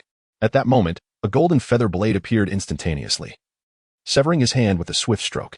How dare your filthy hands touch her? Chapter 110. Taking over the Tower of Hope. The speed of Jiu Yusua was astonishingly swift, leaving Luo Wuti no time to react as his entire hand fell to the ground.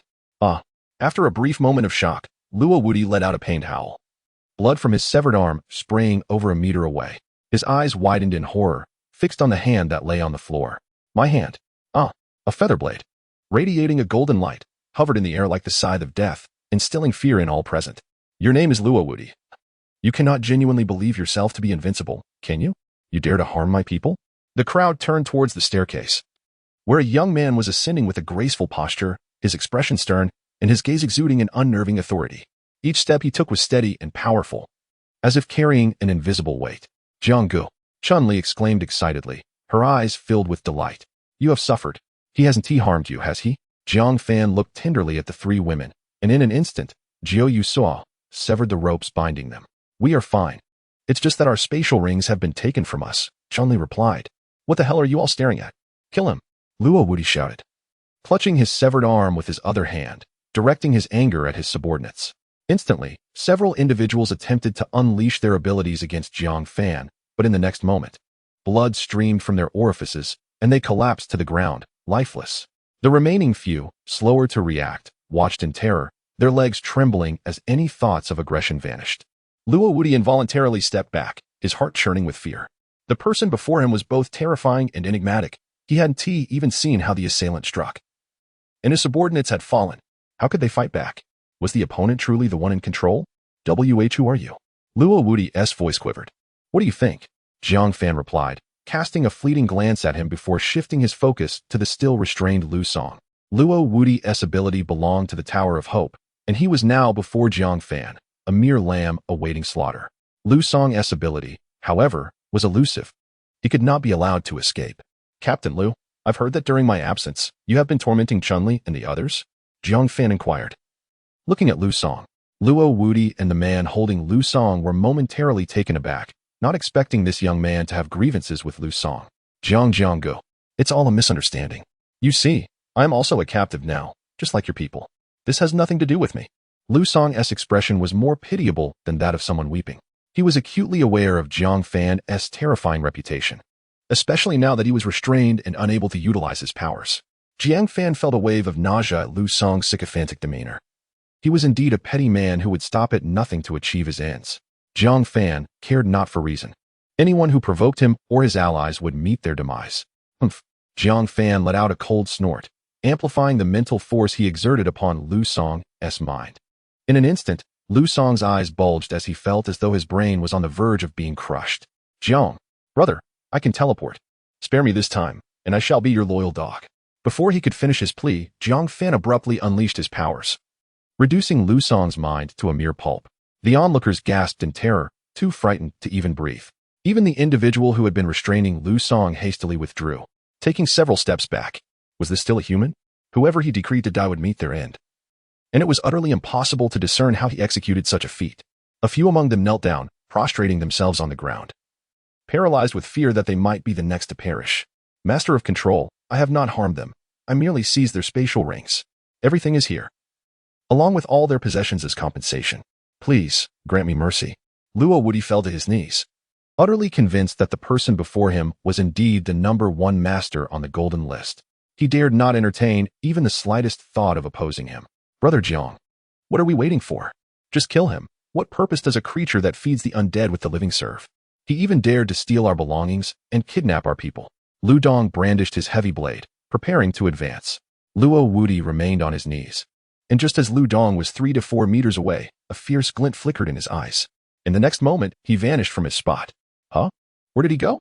Lu Dong's expression changed as he quickly scanned the surroundings. Wasn't he just here? Jiang Fan chuckled coldly. Where is he? Lu Dong scratched his head, as if suddenly realizing something. Brother Jiang, do you mean to say his body has merged with this Tower of Hope? Well, you're not entirely foolish, Jiang Fan replied. The reason he had refrained from killing Luo Wudi was twofold. He believed the latter could not escape, and he recognized that Luo Wudi's powers could indeed provide a sanctuary for the survivors. He was uncertain whether the tower would continue to exist if he were to eliminate him. To his astonishment, Luo Wudi dared to play tricks on him.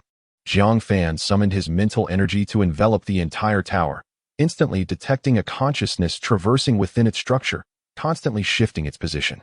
Did he think he could hide like this? How naive. He focused on that consciousness, extracting a small portion of mental energy and condensing it into a long blade. Let us see if this can end you, Jiang Fan murmured. The mental blade struck true, hitting that consciousness, causing the Tower of Hope to tremble violently. Luo Wudi's figure reappeared in the spot where he had just vanished, his gaze vacant, his body beginning to tremble uncontrollably, until he collapsed to the ground like a deflated balloon.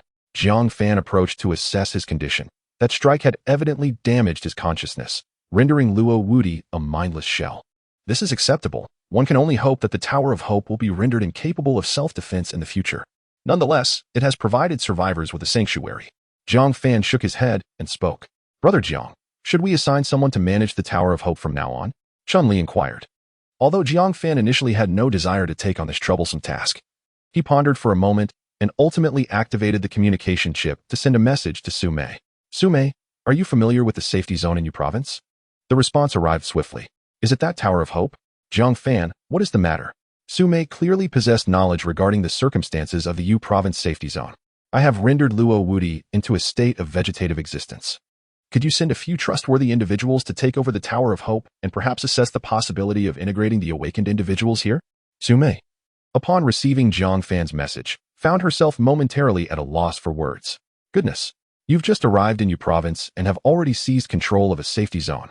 Very well, if it comes to that, I shall send Zhong Jiangwo and a team over. The safety zone in Yu Province is a grassroots establishment, and while it may not be as formal as that in Kyoto, it is home to tens of thousands of survivors. If managed well, it could not only provide refuge, but also rapidly bolster one's own strength. After finalizing plans with Su Mei, Jiang Fan prepared to depart. As for Luo Wudi's subordinates, he chose not to eliminate them entirely. Rather, he found the individual capable of suppressing Lu Song's abilities quite intriguing.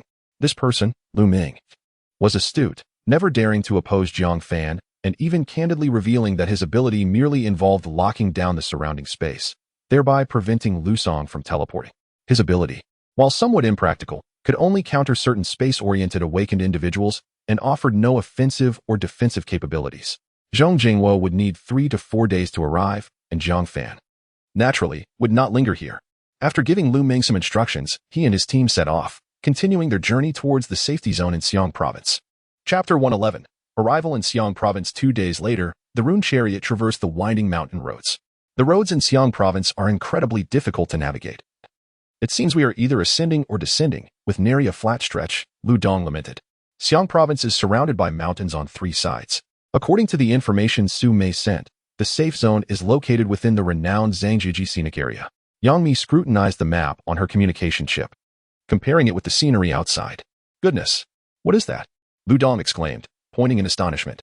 The group turned to look, and to their shock, they beheld a creature resembling a pterosaur, its expansive, fleshy wings spanning 7 to 8 meters. Its head bore some resemblance to that of a rat, and its eyes glowed with a sinister crimson hue. Could that be a mutated bat? Chun-Li remarked, glancing nervously in its direction. The mutated bat, initially flying in another direction, seemed to have detected the moving rune chariot, and it circled in the air, heading straight for them. Chun-Li summoned her shadows. Having recently advanced to the 2nd tier, she could now control 10 shadows, with significantly enhanced distance and intensity. 5 shadows swiftly ascended to the roof of the vehicle, unleashing laser beams as thick as a wrist toward the mutated bat. However, the creature exhibited remarkable agility, evading all but the initial shot. The mutated bat opened its mouth. Though it emitted no sound, it caused everyone to experience a momentary mental lapse, everyone except Jiang Fan, of course. By the time they regained their wits, the mutated bat was merely a dozen meters away from the rune chariot. Yang Mi activated her abilities, conjuring a massive water vortex that surged toward the creature. The bat was directly struck. Although only minor scars marred its wings, its flight speed dramatically diminished. Seizing the opportunity, Chun-Li commanded her shadows to simultaneously fire lasers, instantly scorching several charred holes in the bat's wings. The mutated bat spiraled downwards, crashing heavily to the ground. Chun-Li and Mimi are becoming increasingly harmonious in their collaboration. Lu Dong clapped his hands in approval. Throughout this journey, Jiang Fan had largely refrained from intervening, intentionally allowing Yang Mi and Chun-Li to engage in practical training to enhance their abilities and crisis response skills. The results were evident, as they could now adeptly handle 2nd-tier zombies and mutated beasts. All you do is flatter. Yang Mi shot Lu Dong a glance, though she was secretly pleased. Her substantial progress over the past 2 days had brought her to the mid-2nd tier with Jiang Fan's assistance, amplifying the power of her water vortex. Jiang Fan extracted a 2nd-tier crystal core from the brain of the mutated bat. You both performed admirably. This mutated beast had reached the late 2nd tier. At this rate, you two will not be far from the 3rd tier. Both women smiled brightly. Jianggu, you haven't sustained any injuries along the way. How am I supposed to enhance my abilities? Fang Ningxue pouted playfully. Did I not provide you with a frog? Just injure it and then heal it, and you'll be fine, Jiang Fan replied, scratching his head. The frog was too small. With just a slight use of my powers, I managed to heal it. How is that supposed to be a challenge? Fang Ningxue pouted. Huh? Jiang Fan found himself at a loss for words as his gaze traversed the crowd, gradually shifting towards the Black Panther. Woof woof woof. Before Jiang Fan could utter a word, the Black Panther began to howl and retreat, as if it sensed Jiang Fan's intentions. Aha. The onlookers couldn't help but burst into laughter. Jiang Fan shook his head in resignation. It seems the Black Panther is unwilling as well. Let us seek other suitable methods. Along the way, aside from the poor road conditions, nothing unexpected occurred. They traversed the winding mountain roads to reach the city of Xiong Province, where the density of zombies had significantly increased. Occasionally, they spotted a few survivors struggling in the corners of the city. After a moment of contemplation, Jiang Fan discerned the reason. The safe zone in Xiong Province was situated on the outskirts, leaving the city largely unscoured for zombies, resulting in such a congregation. Jiang Fan expanded his mental prowess, gaining control over a radius of 7 kilometers. With the nourishing chaos energy and the recent absorption of a 3rd-tier crystal core, his sensing range had enhanced. He detected that the number of zombies had surpassed 50,000, including nearly 1,000 2nd-tier zombies and 2 3rd-tier ones. One of the 3rd-tier zombies was currently engaged in combat with a team of survivors, none of whom possessed 3rd-tier abilities, making their situation exceedingly precarious. The leader of the group was a burly man with a thick beard, adept at wielding fire-based powers. whenever his teammates faced peril. He skillfully summoned fire dragons to fend off the zombies, allowing his team to hold on thus far. Master Controller, we await you in Colorful City. Upon reading the message on his communication chip, Jiang Fan raised an eyebrow. Seriously? You give yourself such a dashing name, yet in reality, you're just a scruffy-looking uncle. Suddenly, a third-tier scorpion zombie lunged toward a female awakener in the Yin Emperor's team. Just as Yin Emperor prepared to utilize his fire dragon tactic once more, the scorpion zombie revealed a hint of mockery at the corner of its mouth. Its tail, resembling that of a scorpion, elongated swiftly and lashed toward Yin Emperor. Initially intending to assist his teammate, Yin Emperor found his fire dragon already formed in midair, only to realize that this zombie possessed remarkable intelligence, having anticipated his move and lying in wait for a surprise attack. As the poisonous stinger approached rapidly, Yin Emperor had no time to evade. Just as he braced for what he believed would be his demise, a gleaming golden sword unexpectedly materialized before him, severing the scorpion's tail with astonishing force. Chapter 112, The Gathering of Evil Boom. The terrifying force of the golden sword created a massive crater in the ground, sending dust and debris soaring into the air. Boss. Captain. The members of the Flame Emperor team shouted anxiously, their concern for the Flame Emperor's safety palpable, yet their vision was obscured by the swirling dust, leaving them unable to discern the situation ahead. Damn it, those zombies. A boy of 17 or 18 gripped the long knife in his hand, ready to charge at the undead with reckless abandon. As the dust began to settle, they beheld the Flame Emperor standing unscathed, a radiant golden sword before him, its tip extending a terrifying blade of light, while a scorpion tail twisted beside it, oozing black blood from its severed end. What? The crowd gasped, finally noticing that the scorpion zombie had lost its venomous stinger. This all transpired in the blink of an eye. Roar. The scorpion zombie let out a chilling scream, its pale eyes fixed intently on the golden sword, instinctively aware that this luminous weapon posed the greatest threat. At that moment, several dark figures appeared atop a nearby high-rise, showing only shadows. Armed with rune laser cannons, they unleashed dazzling beams of light that struck the scorpion zombie directly. As if a fugitive ensnared by floodlights in the dark of night, the scorpion zombie was enveloped by the lasers, its protective armor rapidly carbonizing and emitting a foul black smoke. Howl! The scorpion zombie cried out, though it felt no pain. Its burgeoning intellect recognized the peril posed by these adversaries. Failure to flee might lead to its demise. Suddenly, the scorpion zombie turned and fled at breakneck speed. Not good. It's escaping. The Flame Emperor cried out, hastily channeling his powers, summoning a fire dragon nearly 10 meters long to pursue the creature. However, the scorpion zombie did not even attempt to evade the onslaught from the Flame Emperor and his team. The various attacks merely left dark marks on its body, failing to breach its defenses. Damn it, it's going to get away. Air Biao seethed, shaking his fist in frustration. But before he could finish his sentence, their eyes widened in astonishment, jaws agape as if a goose egg could fit within. A figure clad in battle armor leapt from the upper floors of the high-rise, wielding a pitch-black long knife, resembling a streak of black lightning as he surged toward the scorpion zombie. In midair, he swung the massive long knife, and in an instant, a blade shadow spanning 20 to 30 meters struck the zombie fiercely. With a resounding crack, a massive fissure appeared in the scorpion zombie's hardened shell, black blood gushing forth. The creature emitted a pained howl, its body shaking violently in a futile attempt to resist. Yet the armored figure offered no respite. Upon landing, he raised his long knife once more, and another sharp flash of light cut through the air. This time, the scorpion zombie's head was severed cleanly, rolling to the ground. Hiss! Every onlooker gasped in astonishment, their hearts filled with shock, while several female team members gazed with starry eyes, enchanted by the spectacle. Goodness! Is this still a human being? How handsome he is! I would gladly bear his children. Just look at him. Look at our captain. What a stark contrast. Yin D. Listening to his team's chatter, felt a twitch on his face. His crew was rather inconsiderate. A vehicle as large as a locomotive approached and halted beside the formidable figure, from which several individuals disembarked. Yin D observed clearly. 2 men, 3 women, and a robust Rottweiler that exuded strength. To his astonishment, the imposing man did not seem to be the leader of this group. The foremost individual, with a stern countenance, appeared to be in his 20s. Yin D. At last, we meet. Jiang Fan smiled as he approached Yin D, exuding warmth towards a friend who had aided him in searching for his family during the early days of the apocalypse. Yin D paused momentarily. You are? The controller? Haha. My friend, you needn't be so formal. Just call me by my name. Jiang Fan stepped closer, continuing to introduce his team members.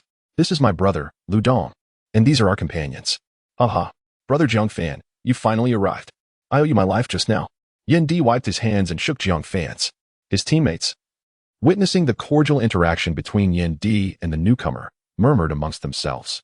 I've heard the captain mention he knows the top controller, but I never thought it was true. You newcomers know nothing. The controller and our captain share a deep bond. They are as close as brothers who've shared the same trousers. Wait, does that mean our captain is? One of them mused, observing Yin Di's shaved head, round face, and beard, prompting a wave of speculation. Hearing the discussions around him, Jiang Fan's gaze towards Yin Di shifted, realizing how much he had inadvertently boasted about him. Yin Di, too, smiled awkwardly, clearly catching onto their chatter. Brother Jiang Fan, pay no mind to their nonsense. My crew has grown lazy. I will set them straight later. By the way, no need for formality. Just call me Lin Yin. Haha. Jiang Fan chuckled awkwardly, indicating that he was unbothered. Brother Jiang Fan, Lu Dong here is quite the fierce one. He single-handedly dispatched a level 3 zombie. Lin Yin remarked, recalling Lu Dong's astonishing strike. Just a mere level 3 zombie, easily dealt with. Brother Yin, wasn't he impressive just now? Lu Dong grinned, showcasing his bright smile. Lin Yin was taken aback by Lu Dong's affability, so different from the aloofness and arrogance often displayed by the powerful within the safe zone. Impressive, indeed. If I were a woman, I would surely offer myself to you.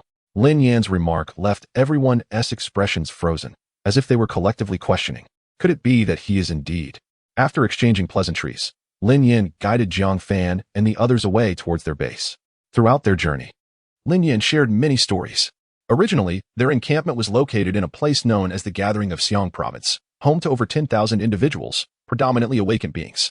These people were a diverse assembly. Some had ventured from the safe zone of Xiang Province in search of crystal cores. Others were unable to thrive within the confines of the safe zone, and some, like Lin Yin, had incurred the wrath of the higher echelons of the safe zone, forcing them to struggle for survival in this harsh environment. Consequently, the inhabitants of this place acted without any semblance of restraint, often engaging in violent altercations over trivial matters. And incidents of resource plundering were alarmingly common. Here, strength dictated one's actions, leading many to dub this locale a den of iniquity. A party of over a dozen individuals arrived at the gathering place with great fervor. Jiang Fan used his mental prowess to survey the area, which, prior to the apocalypse, appeared to have been a modest residential complex comprised of over 100 six-story buildings. Surrounding the complex was a wall exceeding 2 meters in height, though many sections had crumbled, revealing signs of past conflict. As Jiang Fan peered into the buildings, a slight frown creased his brow. Images of exposed women, severed limbs and pots, and ragged ordinary citizens flashed through his mind. He silently lamented. Indeed, this was truly a notorious den of evil. Chapter 113. The Yafei potion. Upon their entrance into the community, a multitude of eyes fixated upon them, casting avaricious glances that seemed intent on stripping the beautiful women of their very garments. The 3 women, feeling the piercing gazes, furrowed their brows in discontent, while Yangmi glared fiercely at a nearby bald man whose eyes glimmered with greed. Another look, and I shall ensure your eyes are plucked from their sockets. The bald man, hearing Yangmi's words, licked his lips with an unsettling leer. His audacity stemmed from the assumption that Yangmi and her companions were mere novices, as they bore no protective armor. Baldy, keep your filthy mouth in check. She is my friend. Lin Yin interjected, pointing at the man. What are you? A worthless waste just newly arrived at the mid-second level? Do you believe our leader, a formidable presence at the late second level, won't obliterate your entire team today? The bald man dismissed Lin Yin with contempt. Should you surrender the celebrity and ensure our comfort, perhaps? Before he could finish, Lu Dong sprang into action. With a powerful thrust of his legs, he propelled himself forward like a sharpened blade. In an instant, the onlookers beheld a blur as Lu Dong seized the bald man by the neck, lifting him high as though he were a mere chick. Let me go. The bald man's face turned crimson, his hands desperately clawing at Lu Dong's grip, but no matter how he struggled, he could not escape the vice-like hold of Lu Dong's hand. You seem rather swollen. Lu Dong's voice carried a hint of amusement, yet to the bald man, it resonated with terror, far more chilling than the whisper of a demon. The bald man flailed his legs in the air, his voice now hoarse. Release me. I was wrong. With a sharp grunt, Lu Dong slammed him to the ground, the sickening sound of bones fracturing echoing through the air. At least half of the bald man's ribs shattered from the impact. The bald man curled up like a shrimp, unable to produce any further sound, save for pained groans. My woman has decreed that your eyes shall be plucked, and we are not ones to break our word, Lu Dong declared, placing one foot upon the bald man's chest, while his other hand took on the shape of an eagle's claw, reaching toward the bald man's eyes. The bald man's anguished cries filled the air, his eyes left as nothing but gory hollows. The onlookers gasped in horror at this spectacle. Many, who had initially gathered to witness the commotion, quickly averted their gazes, recognizing the man as a harbinger of death, wielding terrifying strength.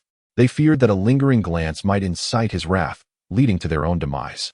Lu Dong wiped his hands with the clothing of a bald man, turning away without a glance at the fate of the individual.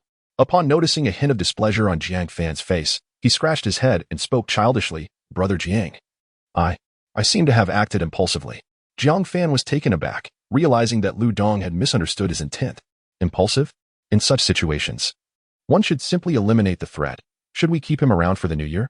Lu Dong responded, "Oh, indeed, I shall ensure it next time." Their conversation was devoid of any attempt at hushed tones, and everyone around them, including Lin Yin, held their breath in silence. Goodness, these two brothers, fortunately. They are on our side. It seems I, Lin Yin, must stand tall in this gathering place from now on. Lin Yin mused, a faint smile unwittingly gracing his face. He led Jiang Fan and the others away towards their base. Lin Yin's group comprised over 30 individuals, while they lacked formidable combat prowess. Their numbers allowed them to occupy an entire unit on the outskirts of the complex. As they entered the building, several individuals approached them, evidently stationed there for security purposes. "Boss, you've returned," one of them exclaimed. "Yes, my brothers are here, and we've cooked this second-tier mutated pig to welcome them." Lin Yan's spatial ring shimmered, and a hefty pig, weighing over 1,000 pounds, materialized on the ground. Fantastic! The eyes of the onlookers sparkled at the sight of the pig, for it was the meat of a second-tier mutated beast. They recalled their last feast, which had been a mere small bowl of meat from a mutated rooster slain by their squad, a delicacy that had delighted them for quite some time. But now, a whole pig lay before them, and as they thought of the feast to come, saliva involuntarily pooled in their mouths. One individual even reached out to touch the pig, as if already envisioning the delightful flavors awaiting them. Jiang Fan had initially intended to decline, having feasted on fourth-tier mutated fish meat during their journey, which made the second-tier mutated beast meat seem rather unremarkable. Yet, witnessing the expressions of Lin Yan's group, it was clear that he had brought forth his finest fare to honor them. Jiang Fan thought it best not to say more, resolving to offer Lin Yin some benefits in return later. "Jiang Fan, please make yourselves at home. When the time comes, feel free to indulge." Lin Yin, misinterpreting their expressions as discomfort, cheerfully declared, "Haha, many thanks, Brother Lin Yin." Jiang Fan replied with a smile as he followed him into a room. "Brother Jiang, why don't you rest for a bit? I'll call you when the pork is ready," Lin Yin suggested. "No need for rest. I would rather take this opportunity to inquire about the information regarding my uncle and the others that you previously investigated," Jiang Fan stated, revealing the purpose of his visit. He sought to gather details, hoping to uncover some vital clues. "Indeed, due to that incident, my team and I have been reluctant to enter the safe zone. And it seems that the number of advanced awakeners has suddenly increased recently." Lin Yin paused momentarily before continuing. "It appears to be related to something called the Yifei potion." Chapter 114, Compensation for the Yifei Serum? Jiang Fan furrowed his brow, perplexed by the unusual name of this substance. This serum had recently entered clinical use within the safety zone of Xiong Province, a fact he had never encountered before. Lin Yin pondered briefly before continuing. "This serum allows one to transcend their limits, enabling continuous absorption of crystal nuclei." "What?" Jiang Fan could not help but exclaim. "Does that mean that as long as one possesses enough crystal nuclei, they can evolve indefinitely?" Furthermore, he hesitated to voice, "Isn't that the very function of the old banyan tree's fruit? Yet, those fruits take 5 days to mature. This serum, being a product of technology, seems rather extraordinary." Lin Yin perceived Jiang Fan's skepticism and replied, "It's not quite that simple. The Yifei serum can only assist individuals in reaching the late stages of level 2. Beyond that, it proves ineffective. However, I've heard whispers within the safety zone that preparations for a serum capable of achieving the peak of level 2 are already underway." Upon hearing this, Jiang Fan felt a slight sense of relief. The disappearance of his uncle's family was undoubtedly linked to the safety zone in Xiong Province. If they had already begun mass-producing level 3 awakeners, the task of retrieving his uncle's family would become all the more arduous. However, it seemed the situation had not yet deteriorated to such an extent. "Do you know the production capacity of this serum? Are there any side effects?" Jiang Fan inquired, looking toward Lin Yin. "The production capacity is unknown, but I've heard that many powerful individuals have recently emerged from the safety zone. Over 50, Lin Yin said, picking up the water jug from the coffee table and pouring each of them a cup of tea, a beverage he typically reserved for special occasions. "As for side effects, I'm uncertain. Those who receive the Yifei serum are core personnel selected through rigorous screening, and they are unlikely to disclose any related information. However, I suspect that even if there are side effects, the safety zone would find a way to suppress them." Lin Yin sipped his water and continued. Jiang Fan frowned in contemplation. It seems I must capture a couple of individuals who have been injected with the Yufei serum for questioning. What? Lin Yin was taken aback by Jiang Fan's sudden declaration, quickly setting down his cup.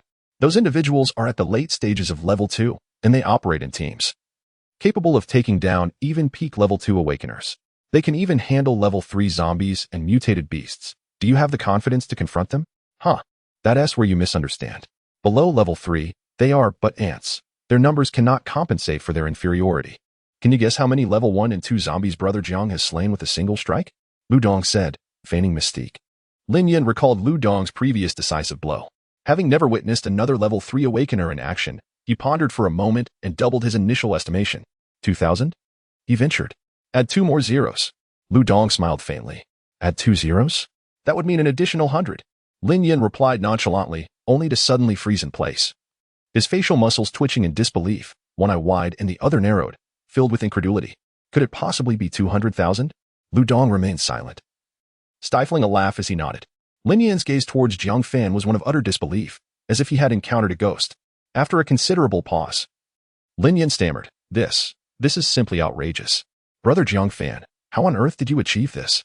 During my own ordeal, I overexerted my abilities and needed an extensive period of rest to fully recuperate. Jiang Fan saw no reason to conceal the truth from him, particularly since many had witnessed that battle, and frequent visitors to the chat channels were already aware.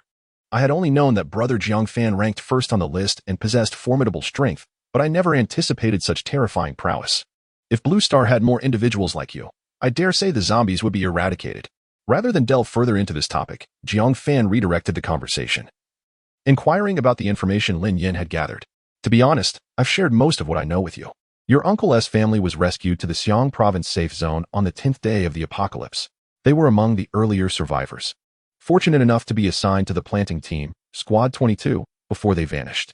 Jiang Fan was already aware of this information, including what Zhao Jinlong had relayed, which seemed to involve the laboratory in Xiang province as well. By the way, I just remembered, a few days ago, I coincidentally met someone who had encountered your uncle's family. He mentioned that your cousin has been in a coma since entering the safe zone, apparently for 5 consecutive days and nights. 5 days. Are you certain? Jiang Fan asked Lin Yin, his expression intense.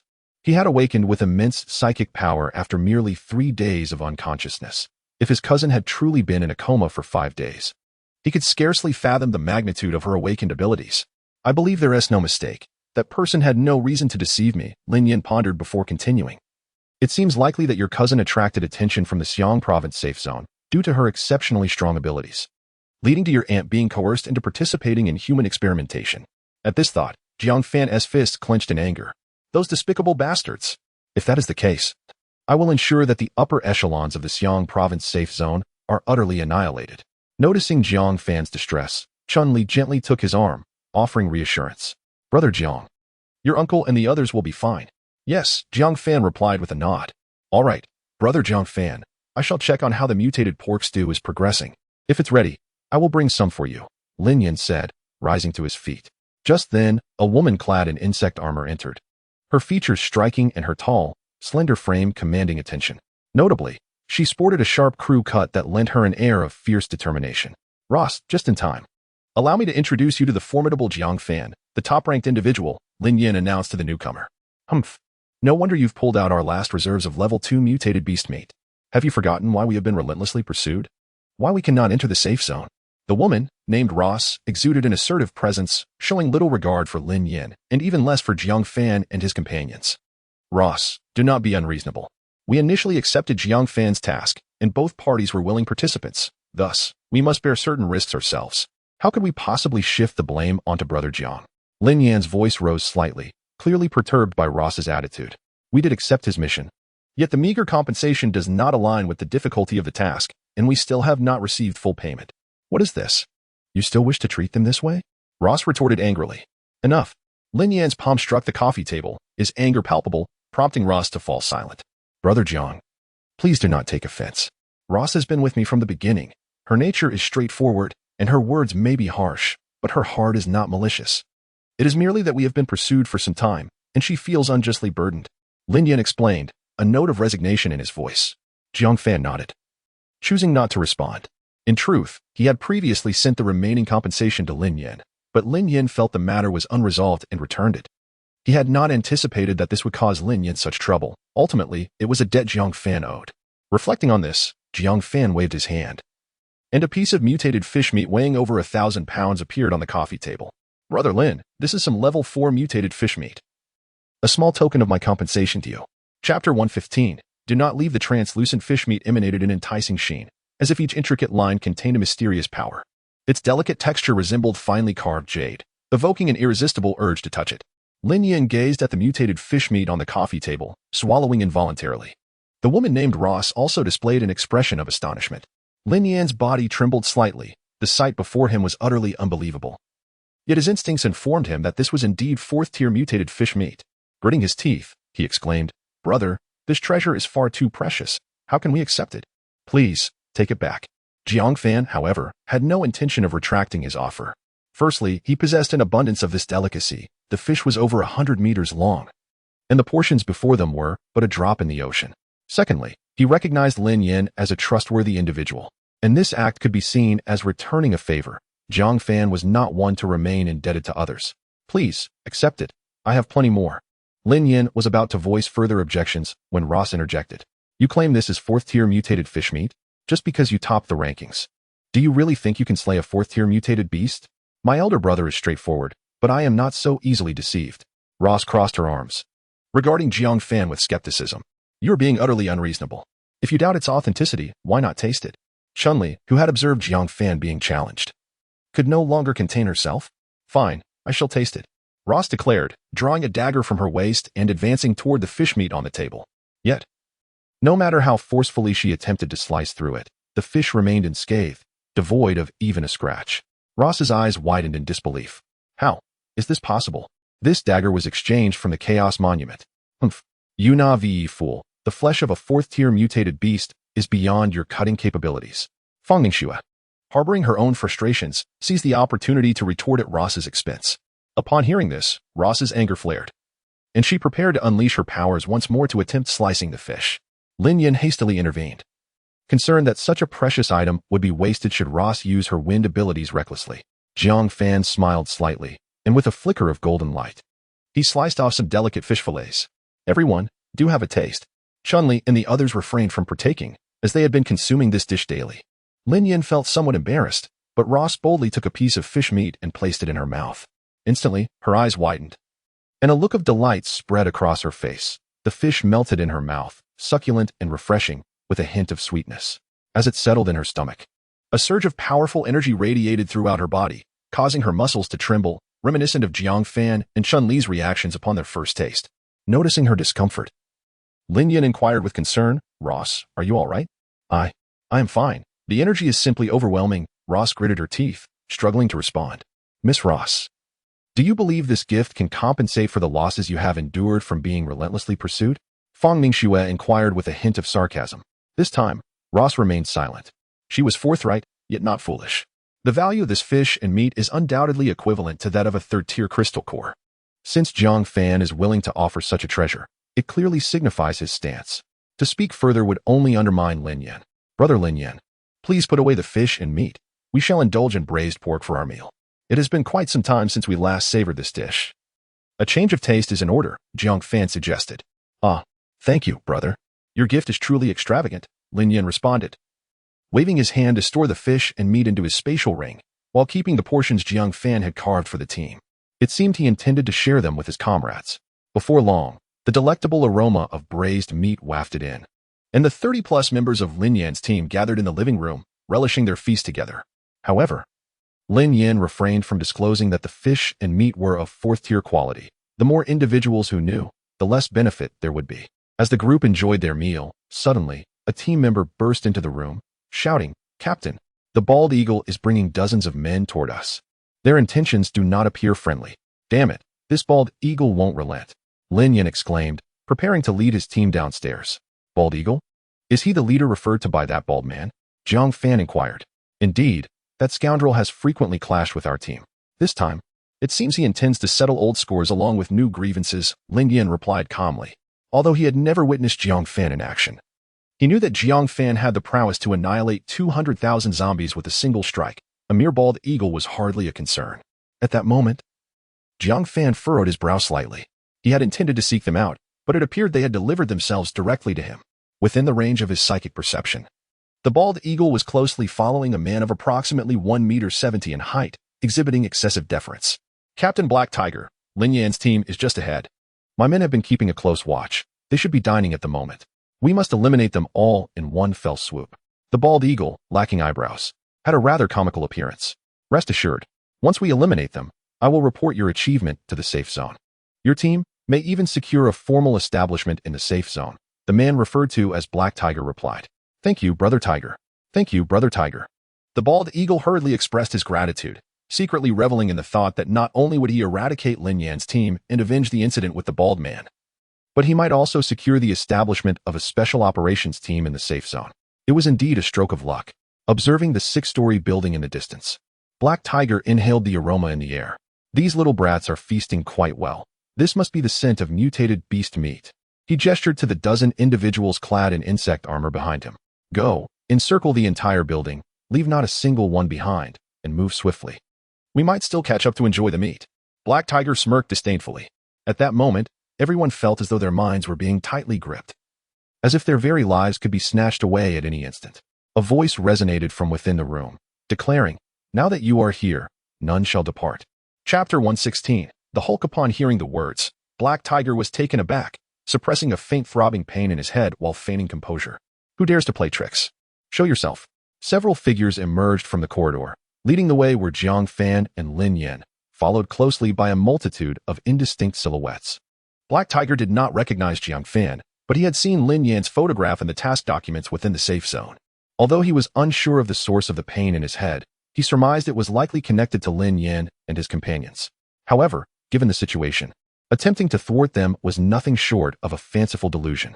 Lin Yan, I strongly advise you to surrender peacefully. Should we take action, none of you will survive. Black Tiger pointed a finger at them. Huh? Have you lost your mind? Even as death approaches, you remain oblivious. It's truly laughable. Lu Dong sneered, genuinely astonished by such a foolish individual. These people probably had no inkling that their fates rested solely in Jiang Fan's hands. Captain Black Tiger. That is the person who injured my teammate this morning. His strength should not be underestimated. Exercise caution. The bald eagle quietly warned from the side. Humph. Whatever he is.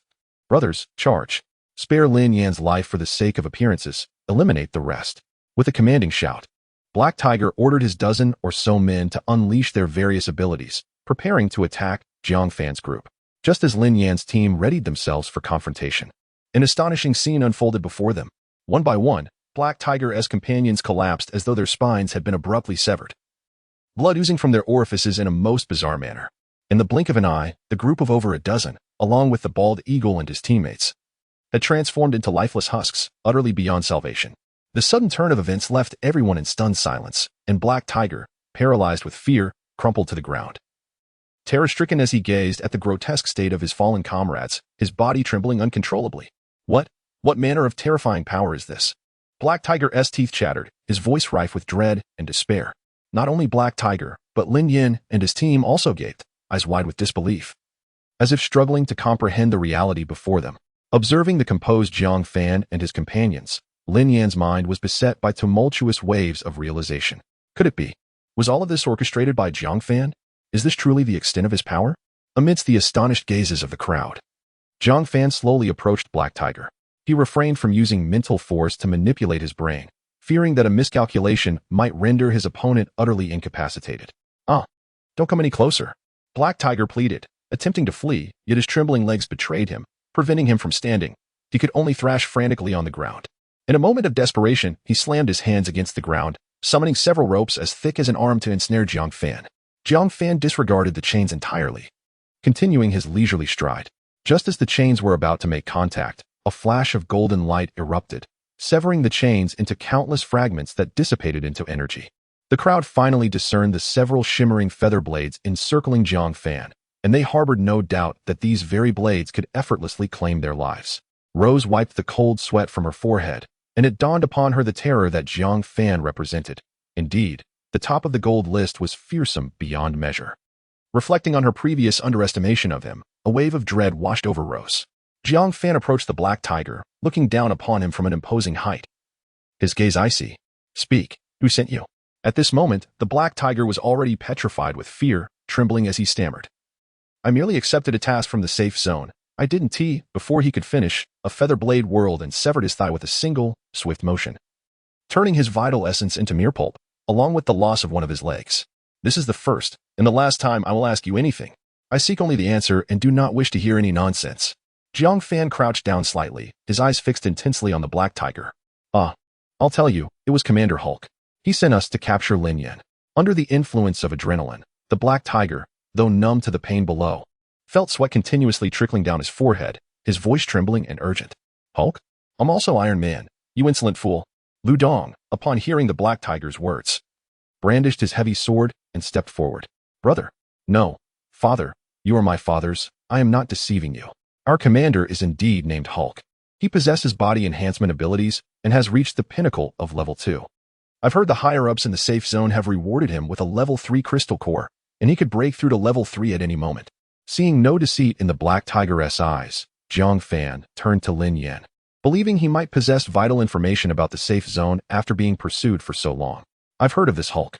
He is the newly appointed commander of the Xiang province safe zone. It is said he was once a rogue, but his strength surged dramatically, leading the safe zone to recruit him.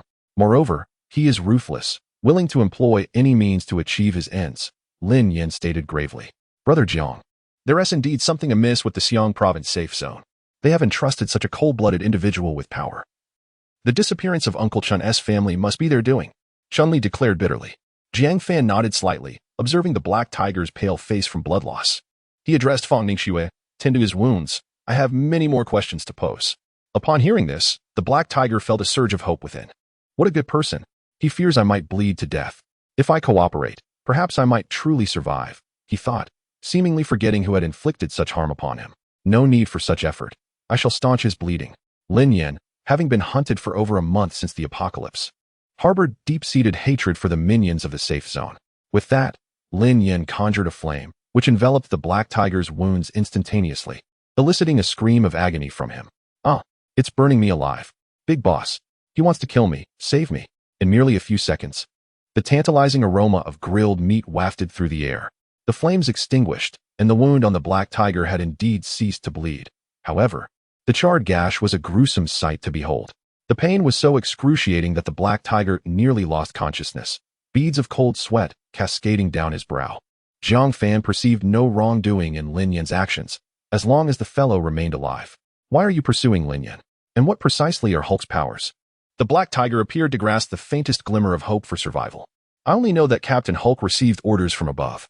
Lin Yan and his companions had previously gathered some intelligence that certain high-ranking officials wished to keep concealed. Beyond that, I am unaware of the particulars."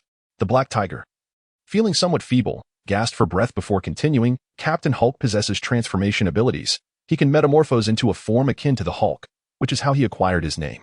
Once transformed, he has never encountered an adversary of equal caliber. His physique can withstand the assault of an individual rocket launcher, and his regenerative capabilities are formidable. It is said that even if he were reduced to a mere head, he could gradually recover." Chapter 117. Black Panther, Am I Not Considered Human? Upon hearing this, Jiang Fan reaffirmed his suspicion regarding Lin Yan's persecution, attributing it to his inquiries about the family of his uncle. Moreover, the abilities of that so-called Captain Hulk indeed posed a formidable challenge. Fortunately, he had not yet transcended to level 3, indicating that they must act swiftly. "Have you injected the Yafei serum? Share everything you know," Jiang Fan inquired. "I have injected it. All members of Captain Hulk's squad have undergone the same procedure. Administered under strict supervision. That serum enables us to transcend our limits and reach the late phase of level 2. Furthermore, if we perform well, we can continue to receive subsequent serums for higher realms." Captain Hulk himself broke through only after receiving an enhanced version. Jiang Fan had initially contemplated procuring a Yafei serum for research, but the stringent regulation of such substances within the safe zone was unexpected. It seemed he would have to devise alternative plans for the future. "Are there any side effects associated with this serum?" Jiang Fan continued. "Side effects?" Black Tiger pondered for a moment before responding. "None that I know of. However, all of us who have received the serum bear a mark. The captain told us it symbolizes glory." As he spoke, he retracted the chitinous armor from his right arm, revealing a tattoo-like inscription in red, which bore the character for ya. As Jiang Fan gazed at the character, myriad thoughts flooded his mind. His cousin's name was Wang Shuya. Could there be a connection? After a brief contemplation, he found himself still at a loss. Realizing that he could glean no further useful information from Black Tiger, Jiang Fan prepared to rise and depart. Black Tiger, however, grew anxious. Despite not knowing the man's identity, he sensed from everyone else's demeanor that this individual's decision would determine his fate. Boss, I possess a highly confidential piece of information. If you can assure me safety, I will disclose it immediately. Do you still not comprehend the gravity of the situation? Speak or perish. Lu Dong kicked Black Tiger several meters into the air, causing him to crash heavily back to the ground. Wait. Jiang Fan turned back, intrigued to learn what other secrets this man might hold. Speak, and I assure you, I will not kill you.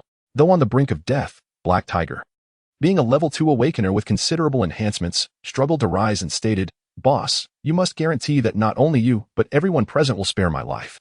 He believed that these formidable individuals held a sense of pride and would honor their promises. Jiang Fan frowned yet found himself smiling. Very well. I promise that none of you here shall lay a hand on him. Upon hearing this, Black Tiger's spirit soared. I once encountered a high-ranking individual. She was a woman. And even Captain Hulk knelt before her. The Yafei serum was given to Captain Hulk by her. At this revelation, Jiang Fan felt a pang in his heart. Could it be his cousin? Were his relatives not under control? A multitude of thoughts swirled in Jiang Fan's mind as he suddenly recalled his long-abandoned P-100 device. Extracting it from his spatial ring, he powered it on. He opened the only photo he had saved of his cousin. Is this the person? Black Tiger was taken aback. Could this esteemed individual know that person? He hurriedly glanced at his phone screen, but after several confirmations, he shook his head. It was not her. The esteemed individual was far less beautiful than the woman in the photo, and also older, likely in her 30s. Without a second thought, Black Tiger realized that the woman in the photograph must be of great significance to Jiang Fan, so he discreetly flattered him. Jiang Fan frowned slightly and presented a photo of his aunt for Black Tiger to see, but once again, Black Tiger shook his head, indicating it was not her. With Black Tiger's denial, Jiang Fan's last shred of hope was extinguished. He whistled lightly and turned to leave, muttering that no one was to lay a hand on him. Black Tiger was elated. Just as he attempted to rise, a Rottweiler over a meter-tall charged at him. It was Black Leopard. The dog clamped its jaws around Black Tiger's neck, shaking its head violently. Terrified, Black Tiger struggled, letting out desperate screams. However, Black Leopard held on tightly, blood splattering everywhere. The dog had long harbored disdain for this individual. How dare he share a name so similar? Your words hold no weight. Blood gushed from Black Tiger's throat, his trachea pierced by Black Leopard's teeth, rendering his attempts to speak into garbled whimpers. In mere seconds, his gaze grew hollow. His hands fell limply to his sides, and he ceased to struggle. I merely stated that one should not resort to violence. Black Leopard is not human. Jiang Fan remarked coolly, resembling a villain in that moment. Lin Yan and the other team members gasped in shock as they watched Jiang Fan approach them. Despite knowing his close ties with Captain Lin Yan, everyone averted their gaze, too fearful to meet his eyes. Meanwhile, Ross, who had previously antagonized Jiang Fan, was now pale with fright, her throat dry. My heavens, this man transcends the description of a killing god. He is a demon. Not only did he single-handedly eliminate over a dozen late-stage second-tier experts, but he also spared no mercy for Black Tiger, who had provided so much information. I had the audacity to confront him. Were it not for Captain Lin Yan's favor, I might have already become a corpse. With this thought, Ross shivered involuntarily. Lowering her head, terrified to glance at Jiang Fan, fearing that this demon would remember her. Let us return to our meal, Jiang Fan said indifferently, as if the deceased bore no relation to him whatsoever. Huh? Lin Yan was momentarily stunned, snapping back to reality from his shock. Jiang Fan, I had someone collect the spatial rings of these individuals to bring to you. No need, just find me some unidentified potions, keep the rest for yourself. Jiang Fan remained fixated on that potion known as Yufei, regarding everything else with disdain, preferring to bestow it upon Lin Yan as a gesture of goodwill. You gave this to me? Lin Yan found himself somewhat at a loss. It was worth noting that there were more than a dozen formidable experts at the late secondary stage present. Their combined wealth was undoubtedly a staggering sum. Was it truly possible that Jiang Fan would so casually bestow it upon him? What he was unaware of was that the value of that piece of fish was, in fact, hundreds of times greater than the worth of those possessions. That evening, Jiang Fan stayed with Lin Yan, of course, within the confines of the Rune War chariot. The chariot was equipped with an energy shield, eliminating the need for a night watch, a routine they had long since adapted to. The following morning, after bidding farewell to Lin Yan, Jiang Fan and his companions set forth on their journey to the safety zone in Xiang province. Each member of the team was tirelessly growing stronger, fully aware that their destination would inevitably bring them face to face with the challenges of the Xiang province safety zone, where the imagery of mountains of corpses and seas of blood would scarcely be an exaggeration. Chapter 118. The Array Master. The safety zone in Xiang province lies approximately over 100 kilometers from the gathering area. Naturally, Jiang Fan and his companions traversed this distance using a rune chariot, taking a full 2 days to cover roughly 70 to 80 kilometers. Their pace was deliberately slowed as Jiang Fan sought out third-level zombies along the way, with Lu Dong now at third level as well. Additional preparations were necessary in anticipation of the Xiang province safety zone. During their journey, they encountered and eliminated 4 third-level zombies. While this may seem considerable, given Jiang Fan's detection range of over 6,000 meters, it was hardly significant. Over the past 2 days, he had scoured an area exceeding 1,000 square kilometers, nearly 1/20th of the entire Xiang province. Following the Red Rain, zombies had undergone yet another evolution, although third-level zombies remained scarce. Their numbers had multiplied considerably since the issuance of rewards on the Golden List. After absorbing a third-level crystal core, Jiang Fan slowly opened his eyes, radiating his mental perception outward. Empowered by the Mind Guardian necklace, he commanded everything within an 8,000-meter radius. Had it not been for the necklace's enhancement, his detection range would have reached around 7,000 meters. Considering that a perfect third-level range is 10,000 meters, it could be said that he had already advanced to the late stages of third level. Sitting comfortably on the plush sofa of the rune chariot, Jiang Fan pondered. Brother Jiang, isn't it a bit extravagant to use third-level crystal cores to enhance us? Chun Li's cheeks flushed slightly. Previously, Jiang Fan had assisted all members in absorbing a third-level crystal core, leading Fang Ningxue to attain the late second level, while Chun Li and Yang Mi had reached the pinnacle of second level. Once they stabilized for a few days, they would undoubtedly break into third level. This is not wasteful. The Yefei potion has produced a plethora of late second level awakeners, many of whom could potentially become our adversaries. Without this, how shall we contend? Jiang Fan's expression turned grave as he scanned the faces of his companions, speaking with utmost seriousness. Chun Li bit her lip. We will grow stronger swiftly. Fang Ningxue and Yang Mi nodded earnestly, their eyes filled with determination. As Lu Dong stated, those below third level are akin to ants. The disparity between second and third levels is vast. If you wish to assist me, you must ascend to third level as soon as possible. Jiang Fan's gaze drifted through the chariot window, resting upon the Xiang province safety zone nestled among the mountains. Since the onset of the apocalypse, his teammates had been under his protection, yet he sensed an unprecedented crisis might await them on this journey to Xiang province. Approaching within 10 kilometers of the safety zone, Jiang Fan stowed away the rune chariot. His plan was to first infiltrate the safety zone under the guise of an ordinary awakener team, gathering intelligence while covertly eliminating some of the zone's minions, such as that Hulk. As they crested a large mountain, the full expanse of the safety zone came into view. The entire Xiang province safety zone was astonishingly situated within a vast basin, flanked by the majestic Chaos Monument, with towering peaks on either side. A narrow passage provided the sole access to the outside world, making it easy to defend yet difficult to assault. The formidable city walls loomed high, adorned with various defensive apparatuses, while patrolling guards bore serious expressions, vigilantly scanning their surroundings. Within the security zone, the architecture is tastefully arranged, featuring towering watchtowers alongside densely populated residential areas. Most striking is the structure nestled deep within, almost touching the trade perimeter of the security zone. While its height may not rival that of the Chaos Monument, it reaches nearly 100 meters, tapering from a broad base to a narrower summit, embodying the elegance of ancient pavilions. Its exterior is exquisitely adorned, with flying eaves and intricately carved beams, standing in stark contrast to the desolation of the world outside. Jiang Fan extended his mental energy, probing the surroundings. Instead of covering the entire security zone at once, he meticulously explored along the city wall. After a brief moment, he let out a subtle sigh of relief. Aside from the pavilion, he had thoroughly examined every corner of the security zone. The population exceeded 200,000, far surpassing what he had witnessed in Yuxing and Kyoto. To his surprise, he discovered that there were 3 individuals beyond his reach, including the Hulk mentioned by the Black Tiger. He had not anticipated that 3 individuals had already achieved level 3. Jiang Fan mused. Yet he soon found solace in the thought. With the aid of the enhanced Yefei potion, reaching level 3 seemed less daunting. However, he pondered the potion's production capacity. If it could be mass-produced, it would indeed be a disheartening prospect. With the outskirts thoroughly examined, Jiang Fan directed his mental energy toward the pavilion. He had yet to locate his uncle's family or the enigmatic laboratory. As his mental energy made contact with the pavilion, brilliant beams of light erupted from its 4 corners, swiftly intertwining to form a colossal, energy-like shield.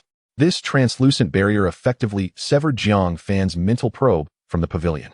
Atop the highest level of the pavilion stood an elderly man with hair as white as snow, surveying the buildings of the security zone with a voice that resonated like thunder. Who dares to probe the Chaos Pavilion? Step forth. Soon after, several level 3 awakened beings from the city appeared, hastening toward the pavilion. Upon reaching the barrier, they paused, awaiting further instructions. After a moment, the barrier gradually diminished, and the elder seemed oblivious to any anomalies within the security zone, gracefully descending from the air, his demeanor reminiscent of Jiang Fan's own methods. As he landed, the three individuals bowed respectfully, yet they hesitated to approach, sensing that the spot where the barrier had emerged was a forbidden zone. Spirit Array Master, they uttered in unison. The elder merely cast them a fleeting glance before replying coolly. A psychic awakened being attempted to probe the Chaos Pavilion, activating my defensive formation. Tomorrow, you are to account for all the psychics within the security zone and apprehend any suspicious individuals. Yes, the reverence the three held for the elder was palpable. Ah, Hushi. We shall examine their memories. Those harboring treacherous intentions toward the security zone shall be dealt with ruthlessly. The elder's tone was icy and devoid of mercy. The three shuddered at his words, replying, Understood, Pavilion Master. The woman referred to as Hushi responded with a glint of ruthlessness in her gaze. Once the elder concluded his orders, he drifted back into the pavilion, exuding an air of otherworldly wisdom. The three individuals remained with their heads bowed, waiting for an extended period until they confirmed the old man had departed. Hulk was the first to break the silence. Which fool dares to probe into the Chaos Pavilion? They are truly courting death. Another man, however, chose not to respond to Hulk, but instead grinned at the woman referred to as Fox Charm. I do have a few individuals with psychic abilities under my command, yet I can assure you they would not dare to act in such a manner. I hope, dear Fox Charm, that you will show mercy. The powers of Fox Charm allow her to delve into the memories of others, yet a moment's carelessness could inflict mental harm, potentially reducing someone to a vegetative state. If the Black Dragon King is innocent, why should he fear a mere woman like me? Fox Charm remarked, holding a handkerchief with a radiant smile. Haha, of course, he has nothing to hide, but the methods of Fox Charm are rather domineering. I would prefer my subordinates not to become vegetables, replied the Black Dragon King. This is a misunderstanding, dear brother. I am not that kind of person, Fox Charm retorted, placing her hand, still clutching the handkerchief, on the Black Dragon King's shoulder, prompting him to step back hastily. Haha, it is getting late. I shall take my leave now. You two continue your conversation. With that, the Black Dragon King fled, as if escaping. Hulk seemed poised to say something, but to his astonishment, Fox Charm turned and departed without casting a glance in his direction. Ultimately, Hulk was left standing alone, muttering under his breath, Wretched woman. One day I shall possess you, and you will be left yearning for more. Chapter 119. Entering the safety zone of Xiang Province as the three commanders departed. Jiang Fan withdrew his mental prowess. He had not anticipated that this seemingly ordinary loft concealed a formation capable of resisting his spiritual energy. The safety zone of Xiang Province was indeed remarkable. After recounting the recent events to his team, a palpable sense of pressure enveloped them. Brother Jiang, are you suggesting that there are at least 4 level 3 awakeners within the safety zone? Lu Dong exclaimed in astonishment. He had initially believed that the safety zone could only boast 1 or 2 level 3 awakeners at most, yet they encountered 4 upon their first contact. Those 3 commanders are undoubtedly level 3, and as for that Spirit Array Master, I have some recollection of him. He was previously ranked 4th on the golden list. Likely even stronger than them, Jiang Fan replied. Upon hearing this, Chun-Li promptly activated her communication chip to check the rankings. 1. The Controller 2. Duchuan Jiantai 3. Spirit Array Master 4. Vladimir 5. King of Strength 6. Sun God Temple Arthur 7. Mother of Death 8. Mo Sasha 9. Black Dragon King 10. Hulk Jiang Fan remained firmly in first place, with Duchuan holding the second position, while the Spirit Array Master had ascended to third. Lu Dong, with Jiang Fan's assistance, had reached 5th, and both the Black Dragon King and Hulk had also made the list, although they appeared to have only recently stepped into level 3. Since the last issuance of the golden list, none below level 3 had qualified, and though Su Mei had attained level 3, she was still absent from the rankings. How can we possibly enter that loft with their formidable strength? Chun-Li inquired anxiously. I have already alerted them with my reconnaissance for the next few days. We shall refrain from entering the safety zone and instead continue searching for level 3 zombies in the vicinity. We will devise a plan once they let their guard down. Jiang Fan furrowed his brow, realizing that a mere preliminary probe had disrupted all his plans. In the ensuing days, they continued to hunt level 3 zombies. Notably, they stumbled upon a cave situated several kilometers from the safety zone, teeming with mutated bats, identical to those they had encountered previously. Among them were even a dozen that had reached level 3. At the first sight of these, Jiang Fan quickly distanced himself. It would be no jest if such a multitude of mutated bats were to swarm together. During these 2 days, the gates of the safety zone remained tightly closed, and the few mental-type awakeners were thoroughly scrutinized. Anyone exhibiting even the slightest hint of suspicion underwent memory probing by the fox spirits. With several unfortunate souls reduced to a state of idiocy, Chun-Li and Yang Mi ultimately failed to break through to level 3, likely due to their recent rapid advancements. In contrast, Fang Ningxue managed to reach the pinnacle of level 2.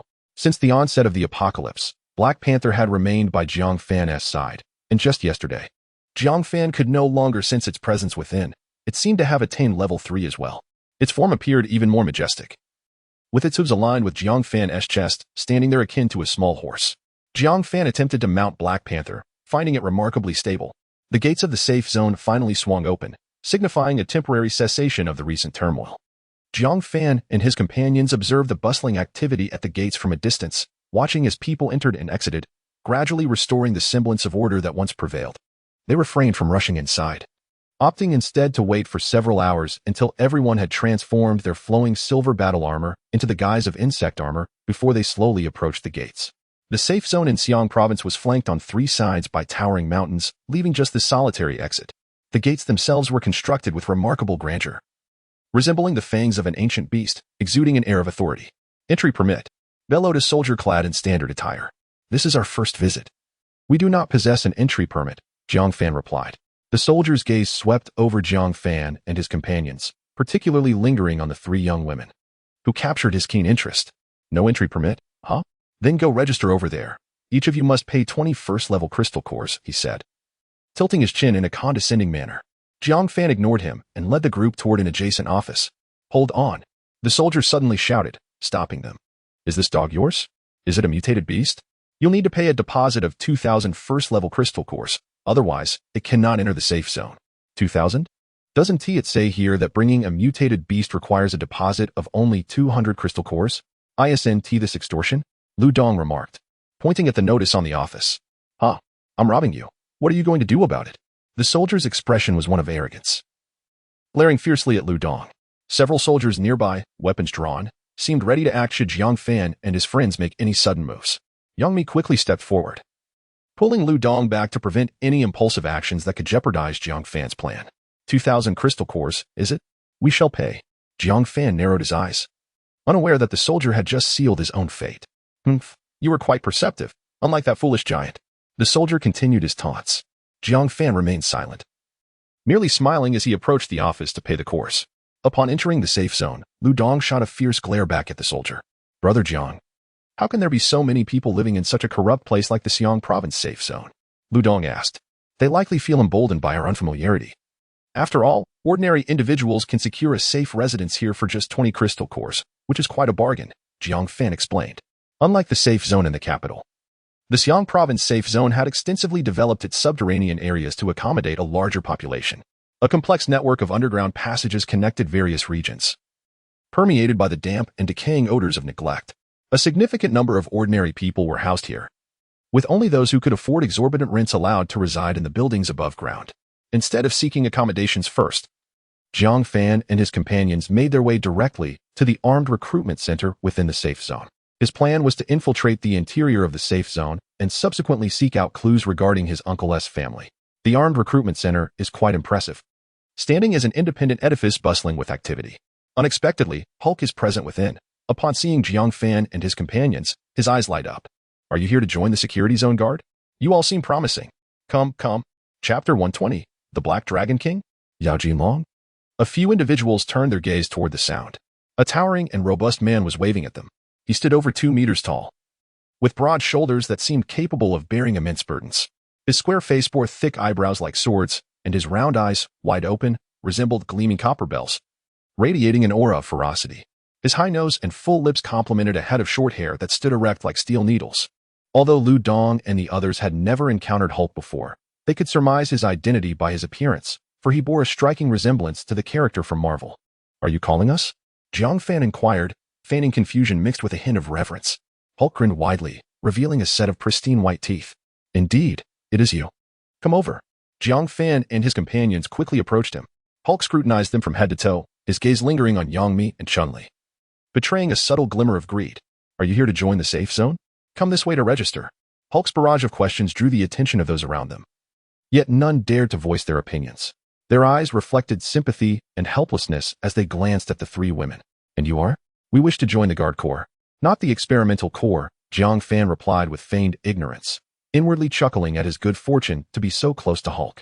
However, he knew he could not appear overly eager, as Hulk's evident interest in Yang Mi and the others would make him seem foolishly eager to please. Hulk furrowed his brow and spoke in a gruff tone. I am Hulk, the leader of the experimental corps. I see potential in you. Henceforth, you shall follow me. And I assure you will soon have access to the Yafei serum. Chun-Li tugged at Jiang Fan's arm, signaling him to refrain from making a hasty agreement, while Jiang Fan pretended to be irked, shaking off Chun-Li's hand. We appreciate your kindness, Commander Hulk, but his words were abruptly interrupted by a voice. Haha. Commander Hulk is in fine spirits today. What brings you to my recruitment center? The speaker was none other than the middle-aged man known as the Black Dragon King, whom Jiang Fan recognized. Hulk frowned slightly at the remark. What is this, Black Dragon King? Do I need your approval to recruit a few members for my corps? Haha. Naturally, I cannot interfere. The Black Dragon King, who had been all smiles just a moment ago, suddenly darkened his expression. But should anyone attempt to encroach upon my territory, I shall not hesitate to sever their hands. While the armed recruitment center technically fell under the jurisdiction of the Black Dragon King, Hulk and his alluring companions occasionally recruited individuals from this very place for their own corps. Hulk pondered, perplexed by the Black Dragon King's unexpected reaction. What has gotten into this long-winded fellow today? I am merely recruiting a few people. Could he be coveting these young ladies as well? Hulk mused. Before addressing the Black Dragon King, what do you mean by that?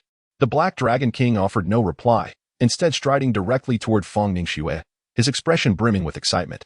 Ningxue, at long last, I have found you. You must have endured much suffering during this time. Do not fear, for as long as I am here, no one shall dare to bully you again. The sudden actions of the Black Dragon King left everyone present utterly bewildered. What? This is your sister? Not only was Hulk taken aback, but even Feng Ningxue herself was left with a mind full of questions. The Black Dragon King rolled up his sleeves, revealing a segment of his arm adorned with a tattoo reading Heir of the Dragon. Sister, do you still recognize this? He spoke to Feng Ningxue, his gaze inadvertently darting toward Jiang Fan. In that moment, Jiang Fan immediately realized that this individual knew him. Moreover, he likely had some connection with Zhao Jinlong. But why hadn't Zhao Jinlong mentioned anything to him? Oh right, Zhao Jinlong had been blacklisted by him on the communication chip. Upon seeing those four characters, Feng Ningxue also thought of Zhao Jinlong and turned to Jiang Fan, who nodded slightly in confirmation. Are you my cousin? Feng Ningxue inquired. Yes, at last. I have found you, the Black Dragon King replied with joy, his expression feigning exuberance. Jiang Fan couldn't help but admire the man's performance. He was just like Zhao Jinlong, adept at the art of deception, having similarly left Jiang Fan utterly baffled in the past. Hulk, do you still intend to recruit my cousin into the Experimental Legion? The Black Dragon King glared coldly at him, as though he would strike immediately if a satisfactory answer was not forthcoming. Haha. I had no idea she was your cousin. What a misunderstanding. Hulk licked his teeth with his tongue, seemingly lamenting the loss of a tempting prize. The Black Dragon King snorted disdainfully and led Jiang Fan and the others away, casting not another glance in Hulk's direction. They followed the Black Dragon King into an expansive room that resembled a training ground, where various weapons adorned the corners, inscribed with intricate runes, seemingly crafted from the Chaos Tablet. The Black Dragon King turned, and a surge of dark energy spread from beneath his feet, corroding the wooden floor with a hissing sound, releasing wisps of black smoke. Although Jiang Fan was uncertain of the meaning behind this display, his 9 feather shuttles had already been unsheathed, the 9 blades spinning around them to form a radiant halo, which caused the dark energy to dissipate upon contact, unable to penetrate further. Haha. The master of the Golden List truly lives up to his reputation. The Black Dragon King laughed heartily as he retracted the dark energy. Jiang Fan understood that the other party had confirmed his identity and decided to reveal his own. You flatter me, but I am curious about the purpose behind your elaborate efforts to bring us here. Haha, my brother Jiang Fan, you have misunderstood me. I assisted in investigating the whereabouts of your relatives back at the onset of the apocalypse. The Black Dragon King replied with a smile. It was you? Jiang Fan was taken aback. He had asked Zhao Jinlong to inquire about his uncle, only to discover that he had found the Black Dragon King. So, Zhao Jinlong must have informed you about my movements in advance? Jiang Fan squinted, since being outmaneuvered by Zhao Jinlong in the Kyoto safe zone. He had not contacted him again. Huh, I suppose so. We share a common goal. Why not collaborate this once? The Black Dragon King pulled out a cigarette and placed it between his lips. To everyone's surprise, he smoked it in an unconventional manner, removing the sponge from the tip, lighting it, and taking 2 vigorous puffs. The last time I witnessed such a smoking style was with the formidable Li Fontian. No need. Jiang Fan, unaware of the Black Dragon King's intentions, had no inclination to discuss any form of cooperation and turned to leave. The Black Dragon King, observing Jiang Fan's imminent departure, activated his spatial ring, and several photographs materialized in his hand. How about you take a look at this before making your decision? Chapter 121. The Objective, Hulk. Jiang Fan's mental prowess swept across the photograph, revealing the visage of his long-sought uncle. The image appeared to be a still from a surveillance camera, showcasing his uncle with a shock of silver hair, staring blankly at a fixed point. In the next instant, a radiant golden sword materialized, its terrifying blade poised menacingly against the throat of the Black Dragon King. Where did this photo come from? Jiang Fan squinted, his eyes bloodshot. The Black Dragon King pinched the photograph between 2 fingers, taking a harsh drag from a half-burnt cigarette. The attic, uttered the Black Dragon King, his 2 words shattering Jiang Fan's last vestige of hope. The golden sword dimmed, transforming into 9 feathered blades that soared back to his back. Brother Jiang. Chun-Li stepped forward, grasping Jiang Fan's arm.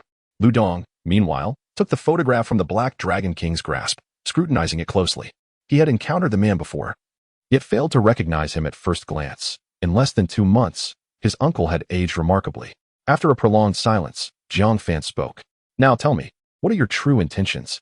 It's quite simple. Eliminate the Spirit Array Master, and then explore the attic. The Black Dragon King replied nonchalantly, seemingly dismissing the prior threats. You wield power and influence in the Xiang province safe zone. Why pursue this course? Jiang Fan inquired, wary of naively trusting him. In an instant, a multitude of thoughts flooded Jiang Fan's mind, conjuring images of Zhao Jinlong and Commander Zhu. Haha, it's merely for the sake of enhancing strength.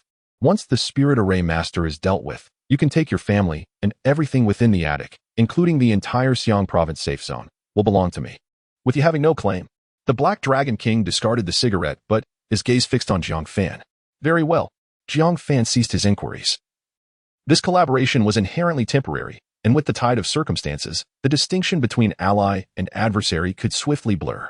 Indeed, the top of the gold list possesses great resolve. May our partnership be fruitful. The Black Dragon King and Jiang Fan clasped hands. Brother Jiang, do you have any plans? Jiang Fan pondered, recognizing that collaborating with such a cunning fox necessitated following his own strategy. Otherwise, he might fall victim to treachery. We could first weaken the safe zone's strength, eliminate Hulk, and proceed from there. The rationale behind targeting Hulk first was a product of careful consideration. The alluring power of the fox was likely of a mental nature. And with his mental protection necklace, Jiang Fan felt confident in his own formidable mental prowess.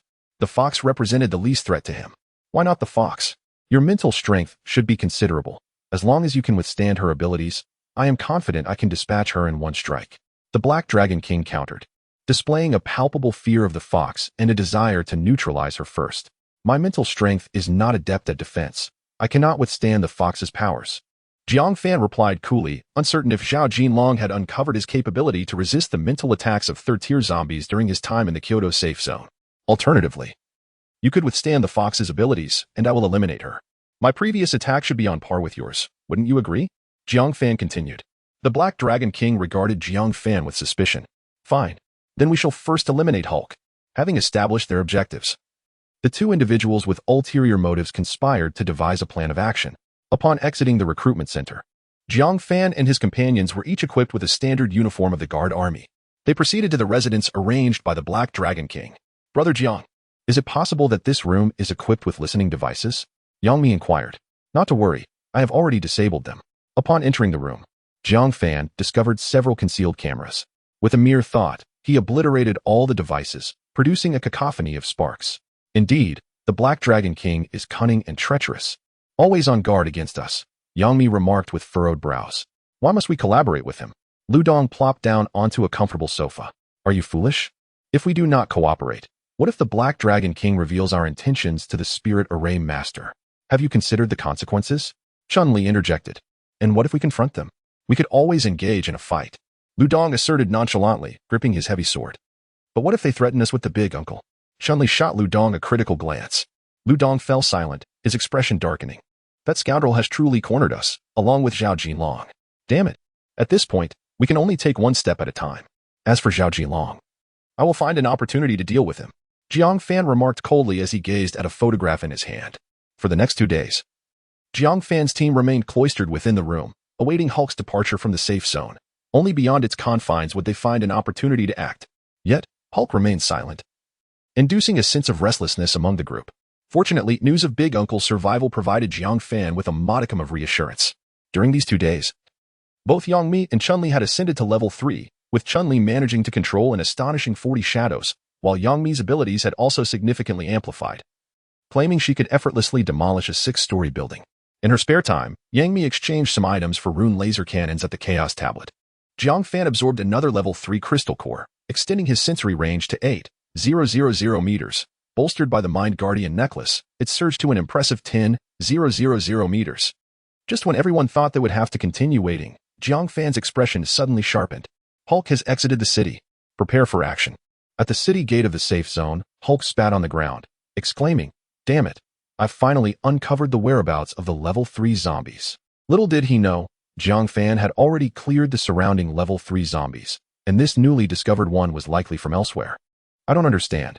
Where have all the level 3 zombies gone? A member of the experimental corps remarked. This is utterly bizarre. The heavens must be playing a fool. If it rains red again, we won't have enough zombies to slay. Hulk stretched his neck and stepped boldly toward the outskirts of the safe zone. As if responding to Hulk's grievances, the sky suddenly darkened, with distant thunder rumbling ominously. Hey, boss, your mouth certainly seems to have been blessed. The members gazed up at the sky in astonishment. Hulk grunted dismissively, enough of this nonsense, let's move. After they had covered some distance, Jiang Fan and the others stealthily followed behind. Through the perception of his psychic abilities, he sensed that the Black Dragon King had also made his move. His flowing silver armor transforming into a chitinous guise, with a helmet obscuring his face, indistinguishable from an ordinary awakener. As they passed through the gate of the safe zone, Jiang Fan encountered an old acquaintance, the guard who had previously extorted an additional 2,000 crystal cores from them. He offered a faint smile and continued on his way. Suddenly, that guard collapsed to the ground, convulsing violently, his face contorted in excruciating pain, eyes wide with terror, producing a ghastly gurgling sound from his throat. Yet unable to utter a single word, it felt as though his heart was being ruthlessly clenched by an unseen force. Within mere seconds, the guard had drawn his last breath, his body limp and lifeless upon the ground. Quick, someone call for a healer. A voice cried out.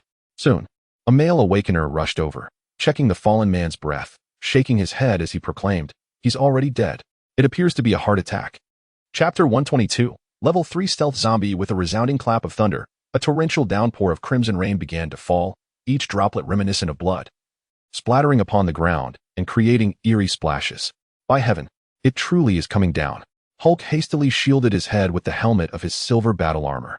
The other members of the experimental legion followed suit. Although clad in scarlet armor, it sufficed to protect them from the red rain.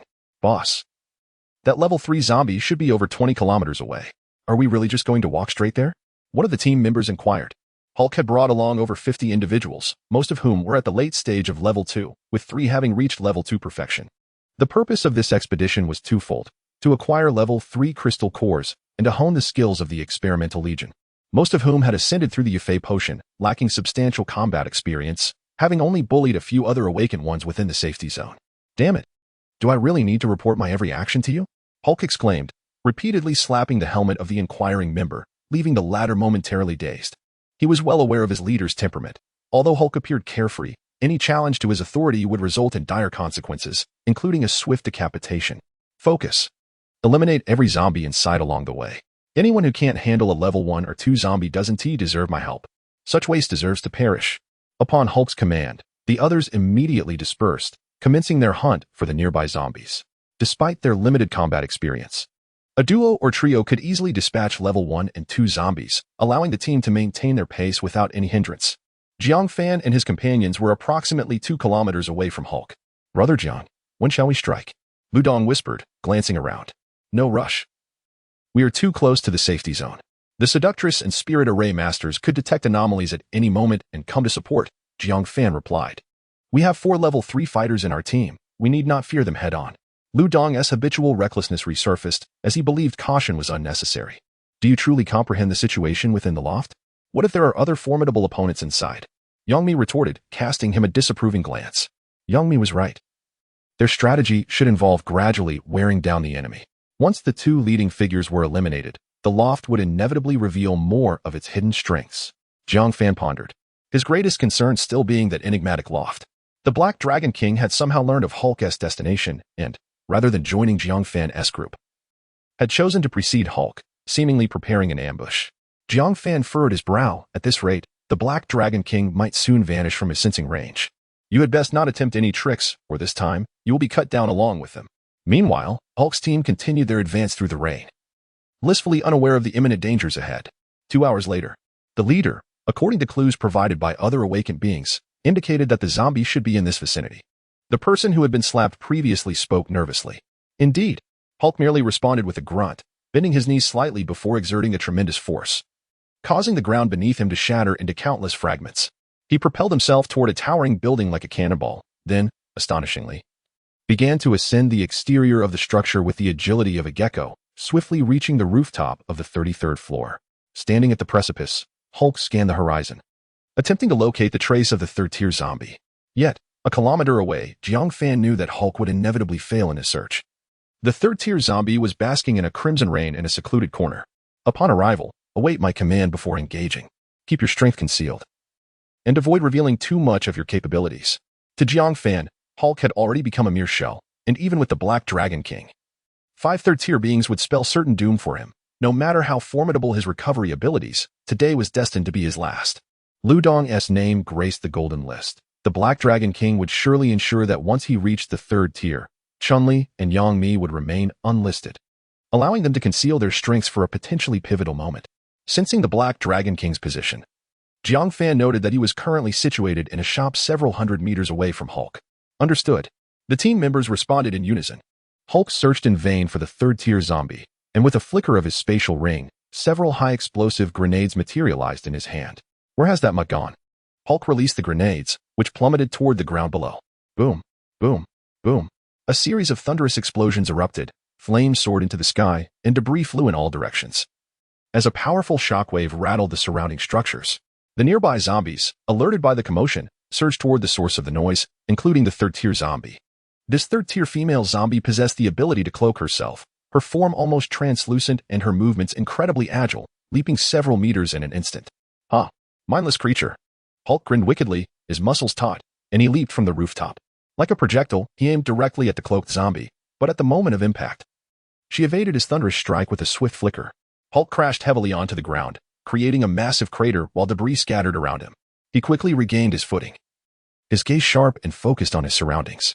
Seizing the opportunity, the cloaked zombie launched a surprise attack from behind, her claws aimed at Hulk's back. However, Hulk seemed to anticipate the move, deftly shifting to the side, causing the zombie's attack to miss. With a sinister smile directed at the zombie, his powerful hands grasped her arms tightly. You little minx, even as a zombie, you're still quite playful. With a sudden surge of strength, he wrenched her arms.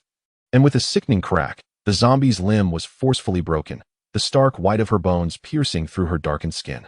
The 3rd-tier zombie, devoid of pain but endowed with a modicum of intelligence, howled in fury upon witnessing her dismembered arm, baring her fangs in a ferocious attempt to bite Hulk's neck. Hulk let out a cold snort, lifting his foot to deliver a powerful kick to the zombie's abdomen, sending her flying several meters away. The zombie crashed heavily against the outer wall of the building, yet before it could rise, Hulk surged forward like a specter, his fist the size of a sandbag, striking fiercely at the creature's skull. Should we intervene as the invisible zombie is about to be dispatched? Lu Dong inquired softly. He had previously assisted Jiang Fan in eliminating an invisible zombie, but he had arrived too late to witness the conclusion of that encounter. Oh, it's not that simple. Jiang Fan replied with a hint of resignation. He had to concede that Hulk possessed tremendous strength, unmatched even by Lu Dong. Yet defeating this invisible zombie would likely require additional effort. As anticipated, Hulk's mighty blow missed its mark, the sheer force creating a gaping hole in the building's exterior, revealing the interior rooms, while the invisible zombie vanished without a trace. Chapter 123. Jiang Fan takes action. Hulk gasped for breath. Yet a smile lingered at the corner of his mouth. Curse you, you coward. You know how to hide. His gaze was sharp as he swiftly scanned the surroundings, wary of a sudden ambush by the invisible zombie. Everyone, be cautious. That beast could emerge from anywhere. Most of the experimental team members had already gathered, forming groups of 2 or 3, vigilantly surveying their surroundings. Suddenly, a chilling scream pierced the air from a distance. Hulk's heart tightened as he dashed toward the source of the sound. There, he found two team members sprawled on the ground, blood gushing from their necks. While the invisible zombie had vanished without a trace. "Those who wish to live, gather around," Hulk shouted, knowing these individuals were under his command. And among them could arise several formidable third-tier warriors. He could not allow the invisible zombie to continue its massacre. The team members quickly converged toward Hulk, their eyes filled with terror. While they had bullied other awakened ones within the safety zone, they had never encountered such a dire situation. A few glanced at their fallen comrades, trembling so violently that their legs shook uncontrollably. At that moment, a rift suddenly tore through the rain curtain, and a claw shot out, piercing a team member's throat. Hulk charged toward the source, aiming a punch at the claw, but before his fist could make contact, the claw retracted swiftly. This time, he clearly observed that it was a small spatial rift, roughly 10 centimeters wide, just enough to allow the claw to enter and exit. This was Hulk's first encounter with a third-tier invisible zombie. He had only recently advanced to Tier 3 and had only slain a relatively weaker, rotund zombie. He had never anticipated that an invisible zombie would prove to be so formidable.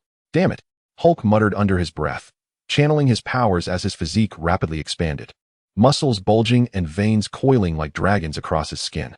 In a matter of seconds, he transformed into a towering giant, around 5 meters tall, exuding an overwhelming aura. While others knew that Hulk's transformation significantly enhanced his physical attributes, they were unaware that his hearing also became extraordinarily acute. Once more, a small spatial rift appeared, and this time Hulk made no move, watching helplessly as a zombie's claw pierced through a man's heart. However, as the claw retracted, Hulk suddenly turned to gaze at a pitch-black shop. "Beast, I've got you now." Hulk propelled himself forward with tremendous force, his legs sinking into the ground as he surged toward the shop like a superhero. With a thunderous crash, the wall of the shop shattered upon Hulk's impact, a cloud of dust billowing into the air. Upon entering the shop, Hulk was momentarily stunned. Why is there a person here? Before he could comprehend the situation, a terrifying aura emanated from the figure, and a phantom of a black dragon lunged toward him. Hell Dragon King. Hulk recognized the power of the Hell Dragon King. But it was too late. The black dragon surged upward, colliding with his body, causing him to expel a mouthful of blood, yet the assault showed no signs of abating. Boom, boom, boom, boom.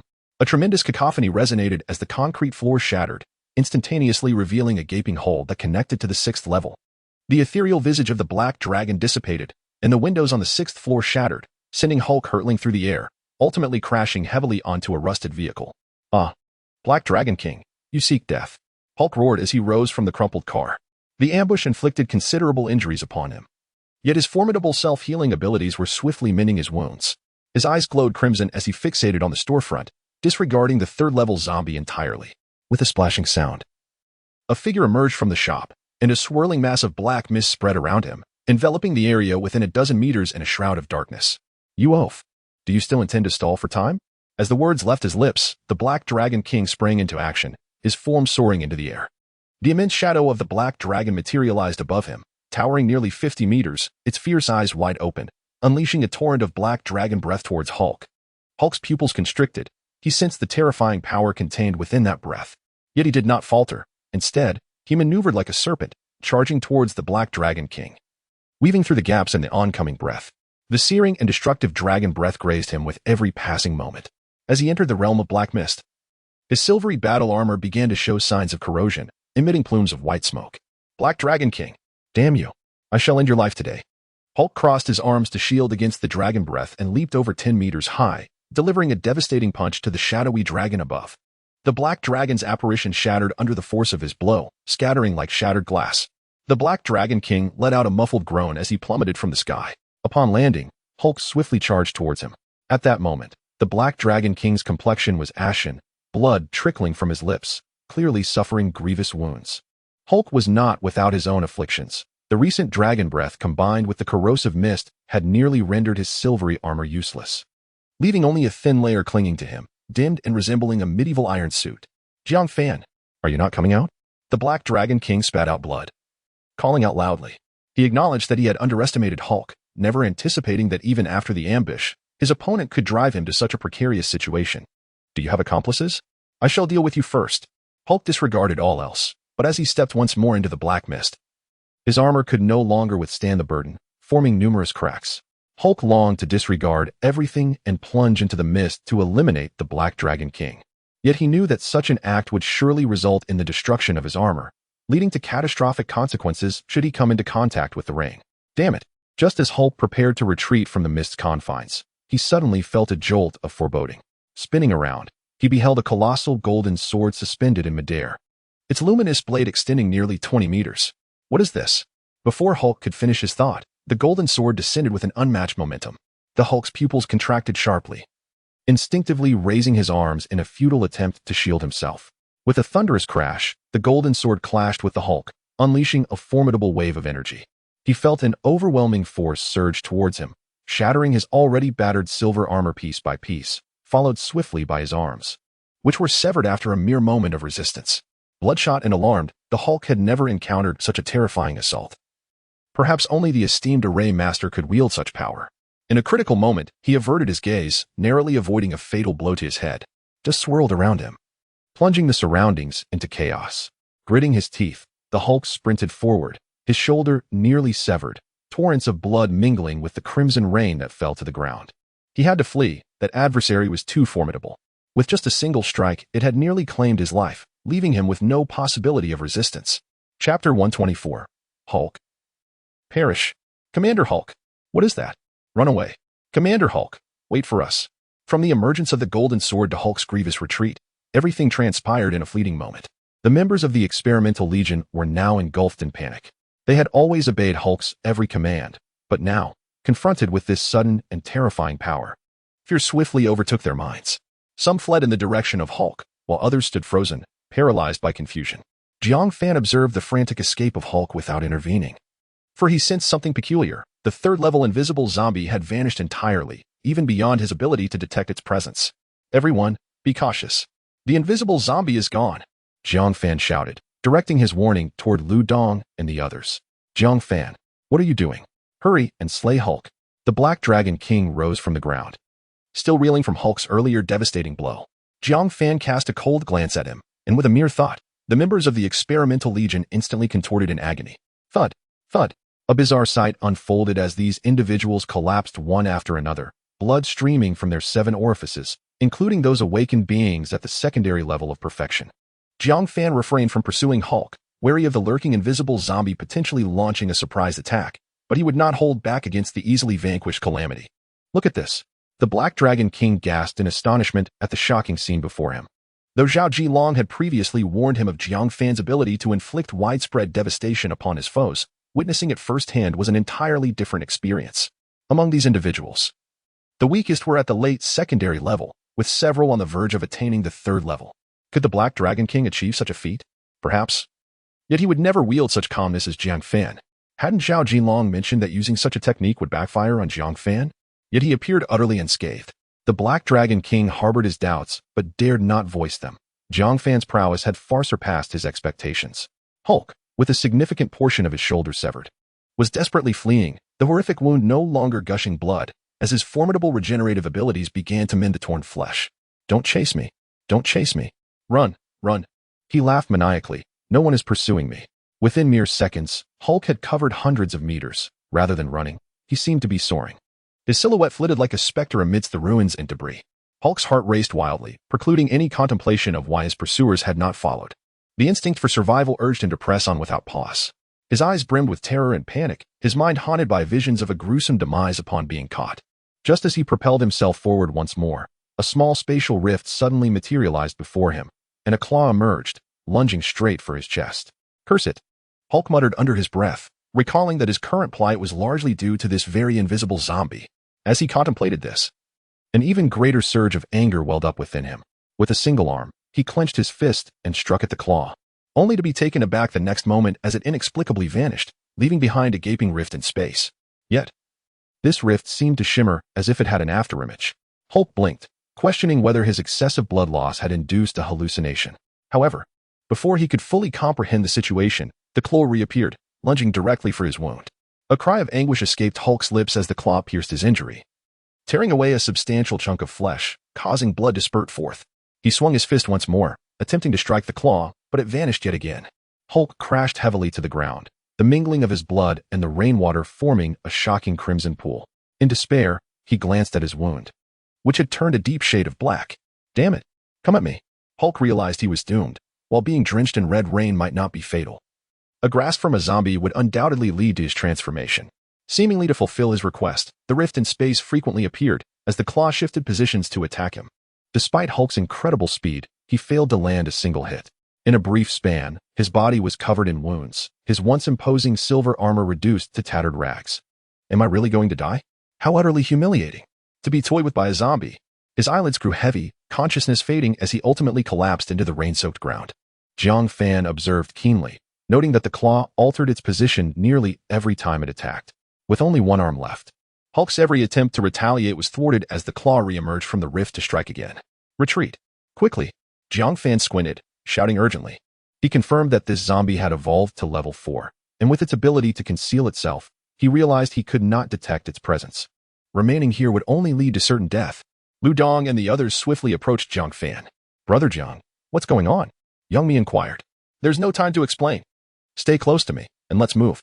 With a thought, 9 feather blades encircled them, poised to counter the potential level 4 zombie. Suddenly, the rift appeared again.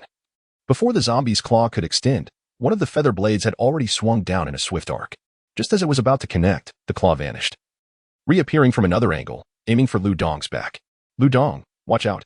Jiang Fan shouted, simultaneously directing another feather blade to intercept the claw. At a critical moment, the feather blade collided with the claw, producing a sharp sound. Lu Dong was drenched in cold sweat as he turned around, his face pale. This thing is terrifying. He gasped. Don't lose focus. Jiang Fan warned, his mind attuned to the surroundings, beads of sweat forming on his forehead. The zombie launched several more attacks, all of which were thwarted by the 9 feather blades, yet the tension among the group remained palpable. In truth, the zombie's methods of attack were rather simplistic and lacked power, but its elusive nature rendered it nearly impossible to defend against. Fortunately, he possessed 9 feathered arrows, which provided a semblance of restraint against his adversary. It seemed that upon realizing Jiang Fan's inability to breach their defenses, the invisible zombie shifted its focus towards the Black Dragon King. After merely a few assaults, the shadow of the Black Dragon enveloping the Black Dragon King began to wane. Primarily due to his utter lack of countermeasures, neither dragon breath nor dark energy could offer timely and effective protection. Jiang Fan, save me. Upon hearing the Black Dragon King's desperate plea, Jiang Fan merely cast a fleeting glance back before preparing to lead his team to safety. He secretly hoped that someone would hold off the zombie, allowing them a smooth retreat. Haha, save you? Isn't this the moment you were flaunting your bravado in the safe zone? Lu Dong mocked. The Black Dragon King clutched several crystal cores to replenish his energy.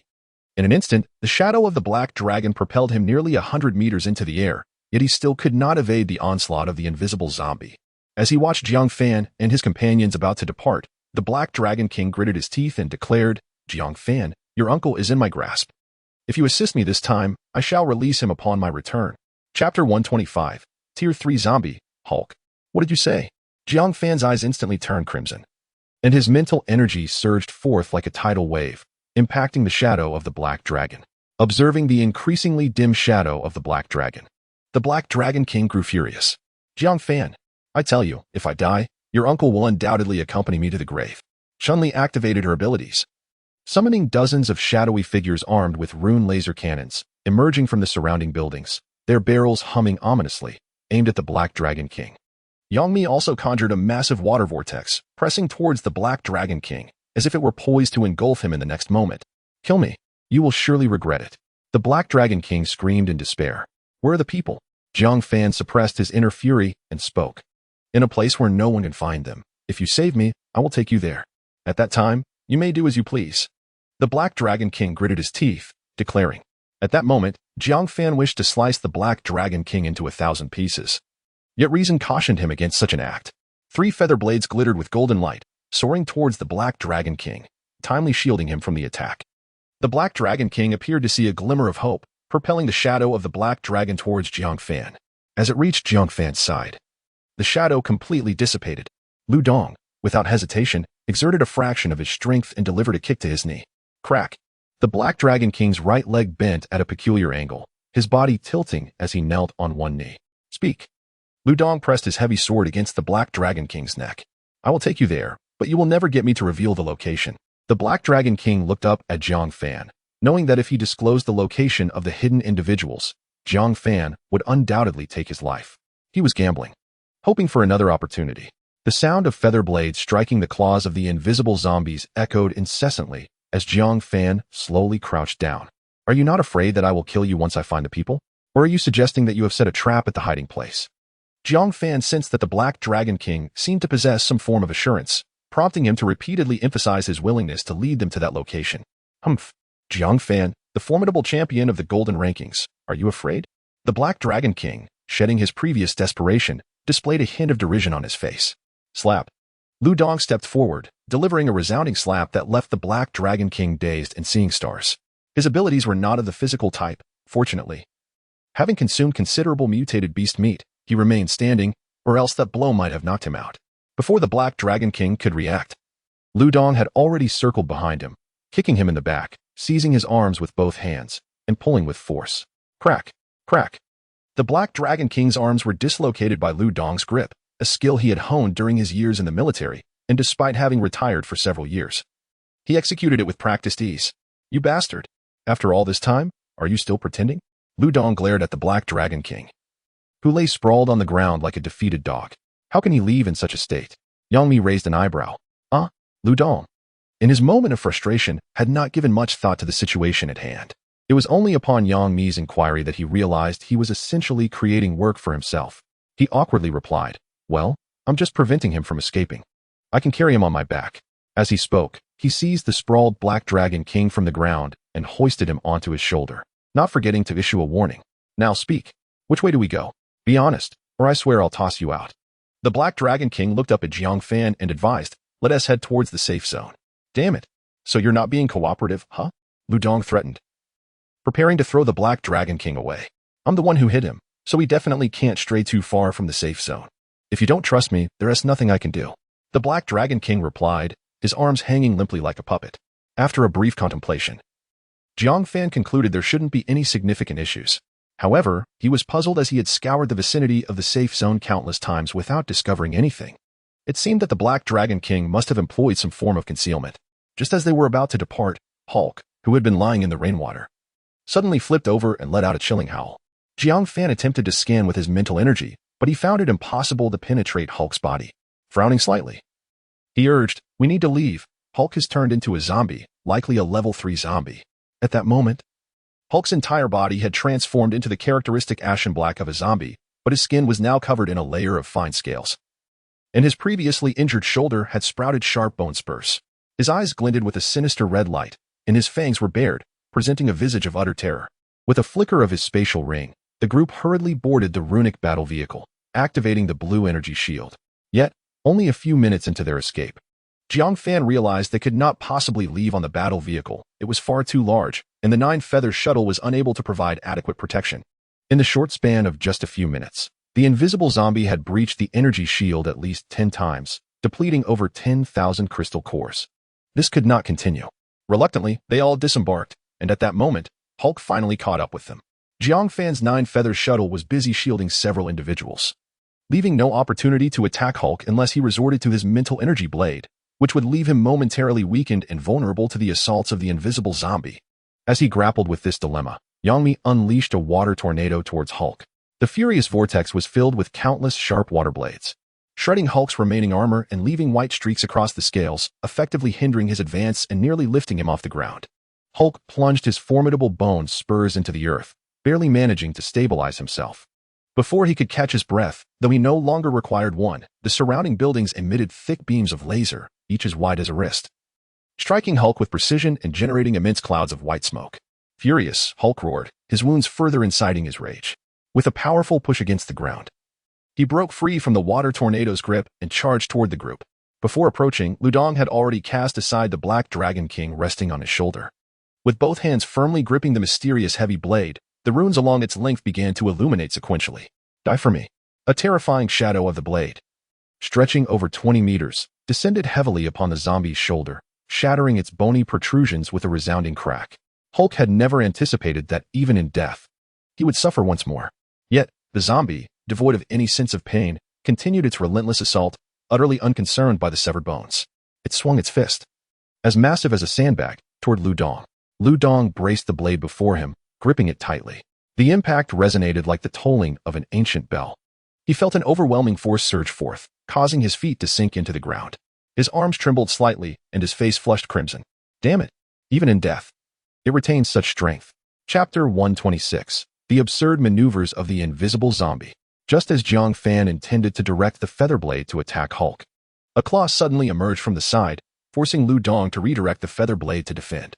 It was imperative to locate the position of the invisible zombie first. Lu Dong tilted the blade, embedding the Xuanzhong knife into the ground at an angle, causing Hulk to lose his balance and open his massive jaws to bite him. Though Lu Dong's most formidable technique was the shadow of the Xuanzhong knife, as a reinforcement specialist, he was also proficient in close combat. He fell backward, his feet swiftly climbing onto Hulk's shoulders, and in an instant, he locked Hulk's remaining arm and neck between his legs. Those familiar with UFC understand that once a triangle choke is established, it often signifies the inevitable outcome of the fight. However, Hulk was a zombie and did not require breathing. The triangle choke posed no threat to him. Lu Dong's maneuver could only restrict Hulk's movements. Yet the foul-smelling jaws continued to attempt to bite his legs. In a moment of desperation, Lu Dong thrust 2 fingers into Hulk's eyes, firmly gripping his head, while his other hand clutched Hulk's only remaining arm. Chun-Li, quickly bombard him with the laser cannon. Lu Dong shouted. No, you keep moving, and I fear I might accidentally harm you. Moreover, the laser cannon cannot inflict a fatal blow. Chun-Li replied, as all shadows emerged from the buildings, gradually converging into a massive silhouette midway. This was a technique Chun-Li had comprehended after reaching level 3. The enormous shadow pinned down Hulk's legs, and despite Hulk's increasing struggles, he found it difficult to break free under the combined control of the shadow and Lu Dong. Yang Mi hesitated to unleash the water vortex, fearing it might harm Lu Dong, and could only maneuver countless water blades toward Hulk, but the results were underwhelming, failing to even damage his scales. Black Panther ferociously bit into one of Hulk's legs, managing to tear off some scales, but compared to Hulk's terrifying regeneration, it was merely a drop in the ocean. Black Dragon King, if you continue to feign death, I will slay you first. I can search for the others myself, Jiang Fan said coldly. Having attempted to attack Hulk multiple times, only to be interrupted by the ambush of the invisible zombie, with only 1 or 2 feather blades, he could not inflict fatal damage, leaving him no choice but to compel the Black Dragon King to act. Humph. The Black Dragon King merely snorted, a wave of dark energy emanating from him and flowing toward Hulk, ultimately entering his mouth. Smoke began to billow from Hulk's 7 orifices, a sign that the dark energy was corroding his brain. The invisible zombie seemed to perceive Hulk's state, launching a frenzied assault, compelling Jiang Fan to maintain a heightened state of mental focus for defense. After a while, Hulk finally ceased his struggles, his body slumping lifelessly, leaving behind nothing but an empty skull. Just as Lu Dong intended to lie down and rest, a spatial rift suddenly appeared beneath him, and that claw reached out once more. Damn it, is this never-ending? He kicked fiercely at the claw, which vanished instantly. Jiang Fan, equally exasperated by the invisible zombie, found himself unable to detect its hiding place, no matter how he attempted to sense its presence. At that moment, the Black Panther emitted a low growl directed at a specific spot. Instantly, everyone's attention was drawn there, and Jiang Fan felt a stir within. Could it be that the Black Panther had detected the position of the invisible zombie? Indeed, the panther's keen sense of smell could penetrate any cloaking. The stench of decay was inescapable. Following the Black Panther might lead them to the zombie's location, Jiang Fan declared. This time, he was determined to eliminate this zombie. Setting aside how the invisible creature had been relentlessly attacking them, the allure of the 4th-level crystal core alone justified their daring pursuit. The Black Panther deliberately slowed its pace, allowing the group to closely follow behind, each member primed and ready to act at the slightest anomaly. Suddenly, the Black Panther halted, crouching low and emitting a deep growl. Without waiting for Jiang Fan's command, everyone instinctively directed their abilities outward. Massive blades of energy, towering waterspouts, and numerous lasers erupted in all directions, causing the surrounding structures to collapse with a thunderous roar. Amidst the swirling dust, Jiang Fan detected a remarkably stable space, where even the debris seemed reluctant to drift. I've got you. Jiang Fan squinted, commanding the 9 feather blades to forsake their defense, coalescing in midair into a magnificent golden sword. Its luminous edge aimed precisely at the concealed location. Go. The golden sword, propelled by an unstoppable momentum, pierced through that space. A chilling scream echoed as the invisible zombie finally became fully visible. It was devoid of clothing, its body seemingly adorned with countless shards of glass, which not only perfectly mimicked the surrounding environment but also completely obstructed Jiang Fan's probing. The recent strike left a wound measuring several centimeters, as the fragmented mirrors could not unite, thus forcing its emergence. If it were a third-level zombie, it would have roared and charged recklessly by now, but instead, it fixated its murky gaze upon the group, as if pondering something deeply. This instilled a sense of unreality in Jiang Fan if this continued. Would 5th or 6th level zombies possess greater intelligence than humans? The thought sent a shiver down his spine. However, this was not the time for such musings. As the invisible zombie still loomed before them, the 9 feather blades converged once more, preparing to strike again, yet the zombie concealed itself again, though the wound remained a telling mark. What transpired next shattered Jiang Fan's understanding of reality. As the golden sword descended upon it, the invisible zombie opened a rift in space from the side and thrust its head into it. What is it doing? Jiang Fan could hardly believe his eyes. This zombie was attempting to escape through the spatial rift, but the opening was too small to accommodate its entire form, compelling it to sacrifice its neck in hopes of allowing its head to slip away. In disbelief, Jiang Fan exclaimed, "This creature has truly evolved." He hastily adjusted his attack's angle, and the golden sword struck its abdomen, yanking it from the rift and leaving behind a deep gash. The other members of the team were oblivious to the movements of the zombie. They merely witnessed Jiang Fan deliver a decisive strike, revealing a line of blood suspended in the air. The creature's defenses were exceedingly formidable. Even Brother Jiang could only inflict such damage. Lu Dong exclaimed. It seemed that the invisible zombie sensed that Jiang Fan and his companions lacked the power to vanquish it and began to flee at an astonishing speed. Leaping away to a distance of 20 or 30 meters, Jiang Fan narrowed his eyes. This creature had to be eliminated today.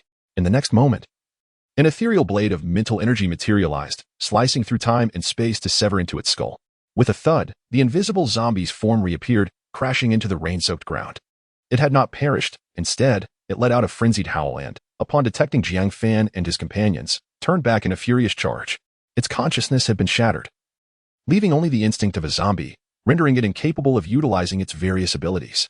The invisible zombie rampaged, its physical strength enhanced. Yet it was otherwise no different from a level 1 zombie. The group coordinated their efforts, unleashing a myriad of extraordinary powers, leaving the creature to suffer relentless torment. To their astonishment, even after decapitating it, the invisible zombie still did not die. It was only when Jiang Fan commanded his feather blades to obliterate its brain that it was finally vanquished.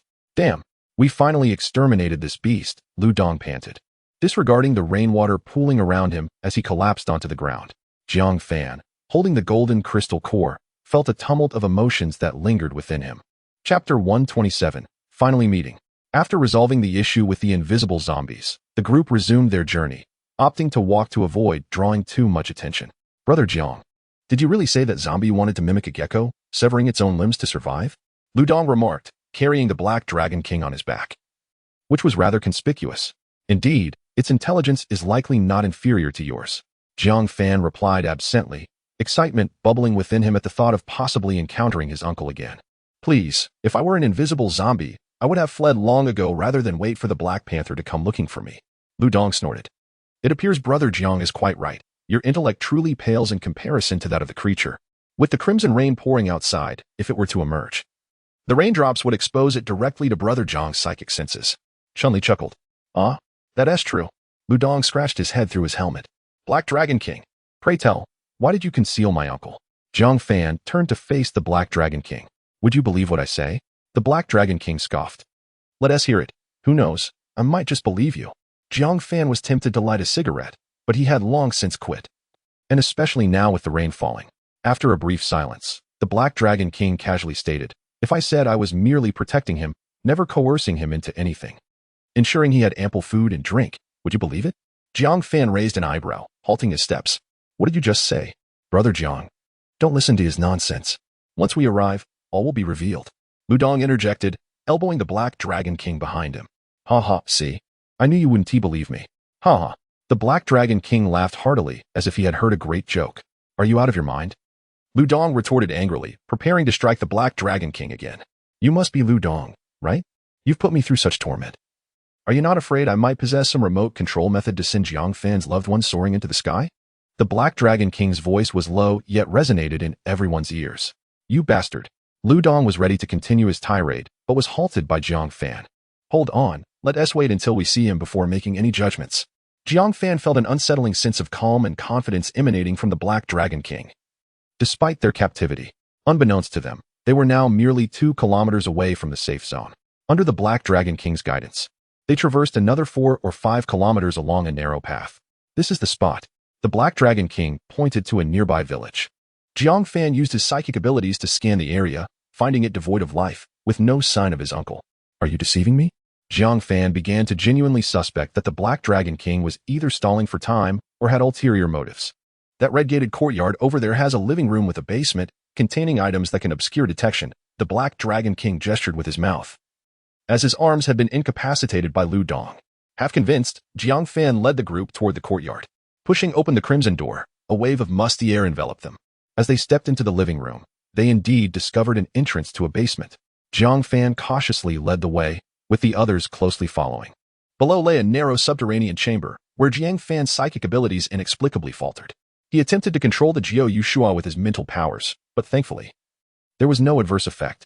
At the far end of the basement stood an invisible door, seamlessly blending with the wall, its material peculiar and substantial to the touch. How do we open this? Jiang Fan inquired. The Black Dragon King turned its head towards a corner. Open the door, it's me.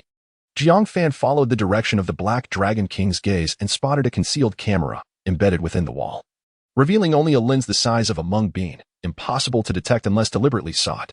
With a click, the door swung open, revealing 3 formidable barriers crafted from specially designed metal, each measuring several centimeters thick. The sight within left everyone astounded. They beheld a spacious area of several hundred square meters, brilliantly illuminated, filled with an array of neatly arranged scientific instruments, while dozens of researchers in white lab coats busied themselves, seemingly oblivious to their presence. A middle-aged man in his 30s approached, his expression turning to one of surprise upon seeing the Black Dragon King's condition. Captain Zhou, what has happened to you? It's nothing. Just go fetch Wang Jiangwo, the Black Dragon King replied nonchalantly. The man did not press further and hurried away. At the mention of Wang Jiangwo, Jiang Fan trembled involuntarily. Since the onset of the apocalypse, the quest to find his uncle had consumed him. Could they truly be on the verge of a reunion? His heart raced with anticipation, and he clenched his hands tightly, his gaze fixed on the direction the man had departed. Jianggu, try not to be too anxious. You may see your uncle very soon, Chun-Li consoled him from the side. Jiang Fan took a deep breath and nodded, though the urgency in his eyes remained undiminished. As seconds dragged on, each moment felt interminable to Jiang Fan. Finally, the middle-aged man returned, accompanied by a familiar figure. Jiang Fan's eyes widened in astonishment, tears welling up as the visage he had longed for materialized. It was indeed his beloved uncle. Uncle! Jiang Fan cried out, his voice trembling. His uncle appeared far from the haggard state depicted in photographs. He looked well. Xiao Fan, I never expected to see you again. Wang Jiangwo rushed towards Jiang Fan, and they embraced tightly. Uncle, you've suffered during these days, Jiang Fan lamented, tears streaming down his cheeks, for his uncle had raised him, embodying a fatherly figure in his life. Wang Jiangwo patted Jiang Fan's back, his voice choked with emotion. Xiao Fan has grown. You are now a man. Uncle, have they forced you into anything? Jiang Fan asked. Wang Jiangwo hesitated, momentarily taken aback. Forced? Captain Zhou has treated me exceptionally well. He even shared many stories about you. I never imagined that in just 2 months, you would become a figure of renown throughout the Blue Star. Uncle, are you referring to Captain Zhou? Jiang Fan incredulously pointed at the Black Dragon King behind Lu Dong. Indeed, Captain Zhou, what has happened to you? You appear gravely injured. Wang Jiangwo exclaimed as he stepped forward to offer support. All of this injury is thanks to this young brother, the Black Dragon King remarked, directing his gaze at the person carrying him. It was only then that Wang Jiangwo noticed Lu Dong. Dongzi, you're here as well. I never imagined you two would venture together in such dire circumstances. Is there some misunderstanding between you and Captain Zhou? Yes. It's all a misunderstanding. Lu Dong hurriedly echoed Wang Jiangwo's words. Even Lu Dong, despite his usual obliviousness, sensed that something was amiss. He quickly set the Black Dragon King down onto a chair, grasping his arm to help realign the dislocated limb. Hiki. Lu Dong merely chuckled foolishly, at a loss for words. However, Jiang Fan disregarded the Black Dragon King and continued. Uncle, what exactly transpired? Where are my aunt and cousin? Wang Jiangwo's expression darkened, sorrow clouding his eyes. They have been captured by Commander Gao. Chapter 128, The Past Gao Commander? Jiang Fan furrowed his brow, the figure of Gao Hongqi gradually emerging in his mind. The so-called Gao Commander must be his half-brother. Uncle, please elaborate on what transpired, Jiang Fan inquired. Wang Jiangwo's face contorted with pain, seemingly reluctant to revisit those memories. After a prolonged silence, he finally spoke. Xiao Fan, we cannot provoke them. The influence of the safe zone is overwhelmingly vast, far beyond our capacity to confront. I have already lost 2 family members. I truly cannot bear to lose you as well. Jiang Fan discerned Wang Jiangwo's concerns. Uncle, Aunt and Shua are also my kin. Knowing they suffer, how could I remain idle? Rest assured, I shall not act recklessly, and I am not alone. Behold, these are my comrades. Each one of them is a level 3 awakener. Jiang Fan shifted slightly to introduce his companions. Wang Jiangwo displayed a look of astonishment. Although he had remained in this laboratory and never ventured outside, the staff and the Black Dragon King had informed him of the circumstances beyond. Uncle, you are Jiang Fan's relative, and thus my family too. We shall undoubtedly rescue Aunt and my cousin. Chunli stepped forward, grasping Wang Jiangwo's hand. Nearly confessing her affection for Jiang Fan, Wang Jiangwo, realizing Chunli's identity, expressed his approval. Good child. It is indeed a blessing for Xiao Fan to find a gem like you. However, the Gao commander's subordinates include that spirit array master. Are you truly confident? Uncle, have no worries. That mere spirit array master ranks just slightly above me on the gold list. Were it not for the safety of my cousin and the others, we would have long since severed his head, Lu Dong declared boisterously. Indeed, it is hardly a daunting task for Brother Jiang to subdue the spirit array master. Fang Ningxua echoed. In her heart, Jiang Fan was the epitome of strength. Seeing that he could not persuade the group, Wang Jiangwo nodded slightly. How I wish to rescue them. Every night, the thought of their suffering robs me of sleep. Tears trickled down Wang Jiangwo's cheeks as he spoke. When you called to inform us of the potential outbreak of the zombie virus, I immediately rushed to the nearby supermarket to stockpile supplies. It was your warning that enabled us to gather enough resources before most people even realized the danger, allowing us to endure until the rescue team arrived. However, it was on that very day that your cousin fell into a high fever, eventually losing consciousness. With the assistance of the rescuers, we made it to the safe zone in Hunan province. Wang Jiangwo reminisced, continuing at that time, it was still the early days of the apocalypse. All rescued individuals were provided with free food, and everyone was able to eat. Yet, mere days later, the higher-ups of the safe zone instituted new policies, mandating that all must labor in exchange for food, and the awakened were particularly assigned to clear out zombies. We were allocated to the planting area, and originally, with the food earned through the labor of your uncle and aunt, we could barely get by. But everything changed when your cousin regained consciousness. Wang Jiangwo clenched his fists. A surge of anger coursing through him, only to dissolve into helplessness. Your cousin has awakened her extraordinary abilities, and her powers are formidable, without any intention of concealing them. She eagerly joined the ranks of the Zombie Cleansing Brigade, under the management of Captain Zhou at that time. Neither your aunt nor I were aware of the true extent of Shiya's powers, nor could we have anticipated the calamity they would bring us. Upon hearing this, Jiang Fan glanced at the Black Dragon King, unable to contain his curiosity. Uncle, what exactly are your cousin's abilities? He inquired. I am not entirely certain. I only know that she can assist others in breaking through their limits, Wang Jiangwo replied. Breaking through? Jiang Fan exclaimed, his face a mask of astonishment. Suddenly reminded of the Yufei serum, which bore a striking resemblance to his cousin's abilities. I presume you have also surmised that your cousin's power allows individuals to disregard the limitations of absorbing crystal nuclei and to evolve incessantly, the Black Dragon King continued, a cigarette dangling from his lips. Moreover, her abilities far surpass those of the Yufei serum. Even at the onset of her awakening, she was able to aid second-tier awakeners. A collective gasp escaped the crowd as they finally grasped why Wang Shiya's had been confined by the safety zone. To illustrate the magnitude of her power, if Jiang Fan had the assistance of his cousin, he could potentially ascend from the first tier to the third tier in a single day. Jiang Fan's rate of absorbing crystal nuclei was more than tenfold that of others, yet it had taken him nearly a month to reach the third tier, underscoring just how extraordinary Wang Shiya's abilities truly were. Upon hearing the Black Dragon King's words, Jiang Fan finally understood why the higher-ups of the safety zone had taken notice of his cousin. It was a classic case of a common individual suffering for possessing something precious. Narrowing his eyes, he longed to drag that high-ranking commander from his loft and shatter him into pieces. And then what happened? Jiang Fan asked, suppressing his anger. Approximately the day after your cousin joined the brigade, a contingent of armed soldiers suddenly arrived, claiming they were ordered to protect Shiya's and insisted on taking her away. Your aunt and I desperately tried to intervene, but they paid us no heed. Your aunt clung tightly to one soldier's leg, only to be violently kicked away, crashing against the wall and losing consciousness on the spot. I was also knocked to the ground, helplessly watching as Shiya's was taken away, Wang Jiangwo recounted, his voice thick with emotion. That afternoon, I was unexpectedly summoned here by Captain Zhou, initially believing your aunt would soon follow. However, Captain Zhou later informed me that during the operation, your aunt had already been taken by the higher-ups of the safety zone. At this moment, Wang Jiangwo was overwhelmed with sorrow. Damn it, how can the highest commander of a safety zone act in such a manner? instead of nurturing talent. They immediately seek to control it. Lu Dong exclaimed vehemently. The higher-ups desire control. They are accustomed to tightly grasping important individuals or resources in their hands, as it grants them a sense of security. The Black Dragon King flicked the cigarette but to the ground and extinguished it with his foot. Isn't your uncle's confinement a manifestation of that very mindset? Jiang Fan coldly gazed at the Black Dragon King, devoid of any gratitude for his assistance towards Wang Jiangwo.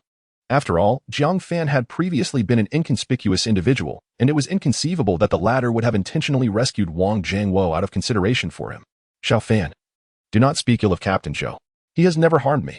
Although I cannot leave this place, I have not suffered greatly, Wang Jiangwo hastily replied. Humph. Do you truly believe he is a benevolent person? It is likely that he initially intended to use you as a mere pawn. Upon discovering my existence, he chose to conceal that knowledge and continued to hide your whereabouts. What do you think his intentions were? Jiang Fan retorted with a scoff. Chapter 129. Blood for Blood. He understood that the Black Dragon King had his own motives. When Zhao Jilong asked him to help find his uncle, the Black Dragon King could have informed him that his uncle was with him. The fact that he did not do so suggested he intended to exploit his uncle's identity for his own purposes. Wang Jiangwo gazed at the Black Dragon King in astonishment.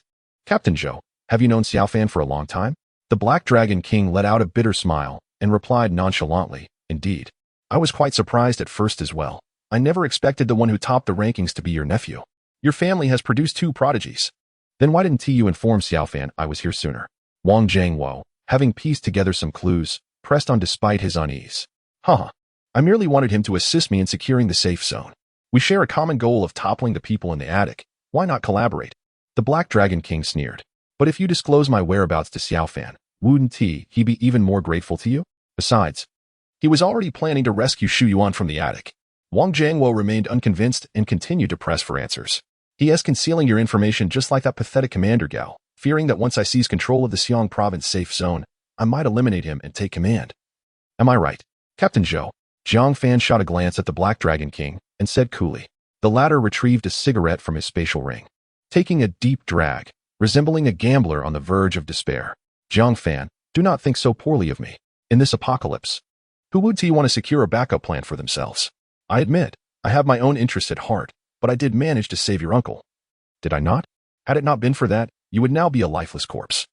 Jiang Fan's voice held no trace of emotion as he slammed the photograph the Black Dragon King had given him onto the table, continuing. If you wish to continue our collaboration, keep your ulterior motives to yourself.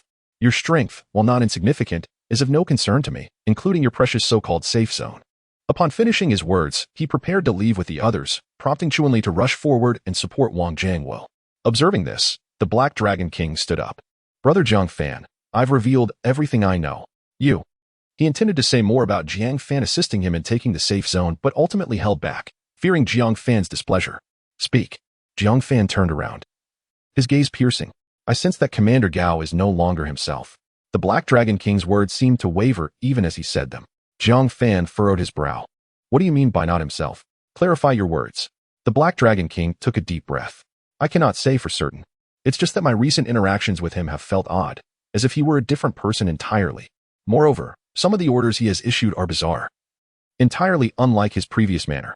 Jiang Fan refrained from interrupting, awaiting the Black Dragon King's further elaboration. Most strangely, I discovered that Commander Gao has awakened an ability, reaching level 3. To my knowledge, he was just an ordinary person a few days ago, not an awakened one. What? Impossible. The crowd could not help but voice their astonishment.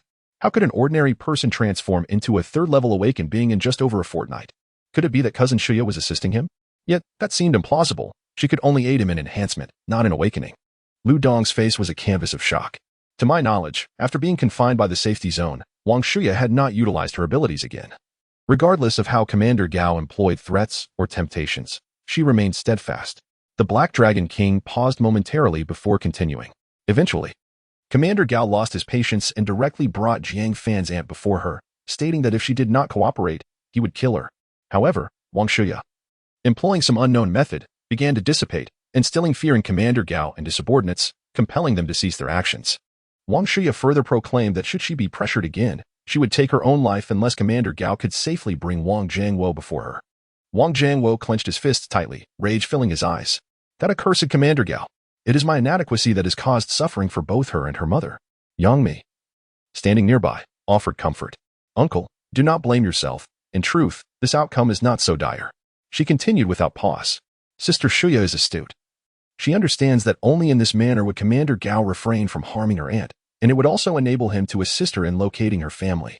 Yang Mi did not elaborate on the latter statement, yet all understood that without the Black Dragon King, should Commander Gao have control over uncle and aunt, his power would burgeon, rendering the rescue of Shuya a Herculean task. How did Commander Gao transform from an ordinary individual into a third-level awakened being in such a brief period? Fang Ningxue inquired. The members of the team instinctively turned their gazes toward Jiang Fan, for they were aware of how Chuanli's abilities were acquired. Could it be that someone else was capable of facilitating an awakening? Yet, even if such a possibility existed, it still did not provide a satisfactory explanation. Hadn't their cousin previously failed to assist Commander Zhu in his enhancement? Black Dragon King, is your information accurate? Jiang Fan asked, his brow furrowed. I witnessed it with my own eyes. That day, Commander Zhu, whether to intimidate our three leaders or for another reason, extended his hand, and a crimson light emerged, directly slaying a third-level mutated bat. The Black Dragon King's expression was grave. The crowd fell into silence, the atmosphere thick with tension. After a moment, Yang Mi broke the stillness.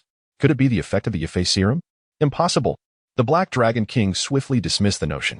The Yifei serum is purportedly derived from Wang Shuya's blood, despite her refusal to absorb crystal cores. The safety zone employed some method to enable her to break through to the second level of perfection. They had only recently developed an advanced version of the Yifei serum, while Commander Gao had already attained third-level prowess prior to this. Creating serums from Xia's blood, Wang Zhangwo appeared suddenly drained of spirit, his eyes reflecting deep remorse. As a father, he felt a profound failure in protecting his daughter, leaving her heartbroken. Chuanli hurried forward to support the nearly fainting Wang Zhangwo. Uncle, please do not be overly anxious. We shall certainly devise a plan to rescue Shuya.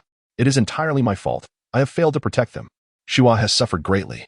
Wang Zhangwo's face flushed, a manifestation of his overwhelming emotion. Xiao Fan, perhaps you could take me to that attic, at the very least. Shua would be spared their torment. Wang Zhangwo gazed at Jiang Fan with a complex expression.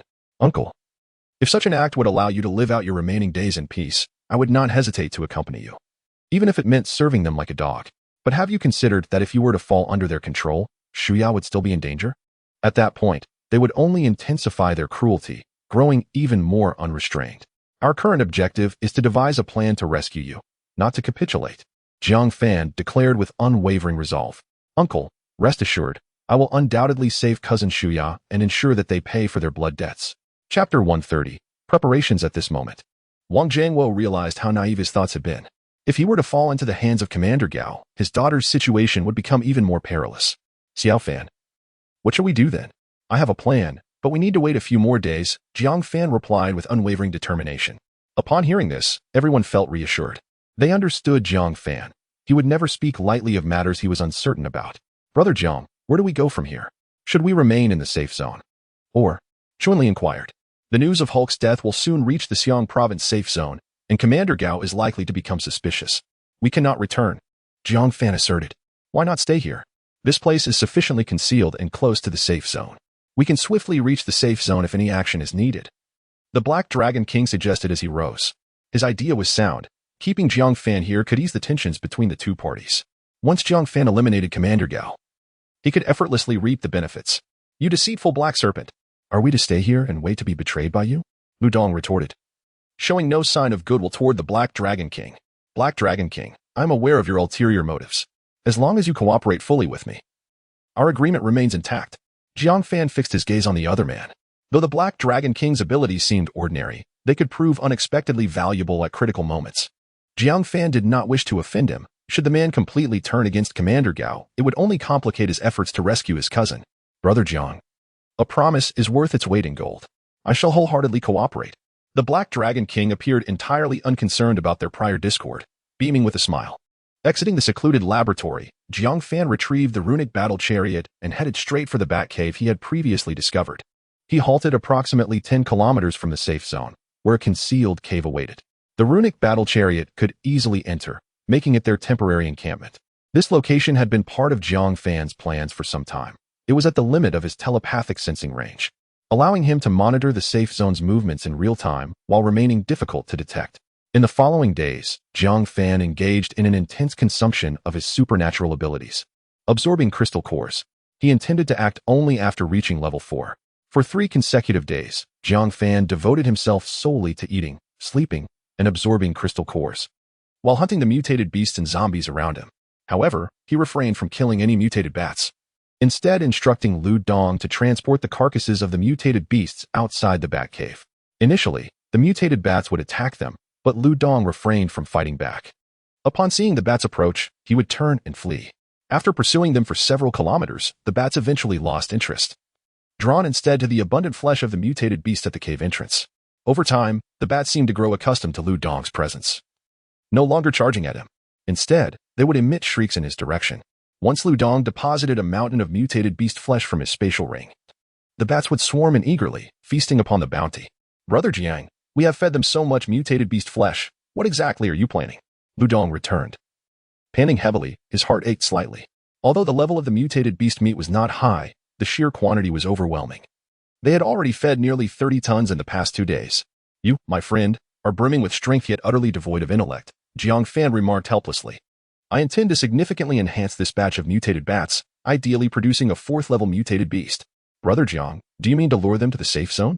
Chun-Li had her suspicions, and Jiang Fan's words only reinforced her belief. "Indeed," Jiang Fan nodded. "But how can you ensure that the mutated bats will heed our commands?" Lu Dong scratched his head, puzzled.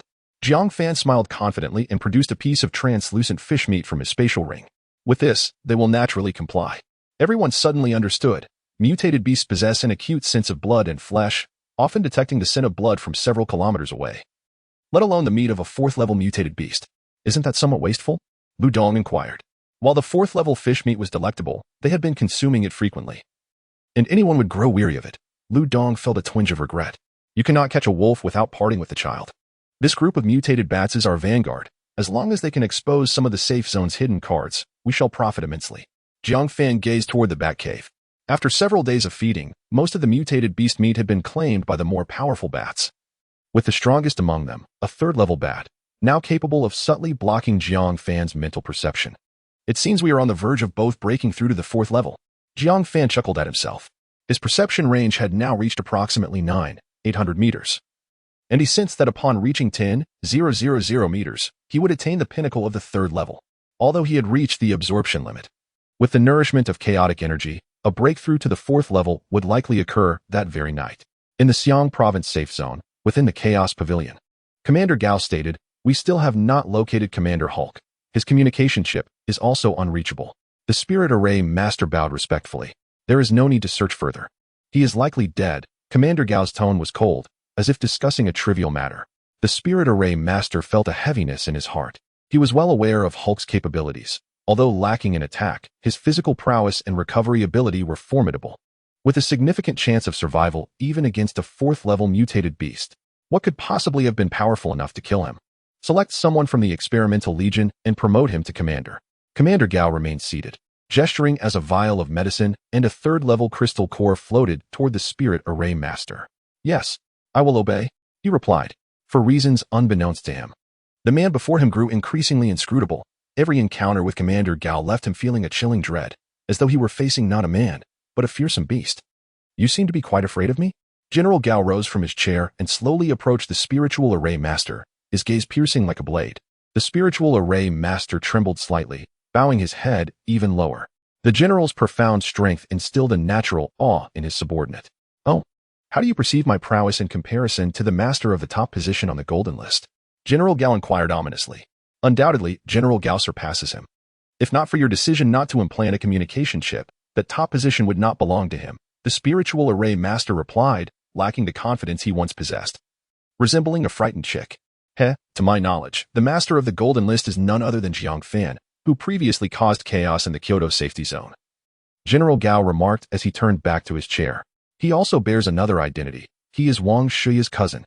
"Are you implying that Jiang Fan has come to our Xiang province, and that he is the one who killed Commander Hulk?" The Spiritual Array Master's eyes widened in astonishment. He was well aware of the Master's notorious reputation as the God of Death, who annihilated 200,000 zombies to save the Kyoto safety zone. And it was he who had slain General Gao's only brother, Gao Hongqi.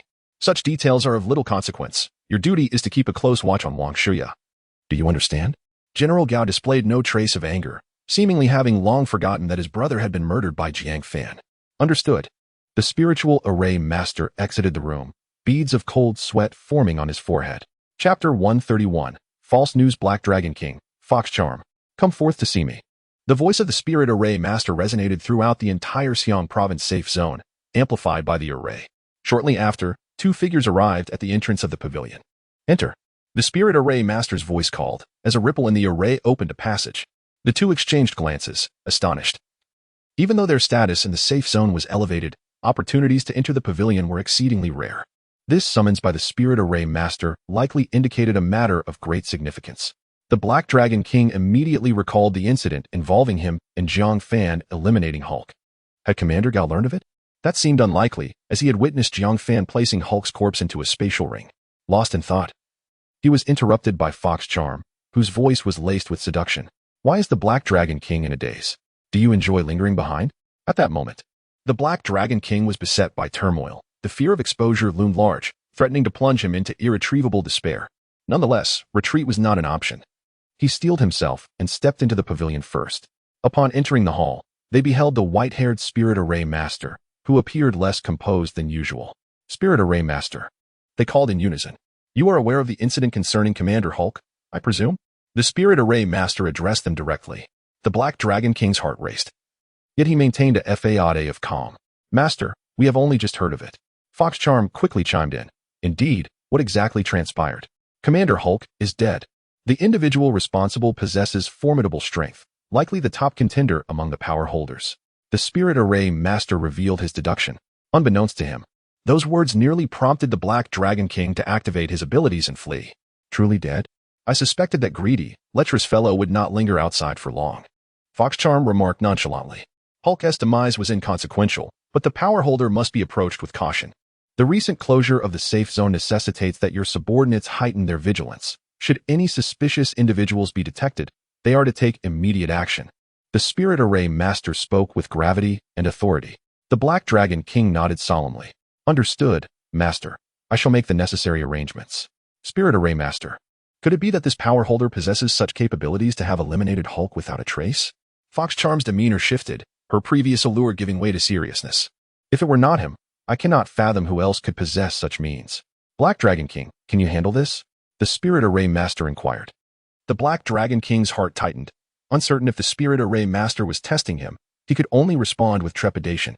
Master, I am indeed unable to achieve such a feat. Hulk's physique was too formidable. Should he close in, I would be utterly overpowered. That is why I deduced it must have been Jiang Fan. Considering the timeline, he should indeed have arrived in Xiang province by now.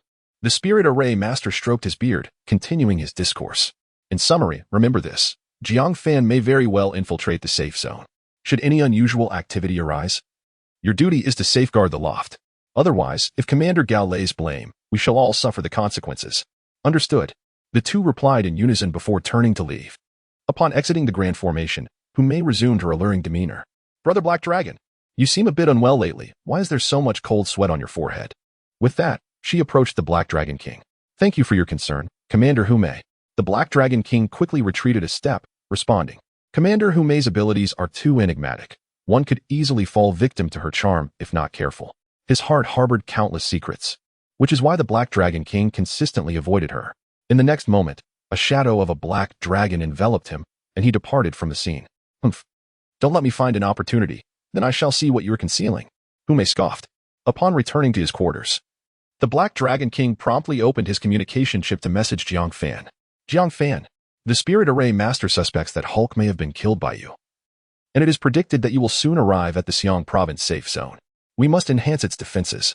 Jiang Fan had been diligently monitoring every movement within the Xiang province safe zone and had indeed witnessed the Spirit Array Master summon the Black Dragon King and Humei.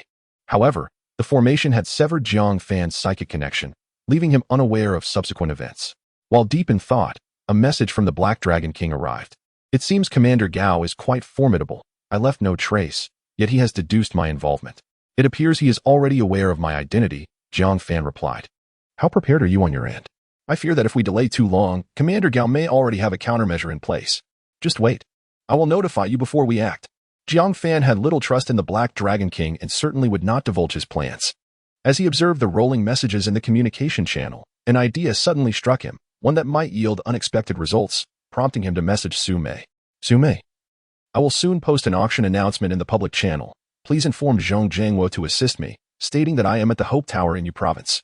Su Mei quickly replied, Understood, Jiang Fan. Have you encountered some trouble? I can bring people over at any time. Jiang Fan pondered for a moment, crafting a refusal in his mind, but ultimately refrained from sending it. After all, he had expended resources to cultivate them for moments like this. All right. I am in Xiang Province. When will you arrive? Su Mei, surprised by Jiang Fan's message, responded immediately, If I use my abilities to travel, I should arrive in about a day. A day? Jiang Fan was taken aback. It seems Su Mei had made a breakthrough to level 3 and likely learned some teleportation skills. Good. I will wait for you. Concluding his communication with Su Mei, Jiang Fan opened the regional channel and sent several messages in quick succession. The golden chat box, representing his previous top ranking, immediately dominated the screen. The day after tomorrow, I shall auction a level 4 crystal core at the Tower of Hope in the province of Yu. At that time, all awakeners across the Dragon Nation shall be able to participate, and the highest bidder shall prevail. Chapter 132. The Rising Storm. Jiang Fan's intention behind this maneuver was to create a smokescreen, should Commander Gao be tempted. He might dispatch formidable experts to participate in the auction. After all, the rarity of a level 4 crystal core in the current context would undoubtedly incite a frenzy among various factions. Simultaneously, this would serve to lower Commander Gao's guard, leading them to believe he was still in Yu Province. To his surprise, the message he sent out in the public channel immediately stirred a tempest. Prince of Wales, a level 4 crystal core? Has the Master Controller become so affluent? Shadow Emperor. The Master Controller seems poised to leverage this auction to rally all awakened beings in Dragon Country for a counteroffensive against the zombies. Nian Air. Master. 2 days is hardly sufficient. Could we possibly postpone? I am currently in the safe zone of Qing Province and cannot make it in time. Under the Abbot Tree, fortunately. I am in the safe zone of Yu Province. Just a few days ago, I encountered the Master Controller. I thought he had left, yet he remains here. Not eating cilantro, Master. I wish to bear your offspring. Mother of Death, originally from Song City, Lu Dong of Longwan Huayuan Community. Can you see this? If you do, please contact me. Great scholar. Let's get moving. I cannot endure even a second in this wretched safe zone of Xi'an Province. The constant lockdowns treat us like we are invisible. Sword Mountain Villa. Seize this opportunity to ally with the Master Controller. I still vividly recall the awe-inspiring moment when he annihilated 200,000 zombies with a single strike. The regional communication channel erupted in chaos, with messages racing by, the majority concerning Jiang Fan. Observing the flurry of notifications, Jiang Fan was momentarily taken aback. When did his influence grow so substantial? Since the apocalypse. He had been preoccupied with becoming stronger and searching for his family, never devoting energy to establishing a faction. It appeared that with just a wave of his hand, he could indeed forge a force that rivaled the 4 major safe zones. Jiang Ge. Lu Dong gazed at the screen of his communication chip, excitement radiating from him. What is the matter? Jiang Fan inquired, puzzled by Lu Dong's exuberance. Do you remember that formidable guy we dispatched back in the community? The one we saved along with a pair of sisters? Lu Dong exclaimed, brimming with enthusiasm. Jiang Fan pondered for a moment. He had a vague recollection. Why was this suddenly being brought up? Lu Dong brought the screen of the communication chip closer to Jiang Fan, revealing a chat log with someone named Mother of Death.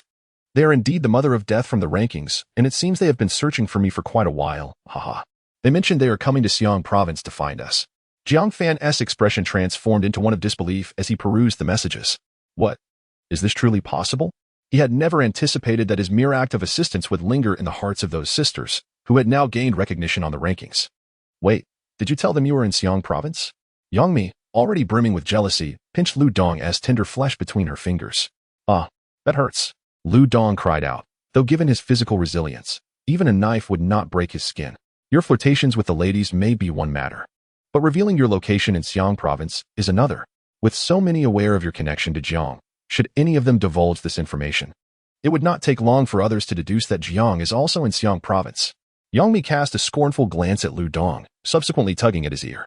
Oh dear, I completely forgot. Lu Dong scratched his head, momentarily disregarding his feigned pain, and sheepishly remarked, We have saved their lives. Surely they wouldn't betray us like this. Humph. Yangmi released her grip and folded her arms, retorting, The human heart is inscrutable. In these times, one can never be too sure. Let us hope you haven't stirred up any grave troubles. It should be fine. Besides, I never imagined a mere false rumor could wield such influence. Jiang Fan interjected. Plans may be devised by men, but their fruition lies with the heavens. Jiang Fan had prepared all conceivable contingencies and awaited the moment to commence his actions. Meanwhile, various factions were in turmoil.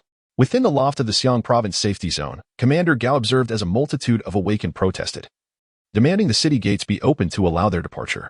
I have dispatched the leaders Black Dragon and Fox Charm to quell the unrest, the array master reported respectfully. What is your take on the news Jiang Fan has disseminated? Commander Gao inquired coolly. What is there to consider? I merely observe from my couch, or while reclining in bed, the array master internally scoffed. Commander Gao's increasingly enigmatic demeanor rendered him inscrutable, almost like a creature devoid of emotion. According to reports, Jiang Fan had indeed made an appearance in the safety zone of Yu province over 10 days prior, causing quite a stir. It seemed he had also gained control over the Tower of Hope, yet he had not been seen since. The array master's response was deft, refraining from asserting the veracity of the auction in question. Humph. Commander Gao scoffed, causing the array master to bow his head in trepidation. A level 4 crystal core? Intriguing. Commander Gao lifted a goblet filled with a viscous red liquid that bore no resemblance to wine. He gently swirled the contents, a peculiar smile playing at the corners of his mouth. Open the gates and let them exit. Dispatch Fox Charm to the safety zone of Yu province as well. Transfer 1 million energy points to her. Understood. The array master replied, turning to make the necessary arrangements. The energy points of Commander Gao were safeguarded by designated personnel, the reasons for which remained a mystery, as he did not possess a communication chip, nor did Fox Charm. Both utilized the chips of others. Why did Commander Gao trust Fox Charm so implicitly, to the extent of transferring such a substantial amount of energy points? Was he not concerned she might simply abscond? The array master pondered silently. Shortly thereafter, the gates of the Xiang province safety zone swung open, and throngs of awakened surged forth, forming small contingents headed towards Yu province. These individuals trailed closely behind a leading group of nearly 100, with the alluring Fox Charm at the forefront. We must arrive in Yu province the day after tomorrow. Otherwise, Fox Charm teased, flicking her tongue across her lips like a venomous serpent. Indeed, several squad leaders involuntarily shuddered, for they dared not covet the beguiling allure of the vixen. Those who had the audacity to offend her had vanished without a trace, not even leaving behind a remnant of bone. The Black Dragon King observed the retreating figure of the vixen, a glint of greed flickering in his eyes. It appeared that Jiang Fan was poised to take action. In the Kyoto safe zone, Captain Wu remarked ominously, didn't Jiang Fan go to Xiang province? How has he returned to Yu province? Zhao Jinlong, do we have any news from the Black Dragon King? Commander Zhu sat upright in his seat. We have been unable to make contact for 3 days. However, according to our informants, he remains in Xiang province. The vixen, on the other hand, has departed from the Xiang province safe zone, likely heading to an auction, Zhao Jinlong replied, furrowing his brow. He had shared a decades-long friendship with the Black Dragon King, having once been his squad leader. What of Sume? Commander Zhu continued to inquire. She has already left, seemingly taking only Jiang Fan's previous 2 companions with her. Zhao Jinlong answered truthfully. Commander Zhu's fingers tapped rhythmically on the table. I have an unsettling premonition that something significant is about to transpire. You should take some trusted subordinates and head directly to the Xiang province safe zone, ensuring that no one is aware of your movements. Xiang province? But the auction is in Yu province. Zhao Jinlong questioned, perplexed. Commander Zhu rose, his gaze resolute as he looked at Zhao Jinlong. Do you recall the scene from Jiang Fan's last arrival? He paused before continuing, that young man is exceedingly formidable. He insists on controlling even the gamma agents he has no use for. Do you truly believe he would auction off a level 4 crystal core? Zhao Jinlong reflected on the day when Jiang Fan had single-handedly commanded the attention of the entire gathering, and he could not help but nod in agreement. Perhaps Sume has also gone to Xiang province. You must find a way to proceed there swiftly, and above all, under no circumstances should you confront him. Chapter 133. Promotion to level for almost all major factions were dispatching individuals to Yu province. By the break of dawn, the first batch had already arrived. Zhong Jiangwo had long received an order from Sume, yet facing the formidable presence of numerous level 2 consummate beings left him somewhat exasperated. For he himself was merely at the mid-level 2. Captain Su, this situation is quite difficult to manage. More and more powerful individuals are arriving. I cannot withstand this. Zhong Jiangwo lamented, his face etched with worry as he gazed at the communication chip. You must endure, no matter the cost. You must hold them off until tomorrow. After that, you are free to decide your course of action. Sume's message finally came after a prolonged silence. At that moment, Zhong Jiangwo felt more miserable than if he had consumed something vile. A preliminary calculation indicated that over 50,000 awakened ones had already reached Yu province. And this was merely after one night. By the morrow, the numbers could very well exceed 300,000. What to do? He exclaimed, striking his thigh in frustration. nearly on the verge of tears. Bang, bang, bang. Captain Zhong, a group of 1,000 awakened ones has arrived. They wish to meet Master Jiang Fan. Came a voice from outside. Inform them that Jiang Fan is currently absorbing a crystal core. I shall meet them shortly, Zhang Jiangwo replied, swallowing hard and maintaining a steady tone. Once the visitors had departed, Zhang Jiangwo scratched his head, his expression contorted. Brother Jiang Fan, are you trying to drive me to the edge? In Xiang province, within a cave, Jiang Fan sat cross-legged, a golden crystal core materializing in his hands. After a night of nurturing by chaotic energy, his psychic range had expanded to 10,000 meters, officially entering level 3 consummate. Once he absorbed the crystal core before him, he would ascend to level 4. Taking a deep breath, he enveloped the crystal core with his mental energy, gently drawing out the golden energy within, which slithered forth like a lively golden serpent, guided by his psychic force towards his third eye. A refreshing sensation coursed through his body, with every cell seemingly rejoicing in ecstasy. Unlike previous promotions, Jiang Fan felt his consciousness gradually detaching from his corporeal form as the surrounding scenery morphed rapidly. Akin to traversing a temporal tunnel, he glimpsed the world before the apocalypse, bustling cities, throngs of people, and the azure sky. The scenery shifted rapidly, and 2 colossal mushroom clouds erupted, remnants of a war that nearly obliterated nations. The image transitioned once more, revealing a distant past where ancient dynasties rose and fell, and heroes emerged. On the battlefield, the clash of weapons resonated, as soldiers fought valiantly for honor and territory. Then came an endless desolation, devoid of humanity as presence. Time seemed to stretch indefinitely, perhaps tens of thousands of years, or even hundreds of thousands. Humanity re-emerged in the vision, clad in various streamlined armors. Jiang Fan recognized the flowing silver armor among others he had never seen, alongside towering chaotic monuments. Suddenly, the scene was engulfed by a vast army of insectoids. Surging like a dark tide, their forms diverse, some with sharp claws, others ejecting lethal toxins.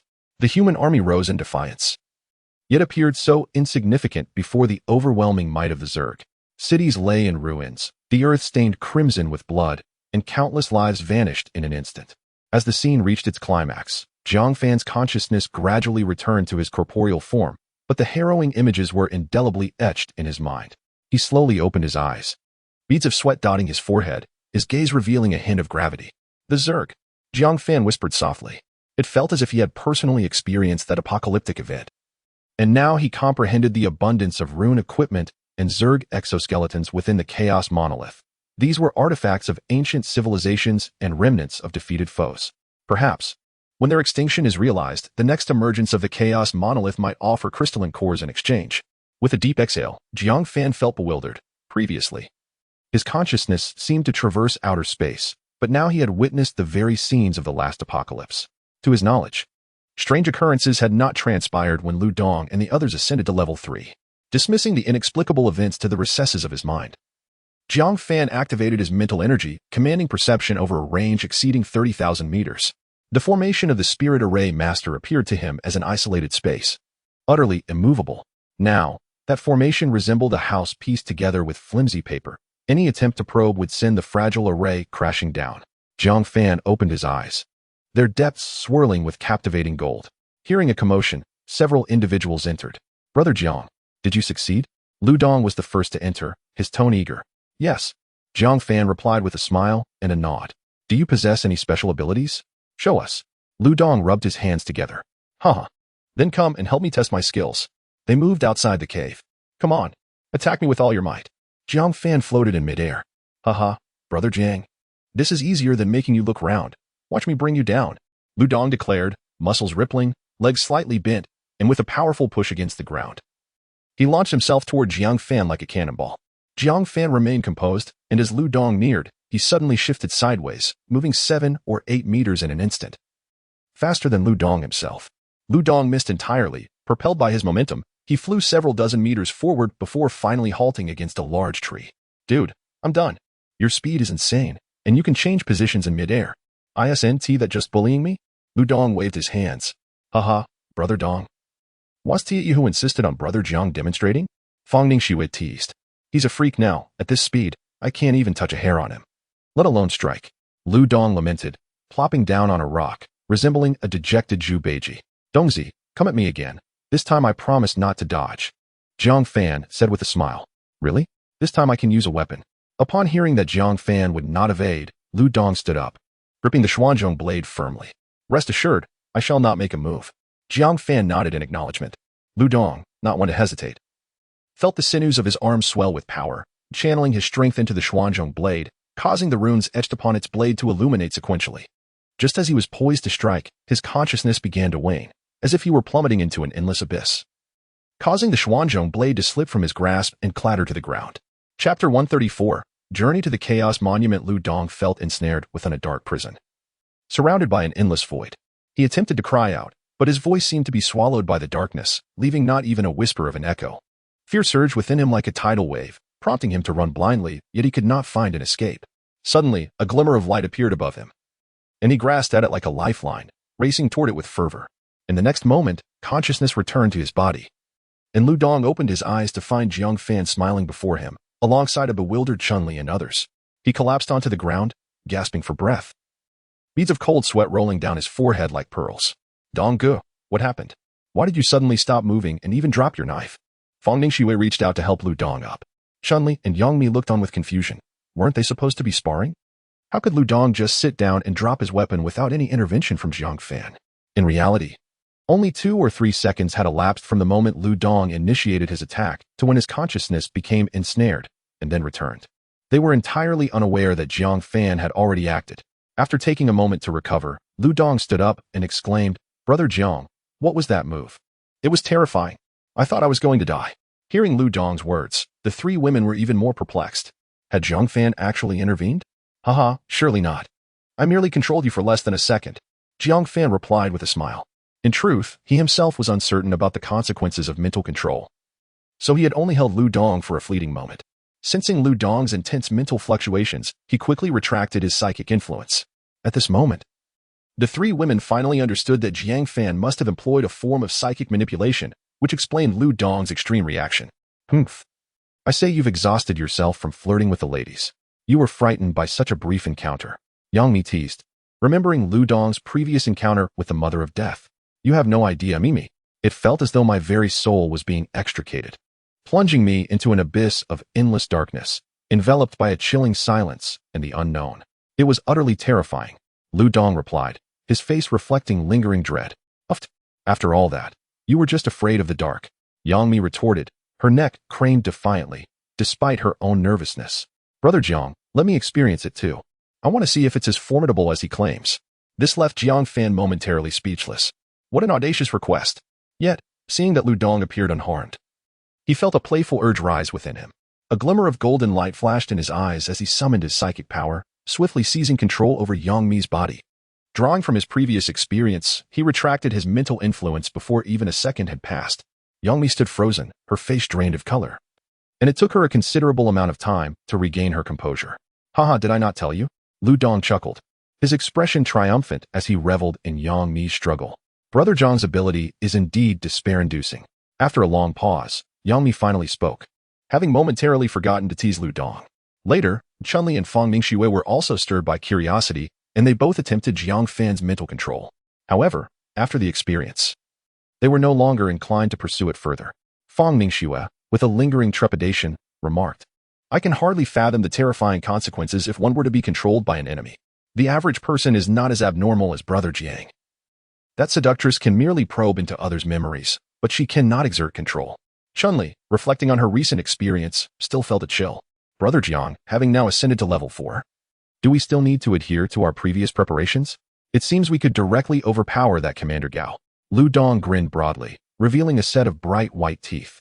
Jiang Fan gazed towards the direction of the Xiang province safety zone, feeling an impulse to directly breach the formation of the spiritual array master and annihilate all the foes within. Yet, reason restrained him from acting impulsively. It was always prudent to make further preparations. That mutated bat should also be on the verge of a breakthrough tonight.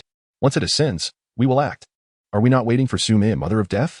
Chun-Li inquired seriously, knowing well that her cousin and aunt were of great significance to Jiang Fan. The more allies they had, the stronger their support would be. Su Mei should arrive today.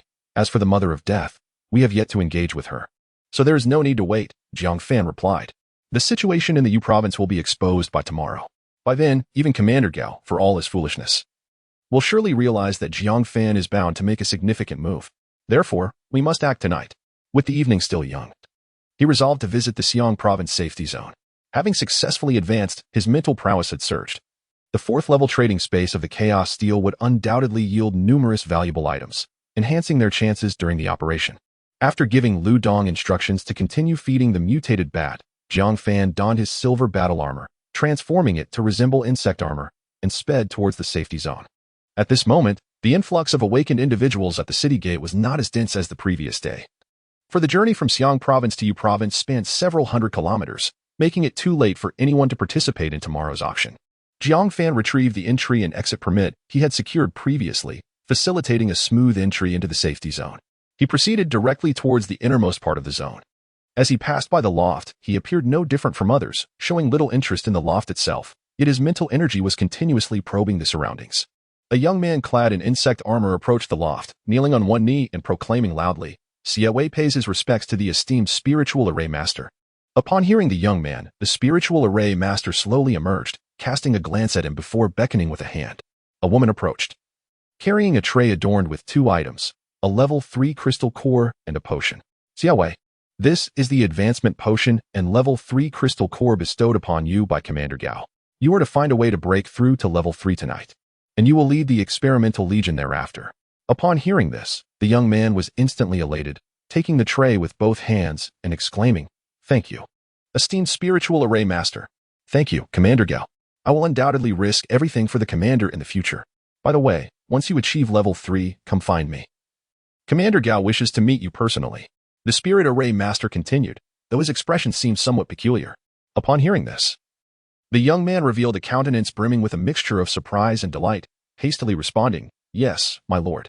I shall strive to break through as swiftly as possible, living up to the expectations of both the commander and yourself." With that, the young man hurriedly departed, cradling a tray in his hands.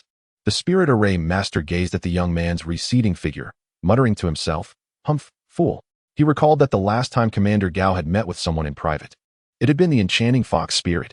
Ever since that encounter, she had ceased using communication chips, and her demeanor appeared to have undergone a significant transformation.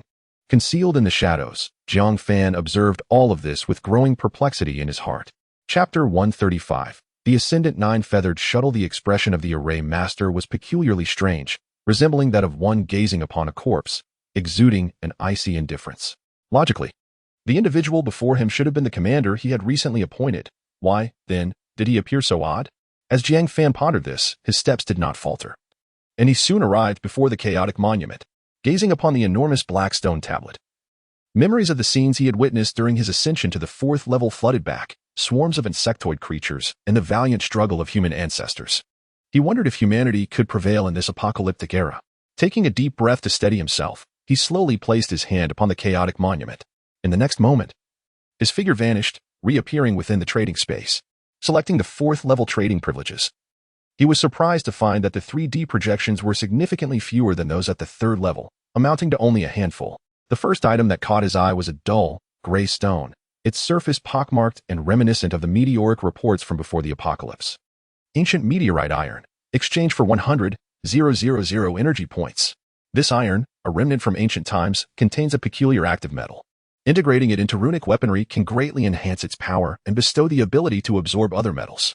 Active insect armor, exchanged for 100,000 energy points. Crafted by a warlord-level insectoid, this armor boasts astonishing defensive capabilities.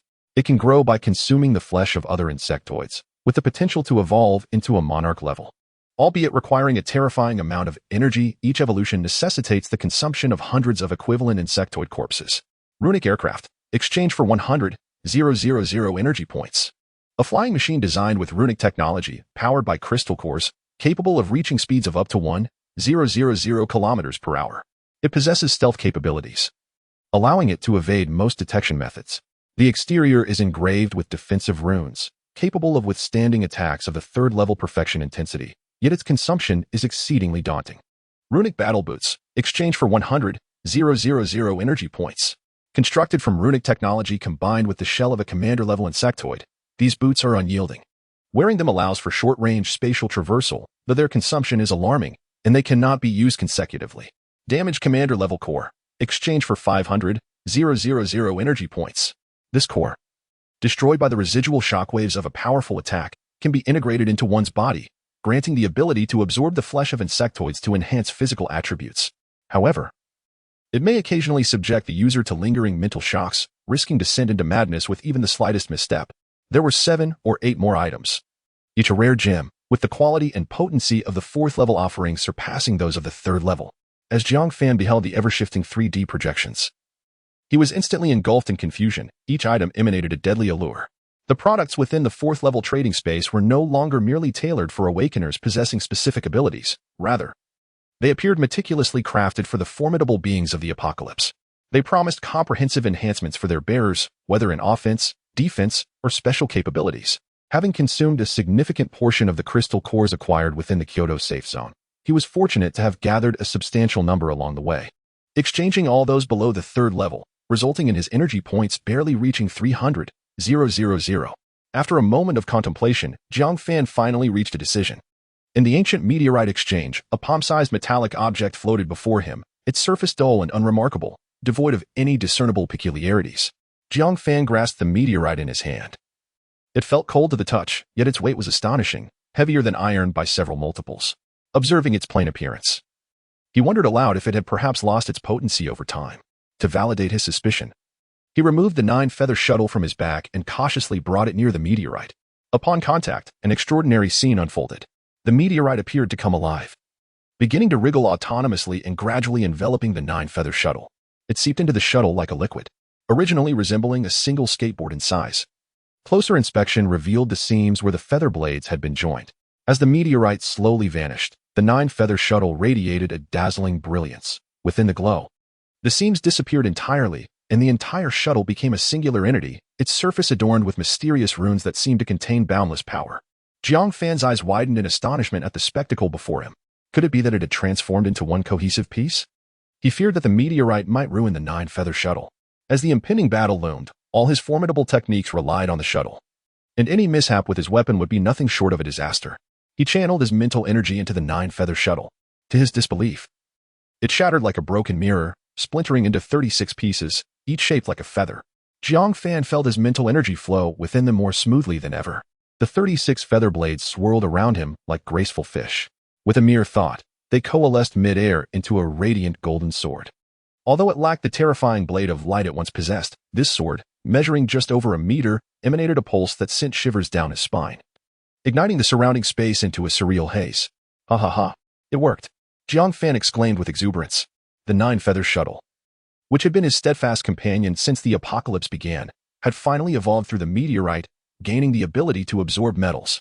He gazed at the golden sword suspended in the air, his heart swelling with emotion.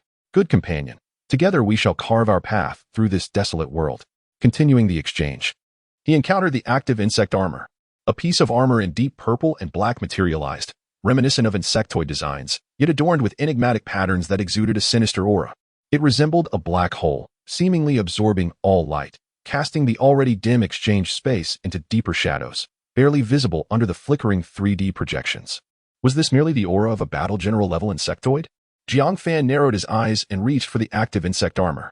Upon contact, the armor suddenly disassembled into countless fine threads, which, like living entities, climbed up his arm and swiftly spread throughout his body, ultimately reforming into the shape of the armor.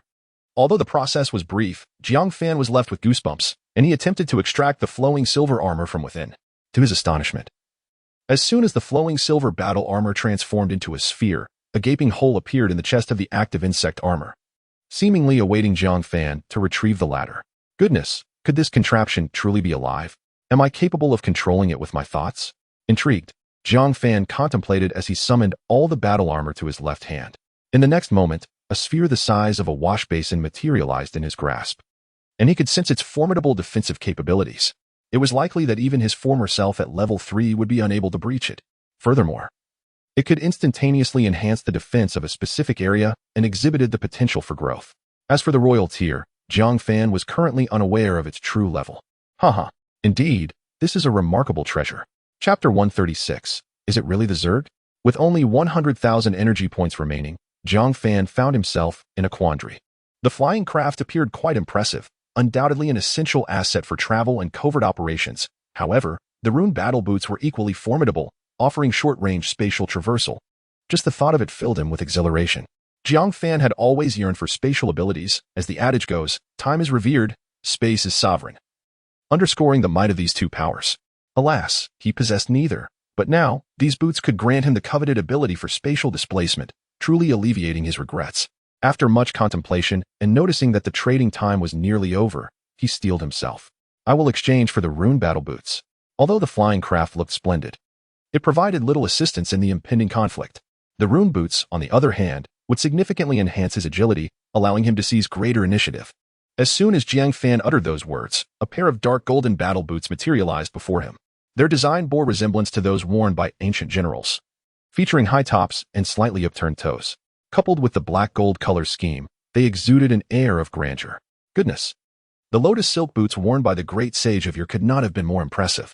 Eagerly, Jiang Fan slid his feet into the boots. Instantly enveloped by an immense surge of power, he tentatively leaped, and to his astonishment, soared into the air. With a mere thought, he vanished from sight. Reappearing over 100 meters away, Jiang Fan exclaimed in awe, marveling at the prowess of the rune boot's spatial traversal, yet lamenting the depletion of his energy cores. That single leap had cost him nearly 1,000 first-level cores. It seemed that spatial traversal must not be used recklessly. He glanced at his remaining 10,000 first-level cores and sighed, reflecting on how every foray into the chaotic monument left him destitute.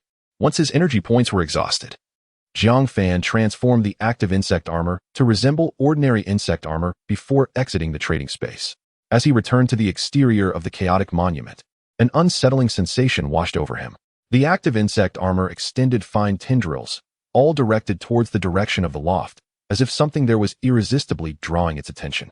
What on earth is happening? Alarmed, Jiang Fan swiftly repressed the insect armor, retracting the tendrils, yet he could still sense its restlessness.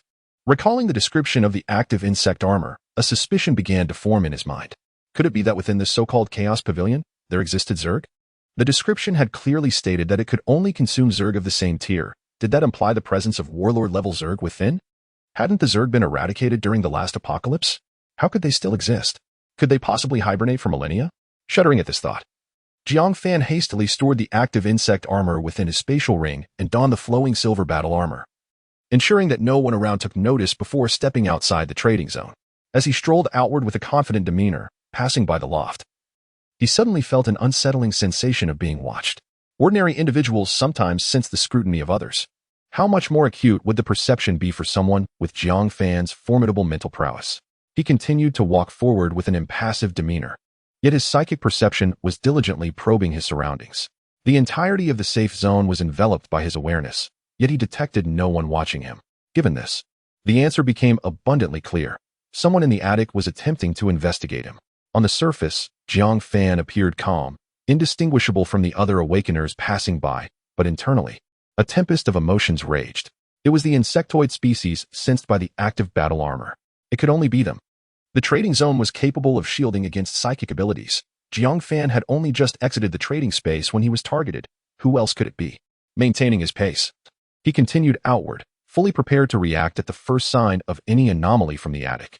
At that moment, the prickling sensation on his back vanished, as if the individual had failed to detect anything unusual about Jiang Fan and had relinquished their investigation.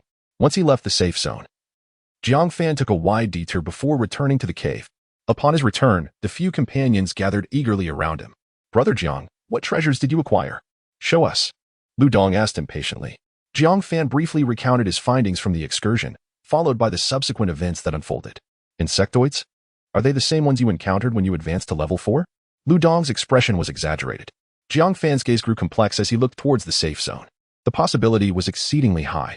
Although he had not directly encountered them, the circumstances felt too coincidental. The group exchanged glances, and the atmosphere grew heavy. It was Wang Jiangwo who finally shattered the silence. "Xiao Fan, I am uncertain about the insectoids you mentioned. If we truly lack confidence, we should consider alternative measures. We can always save Shuya and your aunt later." Wang Jiangwo intended to suggest abandoning the rescue, but he understood Jiang Fan's temperament and opted for a more tactful expression. Failing to act now may lead to a future devoid of opportunities. "What do you mean?"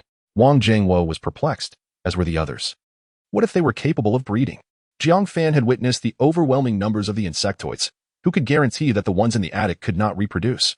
Once again, silence enveloped the group. To hell with whether or not there are insectoids, we must confront them. If they possess the strength, they would have already emerged to slaughter humanity.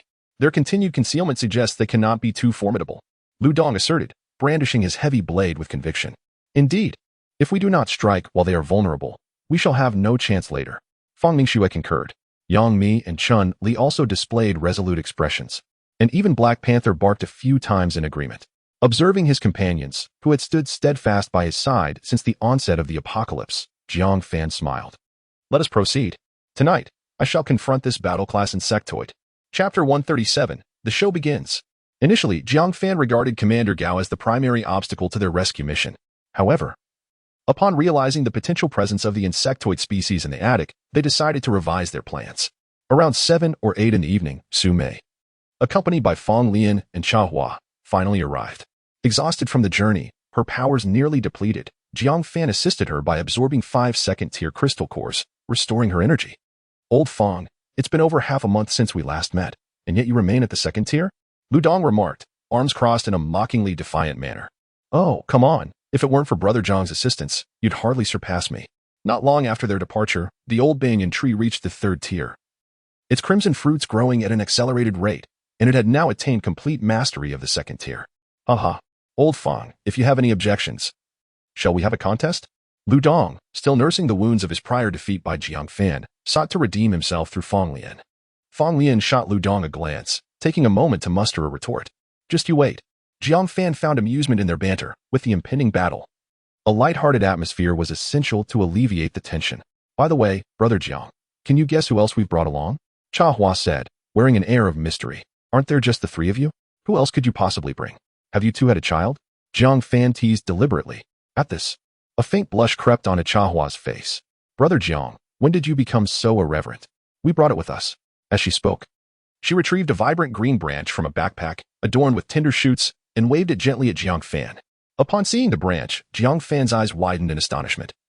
He sensed the spiritual fluctuations of the old banyan tree emanating from it. I'm here. The fragmented speech left no doubt. It could only be one entity. What brings you here? Is this your new body? Have you discarded the old one? Jiang Fan bombarded it with questions.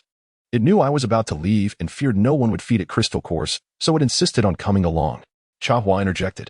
You can communicate with it? Yes, after you left, I often used my abilities to help the old banyan tree evolve, and eventually discovered I could sense its thoughts. Cha Hua then produced a golden fruit from her spatial ring and handed it to Jiang Fan. This is what the old banyan tree bore after reaching the 3rd tier. We saved this one just for you. Jiang Fan accepted the fruit, inhaling its sweet aroma, which invigorated his spirit. With this fruit, our chances of success have improved significantly. The fruit of the old banyan tree is indeed a precious asset, capable of aiding breakthroughs and swiftly restoring powers in critical moments. Jiang Fan, are you suggesting that there is a high likelihood of the insectoids residing in that attic? Su Mei, now exuding an air of confidence befitting her 3rd-tier status, inquired. Indeed, the probability is substantial. Until now, I have refrained from deploying the active combat armor for fear of alerting the enemy. Jiang Fan paused, then continued. However, there is no need for excessive anxiety. Even if the insect race truly exists within, it is likely to be merely of the battle commander level. The active insect armor can be placed in a level 4 trading space, and the battle commander level probably corresponds to that of a human level 4. Upon reaching level 3, have you acquired skills akin to spatial traversal? Jiang Fan inquired. Indeed, I can transport individuals into the void fissures, reaching any location within a 10-kilometer radius. Furthermore, as long as my abilities are sufficient, I can maintain this for an extended duration. Su Mei nodded in affirmation. Jiang Fan, upon hearing this, found it aligned with his thoughts. Once the battle commences, your sole task will be to rescue Shuaing and my aunt amidst the chaos, taking them as far as possible. Can you manage the confrontation directly? Su Mei expressed her concerns, yet her nature inclined her to act more than to speak. Merely posing the question. Our primary focus is on rescue. Should we fail to withstand the frontal assault, I will devise a means of retreat. Therefore, the safety of Shuaing and the others is of utmost priority, Jiang Fan stated solemnly. Su Mei furrowed her brow slightly. She wasn't a Navi child easily swayed by Jiang Fan's words. The strength and numbers of the insect race remained unknown to them, and the notion of retreating at will seemed implausible.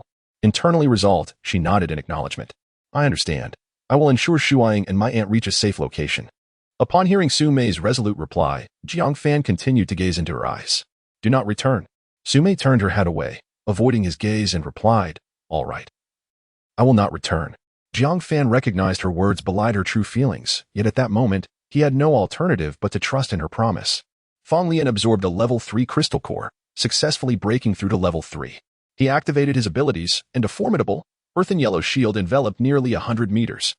Lu Dong's most powerful strike failed to breach it, though the shield was on the verge of collapse. I say, Dongzi, I expected you to be more formidable than this. Fang Lian mocked in return. You old rascal, don't be so arrogant. I didn't exert my full strength just now. Let us go again. Lu Dong retorted defiantly. Their playful banter elicited laughter from the crowd, though they all understood the underlying tension. With everything in place, they awaited the right moment. Jiang Fan kept a vigilant watch over the mutated bats, which had been dormant for 4 to 5 hours, likely preparing for a final surge towards level 4. Jiang Fan narrowed his eyes. Still unable to achieve it? Allow me to lend a hand. I hope your performance tonight does not disappoint. With that, he flicked his finger. And a substantial piece of fish weighing 300 to 400 pounds materialized from the spatial ring. Jiang Fan levitated it with his mental energy and directed it towards the bat cave. As the fish approached within 2 kilometers of the cave, all the mutated bats erupted into a frenzy. They emitted piercing shrieks, resembling a black tide surging toward the fish.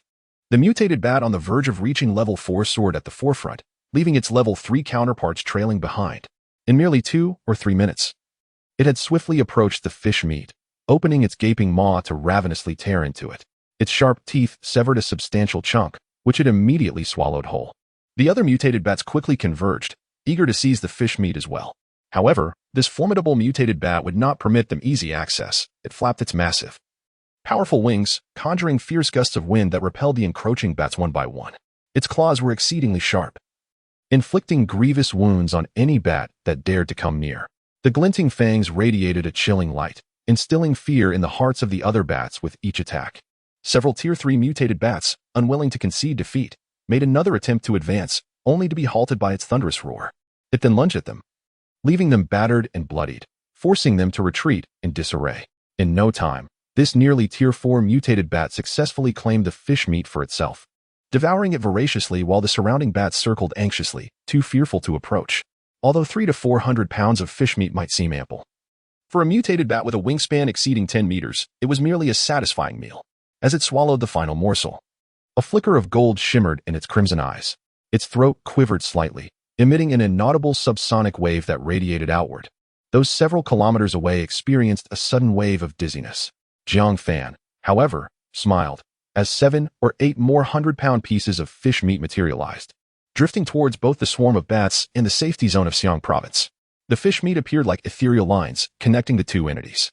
Guided by the fish meat, the entire swarm of bats soared towards the safety zone of Xiang Province. As the crowd stepped into the already prepared spatial rift created by Su Mei, they instantly found themselves within the confines of the safety zone. The black swarm of bats surged forth like a torrential flood, overwhelming the sky. Jiang Fan observed the last piece of fish meat descending towards the loft and remarked nonchalantly, "The grand spectacle begins." Chapter 138. The strength of Commander Gao. Suddenly, the defensive formation of the attic illuminated, and a massive, translucent energy shield emerged, suspending the piece of fish in midair. At the forefront, the mutated bat had arrived. Now having reached level 4, its size significantly increased to over 20 meters. Its fleshly wings were adorned with dark red scales that reflected a metallic glint. It immediately spotted the piece of fish and, with a powerful flap of its enormous wings, surged forward. Bang! The mutated bat collided violently with the energy shield, the immense impact causing ripples to ripple through the shield. However, this strike was primarily aimed at the fish. It did not exert its full strength and failed to shatter it. Beast, last time I did not annihilate your kind, and now you dare to attack the safe zone again. Today, I shall ensure you return empty-handed. The spirit formation master hovered within the grand array, his hair and beard white, shouting loudly. Upon seeing the spirit formation master, the mutated bat's eyes glimmered with an even greater bloodlust. It swallowed the piece of fish in one gulp and emitted a chilling roar. It seems they harbor old grudges. This could not be more fortuitous, Jiang Fan remarked nonchalantly, observing the standoff between the man and beast in the air, much like many awakened individuals in the safe zone. The Black Dragon King, initially puzzled by Jiang Fan's silence regarding his actions, suddenly heard the voice of the spirit formation master. A shadow of a black dragon materialized around him, manifesting outside. He frowned slightly. Why is it a mutated beast? Where's Jiang Fan? Before he could ponder further, the spirit formation master took the initiative. The previously dim grand array burst into brilliant light, countless beams intertwining to form a massive net of light that enveloped the mutated bat. With a powerful flap of its wings, a black whirlwind materialized out of thin air. The size of this whirlwind was reminiscent of Yang Mi's abilities. Yet the terrifying energy it contained caused even Jiang Fan to take notice. In an instant of collision, the light net shattered, disintegrating into countless specks in the air. The Spirit Formation Master turned pale. How did this beast become so formidable? Has it truly broken through to level 4? How long has it been? As these thoughts raced through his mind, the whirlwind continued to sweep towards the defensive formation. Boom! The defensive formation trembled violently, its brilliance flickering as if on the verge of collapse. The Spirit Formation Master struggled to contain the tumult within his body, his hands moving rapidly in an attempt to stabilize the array. Yet the black whirlwind relentlessly consumed the formation's energy, and the mutated bat launched another ferocious assault, charging directly at the array. Upon contact, the energy shield of the formation burst like a popped soap bubble. The Spirit Formation Master let out a muffled groan, spitting blood as his body was sent flying backward. The mutated bat surged forward, opening its massive jaws to bite down. At that moment, a red beam of light shot forth towards the mutated bat. Sensing the danger, it flapped its wings just in time to evade the attack, narrowly missing the opportunity to eliminate the Spirit Formation Master. The Spirit Formation Master grasped the railing to steady himself, forcefully swallowing the blood that threatened to escape his lips. Thank you, Commander Gao, for the rescue. The subordinates, lacking in capability, have allowed this beast to disturb your tranquility. Humph. Worthless. A cold voice resonated from the depths of the loft as a figure, bearing a resemblance to Gao Hongqi, emerged. With a mere glance at the Spirit Formation Master, the latter felt as though he had plunged into an icy abyss. Meanwhile, other mutated bats had arrived. Despite their tendency to attack one another when vying for food, they exhibited remarkable unity in the face of an external threat. They surged forward, a black torrent of bats, targeting Commander Gao and the Spirit Formation Master, who bore a mocking smile upon witnessing the scene. Inferior creatures, he bellowed, his roar unlike any sound produced by earthly beings, reminiscent instead of countless steel needles scraping against glass, sharp and jarring. The awakened individuals within the safe zone had only just perceived the swarm of bats when this sound pierced their eardrums. A wave of dread and panic swept over them, as though a colossal stone pressed upon their chests, rendering their breaths labored. The swarm of bats halted their assault. Those of the first level plummeted to the ground, trembling in fear, while others fled in terror as if confronted by a natural predator. The Spirit Formation Master widened his eyes in disbelief. He had thought himself doomed, only to find that Commander Gao's mere roar wielded such tremendous power. Yet, could such a sound truly emanate from a human? He dared not look at Commander Gao again. In that instant, the commander had appeared as an evil beast. The leading 4th-level mutated bats, along with a few 3rd-level ones, were less affected and continued their fierce attack on the two men. The Spirit Formation Master attempted to activate the Grand Formation for defense, but it was too late. The bats had already breached its perimeter. With a disdainful snort, Commander Gao unleashed several beams of energy from his fingertips, a blood-red hue pulsating with terrifying force. A few 3rd-level mutated bats, unable to evade, were pierced through their bodies, spiraling down to the ground. Nevertheless, the 4th-level bats and a few others pressed closer. To everyone's astonishment, Commander Gao propelled himself toward them. The Spirit Formation Master observed keenly. Commander Gao had not donned any battle armor and was engaging the bats in close combat. Gao's speed was astonishing, and in an instant, he collided with the 4th-level mutated bats. His fists, accompanied by a howling wind, struck the bats with a heavy thud. The mutated bats retaliated fiercely, their sharp claws scraping against Gao's shoulder, igniting a shower of sparks. Witnessing Gao's valiant performance, the awakened individuals below, having just regained their composure, erupted into exclamations of admiration. Commander Gao is magnificent. Even El Bu in his prime could not be this formidable. Go, Commander. Annihilate these beasts. The Black Dragon King, observing the battle above, felt a sense of urgency akin to an ant on a hot skillet. Jiang Fan, what in the world are you doing? Such a prime opportunity. And yet you remain idle. He contemplated striking Commander Gao amid the chaos, yet hesitated, fearing that a single blow might not incapacitate him and reveal his presence. The 4th-level mutated bat, upon discovering that its claw had failed to pierce through the flesh of its opponent, momentarily froze, seemingly pondering the resilience of the bipedal creature before it. How could such a being possess such formidable strength? Almost immediately, a tremor coursed through its throat, releasing a wave of sound that reverberated outward. The nearly 20,000 inhabitants within the safe zone experienced a sudden wave of dizziness, with those below the 2nd level of awakening succumbing to unconsciousness. The mutated bat sensed that Commander Gao, who had been clinging to its back, had ceased his attack. With a powerful flap of its wings, it flung him aside, unleashing a dark whirlwind directed at the adversary. Boom. At the moment he was cast away. Commander Gao regained his senses, yet instead of acknowledging the tempest, he turned his gaze toward the direction of the loft, a flicker of anger crossing his face. It became clear that the target of this confrontation was none other than Jiang Fan. Chapter 139. The insect nest. At the moment the mutated bat shattered the grand formation, Jiang Fan extended his mental energy to probe the entire loft. To his astonishment, despite the presence of thousands of awakened individuals, he could not locate Shuya or his aunt. A meticulous examination revealed that there was another layer of formation beneath the loft. Jiang Fan immediately instructed Sumei to transport him there. The 9-feather shuttle coalesced into a golden sword, which, having undergone its advancement, was no longer comparable to its former self. With a single strike, it dismantled the formation. Consequently, the spiritual formation master was struck by a backlash and fell into unconsciousness. It is worth noting that this internal formation was inscribed with his blood and abilities, making it not only more potent, but also amplifying the ferocity of the backlash if disrupted. With the formation breached, the concealed entities within emerged in his mental perception. The underground chamber was vast, nearly 10 meters in height, revealing a considerable cavity. Hundreds of insectoid creatures, each with distinct appearances, were busily engaged in various activities. Their bodies approached 5 meters in length, with massive heads resembling those of crocodiles, layered with serrated teeth. On their upper jaws, there was a semicircular bulge, within which pulsed an eerie blend of purple and yellow luminescence, accompanied by a long appendage that trailed behind like a braid. On their chests, they bore a row of structures reminiscent of compound eyes, and 6 robust arms adorned with sharp spines. The joints were equipped with barbed hooks that glimmered ominously. Their muscular legs made the ground tremble with each step they took. Upon delving deeper into the scene, Jiang Fan's eyes blazed crimson. He beheld his cousin and aunt. His cousin appeared ensnared in a grotesque mass of putrid flesh, from which numerous mouthparts extended, seemingly siphoning her blood. At that moment, Wang Shuya was covered in countless wounds, some scarred while others oozed pus. Her complexion was pallid, and sensing the bloodline connection, she struggled to open her eyes.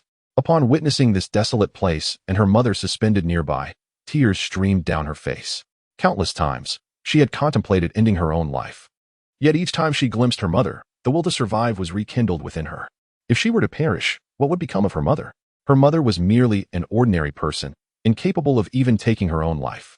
Those repulsive insectoids would undoubtedly torment her until she wished for death. Wang Shuya had witnessed the horrific sight of insects laying eggs within human bodies.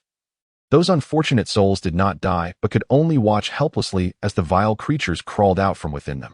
At that moment, a spatial rift suddenly appeared before her, and a familiar figure emerged. Unable to believe her eyes, she blinked vigorously. Once the identity of the newcomer became clear, she opened her mouth, struggling to voice a sound. "Brother." The prolonged silence, coupled with her frail state, rendered her cry raspy and weak. Her heart felt as though it had been pierced, trembling uncontrollably as tears streamed down her cheeks. The cousin, once cherished and held in the palm of their family's hands, had transformed into this heart-wrenching sight. Once vivacious and charming, her visage now appeared as pale as parchment, marred by countless wounds. "Alas, it is I. I have arrived late," Jiang Fan exclaimed, as golden rays flashed, swiftly severing the appendages that bound her. Wang Shuang's body slumped, and Jiang Fan hastily caught her. At that moment, the surrounding insectoid creatures emitted furious hisses, surging towards Jiang Fan. "Hurry," Jiang Fan urged, instructing Sumei to support her cousin while he turned to rescue his aunt. Dozens of feathered blades rained down upon the insect horde, igniting sparks and splattering green ichor. He could distinctly sense the varying strengths among the insectoids. Most were unable to withstand the assault of the feathered blades, while those adorned with violet luminescence possessed formidable defenses impervious to individual strikes. Seeing that Jiang Fan had severed the tentacles binding his aunt, the whips of the violet insectoids began to shimmer ominously. Jiang Fan felt the surrounding space stagnate, as if the external sounds could not penetrate this realm. "Jiang Fan, quickly, my spatial rift cannot be sustained," Sumei implored, her body trembling as if beset by immense pressure. Jiang Fan's heart tightened as he observed the rift, once wide enough for 2 or 3 individuals to pass, now reduced to a mere half-meter and rapidly shrinking. "You two go first," Jiang Fan declared, cradling his aunt and rushing toward the rift. Gritting her teeth, Sumei supported her cousin and stepped inside. Just as they departed, the rift, bereft of Sumei's reinforcement, swiftly collapsed into a gaping hole no larger than a well's mouth.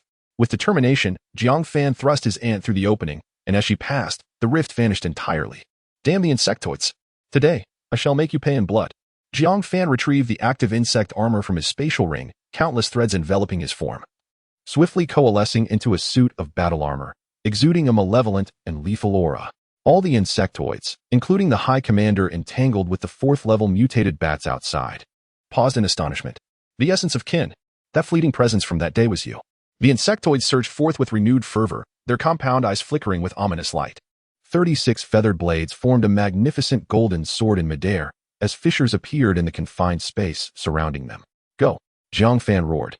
The golden sword cleaving towards the swarm with an unmatched momentum, a brilliant beacon slicing through the darkness. In an instant, the insect horde was rent asunder by the golden blade, countless severed limbs and remnants scattering in all directions. The yellow glow insectoids, struck down without a chance to resist, fell by the dozens, while the violet insectoids, though not gravely wounded, were preoccupied with maintaining the spatial barrier, rendering them unable to counterattack. They remained oblivious to whether Jiang Fan possessed the ability to rend the fabric of space. Hiss! The High Commander emitted an unusual sound, seemingly issuing commands.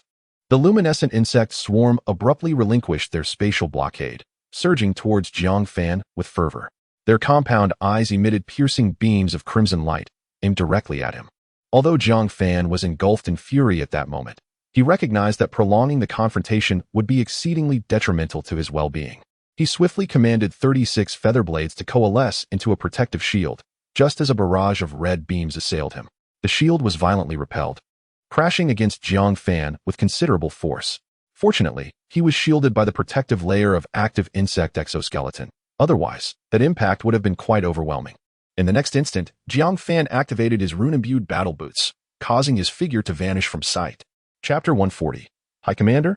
Insect Mother? In the fleeting moment of Jiang Fan's disappearance, all the insectoids, their heads aglow with a yellow luminescence, collapsed to the ground. The transparent blisters atop their heads burst, splattering verdant blood everywhere. Hiss! Hiss! The remaining dozen or so insectoids emitted furious hisses.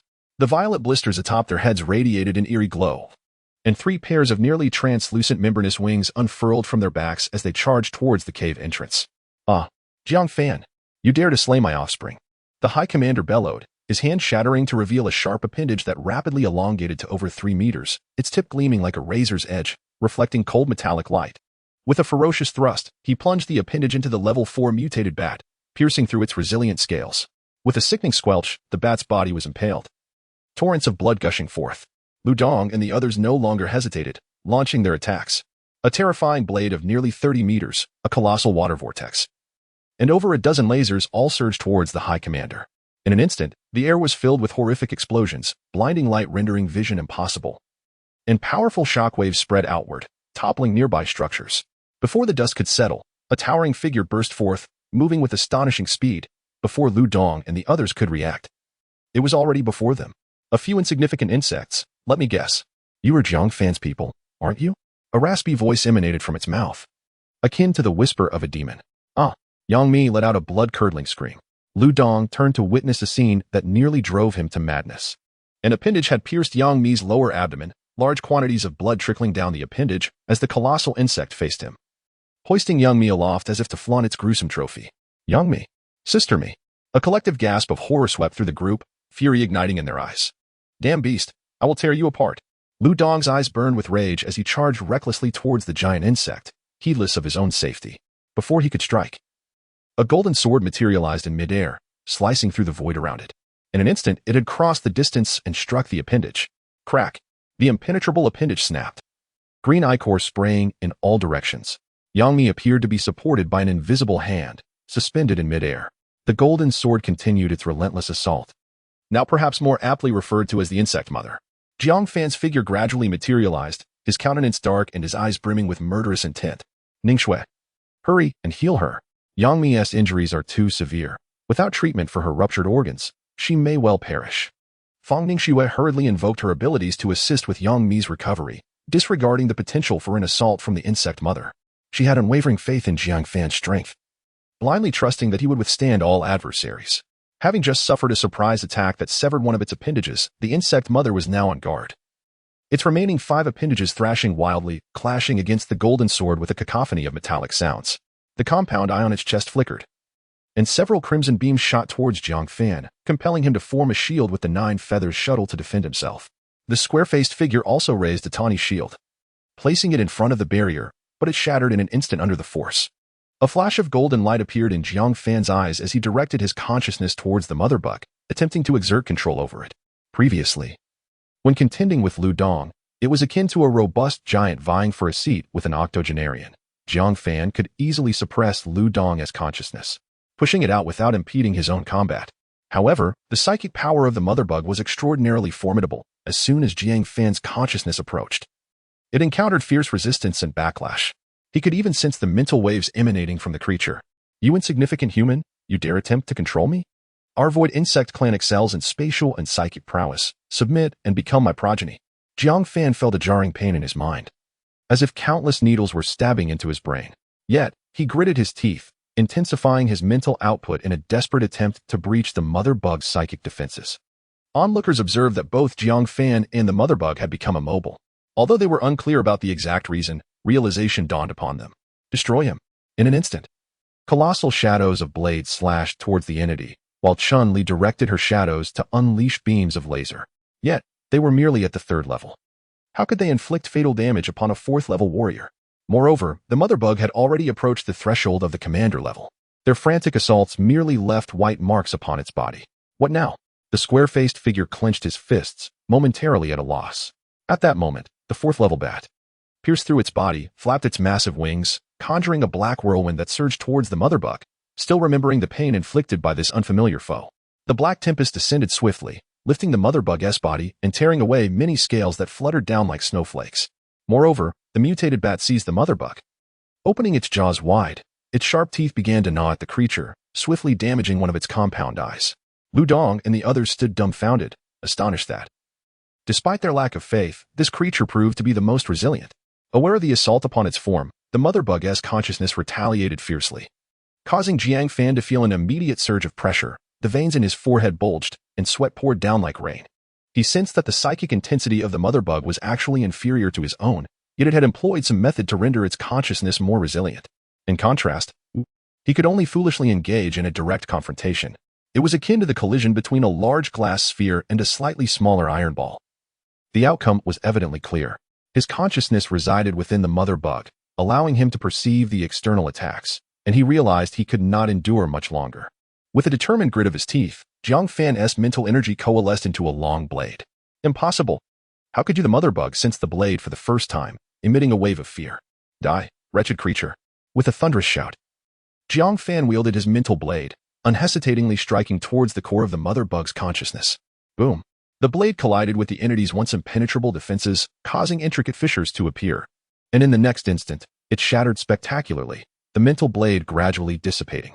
As the remnants of his mental energy returned, Jiang Fan felt his body weaken, and he collapsed backward.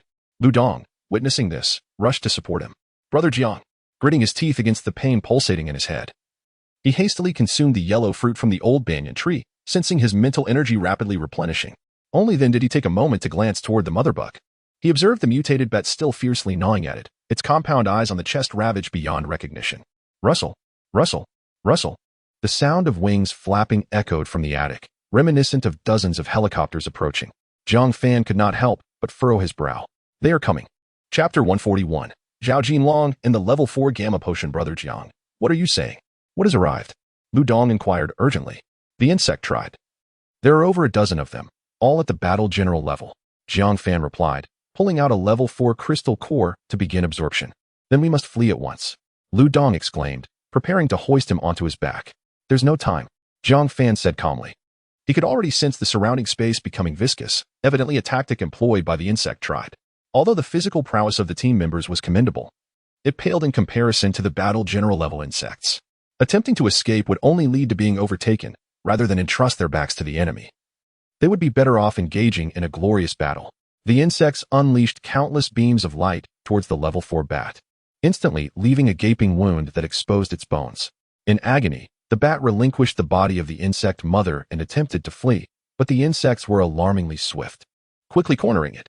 7 or 8 insects encircled the bat, frantically striking with their limbs, each blow inflicting fresh wounds. The bat emitted a piercing shriek. Struggling valiantly to break free from the encirclement, However, the insect's assault grew increasingly ferocious, tearing its wings and rendering its body a bloody mess. In a moment of desperation, it released a subsonic wave, taking advantage of the insect's brief daze to escape. Yet, it had barely flown a short distance before being struck by several beams of red light, spiraling downwards. What astonished Jiang Fan most was that his mental energy could not penetrate the insect mother's body. She was still alive. The safe zone was already in disarray, and the unfolding scene exceeded their comprehension. Why had Commander Gao suddenly transformed into an insect? And why was there a level 4 bat, now accompanied by even more insects?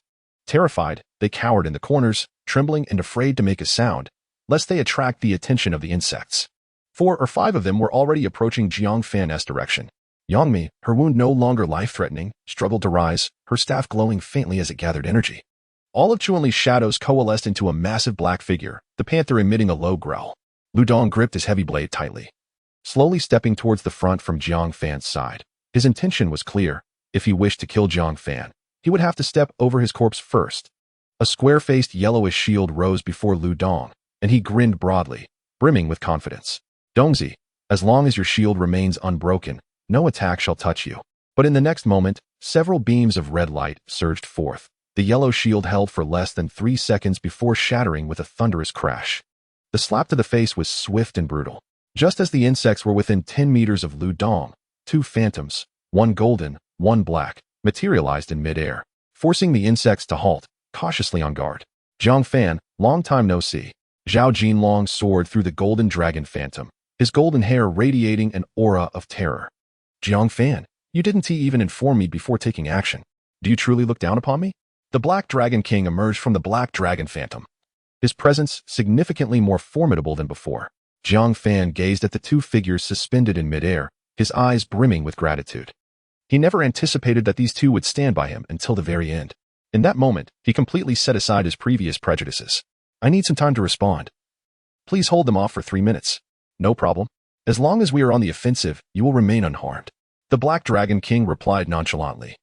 Although that phrase seemed oddly familiar, Zhao Jinlong waved his hand, sending several vials of potions flying towards Lu Dong and the others. 4th-level gamma potions. Upon uttering those words, 2 dragon silhouettes surged upward, their enormous heads raised high. Black and golden dragon breaths erupted forth, scorching and distorting the air in their wake. The black breath exuded a terrifying corrosive power, while the golden breath radiated an indomitable sharpness. The 2 streams of dragon breath enveloped the area from where they stood to the loft, incinerating the approaching insects with crackling sounds and a foul stench emanating from their charred bodies. The black flames, imbued with formidable corrosive properties, swiftly eroded the insects' tough exoskeletons, leaving gaping holes from which green pus oozed forth. Some of their limbs hung limply to the ground, evidently severed by the corrosive assault. Damn, you 2 are quite formidable, Lu Dong exclaimed. However, the next moment, he observed the 2 dragon figures dissipating as they descended from the sky, their hair now streaked with gray, appearing significantly aged. Well, that's a swift demise for them, Lu Dong remarked, watching the remaining insects rush forward. He wielded his Xianzhong Dao, unleashing a blade of over 30 meters in length towards the foe. Initially, Lu Dong believed that the insects were gravely injured, and with this strike, he would surely vanquish them. Yet, upon impact, he realized how naive he had been. The insects clung together with their remaining limbs, and although his strike sent them flying, it inflicted no substantial harm. Once stabilized, the insects lunged at the group again, albeit at a reduced speed. Damn it. Lu Dong thought, no longer hesitating, he seized a gamma potion and plunged it into himself, also administering one to Black Panther. This action caused Zhao Jinlong, who was feeling somewhat exhausted, to grimace in pain. The potion's effects surged through him. Lu Dong felt an unprecedented surge of power as his muscles swelled and veins bulged, as if they might burst. His eyes turned crimson, and with a furious roar, he charged toward the swarming insects. Black Panther's form grew more robust, its fangs resembling those of a saber-toothed tiger, as it fought alongside Lu Dong. Lu Dong was the first to engage the insect horde. One remaining compound eye of an insect emitted a beam of light, but Lu Dong stood his ground, wielding his Xianzhong Dao with one hand. And as he closed the distance, he swiftly turned and swung the blade at the insect's head, although it appeared to be a mere one-handed strike. The force was magnitude stronger than before, with runes along the blade glowing in succession.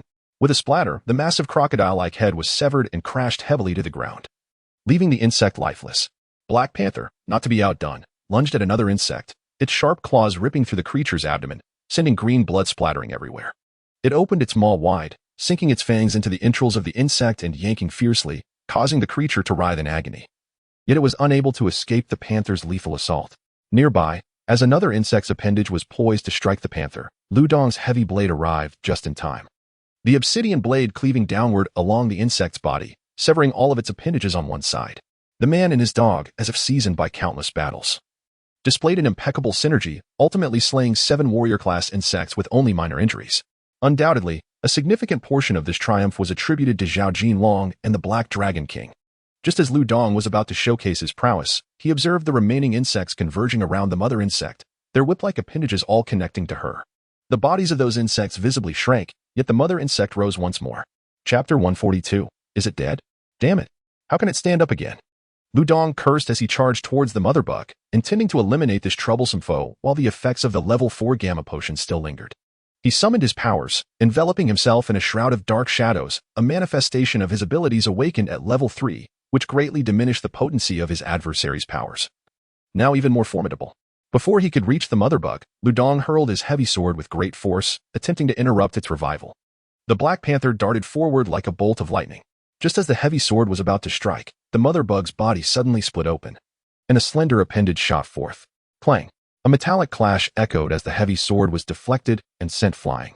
At this moment, Jiang Fan had also recuperated sufficiently, his mental energy enveloping the heavy sword and sending it back to Lu Dong, while 36 feather blades swiftly coalesced into a radiant golden sword, slashing towards the mother bug. Lu Dong had closed the distance, catching the heavy sword with one hand and delivering a mighty strike.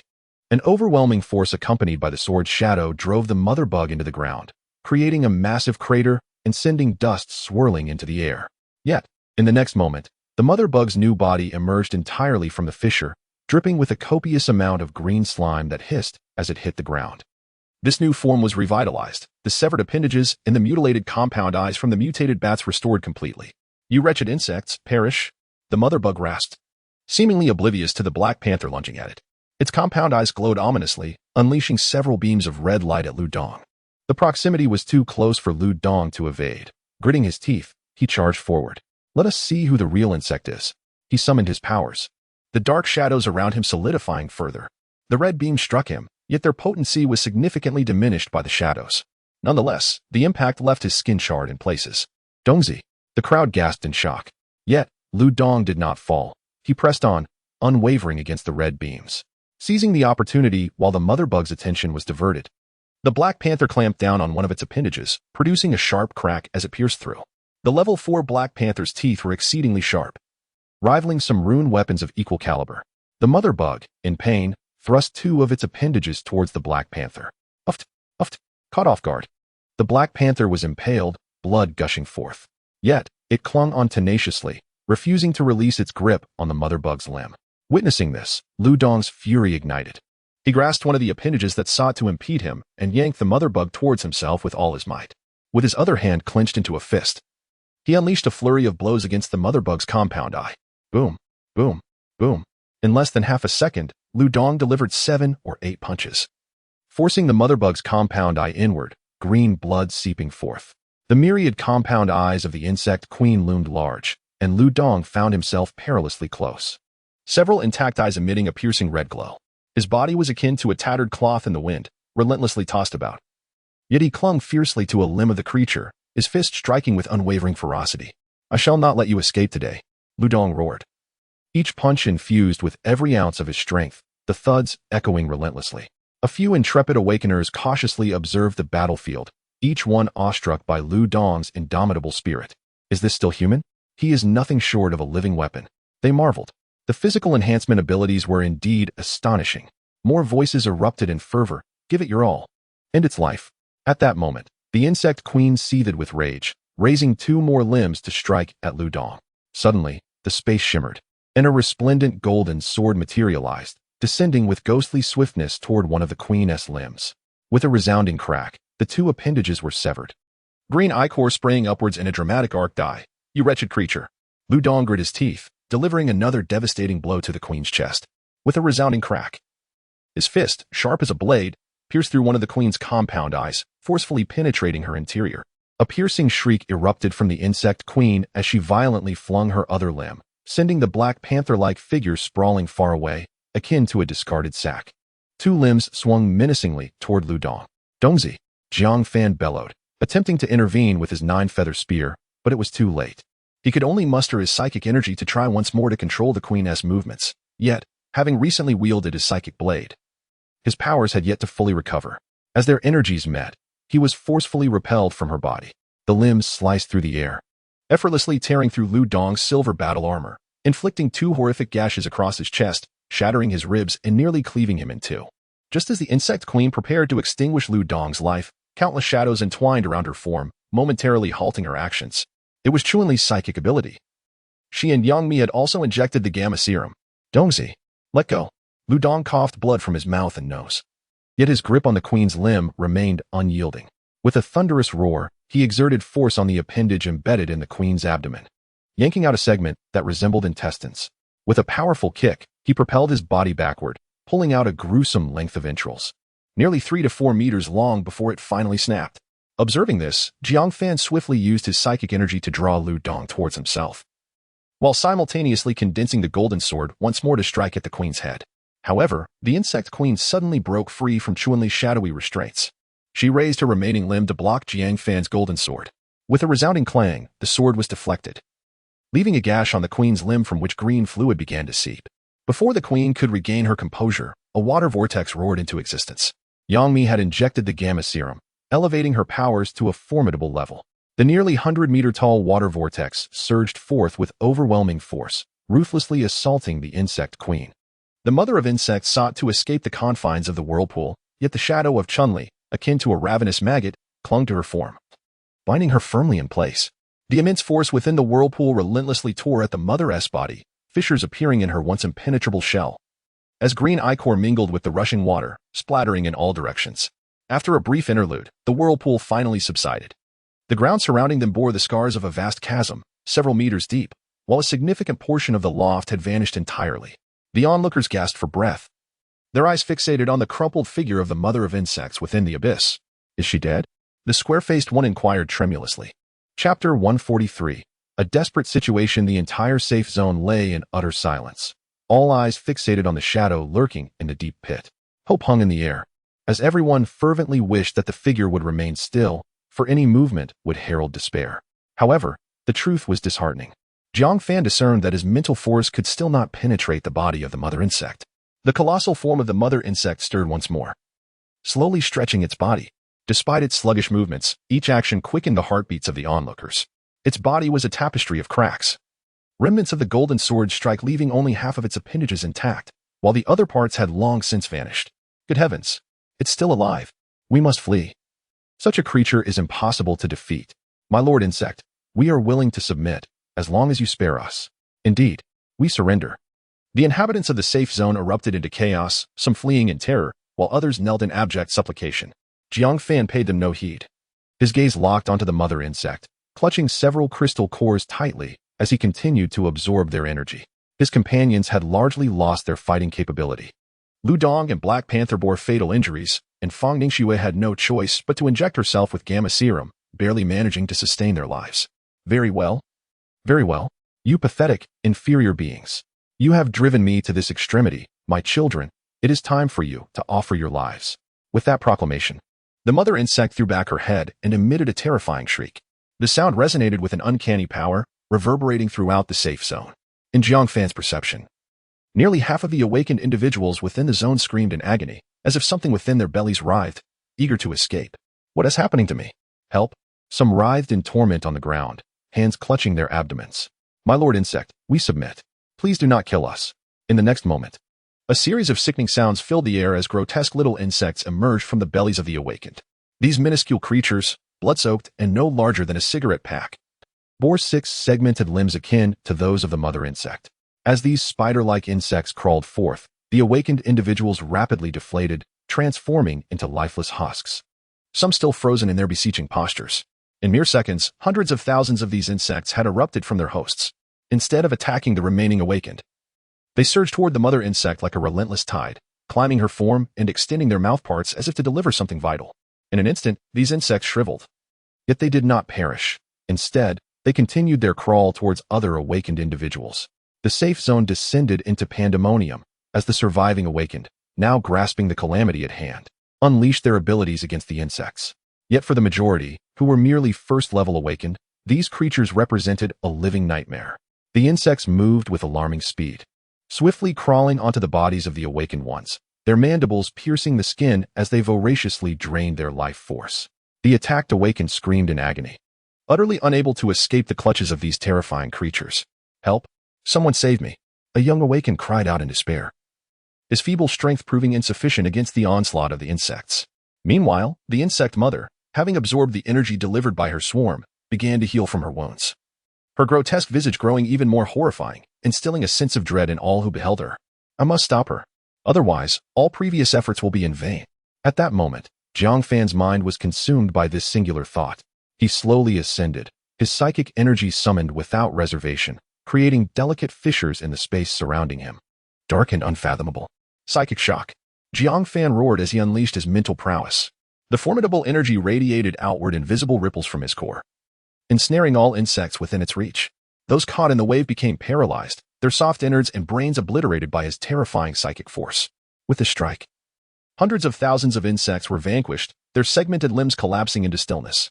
"Jiang Fan, it's you again." "The controller, is it? Today, I shall seize your life."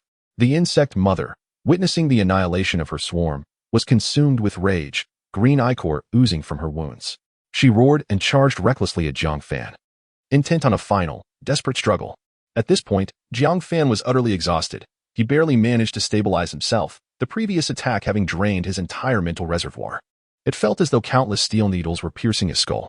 Had he not consumed the fruit of the ancient banyan tree earlier, he might have succumbed to unconsciousness. Although the insect mother was gravely injured, losing 2 of her 6 limbs, the remaining combat power she possessed was still sufficient to annihilate them and make her escape. Fang Lian rushed forward, bearing Jiang Fan on his back, a sturdy, earth-colored shield raised before them, over a meter thick. He had also injected himself with gamma serum. "Brother Jiang, do you know why, despite the age difference, I still call you Brother Jiang?" Fang Lian spoke, his gaze unwavering from the incoming threat. "Because you treat me like a brother. In dangerous situations, you always stand at the forefront, shielding us from harm. I am nearly 40. Yet I gladly call you Brother Jiang." As he spoke, 2 more crimson beams struck the shield, causing Fang Lian to grunt in pain, blood seeping from the corner of his mouth, yet he steadfastly maintained the barrier. "Today, unless I fall, the attack shall not befall you." The blood from Fang Lian's lips dripped to the ground, echoing with a soft thud, his final words not only directed at Jiang Fan but also a reaffirmation to himself.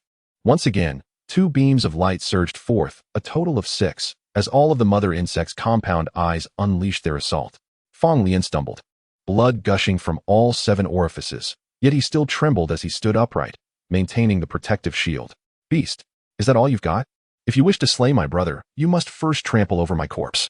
No sooner had he spoken than a formidable aura erupted from his being, a surge of earthy light intensifying instantaneously, rendering the shield even more robust and impenetrable. "Fang Lian," Jiang Fan shouted through gritted teeth, calling out Fang Lian's name.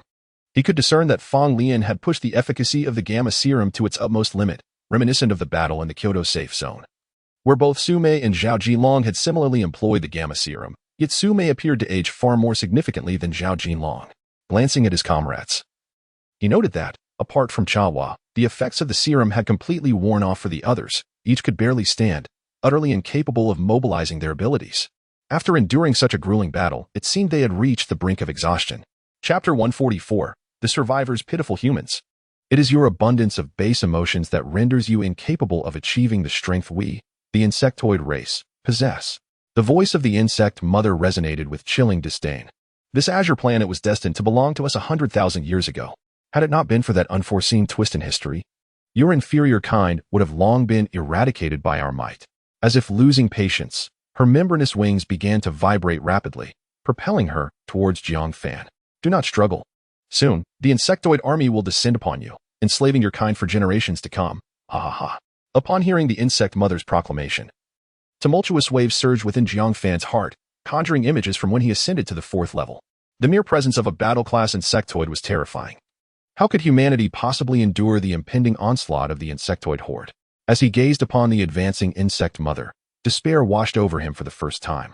Since the end of the world, he had exerted every effort to strengthen himself, driven by the quest to find his loved ones. Yet now, confronted by such a formidable foe, he began to question the significance of all his struggles, just as despair threatened to consume him. A myriad of brilliant lights ignited behind him, twinkling like stars in the night sky, densely packed.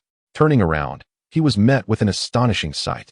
Unbeknownst to him, over 10,000 awakened individuals had gathered behind him, marching resolutely towards Jiang Fan, their bodies aglow with vibrant hues of red, orange, yellow, green, blue, indigo, and violet, each representing their unique powers. More souls surged forth from underground shelters, while awakened individuals in nearby buildings stood at their windows, channeling their abilities. Master Controller, my life is yours to save. I shall tear a piece from this wretched creature. Indeed, those damned insects, dreaming of enslaving our descendants. What folly! Curse them. Protect the Master Controller. Let us vanquish it. I haven't tasted meat in days. Let me savor the flavor of these insects. As Jiang Fan beheld those unfamiliar faces, he momentarily froze in disbelief. He had never anticipated that these strangers would rise to the occasion. Clearly, they had reached a dire point. Fleeing would have been the prudent choice. Did they not fear death? He had never regarded their existence as significant, nor had he cared for their fates. Even when he had decimated hundreds of thousands of insects, it was solely to prevent the insect mother's resurgence. Yet these individuals chose to emerge now, standing alongside him against the terrifying insect mother. A complex torrent of emotions surged within Jiang Fan: gratitude, guilt, and an unprecedented sense of responsibility. Unbeknownst to him, his vision blurred as tears streamed down his cheeks. It was then that he realized how the apocalypse had rendered him so numb and cold-hearted.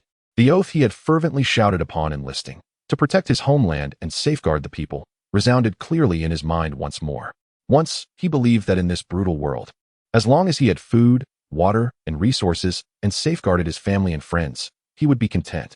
Now, he truly comprehended the profound meaning of that vow. In the face of the nation's rise and fall, every individual bears responsibility. With this thought, Jiang Fan's gaze transformed from uncertainty to unwavering determination. Taking a deep breath, he declared loudly, "Humanity shall prevail. We will eradicate these foreign pests." Jiang Fan's roar resonated like the clarion call of battle, unleashing a torrent of extraordinary abilities upon the mother bug, which resulted in a cataclysmic explosion. The creature was sent hurtling through the air, crashing violently into the loft, triggering a cascade of collapses. Flames erupted skyward, engulfing the massive form of the mother bug in a shroud of thick smoke. Its anguished and furious roars reverberated through the air, shaking the very atmosphere around it. The tremendous shockwave from the explosion sent those nearby sprawling to the ground. Yet, they rose swiftly, devoid of fear, and renewed their assault on the mother bug. The awakened beings unleashed their powers relentlessly for a full 10 minutes, each pouring forth their extraordinary abilities in a frenzy. As the smoke gradually dissipated, the once towering loft had vanished entirely, leaving behind not even a single intact beam, but a gaping pit the size of a football field. "Is it dead?" someone inquired, gazing into the dark abyss where the mother bug lay, with thousands attacking simultaneously. How could it possibly still be alive? Surely it must be dead, right? It must have been reduced to ashes if it survives this. I might as well stand on my head and defecate. The crowd murmured their speculations. Zhao Jilong cautiously focused on the shadow within the pit, carefully posing the question. "Jiang Fan, it should be dead, right?" Jiang Fan, suppressing the pain in his head, strained to extend his mental force toward the mother bug. As his consciousness reached out, he furrowed his brow in dismay. He was unable to penetrate its body. The mother bug was still alive. Suddenly, the mother bug leapt fiercely from the pit, its membranous wings fluttering as it hovered in midair. Its compound eyes emitted 6 beams of light, launching an assault on the crowd. "Huh, a bunch of lowly soldiers daring to challenge a warlord? You are merely scratching my back." The red beams danced through the throng like the scythe of death, beginning to reap the lives of the survivors. The power of the beams was fearsome. Even those who had reached level 4 could barely withstand their force, let alone those at levels 1 and 2. In an instant, countless limbs were severed, blood sprayed everywhere. The cacophony of cries, curses, and collapsing structures melded into a chaotic symphony. Jiang Fan's eyes blazed with fury, wishing he could rend the mother bug to pieces with his bare teeth. "Damn it, beast, come at me." Grasping the 9-feather spear, he charged toward the mother bug. Without his extraordinary abilities, Jiang Fan opted for close combat. Since slaying the mutated fish of level 4, they had feasted on fish meat for nearly every meal, significantly enhancing his physical prowess. Though not as dominant as Lu Dong, he surpassed the typical level 2 enhancers by far. "Oh, are you eager to meet your demise?"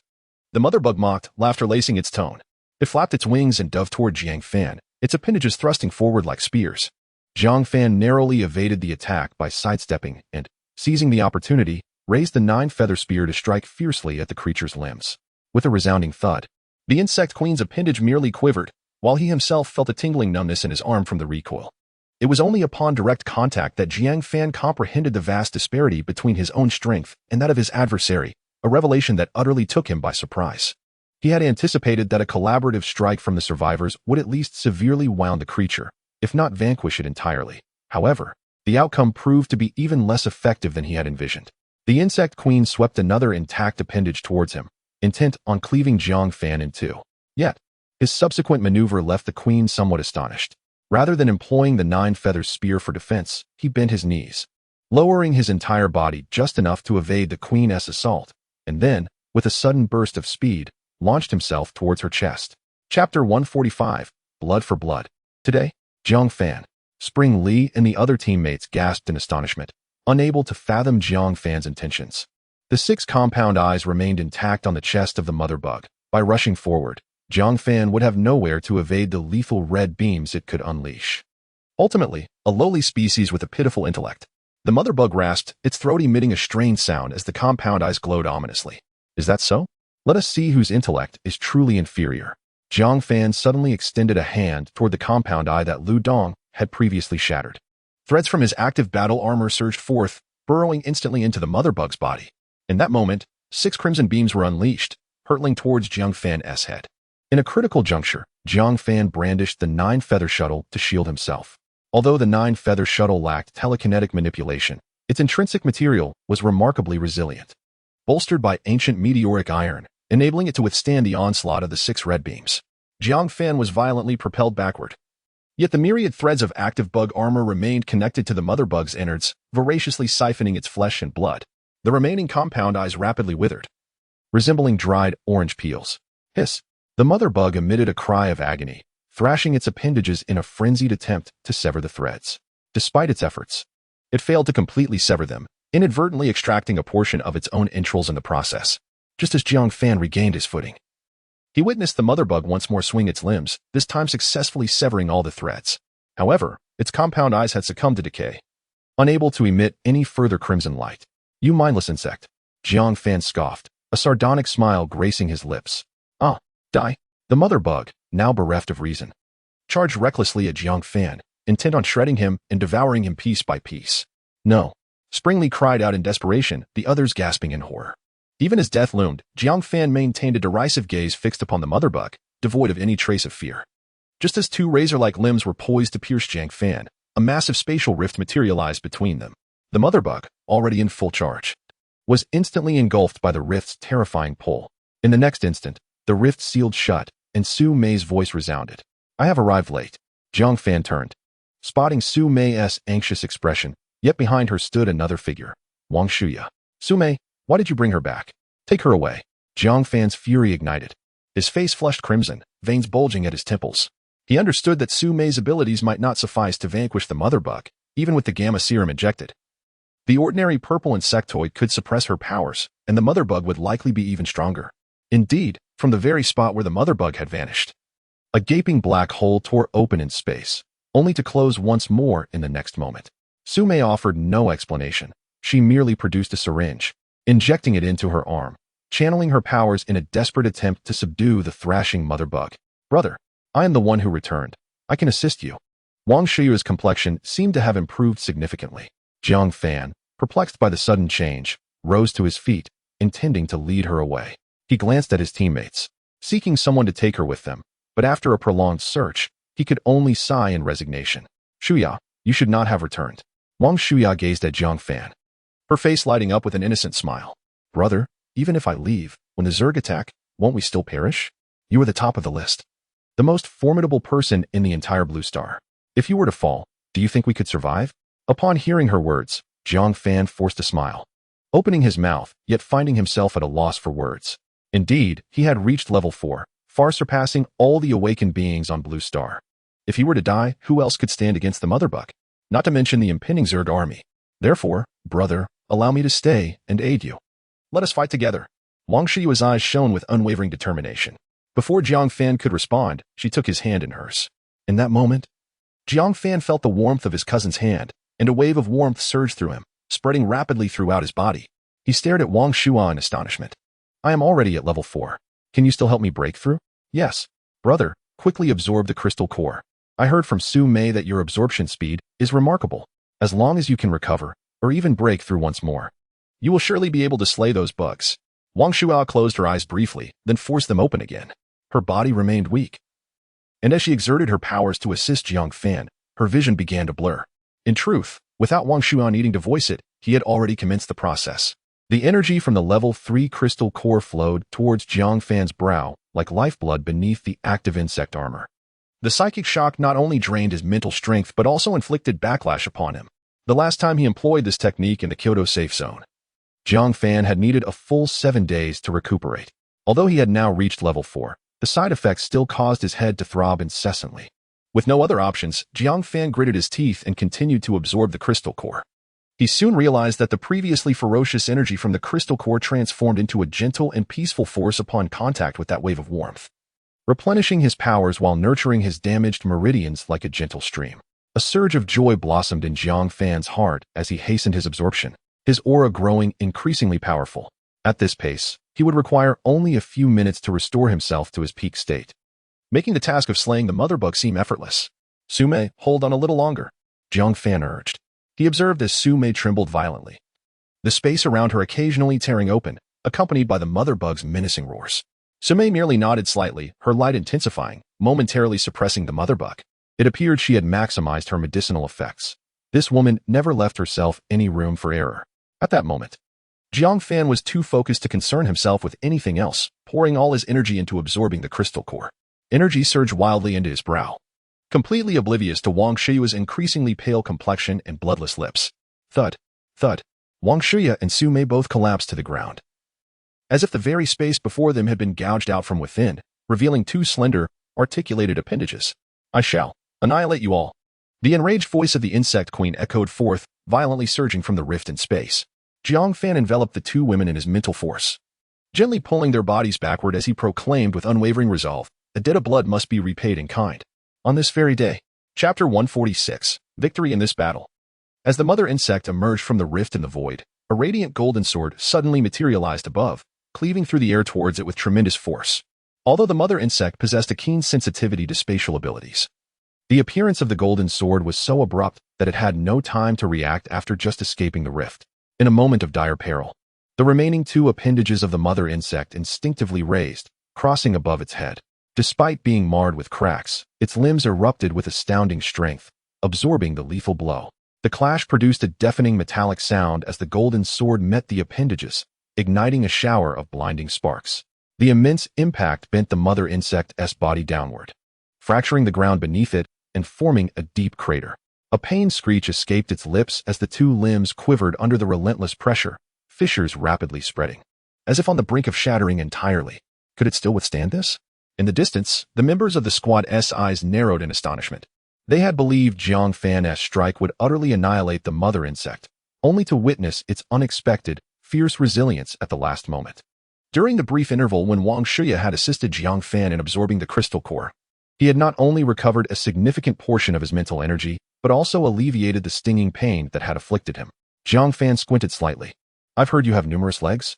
As the words fell, Jiang Fan summoned all his mental prowess, causing the golden sword to emit an even more resplendent light, a greater force surging forth like a tidal wave. With a sharp crack, the mother insect's remaining 2 appendages could no longer bear the terrifying strength and shattered into countless fragments, green blood spraying forth. The mother insect's colossal form was driven deep into the earth by the sword's might, the surrounding terrain cracking as though the very ground trembled. No, do not kill me. I have already transmitted Earth's interstellar coordinates to the insect race. If you spare my life, I assure you, they will not harm the Dragon Kingdom. The mother insect, having abandoned its so-called pride, pleaded with Jiang Fan, its 6 limbs rendered useless, its compound eyes unable to function, leaving it devoid of any means to resist. Ridiculous. The blue star has always belonged to our human race. When have we needed the pity of a repulsive insect race? Having uttered this, Jiang Fan denied the mother insect any further opportunity to speak. The golden sword descended with ferocity, mercilessly piercing the purple bulge atop its head, a mingling of green blood and chaotic tissue splattering against the charred earth. With a thunderous crash, the massive form of the mother insect collapsed, dust swirling in the air as the ground shuddered.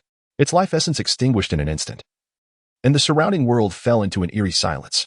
Jiang Fan placed a foot upon the mother insect's chest, surveying his comrades behind him in the throng of awakened individuals.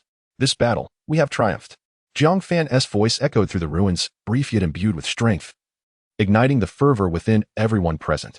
The survivors' eyes glistened with tears as they erupted into a thunderous cheer. Victory! Victory! We have won! Long live the human race! Long live the sovereign! The cheers surged forth like a tidal wave, echoing skyward.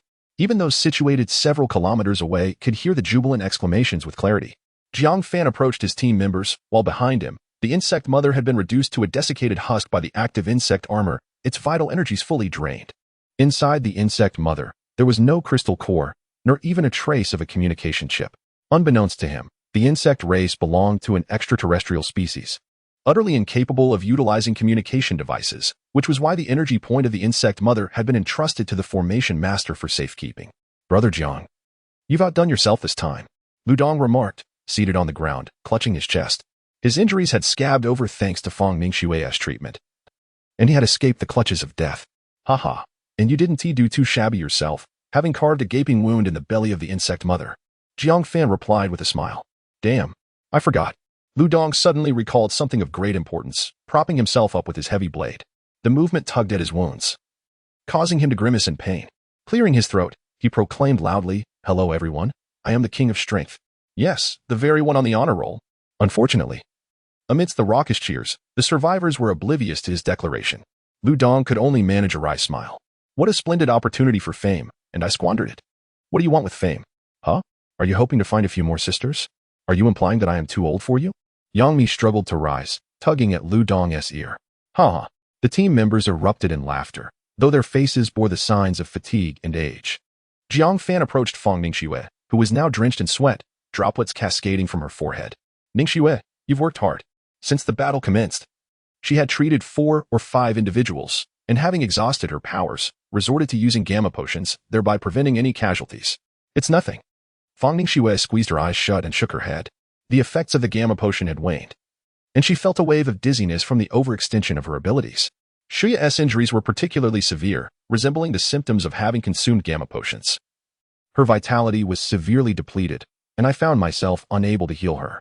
Jiang Fan detected the self-reproach in Fang Ningxue's words and quickly reassured her. You've already done remarkably well. Let me take a look. He was well aware, having first encountered Wang Shuya, that her condition was dire, her vitality nearly extinguished, likely due to prolonged blood extraction by the insect race. Jiang Fan retrieved the last remaining longevity pill from his spatial ring, addressing the group. Those who stand and fight alongside me are all my brothers. There is no need for elaborate explanations. I will find a longevity pill for each of you in due time, but this one must be given to Shuya to save her life. His words, though unnecessary, were meant to clarify to those who might hold differing views, particularly Zhao Jinlong and the Black Dragon King, who did not share Jiang Fan's position and even bore some conflict with him. Brother Jiang, there is no need for such formalities. The priority is to treat Sister Shuya. The Black Dragon King remarked that he did not refuse the longevity elixir promised to him, for who would not desire an extension of their lifespan? Then allow me to express my gratitude on behalf of Commander Zhu to Brother Jiang Fan. Zhao Jinlong spoke simply, yet the implications of his words were far from trivial. His meaning was clear. This action was initiated at the behest of Commander Zhu, as they sought to mend the rift between themselves and Jiang Fan. The Kyoto Safe Zone had not only dispatched personnel but had also committed all of its 4th-level gamma agents, a significant gamble indeed. I shall remember the kindness of both of you, Jiang Fan replied solemnly, nodding in acknowledgement. Chun-Li took the longevity elixir and administered some water to Wang Shuya, urging her to take it. After a moment, her complexion improved considerably, and her breathing became steadier. Just then, Jiang Fan furrowed his brow slightly, as his psychic senses detected a throng of over 10,000 individuals, the majority of whom were 2nd-level awakeners, led surprisingly by 2 women. Chapter 147. Post-war. As Jiang Fan discerned the faces of the 2 women, he momentarily froze in surprise. Were they not the very individuals he and Lu Dong had rescued in the neighborhood? They were none other than the mothers of the formidable warriors known as the Death Mothers. Previously, they had communicated with Lu Dong, expressing their intention to assist in the Xiang province safe zone, with Yang Mi even reproaching Lu Dong for his recklessness. To his astonishment, they had indeed arrived, accompanied by a multitude of followers. Yet, among their ranks, There were over 100 individuals whose demeanor appeared unsettlingly off, their faces devoid of any expression, resembling mere walking corpses. At that moment, one of the women spoke. Sister Yoli, the Xiang province safe zone should be in that direction. What caused such a tremendous uproar over there? As if tens of thousands were rejoicing in unison. The woman addressed as Yoli directed her gaze toward the safe zone. Faintly hearing the distant shouts, furrowing her brow, she remarked, Yulan, instruct the team to hasten our pace. I suspect Jiang Fan and the others are already engaging with the safe zone. Yulan and Yoli were twin sisters. Upon learning from Lu Dong about their imminent assault on the safe zone, they had swiftly rallied their subordinates and rushed forth without pause. Chief, why don't we try contacting the individuals we're looking for? Inquired a youth in his 20s. He too was an awakened. Having been drawn to join the mission to rescue people in the Xiang province, as many among the over 10,000 had benefited from the sisters' protection. Do you think you're clever? Yulan retorted, her expression betraying annoyance. How could she not have thought to message Lu Dong? However, they had ceased receiving replies from him several hours prior. At this juncture, Jiang Fan inferred that the newcomers bore no ill intentions. Turning to Lu Dong, he inquired, Dongzi, have your twin sisters arrived? Lu Dong, who had been whispering with Yang Mi, was momentarily taken aback by Jiang Fan's abrupt comment. What twin sisters? I haven't even visited the club in ages. Yang Mi's brow furrowed upon hearing this, her face revealing displeasure as she shot a reproachful glance at Lu Dong. You rascal, are you being quite the playboy? With that pitiful waist of yours, do you even know what a sister is? Mimi, allow me to explain. Jiang Good is definitely trying to set me up. I don't know any sisters. Lu Dong buzzed around Yang Mi, akin to a fly, attempting to clarify. Hey, I'm not setting you up. Have you forgotten the Death Mothers? They are here seeking you. Jiang Fan, adhering to the principle of relishing the drama, continued to stoke the flames. It was then that the crowd realized the Death Mothers had indeed come, glancing at Lu Dong's mortified expression and stifling their laughter. Before the sisters arrived, Jiang Fan began to clear the battlefield, absorbing all the corpses of the warrior-level insectoid creatures. He made sure not to waste the remaining desiccated bodies, stowing them away in his spatial ring, hoping to later present them to Old Wong for potential research into concocting agents that could counter the insectoids. Speaking of which, the pharmaceutical development capabilities within the Kyoto safe zone seemed to be escalating to an absurd level. How had they managed to produce a level 4 gamma agent in such a short span of time? Jiang Fan could not restrain his curiosity. Zhao Jilong, has the Kyoto safe zone truly acquired the means to eliminate level 4 mutated beasts? In the past, he and Lu Dong exerted tremendous effort to slay the colossal monster fish, a feat that could not be accomplished by mere numbers. Moreover, zombies possess the ability to absorb nuclear radiation, rendering tactical nuclear weapons utterly ineffective. Zhao Jilong appeared somewhat troubled, scratching his head before he spoke. We procured 5,000 pounds of mutated beast meat from Sakura country, which cost us nearly 500,000 energy points, and it was mostly scraps, with many parts already decayed. Goodness, you are quite affluent. 5,000 pounds of mutated beast meat can be exchanged for such a vast amount of energy points? Had I known, I would have sold it to you. Jiang Fan shook his head and continued.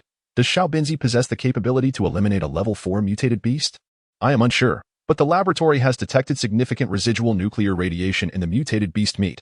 We suspect that Sakura country employed nuclear weapons. Zhao Jinlong lamented further.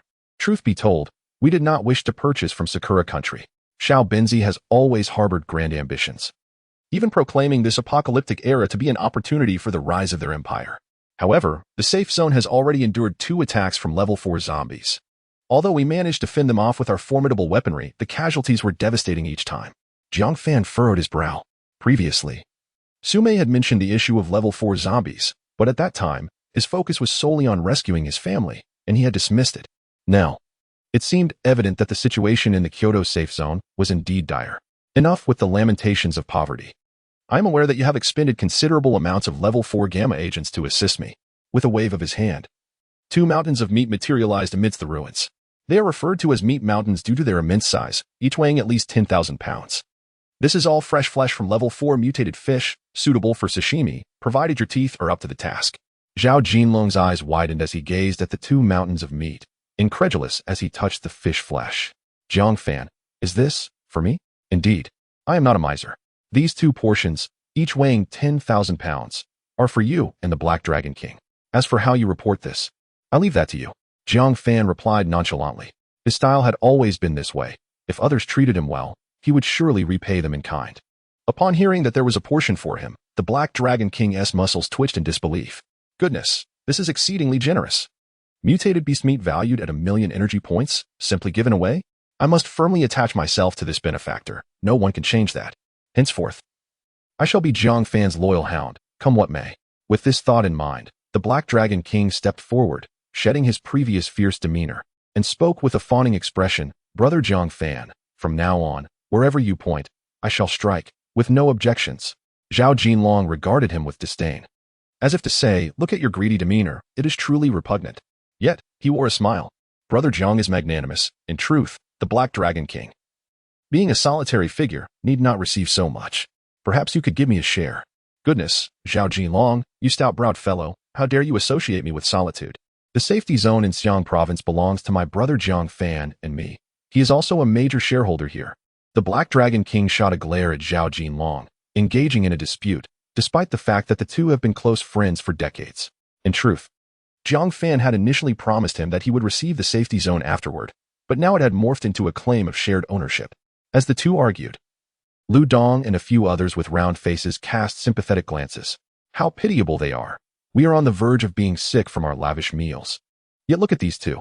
Jiang Fan merely smiled and remained silent, continuing to clean the battlefield, as he had been using his mental energy to lock onto a particular figure. If you continue to feign ignorance, you may find yourself in grave danger. Chapter 148. Harvest. In a state of sensing, the array master trembled slightly, his eyelids fluttering, yet he remained steadfast, uttering not a sound. Humph. Jiang Fan let out a cold snort, his mental power instantly gripping the heart of the other party with an iron grasp. Under the rubble. The array master immediately placed his hands over his chest, his body arching like a large shrimp. Jiang Fan, spare me. However, Jiang Fan showed no signs of relenting, intensifying his mental force further. Enjoying the act of feigning death? Why stop now? The array master crawled out from the charred debris, his body and face smeared with grime and blood, a far cry from his previous dignified appearance. His breaths came in rapid succession as he struggled to push aside the wooden debris pressing down on him, stumbling and kneeling on the ground, begging for mercy. Jiang. No, Master Controller, please do not kill me. I had no knowledge that Commander Gao was a member of the insect race. I was forced to assist him. Jiang Fan collected the corpse of the level 4 mutated bat, extracting a golden, glimmering crystal core from its head, idly toying with it in his hand. You didn't know? Who would believe such a tale? Jiang Fan cast a cold gaze at him, once more augmenting the force of his mental grip. This time, it seemed to reach the limits of what the array master could endure. His eyes bulged as he collapsed to the ground, blood gushing from his 7 orifices, mumbling incoherently. Upon witnessing his reaction, Jiang Fan deduced that the man was likely not feigning, prompting him to lessen his grip. After a considerable duration, the array master finally managed to rise from the ground, disregarding the bloodstains, and knelt once more, his body trembling uncontrollably. To him, Jiang Fan was 1,000 times more terrifying than Commander Gao, for Jiang Fan's methods were utterly horrifying. My lord, I truly had no idea that Commander Gao was of the insect race. Since entering the Chaos Pavilion, I may appear to be in a position of power. But in reality, my freedom has been severely restricted. I have never stepped outside the safety zone. The array master's words indeed took Jiang Fan by surprise, prompting him to glance at the Black Dragon King. The Black Dragon King hastily remarked, this is indeed the case. The array master never leaves the Chaos Pavilion. Whenever Commander Gao has significant matters to attend to, he always has Fox Charm handle them. So, you mean to say that the ostensible strongest in the safety zone is faring worse than an overseer? Jiang Fan pocketed the level 4 crystal core, tilting his head to regard the array master. My lord, I dare not deceive you. I harbor a suspicion that Fox Charm may have long since become a member of the insect race. Otherwise, Commander Gao would not trust her so implicitly. The array master quivered as he relayed the information about the previous transfer of 1,000,000 energy points to Fox Charm, along with the fact that she lacked a communication chip. Jiang Fan furrowed his brow slightly, a sudden alertness washing over him. Sume, contact Zhong Jiangwo and inquire if Fox Charm has been spotted in the Yu province. If the array master's speculation holds any truth, it is highly likely that she is already aware of everything that has transpired in the Xiang province safety zone. She may very well be hiding, though the possibility of her rampaging in the Yu province cannot be dismissed. The news soon arrived. Fox Charm had indeed reached the Yu province safety zone by afternoon. Her entourage was stationed around the Tower of Hope, yet Fox Charm herself remained unaccounted for. Jiang Fan squinted his eyes. Those familiar with him understood that he was harboring murderous intent. He thought to himself, I must conceal this well. If I catch you, I shall undoubtedly bring about your demise. The spirit array master, upon hearing this, bowed his head even lower and hastily activated his communication chip. My lord, I still possess over 1,000,000 energy points, all plundered by Commander Gao. Some are even in the possession of others. They should all be dead. Had the spirit array master not spoken, Jiang Fan might have forgotten this detail. Commander Gao had dominated the safe zone for nearly 2 months and had gained a notorious reputation for his ruthlessness. Thus, the remaining energy points were surely substantial. With a flicker of thought, hundreds of corpses began to rise slowly from the ruins. He needn't rely on the spirit array master for identification, as all communication chips and a dozen spatial rings flew towards Jiang Fan, converging at his side. Upon a brief assessment, he was somewhat astonished. The first and second level crystal cores alone exceeded 1,000,000 energy points, and there were still dozens of third-level cores. Chun-Li, go into the safe zone and find someone to implant the chips, extracting the energy points within. After a moment of contemplation, he continued. Distribute 1,000 energy points as a reward to each individual who assists. Jiang Fan considered himself not a greedy person, especially since these individuals might very well become comrades in the fight against the insectoid race. When the survivors heard this, they erupted in excited cheers. The Master Controller is truly benevolent. Following Jiang Fan, we have hope. Fantastic. Our lives will surely improve. Chun-Li began to implant chips among various team leaders, striving to ensure fairness and justice. Zhao Jinlong, observing the ecstatic survivors, remarked with a smirk, Little Black, I see this safe zone is entrusted to you. Essentially working for Jiang Fan. Why not join us in Kyoto instead? I like it. Besides, it seems like you folks in Kyoto aren't exactly working for Jiang Fan either. Are you? The Black Dragon King's retort left Zhao Jinlong speechless. Well, that's a fair point. It seems the highest commander is indeed one of Jiang Fan's people, making us mere laborers. The implantation of communication chips proceeded remarkably smoothly.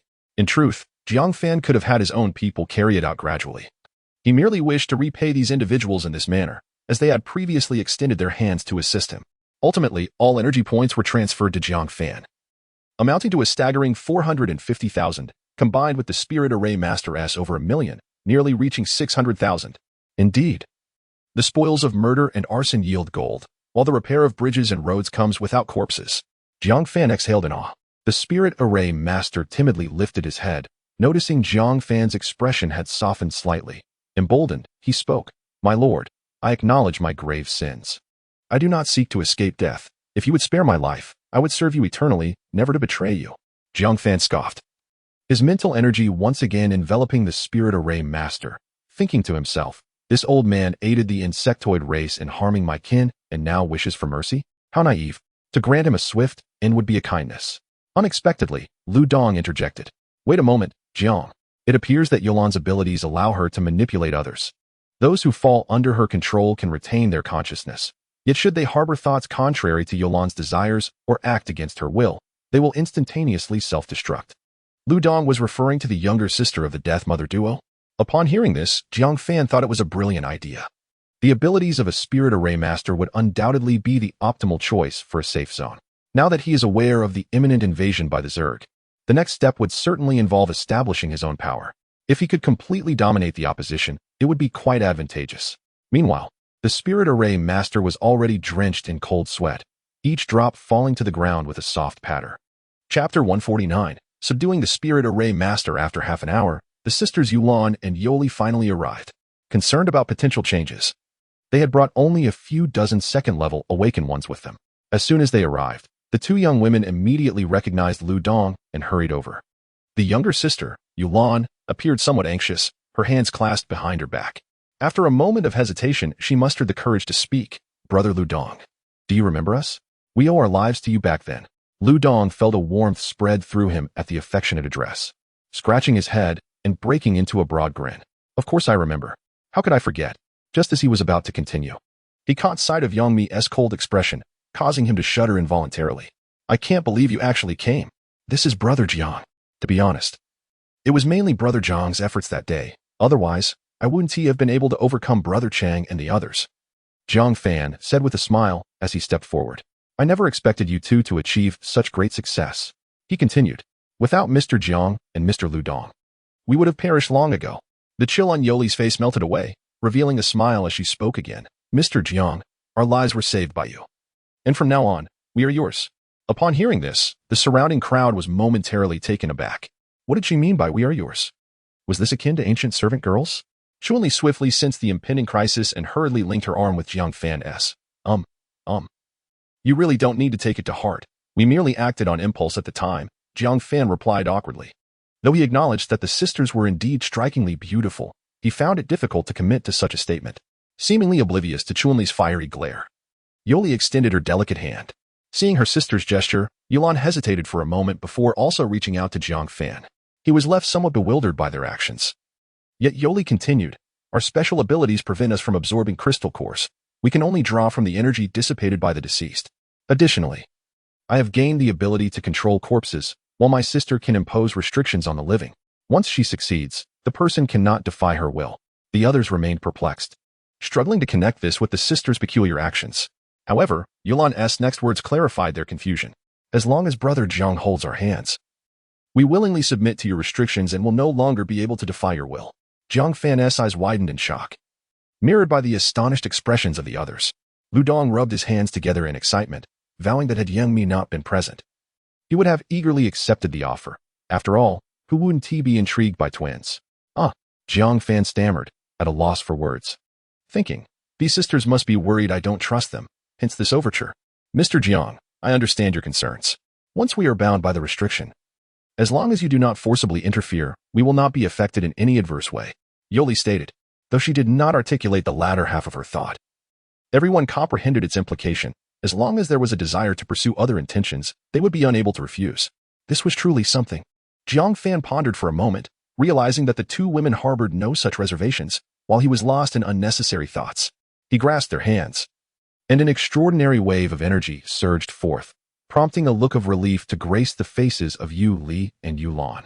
Simultaneously, Jiang Fan felt a unique bond being forged between himself and the two sisters. This connection was remarkable, although he could not perceive their thoughts. He was certain that neither bore him any ill will, as if their loyalty had been effortlessly elevated to 100%. Goodness!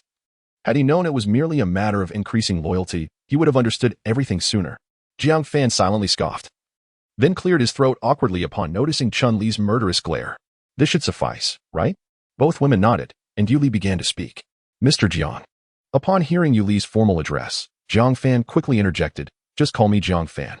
If it feels uncomfortable, you may refer to me as Brother Jiang, like the others. The formality of Mr. feels quite out of place, as if you think I am some ancient scholar. Yuli's expression remained unchanged as she continued, Brother Jiang. These are some corpses I have under my control. They have reached level 2 and can utilize supernatural abilities, maintaining the same strength they had in life, though they cannot improve. Jiang Fan nodded, turning his gaze toward Yulan. Brother Jiang, the humans I have yet to control, those who pose a threat to us, have all been eliminated by my sister. Yulan said playfully. A slight twitch crossed Jiang Fan's face. It seemed Yuli also had quite the temper, and it would be wise to avoid provoking her in the future. How many can you control? Are there any limitations? Well, it's hard to say. Living beings and corpses are different. It depends on the mental strength of the individual. The moment I touched you, brother, I realized I could not control you at all. Your mental fortitude is simply too formidable. Yulan mused, placing a finger to her lips in contemplation. As long as they aren't of a higher level than me, there shouldn't be any issues. The numbers should be roughly comparable to my sisters. Hearing this, Jiang Fan couldn't help but think. Chun-Li manipulates shadows, while these two sisters control humans and corpses. Wait, why did he even think to compare Chun-Li with them? What a blunder. He shook his head, casting aside the chaotic thoughts. Yulan, do you see that old man? He's also a level 3 awakened. If you can control him, and he dares to resist, Yuli, you must assist me in controlling his corpse. Understood. They both replied cheerfully. Advancing toward the spirit array master, whose face contorted in a grimace, caught in a predicament of wanting to live yet unable to escape. Reaching the spirit array master's side, a purple rune suddenly appeared in Yulan's palm. With a gentle push, the purple symbol was slowly imprinted on the spirit array master's forehead, vanishing without a trace in the next moment.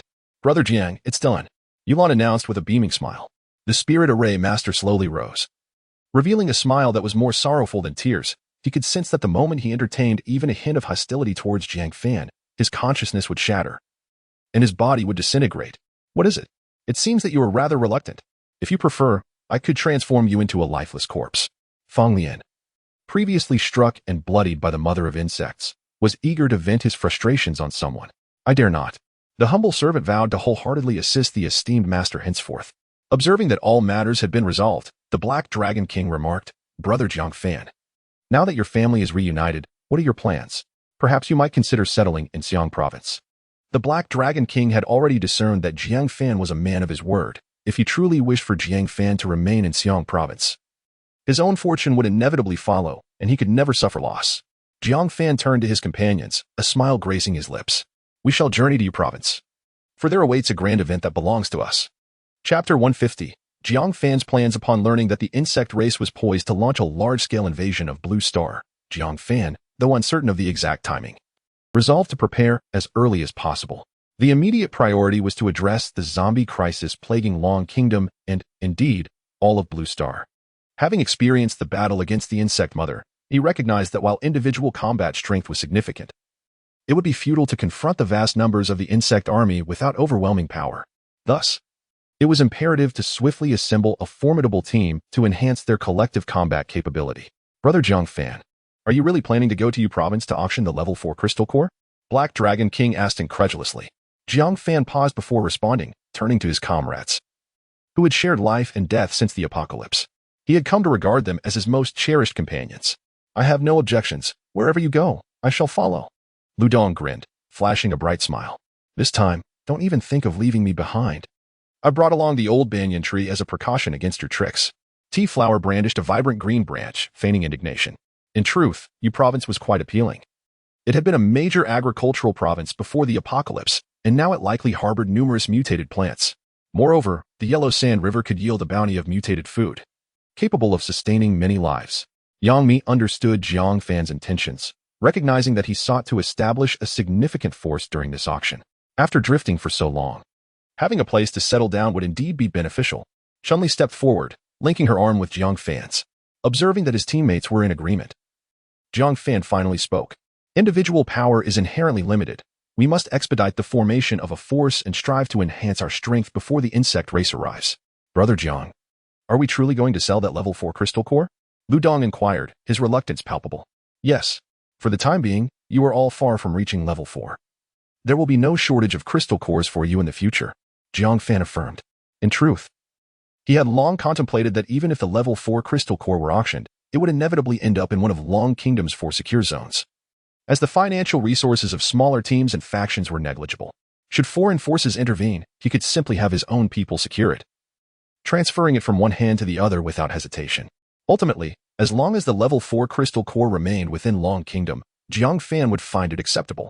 Seeing Jiang Fan genuinely preparing to auction the crystal core, Zhao Jilong promptly contacted Commander Zhu, who immediately transferred 1 million energy points, instructing Zhao Jilong to ensure the acquisition. If that proved insufficient, an additional 500,000 could be arranged. Black Dragon King covertly observed Zhao Jilong's communication device, his facial muscles twitching in disbelief. He possessed only a mere 100,000 energy points and needed to strategize the operation of the Xiang province secure zone. It appeared that the level 4 crystal core was completely beyond his reach. Nevertheless, he found solace in recalling the thousands of pounds of fish meat Jiang Fan had previously provided. The team led by Yuli had also arrived, a grand assembly numbering in the thousands. She addressed the crowd with a solemn voice. This is the master who tops the golden list from now on. He shall be our leader. The crowd did not display much surprise, but erupted in excited cheers. Master! Master! The sounds of voices rose and fell, though not in harmony. Yet every face radiated anticipation and hope. The other survivors in the safe zone joined in the cheers. Jiang Fan observed the excitement among the crowd, a surge of passion swelling within him. He raised his hands, signaling for silence. Since everyone placed such trust in him, Jiang Fan vowed to exert his utmost effort to lead them in carving out a realm amidst this apocalypse. Next, we shall establish a new safe zone in Hunan province. All who are willing to believe in me, Jiang Fan, are welcome to join. I will arrange for others to escort you there. His words ignited another wave of excitement among the throng. You, Yoli and Yulan, sisters, take these individuals with you to Hunan. We shall await your arrival there. Jiang Fan, having formed a bond with them, was assured of their loyalty and felt no need for formality. Certainly. All right. The two ladies promptly set about organizing those preparing to depart. The Black Dragon King's face fluctuated between shades of green and red, for these were his people, and so many were being taken away by Jiang Fan. Jiang Fan feigned ignorance as he checked on his cousin's condition. Her breathing was steady, yet she remained unconscious. Sumei utilized her abilities, and a pitch-black spatial rift emerged, allowing the group, including Zhao Jilong, to file through, reappearing in the cave where they had previously sought refuge. Wang Jiangwo was leaning against a rune-based war chariot with his aunt, gazing towards the direction of the safe zone.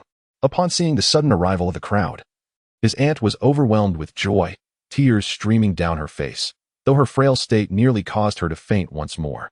Jiang Fan quickly stepped forward to support her, whispering words of comfort. "It's all over. It's all over. Shuya is also well, and our family is reunited." As he spoke, tears of his own began to fall, for his aunt had treated him as her own son since childhood, sharing even plush toys equally between him and Shuya. In his heart, he had long regarded her as a mother. His aunt's tears cascaded down, her voice choked with emotion, her fingers gently caressing Jiang Fan's face. "My child, you have endured so much." She had learned from Wang Jiangwo that Jiang Fan had fought his way from Song City to Hunan Province, all to find them. Jiang Fan grasped his aunt's hand. "Aunt, I have come too late. You have suffered so greatly. Good child, good child. It is not too late." His aunt wiped away Jiang Fan's tears. "You are an adult now. Why do you still cry like a child? No more tears, for we are together again." Wang Jiangwo interjected gently. "Yes, aunt, I promise you, this time we shall never part again." Jiang Fan vowed within himself to protect his family at all costs. His aunt nodded and turned her attention to the unconscious Shuya, carefully examining her wounds while her tears flowed uncontrollably. Seeing this, Chuanli hurried over to offer consolation.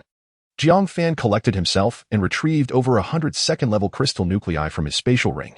"I will help restore your abilities. We will leave here shortly for Hunan Province." Lu Dong and the others were well aware of Jiang Fan's capabilities and quickly seated themselves on the ground. While Zhao Jinlong and the Spirit Array Master looked around with curiosity, "Deshachun, quickly take a seat. Soon, you shall experience Jiangji's speed."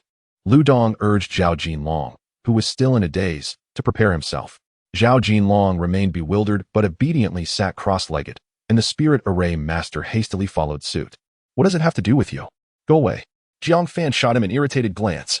Although the Spirit Array Master had formed a bond with Yulan, he could merely be considered a tool. It was futile to expect Jiang Fan to assist him in enhancement. The Spirit Array Master's face flushed, and he quickly retreated, avoiding any gaze in their direction.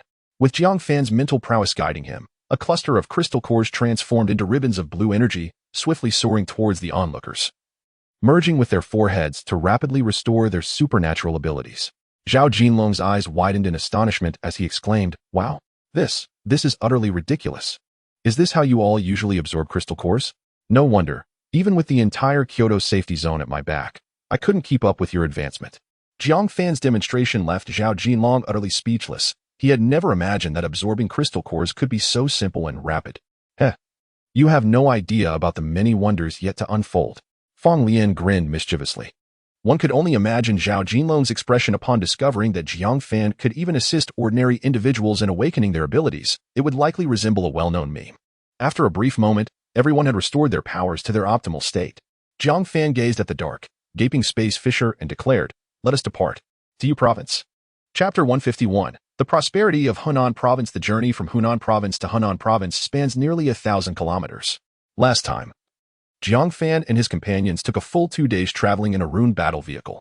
However, this time, with Su Mei's spatial abilities, they advanced almost in a straight line, reaching the top of the Tower of Hope in just one night. As dawn broke, Zhong Jiangwo found himself wide awake, pacing restlessly in his room while muttering complaints. Why haven't Captain Su Mei and Brother Jiang responded? Didn't the regional channel announce a victory?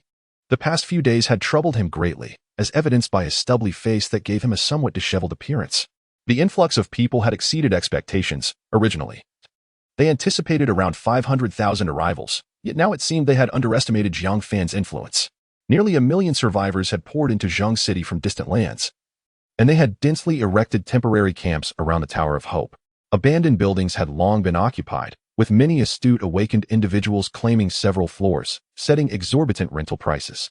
Moreover, 7 or 8 large trading centers had emerged, essentially makeshift stalls assembled by awakened individuals. These stalls brimmed with a diverse array of goods, from food and medicine to weapons and equipment. Naturally, conflicts arose on several occasions. In the most severe incident, 30 to 40 awakened individuals lost their lives, seemingly with the involvement of some Russians. Just as he resolved to flee if he could not establish contact with Jiang Fan and the others, a knock interrupted Zhang Jiangwo's thoughts. Old Zhong, hurry. Brother Jiang and the others have returned."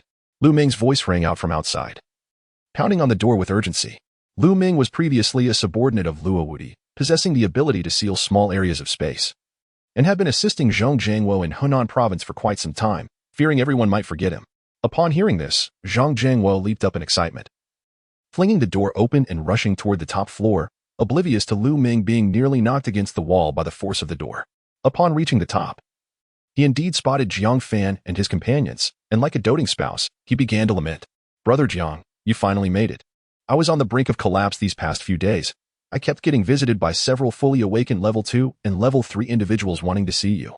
I couldn't turn them away, and I couldn't reach you either. It was incredibly difficult for me. Managing those new survivors has been exhausting. I was even contemplating fleeing." Zhong Jiangwo poured out his grievances in one breath. "Haha, old Zhong, are you fishing for compliments?" Fong Lian chuckled. Having grown quite familiar with Zhong Jiangwo during his nearly half-month stay in the Kyoto safe zone, Zhong Jiangwo shot him a glare. "Nonsense. How could this be seeking praise? I'm merely stating the plain truth. You have no idea how I've been faring these past 2 days." Observing their banter, Jiang Fan smiled wryly. "I appreciate your hard work. We'll treat you to something good shortly. By the way, when was the auction originally scheduled to commence? I initially thought you wouldn't make it, so I set it for the evening, hoping to buy some time," Zhong Jiangwo replied, stroking his stubble. Jiang Fan pondered for a moment, since he had already arrived. There was no rush to act within the next few hours. The night would unfold as it would. He directed everyone to rest while he expanded his mental capacity, instantly encompassing an area of over 30,000 meters around him, nearly one-third of the total expanse of Zheng City. After surveying the surroundings, he confirmed that the elusive figure he sought was nowhere to be found. Among the people present, none had reached the 4th level, and only a scant handful, approximately 20, were even 3rd-level awakeners. However, some foreign faces sparked Jiang Fan's curiosity. There were individuals from the vast expanse of the continent, along with others who appeared to be from eastern lands, their accents reminiscent of those from the Philippines and Japan. He made a deliberate effort to eavesdrop on a few Japanese individuals huddled together, chattering animatedly for quite some time, but Jiang Fan understood not a single word. This was indeed a disadvantage of not knowing their language. Just as he was about to retract his mental probing, the leader of a group numbering over 100 approached. This man sported a full beard and wore a black eye patch over his left eye. Captain Gongsuan. The chat rooms of Long Nation were abuzz with news that Jiang Fan had eradicated the insectoid threat in Xiang Province and was now headed towards Yu Province. "Oh, it seems Jiang Fan is indeed poised to auction that 4th-level crystal core," the one-eyed man remarked. "At that time, you will bid on our behalf, as it would be inconvenient for us to show our faces." "All right, Captain Gongsuan, rest assured," he replied. Yet his fingers rubbed together in a gesture that was unmistakably a request for additional compensation. "Baka, didn't we already provide you with a universal energy point before? Why do you still want more?" Gongsuan seemed to bristle with anger. His fluency in Chinese noticeably improved. Noticing Gongsuan's displeasure, the one-eyed man showed no sign of fear. Grinning widely as he said, "I have over 100 mouths to feed here. Risking offense to Jiang Fan to do your bidding, 10,000 is simply inadequate. If not, you may seek someone else for this task." Gongsuan recognized the one-eyed man's shrewdness. He was aware that they had no alternative at present and was thus raising the stakes.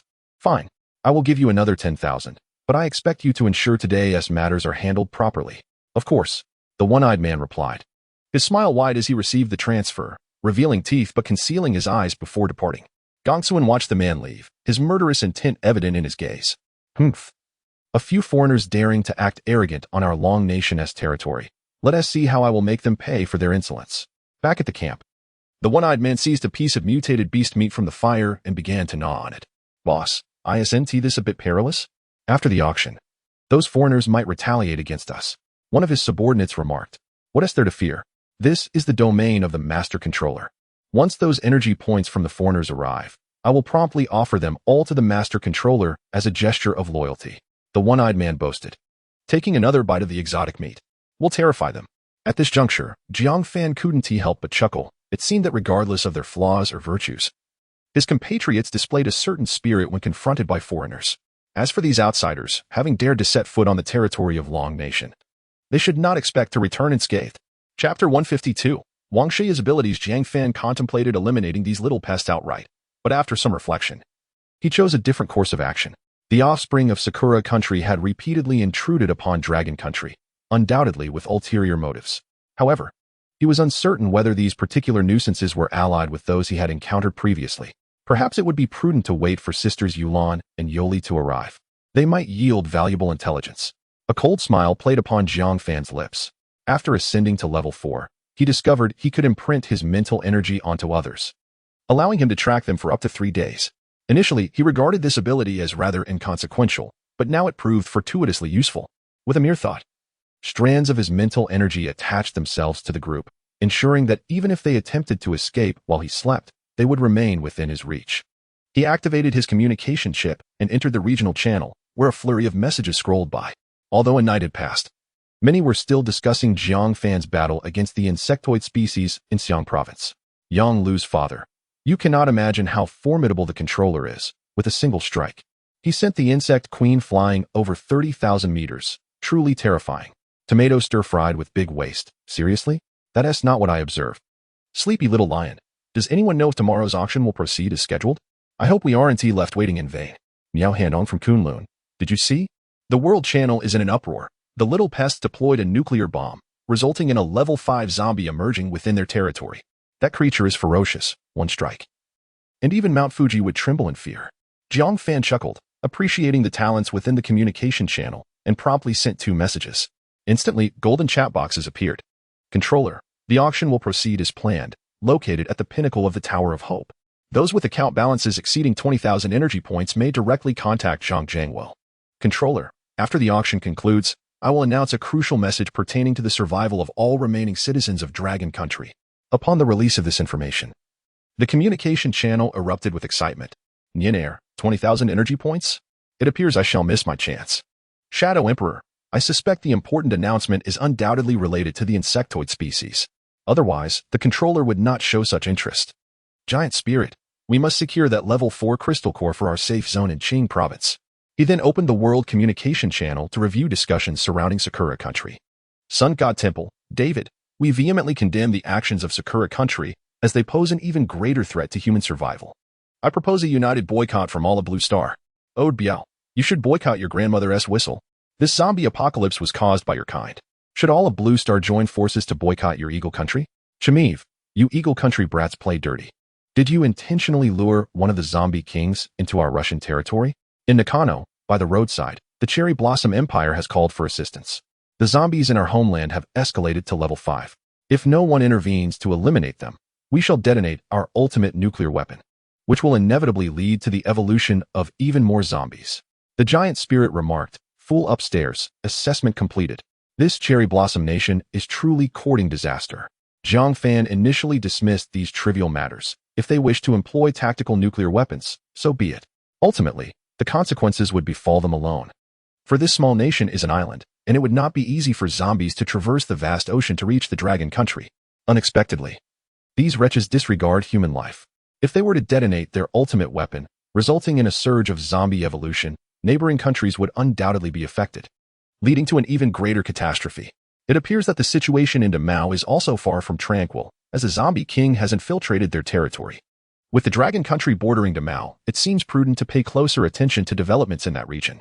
The zombie king had reached level 5 a month ago, and its power has surely intensified, possibly even reaching level 6. Humanity has no means to contend with it. Deploying the ultimate weapon may indeed have a chance of vanquishing it, but the ensuing radiation zone spanning decades would drive the zombies into a frenzy of evolution, creating a vicious cycle. Once stability is restored in your province, we shall first deal with those impertinent cherry blossom denizens, Jiang Fan stated coldly.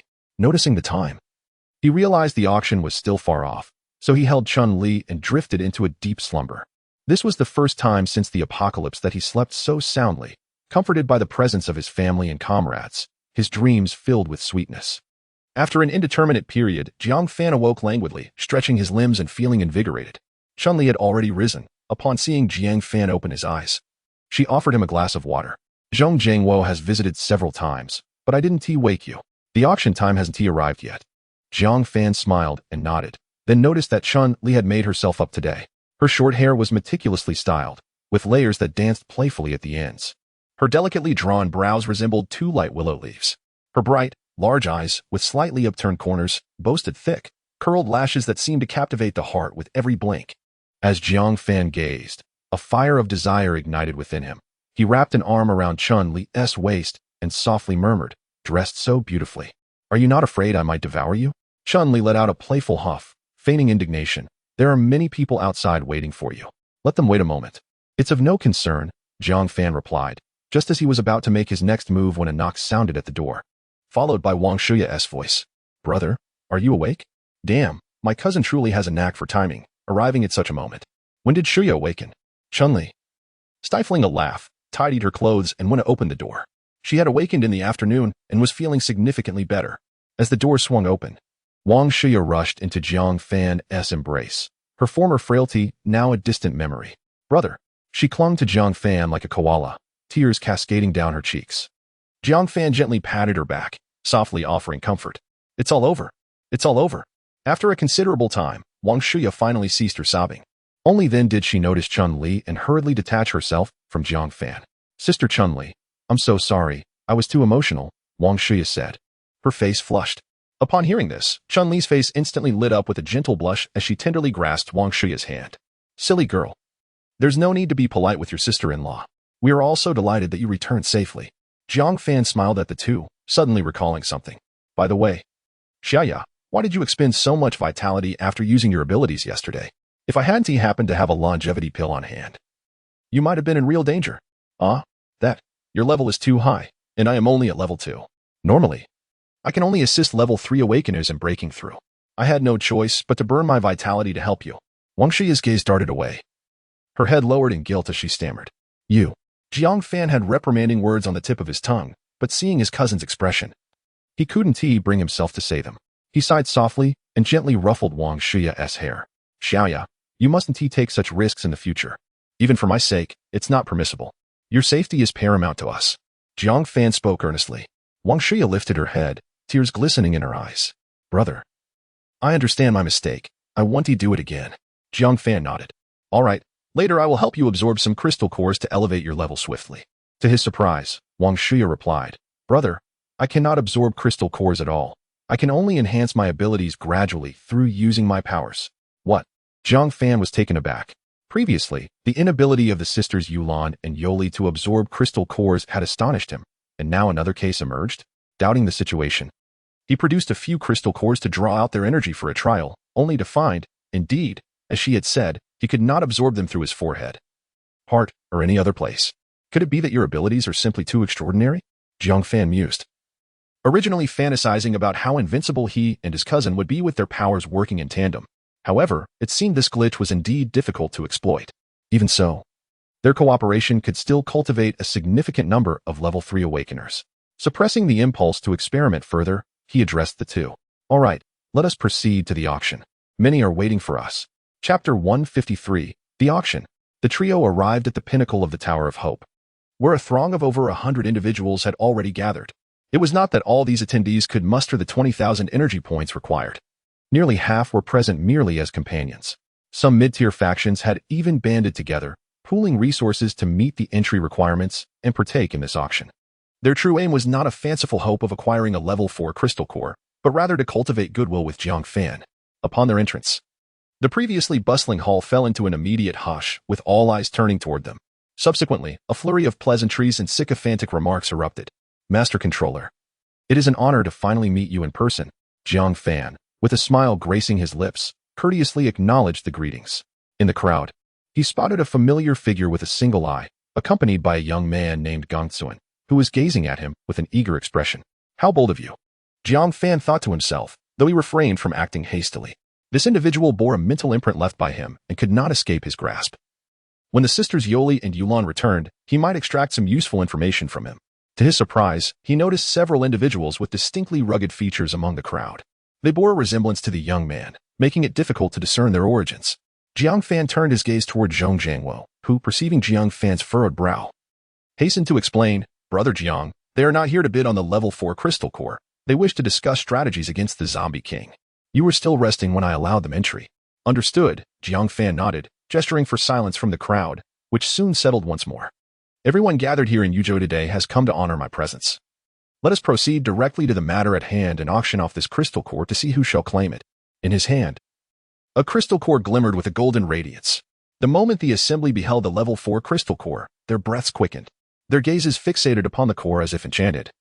Remaining utterly still, some unconsciously stepped forward, yearning to draw nearer to sense the energy pulsating from the core. A few even involuntarily emitted waves of their abilities. But upon meeting Jiang Fan's tranquil gaze, they quickly suppressed their powers. The name of Jiang Fan cast a long shadow. None dared to act out of line under his formidable presence. With a mental exertion, Jiang Fan levitated the crystal core, allowing it to orbit the hall. Surely, you all have felt the terrifying energy it harbors. If there are no objections, please place your bids. There are no rules. The highest bidder shall prevail.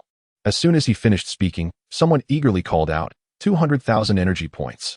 500,000, chimed in a clear, melodic voice. The crowd turned to see a woman with an icy demeanor making the offer, standing beside a burly man whose eyes were wide with intensity, brandishing two hefty hammers. The man, noticing the collective gaze upon him, glared fiercely around the room and proclaimed, "What are you staring at? This crystal core is ours in the Qing province safe zone, as decreed by me, the Titan God." As Jiang Fan listened, his gaze lingered on the individual before him for a moment longer. The ID giant spirit was not unfamiliar to him. He had encountered it multiple times in the communication channel. It seems the saying holds true. One may choose a misguided name, but a moniker speaks volumes. This individual certainly appeared robust and formidable. As for the woman, Jiang Fan had yet to glean any information about her. Haha, this is an auction, not an arena for combat. One must rely on energy points to converse. The one-eyed man proclaimed, discreetly winking at Jiang Fan, though his gesture was subtle. Chun-Li caught sight of it, casting a suspicious glance at Jiang Fan, as if to inquire about their connection. Although Jiang Fan understood the implication, he feigned ignorance. Humph. I refuse to believe that a second-level awakener, whom I've never seen before, possesses such a wealth of energy points. The giant spirit glared at the one-eyed man. Unfazed, the latter promptly activated his communication chip, revealing a balance of 1 million energy points. What do you have to say now? The one-eyed man wore a triumphant expression, leaving the giant spirit speechless. At that moment, the cold-faced woman spoke up. 1 million energy points. The room fell into hushed silence, and after a few seconds, murmurs began to circulate. Those from the Qing province safe zone are indeed exceptional. They casually raise bids into the millions. What do you know? I've heard that a time-manipulating awakener has emerged from Qing province, effortlessly slaying zombies as if they were mere chickens. I believe this woman is the one. Known as the Time Sovereign. Wow, a time-manipulating awakener is a rare sight. This is the first one I've ever seen. Upon hearing the discussions, Jiang Fan's gaze returned to the composed woman, pondering to himself. It seems he ought to pay more attention to these uniquely gifted awakeners in the future. Previously, he had assumed that those on the prestigious list were inherently stronger. However, this situation suggests otherwise, exemplified by the woman before him and Wang Xia. With the price raised to 1 million by the Time Sovereign, a staggering 99% of the competitors were eliminated. The hall fell into a brief silence, as everyone awaited to see if anyone would dare to continue bidding. At this juncture, Zhao Jinlong slowly stepped forward from the crowd, declaring loudly, 150,000. Chapter 154. The Dragon Ridge Safe Zone. After Zhao Jinlong completed his bid, he nodded towards the envoy, suggesting a familiarity between them. The envoy raised her delicate brows slightly, seemingly taken aback by Zhao Jinlong's offer. Captain Zhao, I have heard that your research project is quite costly, yet you possess so many energy points for bidding? Haha. Recently, we received a substantial sponsorship, so we are certainly not as financially constrained as before. Zhao Jinlong replied with a smile. Jiang Fan understood he was referring to the lucrative price. The envoy pondered for a moment before speaking again. 180,000. At this declaration, the crowd gasped in astonishment. What does 180,000 energy points signify? Jiang Fan had only acquired 600,000 energy points by raiding the Zerg's nest, a result of the Zerg's ruthless exploitation of survivors. A typical safe zone would be fortunate to retain half that amount. This bid nearly depleted half the resources of a safe zone. Jiang Fan extended his mental perception to the hidden post of Gang Village, discovering that the individual there was fixated on the communication chip, engaged in a conversation. The name displayed was Duzhou Jintai. A response came from the other end. The domestic situation is currently ravaged by level 5 zombies, and energy points are scarce. The budget is limited. If the mission cannot be accomplished, rendezvous with the Sunrise team and return home for support. Jiang Fan's expression remained unchanged, though inwardly he scoffed. It seems I've indeed hooked a big fish. This fellow is undoubtedly in league with those I encountered previously. Duzhou Jintai, is it? You persistently provoke me. Thinking I lack temper. A glint of ruthlessness flashed in Jiang Fan's eyes as he formulated a plan. He declared loudly, if there are no further bids, this level 4 crystal core shall belong to this lady. The onlookers exchanged glances, and Zhao Jinlong, resigned, raised his hands in a gesture of surrender, indicating he would not bid again.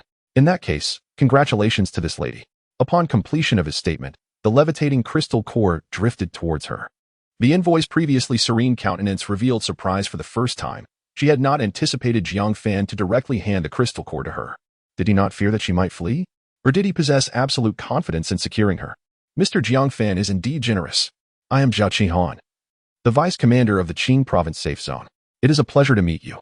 The envoy shook hands with Jiang Fan, and they exchanged communication chips, promptly transferring 180,000 energy points. Though the auction for the level 4 crystal core had concluded, none of the attendees showed any intention of departing. They were all awaiting the crucial announcement Jiang Fan had previously mentioned. Jiang Fan surveyed the room, glancing at the array master. The individual hastily activated their abilities, and the prearranged formation manifested a colossal energy shield, instantly illuminating everyone in the hall, resembling a gigantic LED screen. Survivors gathered in Zheng City looked up at the massive energy shield above. I trust you have all heard. My teammates and I have annihilated a Zerg faction in Xiang province. Are you aware of the strength of these beasts?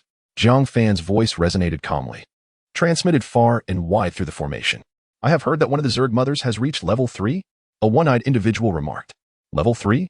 If it were truly a level 3, Brother Jiang could easily annihilate them. Would we have to endure such brutal combat? Lu Dong remarked disdainfully, pulling aside his chest armor to reveal the grievous injury inflicted by the mother bug. Then, what level are they? A cautious level 2 awakened inquired. Level 4. Along with the mother bug, there are a total of 15, all at level 4.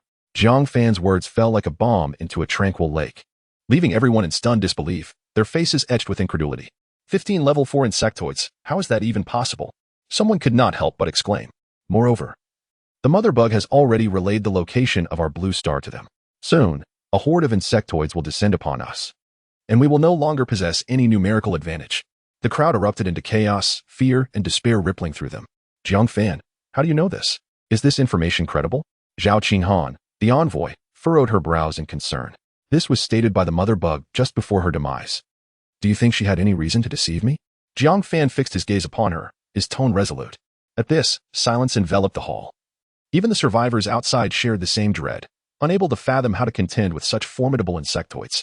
After a prolonged silence, the one-eyed figure spoke up. Master Controller, what shall we do? We cannot simply await our doom. Two others echoed his sentiment. Indeed, the insects are far too powerful. We have no hope of victory. With zombies in front and insectoids behind, we are given no chance of survival. Lu Dong shot them a glare and replied sternly, we haven't even fought yet. How can there be no hope? Brother Jiang, a level 4, let us, 7 or 8 level 3s, and managed to vanquish over a dozen insectoids. The two men lowered their heads, one muttering softly, but this time is different. The insectoids are mobilizing in full force. Their numbers and elite combat strength will be even more terrifying. Thus, I intend to utilize this auction to reconstruct the Yushin safety zone, gathering everyone together to preserve as many awakened as possible, Jiang Fan declared, his gaze intense as he surveyed the assembly. We must rapidly enhance the strength of all awakened and prepare to confront the insectoids. Our ancestors wielded scythes and hammers and stood against the enemy's aircraft and artillery. Why can't we do the same? As long as we unite, we can eradicate every last one of them, be they zombies or insectoids. Once Jiang Fan concluded, a brief silence blanketed the hall before a few voices rose in fervent agreement. The Master Controller is right. We shall fight them. Damn it. Whether we stick our necks out or retract, we will face them head on. Master Controller, just tell us what to do. United, we shall surely triumph over the insectoids. The nearly 1 million survivors outside erupted in a thunderous chorus. Kill, kill, kill. The fervor ignited their spirits, sending waves of excitement through the crowd, causing chaos among the zombies and mutated beasts in Zheng City. As silence fell once more, Jiang Fan continued to speak. From today onward, the safe zone of Hunan province shall be officially renamed as the Dragon Spine Safe Zone. As long as we endure, all descendants of the dragon shall fight until the very last moment. As long as we remain, the backbone of the dragon nation shall never bend. Chapter 155. The rush to donate. Most of those present were leaders of their respective factions. If anyone has any questions, now is the time to voice them. Jiang Fan stated.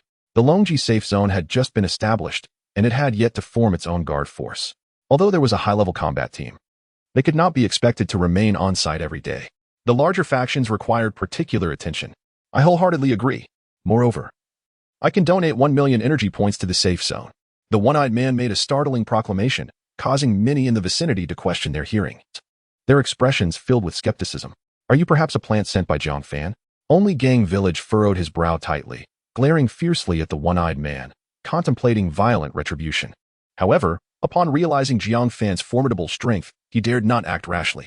He could only force a smile and awkwardly utter in broken Longhua language, "Leader, are you not being a bit impulsive?" "I'm impulsive? The Master Controller is doing this for the survival of all in Longhua. What is my mere million energy points in the grand scheme?" The one-eyed man replied, "I say, little gang, your awareness is quite lacking." With this, not just Gang Village, but the leaders of all factions present felt an urge to silence him. "You imbecile, are you not putting us on the grill?"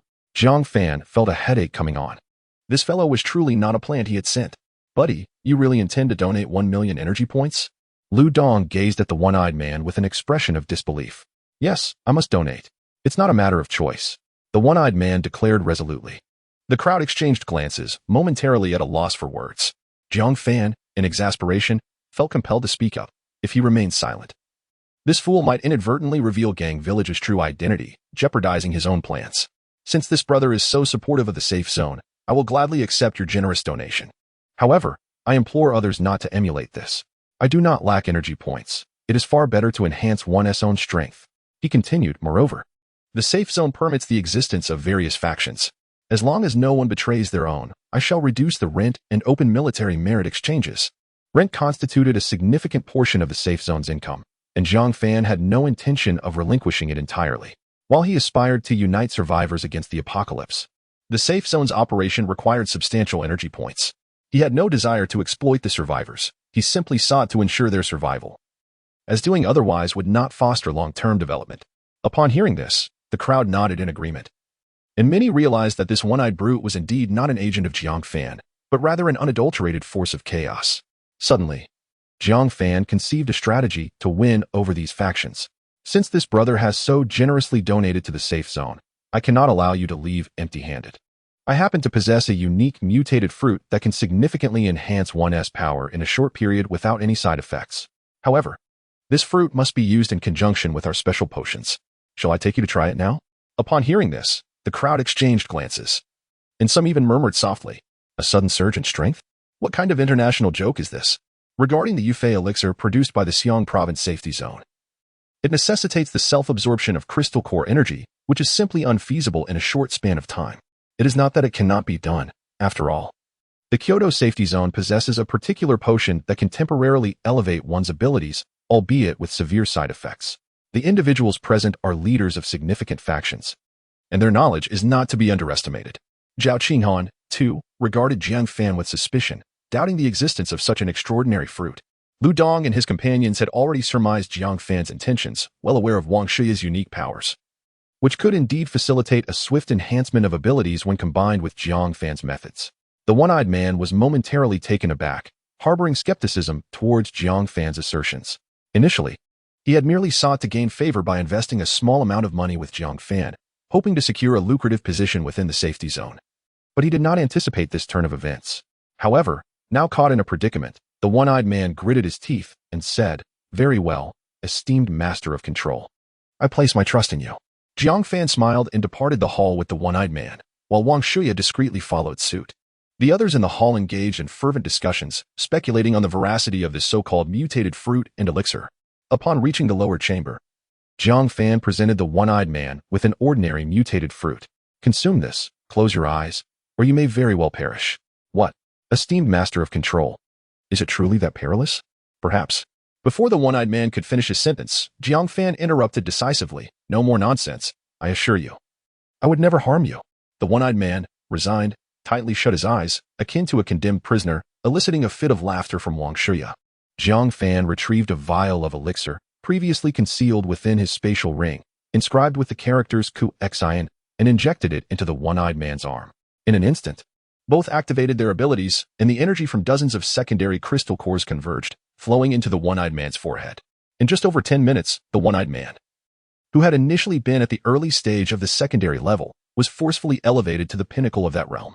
"For the sake of the crystal cores, I shall fulfill my role as a benefactor," Jiang Fan mused, producing a tertiary crystal core, the violet energy swiftly drawn forth and absorbed entirely into the one-eyed man's brow. At this moment, the one-eyed man's eyes remained shut, his body trembling. He distinctly felt the surge of his power, on the verge of exuberance yet suppressing the urge to move, haunted by Jiang Fan's warning of impending doom.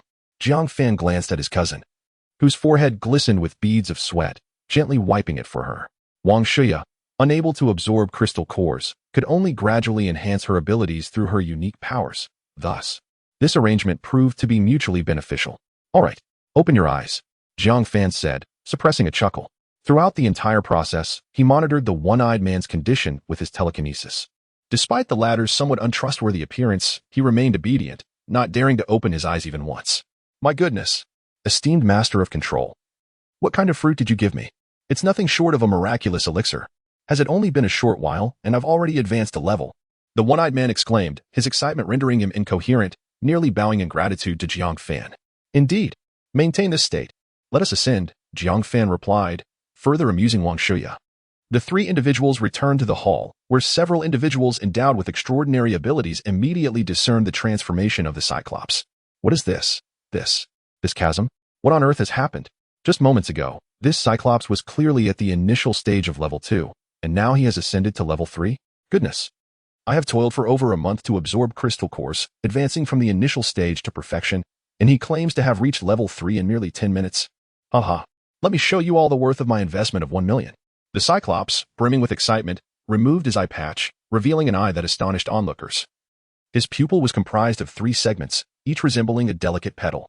In the next instant, a surge of black flames erupted forth, the intense heat causing the air to ripple faintly. The Cyclops caught the black flames with one hand and tilted his head toward a shorter individual in the crowd, declaring, Tall and sturdy, I have reached level 3 today. If you dare to compete with me again, my black flames shall show you no mercy. For the first time, Zhao Qinghan's typically serene countenance exhibited a distinct emotional shift, prompting her to glance at Jiang Fan once more. He truly has advanced to level 3. How is this possible? With the acknowledgement of the time controller, a wave of astonishment swept through both the audience and participants, eliciting gasps from all. Seizing the moment, Jiang Fan proclaimed, Brother Cyclops. In addition to this enhancement, I shall grant you 2 more slots. Anyone willing to join the Dragon Ridge Guard can have one. His words sent the crowd into a frenzy. Master Controller, I too wish to contribute. Master, I will donate 300,000 for a slot. I offer 400,000. Please assist me in my advancement. Chapter 156. Joining the Guard Corps. As Jiang Fan sensed that the moment was ripe, he spoke up. To be candid, I do possess more of this fruit. However, if it requires monetary contributions from everyone, it would contradict the very purpose for which I established this safe zone. Jiang Fan's account held nearly 8 million energy points. Although establishing the safe zone demanded a substantial expenditure, it was sufficient for the time being. What if we do not require energy points? What would it take for you to assist us in enhancement? Giant Spirit, wielding 2 massive hammers, spoke rather brusquely. Zhao Qinghan, familiar with the Giant Spirit's temperament, cast him a disapproving glance, prompting him to retract slightly and fall silent. Mr. Jiang, this fruit is indeed remarkable. I wonder what price must be paid to obtain it. She speculated that since Jiang Fan had showcased such a skill in front of a multitude, he must have had ulterior motives. Others turned their attention to Jiang Fan, awaiting his response. Let me not keep you in suspense. The effects of this fruit are evident. Yet it must be used in conjunction with a unique potion of ours, both of which are exceedingly precious. I intend to offer this opportunity for enhancement through the military merit exchange system. The specific merit required will be announced by the safe zone shortly, but I assure you, everyone will have a chance to obtain it. Upon hearing this, the crowd began to murmur amongst themselves. How does one acquire military merit? Is it similar to other safe zones? Regardless, there was finally a glimmer of hope. The overseer had proclaimed that everyone would have a chance, so it was unlikely the requirement would be set excessively high. A perceptive leader from one of the factions quietly deliberated with his companions and remarked, Our faction comprises over 300 members, and we were already planning to join the Guard Corps of the safe zone. Given this advantageous opportunity, we must seize it and join immediately. Jiang Fan nodded in acknowledgement of the man. Excellent. Your group will remain intact. And Sume will arrange the specifics for you subsequently. The man's spirits soared upon receiving Jiang Fan's affirmation. Leaders often feared that upon entering a safe zone, their authority would be stripped away, making it preferable to operate independently with their own groups. With a pioneer setting the tone, other faction leaders promptly expressed their willingness to join without delay, encircling Jiang Fan in droves. At this juncture, Jiang Fan had successfully achieved the objective of this auction. With the incorporation of these factions, the Long Ridge safe zone would undoubtedly flourish in a short span of time. Zhao Qinghan gazed at Jiang Fan, her heart brimming with admiration. This Jiang Fan not only possessed formidable strength, but also exhibited exceptional leadership skills. If such a figure were present in the Qing province safe zone, it would not have been driven to its current plight. The Qing province safe zone sheltered hundreds of thousands of survivors, yet faced the same predicaments as Kyoto. Level 4 mutated beasts and zombies periodically assailed the defenses of the safe zone, resulting in significant casualties. This led to survivors hesitating to venture outside the safe zone, triggering a chain reaction that caused a severe shortage of crystal cores and supplies. Her determination to acquire a level 4 crystal core stemmed from her desire to nurture a level 4 awakener, thus resolving the safe zone's dire circumstances once and for all. In the entire Qing province safe zone, only he and the giant spirit had barely reached the 3rd tier. Elevating to the pinnacle of Tier 3 was not something that could be achieved overnight. Perhaps, enlisting Jiang Fan's assistance could be a viable option. She resolved to give it a try, even if it meant returning the recently acquired 4th tier crystal core. After a short while, most of the people in the hall had dispersed. The group of large Russians approached Jiang Fan. Master Controller, we come on behalf of Lord Vladimir to seek your aid. The detestable Eagle Nation has lured a zombie king into our territory, which may have already reached level 6. We are utterly incapable of resisting it. As brother nations, you must lend us your support. Jiang Fan's expression remained unchanged, though inwardly he scoffed. It was you who seized the most territory from the Dragon Kingdom last century. And now you dare to call yourselves brother nations? Moreover, you are fully aware that the enemy is at level 6. Yet you wish for me to go to my demise. He gazed calmly at the group of Russians and spoke slowly. The zombie king is an enemy of all humanity. We shall certainly assist. The leader of the Russians, seeing Jiang Fan's willingness to help, could not hide his elation. However, Jiang Fan's next words drew a frown from him. However, the Longji safe zone has just been established, and we require some time to stabilize. Once things settle here, I shall bring people to provide assistance. It was not that Jiang Fan feared anyone, but after all, the Russians possessed ultimate weapons. Tearing the facade of peace would benefit no one. The large Russian attempted to persuade Jiang Fan further, but ultimately left in frustration without any tangible support. These Russians are unwilling to offer any benefits, yet expect us to bear the brunt of the storm for them. Truly audacious. Lu Dong spat in the direction the Russians had departed. The vast and sparsely populated Russian territory likely did not face the urgency they claimed. Behind Zhao Jinlong stood Commander Zhu, who naturally had a deeper understanding of the international situation. Jiang Fan smiled faintly and remarked, "Have they already sought your assistance?" Zhao Jinlong did not deny it, nodding as he continued. In fact, that Vladimir they mentioned possesses formidable strength. Although he is only Tier 3, his ability to manipulate others' blood is exceedingly eerie. Jiang Fan furrowed his brow slightly. He could achieve a similar effect with his own abilities. But he wondered who was truly more powerful. Noticing that only Zhao Qinghan and her companions remained in the hall, he pondered for a moment before asking, "Are you concerned about the possibility of the 4th tier crystal core being stolen? If so, you may stay at the Tower of Hope for a while before departing." He began to arrange accommodations for them. Zhao Qinghan, hesitating after Jiang Fan had declined the Russians' plea for help, was suddenly prompted to reveal the crisis in the Qing province safe zone.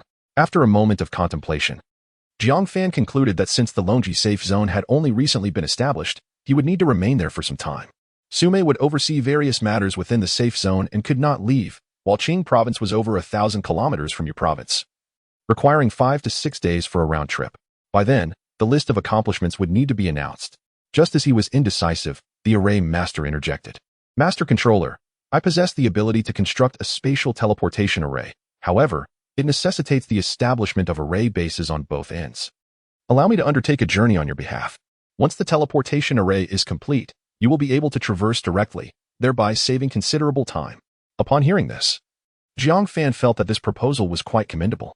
"Very well. In that case, once the teleportation array is constructed, I shall make a trip to Qing province." Zhao Qinghan's cool demeanor revealed a flicker of excitement at his words. "I am grateful for this. This 4th level crystal core shall serve as remuneration for your assistance." As she spoke, Zhao Qinghan presented the resplendent crystal core before Jiang Fan, while the towering figure of the giant spirit, poised to interject, was silenced by her gaze. You may keep the crystal core. Consider this as a gesture of after-sales service." Jiang Fan had initially intended to seek out some 4th level mutated beasts and zombies, and this endeavor required little effort on his part. Accepting the crystal core would seem rather petty. The Master Controller is indeed magnanimous. Should there arise any situation in which my giant spirit could be of service, do not hesitate to call upon me. The giant spirit, relieved to retain the crystal core, pounded its chest in exhilaration. Zhao Qinghan felt a twinge of embarrassment as she observed the graying hair and aged countenance of Lu Dong and his companions. prompting a sudden recollection. Mr. Jiang Fan, have your companions consumed gamma serums, thereby exhausting a significant amount of vitality? Indeed, during our last confrontation with the insect race, without the gamma serum, we could not have achieved total annihilation of the enemy. Jiang Fan was not curious as to how she was aware of this. The Qing province safe zone, being an official organization, was undoubtedly connected to the capital. By chance, there exists a fruit from a plant in Qing province that can replenish vitality. It possesses strong offensive capabilities, and I have previously acquired only one. You might wish to give it a try? Zhao Qinghan retrieved a white fruit from her spatial ring, its size akin to that of a cherry tomato. This fruit, round and plump, boasted a surface as pure and flawless as mutton fat jade, emanating a faint glow reminiscent of a mysterious luminous pearl. We have named it the Heavenly Fragrance Cardamom. Chapter 157. The initial form the members of the team gazed intently at the fruit, their eyes wide with desire. Particularly the women, including Chunli, nearly yearned to devour it whole, for what woman does not cherish beauty? The fragrant fruit of the Tianxiang bean? Jiang Fan took the diminutive fruit in hand and gently inhaled its aroma at the tip of his nose. Instantly, he felt a refreshing wave envelop him, as if a pure spring were flowing within his body. Who among you would like to give it a try? If it proves effective, we must procure more when we visit Qing province. Although the gamma potion was potent, its side effects were indeed troublesome. If this fruit could replenish their waning vitality, it would alleviate one of Jiang Fan's concerns.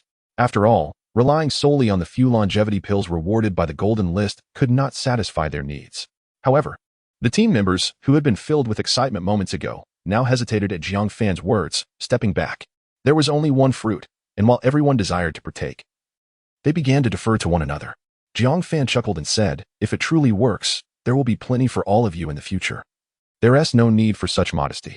After a moment of contemplation, he continued, "Sume has been tasked with overseeing the matters of the safe zone. I shall decide to give it to her first." The others nodded in agreement. Sume glanced around at the group and, without further ado, placed the fruit into her mouth. Minutes later, Sume's previously pale complexion transformed, becoming flushed, her skin radiating a newfound luster, though the streaks of white in her hair remained unchanged. The Tianxiang bean indeed had effects, albeit far inferior to that of the longevity pills, perhaps offering only 1/10 of their potency. 1/10 of the efficacy is acceptable, Sume remarked. If I consume 10, wouldn't that restore my vitality? Lu Dong replied earnestly, prompting the others to glance at him in surprise. Are you under the impression this is elementary arithmetic? Yang Mi retorted, lightly pressing her forehead in exasperation. Why not? If 10 isn't sufficient, then 20 it is. We could even uproot the entire tree if need be. Lu Dong grinned and continued, as long as it proves effective, we can always consume a bit more. Jiang Fan was taken aback by the unexpected joy Zhao Qinghan brought him. From the following day, the construction in the Longji safe zone commenced with fervor. The safe zone was designed as a circle with a radius of 20,000 meters, centered precisely at the location of the Tower of Hope. This design ensured that Jiang Fan's telepathic perception covered the entire safe zone, with an additional 10,000 meters designated as a warning area. On the periphery of the safe zone, Sume organized thousands of Earth-type awakeners to erect a towering wall, 50 meters high and over 10 meters thick. Considering the potential need to withstand insectoid assaults, they also planned to have the array masters reinforce the structure with additional formations. Sume's vision entailed dismantling all existing structures within the safe zone and rebuilding them anew. However, due to the immense workload, progress would have to be gradual. The original population of nearly 1 million survivors had not only remained steady but had also increased, with even more individuals arriving from distant locales. The number of Dragon Spine Guard troops surpassed 100,000, compelling Sume to pause recruitment, as hiring such a large number required a significant allocation of energy points. Zhong Jiangwo and several others organized the guard army to venture out and hunt zombies, resulting in a remarkable reduction of the undead within their designated territory.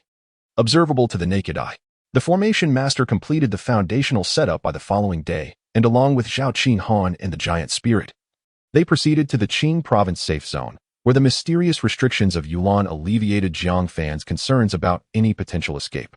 The ancient banyan tree, which Jiang Fan had planted not far from the Tower of Hope, had originally been a mere segment measuring only a few decimeters. However, after just 2 days of diligent nurturing with nearly 100,000 first-level crystal nuclei, the banyan tree surged in growth, becoming more robust than before and reaching an astonishing height of nearly 200 meters. Subtly, one could discern deep crimson vines bearing numerous fruits, while countless purple tendrils entwined around various structures, spreading towards the city walls. It was evident that, in the near future, the banyan tree would transform into a formidable barrier for the safe zone. Lu Dong, too, had not been idle these past few days. He led thousands of guards daily to gather scrap metal, for in this apocalyptic world, while many resources were scarce, metal was in abundance.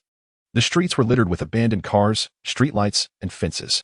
Jiang Fan had instructed that any form of metal was acceptable, leading Lu Dong to collect anything he encountered. In just 2 days, he amassed over 100,000 scrap vehicles alone. Despite this, Jiang Fan continued to use infrastructure construction as a pretext to trade for rare metals from Kyoto and Qing province. Initially, Commander Zhu readily agreed. But upon hearing Jiang Fan's request for tens of thousands of tons, he perceptively sensed something amiss and ultimately provided only 2,000 tons. Jiang Fan had anticipated this reaction, preparing to exchange nearly 2 million energy points for over 3,000 tons of rare metals, believing this quantity would suffice for a considerable time. The shipment from Kyoto was expected to arrive in 2 days, while he would need to retrieve the metals from Qing province himself. By the third evening, Lu Dong tossed the spatial ring containing the last batch of scrap metal to Jiang Fan, asking with curiosity, "Brother Jiang, is this not enough? I estimate it could suffice to upgrade tens of thousands of weapons. I am uncertain of the exact requirements for weapon upgrades, but it is prudent to prepare abundantly. While others remain unaware of the value of metals, we must collect as much as possible." In truth, news of Jiang Fan's extensive metal collection had spread, igniting discussions in the global exchange channel. Major factions both domestically and abroad had begun stockpiling metals, convinced it was linked to the items within the 4th-level exchange space. Jiang Fan and his team ascended to the top of the Tower of Hope, retrieving dozens of scrap vehicles. With a mere thought, the 9-feathered shuttle transformed into radiant golden light, encircling him. "Old friend, go absorb this. Let me witness the heights to which you can evolve." Chapter 158. The Ascension of the 9-feather shuttle. The 36 feather blades transformed into a radiant golden light, akin to a famished tiger pouncing upon its prey, instantly enveloping the dilapidated automobiles. Crack, crack. The metallic components, upon contact with the feather blades, appeared to melt as if subjected to extreme heat, swiftly liquefying into scalding molten iron, which was absorbed by the 9-feather shuttle. The once solid car frames, engines, and doors were reduced to a heap of mangled debris in mere seconds, with only the non-metallic parts barely retaining their original form. Within just a few minutes, dozens of vehicles had been rendered into a mass of refuse. Lu Dong's eyes widened in disbelief as he swallowed hard. "This is utterly absurd. The metal has turned directly into molten iron? Brother Jiang, could it be that your 9-feather shuttle possesses a steel smelting furnace function?" Yang Mi, equally astonished, murmured. "Just like that. Several tons of metal have vanished. The consumption is staggering." Jiang Fan, sensing with his mental energy, noted that the runes on the 9-feather shuttle had become increasingly intricate. Yet it was evident that it was still incomplete. "Ha, is it not sufficient yet? No worries. Feel free to absorb as much as you desire." Although the 9-feather shuttle had not completed its evolution, Jiang Fan's spirits soared, akin to a parent watching their child, hoping for them to indulge heartily. With a casual wave, 100 wrecked cars materialized in the hall, stacked upon one another. The 9-feather shuttle resumed its absorption, the metallic liquid flowing like a small stream toward the feather blades. As the absorption continued, the runes on the 9-feather shuttle gradually coalesced into a harmonious whole. Yet apart from the change in weight, Jiang Fan did not perceive any substantial breakthroughs. "Still not enough? Let us keep going." This cycle repeated 3 times, and the team gazed in astonishment at the towering piles of debris and plastic in the hall, their eyes nearly bulging from their sockets. "Brother Jiang, has it absorbed over 1,000 tons of metal? Still no evolution?" Lu Dong inquired, his face a mask of astonishment. "Almost there." Jiang Fan sensed the runes on the 9-feather shuttle becoming more complete and intricate. Buzz! The 9-feather shuttle suddenly quivered, erupting with a powerful wave of energy, its brilliance dazzling and illuminating the entire hall as if it were midday. Everyone was momentarily blinded, save for Jiang Fan, who could perceive the transformations of the 9-feather shuttle through his mental energy. The intricate runes appeared to come alive, beginning to flow and intertwine, ultimately forming a complete cycle. As the radiance gradually receded, the hall returned to its original state, yet the awe-inspiring wave of energy lingered in the air. The 9-feather shuttle floated serenely in midair, its surface akin to a skateboard in size, radiating a subdued golden light. Jiang Fan was overjoyed, eagerly pouring his mental energy into it. Whoosh! The 9-feather shuttle suddenly trembled and transformed into 72 dazzling beams of golden light, orbiting around him like stars.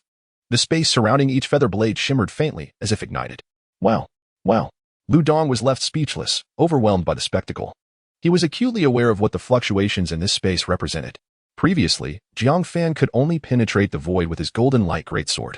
But now each feather blade could achieve the same feat, and it was evident that Jiang Fan had not yet exerted his full strength. Ha! Jiang Fan laughed heartily, his mental energy surging dramatically. In an instant, the runes on the 9-feather shuttle illuminated, and all the feather blades manifested the ethereal image of the golden sword, which, judging by the fluctuations, rivaled his previous full-powered strike. Square-faced. Come, give it a try. Jiang Fan grinned, his gaze fixed on his opponent. Huh? You better hold back a bit. Square-faced, though intimidated by the golden light, activated his Earth-type shield. No sooner had he spoken than one of the feather blades surged forward. And before anyone could react, it tore through the space and struck the earthy shield. Crack! The crisp sound of shattering echoed. As Square-faced proud Earth-type shield was instantly reduced to countless fragments, akin to fragile glass, utterly powerless before the golden feather blade. Good heavens! What kind of trickery is this? Square-faced staggered back a few steps, seemingly wishing to distance himself from the golden apparition. Clearly, you are simply too weak. And this is supposed to be an Earth-type ability focused on defense. Sigh. Pathetic. Lu Dong mocked from the side. You're so fond of boasting. Why don't you come and try it? If you can withstand even a second, I'll give you a nod. Square-faced retorted defiantly. I won't. If Brother Jiang wants to come, I won't even attempt to block it. If he has the ability, let him strike me down. Lu Dong wore an expression of fearless nonchalance, eliciting laughter from the crowd. By the way, Brother Jiang, can you still perform that move where you combined all the feather blades? Chun-Li inquired. At her prompting, Jiang Fan attempted to combine all the feather blades again. Although he could still merge them, the power was not significantly greater than that of the individual feather blades. Upon closer inspection, it became apparent that even with all his mental energy infused, it still bore no effect. I wonder if my telekinetic strength is insufficient. Or if the runes of the 9-feather shuttle remain incomplete, preventing the overall runes from being activated. Jiang Fan mused, frowning slightly. Why not try giving it some metal? Chun-Li suggested. Don't let the 9-feather shuttle advance again. Brother Jiang might not be able to control it. Young Mi warned. After a moment of contemplation, Jiang Fan decided to allow the 9-feather shuttle to continue absorbing. If it evolved again, it would be no problem to control just a few of the blades. After all, that was how he had initially managed when he first acquired the 9-feather shuttle. With that thought, he took out a scrap car to let the 9-feather shuttle absorb, but this time there was no immediate response. It seemed that this ordinary metal no longer met the 9-feather shuttle's requirements, and he would have to wait for Zhao Jinlong to arrive. Jiang Fan raised an eyebrow, feeling a tinge of regret. In truth, he could sense that simultaneously wielding 72 golden swords was already taking a significant toll on him. Yet he eagerly anticipated the 9-feather shuttle's further evolution. In my opinion, Jiang Ge, you are excessively greedy. With your technique of 10,000 swords returned to 1, I doubt even the previous insect mother could withstand it, Lu Dong remarked, curling his lip. Jiang Fan chuckled and nodded. Had he possessed this technique earlier, it is uncertain whether he could have achieved a decisive strike, but undoubtedly, he would not have found himself in such a predicament. At that moment, Jiang Fan sensed that his previously left mental imprint was departing, having slipped beyond the range of his mental perception. For the past couple of days, Gongsuan had been eager to create trouble for the Cyclops, yet unfortunately for him, the latter had already joined the guard army. However, with Jiang Fan stationed here, even if Gongsuan had several bold ideas, he would not dare to confront the Cyclops within the safety zone. Reluctantly, Gongsuan had to swallow his pride. And now he was preparing to rendezvous with the Rising Sun team to return to Sakura country. Jiang Fan turned to Yulan and said with a smile, Shall we go net fishing together later and see what we can catch? Chapter 159. Come and go as you please. 40 kilometers away. Captain Gongsuan. Are we really returning home like this? Inquired a small notebook. Baka, what do you expect us to do? Jiang Fan had already reached the 4th level, having slain a dozen of the battle-hardened insectoids. Am I supposed to confront him, even with my abilities countering his? Are you wishing for my demise so that you can take over as captain? Gongsuan seized the collar of the speaker, pulling him close. Captain, I didn't mean it that way. I was merely referring to the energy points. The man replied cautiously. To their misfortune. The mention of energy points ignited Gongsuan's fury. Do you wish to die? If you can't articulate your thoughts, then keep your mouth shut. He yanked the man downwards and delivered a fierce knee strike to his face. Blood erupted from the man's visage, and it seemed his nasal bone had fractured. Clutching his face in agony, he emitted muffled groans. From now on, do not ever mention being deceived about energy points. If Lord Duchuan hears of it, just say it was Jiang Fan who robbed you. Gongsuan coldly addressed the other members of the tyrant squad, who fell silent, nodding in compliance. Gongsuan's ability to absorb others' mental energy was a direct counter to Jiang Fan's powers. which was precisely why Duchuan had dispatched the tyrant squad to Longhua. Initially, Gongsuan had intended to seize Jiang Fan during the auction, but the latter's ascension to the 4th level, along with his triumph over several 4th-level insectoids, had stripped him of the courage to confront him. Now, having been swindled out of 1,000,000 energy points by the one-eyed trickster, Gongsuan felt an overwhelming sense of frustration and fury with no outlet. The agreed time has arrived. Why hasn't the Shiri squad shown up yet? He fumed, glancing at the clock. Just then, a shimmer in the air heralded the appearance of Mei Hui and her companions not far away.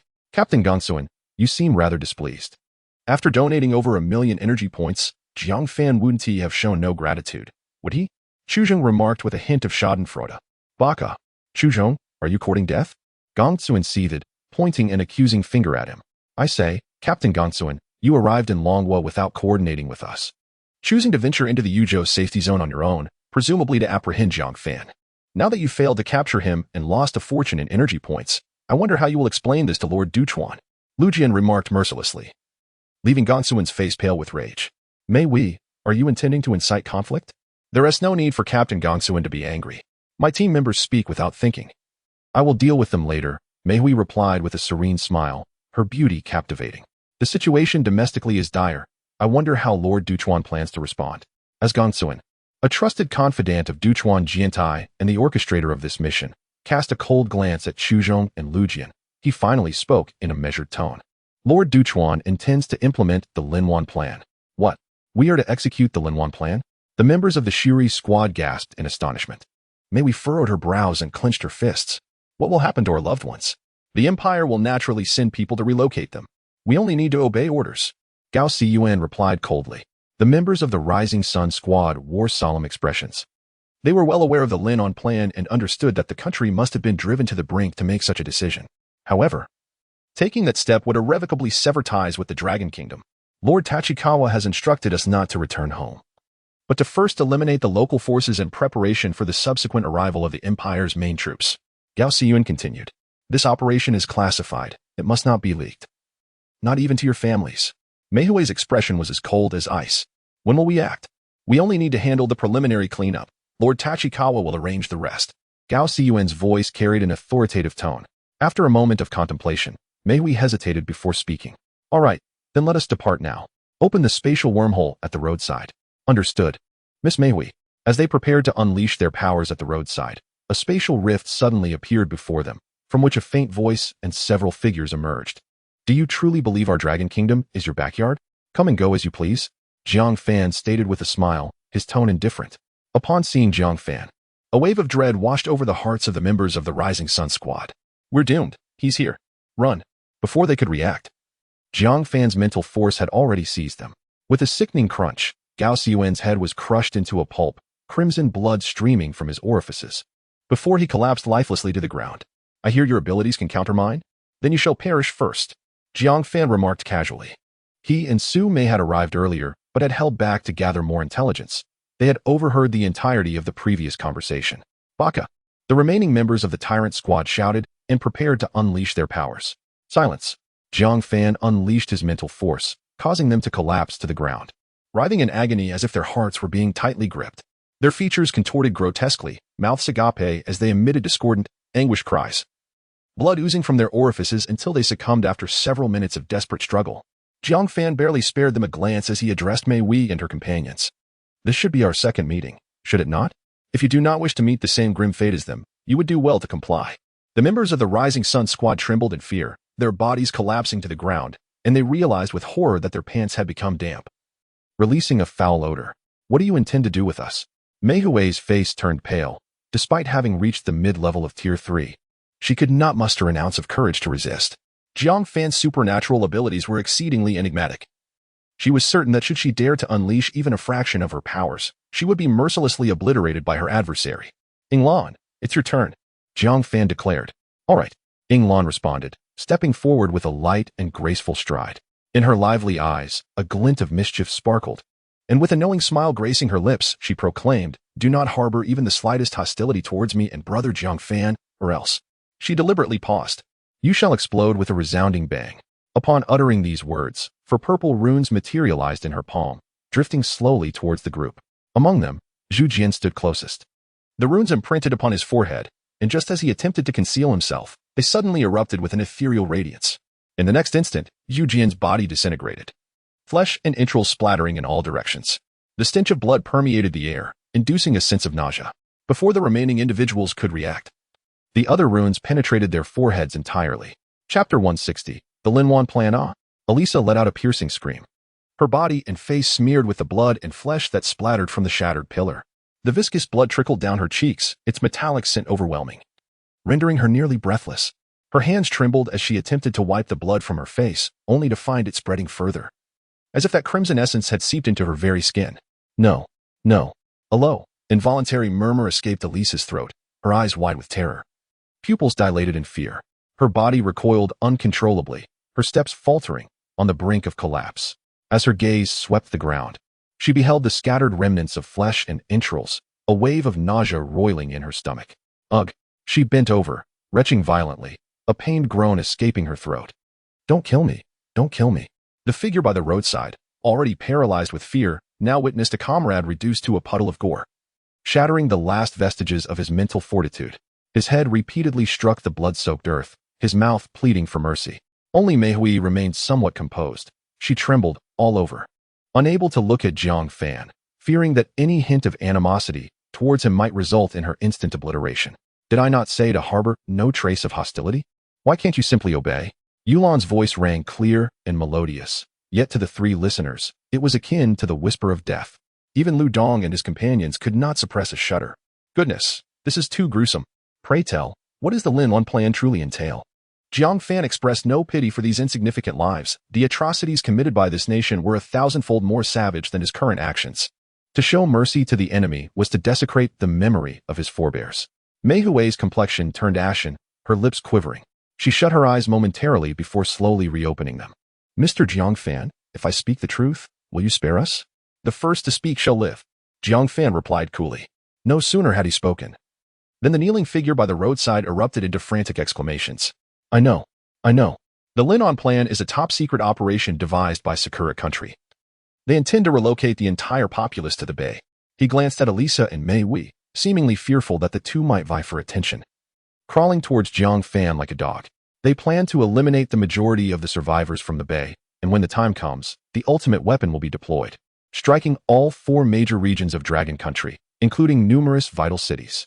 Jiang Fan's eyes narrowed, a glint of murderous intent flashing through. Eliminate the survivors of the bay. He repeated softly, a hint of derision lacing his tone. The ambitions of Sakura country had indeed remained unchanged. No wonder these despicable invaders have been recklessly deploying tactical nuclear weapons. It seems they never intended to defend their homeland. Lu Dong glared fiercely at the figure by the roadside, wishing he could smash his skull to pieces. Are you not afraid of the retribution from Dragon Country?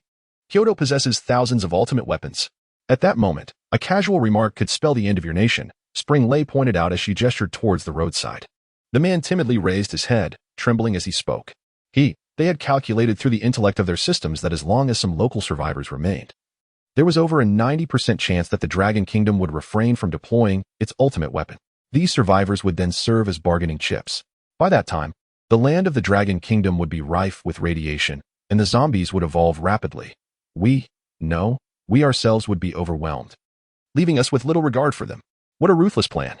Jiang Fan's eyes narrowed slightly as he enunciated each word with precision. Anyone could sense the murderous intent in his tone. Lord Jiang Fan, I pledge my unwavering loyalty to you. I was the first to declare this. You said I could live. The man crawled to Jiang Fan's feet and continued. If you wish to kill, you may do so with those two. No.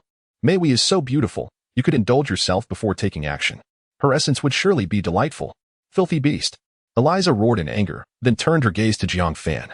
You murderous demon, you shall meet your end. Before Eliza could finish her sentence, her body suddenly expanded, as if some invisible force were about to burst her apart. Her skin ripped apart swiftly, and blood and entrails splattered into the air. Finally, with a resounding explosion, her body shattered before Jiang Fan, transforming into a cloud of crimson mist. Having learned from the previous encounter, the square-faced man had already raised a yellowish shield, protecting him from the gory remnants.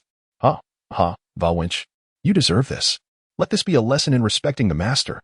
He spat, cursing his former comrade. Believing this would curry favor with Jiang Fan, Lu Dong could no longer contain himself. He charged forward, delivering a swift kick to the man's chin, sending him sprawling backward. A few teeth mingled with blood flying from his mouth. How utterly disgusting. If I weren't unsure of Jiang Fan's intent, I would have relished the opportunity to finish him off. May we observe the scene with a faint smirk of derision. Roadside, I shall await you below. The next moment, her body fell straight backward. Thud. May we landed heavily, stirring up a cloud of dust that settled on her exquisite visage. In truth, Jiang Fan had already seen through her little ruse. Even before she could utter a word, Mei Wei had swallowed the lethal poison hidden within her teeth. One could only admire the woman's resoluteness. One last question. Jiang Fan's cold voice resonated once more. When will the ultimate weapon be launched? The man pondered for a moment and replied, I truly do not know the specific timing, but many teams like ours have already been dispatched to the bay. Even if everything goes exceptionally well, it would still require at least half a month. He seemed to feel that his words were insufficient to convey his sincerity. Master Controller. 2 level 5 zombies and over 20 level 4 zombies have emerged in Sakura country. It is highly likely that Dezawa intends to employ the ultimate weapon one last time before departing, in order to acquire their crystal cores before leaving. 2 level 5s? Over 20 level 4s? Goodness. These individuals are utterly deranged. They are resolutely choosing to leave without any consideration for retreat. Fang Lian could not help but exclaim. That nation has always resembled hyenas. Although their actions against the Dragon Kingdom ended in failure last century, they have remained patient, biding their time for a resurgence. Now, their frenzied actions suggest a long-conceived plan, Yang Mi remarked. Jiang Fan cast a glance at the figure kneeling by the roadside, his eyes filled with despair. Hyenas, you say? In that case, let us sever their claws and extract their teeth once and for all. Chapter 161. Danger in Qing Province. Brother Jiang, how should we deal with this fellow? Lu Dong inquired, his skepticism towards Jiang Fan's benevolence evident. Kill him. No. Master Controller. You promised me that whoever spoke first would be spared. You cannot take my life. I have divulged all that I know. The man by the roadside screamed in desperation. However, upon witnessing Lu Dong approaching with a sinister grin, he could not restrain himself from cursing. Jiang Fan, you won't. Before he could finish, his body erupted, leaving not a single bone intact. Thus, both the Sunrise Squad and the Tyrant Squad met their demise, with not a soul surviving.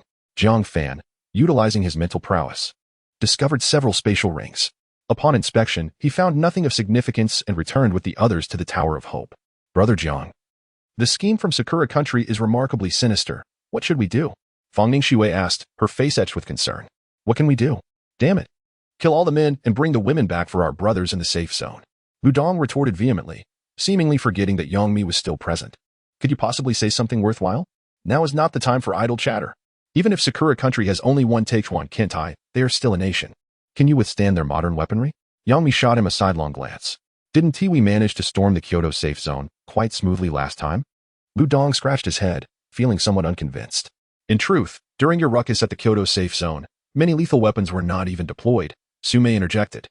Surveying the group, Commander Zhu issued a strict order against using those weapons. Otherwise, you wouldn't even have the chance to encounter Thor. Ah? Lu Dong opened his mouth in contemplation, realizing the truth in her words. Indeed, they had not employed large-scale tactical weaponry. With their then current strength, even deploying a swarm of drones would have been overwhelming for them. Then why not use heavy firepower to eliminate those level 4 and 5 zombies? Have you forgotten about that cloaked zombie? Its intelligence is already quite formidable, not to mention the level 5 zombies. I suspect their cunning is nearly on par with that of humans. They would not foolishly charge in for you to bombard with heavy weapons. Jiang Fan remarked as he toyed with a feather blade. What do we do now? With both squads annihilated, Sakura country will undoubtedly be on high alert. They may act preemptively. Lu Dong spread his hands in resignation. What is there to fret about? The zombies have them dancing to their tune. We are even less than the zombies. We can take Sume with us. As soon as we detect any large-scale destructive weaponry, we can simply teleport away. Fang Lian raised an eyebrow and continued. Brother Jiang is now level 4. With a mere thought, even that Taichuan Kin would meet his end, Yang Mi concurred. Indeed. As long as we are not locked onto by large-scale destructive weaponry, those awakened ones should pose little threat, Yang Mi added. Jiang Fan contemplated the passage of time, noting that only 2 days remained until the issuance of the Golden List. Although he was to journey to the land of cherry blossoms, with Su Mei's extraordinary abilities aiding him, it was impractical to rely on her to continuously utilize spatial rifts. The distance to that land was over 2,000 kilometers, predominantly across the vast ocean, where the risk of encountering mutated sea beasts lurked. It would be quite the spectacle if they were to perish midway, long before reaching their destination. After careful consideration, Jiang Fan resolved to delay his departure until he had received the rewards from the golden list. At that point, he could exchange for a rune-powered flying vessel, alleviating some of the burden on Su Mei. Moreover, possessing such a vessel would provide them with more options in the face of danger. He could also procure additional equipment to arm several comrades.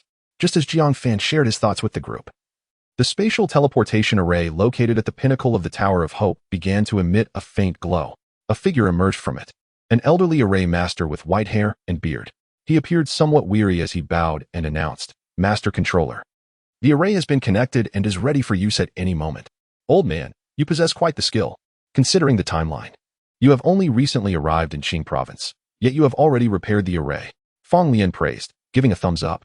Fearing to delay matters for the Master Controller, "I could not afford to be negligent, especially given the pressing situation in Qing province." The old man replied earnestly. "Have they been attacked again?" Jiang Fan inquired, feeling it necessary to grasp the situation. Indeed, the safety zone in Qing province is currently engaged in battle. A large horde of mutated beasts is assaulting the area, and Zhao Qinghan and her team are struggling to hold the line, with the guard forces suffering heavy casualties. What? A horde of mutated beasts? Was it not stated that there were only level 4 zombies? Chun-Li directly posed a soul-searching question. For reasons unknown, these mutated beasts are attacking the safety zone in Qing province with frenzied aggression. That area was a breeding ground prior to the apocalypse, resulting in a substantial number of mutated beasts. Estimates suggest their numbers have surpassed 10,000. Jiang Fan's expression immediately hardened, his brow furrowing in concern. What are their levels? Predominantly level 2, with a few level 3s, but there are also over 10 level 4 mutated beasts. The array master responded candidly.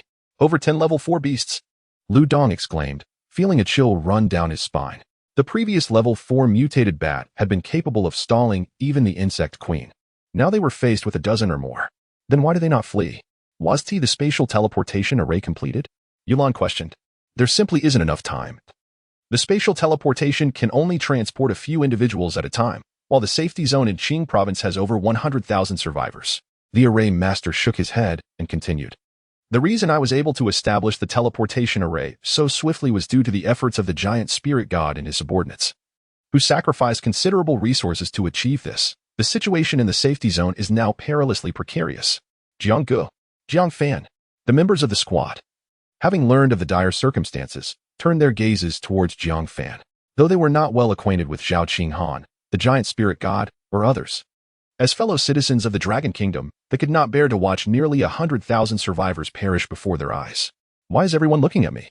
How long have you been with me? Do you truly believe that your leader is a coward?" Jiang Fan shot a glance at the group, then continued with a smile. "The formation master has informed the guard army through the array. Any awakened individuals of level 2 or above who dare to volunteer will receive triple military merit. The rest of you, come with me. I cannot let go of those dozen 4th level crystal cores." With that, Jiang Fan was the first to step into the spatial array. "Jiang Gu, wait for me. You just want to show off on your own again, don't you?" "Ha." The others laughed heartily, completely devoid of any tension that one might expect before a bloody battle, instead resembling participants of a joyous celebration. Chapter 162. Into the fray. Just stepping out of the teleportation array, I was greeted by 2 boys, around 13 or 14 years of age, who rushed towards me with urgency. One of them shouted excitedly, "They've arrived. They've truly come to the Longji safe zone." The other young man's eyes were slightly reddened, and with palpable eagerness, he implored, "Brother, are you the Master Controller? Can you help us? Our father and others are battling outside, and many uncles have perished." "It is I." I nodded, extending my mental perception outward, instantly grasping the situation within the Qing province safe zone. Boom, boom. The deafening sound of explosions reverberated as ground-to-ground missiles unleashed tremendous firestorms amidst the horde of mutated beasts, scattering flesh and blood in all directions. However, the missiles could only strike distant foes, while the mutated creatures had already engaged in fierce combat with our soldiers at close quarters. The entire safe zone lay upon a vast plain, surrounded by towering city walls, which were currently besieged by countless mutated beasts. Tens of thousands of soldiers valiantly resisted, yet it was evident they were at a disadvantage. The enormous mutated yaks, akin to main battle tanks, slammed against the thick walls with thunderous noise, sending tremors through the very earth.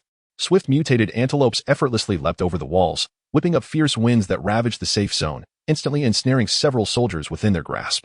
It was as if countless blades were slicing through their bodies, even clad in insect armor that could not withstand the onslaught, suffering grievously in mere moments. The wind blades. akin to invisible razors, severed everything in their path, with some buildings being cleaved in two, collapsing with a resounding crash. Moreover, countless mutated vultures circled overhead, emitting piercing shrieks. Their dark wings stood out starkly against the somber sky, occasionally diving down with talons and beaks that resembled sharp blades, effortlessly tearing apart the soldiers. I squinted, and in a flash, my boots propelled me into the air. Infusing my mental energy into the Jiu shuttle, 72 feather blades instantly unsheathed, their surrounding space shimmering slightly. Go, I commanded softly, and the feather blades shot forth like arrows released from a bow, tracing golden arcs as they sped towards the mutated vultures above.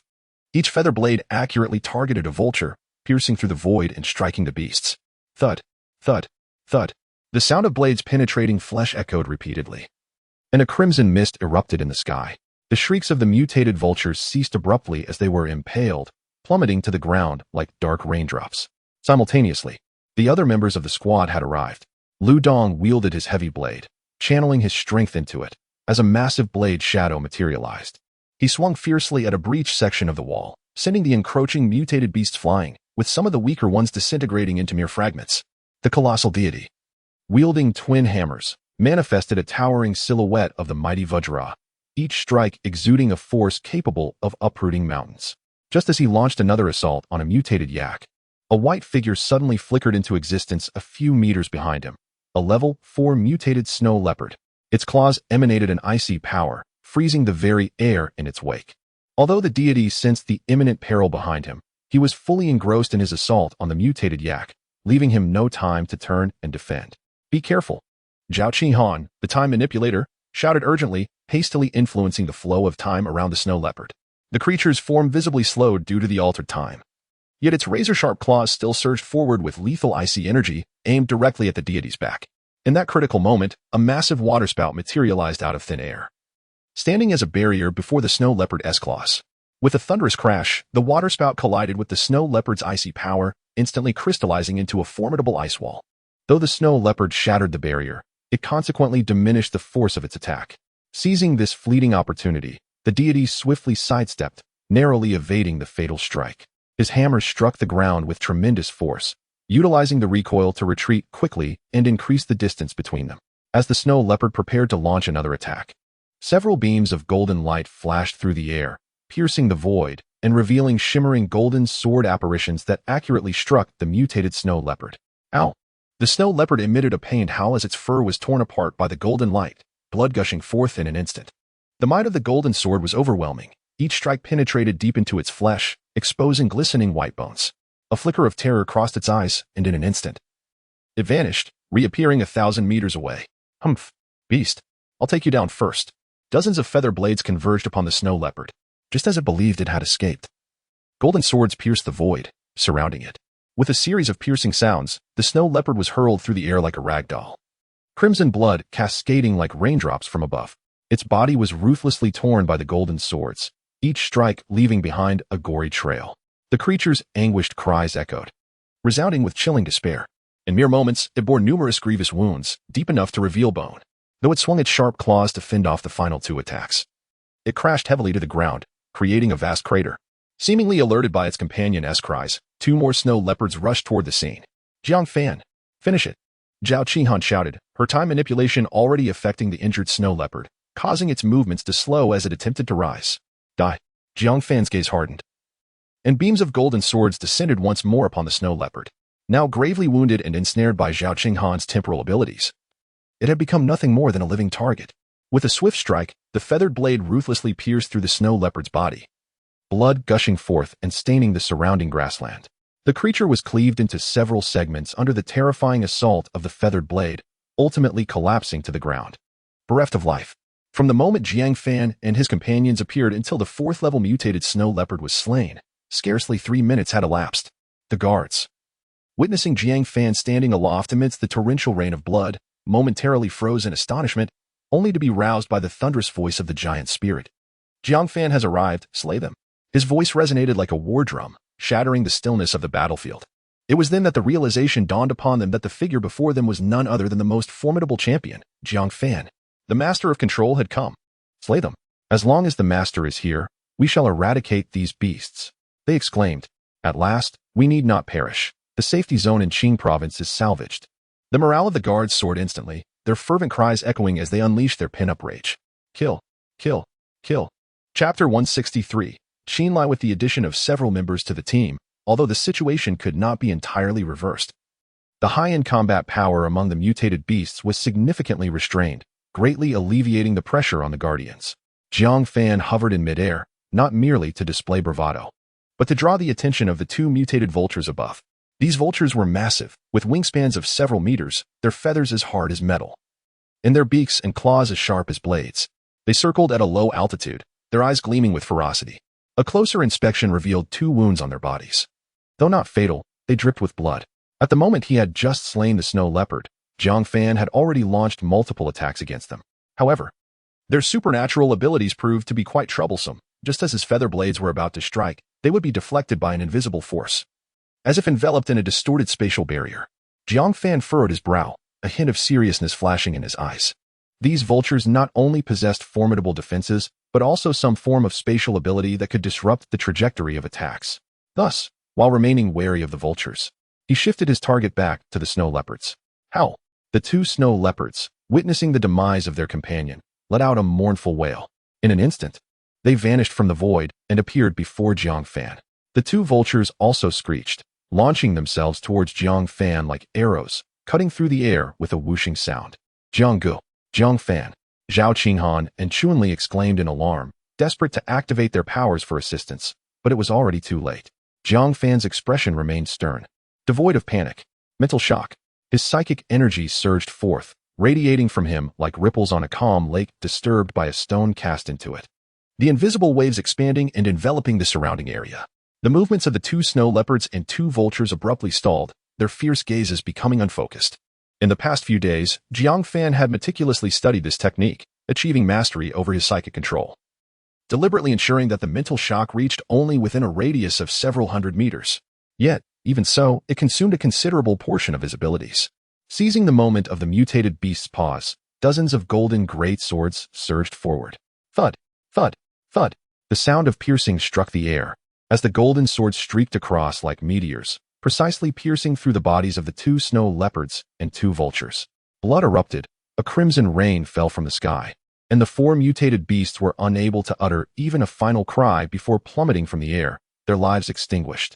This, the giant spirit exclaimed in astonishment, suddenly realizing Jiang Fan's immense power. In an instant, he had dispatched 4 mutated beasts of equal rank, a feat that perhaps only this man could achieve on the entire blue planet. Damn, Jiang Gu has done it again. Lu Dong, having cleaved through several 2nd and 3rd-tier mutated beasts, grinned widely. How is this possible? Zhao Qinghan gazed at the scene before her, her heart overwhelmed with indescribable shock. As the 4 mutated beasts launched a simultaneous attack on Jiang Fan, Zhao Qinghan's heart raced, her mind conjuring a vivid image of Jiang Fan being torn asunder. Yet, what transpired next utterly shattered her expectations. Jiang Fan not only remained standing but, with a thunderous display of might, swiftly retaliated, annihilating the 4 mutated beasts as if their existence was merely a pretext for him to exhibit his prowess. Is this what it feels like to have someone shielding you? Zhao Qinghan murmured to herself. Since the onset of the apocalypse, she had been the cornerstone of the Qing province safe zone, always positioned at the forefront of peril. This was the first time she found herself protected by another. Boom. A colossal sound disrupted everyone's thoughts, causing them to turn in unison, only to witness a breach in the city wall, a gaping hole measuring several meters wide. A mutated yak, as large as a main battle tank, shook its head, dislodging debris from its body, and with a low growl, charged into the inner sanctum of the safe zone. Towering 3 stories high, its skin was armored like rock, a clear testament to its formidable defense. Whoosh! A piercing whistle sliced through the air, followed by a deafening explosion. A shell struck the mutated yak with pinpoint accuracy, the immense force propelling nearby guards into the air. Shrapnel flying in all directions. In an instant, dozens of soldiers were caught in the blast, some losing limbs, others succumbing immediately, blood streaming from their mouths and noses. The air was filled with anguished cries. Who issued such orders? There are still so many brothers here, firing shells into this area. Qinlai, I curse you. As the giant spirit's curses faded, more whistling sounds filled the air, blanketing the area where the mutated yak was located, including the city wall above. Boom, boom, boom. The explosions were relentless, debris scattered everywhere, smoke billowing. Numerous mutated yaks were obliterated, thousands of guards perished, and the thick city wall vanished by several hundred meters. The cacophony of the beasts' roars and the soldiers' screams intertwined with the thunderous blasts, enveloping everyone in a nightmarish hell. Qinlai, Zhao Qinghan clenched her fists tightly, her nails digging deep into her palms, her gaze seemingly piercing through layers of obstruction to see that individual. In the underground shelter, the command center. Chief Qin. If we proceed in this manner, Commander Zhao Qinghan will not take this lightly. An aide, visibly anxious, trembled as he spoke within the command center. Qinlai stood before the massive command screen, his expression cold and devoid of emotion. His eyes fixated on the area engulfed in artillery fire, his voice icy, reminiscent of an unfeeling machine. Sacrificing a small portion to eliminate 2 level 4 mutated yaks and thousands of beasts. Surely, it's a worthy trade? But those guards are our brothers. They fight valiantly at the front, and yet we abandon them at the most critical moment. The aide's eyes brimmed with tears, his voice laced with suppressed fury as he continued in anguish. The awakeners of the Long Ridge safety zone have already arrived. In a brief span of time, they have dispatched 5 level 4 mutated beasts. Why not wait a little longer? Rather than placing our hopes in others, it is far wiser to seize our destiny firmly in our own hands. Qinlai interrupted his deputy, his gaze unwavering. His hand slowly pressed down on the command platform, his knuckles whitening with the exertion, his voice grave. I am the commander. I must consider the bigger picture. If that individual named Jiang Fan cannot resolve these mutated yaks, the entire front line will be obliterated, resulting in even greater loss of life. He turned his attention to Zhao Qinghan on the screen and continued, I cannot afford to gamble. I hope you understand. Chapter 164. The sudden shift on the battlefield. I do not wish to perish. Save me. Amidst the tumult of the battlefield, smoke billowed into the air, and blood stained the earth, where wounded soldiers lay scattered, their anguished cries echoing as they struggled to break free from the debris that trapped them, heavy stones pressing down mercilessly. Despairing shouts rose and fell like a mournful chorus. The giant spirit, undeterred, plunged into the ruins, desperately rescuing his comrades. Brother Sangji, hold on. He sheathed his twin hammers and single-handedly lifted a warrior whose lower half had been completely obliterated, his eyes bloodshot and ablaze with fury. Qinlai, you are a monster. A beast. In his moment of utter hopelessness, the massive stones pinning the soldiers suddenly levitated, as if an invisible force was lifting them. The giant spirit was momentarily stunned. He gazed upward and beheld the rubble, which seemed to defy gravity, slowly rising to reveal the buried warriors. Soon after, a dozen figures were gently extricated from the debris, as if cradled by an unseen hand, gradually moving towards safety. The giant spirit's eyes widened in realization, his heart racing with understanding. Jiang Fan. It is Jiang Fan. He turned to the figure suspended in the air, tears streaming down his cheeks, the 2-meter-tall man weeping like a child. Brothers, hold on. There is hope. You must endure. Damn it, they are trying to take me down with them. Lu Dong cursed vehemently, yet he charged towards the ruins, intent on saving the injured soldiers. Be careful, Jiang Fan suddenly called out. Before them, a vast expanse of rubble began to crack ominously, and a grotesque, bloodied figure erupted from the wreckage. It was the mutated yak. It shook its massive head, enormous horns glinting with a metallic sheen, while much of its rocky armor had fallen away, blood gushing from the wounds beneath. Roar. The 4th-level mutated yak let out a deafening roar, its eyes a furious crimson, unmistakably indicating its complete rage. Then, its horns began to glow, and a phantom head of the yak lunged towards Lu Dong. His expression shifted dramatically as he hurriedly raised his heavy blade in defense. However, the spectral head's power was overwhelming. Lu Dong was instantly hurled away, crashing heavily to the ground. Lu Dong! Yongmi cried out in alarm. Jiang Fan's gaze sharpened, directing his feathered blades towards the rampaging yak. The blades sliced through the air, casting golden arcs as they targeted the yak's injuries. Yet the mutated yak, now consumed by madness, disregarded the assault and charged straight into the crowd. Moreover, other mutated beasts had begun their onslaught. A horde of mutated antelopes rushed through the gaps in the city wall. Previously, only 3 or 4 high-level mutated beasts had occupied the inner safe zone, but with the wall's collapse, they surged in like a relentless tide. In an instant, the entire front line of the safe zone began to crumble. The members of the squad fervently unleashed their abilities, the Death Legion of Yoli comprising dozens of individuals, their various powers striking fiercely at the throngs of beasts. The sharp sound of cannon fire resounded once more, a relentless roar echoing through the battlefield. Rays of light intertwined, and the cacophony of unleashed powers was deafening. Yet, the mutated beasts continued to surge forward, displaying no sign of retreat. A dozen beams of golden light relentlessly struck the mutated yak, having already unleashed hundreds of strikes. The rear half of the 4th-level mutated yak was left with a gaping wound, but it persisted in its assault. Any awakened individual who was struck by it was sent flying, blood spilling from their mouths. This creature possesses formidable defenses. Jiang Fan furrowed his brows, his powers nearly depleted. He needed to find a way to slay this 4th-level mutated yak, while simultaneously restraining other high-tier mutated beasts. With another wave of attacks, the golden beams finally cleaved the mutated yak in two. It froze momentarily before crashing to the ground like a small mountain, raising a storm of dust. Jiang Fan had now vanquished 6 4th-level mutated beasts, and his powers were almost exhausted. Even maintaining the golden light form of 9-feather shuttle was becoming a challenge. Without Jiang Fan's restraint, the 4th-level mutated antelopes became even more unbridled, weaving through the crowd, their wind blades wreaking havoc and claiming lives. The members of the squad noticed Jiang Fan's condition and rushed to encircle him, a square-faced, earthy yellow shield expanding to protect them all. "Brother Jiang, how are you?" Chun-Li inquired anxiously. "It's fine. I still have about 10% of my powers left," Jiang Fan replied, glancing at the battlefield.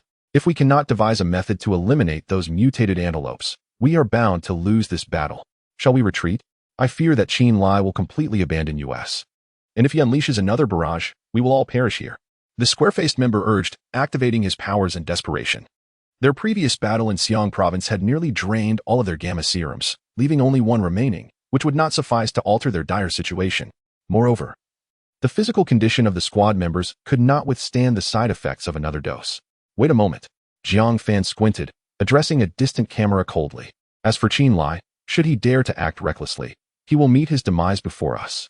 In the underground shelter, the command center was filled with expressions of terror as everyone watched Qin Lai seemingly grasped by an invisible hand, his feet gradually lifting off the ground. Qin Lai emitted a muffled sound. "Commander Qin, Commander!" The crowd rushed towards him in a panic, attempting to rescue him. However, as they approached, they too were lifted by their throats, mirroring Qin Lai's predicament. On the surveillance screen, Jiang Fan's image appeared, his expression grim and his gaze resolute. "Dare to act recklessly, and he will meet his demise before us." As soon as the words left his lips, the unseen force abruptly vanished, causing everyone to crash to the ground with a heavy thud, gasping for breath, their faces pale. Coughing violently, the deputy helped Qin Lai to his feet. "Commander, are you all right?" He cast a fearful glance at the screen and continued. "Jiang Fan is warning us. We must never target their location with heavy firepower again. Or else." The aide's words trailed off, yet everyone present understood the impending consequences. Qin Lai clenched his fist, remaining silent, his gaze chillingly menacing. Chapter 165. The peculiar asan beneath the active battle armor. The energy from the crystal core gradually flowed towards Jiang Fan's forehead. The group could have easily abandoned Zhao Qinhang and the others, allowing Su Mei to open a spatial rift and escape. However, Jiang Fan was unwilling to flee without understanding the situation. His resolve was not merely for the sake of the tens of thousands of survivors in Qing province. A more pressing concern loomed. He yearned to uncover the reason behind the sudden onslaught of mutated beasts against the safe zone. For there must be a deeper cause behind such chaos. The teleportation array had already begun to manifest the guards from the Longji safe zone. As they emerged, they witnessed the horrific battlefield, but fortunately, Jiang Fan and his companions were nearby. These soldiers immediately gravitated towards the team. Among them was the one-eyed warrior, who tore off his eye patch, unleashing a torrent of black flames that incinerated any mutated beast caught in its wake, reducing them to ashes. The black fire, reminiscent of infernal flames, spread swiftly across the battlefield with devastating force. Lu Dong swung his blade fiercely, cleaving through a dozen charging mutated beasts. "Haha, not bad. My friend, Jiang truly has an eye for talent." The acknowledgement left the one-eyed warrior both flattered and astonished. Everyone knew Lu Dong was a formidable ally of Jiang Fan. "Brotherly, just watch," he declared, intensifying his output of psychic energy as the black flames surged even more violently, clearing a safe zone around them. "Well done." Fang Lian couldn't help but praise. Yang Mi's water vortex intertwined with the black flames, amplifying its power, transforming into a roaring hydra of water and fire that rampaged across the battlefield. The once ferocious water vortex became even more savage under the influence of the black flames, devouring mutated beasts before they even had a chance to roar, turning them to ash. "Sister, you are incredible. Our synergy is simply invincible," the one-eyed warrior exclaimed with excitement. Yang Mi smiled slightly, her control over her powers becoming more adept. The water vortex danced like a living creature, nimbly weaving through the chaos of battle. "You're not so bad yourself." Lu Dong turned his gaze cautiously towards the one-eyed warrior, as if questioning, "What is your deal? Are you craving dumplings?" With their cooperation, Coupled with the steady influx of awakened individuals arriving through the array, the pressure on their side significantly diminished. Yet, Jiang Fan understood that the crux of their victory hinged upon their ability to slay the few fourth-level mutated beasts.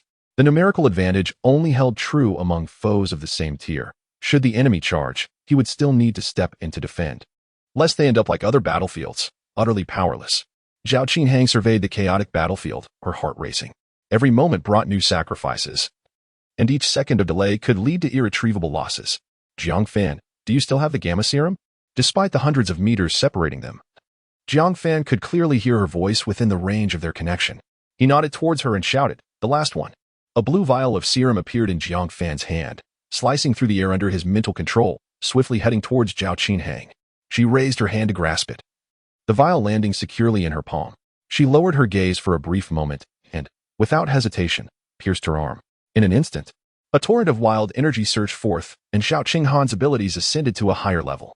A flicker of silver light flashed in the depths of her pupils, and time around her seemed to pause for a heartbeat. Feeling the tempestuous energy within her, Zhao Qinghan let out a low cry. Time domain. As her voice resonated, an invisible force suddenly expanded, enveloping the surrounding area for thousands of meters like a colossal net. At that moment, time stood still, the air appeared to solidify, and even the wind lost its path. The mutated beasts, which had been rampaging, were abruptly frozen in place, including 5 grade 4 mutated antelopes, caught in their previous motion. Now is the moment.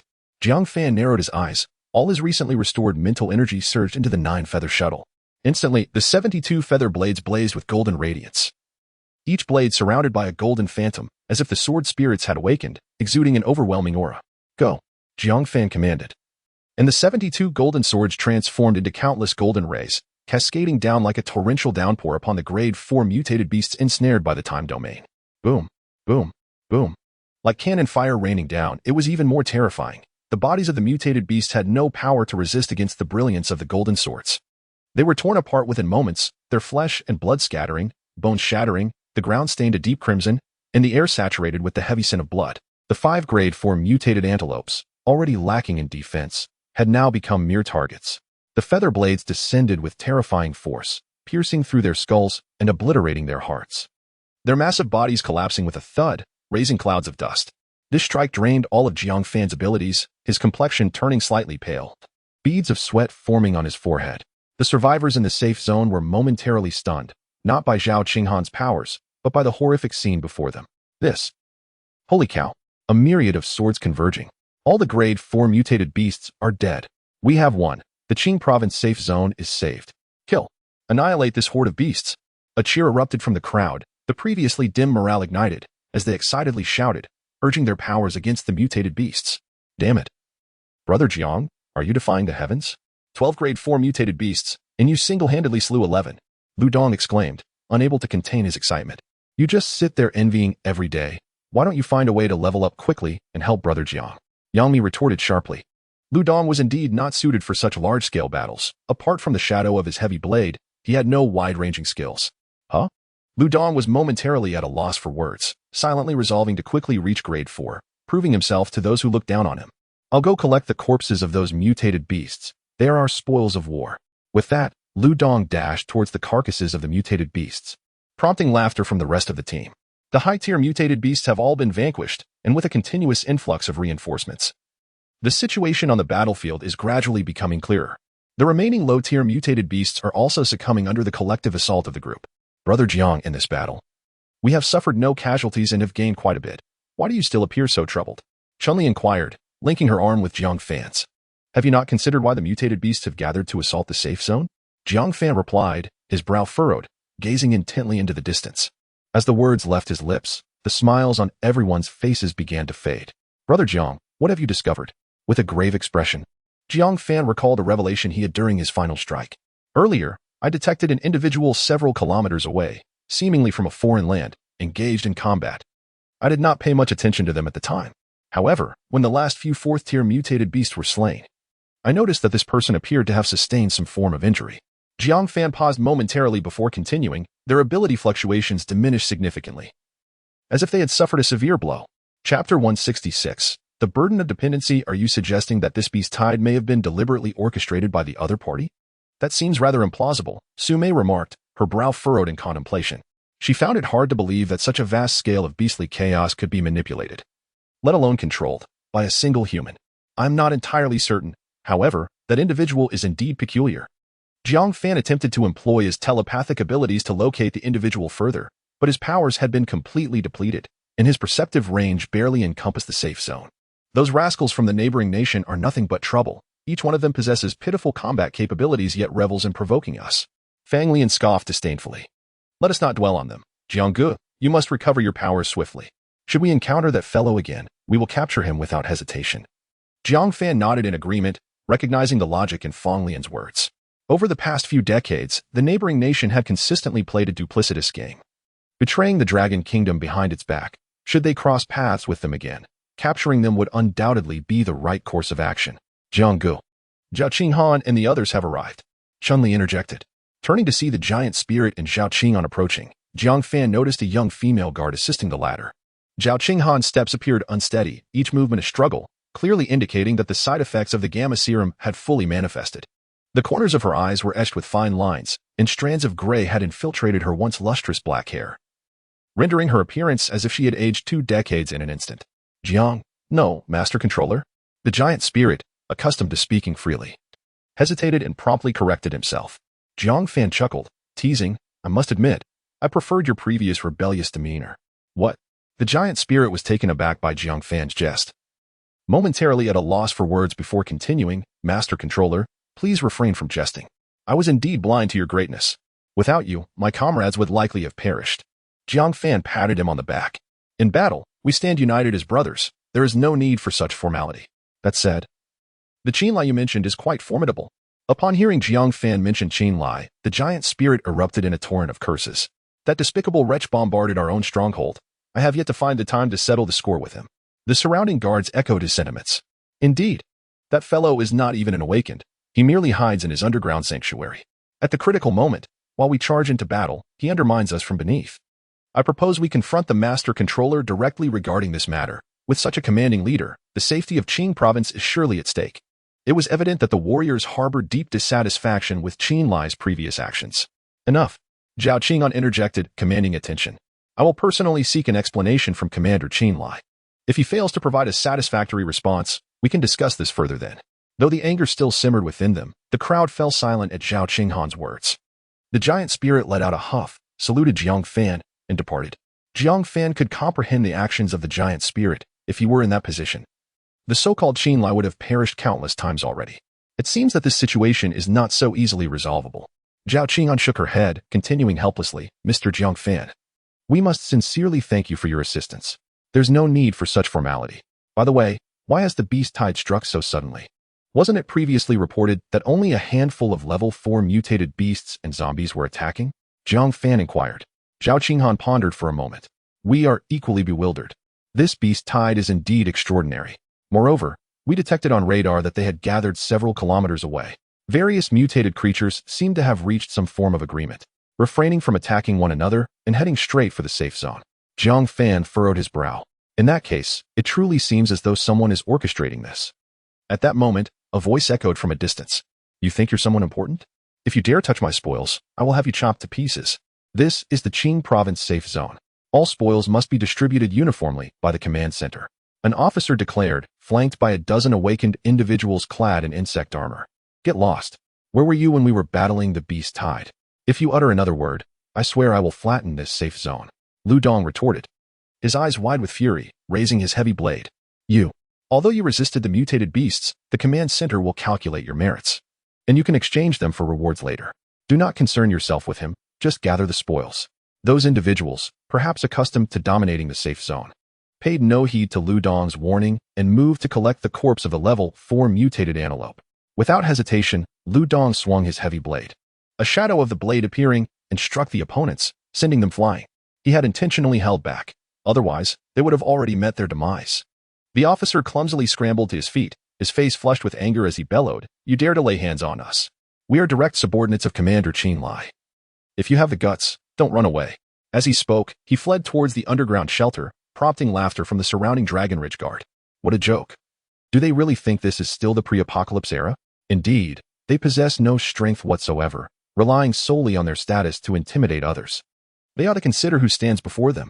This Qing province safe zone has truly fallen, allowing these useless people to hold power while awakened individuals lack status. It's utterly laughable. I say we should wait until Qing province is destroyed before we come. That way, we won't have to deal with these nuisances. Zhao Qinghan's expression darkened. I apologize. They are directly under Qin Lai's command, and I cannot issue orders to them. Jiang Fan was taken aback. Aren't you the vice commander? And a level 3 awakened one at that, yet you cannot manage a few ordinary people? He found it hard to fathom how this world, governed by strength, allowed the Qing province safe zone to exist in such a manner. It was truly absurd. There are numerous reasons. Qin Lai is actually my uncle by marriage. As soon as Zhao Qinghan finished speaking, the team members were left in astonishment. So, it turns out he is a beneficiary of connections? No wonder an ordinary individual could ascend to the position of the highest commander in the Qing province safe zone, while others rely on parental support. This fellow has taken it a step further by depending on his niece. Chapter 167. Formulating a Plan Before the Apocalypse. He was a high-ranking official in Qing province and subsequently ascended to the esteemed position of the highest commander of the safe zone. A transition that was naturally facilitated by my assistance.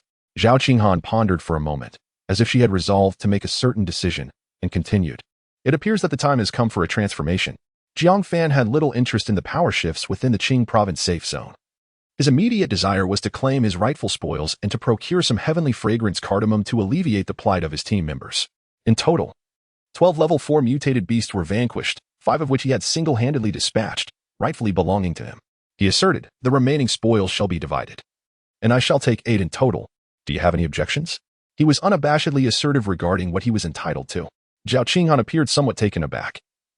She understood that without the support of the Longji safe zone, this beast tide could not have been overcome so easily, even if artillery had been employed. It would have resulted in the loss of 99% of the over 100,000 survivors. Rendering Qing province a mere shell of its former self, what value is there in a hollow victory? These are rightfully yours. There is no need to reserve any for us. Moreover, Qing province currently lacks any fully awakened level 3 practitioners. The crystal core you previously provided is more than sufficient. Lu Dong interjected hastily. Look at this. This is what I call perspective. You should have ousted that wretched uncle of yours long ago and taken charge yourself. If this safe zone remains in his hands, it is destined to fail. Zhao Qinghan seemed to genuinely consider this, nodding slightly. Jiang Fan turned to her once more, seeking confirmation. You truly do not wish to take any? Indeed. I can only hope that when crises arise in the future, you will extend your hand to us. Zhao Qinghan's expression was earnest. Very well. I shall leave all the level 4 mutated beast meat for your use, and consider the 4 crystal cores as a loan. When the time comes for your advancement, I will find a way to repay you. Additionally, the spatial teleportation array will be preserved, fostering mutual defense in the future. Jiang Fan proposed. While this arrangement might appear to disadvantage Jiang Fan, the reality was quite the opposite. The rarity of high-level crystal cores was primarily due to their limited availability at present.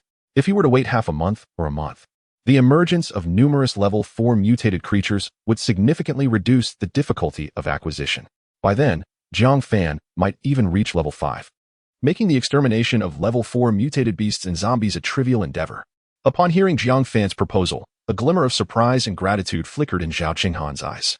She had initially anticipated that he would unhesitatingly seize all the spoils, considering that in this apocalyptic world, resources equated to survival. Yet, Jiang Fan not only voluntarily retained the meat of the level 4 mutated beasts, but also generously offered to lend 4 crystal cores, an unmistakable display of goodwill. Taking a deep breath, she nodded solemnly. Mr. Jiang Fan, I accept your proposal. The Qing province safe zone will remember your kindness today. And should the need arise in the future, we shall undoubtedly offer our utmost assistance. Excellent. It is settled then. By the way, where is that plant you mentioned earlier? Jiang Fan inquired, naturally referring to the heavenly fragrance cardamom. The fragrant cardamom is a peculiar plant that typically remains buried beneath the soil, only emerging when the red rain descends. Zhao Qinghan elucidated this with a hint of gravity in her tone. Moreover, the root system of this plant appears to be exceedingly vast. My suspicion that they are one and the same arises from the fact that whenever anything approaches, they simultaneously emit a toxic mist. After a brief pause, she continued, this toxic mist is exceedingly perilous. It not only diminishes the potency of abilities, but can also corrode skin and internal organs within a short span. The moment one is contaminated, it spreads throughout the body instantaneously.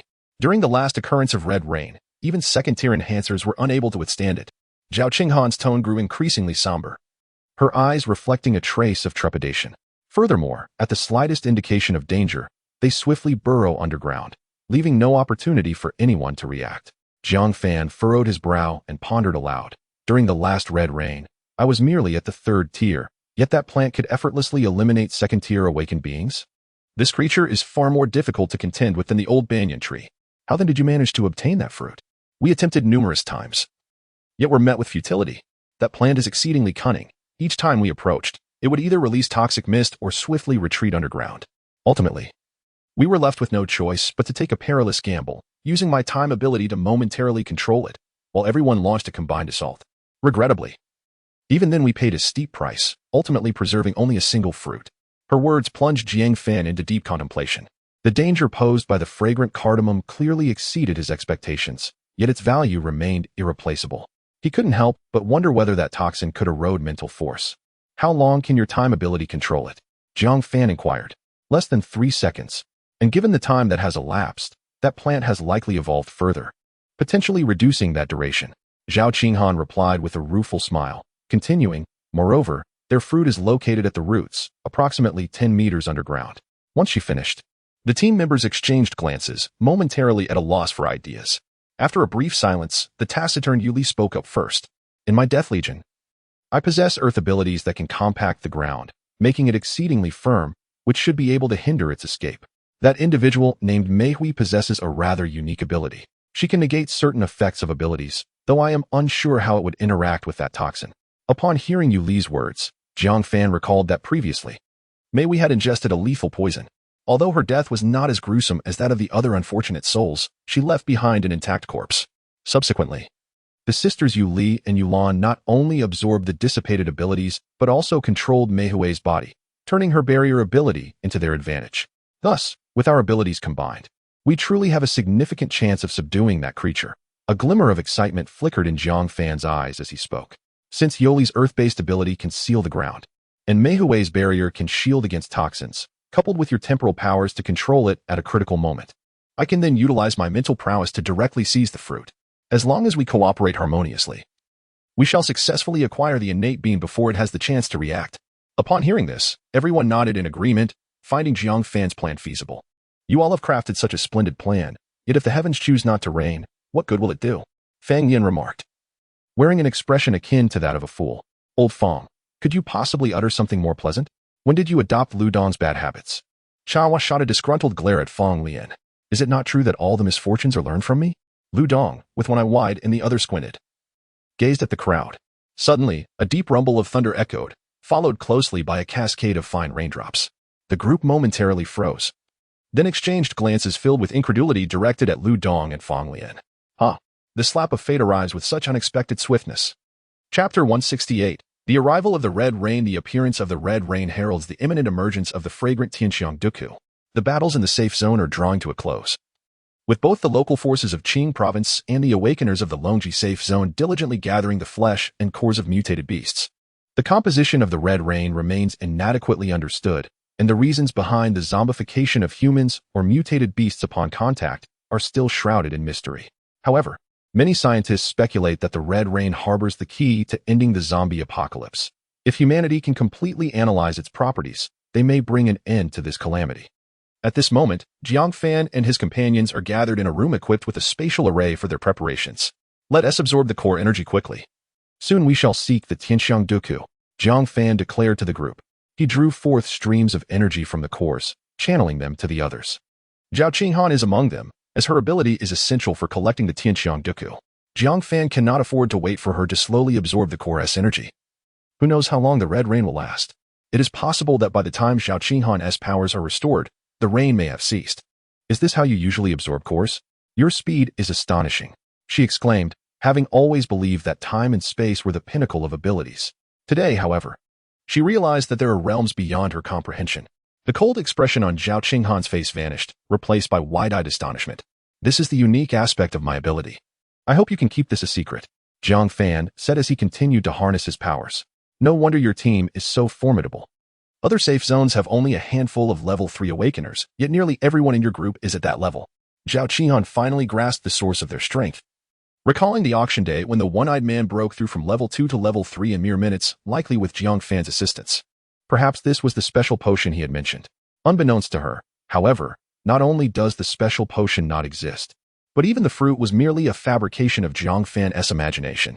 I assure you, I will not let a second soul know, Zhao Qinghan vowed. Indeed. Jiang Fan nodded. Trust is essential. Having chosen to reveal his abilities to Zhao Qinghan, he harbored no further doubts. Several minutes later, everyone had replenished their powers. Since they had utilized level 3 cores, none of their levels improved. Lu Dong had reached the mid-level 3 stage, with the others quickly closing in on his progress, which made sisters Yu Li and Yu Lan somewhat envious. Brother Jiang Fan, you're being partial. At this rate, we shall fall behind everyone else. When will you help us improve? Yu Lan said playfully. Your abilities are too unique for me to assist, Jiang Fan replied with a smile, shaking his head. Given the number of awakeners lost on the battlefield today, you should absorb energy from them yourselves. We can only absorb energy from awakeners of the same level. We need to defeat more level 3 foes. The reticent Yu Li unexpectedly interjected, drawing the attention of everyone present, with several girls gasping in astonishment. What does it mean to kill more at level 3? At the same level? Jiang Fan inquired, initially believing that the two sisters could absorb all the dissipated abilities. However, it seemed that fate was still just, for otherwise, their powers would be exceedingly formidable. Contemplating the imminent journey to Sakura country, a mysterious smile spread across Jiang Fan's face. Rest assured, in a couple of days, I will ensure you both absorb until you are utterly satisfied. Yu Li and Yu Lan understood Jiang Fan's intention and nodded in eager anticipation. After absorbing 2 level 4 crystal cores, Jiang Fan's mental sensing range had increased once more, now reaching nearly 40 kilometers.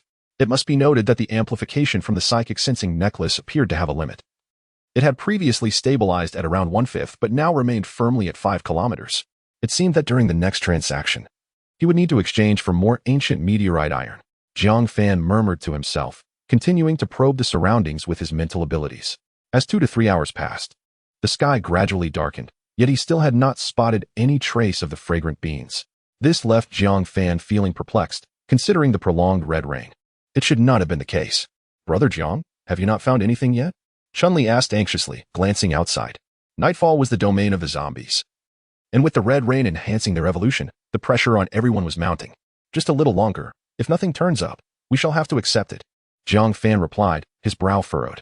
His psychic energy had been enveloping an area of nearly 40 kilometers, yet aside from 2 level 4 zombies, he had not encountered any other significant findings. The white tinder shoots continued to appear in abundance. Given such obvious characteristics, it was implausible that they could not be discovered. Reflecting on the features Zhao Qinghan had mentioned, Jiang Fan fell into deep thought. Suddenly, he noticed something unusual. Numerous red tinder shoots had sprouted densely around the 2 level 4 zombies. They emerged from the ground, rapidly growing, visibly becoming robust as if stimulated by the red rain, voraciously absorbing the surrounding nutrients. Within merely half a minute, those red shoots had quickly transformed into towering spore plants, their stems thick like vines, adorned with intricate red patterns. And at their peaks, clusters of crimson spore sacs emitted an unsettling glow. The level 4 zombies, still absorbing the red rain, seemed oblivious to the changes occurring beneath them. Surrounded by these plants in layers, with a series of popping sounds, all the spores burst open, akin to the playful sounds of children's toys before the apocalypse. A purple toxic mist swiftly spread, enveloping the surrounding area. In that brief moment of contact, Jiang Fan felt the potency of the purple mist. His mental powers could only exert 50% of their full strength within it. Finally, the level 4 zombies became aware of the surrounding anomaly. The toxic mist was rapidly corroding their decayed legs, and at the rate the mist was spreading, it would not be long before it reached their heads. The Achilles heel of all zombies. A formidable level 4 obese zombie let out a furious howl, its heavy legs propelling it into a frenzied escape. Chunks of decaying flesh were corroded away, leaving its legs reduced to mere skeletal remains. With each laborious step, its bones creaked ominously, as if they might collapse at any moment. Despite its desperate efforts to flee the noxious mist, its pace was agonizingly slow. The corpulent form resembled a moving mountain of flesh, each movement a Herculean struggle. Thud. At last, the level 4 zombie's strides faltered, and it crashed heavily to the ground, its rotund body convulsing amidst the toxic fog. The poisonous vapors began to erode its head, causing the decaying flesh to rapidly peel away, revealing the skull beneath. A mournful wail escaped the zombie's lips, its only recourse now reduced to this pitiful sound, as a deluge of purple mist infiltrated its mind. The obese zombie succumbed completely to death. Yet, the peculiarity of this undead creature lay in its capacity for catastrophic self-detonation upon demise. Boom. The explosion reverberated with a deafening roar, palpable even in the distant safety zone of Qing province, located several kilometers away. Panic ensued among the inhabitants of the safe zone, who speculated on the nature of the calamity unfolding outside. Jiang Fan, utilizing his psychic abilities, meticulously focused on that region. Aware that the self-detonation of the level 4 obese zombie was nothing short of terrifying, leaving behind a crater nearly 100 meters wide. To put this into perspective, the infamous atomic bomb Little Boy unleashed by Eagle Nation had only created a crater of 200 to 300 meters, illustrating the staggering power of this zombie's explosion. Despite the latter causing a more localized devastation, soil and shattered branches were hurled into the air, interspersed with clusters of white fruit. Jiang Fan's eyes widened in astonishment as he exclaimed, "Heavenly fragrance cardamom." Chapter 169. A triumph achieved. Jiang Fan's voice was laced with an unmistakable excitement as he swiftly enveloped the white fruits with his mental energy, extracting them from the chaotic debris of the explosion. One by one, the fruits ascended gracefully into the air, suspended above the ground in the swirling purple toxic mist. A rough estimate revealed there were at least 400 or 500 of them. It worked. Jiang Fan laughed heartily, astonished that his prior preparations had gone unused, and that he had acquired the fruits with such ease. The others, still reeling from the thunderous explosion, were taken aback to find Jiang Fan grinning foolishly, leaving them perplexed. "Brother Jiang, what's wrong? Did the explosion leave you dazed?" Lu Dong approached, a puzzled expression etched on his face. Jiang Fan chose to ignore him, pointing instead and saying, "Su Mei, in that direction, about 15 kilometers away, let's hurry." "All right." Upon hearing this, Su Mei quickly came to her senses, urging her abilities into action as a pitch-black spatial rift materialized. The group promptly leaped into it. After traversing through 2 spatial rifts, they finally arrived at the site of the fat zombie's explosion. As they emerged from the rift, the sight before them elicited a collective gasp. The once thick jungle had been reduced to ruins, the ground was marred by a massive crater, and the surrounding trees lay toppled and askew. The air thick with the scent of charred earth. The spore plants had been reduced to ashes in the explosion. And while the purple toxic mist had been dispersed by the shockwave, the lingering toxins in the air still posed discomfort. What astonished them even more was the large cluster of white fruits suspended in midair, accompanied by a level 4 crystal core.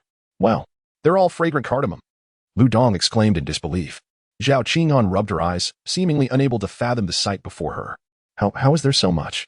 How did you manage this?" Jiang Fan had been with them in the safe zone all this time. How could he suddenly produce such an astonishing number of fruits? This was fragrant cardamom. After all, an utterly outrageous feat. It was worth noting that during their last endeavor, they had exerted immense effort to obtain just one, while Jiang Fan had effortlessly gathered 400 or 500, a rather disheartening revelation. Jiang Fan did not elaborate further, for the tender sprouts had already burrowed into the soil, and he needed to hasten to the other area. Gathering all the fragrant cardamom into his spatial ring, Jiang Fan pointed again for Su Mei to open another spatial rift. After several more transports, they arrived at the second growth area of fragrant cardamom. The scene here was strikingly different from the previous one.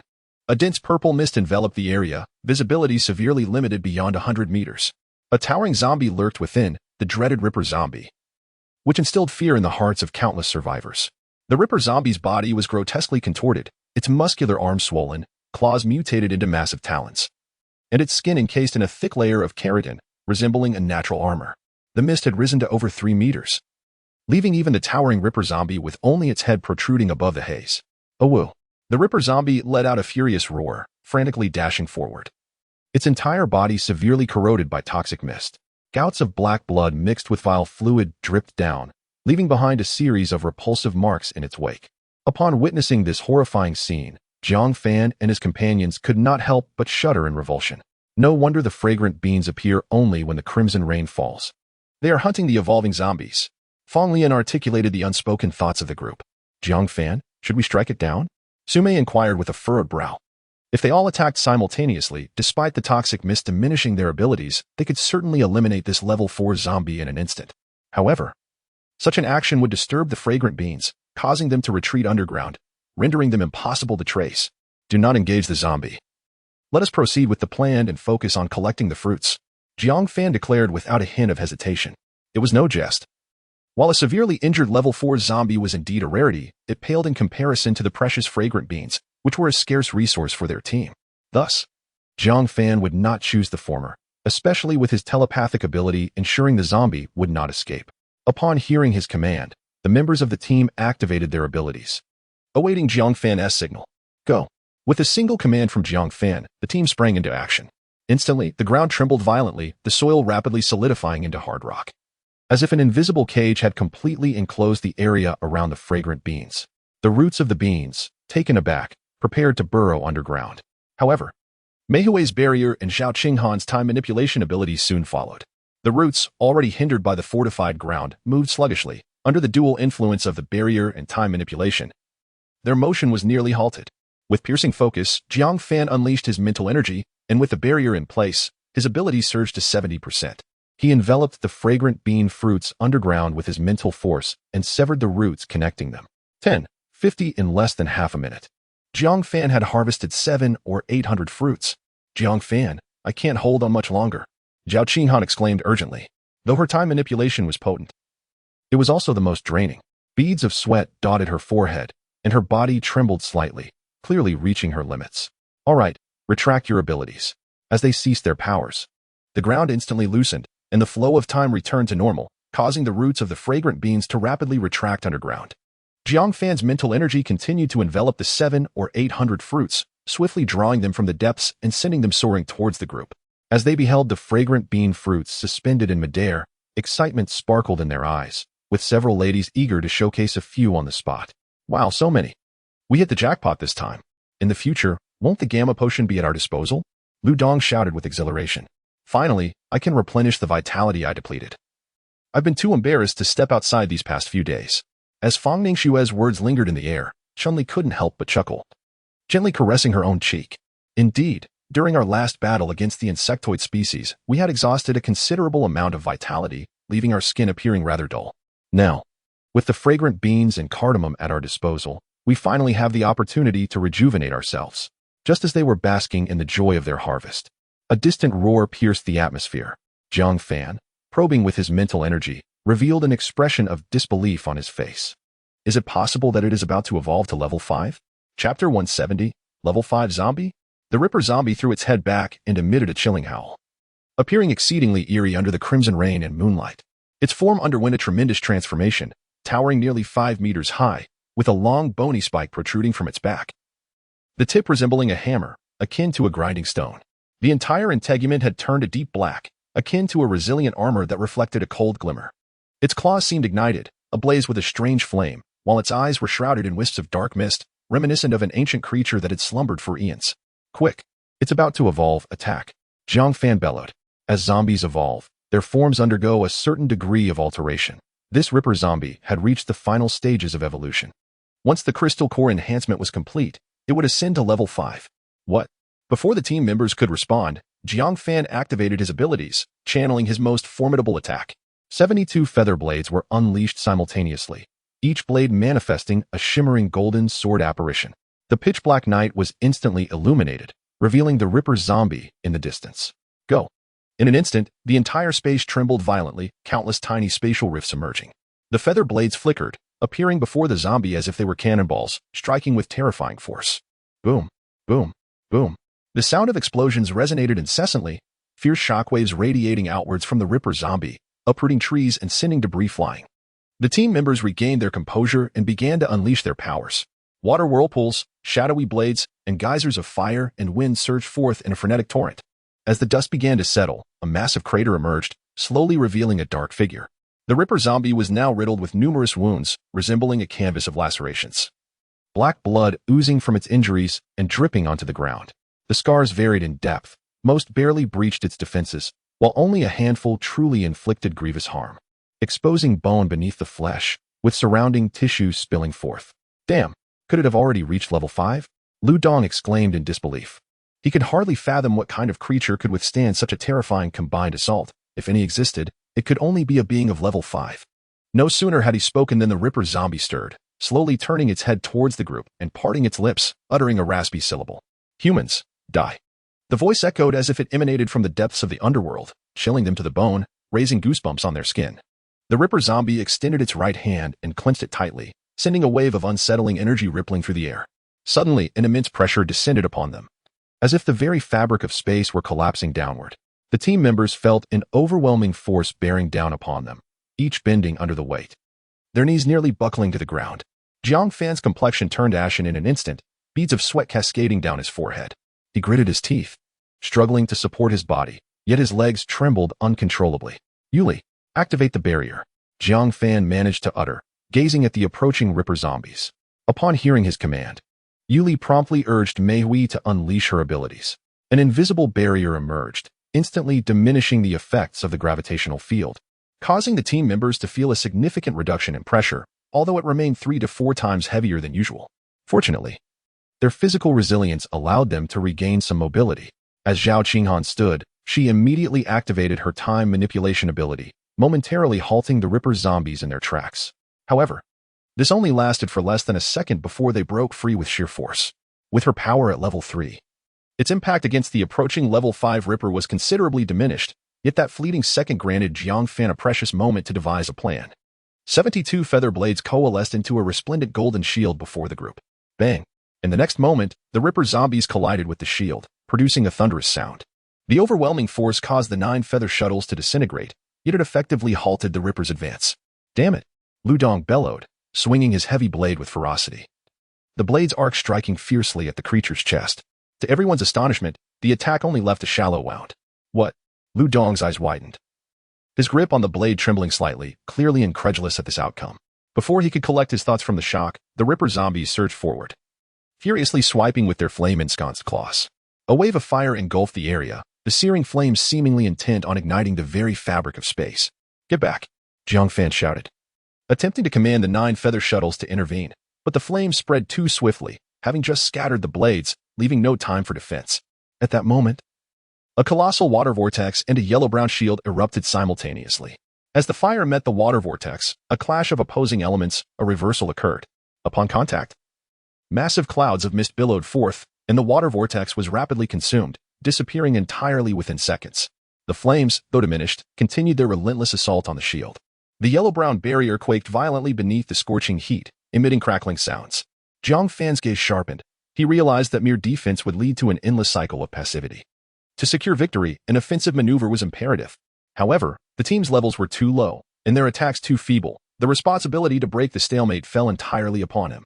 Zhao Qinghan, Chun-Li, coordinate with me, Jiang Fan bellowed, pushing his mental energy to its zenith, golden phantoms of light emanating from every feather blade, radiating a blinding brilliance. Zhao Qinghan immediately grasped his intent, and despite her exhaustion, she gritted her teeth and summoned her remaining powers. In an instant, her time manipulation ability once again enveloped the Ripper zombies, slowing them down as if time itself had decelerated tenfold. Chun-Li's shadow ability also manifested at the perfect moment, ensnaring the creature's limbs in a massive dark silhouette, causing the Ripper to lose its balance and topple backward, exposing its vulnerable underbelly. Well done. Jiang Fan extended his hand, and all the feather blades swiftly sliced through the void, aimed directly at the face of the Ripper zombie. This time, with the cooperation of Zhao Qinghan and Chun-Li, the Ripper zombie found itself not only immobilized but also incapable of even raising a defensive gesture. Moreover, every feather blade was directed at the same spot. He had no doubt that his adversary could withstand such an assault. Chapter 171. The Emergence of Chaotic Energy Boom. Countless golden swords flashed through the air with surgical precision, striking the face of the Ripper zombie. The terrifying force tore through its skin and shattered its bones. Just as the remaining feathers were about to conclude the malevolent existence of the zombie, Zhao Qinghan's abilities were completely depleted, and the flow of time returned to its normal pace. The Ripper zombie instantly regained its mobility, with a powerful thrust of its limbs. It broke free from the shadow's grasp and swung its massive tail, shielding its face. A sense of dread settled in Jiang Fan's heart. Yet he had no choice but to continue his assault. Some of the feathers targeted the creature's head, but most were deflected, while others aimed at its chest, where previous wounds were still oozing dark blood. As expected, the Ripper's tail was exceptionally resilient, effortlessly blocking all attacks.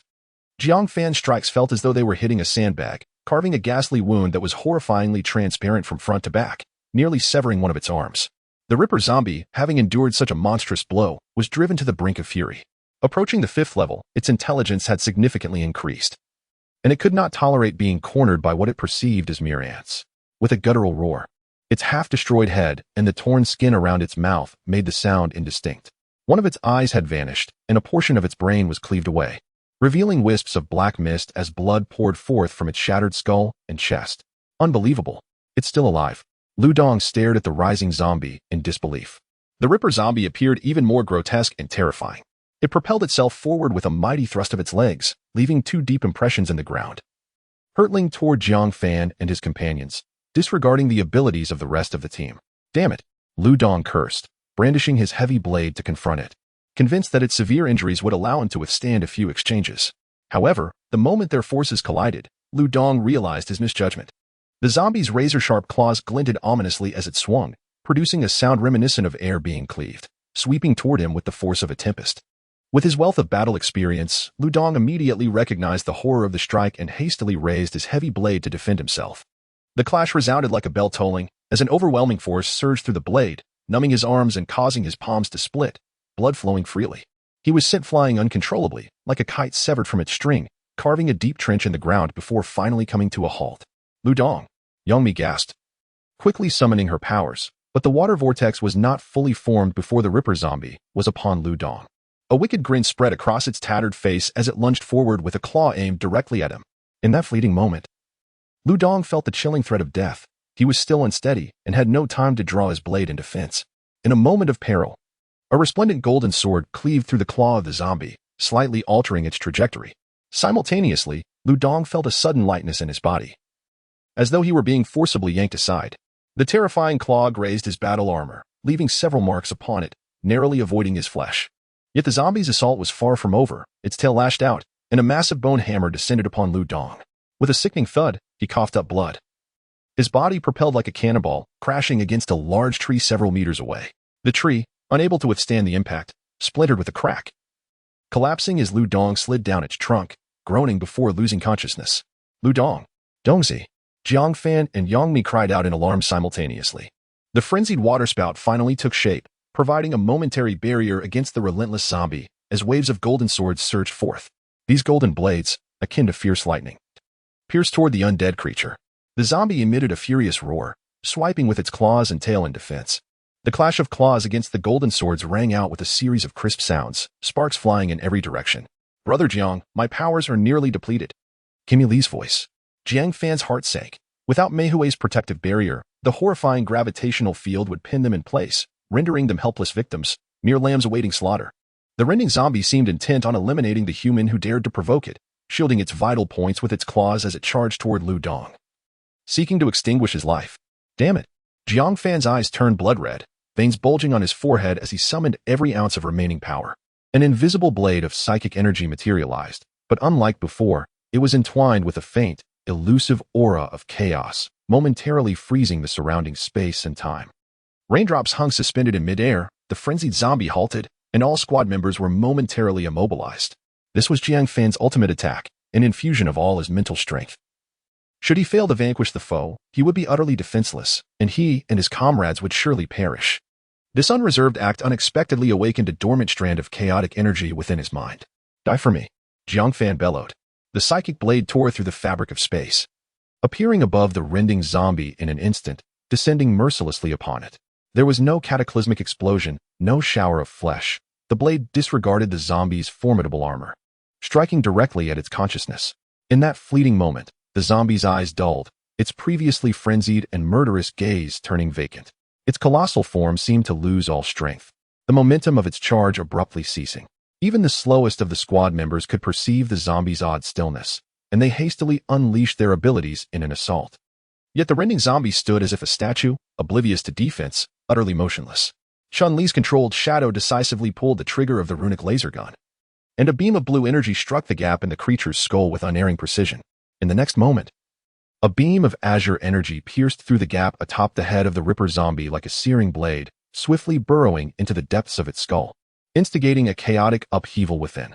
The incessant hissing sound resonated as the tissues within the zombie's brain rapidly carbonized and melted away, releasing a thick plume of acrid black smoke from its orifices. The once vacant gaze became increasingly dull and lifeless under the onslaught of the laser, with the last vestiges of life swiftly fading away. With a heavy thud, the Ripper zombie collapsed to the ground, stirring up a cloud of dust, while a crystal core, enveloped in dark energy, tumbled from its shattered head, witnessing the complete demise of the Ripper. Jiang Fan felt as though the immense weight pressing upon his chest had finally been lifted. His vision darkened, and unable to sustain himself any longer, he fell backward in a rigid manner. Chapter 172. Until submission. When he awoke once more, it was already the following day. Jiang Fan opened his eyes groggily, instinctively channeling his mental energy to perceive his surroundings, only to be met with a sharp pain in his head, as though countless steel needles were piercing through. He inhaled sharply, unable to suppress a groan. It dawned on him that he had exhausted his mental energy in the effort to vanquish the rending zombie, even awakening the dormant chaotic energy within his mind, leaving him with a sensation akin to his head on the verge of explosion. "Brother Jiang, you're awake. Are you feeling unwell?" exclaimed Chun-Li, who had been vigilantly standing by his side. Last night, both Jiang Fan and Lu Dong had succumbed to unconsciousness, prompting their team members to escort them back to the safe zone in Qing province. Chun-Li had even spent the entire night by his side, her concern palpable. Upon seeing the beautiful woman before him, Jiang Fan smiled warmly. "I'm sorry to have worried you. It's similar to what happened last time in the Kyoto safe zone. I overextended my mental energy and am temporarily unable to utilize my abilities." He took Chun-Li's hand and continued, "But it's all right. With some rest, I shall recover." "How is Dongzi?" "Lu Dong is fine. He merely fractured 7 or 8 ribs, but Fang Ningxue has treated him, and he woke up yesterday." As she spoke, Chun-Li's eyes began to glisten with unshed tears. "Brother Jiang, perhaps we should find a place to build a shelter and hide away? Every day, with all this fighting and killing, I truly fear that one day." Jiang Fan gazed at Chun-Li's reddened eyes, his heart swelling with affection. He gently embraced her, whispering soothingly, "Do not worry. I will be all right. We have endured so many hardships, have we not overcome them all?" Since the apocalypse began, Chun-Li had shown immense strength. And it was only now that Jiang Fan realized he had offered her too little love. His relentless pursuit of slaying zombies and searching for his loved ones, now compounded by the looming threat of the insect race, had left her feeling acutely insecure. He tenderly patted Chun-Li's back, continuing, "Hiding away is indeed easy. But what shall we do when the insect race arrives? What about our children? Should we confine them to a life of hiding like us?" Chun-Li raised her head slightly, tears brimming in her eyes as she gazed at him. "I understand. I grasp everything you say, but I have no family left. My world consists solely of you."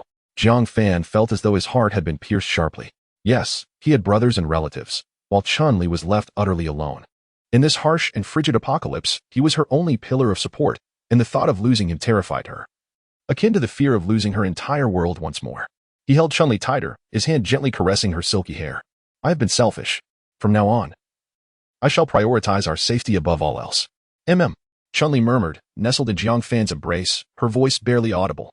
After a long while, Chun-Li produced the crystal core that had fallen from the rending zombie's brain the previous day. "Brother Jiang, take a look at this." It was a pitch-black crystal core, exuding tendrils of dark energy. Jiang Fan reached out to receive it, immediately feeling the immense energy contained within. The mere emanation of the dark energy sent a tremor through his mind, alleviating some of the pain that had plagued him. Unable to resist, Jiang Fan absorbed the energy once more, feeling his mental acuity gradually returning to normal. He could now sense the surroundings within a radius of several hundred meters. Overjoyed, he refrained from further absorption, understanding the folly of risking failure in his ascension from level 4 to level 5 due to insufficient energy from the crystal core. This substance had indeed reached the 5th level. After a brief intake, he could already feel significant recovery from his previous injuries. In about 3 to 4 days, he estimated he would be completely healed.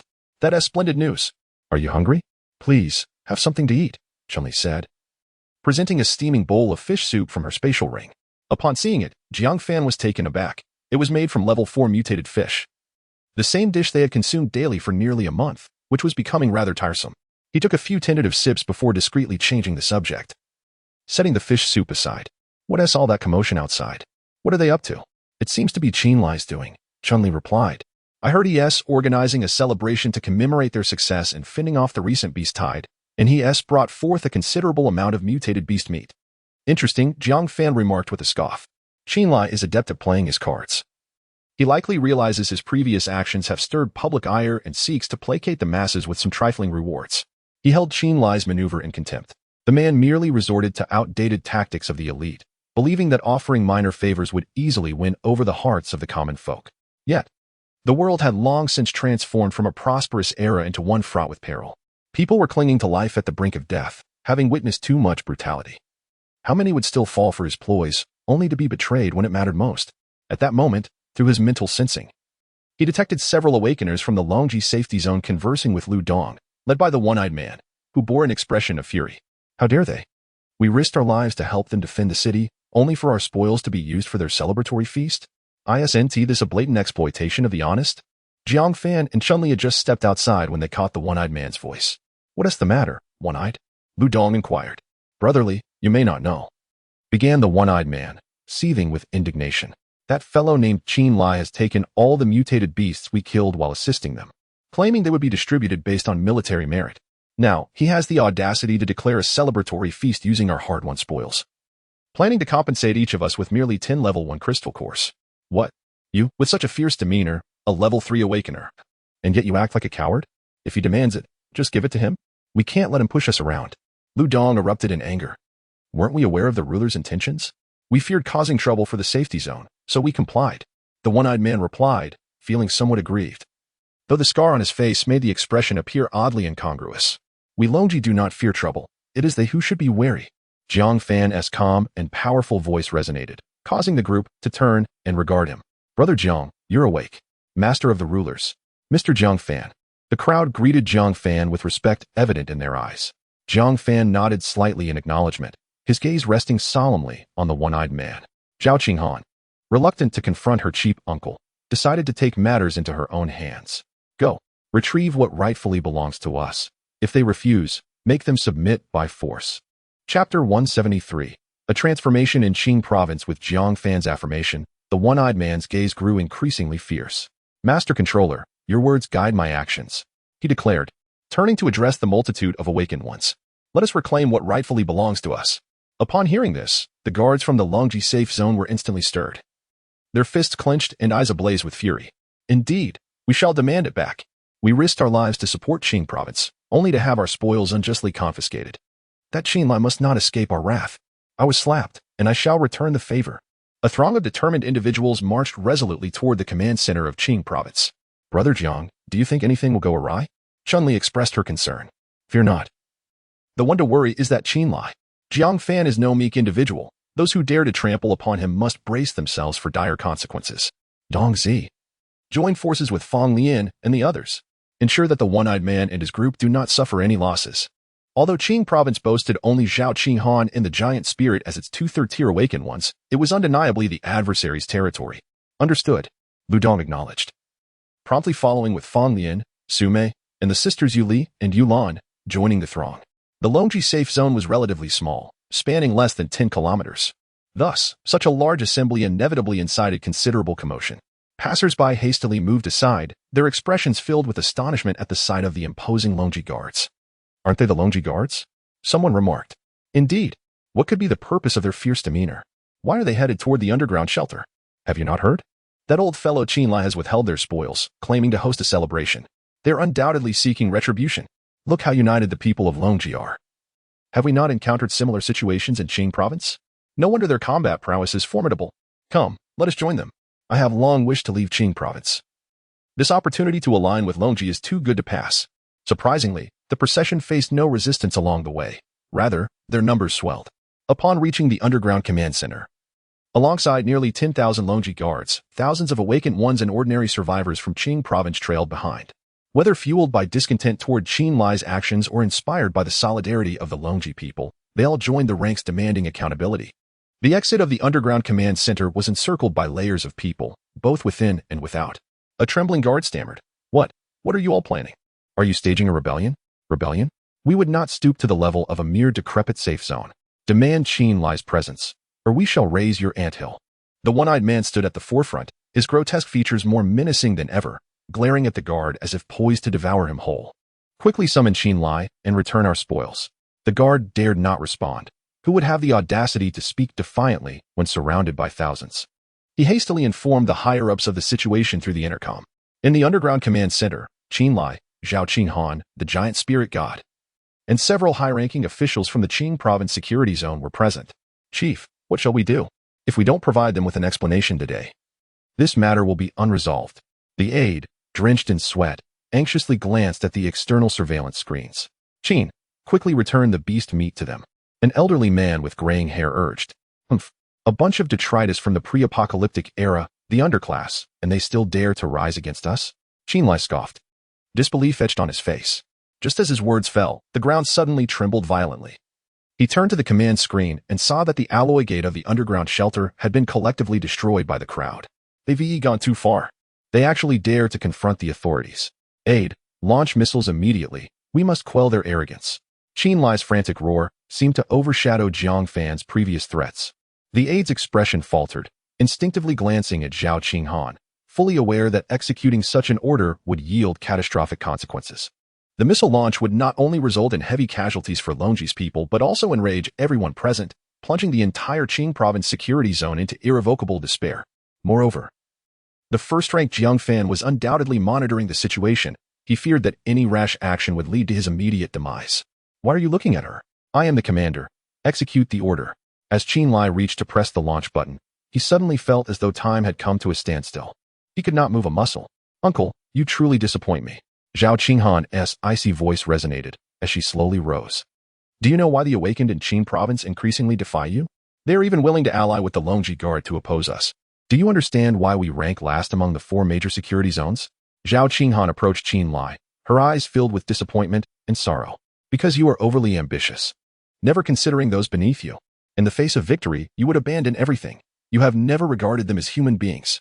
Her words echoed within the command center, each syllable striking Qin Lai and the others like a sledgehammer. As time returned to its normal flow, Qin Lai, an ordinary man, felt the weight of despair. The mere cessation of his heartbeat left him gasping. He leaned on the command platform to steady himself. Qinghan, are you also going to betray me? Betray? Zhao Qinghan offered a bitter smile, a hint of sorrow gracing her features. If we must speak in such terms, it is you who first betrayed the security zone. Humph. If I were an awakened one, they would not dare act this way. They would merely revert to being the cattle and horses of the pre-apocalyptic era. Whatever I commanded, they would comply. A flicker of madness crossed Qin Lai's face. I see you have truly lost your mind. You are insane. The giant spirit god stepped forward and easily subdued Qin Lai. Release me, giant spirit god. Have you taken leave of your senses to dare lay hands on me? Do you believe that with just a gentle flick of my finger, you and your companions would all succumb to lifelessness? Qinghan, if you truly intend to ascend by stepping on me, while your prowess is commendable, your experience is still lacking. How could you possibly manage such a vast safe zone? The giant spirit god, incensed by Qin Lai's provocations, tightened his grip slightly, eliciting a wail of agony from the latter. The others present dared not even breathe. Although they were direct descendants of Qin Lai, they were merely ordinary individuals, relying solely on their connections from the pre-apocalyptic world to secure minor positions in the safe zone. In this world where brute strength reigns supreme, how could they entertain any thoughts of resistance against a formidable entity like the giant spirit god? Moreover, Qin Lai himself was merely relying on Zhao Qinghan's strength. What significance did they hold in comparison? Zhao Qinghan shook her head, said nothing, and turned to walk outside. Chapter 174. Celebration Banquet. As Zhao Qinghan stepped out of the underground command center, the previously raucous crowd quieted down slightly. After all, she was a prominent figure in the Qing province safe zone, known even among both the Dragon Ridge and local awakened beings who had heard of her formidable reputation. Taking a deep breath, she raised her voice. I am aware of your intentions.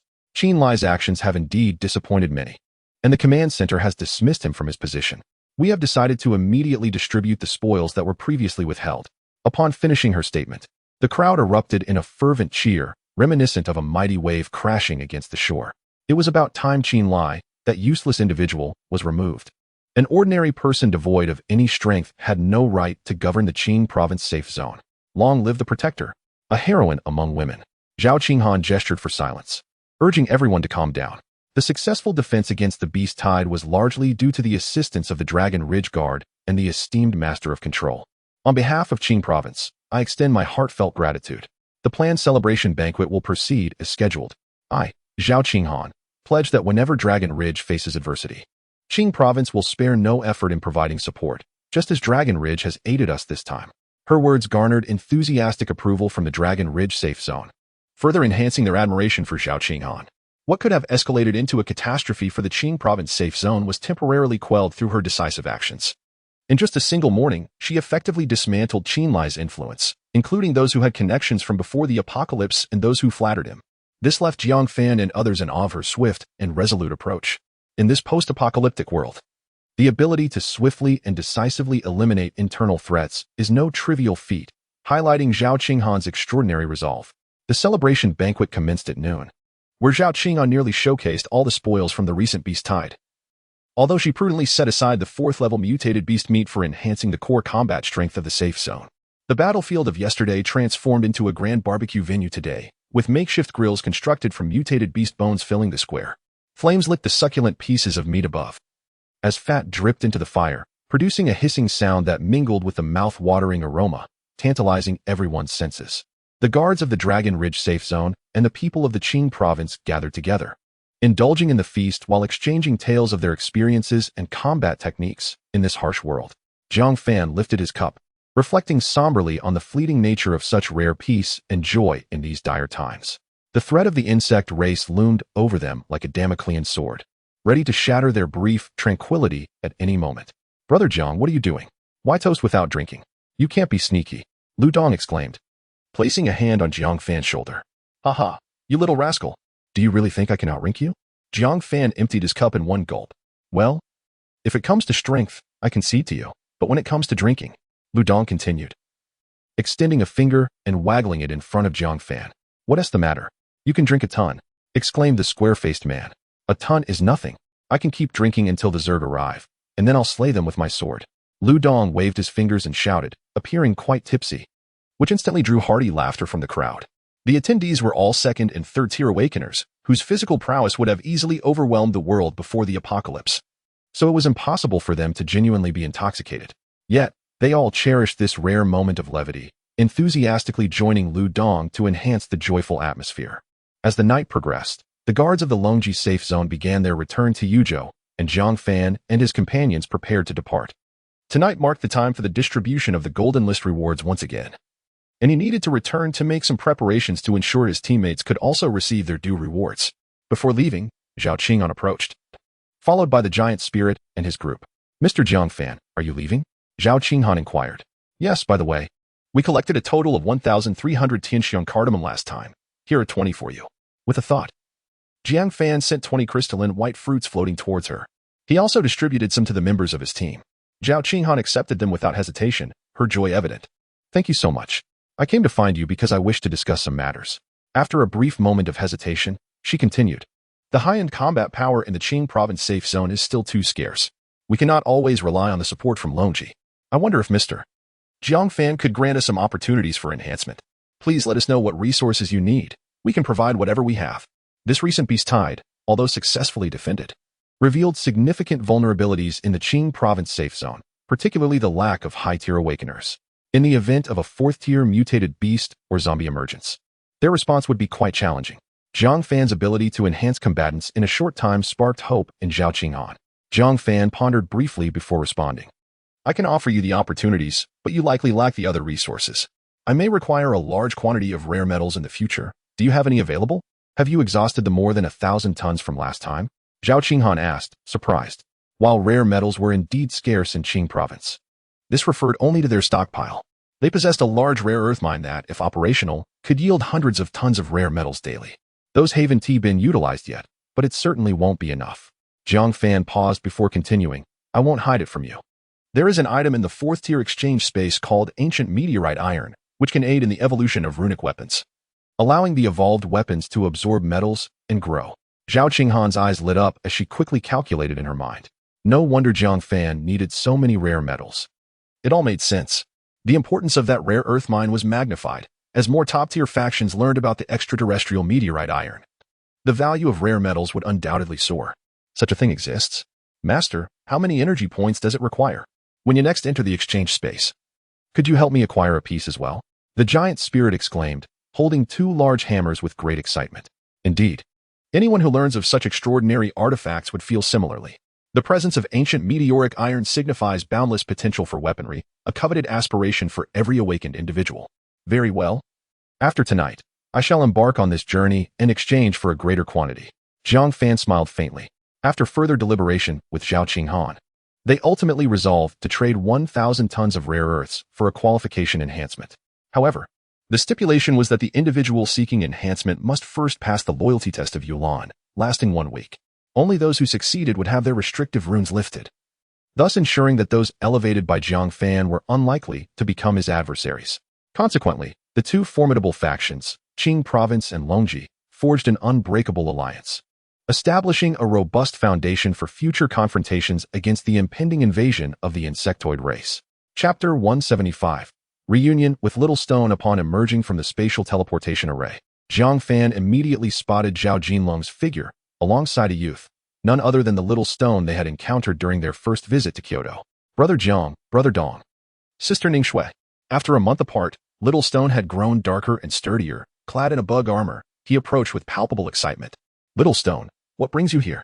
Ning Shui inquired with a radiant smile, her eyes brimming with joy. I heard from Brother Zhao that you were coming to Yuxing, so I thought I would come to see you all. Little Stone replied, a hint of shyness still evident. Look at you, you've grown into quite the young man. Jiang Fan remarked, patting Little Stone's back. Since you're here, don't think about leaving. Longji will be your home from now on. Yes, I will listen to Brother Jiang. Little Stone nodded earnestly. Ever since his mother had passed, he had been alone. But thanks to the care of Zhong Jiangwo and Su Mei, he had managed to scrape by in Kyoto. Now, seeing Jiang Fan and the others again, he felt the warmth of home rekindled within him. Ning Shui took Little Stone aside for a quiet conversation, and Jiang Fan smiled as he saw her slip a fragrant cardamom bean into his mouth. Zhao Jinlong, witnessing this scene, was initially taken aback before he chuckled and teased. Jiang Fan, your Longji safe zone is indeed warm. Little Stone is being so well looked after by Ning Shui right from the start. That cardamom bean is quite a treat. Ning Shui is generous with him. You're aware of that too? Jiang Fan asked, somewhat surprised. Kyoto possesses highly advanced satellites. We are well aware of everything, including your battles in Qixing, Zhao Jinlong replied, arms crossed confidently. Hey, why are you putting on airs? How about we step outside and spar a bit? Lu Dong could no longer tolerate Zhao Jinlong's pretentiousness and urged him to step out. Ha ha ha, my mistake, my mistake. Zhao Jinlong hastily conceded. Is satellite technology really at that level now? Jiang Fan voiced his concern, pondering whether Sakura Nation might act preemptively if they possess similar capabilities. I understand your apprehension. We were able to monitor you with precision because we knew your exact location in advance. Moreover, only Dragon and Eagle nations possess such technology. Sakura is still far behind, Zhao Jinlong assured him. After receiving the so-called Lin-on plan from the little notebook, Jiang Fan had promptly informed Zhao Jinlong. And Kyoto had recently intensified its surveillance on Sakura Nation. That's reassuring. Has there been any movement from the little notebook? Their advanced troops have arrived at Wanwan, but no actions have commenced yet. We suspect they are also waiting for the announcement of the Golden List. Yao Jinlong's expression grew serious. All right. We shall set off tomorrow morning. The delegation from Kyoto had sent Zhao Jinlong not only to deliver rare metals to Jiang Fan, but also to coordinate their actions. Here. Everything is inside. Yao Jinlong presented a spatial ring, which Jiang Fan accepted. Upon inspection, he found a significant amount of rare metals along with over 10 gamma agents. Is this support from Kyoto? Jiang Fan smiled and said, ha ha. Zhao Jinlong first laughed heartily, then mischievously added, well, as long as you can provide us with some enhancement quotas and a few Tianxiang Duku, and if you don't mind, share with us some parts from that level 5 zombie S-corpse, we can consider these as trade materials. Jiang Fan looked at Zhao Jinlong with a mix of amusement and exasperation, replying, what? Are you treating this like a feast? Zhao Jinlong remained silent, merely grinning widely. I can give you the level 5 zombie, and I'll give you a maximum of 20 Tianxiang Duku. As for the enhancement quotas, I won't cheat you. It's 1,000 tons of rare metal for each quota, just like in Qing province, but you must pass my test. Upon hearing this, Zhao Jinlong's eyes gleamed like light bulbs, and he nodded vigorously, completely shedding his previous demeanor. All right then, my friend, it's settled. Brother Jiang Fan, you are truly a straightforward person. If anything comes up in the future, do not hesitate to ask. Kyoto will certainly not be vague. Jiang Fan chuckled and shook his head. This old fox, Zhao Jinlong, seemed to have gained an advantage. But little did he know that Jiang Fan was engaging in a no-cost venture. While he might seem to profit, Jiang Fan would never incur a loss.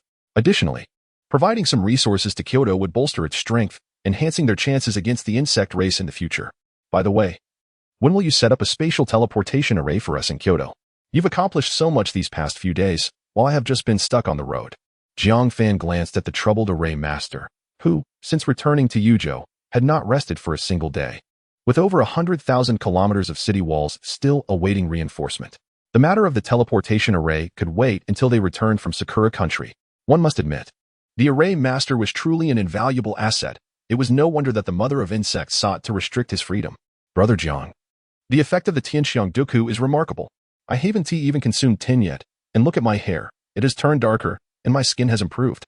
Lu Dong exclaimed, tugging at his face to demonstrate its elasticity.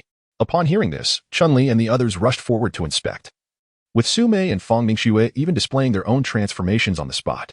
If we had this before the apocalypse, all those miraculous waters and golden liquids could take a back seat. This indeed lives up to its name. The round-faced one echoed.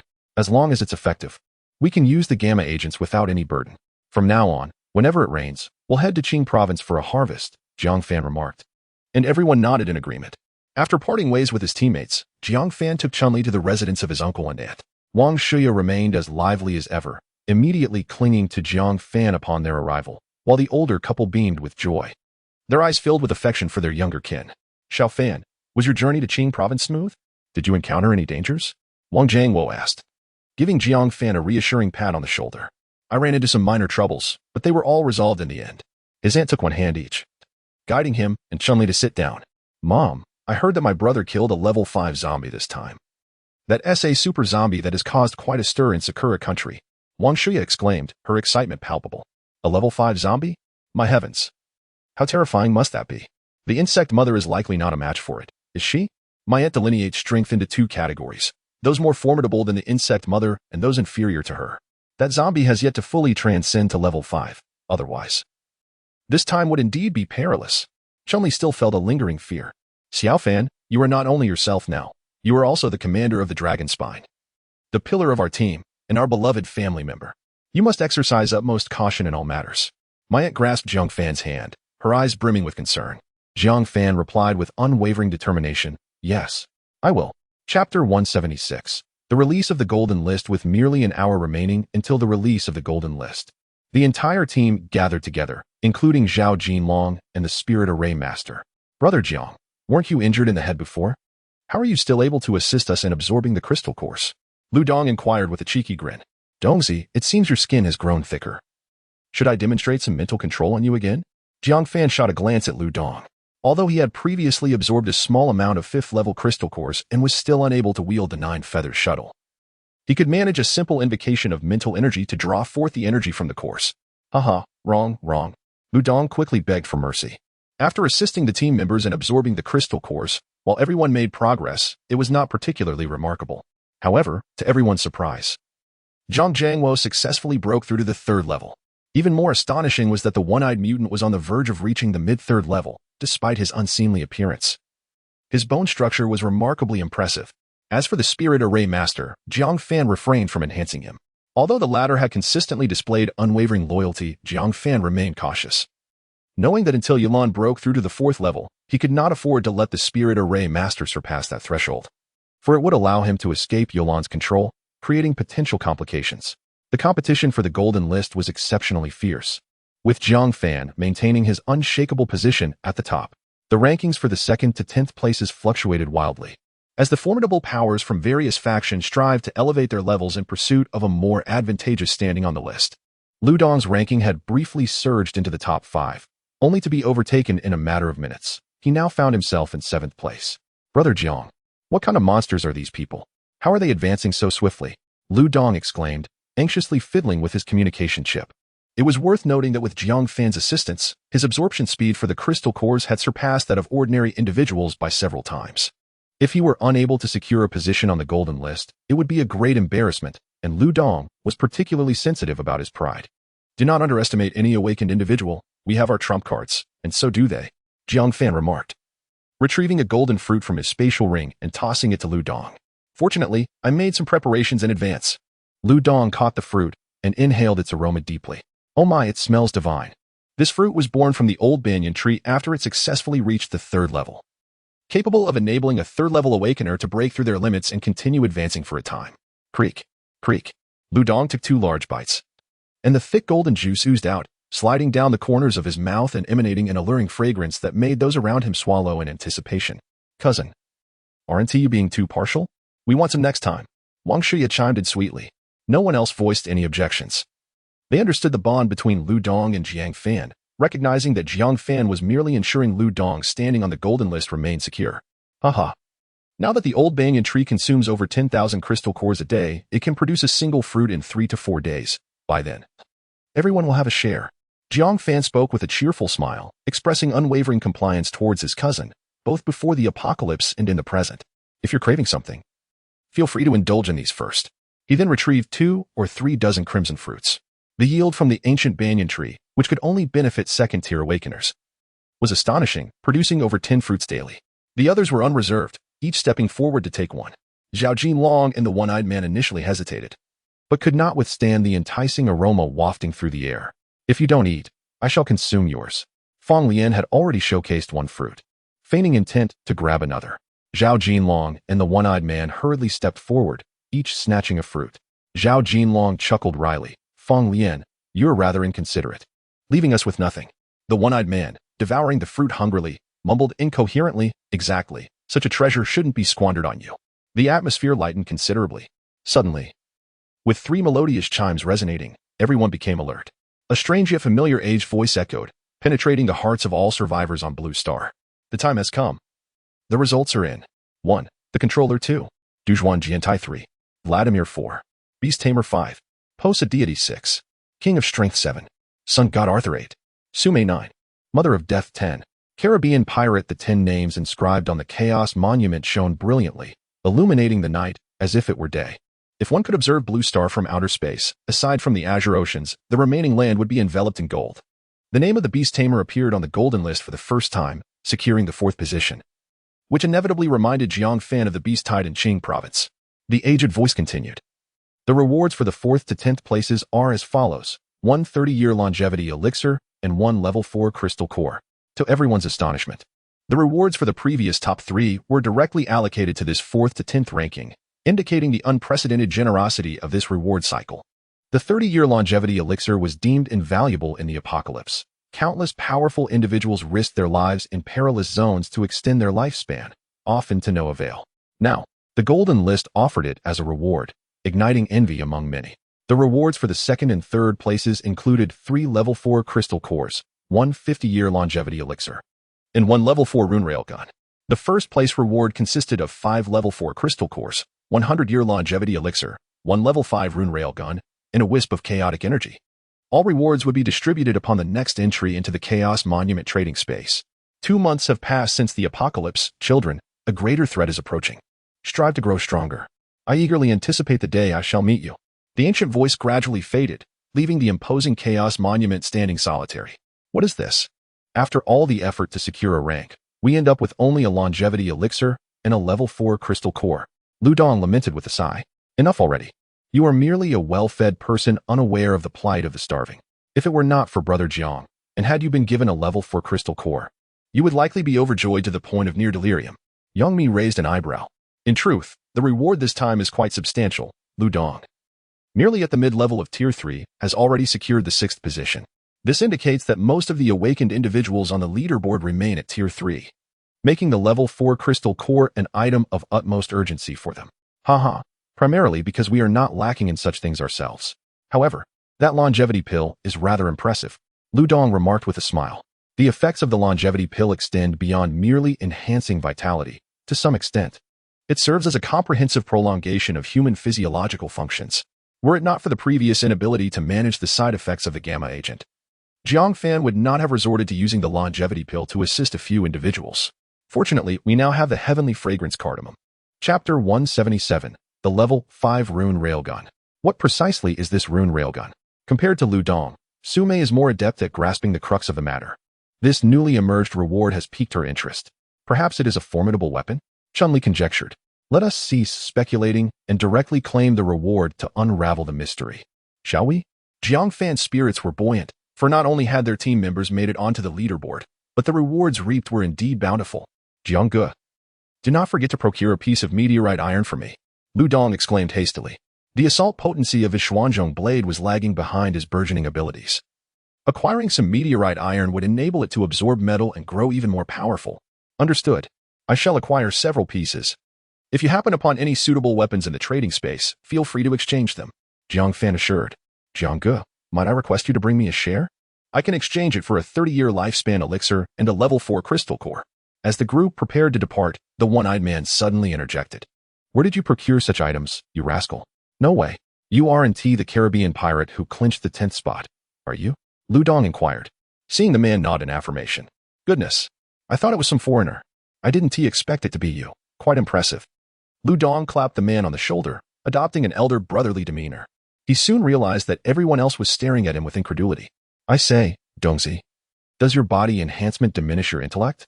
How could you miss something so blatant? Fang Lian couldn't resist teasing. Old Fang, you have the audacity to speak. Take a gander at the one-eyed man, then at yourself. When will you grace us with a spot on the golden leaderboard? Fong Lian found himself momentarily at a loss for words, his mouth agape as he struggled to retort, finally resorting to glaring at Lu Dong in annoyance. Jiang Fan chuckled and turned to the one-eyed man. When the time comes to elevate your abilities, you shall be treated as one of our own. Thus you will surely receive your share. I am counting on you to wreak havoc in the land of cherry blossoms. The latter, upon hearing this, beamed with excitement. Nodding vigorously, all present bore expressions of joy, save for Zhao Jinlong, who gazed at them with a sense of grievance. How about you join us? Jiang Fan tentatively proposed. Ha, absolutely. Then our Kyoto and Longji will be as one family. Zhao Jinlong's high emotional intelligence was evident, a testament to his status as Commander Zhu's right-hand man. Take a leaf out of Commander Zhu's book. You're quite the schemer. Jiang Fan remarked before continuing, cough up some funds. I can assist you in exchanging items. But next time we trade, you must provide me with a greater share of rare metals. Ha ha ha, Brother Jiang truly understands the greater good. Keeping all the survivors of Long War in mind. Enough, enough. Swiftly transfer the funds, or I shall take my leave. Jiang Fan interrupted Zhao Jinlong's flattery. Right away. Zhao Jinlong promptly activated his communication chip, transferring 2 million energy points to Jiang Fan. Most of these were funds Jiang Fan had previously traded to them. Otherwise, Kyoto would not have been able to muster such an amount at present. The crowd advanced toward the obsidian monolith. Jiang Fan gazed upward at the dark stone monument, gently placing his hand upon its frigid surface. In the next moment, he found himself transported into the realm of transactions. A familiar mechanical voice resonated in the air. Congratulations on achieving the top rank in the previous stage. Here is your reward. We hope you maintain your lead in the impending apocalypse and swiftly bring this calamity to an end. Why does this seem to possess a touch more humanity? No longer as cold and impersonal as before. Setting aside these musings, Jiang Fan began to scrutinize the luminous orbs before him. Closest to him were several level 4 crystals, which he promptly absorbed into his spatial ring with a mere thought. Next, he observed a pale green orb, within which hovered a medicinal pill. This must be the Centenary Longevity Pill. Gently retrieving it, he examined the pill closely. It exhibited a warm, jade-green hue, with threads of light dancing upon its surface as if imbued with life. Leaning closer, a refreshing and rich herbal aroma wafted toward him, invigorating his senses. He could feel that this pill contained an immense and pure vitality, capable of not only extending his lifespan by a century but also holistically enhancing his bodily functions and repairing latent injuries. What a remarkable treasure! Jiang Fan exclaimed in excitement. Shifting his gaze to the next orb. Within it, a faint purple mist danced, resembling a small dragon in motion. The chaotic energy. The last encounter with the Ripper zombie had made Jiang Fan acutely aware of the potency of this energy. It nourished the spirit and gradually enhanced one's abilities. At critical moments, it could augment his mental blade, significantly amplifying its power, a veritable gem of rarity. Many awakened individuals had speculated on the effects of chaotic energy. If they were to discover its true nature, they would likely conspire against Jiang Fan. Yet, he pondered, should I perish, would the chaotic energy erupt? With a wry smile, he dismissed such fantastical notions, cradling the mist as he slowly brought it toward his brow. Swoosh! The chaotic energy, akin to a violet dragon, swiftly penetrated him, manifesting in his sea of consciousness. The two strands of chaotic energy, stemming from the same source, immediately intertwined and frolicked together, causing the previously scattered light points in his mind to multiply exponentially. Jiang Fan could distinctly sense his mental strength surging at least threefold due to the fusion of these energies. Incredible! If this continues, once I acquire 9 strands of chaotic energy, will I not surpass others without absorbing crystals? His heart brimmed with delight. The enhancement brought by the chaotic energy far exceeded his expectations. The light points, once resembling distant stars, now coalesced into a dense cluster, resembling a dazzling nebula slowly swirling. Each flicker accompanied by the pulse of his mental power. This time, the reward included an additional item, one Jiang Fan eagerly anticipated, a level 5 runes railgun. Unlike the other items, this colossal entity stood there unabashedly, devoid of any halo, appearing even larger than the buses of the pre-apocalyptic era. Jiang Fan glanced at the introduction of the 3D projection, the 5-tiered runic railgun, one of the pinnacle masterpieces of runic technology. Boasted tremendous power capable of annihilating foes of the 5th tier. However, its drawbacks were equally conspicuous. It required an extensive charging period and consumed an exorbitant amount of energy, necessitating the expenditure of 100,000 level 1 crystal cores for each use. Chapter 178. Exchange. Jiang Fan gazed in awe and exhilaration at the formidable rune railgun before him. Such an enormous and powerful weapon would undoubtedly serve as a significant asset for the Longji safe zone. as he circled the railgun, meticulously examining every detail. His admiration only grew stronger. Haha, 2nd Battalion Commander. Let us unleash a shot. Jiang Fan could not help but mimic a classic line, his hearty laughter echoing throughout the trading space. He envisioned the scene of this level 5 rune railgun positioned atop the walls of the Longji safe zone, obliterating countless insectoid foes with a single blast. Wait. Such a remarkable piece must first be tested on those little devils. With a flash of his spatial ring, thousands of crystal cores materialized beside the rune railgun, forming a small mountain. Where exactly do I place these crystal cores? Jiang Fan pondered. Having walked around several times without discovering a suitable storage area for the cores, he rested his hand on the railgun, feeling a sense of confusion. Suddenly, he experienced a profound connection with the railgun, as if it could strike anything within his line of sight. Furthermore, the internal structure of the railgun was laid bare before him, revealing that it was linked to an independent space containing hundreds of cubes. So this is the magazine, Jiang Fan realized. With a mere thought, the level 1 crystal cores vanished from the ground, reappearing in the railgun as connected independent space. He observed this magazine space closely, noting the presence of special energy patterns that slowly absorbed the energy from the crystal cores, converting it into power usable by the railgun. It seemed the energy conversion system of the railgun was quite intelligent. Crystal cores of different levels should be absorbable and convertible. Jiang Fan felt a surge of delight. This implied that he need not worry excessively about energy supply.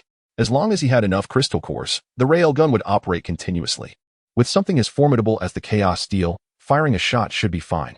Though a hint of apprehension lingered, he nevertheless issued the firing command. As he did so, the rune railgun emitted a deep, resonant hum, the runes on its body glowing brightly, while the crystal cores in the magazine space rapidly diminished. 1, 2, 3. When Jiang Fan reached 10, a brilliant light coalesced at the muzzle, and the surrounding space appeared to warp slightly under the influence of this immense energy. A laser, as thick as a water barrel, emerged, shooting directly into the dark expanse of the trading space. The pitch-black trading space resembled a pool of indelible ink, and the laser sliced through it like a searing blade, piercing the void. Despite standing at a considerable distance, Jiang Fan could still feel an invisible wave of heat wash over him, a stinging sensation flaring on his face. He could not help but marvel internally at the terrifying power of the level 5 rune railgun. Even the residual waves posed a tremendous threat. If struck directly, survival would be utterly impossible. The laser lasted merely a few seconds before falling silent, the runes on the railgun extinguishing one by one. Goodness gracious. No wonder it is called the level 5 rune orbital cannon. With such formidable power, that Ripper zombie from last time would likely falter in under 3 seconds. Jiang Fan couldn't help but exclaim. However, the consumption of this device is indeed terrifying. A mere 10 seconds of attack consumed over 100,000 level 1 crystals, which translates to approximately 150,000 energy points. If faced with large-scale combat, wouldn't a single battle deplete tens of millions of energy points? Alas, just when I thought I had accumulated some wealth, a veritable beast of consumption appears. I must raise the price for Zhao Jinlong. It is imperative. Looking at the over 500,000 energy points in his account, Jiang Fan felt a sudden pang of poverty. He opened the level 4 exchange privileges and first redeemed 5 rune aircraft. Such devices are undoubtedly essential to keep on hand, with 2 or 3 required for each person. The remainder can be stored in the safe zone, as the guard troops will inevitably need to venture out on missions, and having these aircraft will significantly reduce travel time. With a light tap of his fingers, 5 sleek aircraft materialized before him. Each rune aircraft featured a streamlined design, reminiscent of a fighter jet, yet devoid of any weapon systems, thus providing ample cockpit space with dozens of comfortable seats. The surface of the aircraft was engraved with runes that emitted a soft glow. These runes served not only as decoration but were also critical for the aircraft's stealth and protection. Initially troubled by the transportation issues for the upcoming journey to Sakura country, Jiang Fan now felt relieved with the acquisition of these rune aircraft. A smile crept onto his lips as he contemplated the time savings. With the aircraft and Su Mei's spatial abilities, it seems we shall save considerable time. Continuing with the exchange, he procured 30 pieces of celestial iron, 10 pairs of rune boots, and 15 sets of active battle armor. In an instant, his 500,000 energy points were nearly depleted, leaving only a few tens of thousands remaining. Goodness, money truly flows like water. Jiang Fan sighed before exiting the trading space. As for the damaged commander level core, he decided to postpone its redemption. It required the absorption of the insectoid's flesh, making it useless for now. Jiang Fan, my brother, everyone has gathered. We were merely waiting for you. As soon as he emerged, Zhao Jinlong approached him. I see you are not waiting for me, but rather for my goods, Jiang Fan remarked. A hint of embarrassment flashed across Zhao Jinlong's face, quickly followed by hearty laughter. Ha! We are all waiting, all waiting. Here. You have 15 pieces of celestial iron and 5 sets of active battle armor. Jiang Fan tossed a spatial ring toward him, ensuring he did not shortchange his companion's energy points. Zhao Jinlong hastily caught the spatial ring, his face beaming with joy. He eagerly scanned the contents with his spiritual sense and, upon confirming their accuracy, carefully stowed the ring away before speaking.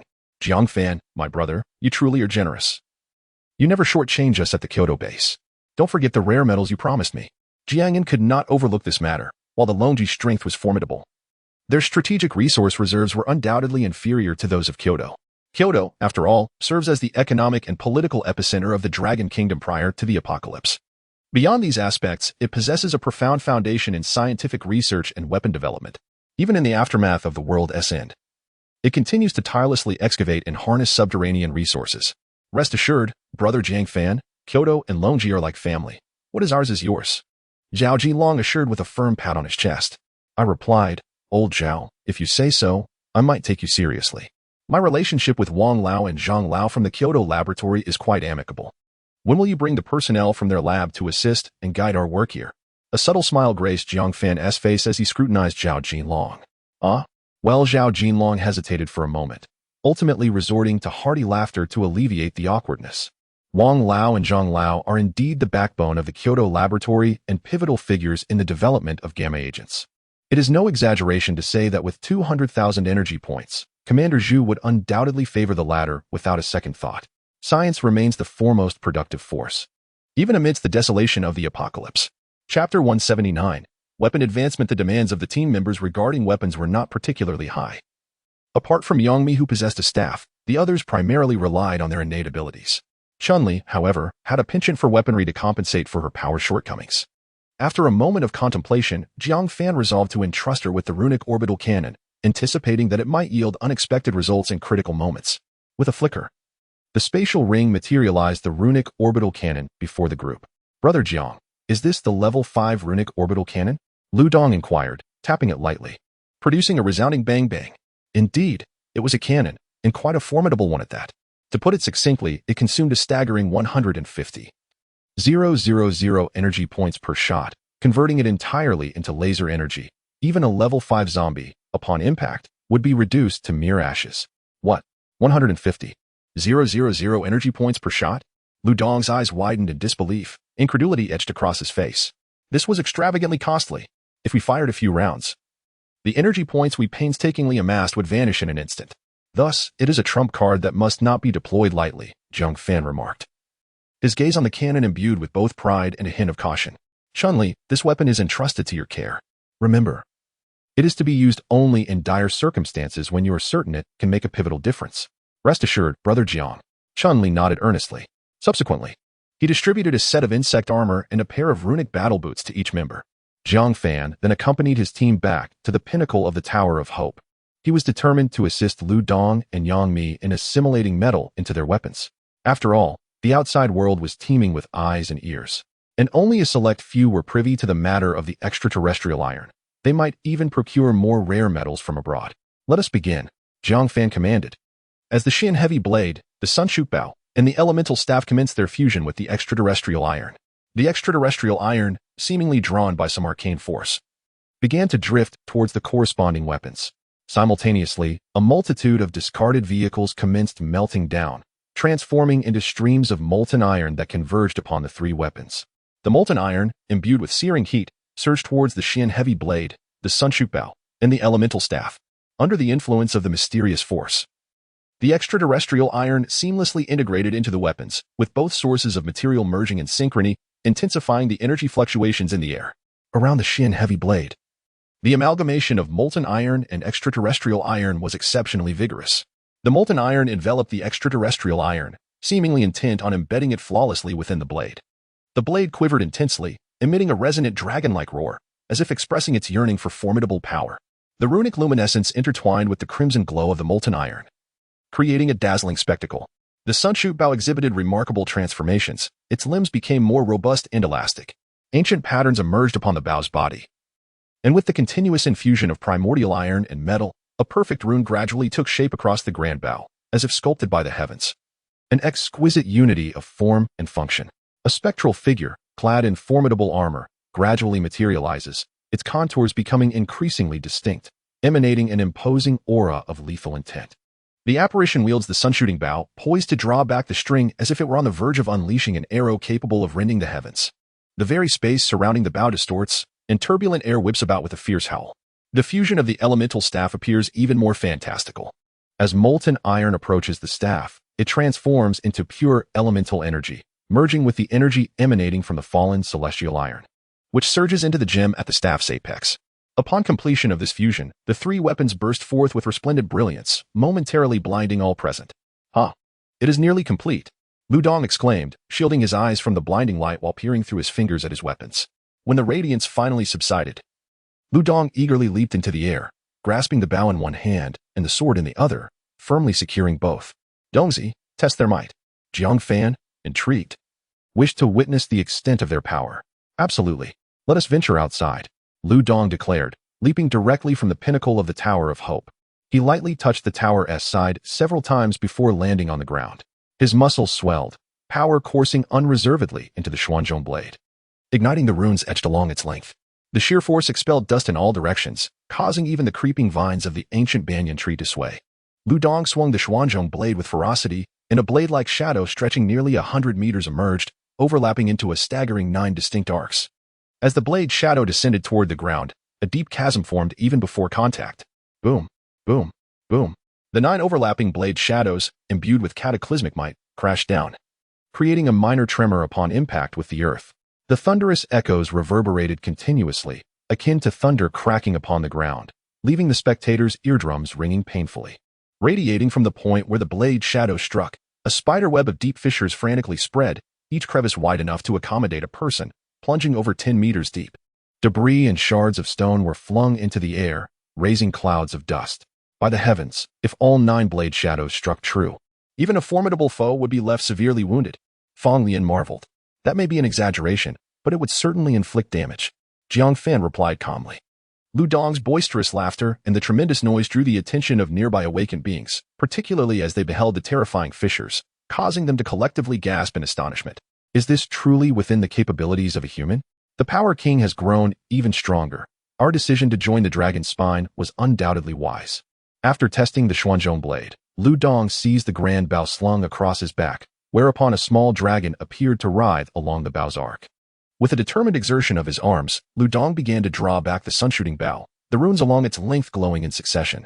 As the small dragon seemed to awaken from slumber, animated and vibrant. Lu Dong uttered a low cry, the veins on his forehead bulging, his hands trembling as if he had expended every ounce of his strength. Yet Jiang Fan observed keenly that only 99% of the runes on the bow were illuminated, while the remaining rune remained dim and unactivated. Gradually, an arrow materialized in the void, and the small dragon swiftly coiled upwards, entwining itself around the arrow. Lu Dong could no longer endure. He loosened his grip on the bowstring, and the arrow, as if bereft of its source of power, dissipated in an instant, with the dragon's luminescent form transforming into countless specks of starlight, vanishing into the air. Chapter 180. The Madness of Crossing the River. Damn it! Lu Dong exclaimed in anger, supporting himself on his knees as he gasped for breath. The onlookers, awakened individuals surrounding him, were utterly bewildered. Just a moment ago, he had displayed formidable prowess. Yet now he was silent. What was happening? It appeared as though the runes had not been fully activated. Surely, this was inconceivable. Most contemporary weapons hailed from first or second-tier trading spaces. How could someone of Liu Wang's caliber encounter such a predicament? The terrifying might he had exhibited before activation was unsettling. What would transpire if all the runes were fully unleashed? Jiang Fan approached Lu Dong and patted him on the back. Are you all right? Well, I didn't expect that after the sun-shooting bow's evolution, I would be unable to activate even a single rune. Ugh, this is so embarrassing. Lu Dong was not lamenting his lack of strength. He simply valued his reputation, especially in front of others. This time, he had made a significant blunder. Haha. Look at you, flaunting so much while choosing a spot where everyone can see you. Fang Lian teased, though he stepped forward to pat Lu Dong on the shoulder. Despite their frequent banter, the two shared a remarkably close friendship. Actually, being unable to activate it for now might be a blessing in disguise. It means the sun-shooting bow is powerful. Once your powers are enhanced further, its potential will be even greater. Jiang Fan remarked, his eyes gleaming with anticipation. Well, I suppose that's all we can do. Lu Dong managed a wry smile. Yang Mi decided against further experimenting with her staff, acutely aware that her abilities were insufficient to activate all the runes of the evolved staff. All right, everyone, let's take a break and indulge in our favorite activities. We set off for Sakura Country tomorrow, Jiang Fan announced. Upon hearing this, Chun-Li shot him an exasperated glance, while Yang Mi and Chahua blushed, with Yuli and Su Mei maintaining a more composed demeanor. Brother Jiang Fan, but I don't have any teammates. Why don't you discuss it with Sister Chun-Li and see if we can team up? Yulan chirped. Upon hearing this, Jiang Fan felt a chill run down his spine. Goodness, to speak so boldly in such a public setting. The mere thought of it sent shivers through him. Well, make sure to rest early. We'll take our leave now. Jiang Fan hastily grabbed Chun-Li and fled, laughter echoing behind them as Yulan's melodic voice rang out. With Jiang Fan pulling her along, Chun-Li's face alternated between crimson and pale, unable to suppress her playful reproach. It's all your fault for lacking the skills but trying to drive like others. TCH, you should know my capabilities by now. Don't think that just because Yulan is here, I wouldn't handle both of you with ease. What man would concede in such matters? Jiang Fan was no exception. I knew it. You have ulterior motives. Chun-Li fumed, raising her hand as if to strike Jiang Fan, who quickly grasped her wrist, grinning in feigned submission. My apologies. As the two returned to their abode, the scene shifted to Chun-Li's pleas for mercy. The specifics left to the imagination of the audience. This night was destined to be one of sleeplessness. Everyone was acutely aware of the perilous nature of their journey to the land of cherry blossoms. Their team was set to confront the military of a certain faction, with the looming threat of level 5 zombies. Each individual cherished the fleeting moments of warmth shared that night. In the underground refuge of the Cherry Blossom Nation, a bloody coup was underway, led by the radical Taichuan Kentai, who fiercely clashed with the loyalists of the original regime. Mr. Abe, the strength of the rebels far surpasses our own. Although we have numerical superiority, their awakened fighters exceed 100,000, and Kenai has even ascended to level 4. We might. An officer clad in khaki military attire spoke to the head of state. Fools, how could you allow a mere Kentai to amass such power? Abe bellowed. Have I not warned you repeatedly? Kentai's strength is formidable. We cannot permit him to expand his influence. The officer bowed his head deeper, continuing. Kentai discovered a peculiar type of algae in the sea, a creature that seemingly emits a unique energy, enabling awakened individuals to rapidly enhance their abilities. He used this as bait, drawing in many who craved power, and in just a few months, he established this vast force. The officer's voice trembled, beads of sweat dotting his forehead. He understood Abe's temper well, knowing that anger could lead to dire consequences. Bakayuru. Abe's eyes widened with fury as he slammed his fist onto the table, scattering documents across the floor. What good is it to discuss this now? We must devise a strategy immediately. We cannot allow that traitor Kentai to prevail. At that moment, the heavy security door creaked open, and a young man with a menacing gaze entered, clad in active insect armor, gripping an individual by the throat. My dear Prime Minister Abe, I've searched high and low for you. The newcomer was none other than Taichuan Kentai, and the figure in his grasp resembled a lifeless dog, his former superior. Kentai slightly raised his hand, and 7 or 8 awakened individuals surged into the command center, to everyone's astonishment, all having reached level 3. Kentai, do you comprehend the gravity of your actions? What you are doing is treason, Abe exclaimed, his finger trembling as he pointed at Kentai, his tone imbued with authority. Treason? Ha. Kentai laughed heartily, forcefully casting aside the individual he held. Mr. Abe, do you realize that if you had simply complied, I would never have taken this step? The Linwan plan has been in the making for so long, yet your constant interference has slowed its progress. In this apocalypse, time equates to life. While you dawdle, our nation will have long perished. Abe trembled with rage, vehemently retorting, the Linwan plan is far too radical, fraught with peril. Should it fail, the entire Cherry Blossom Nation will plunge into irretrievable ruin. As the leader, I must bear the responsibility for my nation and its people. I cannot allow you to act recklessly. Dezawa Kentai scoffed disdainfully, curling his lip. Responsibility? Do not disguise your cowardice with excuses. Such behavior will only cause us to miss the opportunity for ascendance. Look at the present. I have discovered a peculiar algae that can rapidly enhance our strength. With this power, we can undoubtedly realize my vision of establishing a new Sakura nation, a dominion that will reign supreme in the apocalypse. Dezawa, you are too young. You have no comprehension of Longwa's profound heritage. I assure you, they are already aware of the Linwan plan and possess multiple strategies to counter it. At this moment, Abe has long since cast aside concerns for his own life, hoping to awaken Dezawa Kenai to abandon this reckless scheme. Yet, Dezawa Kenai laughed dismissively. Longwa? Humph. Merely a group of complacent individuals. So what if they are aware? Now that we possess this peculiar algae to bolster our strength, what can Longwood do against us? Moreover, in this apocalyptic world, strength reigns supreme. Once we grow powerful, Longwood will only be left in our shadow. Dazawa turned his neck and continued. Perhaps that overseer poses some threat, but as long as the Lin on plan proceeds smoothly, we will no longer lack high-grade crystal cores. In the blink of an eye, I shall surpass Jiang Fan and claim the top spot. Currently, 2/3 of the land in Sakura Nation has been overrun by various mutated creatures and zombies. In half a month, they will be completely forced underground, facing a life devoid of light. Dazawa, you have not lived through that era. You cannot comprehend. Once we provoke Longwa, they will become like relentless parasites, ensnaring you in a web of despair, dragging the entire Sakura Nation into oblivion. Abe, who has aged significantly, remembers the last war with Longwa. Humph. Had it not been for the ultimate weapon of the Eagle Nation, how could we have faced defeat? Once the Lin on plan succeeds, Longwa will suffer severe losses. We will use 1-1 as a springboard to execute our landing plan, and then that vast expanse of land will belong to us. Dazawa Kintai's eyes sparkled with fervent light, as if he could already envision the future of the Sakura Nation dominating East Asia. Chapter 181. The Commencement of Action. In a single night, Wuchuan had completely seized control of the entire Cherry Blossom Nation. All conservative factions were ruthlessly purged under his thunderous tactics, elevating Wuchuan Kintai's prestige to unprecedented heights. Those followers enhanced by the peculiar algae were utterly devoted to him, firmly believing that under Wuchuan's leadership, the Cherry Blossom Nation was destined for grandeur. Mobilize all departments immediately. The teams that have already arrived in Bayonne must expedite their operations. Wuchuan's orders echoed like a deep-sea bomb, stirring tumultuous waves across the tranquil surface of the Cherry Blossom Nation. The entire nation was set into motion.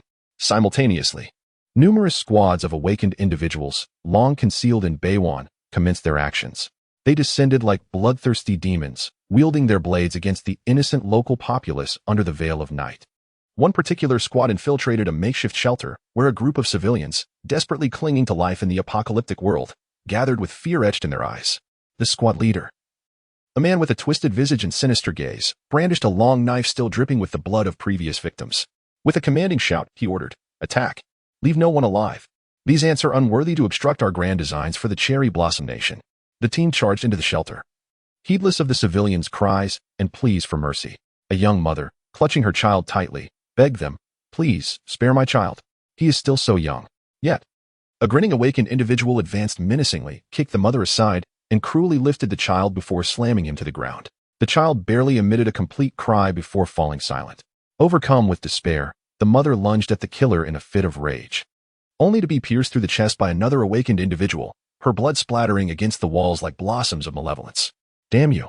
A local awakened individual roared in fury, preparing to unleash his powers, but in an instant, a crescent-shaped energy wave struck him down, severing him in two. Such horrific scenes unfolded in every corner of Bayonne, where these soulless individuals, upon encountering zombies, might retreat, yet upon discovering local survivors, would pounce like rabid dogs. In a fleeting moment, Bayonne was engulfed in a cacophony of despairing screams and bloody carnage. The awakened squads of the Cherry Blossom Nation behaved as a pack of inhuman beasts, rampaging across the land with impunity. In the Longi safe zone, sunlight streamed through the window, gently illuminating Jiang Fan's face as he slowly opened his eyes, his nostrils filled with the enticing aroma of food. "Awake? Come and eat." Chuanli, donned in a Hello Kitty apron, appeared to have just finished preparing the meal. Jiang Fan vaguely recalled that this apron was the very one Chuanli had worn since she first accompanied him. In a moment of reverie, Jiang Fan felt as though he had returned to the world before the apocalypse. "You performed splendidly last night. Keep up the good work." Chuanli's lovely face flushed with a hint of pink as she playfully chided him. "Stop with the banter. Hurry up, or the food will get cold." Clang, clang, clang. At that moment, a knock echoed at the door, and Jiang Fan's keen perception revealed the visitor to be Zhao Jinlong. As the door swung open, Zhao Jinlong entered with a look of urgency, his footsteps hurried and devoid of pleasantries. "Jiang Fan, trouble has arisen. Those rascals from Sakura country are causing a tremendous uproar in Taiwan. Their awakened squad is mercilessly slaughtering the local populace with extreme cruelty, exhibiting a complete lack of humanity. These scoundrels have indeed moved." Jiang Fan inquired about Commander Zhu, as the latter held the authority to launch the ultimate weapon. Should the capital decide to deploy it against Sakura country, it could, in a sense, expedite the resolution of this conflict. An emergency meeting had been convened overnight in the capital, and Commander Zhu had temporarily dismissed the idea of directly employing the ultimate weapon. After all, once unleashed, it would trigger catastrophic repercussions, leading to an influx of high-level mutated beasts and zombies into Longwa's territory within approximately half a month. Zhao Jinlong continued, beads of sweat dotting his forehead. Commander Zhu hopes we can take action first. If we can resolve this without resorting to the ultimate weapon, it would be ideal. Jiang Fan contemplated this for a moment, but it was Chun-Li who spoke up first. That little book wouldn't directly employ the ultimate weapon against Longwa, would it? That's not a concern for now. Our nation's phased array radar is the finest in the world, coupled with our interception system, which guarantees we can neutralize their missiles before they reach their maximum velocity. Zhao Jinlong paused before continuing. However, if they were to seize Taiwan and attempt to detonate their ultimate weapon domestically, we would have no means to counter that. Thus, the crux of this battle lies in Taiwan. As long as we successfully thwart their cleansing operation, their ultimate weapon poses virtually no threat to us. Chun-Li furrowed her brow and inquired. Indeed, the awakened individuals on Taiwan have begun to react and organize resistance. But many members of Sakura Country's squad have reached level 3. Various intelligence reports suggest that Sakura Country has likely discovered a method to rapidly enhance their abilities. Rapidly enhance their abilities. Where did they acquire such knowledge? Chun-Li's brow knitted in anger and concern. In this vast blue star, it is not unusual for others to obtain peculiar resources. However, those who dare to slaughter our compatriots must be prepared for our retribution. Jiang Fan concluded with unwavering resolve. Chapter 182. Departure. Jiang Fan, we must take action now. Every second we delay, countless compatriots will perish.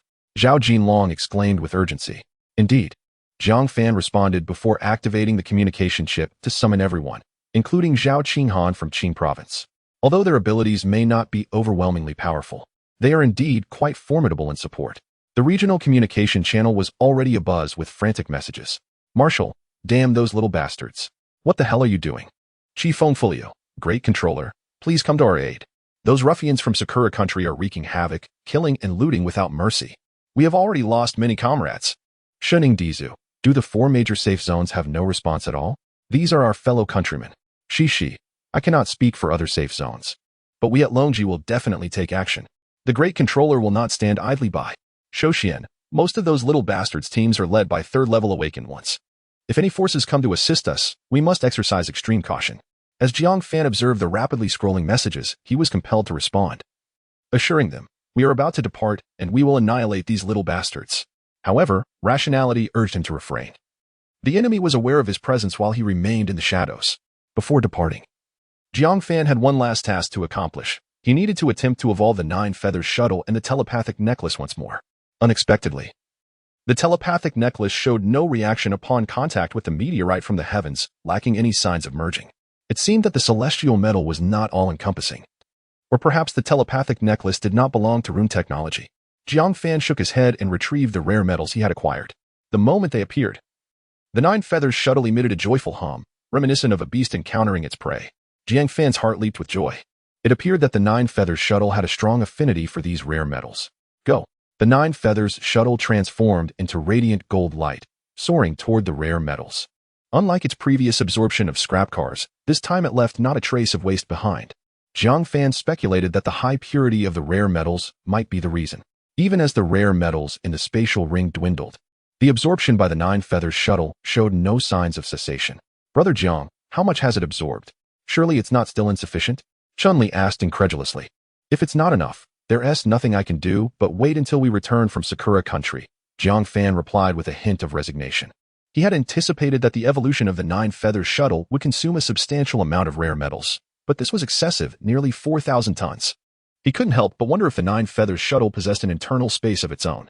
Just as Jiang Fan's thoughts meandered, the 9 Feathers shuttle abruptly halted its absorption. All the feather blades fused together, adorned with intricate runes. Upon merely glancing at it, he felt an overwhelming pull as if he were being drawn into it. Why does it feel as if the 9 Feathers shuttle has come to life? Jiang Fan voiced his thoughts aloud. The space surrounding the 9 Feathers shuttle quivered slightly, and in the next moment, it appeared beside Jiang Fan, twirling and leaping as if it were a playful child. Goodness, it's truly alive? Jiang Fan rubbed his eyes, seemingly unable to believe what he beheld. He had not exerted any mental control. The 9 Feather shuttle was moving entirely on its own. Old buddy, you're alive? The 9 Feather shuttle instantly disassembled, golden light enveloping Jiang Fan, as if responding to his words. Ha! After feeding you so many precious items, it truly has borne fruit. Wait. Jiang Fan infused his mental energy into it. and immediately sensed something amiss. The number of feather blades had reached 108, and the flow of his mental energy within was remarkably smoother. Were it not for his injuries, he would have certainly tested the current power of the 9-feather shuttle. Brother Jiang, everyone has gathered. Let us go deal with those little devils. Lu Dong led the group to the pinnacle of the Tower of Hope. He approached swiftly, glancing at the feather blades surrounding them, sensing an odd disquiet, as if he were being watched. Brother Jiang, this 9-feather shuttle seems different from before. It feels more sentient? Jiang Fan nodded with a smile. Indeed, the 9-feather shuttle has evolved, not only increasing in feather blades to 108, but it seems to have developed a consciousness of its own. Just now, it moved and interacted with me on its own.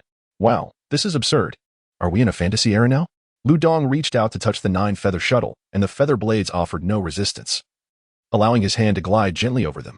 In that moment, Lu Dong felt a peculiar force traveling along his fingertips, as if something was delicately brushing against his consciousness, akin to a friendly greeting. Wow, this sensation is extraordinary, Lu Dong exclaimed, his face alight with wonder. Brother Jiang, once we deal with those little devils, you must help me acquire some rare metals. My Xuanzhong blade needs to evolve as well. Have you forgotten about the sun-shooting bow? If you can't even wield the Xuanzhong blade, what will you do? Rely solely on your fists? Jiang Fan replied with a chuckle. Lu Dong considered Jiang Fan's words and decided it was best to wait until he could activate the runes for the sun-shooting bow. At least he would still have a reliable weapon. In this operation, all high-level awakeners from Jiang Fan's side were mobilized. Zhong Jingwo was still assigned to guard the home front, and Zhao Qinghan had already arrived. However, the giant spirit did not accompany them, likely being kept in the safe zone like old Zhong. Jiang Fan surveyed the group, feeling the necessity to address them. Although our objective this time is not to eliminate zombies, everyone must hold nothing back. When encountering the scum from Sakura country, kill without mercy. As he spoke, his gaze lingered intentionally on the few ladies present, concerned that if they encountered civilians from Sakura country, they might show compassion, which could lead to serious consequences. Brother Jiang, rest assured, we have never regarded that group of little devils as human. Fang Ningxue seemed to sense Jiang Fan's apprehension and spoke first, her tone resolute. Yang Mi, Zhao Qinghan, and the other female awakeners nodded in agreement, their eyes reflecting determination and ferocity. Exactly. Wang Shuya had somehow blended into the crowd. Shuya, you cannot go. Jiang Fan furrowed his brow and spoke with an air of undeniable authority. I can help. Before Wang Shuya could retort, Jiang Fan interrupted. Absolutely not. It is absurd. He had gone to great lengths to rescue his loved ones, and he would never allow them to take such risks again. Moreover, Wang Shuya's abilities are unique, leaving no room for error. Xiao Fan, let her go, came the voice of Wang Zhangwo as the two elderly figures ascended the staircase. If you do not return, we will not survive here for long. Allow her to accompany you. She may provide crucial assistance in times of need. But this time is far too perilous. It is precisely because of the danger that Shuya must accompany you. Wang Zhangwo's gaze was resolute. Jiang Fan understood his uncle's perspective. He must have learned the details of the previous battle against the mother insect and realized that Wang Shuya could serve as Jiang Fan's lifeline when the situation demanded it. The two locked eyes for several seconds, and ultimately, Jiang Fan acquiesced, letting out a deep sigh as he earnestly declared, I will ensure her safe return. Chapter 183, Allies come to aid, take care of them. Jiang Fan gently patted the head of the Black Panther, which immediately emitted a mournful whine, as if to express its desire to accompany him. My loved ones are still here. They need your protection, Jiang Fan reiterated. And the Black Panther cast a reluctant glance at him before finally settling down at Wang Zhangwo's feet. Wang Zhangwo tenderly stroked the panther's head, offering reassurance. Black Panther, remain here at ease. Jiang Fan and the others will surely return safely. You must watch over the home for me. The Black Panther seemed to comprehend Wang Zhangwo's words, letting out a low, rumbling sound in acknowledgement. Seeing that the Black Panther had finally calmed down, Jiang Fan felt a sense of relief. With a thought, a sleek aircraft materialized, its cockpit opening as everyone boarded. The Rune aircraft could reach speeds nearing 1,000 kilometers per hour, far surpassing the pace of Su Mei's spatial rift traversal. Its only drawback was its insufficient defenses, as following a pre-calculated route posed a significant risk of catastrophic failure. Brother Jiang, this thing is astonishingly fast, Lu Dong exclaimed, marveling at the fleeting scenery below.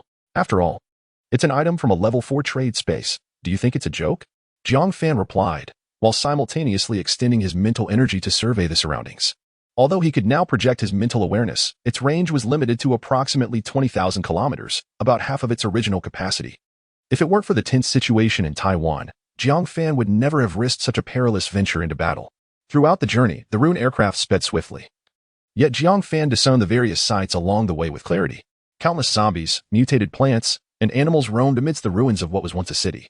While a scant few survivors struggled for existence like mice in a post-apocalyptic world, in a corner of a room, a dirt-smudged little girl cowered. The building having suffered some unknown assault, now crumbling perilously. She pressed her hands tightly over her mouth, terrified to make a sound. For just a wall away lurked 7 or 8 level 2 zombies. The girl, no older than 5 or 6, had witnessed her father transform into a zombie at the outbreak of the viral catastrophe. Although her mother was an awakener, she possessed only the most rudimentary enhancement abilities and had reluctantly joined a local faction to survive for her sake. However, her mother had been gone for 3 days now, with no sign of return. The little girl was both hungry and frightened, her small body trembling in the corner. Her large eyes brimmed with terror and helplessness, tears welling in her gaze. Yet she dared not cry out, fearing it would attract the attention of the horrifying zombies outside the wall. At that moment, a sudden noise erupted from outside. Thump, thump. The sounds, though chaotic, seemed to occur simultaneously.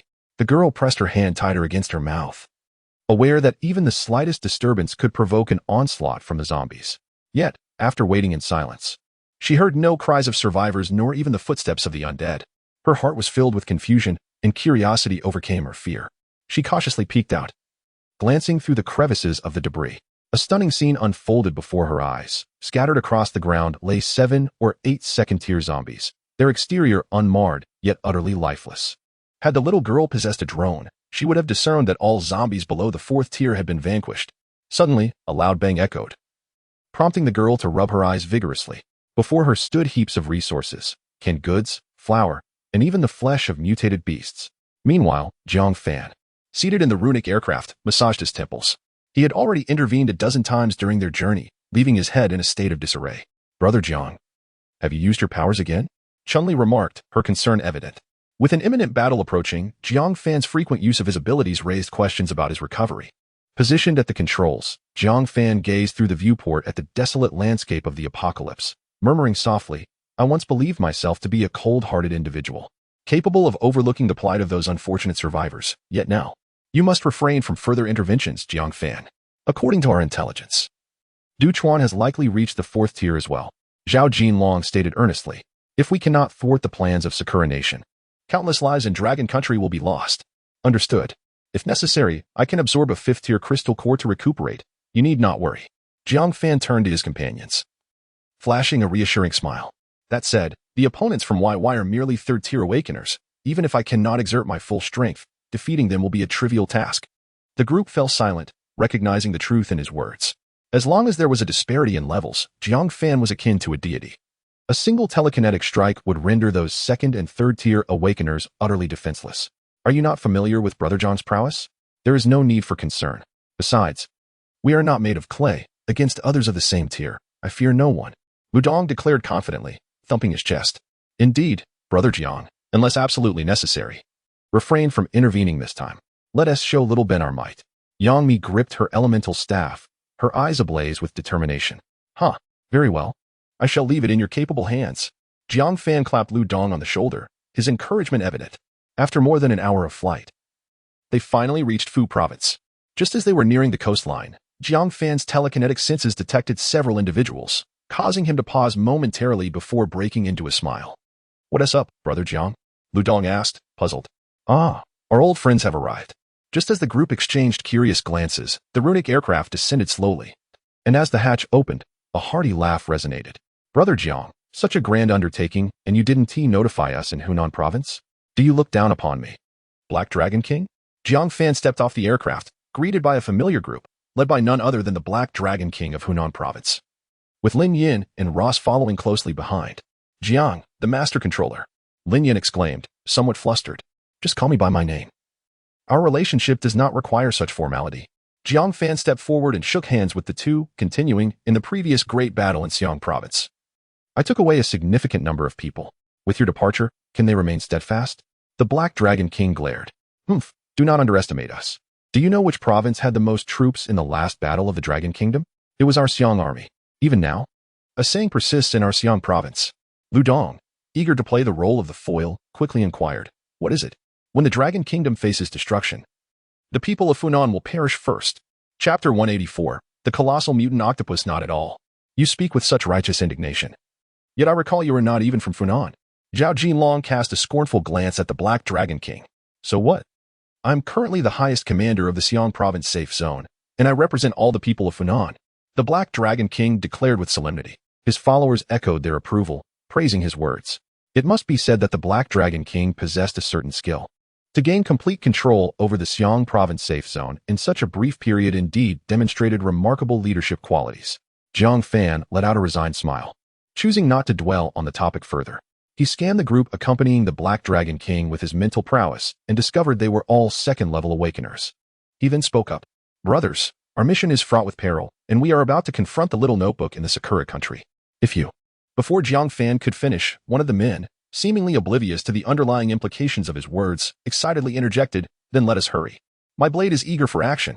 With that, he began to rally the others to board the rune aircraft, only to be halted by Lin Yan's outstretched hand. Brother Jiang Fan, do you underestimate our capabilities and worry for our safety? Jiang Fan, no longer concealing his concerns, nodded silently.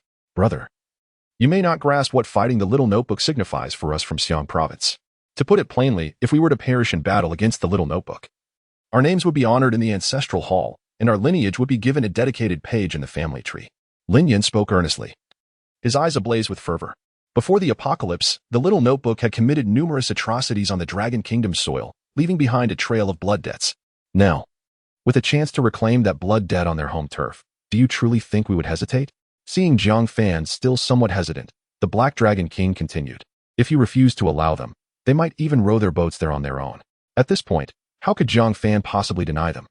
If he allowed these eager youths to row themselves over, they would likely find themselves lost to the sea before even reaching Taiwan. Then you must strictly adhere to the orders. Jiang Fan emphasized with a serious tone. He believed that with only a little over 100 kilometers to cover, the rune aircraft would reach Taiwan in mere minutes at full speed. It should not pose any significant challenge. Absolutely. Rest assured, great commander. The group responded with enthusiasm.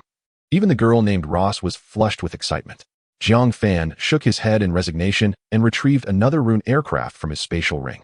Zhao Jinlong, you will accompany them in this one. Just follow our lead. Understood. Zhao Jinlong nodded and promptly entered the cockpit of the aircraft.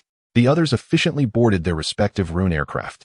Jiang Fan's primary craft took the lead, with Zhao Jinlong piloting the second, closely trailing behind.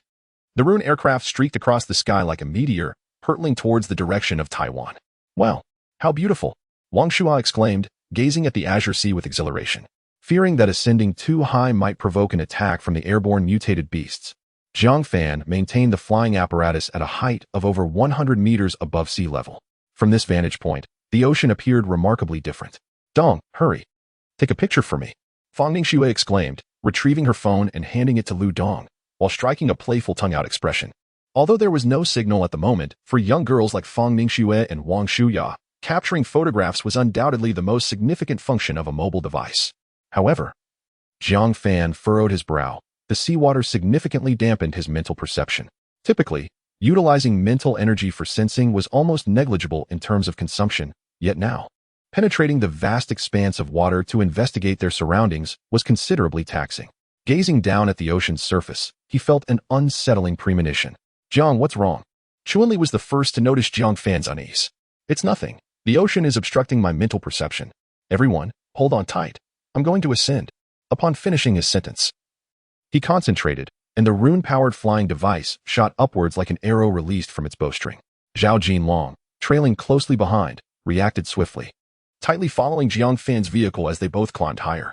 Suddenly, the previously tranquil sea surface erupted as if boiling, the water roiling violently.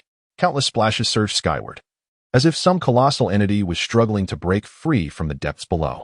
Through his mental perception, Jiang Fan detected a massive object, over 1,000 meters in size. Rapidly ascending, its speed nearly surpassing that of their flying apparatus. Zhao Jinlong, quick, escape! Jiang Fan exclaimed, disregarding whether Zhao could hear him. In the next instant, a tentacle, hundreds of meters long, shot forth from the water, aimed menacingly at the rune-powered craft. The speed was so astonishing that there was scarcely time to react. Zhao Jinlong's eyes widened in alarm, beads of sweat instantly forming on his forehead as he hurriedly maneuvered the flying device to the side in a desperate attempt to evade the lethal strike. Under his control, the apparatus tilted precariously to avoid the blow. The tentacle grazed the edge of the craft, striking the energy shield and causing the vehicle to lose control, plummeting towards the ocean's surface. Before they could plunge to the depths, two more tentacles emerged, and this time, everyone could see clearly. The tentacles were covered in a multitude of suction cups, each the size of a car, adorned with menacing barbs that glimmered ominously in the sunlight. What on earth is that? Lu Dong, momentarily forgetting they were inside the cockpit, abruptly stood, slamming into the cabin. It's a giant octopus, Yongmi declared, brandishing her elemental staff. With a swift motion, a terrifying water vortex materialized. Given their location at sea, the vortex's power was magnified several times, instantly lifting a massive volume of seawater and revealing the horrifying creature within. Before them was a mutated octopus, its skin color nearly indistinguishable from the surrounding water, making it nearly impossible to detect without careful scrutiny. Its 8 robust tentacles loomed like towering skyscrapers. The water vortex not only unveiled the octopus in its entirety but also inflicted numerous minute wounds upon its surface, from which blue blood oozed forth. The octopus, being a soft-bodied creature, despite its mutations and significant increase in size, is inherently limited in its defensive capabilities. Even a third-tier honey can inflict harm upon it. Nevertheless, the octopus remains undeterred in its assault on the aircraft, with its 2 tentacles swiftly ensnaring the out-of-control machine. The rune-inscribed aircraft, akin to a toy grasped in a powerful hand, is firmly immobilized by the suction cups of the tentacles, rendering it utterly motionless. Chapter 185. Leave something behind. Within the confines of the spacecraft, Jiang Fan had only stored 100,000 crystal cores. Under the relentless pressure of the tentacles, these cores were being consumed at an alarming rate. The vessel was under siege, with reserves dwindling to 90,000, 85,000, 80,000. Feeling the dire alerts from the spacecraft, Zhao Jinlong was utterly panicked. Damn it! The creature's power is terrifying. Once the crystal cores are depleted, we are doomed. In a moment of desperation, he prepared to activate his abilities. If they could not escape the grip of the mutated octopus, they would soon be crushed to oblivion. At that instant, a multitude of golden lights appeared, launching towards the 2 threatening tentacles. It was the 9 feathered shuttles. The brilliant beams of light flickered briefly before striking the tentacles with ferocity. Thud, thud, thud. A series of resounding impacts echoed as the golden swords, formed from the 9 feathered shuttles, left deep gashes on the tentacles. Blue blood erupted like a fountain, mingling with the ocean's depths. This unexpected assault forced the mutated octopus to writhe in agony, loosening its grip on the spacecraft just slightly. Seizing the opportunity, Zhao Jinlong and the Black Dragon King activated their powers, summoning 2 shadowy dragons of black and gold that unleashed a terrifying dragon breath, causing the massive octopus to convulse and recoil violently. After a fierce tremor, the rune-imbued spacecraft finally broke free from the tentacle's grasp, soaring upwards like a wild stallion. Infuriated by the unexpected resistance and the fleeing prey, the gigantic octopus thrashed its massive body in the water, creating towering waves that soared several meters high, as if it aimed to overturn the very sea itself. Since the apocalypse, this mutated creature had never endured such humiliation. Even the colossal whales were no match for its might. The 8 tentacles flailed wildly, now driven by a murderous intent, seeking to rend Zhao Jinlong and his companions into pieces. Zhao Jinlong, for God's sake, accelerate, shouted the Black Dragon King, breathing fire towards the tentacles as he urged him on. Damn it, I want to go faster too. The propulsion is already at maximum. Zhao Jinlong felt an urgent desperation, wishing he could literally pour fuel into the engines.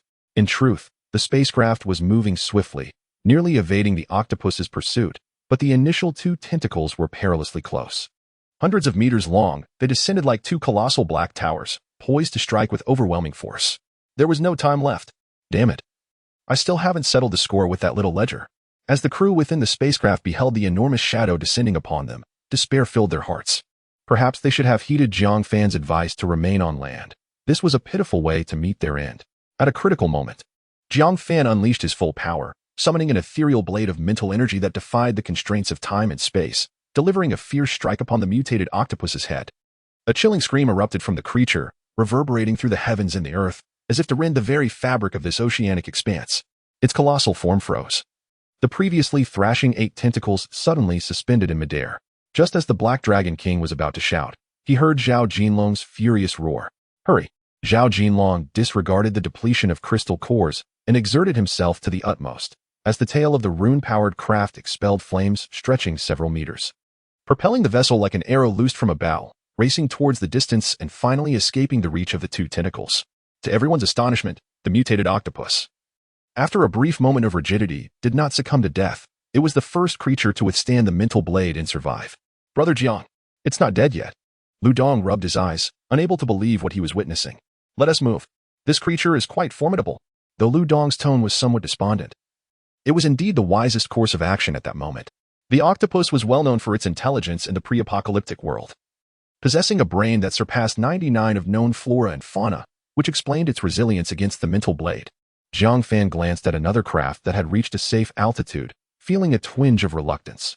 Expending so much mental energy without reaping any benefits was not his style. With that thought, he produced a level 5 crystal core, and the black energy upon it was instantly drawn to his forehead. Damn it!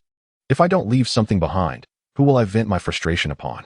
108 feather blades radiated with brilliant golden light, and a terrifying golden phantom re-emerged, its tip directed towards the injured octopus below. Go!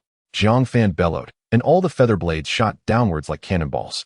When they were within 100 meters of the mutated octopus, the space flickered, and in an instant, they reappeared near the previously wounded tentacles. The air was filled with the relentless sound of piercing, as the feather blades accurately penetrated the two injured tentacles. With Jiang Fan's mental energy surging, the blades unleashed an even greater force, directly severing the tentacles. A pair of dull cracking sounds echoed as the tentacles, riddled with holes, detached from the octopus's body and plummeted into the sea like small mountains, creating a massive splash. The mutated octopus, suffering such grievous injuries, let out a heart-rending wail that shook the very surface of the ocean, which writhed violently in response to its anguished struggle. The remaining 6 tentacles thrashed wildly, retreating towards the depths. Not only that, but its head expelled a copious amount of black ink, staining the surrounding waters in an instant. The fish and shrimp that came into contact with the ink immediately turned belly up, clearly indicating the potent toxicity contained within. Jiang Fan made an attempt. Yet the 2 tentacles proved to be excessively heavy, far surpassing the limits of his mental capacity. In desperation, he could only focus his mental energy to firmly lock onto the fleeing mutated octopus, guiding the aircraft closer to the ocean's surface, thereby stowing the colossal tentacles into his spatial ring. Not far away, Zhao Jinlong and the others stood in stunned silence, wondering if this was truly the legendary figure known for mercilessly punishing even the most innocuous passerby. Jiang Fan was indeed becoming increasingly formidable. At that moment, Lin Yin finally shook off his earlier astonishment, murmuring to himself. Observing Jiang Fan's decisive action in such perilous circumstances to retrieve the mutated octopus's tentacles was nothing short of awe-inspiring. Perhaps this is the very reason he surpasses us by such a margin. This individual certainly knows how to seize opportunities. After the Black Dragon King spoke, everyone nodded in agreement. Chapter 186. Arrival at Bei Bei. Upon encountering the mutated octopus, the group dared not venture too close to the surface of the sea. Although a height of 100 or 200 meters appeared significant, it was merely a low altitude when faced with the towering mutated sea beasts that occasionally soared to thousands of meters. It was only after ascending to over 1,000 meters that the 2 aircraft finally hovered in place. Are you all right? Is the Rune aircraft damaged? Jiang Fan inquired as he opened the cabin hatch. The aircraft is fine, though we've consumed quite a bit of crystal core energy. I have replenished it. Zhao Jinlong, representing Kyoto on this mission, had brought an ample supply of crystal cores. Indeed, Jiang Fan extended his psychic perception to survey the surroundings. They were positioned at the very center of the Bei Bei Strait. His mental acuity had expanded to encompass the coastline of Bei Bei. Along the journey, aside from occasional sightings of 2nd and 3rd-tier mutated seabirds, no particularly noteworthy creatures had been observed. Stay with me and maintain this flight altitude. Upon hearing this, Zhao Jinlong and the others nodded vigorously, not wishing to endure another attack. The 2 aircraft, one trailing the other, sped toward Bei Bei, leaving behind a pitch-black sea surface littered with countless corpses of marine life. Brother Jiang, how much crystal core energy has been expended this time? Chuanli referred to the 5th-tier crystal core. Approximately 10%, Jiang Fan replied. If it were up to me, Brother Jiang, I would suggest absorbing it all at once. Not only would it heal your injuries, but it would also enhance your abilities. Lu Dong, a man who could not bear to leave anything uneaten, believed it wasteful to leave the 5th-tier crystal core unabsorbed. Dongzi, absorbing it now would indeed be a waste. Do you know how rare a 5th-tier crystal core is? If we hadn't encountered a rift creature that was on the verge of breaking through last time, we would have had to resort to using ultimate weapons to vanquish a 5th-tier zombie. Jiang Fan carefully stowed the black crystal core away and continued speaking to Lu Dong. Otherwise, Little Ben wouldn't be so eager to execute the Ling Bei plan. The recent significant movements from the Sakura nation were the result of long-standing schemes. compounded by the prior use of tactical nuclear weapons that had birthed a fifth-tier zombie on their home soil. Perhaps in a few days or weeks, even more would emerge. Sigh, I am merely concerned for your injuries. Lu Dong shrugged. No worries. I just absorbed some of that black energy, and my abilities have nearly fully recovered. I should be adequately prepared for the situation at Bei Bei. After a short while, the coastline of Bei Bei came into view, and upon closer inspection, towering buildings in the distance were belching thick black smoke. The group did not disembark from the aircraft, continuing to race toward the eastern side of Bei Bei. Jiang Fan's psychic perception functioned as an enhanced radar, guiding the team directly toward the area of conflict. In the central region of Bei Bei, the battle between the local awakeners and the forces from the Little Bin had reached a fever pitch. Surrounding skyscrapers collapsed, illuminated by beams of various abilities. While the air was filled with the sounds of explosions, the clash of combat, and anguished cries. Commander, our team has suffered over half casualties. Those from Little Bin are of a significantly higher level. Many of our brothers didn't even see their attackers before being struck by widespread abilities. The soldier donned a camouflage uniform, devoid of even the most ordinary insect armor. Not long ago, he had stripped off his own armor and placed it upon a young warrior. Yet, the moment he turned away, that very warrior was engulfed by an energy wave unleashed by a third-tier esper from the Cherry Blossom Nation, leaving no trace of a complete corpse. Commander, we cannot hold them back. The soldier clenched his teeth, compelled to voice his despair. Even if we cannot withstand the onslaught, we must try. Behind us lies a vast populace. If we surrender, what will become of them? The man, named Chun Boi, was the commander of this 1,000-strong unit. They are our kin. Would we let those women and children face the enemy alone? The soldier wished to say more, but upon meeting Chun Boi's gaze, he ultimately held his tongue and turned to charge towards the battlefield. At that very moment, the air before him shimmered slightly, and a slender katana materialized, plunging directly into the soldier's abdomen. His eyes widened in terror as torrents of blood poured forth, his hands instinctively reaching for the weapon's wielder. Indeed, he succeeded. It was a man clad in traditional attire of the Cherry Blossom Nation, his hair tied in a bun, wearing an expression of aloof disdain. The man observed the soldier's futile struggles, a smirk of contempt curling at his lips. Insect-like creature. The Cherry Blossom man mocked in broken Chinese, exerting a slight force as he attempted to withdraw the katana for a fatal blow. By the heavens, Chun Boi finally reacted, channeling his powers. And a radiant burst of white light erupted forth. He was, after all, a wielder of light abilities. This sudden brilliance illuminated the battlefield, causing many engaged in combat to instinctively squint. Though merely a second-tier awakener, he could momentarily blind his foes, having dispatched numerous low-tier awakeners in prior skirmishes using this very tactic. Sensing the enemy's disarray, Chun Boi drew his sidearm and aimed at the Cherry Blossom warrior. Bang, bang, bang. Flames erupted from the muzzle as bullets, infused with Chun Boi's fury, hurtled towards the man. Yet, in the next instant, he stood frozen in disbelief.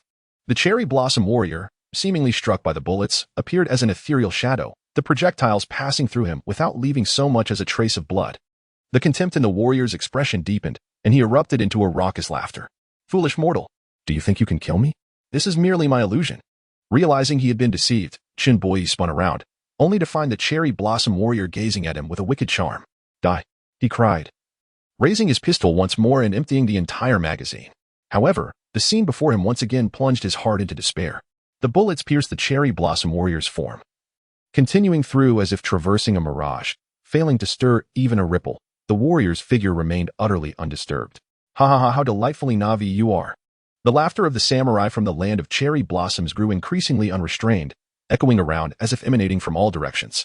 Do you truly believe you can wound me so easily? This is merely an illusion. You cannot even discern where my true form lies, let alone speak of resistance. Ah. Indeed, the samurai appeared to recall something, his figure materializing once more before the soldier. He fixed his gaze upon Chun Boi, a mocking smile gracing his face, as he grasped the hilt of his katana and slowly rotated the blade. Ah. The soldier, impaled in the abdomen by the katana, emitted a heart-wrenching scream. Blood frothing from his mouth, his complexion paling to a ghostly white. Blood flowed relentlessly from the wound, pooling on the ground beneath him. No. Chun Boi bellowed in fury, recklessly charging toward his adversary. Yet, after just a few steps, he abruptly halted, for he beheld the samurai drawing another katana, its slender blade poised at the soldier's throat. One more step forward, and he shall perish.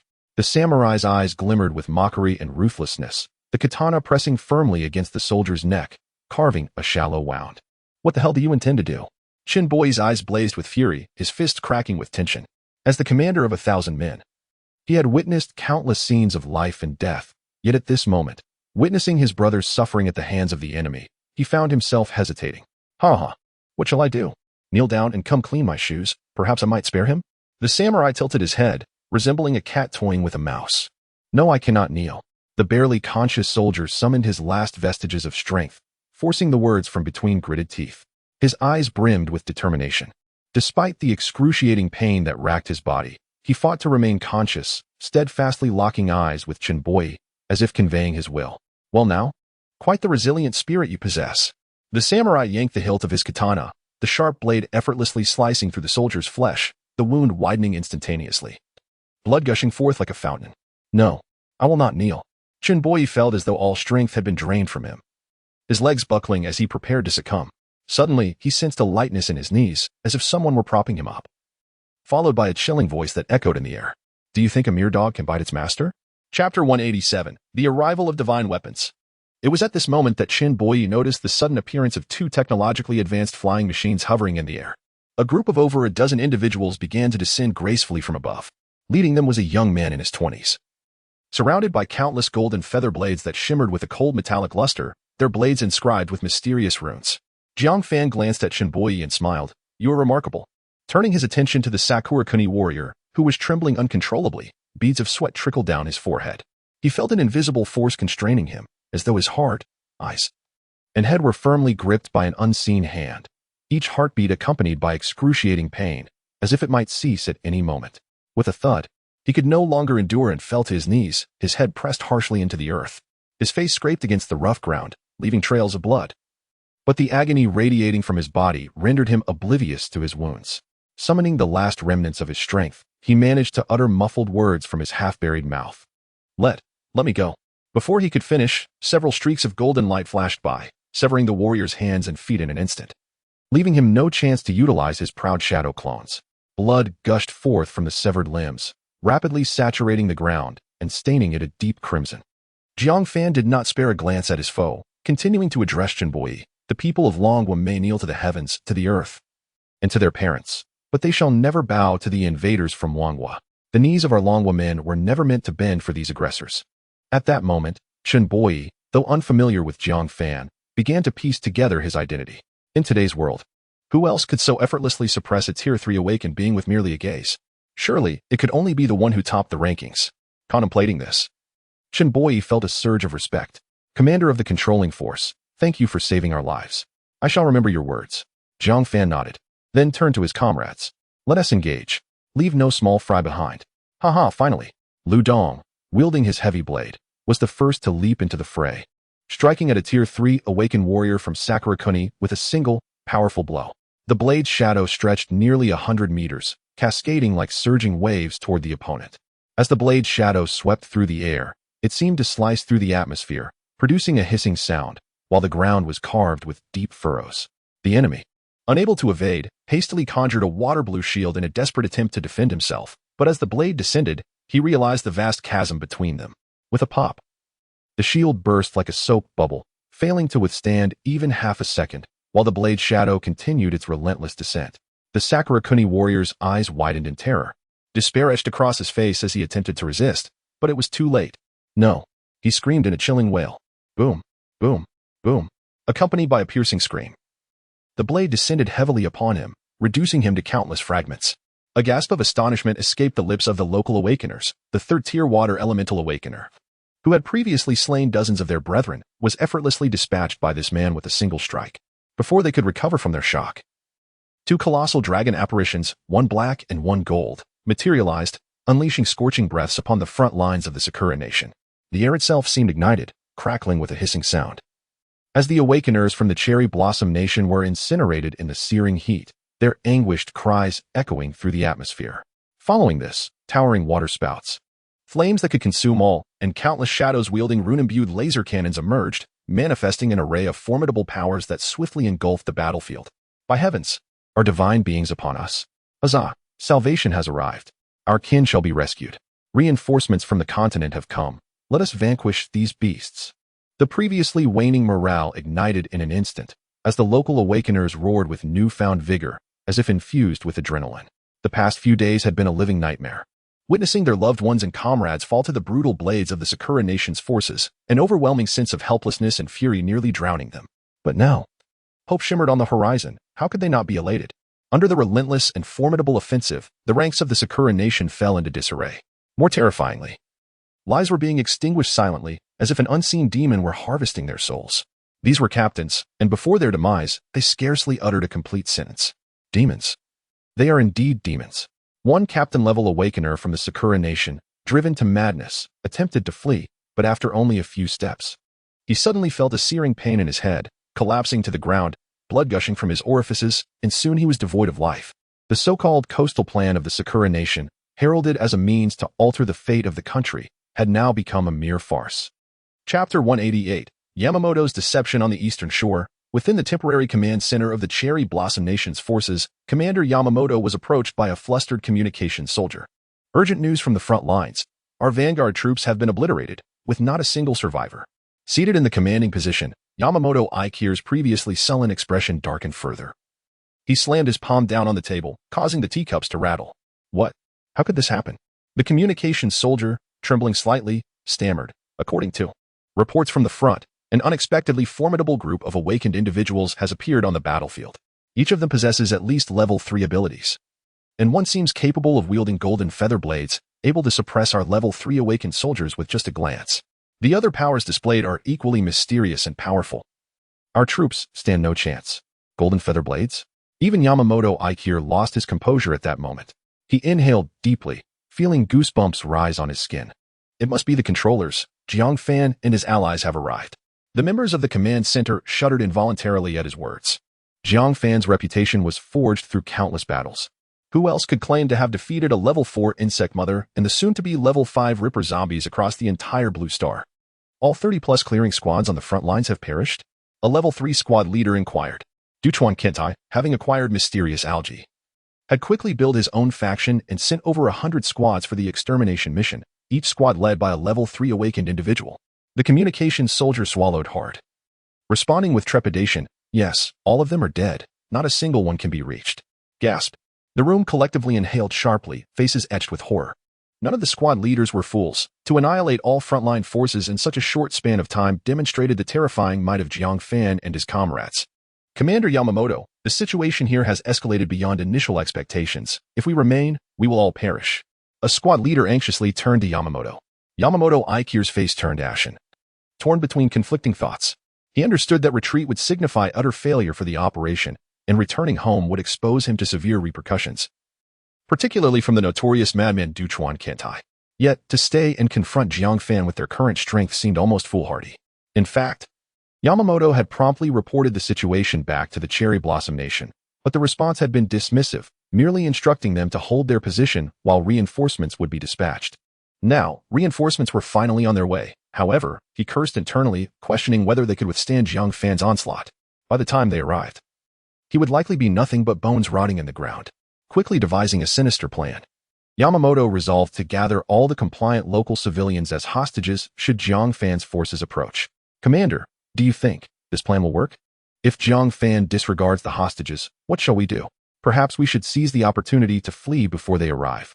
The squad leader's face displayed hesitation, as this course of action was fraught with peril, potentially leading them into dire straits. Yamamoto Ichiro's eyes gleamed with fury, akin to a cornered beast, as he bellowed, "Flee? Where shall we escape to? We are surrounded by the vast ocean. We lack advanced rune aircraft. When we first arrived in this bay, a third of our team perished at the hands of those mutated sea beasts while aboard a large cruise liner. To plunge into the sea now would be tantamount to walking into a death trap." Indeed, the other squad leaders dared not utter a word, rushing out of the command center towards the gathering of local civilians. Soon, thousands of local inhabitants were herded into the open area in front of the command center, encircled by the awakened warriors of Sakura Nation. Ironically, the number of awakened warriors was fewer than 100, yet they commanded such obedience from the thousands present. Fear was etched on the faces of the civilians. Children hid behind their parents, weeping softly, while the elderly sighed deeply, their heads bowed low like ostriches. These individuals had surrendered voluntarily, for those who dared to resist had been slain, leaving only these souls clinging to life. Yet, even so, they were treated as hostages, at the mercy of others. Officers, did you not promise that as long as we complied, our lives would be spared? What are you planning? A middle-aged man at the forefront of the civilian crowd spoke, his hair neatly parted, reminiscent of the highest commander of the Bay before the apocalypse. Did I permit you to speak? Yamamoto Ichiro waved his hand, and a sharp shockwave struck the man's face, launching him several meters away, crashing heavily to the ground. Blood streaming from his mouth and nose, a few teeth accompanying the crimson flow. Without a glance in his direction, Yamamoto's gaze swept over the civilians, his fierce eyes causing them to avert their stares in fear. Listen well. Yamamoto brandished his long sword, the blade reflecting a cold light that seemed to freeze the very air around them. We are prepared to assist you in mutual development, and you shall be the first residents here. As long as you comply, wealth, power, and beauty will be yours. However, that individual named Jiang Fan seeks to thwart our plans. Your lives now rest in Jiang Fan's hands. Yamamoto Ikir listened to the murmurs of discontent within the crowd, a smug and twisted smile creeping across his face. As long as Jiang Fan agreed to depart, you would become the most trustworthy allies of Sakura Nation, and all the survivors would eventually look up to you. Yamamoto Ikir's words fell upon the calm surface of the lake like a colossal stone, causing the crowd to stir once more. A flicker of uncertainty appeared in the eyes of some, seemingly enticed by the grand vision Yamamoto Ikir had painted. Chapter 189. My apologies for the delay. Boom. A terrifying arc of a blade cleaved through a nearby skyscraper, severing it in twain, causing the upper half to crash down and enveloping the surroundings in a cloud of dust. The awakened individuals of Sakura Nation swiftly summoned their extraordinary abilities, and an array of brilliant lights burst forth, poised for action. As the dust gradually settled, the figures of Lu Dong and his companions emerged, and they were momentarily taken aback by the multitude of survivors gathered in this place. What are these fools up to, hurting all the survivors here? Fang Yin remarked. Who cares? Let us just eliminate them, Lu Dong declared, brandishing his weapon as he prepared to charge forward. Hold on, Jiang Fan interjected, raising a hand to stop Lu Dong. He sensed something amiss with these individuals. Although they were activating their powers, their focus was squarely on the civilians. It was evident that these Sakura Nation members intended to use the innocents as leverage. They made it abundantly clear that if Jiang Fan and his companions made any move, the awakened from Sakura would ruthlessly unleash their powers upon the civilians. Mr. Jiang Fan, I believe we should have a discussion. Yamamoto Ichiro swallowed hard, summoning his courage to speak. Talk? What are you even worth? Lu Dong retorted, swinging his heavy blade, unleashing a series of menacing blade shadows that targeted Yamamoto. Yamamoto Ichiro's complexion paled. He had not anticipated Lu Dong's immediate aggression, completely disregarding the hostage's safety. Great Tengu. In a state of panic, he hastily called upon his power, summoning an apparition with a white beard, white hair, and a long red nose. Boom, boom, boom. The cascading blade shadows crashed against the ethereal figure, unleashing a cacophony of thunderous roars. As the great Tengu's apparition dissipated, Yamamoto Ichiro coughed up blood, his body hurtling backward like a kite severed from its string, crashing violently against a building before finally coming to a stop. Attack! Yamamoto shouted hoarsely, his voice laced with fury. The captains among the Sakura members instantly activated their powers, directing them towards the civilians, resulting in the instant slaughter of over 100 individuals. Jiang Fan's wrath ignited at that moment, just as he prepared to retaliate. He caught the vitriolic curses of the survivors through his telepathy. Get lost. We don't need your meddling. We prefer being dogs for Sakura Nation. Can't you just return to the mainland? Jiang Fan, it's your fault that my family perished. At that moment, his heart felt as though it had been struck by lightning, a suffocating pressure building within him. What are you all saying? Chun-Li trembled with rage at their reactions, pointing at them as she continued. Open your eyes and see. It is these Sakura members who are killing you. We are here to save you. We don't need your help. Sakura Nation rules us just fine. Get out of here. A young man shouted desperately while cradling a severely injured middle-aged woman in his arms. Are you truly that foolish? A born slave? Enjoying being someone else's dog? Lu Dong pointed at the young man, unleashing a torrent of scorn, his outstretched finger trembling slightly. After Lu Dong finished speaking, he made a move to advance. But the little notebooks immediately activated their abilities, continuing to aim at the remaining civilians. We are but dogs. We are content to serve the little notebooks as their subservience. You should leave, vacate our land, exclaimed a boy of about 10, his voice resolute and fearlessly defiant. Fang Ningxue gasped in disbelief. Her frustration was palpable. You are utterly unreasonable. Why do you regard those who oppress you as benefactors? They are invaders. Have your kin and friends perished in vain? Oh, dear girl. I beg you, leave. Only if you depart can we survive, pleaded an elderly man, his face lined with wrinkles, as he knelt, his forehead striking the ground with a resounding thud. Please, I implore you, depart. More and more individuals sank to their knees, resembling fervent worshippers. The members of the small squad witnessed this scene with bitter hearts, an overwhelming sense of helplessness surging within them. Jiang, should we eliminate them all? Yu Li's voice was icy, sensing Jiang Fan's hesitation. Everyone present shared the same apprehension, yet she felt no such conflict, since the day Jiang Fan saved her. Her heart had belonged solely to him, unburdened by moral constraints. Jiang Fan waved his hand, looking at the survivors with a wry smile. I will grant you one more chance. Those who wish for me to slay these beasts, stand up. I assure you, you will be unharmed. If you remain kneeling, I shall take it as a sign that you are no longer citizens of Longhua. The implication was unmistakable. Those who dared to continue kneeling would face his wrath. Let me see who dares to rise. For every one of you who stands, I shall execute 100. Yamamoto leaned against the wall, spitting blood, and shouted in desperation. Yet, Jiang Fan did not even glance his way, calmly surveying the civilians. Those who had previously hesitated now faltered further upon hearing Yamamoto Ichiro's threat. Their heads drooping even lower. Fellow compatriots, rise. There are powerful masters among us. These little notebooks cannot stir up any storm. Taiwan is our land. A place where foreign foes shall not tread. Shinbo shouted hoarsely. Masters, if you must kill, then do so to us first. Yes, take our lives first. An increasing chorus of voices joined in, as dozens of individuals who had intended to stand were pulled back down by the surrounding crowd. Haha, Jiang Fan. Do you see this? These are the people you wish to protect. Do they deserve your intervention? Just let me go. Enough. Before Yamamoto Ichiro could finish, Jiang Fan scoffed coldly, his eyes shimmering with a radiant glimmer, and in the next moment, he infiltrated the man's consciousness. The arrogant expression vanished from Yamamoto's face, as if possessed, and he raised his long knife against his own neck. Blood gushed forth like a fountain, his body swayed for a moment before collapsing to the ground, kicking up a cloud of dust.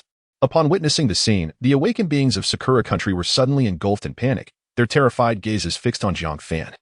Their powers seemingly poised to unleash upon the innocent populace at any moment. Jiang Fan, what have you done to Captain Yamamoto? If you dare to make another move, we will undoubtedly annihilate them all. Their voices trembled, reminiscent of individuals caught in the grips of an unrelenting frost. Jiang Fan, observing those still kneeling among the crowd, suddenly grasped a profound realization. Since the Battle of Xiang Province, he had harbored the intention of uniting the remaining survivors of Long Nation to confront the impending onslaught of the insectoid army. Yet, humanity is a labyrinth of complexities. Some individuals possess an unsettling affinity for domination, willingly assuming the role of subjugated, even in the face of an insectoid invasion. Such individuals may very well become traitors to humankind. With this thought, Jiang Fan's gaze turned frigidly steely, perhaps sensing Jiang Fan's formidable presence. One individual clenched their teeth and rose defiantly, proclaiming, Master of Control, I stand. Protect me. In response, Jiang Fan stepped forward, his spirit resonating like ripples in a tranquil pond, accompanied by his chilling voice. Apologies, but you are too late.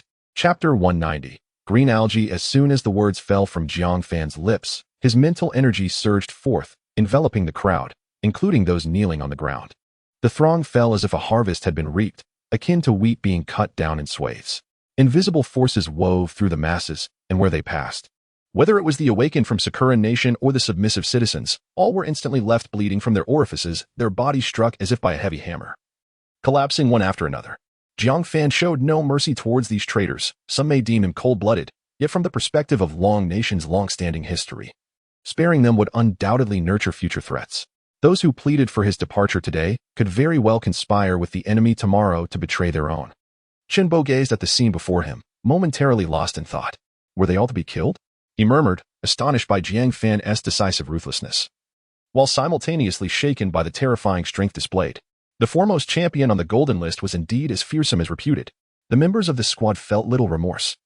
In this apocalyptic world, siding with the enemy rendered one an enemy, and there was no need for leniency in dealing with foes. The most delighted were undoubtedly the sisters Yu Li and Yu Lan, for in this battle against the enemy, they had slain 60 to 70 third-level awakened ones, all of whom were their peers, thus enhancing their own abilities. Brother Jiang Fan, how shall we deal with Yamamoto Ikir? Should I go and subdue him? Yu Lan inquired, pointing at the petrified Yamamoto beside her. Yes, go ahead. Jiang Fan nodded. He too wished to extract some information from the man. Yu Lan skipped towards Yamamoto, who, already terrified to the point of losing control, widened his eyes in panic as she approached, his legs thrashing desperately against the ground while he stammered for mercy. Please, don't kill me. I will tell you everything. Yu Lan tilted her head playfully, grinning at Yamamoto Ikir. Now you know fear? I preferred your previous defiant demeanor. With that, she unleashed a purple talisman from her palm, directing it towards Yamamoto's forehead. Do not harbor any ill intentions towards us, otherwise you shall pop. Yamamoto dared not resist, allowing the purple talisman to embed itself in his forehead. As soon as it touched his skin, it burrowed in like a living creature, vanishing in an instant. He clung tightly to Yulan's warning, not daring to move, repeatedly chanting in his mind. Jiang Fan is my father. Jiang Fan is my father. I was wrong. I am guilty. Observing his disarray, Yulan chuckled. Brother Jiang Fan, it's done. Jiang Fan nodded slightly and stepped forward, his gaze piercing as he fixed it upon Yamamoto Aikir, asking in a deep tone. I have heard that Dazawa Kentai has acquired a peculiar type of algae. What is it, and what are its effects? At the sound of Jiang Fan's voice, Yamamoto trembled violently before responding, his voice quaking. Master Controller, I shall speak. Just spare my life. Jiang Fan cast him a sidelong glance, prompting Yamamoto to shiver and hastily elaborate. This type of algae can enable individuals to transcend their limits and enhance their abilities. However, it comes with certain side effects. The strength of an awakened individual who relies on this algae differs significantly from one who has gradually improved their abilities on their own, often resulting in overwhelming defeat among peers of the same rank. Yamamoto stated, extracting a cluster of green algae from his spatial ring. Jiang Fan took it, scanning it meticulously with his mental energy, finding no unusual aspects. I had been puzzled as to why these little beings were so weak. It turns out this was the reason, Lu Dong remarked as he approached Yamamoto, seizing the latter's arm with a hand resembling a claw, stripping him of his spatial ring. Jiang Fan first took a portion of the green algae and fed it to Yamamoto. After waiting for about 10 minutes and observing no reaction, he decided to taste it himself. The algae had a slightly bitter flavor, likely due to its marine origin, accompanied by a hint of fishiness. As soon as he swallowed the green algae, Jiang Fan felt his abilities begin to surge rapidly. However, he found it curious that this enhancement felt distinct from the absorption of crystal nuclei. If the absorption of crystal nuclei could be likened to continuously enlarging a reservoir by pouring in water, consuming the green algae seemed akin to digging a small pond beside it. Comparatively, the latter appeared to be far easier. As Jiang Fan continued to sense this peculiar enhancement, he clearly noticed that while the newly excavated pond filled quickly, its walls were exceedingly thin and fragile. In contrast, the larger reservoir, built through the gradual accumulation of crystal nuclei, boasted thick, sturdy walls and profound depth. This indicated that while the algae offered a seemingly swift ascent in power, its foundation was precarious. Among equals, those who had diligently worked to enhance their abilities through crystal nuclei absorption possessed far superior control, explosive power, and endurance compared to those reliant on algae. Yet, every situation possesses duality, while others face limitations in absorption speed. Struggling to manage a single reservoir, Jiang Fan was different. His mental force enabled him to absorb crystal nuclei rapidly, effortlessly enhancing both reservoirs simultaneously. Ah, this indeed has some utility, he mused, without hesitation. Jiang Fan grasped several crystal nuclei and began the absorption process, the energy flowing beneath the active chitinous armor along his skin towards his brow. While others could not pinpoint the energy's flow and had to rely on consuming algae to passively direct it to the small pond, Jiang Fan had the ability to guide the energy with precision. In his mental perception, he directed the energy towards the diminutive pond, and within a mere 10 minutes, he absorbed over 30 third-level crystal nuclei, causing the small pond to approach the scale of the larger reservoir. Haha, it truly works. Dazawa Kentai, you have indeed helped me discover something remarkable. Jiang Fan could not help but laugh heartily. What is it, Brother Jiang? Lu Dong, having noticed Jiang Fan's prolonged silence, had already collected the spatial rings of those little beings, amassing a substantial amount of algae. Indeed, the abilities enhanced by that substance are quite ephemeral. You should consume less. Brother Jiang, Fong Lian chimed in. Ephemeral? Those are mere little beings. I do not exist. As Jiang Fan spoke, his mental prowess surged, lifting 7 or 8 dilapidated vehicles into the air. They ascended higher and higher before being cast into the sea. The onlookers were left in a state of astonishment. Although they were unaware of the full extent of Jiang Fan's capabilities, they estimated it to be around 3 or 4 tons. How could he suddenly achieve such a remarkable feat? Chapter 191. An unexpected turn. Goodness, Jiang Fan, what on earth is happening? I saw you merely took a bite of that thing, and yet your strength seems to have ascended to the 4th level of perfection. Zhao Jinlong, emerging from the capital, deduced Jiang Fan's prowess, supported by various intelligence. Indeed, it's somewhat accurate. However, it can only be termed as pseudo-perfection. What does pseudo-perfection mean? Sume inquired. Her curiosity piqued as her interest lay solely in strength and beauty. Jiang Fan paused momentarily before sharing his conjectures with the group. Does that imply our strengths could potentially double or more? Lu Dong exclaimed with excitement. Jiang Fan nodded, glancing at the bewildered Yamamoto beside him, and smiled. Who would have thought that the little notebooks prepared such a grand gift for us? Startled by Jiang Fan's gaze, Yamamoto recoiled in fear. Master Controller, you see, I've spoken my piece. Could you possibly spare me? Spare you? Jiang Fan chuckled ominously. He channeled his abilities, instantly enveloping Yamamoto in a tremendous force. Compressing his body inward, Yamamoto Ikaru let out a wretched scream akin to a slaughtered pig. Ah, it hurts, I'm dying. Before their eyes. His body twisted and contorted at a visible pace, his bones cracking ominously as if they might shatter at any moment. Jiang Fan regarded him impassively, coldly stating, Do you believe that a mere plea for mercy can absolve the sins you have committed? Your nation has wreaked havoc on the soil of the Dragon Kingdom. Do you think I would easily let you go? No, please. I am willing to serve you like a beast. I implore you, spare me. Yamamoto Ikaru wept profusely, desperately pleading for his life. Unmoved, Jiang Fan intensified his powers, and Yamamoto Ikaru's form gradually morphed into a grotesque shape, his skin rupturing under immense pressure as blood flowed profusely. The others in the squad observed the scene with not a shred of compassion. In a world ravaged by the apocalypse, mercy towards foes equated to cruelty towards oneself and one's kin. Brother Jiang, it would be better to end him. It's repulsive to watch, Chun-Li remarked with a frown. Jiang Fan nodded slightly, with a sudden surge of his abilities. Yamamoto Ikaru's body erupted into a mist of crimson, never daring to harbor even a hint of malice against Jiang Fan until his last breath. Just as he dealt with Yamamoto, Zhao Jilong's satellite communicator rang. He answered briefly before handing the satellite phone to Jiang Fan. It's Commander Zhu. Jiang Fan took the call, speaking in a solemn tone. This is Jiang Fan. However, Commander Zhu's subsequent words stirred an impulse within him to depart immediately. Jiang Fan. The Sakura Nation has preemptively activated their ultimate weapon. But do not panic. The Dragon Kingdom's radar system has long detected their actions, and we will intercept all their missiles within 5 minutes. Commander Zhu continued. Understood. Jiang Fan replied curtly, ending the call and retrieving the rune-powered aircraft. We must leave this place. Despite Commander Zhu's assurance of intercepting all ultimate weapons within 5 minutes, what if? Here are his teammates and family. Even if there exists but a minuscule chance, he would never take the risk. Jiang Fan, where are we headed? Zhu, the commander, had assured that the interception would be successful, hadn't he? Zhao Jilong remained still, evidently confident in Long Nation's weaponry. This time, Jiang Fan did not engage in idle chatter but coldly stated, Are you leaving or not? Upon observing Jiang Fan's serious demeanor, Zhao Jilong felt a chill run down his spine, realizing the severity of the situation. He ceased his hesitation and hurriedly followed Jiang Fan. Witnessing this, the others swiftly took action, boarding the aircraft. The rune-powered vessel ascended like a streak of light, hurtling away from the location. While maneuvering the aircraft, Jiang Fan explained to the group, the ultimate weapon possesses immense power.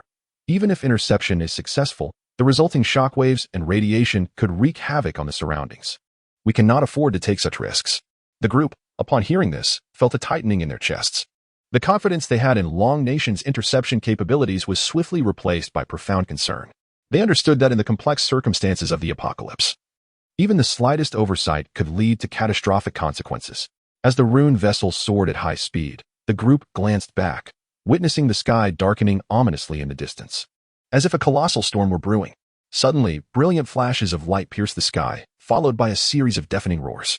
The interception missile has been launched, Chun-Li shouted, pointing skyward. The group stared intently, seeing massive sparks erupting in the heavens. These were the explosions resulting from the collision of Long Nation's interception missiles and Sakura Nation's ultimate weapon, seemingly only a few hundred kilometers from Beibei. In an instant, light and smoke intertwined, illuminating the horizon as if it were midday. Though the distance was considerable, the powerful air currents stirred the sea into tumultuous waves. Jiang Fan, look, they VE intercepted it, right? I told you there would be no problem. Just as Zhao Jinlong finished speaking, his satellite phone rang again. After listening for a moment, his expression darkened significantly, and he erupted into furious curses. Are you all fools? Didn't you claim a 99 chance of interception? Why has Jin Province been attacked? When I return, I will have your heads. The group's heart sank at Zhao Jinlong's furious outburst, a sense of foreboding washing over them. Jiang Fan's brow furrowed in concern as he urgently inquired, What happened? With rage etched across his face and his voice trembling, Zhao Jinlong replied, Jin Province. Jin Province has been struck by a missile that slipped through the net.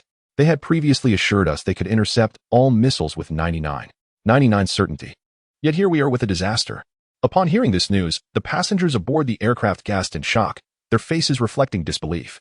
Jiang Province, a significant region within the Dragon Kingdom, faces an uncertain fate as the repercussions of this assault remain to be seen. The proximity of Jiang Province to Yu Province heightens the threat, as the terrifying radiation from the ultimate weapon may lead to the evolution of numerous zombies, placing even greater strain on the Longji safe zone. This damned little notebook is utterly insane. We have just eradicated the influence of the Bei, and they promptly launched the ultimate weapon. It's madness. Lu Dong cursed vehemently, then shifted his gaze to Zhao Jinlong. You all, if you lack the confidence, you should have said so earlier. We could have gone to the homeland of Sakura Nation to dismantle their launch base instead. Now, countless innocent survivors in Jiang Province have perished in vain. Zhao Jinlong's face was etched with guilt, his fists clenched tightly, producing a cracking sound. Yet he remained silent for an extended period. Jiang Fan, what shall we do next? Should we proceed to Sakura Nation or return to the Longji safe zone to eradicate the zombies? Sume inquired. Jiang Fan furrowed his brow, contemplating before responding. We shall first annihilate Sakura Nation. Chapter 192. Arrival in the Sakura Nation. In the subterranean command center of the Sakura Nation, the atmosphere was tense. Supreme Leader Wuchuan. We have launched 90% of the intercontinental missiles, but the voice of the communications officer quivered slightly. But what? Speak. Wuchuan spun around, his eyes bloodshot with urgency. The enemy's missile defense system is beyond our expectations. Most of our missiles were intercepted mid-flight, and only one struck its target. The communications officer bowed deeply, maintaining his posture until he finished speaking. What? Only one hit? Impossible. How could the Dragon Nation's air defense technology be so advanced? Wuchuan slammed his fist onto the command platform. Upon learning that the eradication forces had encountered Jiang Fan, he had ordered the use of the ultimate weapon. Never anticipating such an outcome. With such a high interception rate, the Dragon Nation must have achieved breakthroughs in radar technology, perhaps as soon as our silos opened. They were already aware, an elderly expert remarked, his knowledge in this area evident. Just then, the monitoring equipment on the command platform began to emit a red light accompanied by a piercing alarm.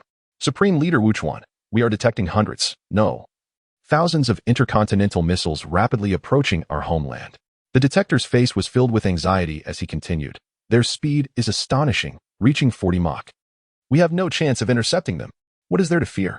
The command center is built 300 meters underground, even with the ultimate weapon. It cannot harm us here. Wuchuan Jiantai glared at the detector and added, seal all the safety doors of the underground shelter. Let us see what they can do. But there are millions of civilians on the surface. The detector hesitated to voice his concerns. Are you questioning me? Wuchuan's aura radiated with murderous intent. Dark energy swirling around him, enveloping the air in a sinister haze. The blackness surged towards the detector. Pale with fear, the detector's legs buckled, and he collapsed to the ground. Supreme Leader, I dare not. Before he could complete his sentence, the darkness fully engulfed him. Moments later, the cloud of black dissipated, leaving no trace of the detector as though he had never existed. Wuchuan Jiantai cast a cold glance at the spot where the detector had vanished, as if the incident were merely a trivial matter. Is there anyone else who dares to dissent against my orders? His voice was as frigid as ice, sweeping over the gathered personnel in the command center. All heads bowed, unwilling to meet his gaze, fearful of becoming the next victim of the darkness. Meanwhile, the explosions above reverberated deafeningly, and the violent shockwaves caused the underground command center to tremble violently, debris raining down from the ceiling. The lights flickered erratically, threatening to extinguish at any moment. Although Du Chuan's decision preserved the awakened beings underground, the populace above suffered immensely. The Dragon Kingdom unleashed a nearly saturated assault, striking with unprecedented speed, rendering Sakura Nation's interception systems utterly ineffective. Over 1,000 intercontinental missiles, without exception, found their targets. On the ground, the cities of Sakura Nation were instantaneously transformed into a hellish landscape under the barrage of missiles. Blinding flashes, deafening explosions, and towering mushroom clouds erupted in succession, as skyscrapers crumbled like houses of cards amidst the explosions. Those unable to find shelter were obliterated in an instant, leaving only piercing cries reverberating through the ruins. Above the boundless ocean, 2 rune vessels sped rapidly towards Sakura Nation. Through the portholes, Jiang Fan and his companions gazed at the rising mushroom clouds on the horizon, their expressions grave. Bravo! Commander Zhu and his team executed flawlessly, Lu Dong exclaimed, raising his fist in excitement. This group of miscreants should have been eradicated long ago, otherwise Jiang Province would not have faced such calamity. Springly furrowed her brow slightly. It's not that simple. This missile strike from Kyoto can only cleanse the surface forces. Duchuan has likely retreated to an underground shelter by now. Jiang Fan stated with a serious demeanor. Is hiding underground all it takes? I will drag them out of their rat holes one by one. Lu Dong declared vehemently. They had already consumed green algae, and with Jiang Fan's assistance, everyone had experienced enhancements, with Lu Dong even nearing the threshold of level 4. New grievances and old scores will be settled together. Jiang Fan narrowed his eyes, eager to storm into Sakura Nation and torment Duchuan Jian to his demise. Meanwhile, aboard another rune vessel, silence enveloped the crew, the atmosphere oppressive to the extreme. Zhao Jinlong fixed his gaze ahead, fully exerting himself to propel the vessel. Old Zhao, the incident in Jin province was merely an accident, in truth. The technical department in Kyoto has done quite well. Lin Yin comforted. Zhao Jinlong shook his head, his voice hoarse. If we had gone to Sakura Nation first, the outcome might have been drastically different. Our overconfidence has cost us many compatriots. No matter what, upon reaching Sakura Nation, we must heed Jiang Fan's orders. If you dare act rashly, I will personally drag you back. The Black Dragon King warned sternly. Zhao Jinlong clenched his teeth, but ultimately nodded. He was aware of Du Chuan's formidable strength, having already reached level 4. Perhaps a single encounter could spell his end. The distance from Bei Bei to Sakura Nation exceeded 2,000 kilometers, traversing an expanse of boundless ocean, occasionally interrupted by mutated seabirds, the strongest of which even Jiang Fan could not gauge. This compelled them to navigate cautiously around these aberrant creatures, taking a full 3 hours to finally arrive at the southernmost tip of Sakura Nation. By this time, Sakura Nation had been reduced to ruins, the saturated bombardment having ravaged this once provocative nation to the point of devastation. From a lofty vantage point, the city has been reduced to a desolate wasteland. Once bustling streets lie buried beneath steel and stone, while flames ravage the ruins and thick plumes of smoke obscure the sky. Chapter 193. The abilities of Dazichuan as Jiang Fan and his companions alighted from the rune aircraft, a suffocating blend of charred and sanguine scents assaulted their senses. It was truly horrific. Fang Ningxue could not help but exclaim, although their prior criticisms had been vehement. Witnessing the harrowing plight of the civilians evoked a profound sense of empathy within them. The situation in Jin province would undoubtedly be even more dire. They were in no position to extend their sympathies. Zhao Jinlong's eyes were bloodshot, his fists clenched tightly, producing a series of ominous cracks. The calamity in Jin province felt like an unhealable wound, each recollection piercing his heart with excruciating pain. Jiang Fan remained silent, channeling his mental energy to assess the surroundings. With the aid of green algae, his range of mental perception had significantly expanded, now exceeding 90,000 meters. Like a high-precision radar, his detection capabilities extended to nearly 1/10 of the territory of Sakura Nation. This group of petty individuals had truly plundered the entire Sakura Nation. Through his mental perception, he discerned that the subterranean regions of Sakura Nation were interwoven with intricate tunnels and secret chambers, resembling a vast spider's web. At that moment, it was teeming with awakened individuals, their expressions fraught with panic as they hurriedly navigated the passages and chambers, swarming toward various exits. Clearly, Jiang Fan and his companions had been discovered. These awakened ones had received orders from Dazichuan Jiantai to emerge from their underground sanctuary and confront them. Sume, Jiang Fan called out. Sume immediately understood, and a pitch-black spatial rift materialized before them. They all entered in unison, and within mere seconds, they found themselves at the heart of Sakura Nation. For the first time, Jiang Fan laid eyes on the person he despised with fervor, Dazichuan Jiantai. Narrowing his eyes, he summoned nearly half of his mental energy and unleashed it all at once. Boom! A visible ripple emanated from Jiang Fan, penetrating the ground. Though the earth could significantly diminish mental energy, Jiang Fan had now brushed against the threshold of level 5, even after multiple layers of attenuation. It was still beyond the capacity of those level 2 and 3 awakened individuals to withstand. In an instant, muffled groans erupted from below as the awakened ones fell like wheat before a scythe, crimson blood streaming from their orifices, silencing them in an instant. Some level 3 awakened individuals with psychic abilities managed to survive, yet in that moment, they truly comprehended the meaning of suffering worse than death. It felt as though countless fine needles were frantically piercing their skulls, or like millions of ants gnawing at their neural pathways. These level 3 psychic awakened individuals clutched their heads, writhing in agony on the ground, emitting heart-wrenching cries. Their eyes were bloodshot, nearly bursting from their sockets, and their faces contorted in extreme torment. Meanwhile, in the underground command center, Dazichuan Jiantai felt a disorienting sensation in his head, as if he had received a powerful blow. Shaking his head, he attempted to regain his clarity. Thud, thud. He turned in terror, only to discover that all but one of the remaining personnel in the command center lay sprawled on the ground, lifeless. The sole survivor writhed in agony, as if enduring endless torment. The controller had long been acquainted with Jiang Fan's information and possessed an intricate understanding of his extraordinary abilities. What took by surprise was that Jiang Fan launched an overwhelming assault right from the outset, annihilating the majority of the awakened individuals from the Sakura Nation. Jiang Fan, I shall make you regret your arrival in the Sakura Nation. S entire being transformed into a void, akin to a black hole, devouring all surrounding light. Any illumination that ventured within a few meters of him vanished without a trace, as darkness swiftly began to spread through the corridor, emanating from the exit. This was his dark attribute domain. Wherever the blackness enveloped, he could teleport instantaneously and significantly diminish the potency of his enemy's powers. In this shroud of darkness, he was virtually immortal. Incoming. Jiang Fan alerted the others, aware that its abilities were insidious, rendering his mental probing ineffective. He could only speculate the opponent's location through the profound darkness. Controller, you are quite formidable. You've already slain so many of my awakened comrades. S voice echoed within the darkness, fluctuating in proximity. Jiang Fan disregarded him, attempting to use his mental strength to repel the encroaching shadows, but found it utterly futile. This darkness bore a resemblance to his mental energy, yet it was entirely different. It was not that he could not detect the opponent, but rather that had wholly transformed into darkness. How could darkness possibly be dispelled by extraordinary abilities? At that moment, Jiang Fan thought of Chun Bo from Bei Bei, whose powers seemed to align with light, but that individual remained in Bei Bei. What a charade. Just then, Lu Dong shouted, gripping his heavy sword tightly, and delivered a horizontal slash. Instantly, layers of sword shadows emerged, each stretching over 100 meters. Imbued with a force capable of cleaving mountains and shattering stones, all directed towards the darkness. However, when the sword shadows met the inky blackness, they vanished as if swallowed by the sea, creating only the faintest ripple before dissipating silently. What? The others stared in disbelief. Lu Dong's strength was nearing the 4th level, and such a terrifying strike had failed to stir even a drop of water? Humph, a bunch of pigs from the Dragon Kingdom. As long as I am within my realm of darkness, I am invincible.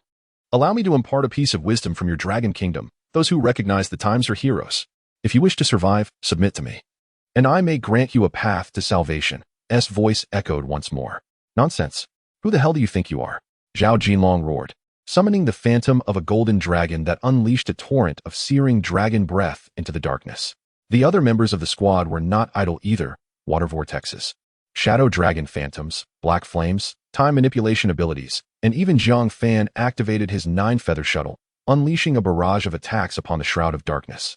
In an instant, a dazzling array of powerful abilities illuminated the blackness, weaving a spectacular tapestry of light. Yet, it seemed that was already well prepared. In the face of relentless assaults, the dark domain merely quivered slightly before swiftly regaining its stability. The formidable psychic strikes, akin to colossal boulders cast into the abyss, stirred only fleeting ripples without inflicting any substantial damage upon the dark domain. Is this all you are capable of? The wretches of the Dragon Nation. The voice of Dujuan Jiantai resonated with derision in the shadows. Your resistance is nothing more than a desperate struggle for survival. The members of the team were thoroughly unnerved. How could they combat an enemy that was both unseen and intangible? It was evident to all that once the darkness enveloped them completely, they would succumb to a state of helplessness. Jiang Fan's mind raced with thoughts. He refused to believe that any power was invincible. Even his own mental prowess could be countered. Was it truly impossible to counter this dark ability? Jiang Fan, what should we do? Sume inquired anxiously. As a spatial rift had already opened before her, there was no choice but to escape from this place. Haha, are you preparing to flee? Go on, flee. The esteemed first on the gold list, and this is all you can muster? Did you not intend to kill me? You are nothing more than a band of refuse on the sacred soil of our cherry blossom nation. Dujuan continued to provoke Jiang Fan, revealing that his abilities were ineffective against spatial powers. At that moment, a soft hand grasped Jiang Fan's arm. It was Wang Shuya. Cousin, I'm here to assist you. Chapter 194, The Realm of Darkness not yet at that stage. Jiang Fan gazed into the impenetrable darkness and continued speaking. He had barely reached the 4th level, relying solely on the green algae, and should only be slightly stronger than Lu Dong. I am eager to see what other tricks he possesses. Jiang Fan did not believe that Du Chuan's life-preserving abilities were so formidable. His offensive tactics could not be invincible either. Moreover, with Sume present, as long as the spatial rift remained unaffected, they could leave at any time. The darkness spread like water, swiftly enveloping more than a dozen people. Very well. Since you do not intend to flee, then let us savor the essence of my realm of darkness. Du Chuan's voice echoed like a malevolent spirit, shifting in proximity, ever-changing. How foolish. Does he truly consider himself invincible? The square-faced man activated his special ability, and a yellowish shield materialized, enveloping everyone within. Surprisingly, the darkness was kept at bay, unable to penetrate their defenses. Jiang Fan recalled the earlier scene where they had collectively attacked. Those strikes appeared to encounter no resistance at all. It seemed that this realm of darkness bore a resemblance to Jiang Fan's telepathic sensing. The darkness possessed no inherent power. It merely served as a medium for Du Chuan's movement. With this realization, Jiang Fan scoffed. He was eager to see how Du Chuan would respond next. Everyone, be cautious. He may strike at any moment. No sooner had he uttered these words than a section of the darkness twisted, and an imperceptible black blade shot towards the shield like a bolt of lightning. Before the squad could react, a resounding bang echoed from the yellow shield, followed by countless fine cracks appearing, threatening to shatter completely. Square-faced, Cha Hua gasped in alarm, her eyes wide with terror as she surveyed her surroundings. Still unaware of how Du Chuan had initiated his attack. It's fine. I can still hold on, Square-faced shouted, the cracks in the yellow shield visibly mending at an astonishing rate. Humph, that was merely a test. Prepare to be dominated by fear. Du Chuan's voice dripped with malice. Boom, boom, boom. Accompanying Du Chuan's words, countless blades emerged from the darkness, relentlessly assaulting the shield. Crack! The shield finally succumbed to the pressure, producing a sharp sound before shattering completely. The darkness surged forth like a tidal wave, engulfing everyone within. At last, Jiang Fan made his move. The reason he had refrained from attacking earlier was to confirm his inner suspicions. 108 feather blades suddenly radiated a brilliant golden light, each blade adorned with shimmering golden phantoms. Before the squad could react, the air around them erupted with a series of explosions. Each time a black blade emerged, the feather blades would instantly retaliate, shattering them in an instant. Upon closer inspection, one would notice that the appearance of each blade followed a sequential order. Even if the intervals were mere milliseconds apart, there remained a discernible order, further validating Jiang Fan's hypothesis. Du Chuan was not invincible. If one could strike the area at the moment he launched his attack, he would likely reveal a vulnerability. Du Chuan, if these are the only means at your disposal, you truly disappoint me. While I may not be able to kill you, I can certainly eliminate your subordinates.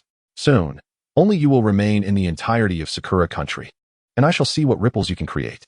Jiang Fan let out a cold chuckle. In an instant, his mental force was unleashed, and those awakened ones within its sensing range were lifted as if they were mere chicks, their heads crushed mid-air before being violently dropped to the ground. Jiang Fan undertook this action to incite urgency within Du Chuan. Jiang Fan, how dare you? Du Chuan Jiantai's furious roar echoed through the darkness. The blades of darkness emerged with increasing frequency, yet they still could not breach the defense of the 9-feather shuttle. It was absurd. No matter how swift Du Chuan's actions were, he could only launch one blade at a time, while the 9-feather shuttle possessed a staggering 108 blades. Moreover, with its newfound autonomy, the 9-feather shuttle synchronized almost perfectly with Jiang Fan's mental perception, striking the moment the blades appeared. Black Dragon King, Zhao Jinlong, One-Eyed, Yangmi. Activate your abilities and cover as much of the dark area as possible. Jiang Fan continued to issue commands to his teammates. Zhao Qinghan, coordinate with me shortly. Understood. Everyone nodded in agreement, despite their uncertainty regarding Jiang Fan's intentions, and began to channel their abilities. Yangmi waved her elemental staff, causing the runes upon it to illuminate sequentially, conjuring a terrifying water vortex that instantly enveloped the entirety of the darkened area. The squad members remained unscathed at the vortex's center. 2 dragon shadows of black and gold emerged, unleashing their breath into the darkness, accompanied by the One-Eyed's black flame. The water vortex's power surged dramatically. Once resembling a roaring beast, it now raged even more ferociously, entwined with the dual dragon breaths and the eerie black flame. Beyond the small area occupied by the squad, chaos reigned. Du Chuan, let me guess where you are hiding now? At this moment, Jiang Fan resembled a villain, his tone laced with mockery. Yet, the only response was the howling of the water vortex. Just as Jiang Fan surmised, Du Chuan was concealed nearby, refraining from making a sound for fear that Jiang Fan would pinpoint his location in an instant.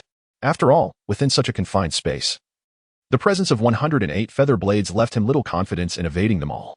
Are you unable to respond? Huh, no worries. I have my ways of locating you. As soon as the words left his lips, Jiang Fan unleashed his mental force with great intensity. The mental shockwave surged forth. An invisible yet immensely powerful mental fluctuation radiated from him, rapidly spreading throughout the confined space, affecting every corner. This is bad. Du Chuan Jiantai silently cursed. If he were not trapped within this confined space, He could have shifted his position to evade Jiang Fan's attack. However, the space was too small. Jiang Fan's mental force could encompass it in an instant, leaving him nowhere to hide. In a moment of desperation, Du Chuan gritted his teeth and shifted towards the edge of the darkness. Though he was still within the vortex's range, he only needed to withstand it for a fleeting moment before he could teleport away again, evading Jiang Fan's mental onslaught. Chapter 195, Du Zhuang Jiantai, Death. With a sudden whoosh, the moment Du Zhuang appeared, the terrifying cutting force of the water vortex surged towards him, igniting countless sparks from the active insect armor adorning his body, and a faint, elusive shadow materialized. Zhao Qinghan, Jiang Fan shouted, simultaneously unleashing his mental energy, which coalesced before him into a formless long blade of psychic power. Regrettably, this time it was not entwined with chaotic energy. Even now, Jiang Fan remained perplexed as to why he had harnessed chaotic energy during his previous encounter with the Ripper zombie. Zhao Qinghan, having been acutely focused at Jiang Fan's initial warning, now unleashed her powers in full force at his command. Time froze. In the next instant, all surrounding sights were pressed into a state of suspension. The menacing water vortex and the indistinct figure were rendered motionless, allowing Jiang Fan to discern the expression of terror etched on Du Zhuang Jiantai's face. Die, Jiang Fan uttered coldly. The psychic blade transcended the confines of space and time, striking directly at Du Zhuang's consciousness. With Du Zhuang's anguished scream, darkness began to recede, and the scorching sunlight outside poured back in. Thud. Du Zhuang Jiantai's form hit the ground heavily. Motionless, his gaze vacant, his vitality swiftly ebbed away. Just moments ago, he had been insufferably arrogant. Now, he lay like a lifeless dog. Wow, Brother Jiang, that was incredible. What just happened? Lu Dong, still bewildered, struggled to comprehend why Du Zhuang had suddenly appeared within the water vortex. Jiang Fan chuckled ruefully. His brother was commendable in many aspects, but his reactions were somewhat sluggish. Dongzi, with your intellect, you'll soon be unable to tell time. At this moment, Fang Lian had regained some composure and rushed to Du Zhuang's side, delivering a fierce kick to his face until it was thoroughly deformed, panting heavily as he finally ceased. Let this dog be arrogant, he nearly exhausted me just now. Fang Lian cursed while delivering a few more kicks for good measure. Stop kicking him. You'll hinder Yulan's effectiveness. Jiang Fan shook his head. Du Zhuang's abilities were exceedingly peculiar. If Yulian were to take control, it would indeed be a considerable advantage. Unexpectedly, the usually taciturn Yulian spoke up. It's fine. As long as his head doesn't explode, we can manage. It appeared that Du Zhuang's prior actions, launching a doomsday weapon at the Dragon Nation, had ignited a smoldering fury within Yulian. Upon hearing this, Lu Dong, wielding the heavy Xuanzhong blade, stepped forward, contemplating delivering a few strikes himself. However, he reconsidered, imagining Yulian possibly having to control a dismembered corpse later, and abstained. He swiftly removed the two spatial rings from Du Zhuang Jiantai's fingers, examining them briefly before exclaiming with excitement. Ha, brothers, we've struck gold. Don't keep us in suspense. What treasures lie within? He Long Wang inquired eagerly, for their province, Xiang, was currently impoverished. If the haul was substantial, a little generosity from Jiang Fan could alleviate their urgent needs. Wait, did you shamelessly follow us here just to wait? Previously, I thought your sole intention was to eliminate the little devils. Yet here you are, considering the spoils of war as well. Lu Dong's words rendered the Black Dragon King momentarily embarrassed, though he swiftly regained his composure, shrugging his shoulders. Brotherly, you are a well-fed man unaware of the hunger of the starving. Our Xiang province is indeed so impoverished that we can barely afford a meal. The Chaos Pavilion you destroyed last time remains unreconstructed to this day. Upon hearing the Black Dragon King's lamentations of poverty, the crowd erupted into laughter. Enough with the sob story, there is certainly a share for you, Jiang Fan remarked with a smile, turning his gaze towards him. Dongzi, what exactly lies within? Lu Dong tossed the spatial ring to Jiang Fan. Take a look for yourself, there are plenty of fine treasures. Jiang Fan caught it with one hand, and as his consciousness delved within, he could not help but gasp in astonishment. Goodness, how affluent. The sheer value of the various crystal nuclei approached 20 million energy points, and among them was a black 5th-level crystal nucleus, countless pieces of mutated beast meat, rune weapons, equipment, active insect shells, and rare metals accumulated to approximately over 10 million energy points. More importantly, there were over 1,000 tons of that green algae. Jiang Fan speculated whether Du Chuan Jiantai had harvested every last bit of green algae he had discovered. It seemed fortunate that Jiang Fan and his companions had acted swiftly.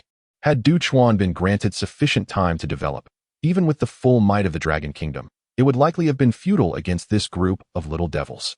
Brother Jiang Fan, what exactly is there? The Black Dragon King inquired, growing increasingly impatient.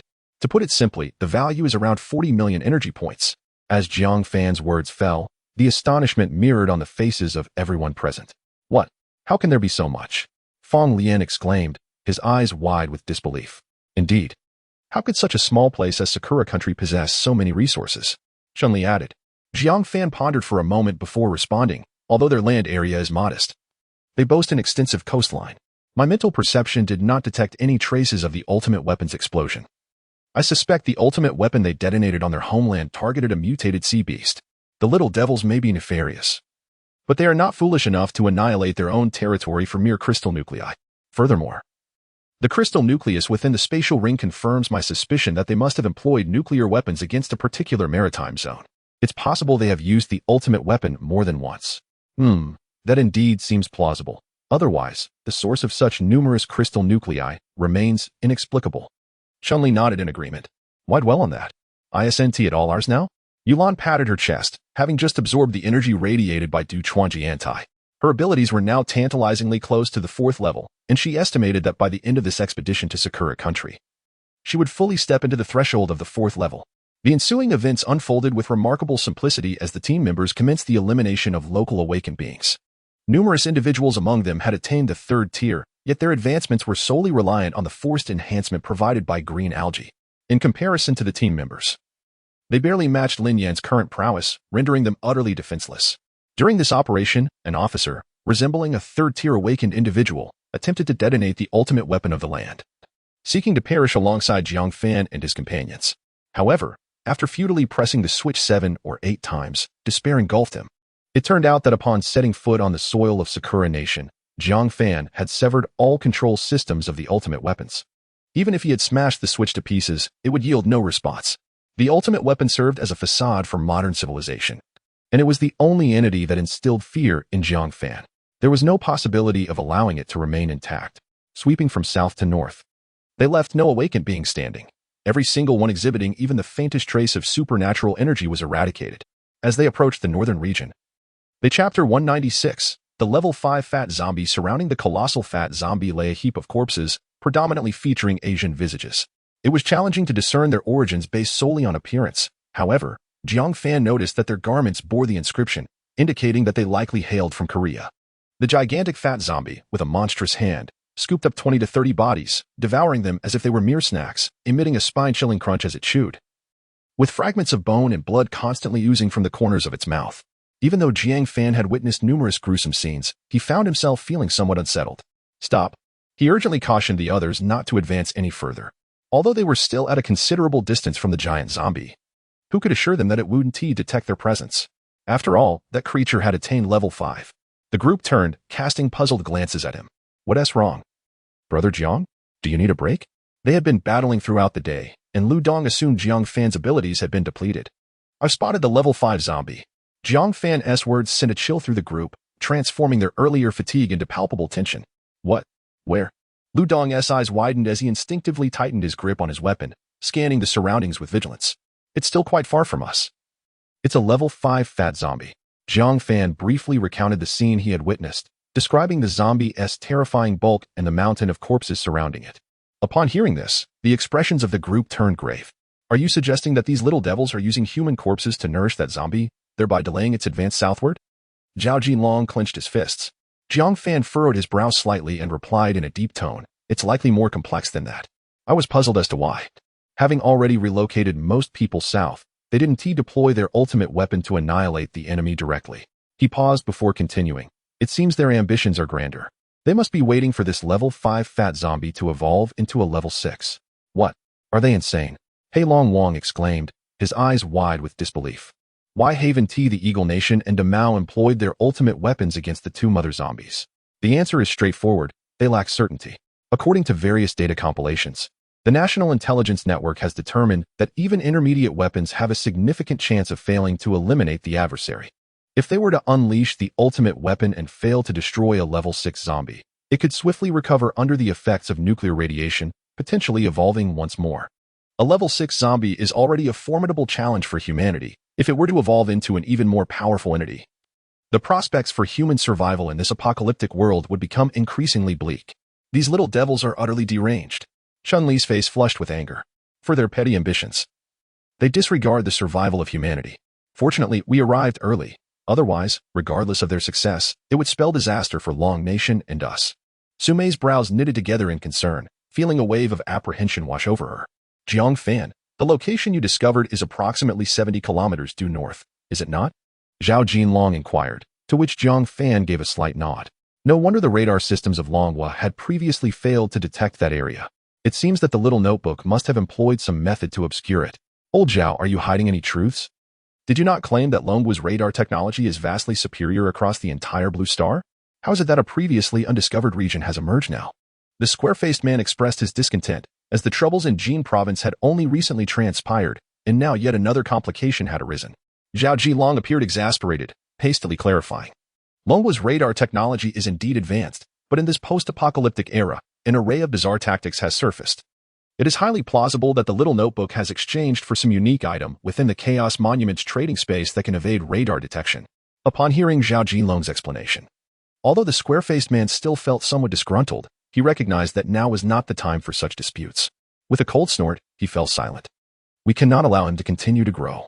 If another red rain occurs, this fellow could very well evolve once more. Though Sakura Country and Longhua are separated by vast oceans, should it reach level 6, with its strength, crossing these waters to launch an attack against us would not be an impossibility. Jiang Fan's expression was grave, his gaze fixed intently on the northern horizon, as though he could penetrate the layers of obstruction to glimpse that terrifying level 5 bloated zombie. But can we truly eliminate it? Must we resort to that method once again? Zhao Qinghan expressed her concern, referring to Jiang Fan's previous tactic for vanquishing the Ripper zombie. Yet even if we could defeat it, I suspect the damage from a self-detonation of a 100-meter giant zombie would be comparable to that of intermediate weaponry. Yang Mi recalled their earlier encounters with self-exploding zombies. Even a level 3 fat zombie's detonation could unleash an explosion spanning over 1,000 meters. How horrifying would the explosion of this level 5 be? We must at least attempt it. Jiang Fan squinted, contemplating. If this zombie were in Africa, or even further away, he would not spare it a glance, but now that Sakura Country has been overrun, this level 5 bloated zombie is alarmingly close. Once it evolves, Longhua would undoubtedly be the first to suffer. Damn it. Ludong gripped his heavy blade with determination. Just in time, my abilities have also improved. Let us test the power of the Sunstrike Bow. Brother Jiang Fan, you decide how we proceed. The brothers will not let you down. Lin Yin concurred. Jiang Fan gazed at the resolute expressions of his comrades, a surge of warmth filling his heart. He understood that had it not been for his influence, these individuals might have fled long ago. Anyone faced with a level 5 zombie would instinctively seek to distance themselves. Yet at this moment, they all stood steadfastly by his side. Your resolve is commendable, but the enemy we face is extraordinarily formidable. One misstep could result in casualties. Jiang Fan did not elaborate further, for Lin Yin and the others were still too inexperienced. Without having touched the threshold of level 4, they would find it impossible to breach the opponent's defenses, rendering their participation futile. Noticing their intent to argue, Jiang Fan raised his hand to quell them and continued speaking. The 5th level obese zombies are extraordinary, and their numerical superiority cannot be compensated for. If necessary, I will certainly bring you along. A few wished to voice their thoughts, but upon reflecting on their own capabilities, they ultimately refrained from speaking. Jiang Fan pondered for a moment and devised a plan in his mind. Sumei, Zhao Qinghan, Chunli, follow me. The rest of you, proceed to the southernmost point and await our return. Chapter 197, Confrontation. What? Why am I not included? Lu Dong had just reveled in the misfortune of others, and now he suddenly felt the bitter taste of irony as it seemed the calamity had befallen him as well. Indeed, Lin Yin and his companions were about to reach level 4. How could they be excluded from this venture? The Black Dragon King remarked, with both the one-eyed and Zhao Jinlong wearing expressions of perplexity. I do not care. You promised my mother that you would always bring me along, regardless of who else goes or stays. I must accompany you, Wang Shia implored as she clung to Jiang Fan's arm. Jiang Fan could only smile helplessly and began to explain to the group. Level 5 zombies are no trifling matter. My attacks may not even inflict damage upon them. The outcome will likely hinge on the rune railgun. I will not engage that adversary in direct confrontation, so rest assured. The fat zombies boasted formidable defenses, yet their offensive capabilities and speed were considerably diminished.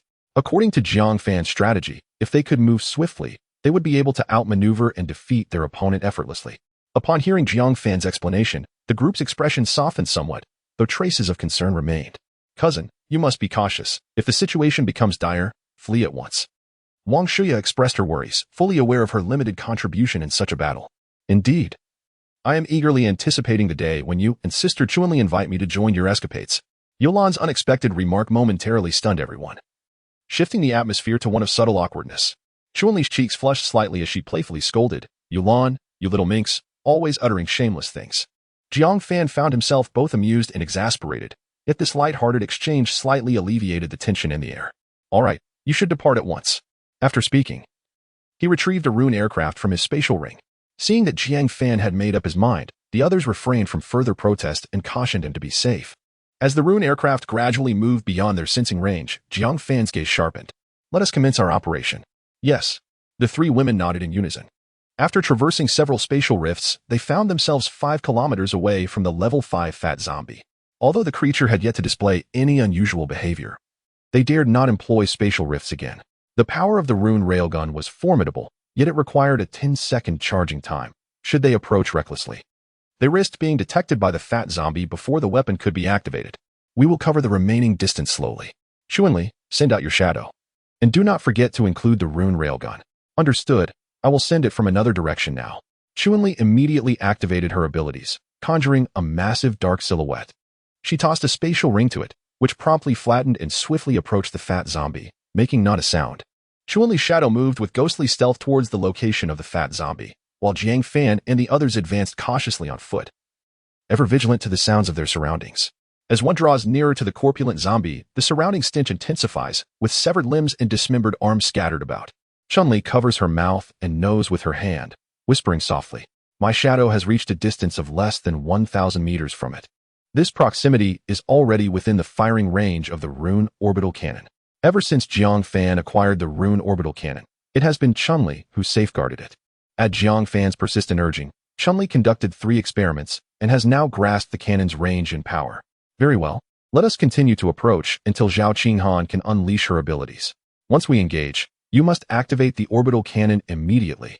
Jiang Fan resolutely locks his mental focus onto the massive, rotund zombie, vigilantly observing its every movement. My time manipulation ability must be employed to its fullest potential, requiring us to close the distance to at least 500 meters. Zhao Qinghan feels a tinge of embarrassment. This enhanced capability is a result of consuming the green algae, facilitated by Jiang Fan. Prior to this, she would have needed to approach within 300 meters to influence the opponent with her time abilities. Should I inject the gamma serum? Zhao Qinghan continues, her level currently at only 3, and despite the potency of her time abilities, it would still be exceedingly difficult to affect a level 5 zombie. Jiang Fan frowns slightly, recalling the abundance of fragrant cardamom in his spatial ring, and nods in agreement. Yes, let us proceed with it now. Should the obese zombie notice us first, I fear we may not have time. Without hesitation, Zhao Qinghan retrieves the gamma serum and injects it into her arm. Instantly, her aura surges, reaching the 4th level. It's done. At this distance, I can now lock onto the target. Zhao Qinghan feels the invigorating surge of power within her, excitement coursing through her veins. Excellent. Let us commence. Jiang Fan observes the distant, gluttonous zombie still voraciously consuming its meal, and speaks somberly. The 9 feathers behind him split instantaneously into 108 razor-sharp blades, their surfaces shimmering with a terrifying golden light. Go. The very fabric of space seems to tremble as if it were about to be torn asunder.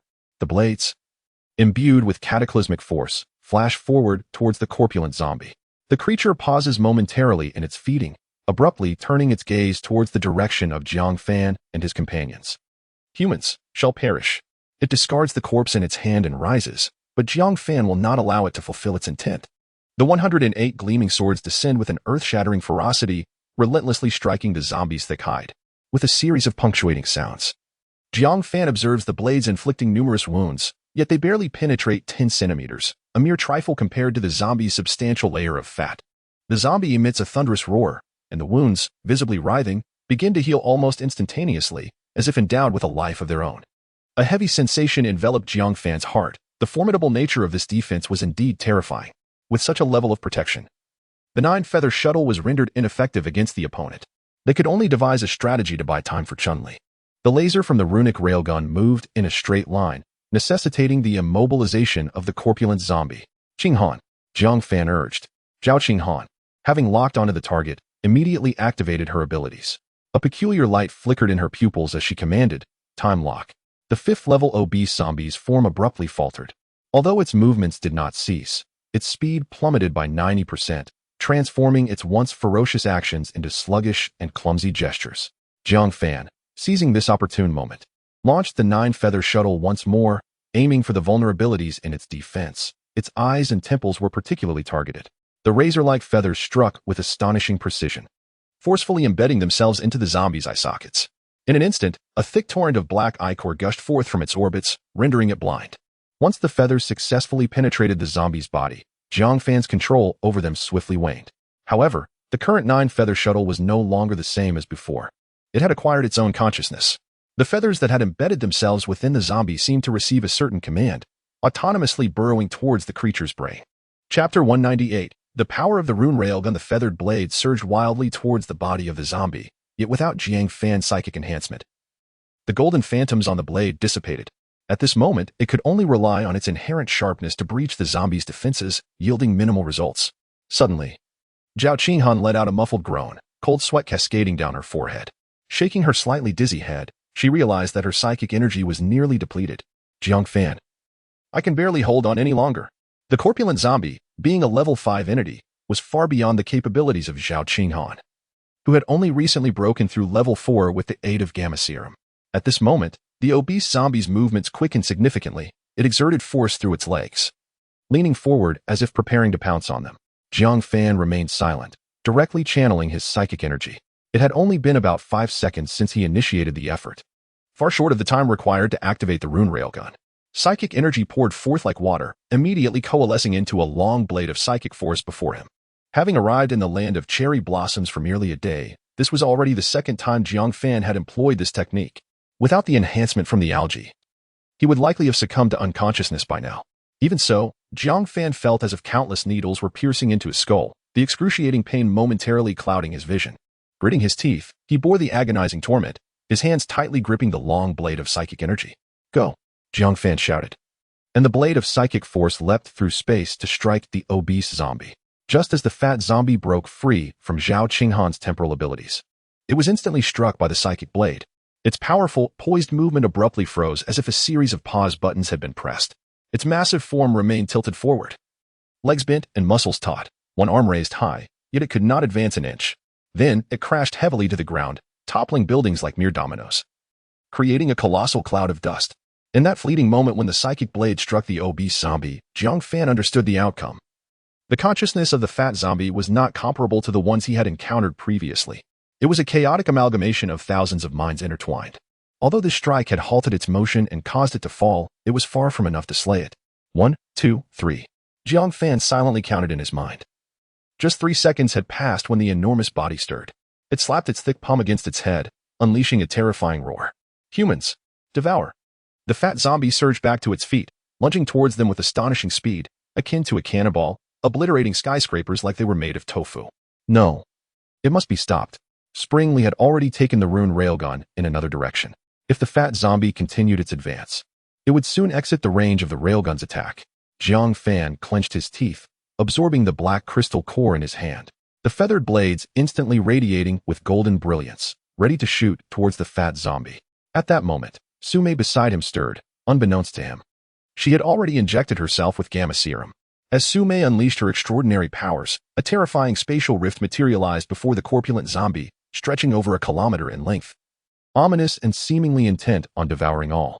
The zombie, already charging forward, was rendered utterly defenseless against the rift's immense gravitational pull, and in an instant, its massive form vanished, the rift beginning to close rapidly. It was then that Jiang Fan realized Su Mei's abilities were not solely for travel and escape. 2 months prior, she had ensnared Thor within a similar rift, and had it not been for the latter's use of gamma serum, he might have perished at her hands. Just as the rift was on the verge of complete closure, a grotesque hand, encased in dark, leathery skin, erupted forth, resembling a demon clawing its way from the depths of hell. This massive hand clamped onto the rift's edge with the tenacity of iron pincers. Its corneous layer akin to impenetrable armor, marked by countless fine white impressions from the spatial shear. The zombie's roar, filled with malice and fury, echoed from within the rift, reverberating through the surrounding air. Its muscular arms bulged, veins twisting like contorted serpents, as it exerted every ounce of strength to pry open the closing rift. With a sudden burst, Sume could barely withstand the overwhelming backlash, a torrent of blood erupting from her mouth, sending her reeling backwards as if struck by lightning. Sume, Zhao Qinghan gasped, rushing forward to assess her injuries. With Su Mei's control diminished, the rift's stability waned, allowing the zombie to break free. Chun-Li, quickly. Jiang Fan calculated the timing, perfectly aligned with the 10-second mark. All hopes now rested upon the runic railgun. Hearing Jiang Fan's urgent call, Chun-Li unhesitatingly pressed the launch button for the weapon. With a resounding hiss, a laser beam, as thick as a water barrel, surged forth, radiating a disconcerting heat as it hurtled towards the zombie. As the laser sliced through the air, it ionized the atmosphere with crackling sounds, creating a distorted light trail that seemed to challenge the very fabric of space itself. Sensing the imminent threat, the zombie reacted instantaneously, crossing its arms protectively over its head. Its already formidable corneous layer glimmered with a dark sheen, attempting to withstand the frontal assault of the laser. A terrifying roar erupted from the zombie as the laser struck its arms, unleashing a catastrophic wave of energy that rippled outward from the point of impact, sending nearby abandoned vehicles, trees, and corpses flying. The fifth-tier zombie's arms, subjected to the relentless searing of the laser, began to glow a fiery red. The armored layer starting to peel away, copious amounts of viscous oil mingled with black blood cascading down, emitting a nauseating stench. Its form was forced backwards, leaving deep gouges of 7 to 8 meters in the ground, yet it remained defiant, issuing a hoarse, desperate roar. Crack. The arm of the corpulent zombie severed with a resounding crack, as a terrifying laser pierced through its defenses, striking directly at the remnants of its cranium. In an instant, a pungent odor of charred flesh permeated the air, as half of the zombie's head was vaporized by the intense heat, leaving behind only smoldering fragments of grotesque remains. In the dim light, Jiang Fan could faintly discern a jet-black crystal core embedded within the zombie's shattered skull, emanating an eerie and chilling glow. As the dreadful laser dissipated, a full 10 seconds elapsed before the rune laser cannon could be reactivated for another assault. The corpulent zombie, severely wounded, staggered back a couple of steps before crashing heavily to the ground. Chapter 199, The Humanoid Monsters Taking Advantage of the Brief Respite.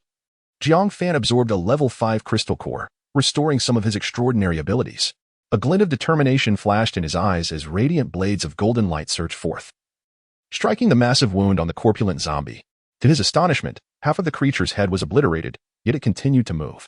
With its remaining hand, it attempted to shield the gaping void on its skull while a barrage of golden swords descended like a relentless storm, carving deep, bone-exposing gashes into its hand. How dare you? I will make you perish. The zombie shrieked, its voice a grotesque amalgamation of male and female tones, both young and old, resonating with anguish and dread. The cacophony of voices intertwined, resembling the wails of countless tormented souls, sending chills down the spine. Suddenly, the corpulent zombie rose to its feet, radiant red light emanating from its bloated form. Within, shadowy figures writhed, as if on the brink of bursting forth. Jiang Fan was uncertain of the creature's intentions, but felt an impending sense of doom.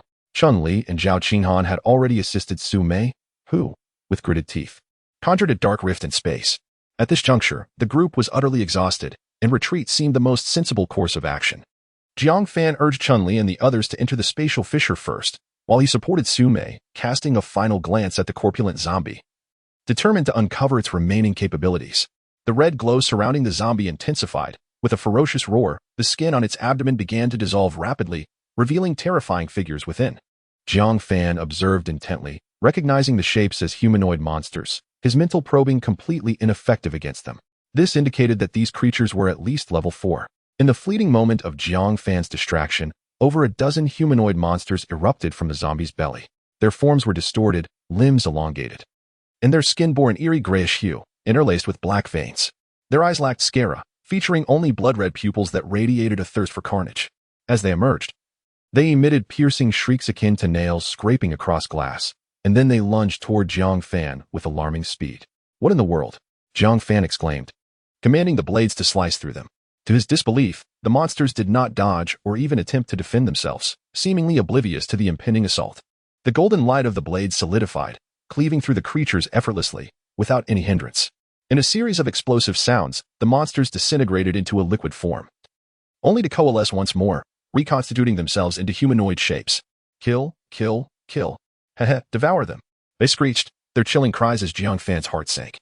He realized that his powers were nearly exhausted.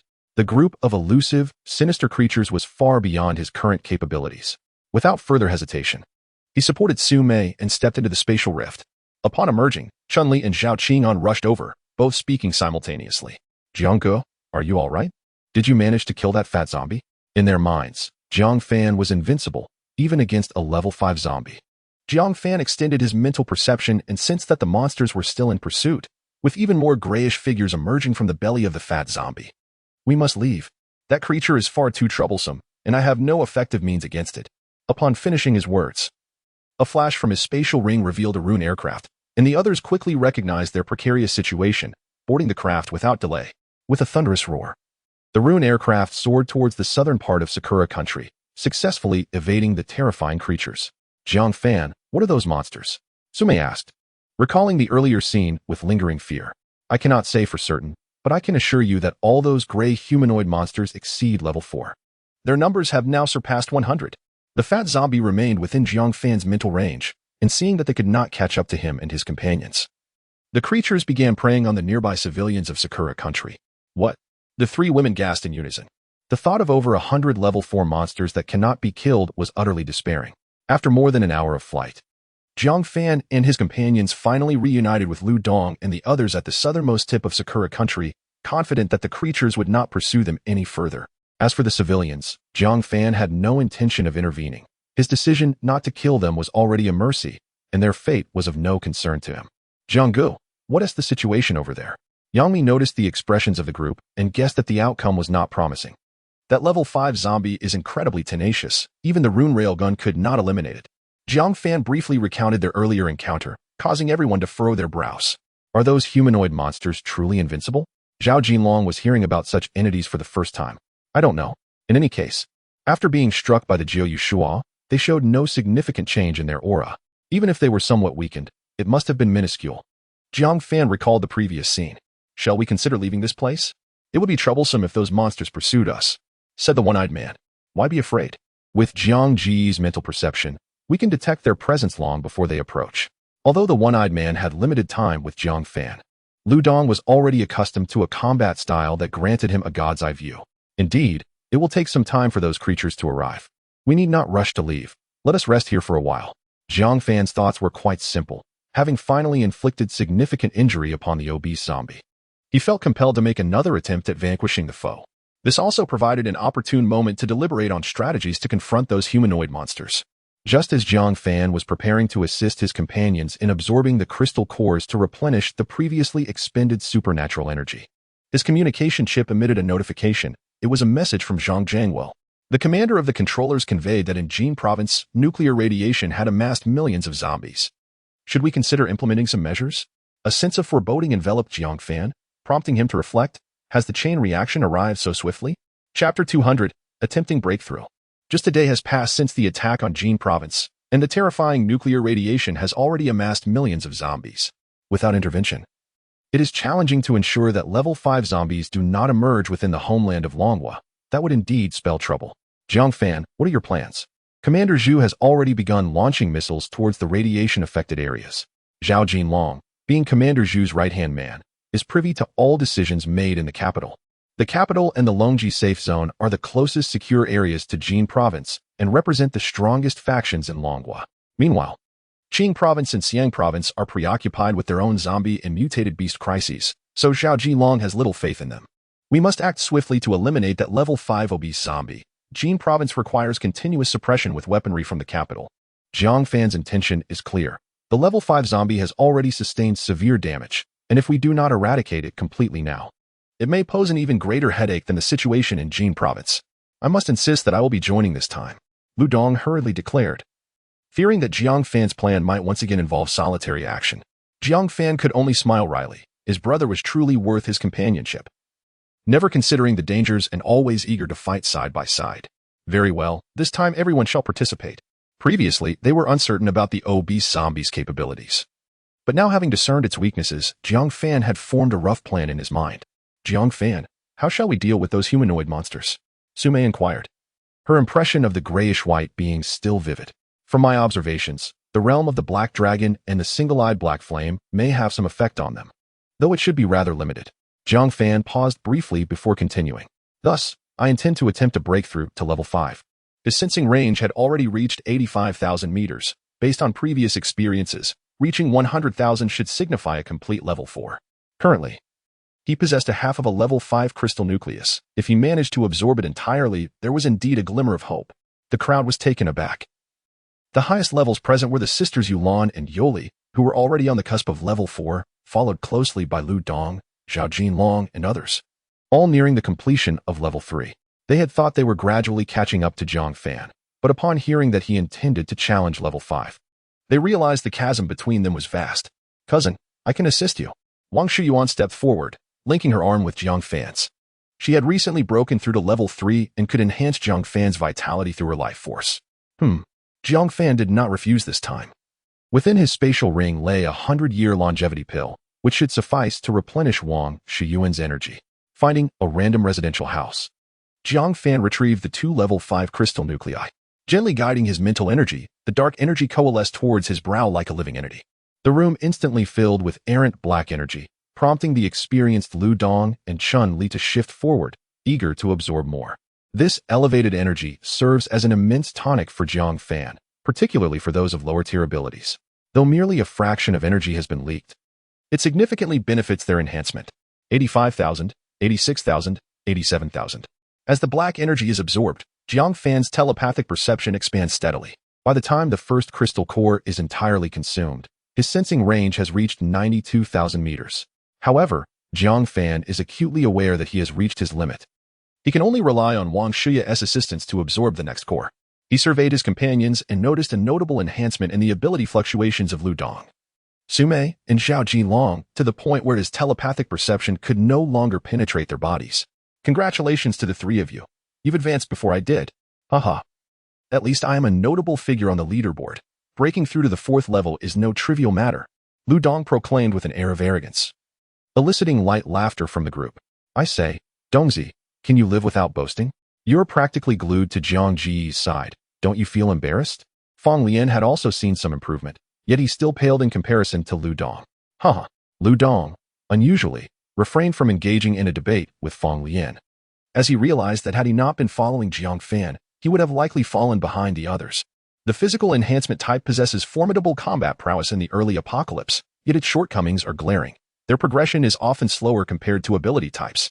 This has resulted in Lu Dong being the sole awakened individual of the enhancement type on the leaderboard. "I must extend my gratitude to Brother Jiang Fan." Zhao Jinlong performed the highest gesture of respect in the martial world, clasping his fists. During the last leaderboard announcement, he hadn't even made it into the top 10. And now, merely a few days later, he had already broken through to the 4th level. Such a pace of advancement is truly astonishing. Jiang Fan smiled and nodded, grinning. "We are all brothers. Remember to bring me some fine goods when you come from Kyoto next time." Zhao Jinlong paused, momentarily stunned, before bursting into laughter. "You rascal." The 3 who had already advanced chose not to linger, departing to adapt to their newfound strength. "Shiya, it's your turn now." If there were any other means, Jiang Fan would never allow his cousin to take risks. "Cousin, don't worry," Wang Shiya replied, glancing at the century-old longevity pill shimmering with a peculiar aura in her hand, before swallowing it with a tilt of her head.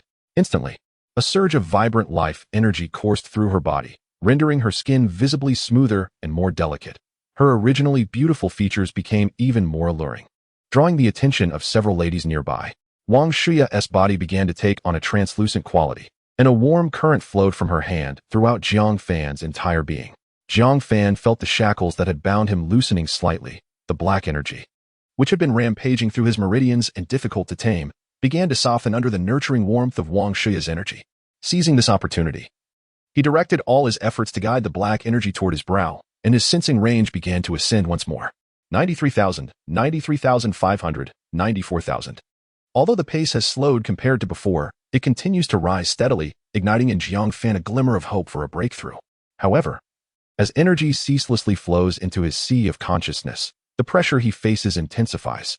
Wang Shiya's condition is equally dire. Her translucent form has grown increasingly ethereal, and her radiance has dimmed further.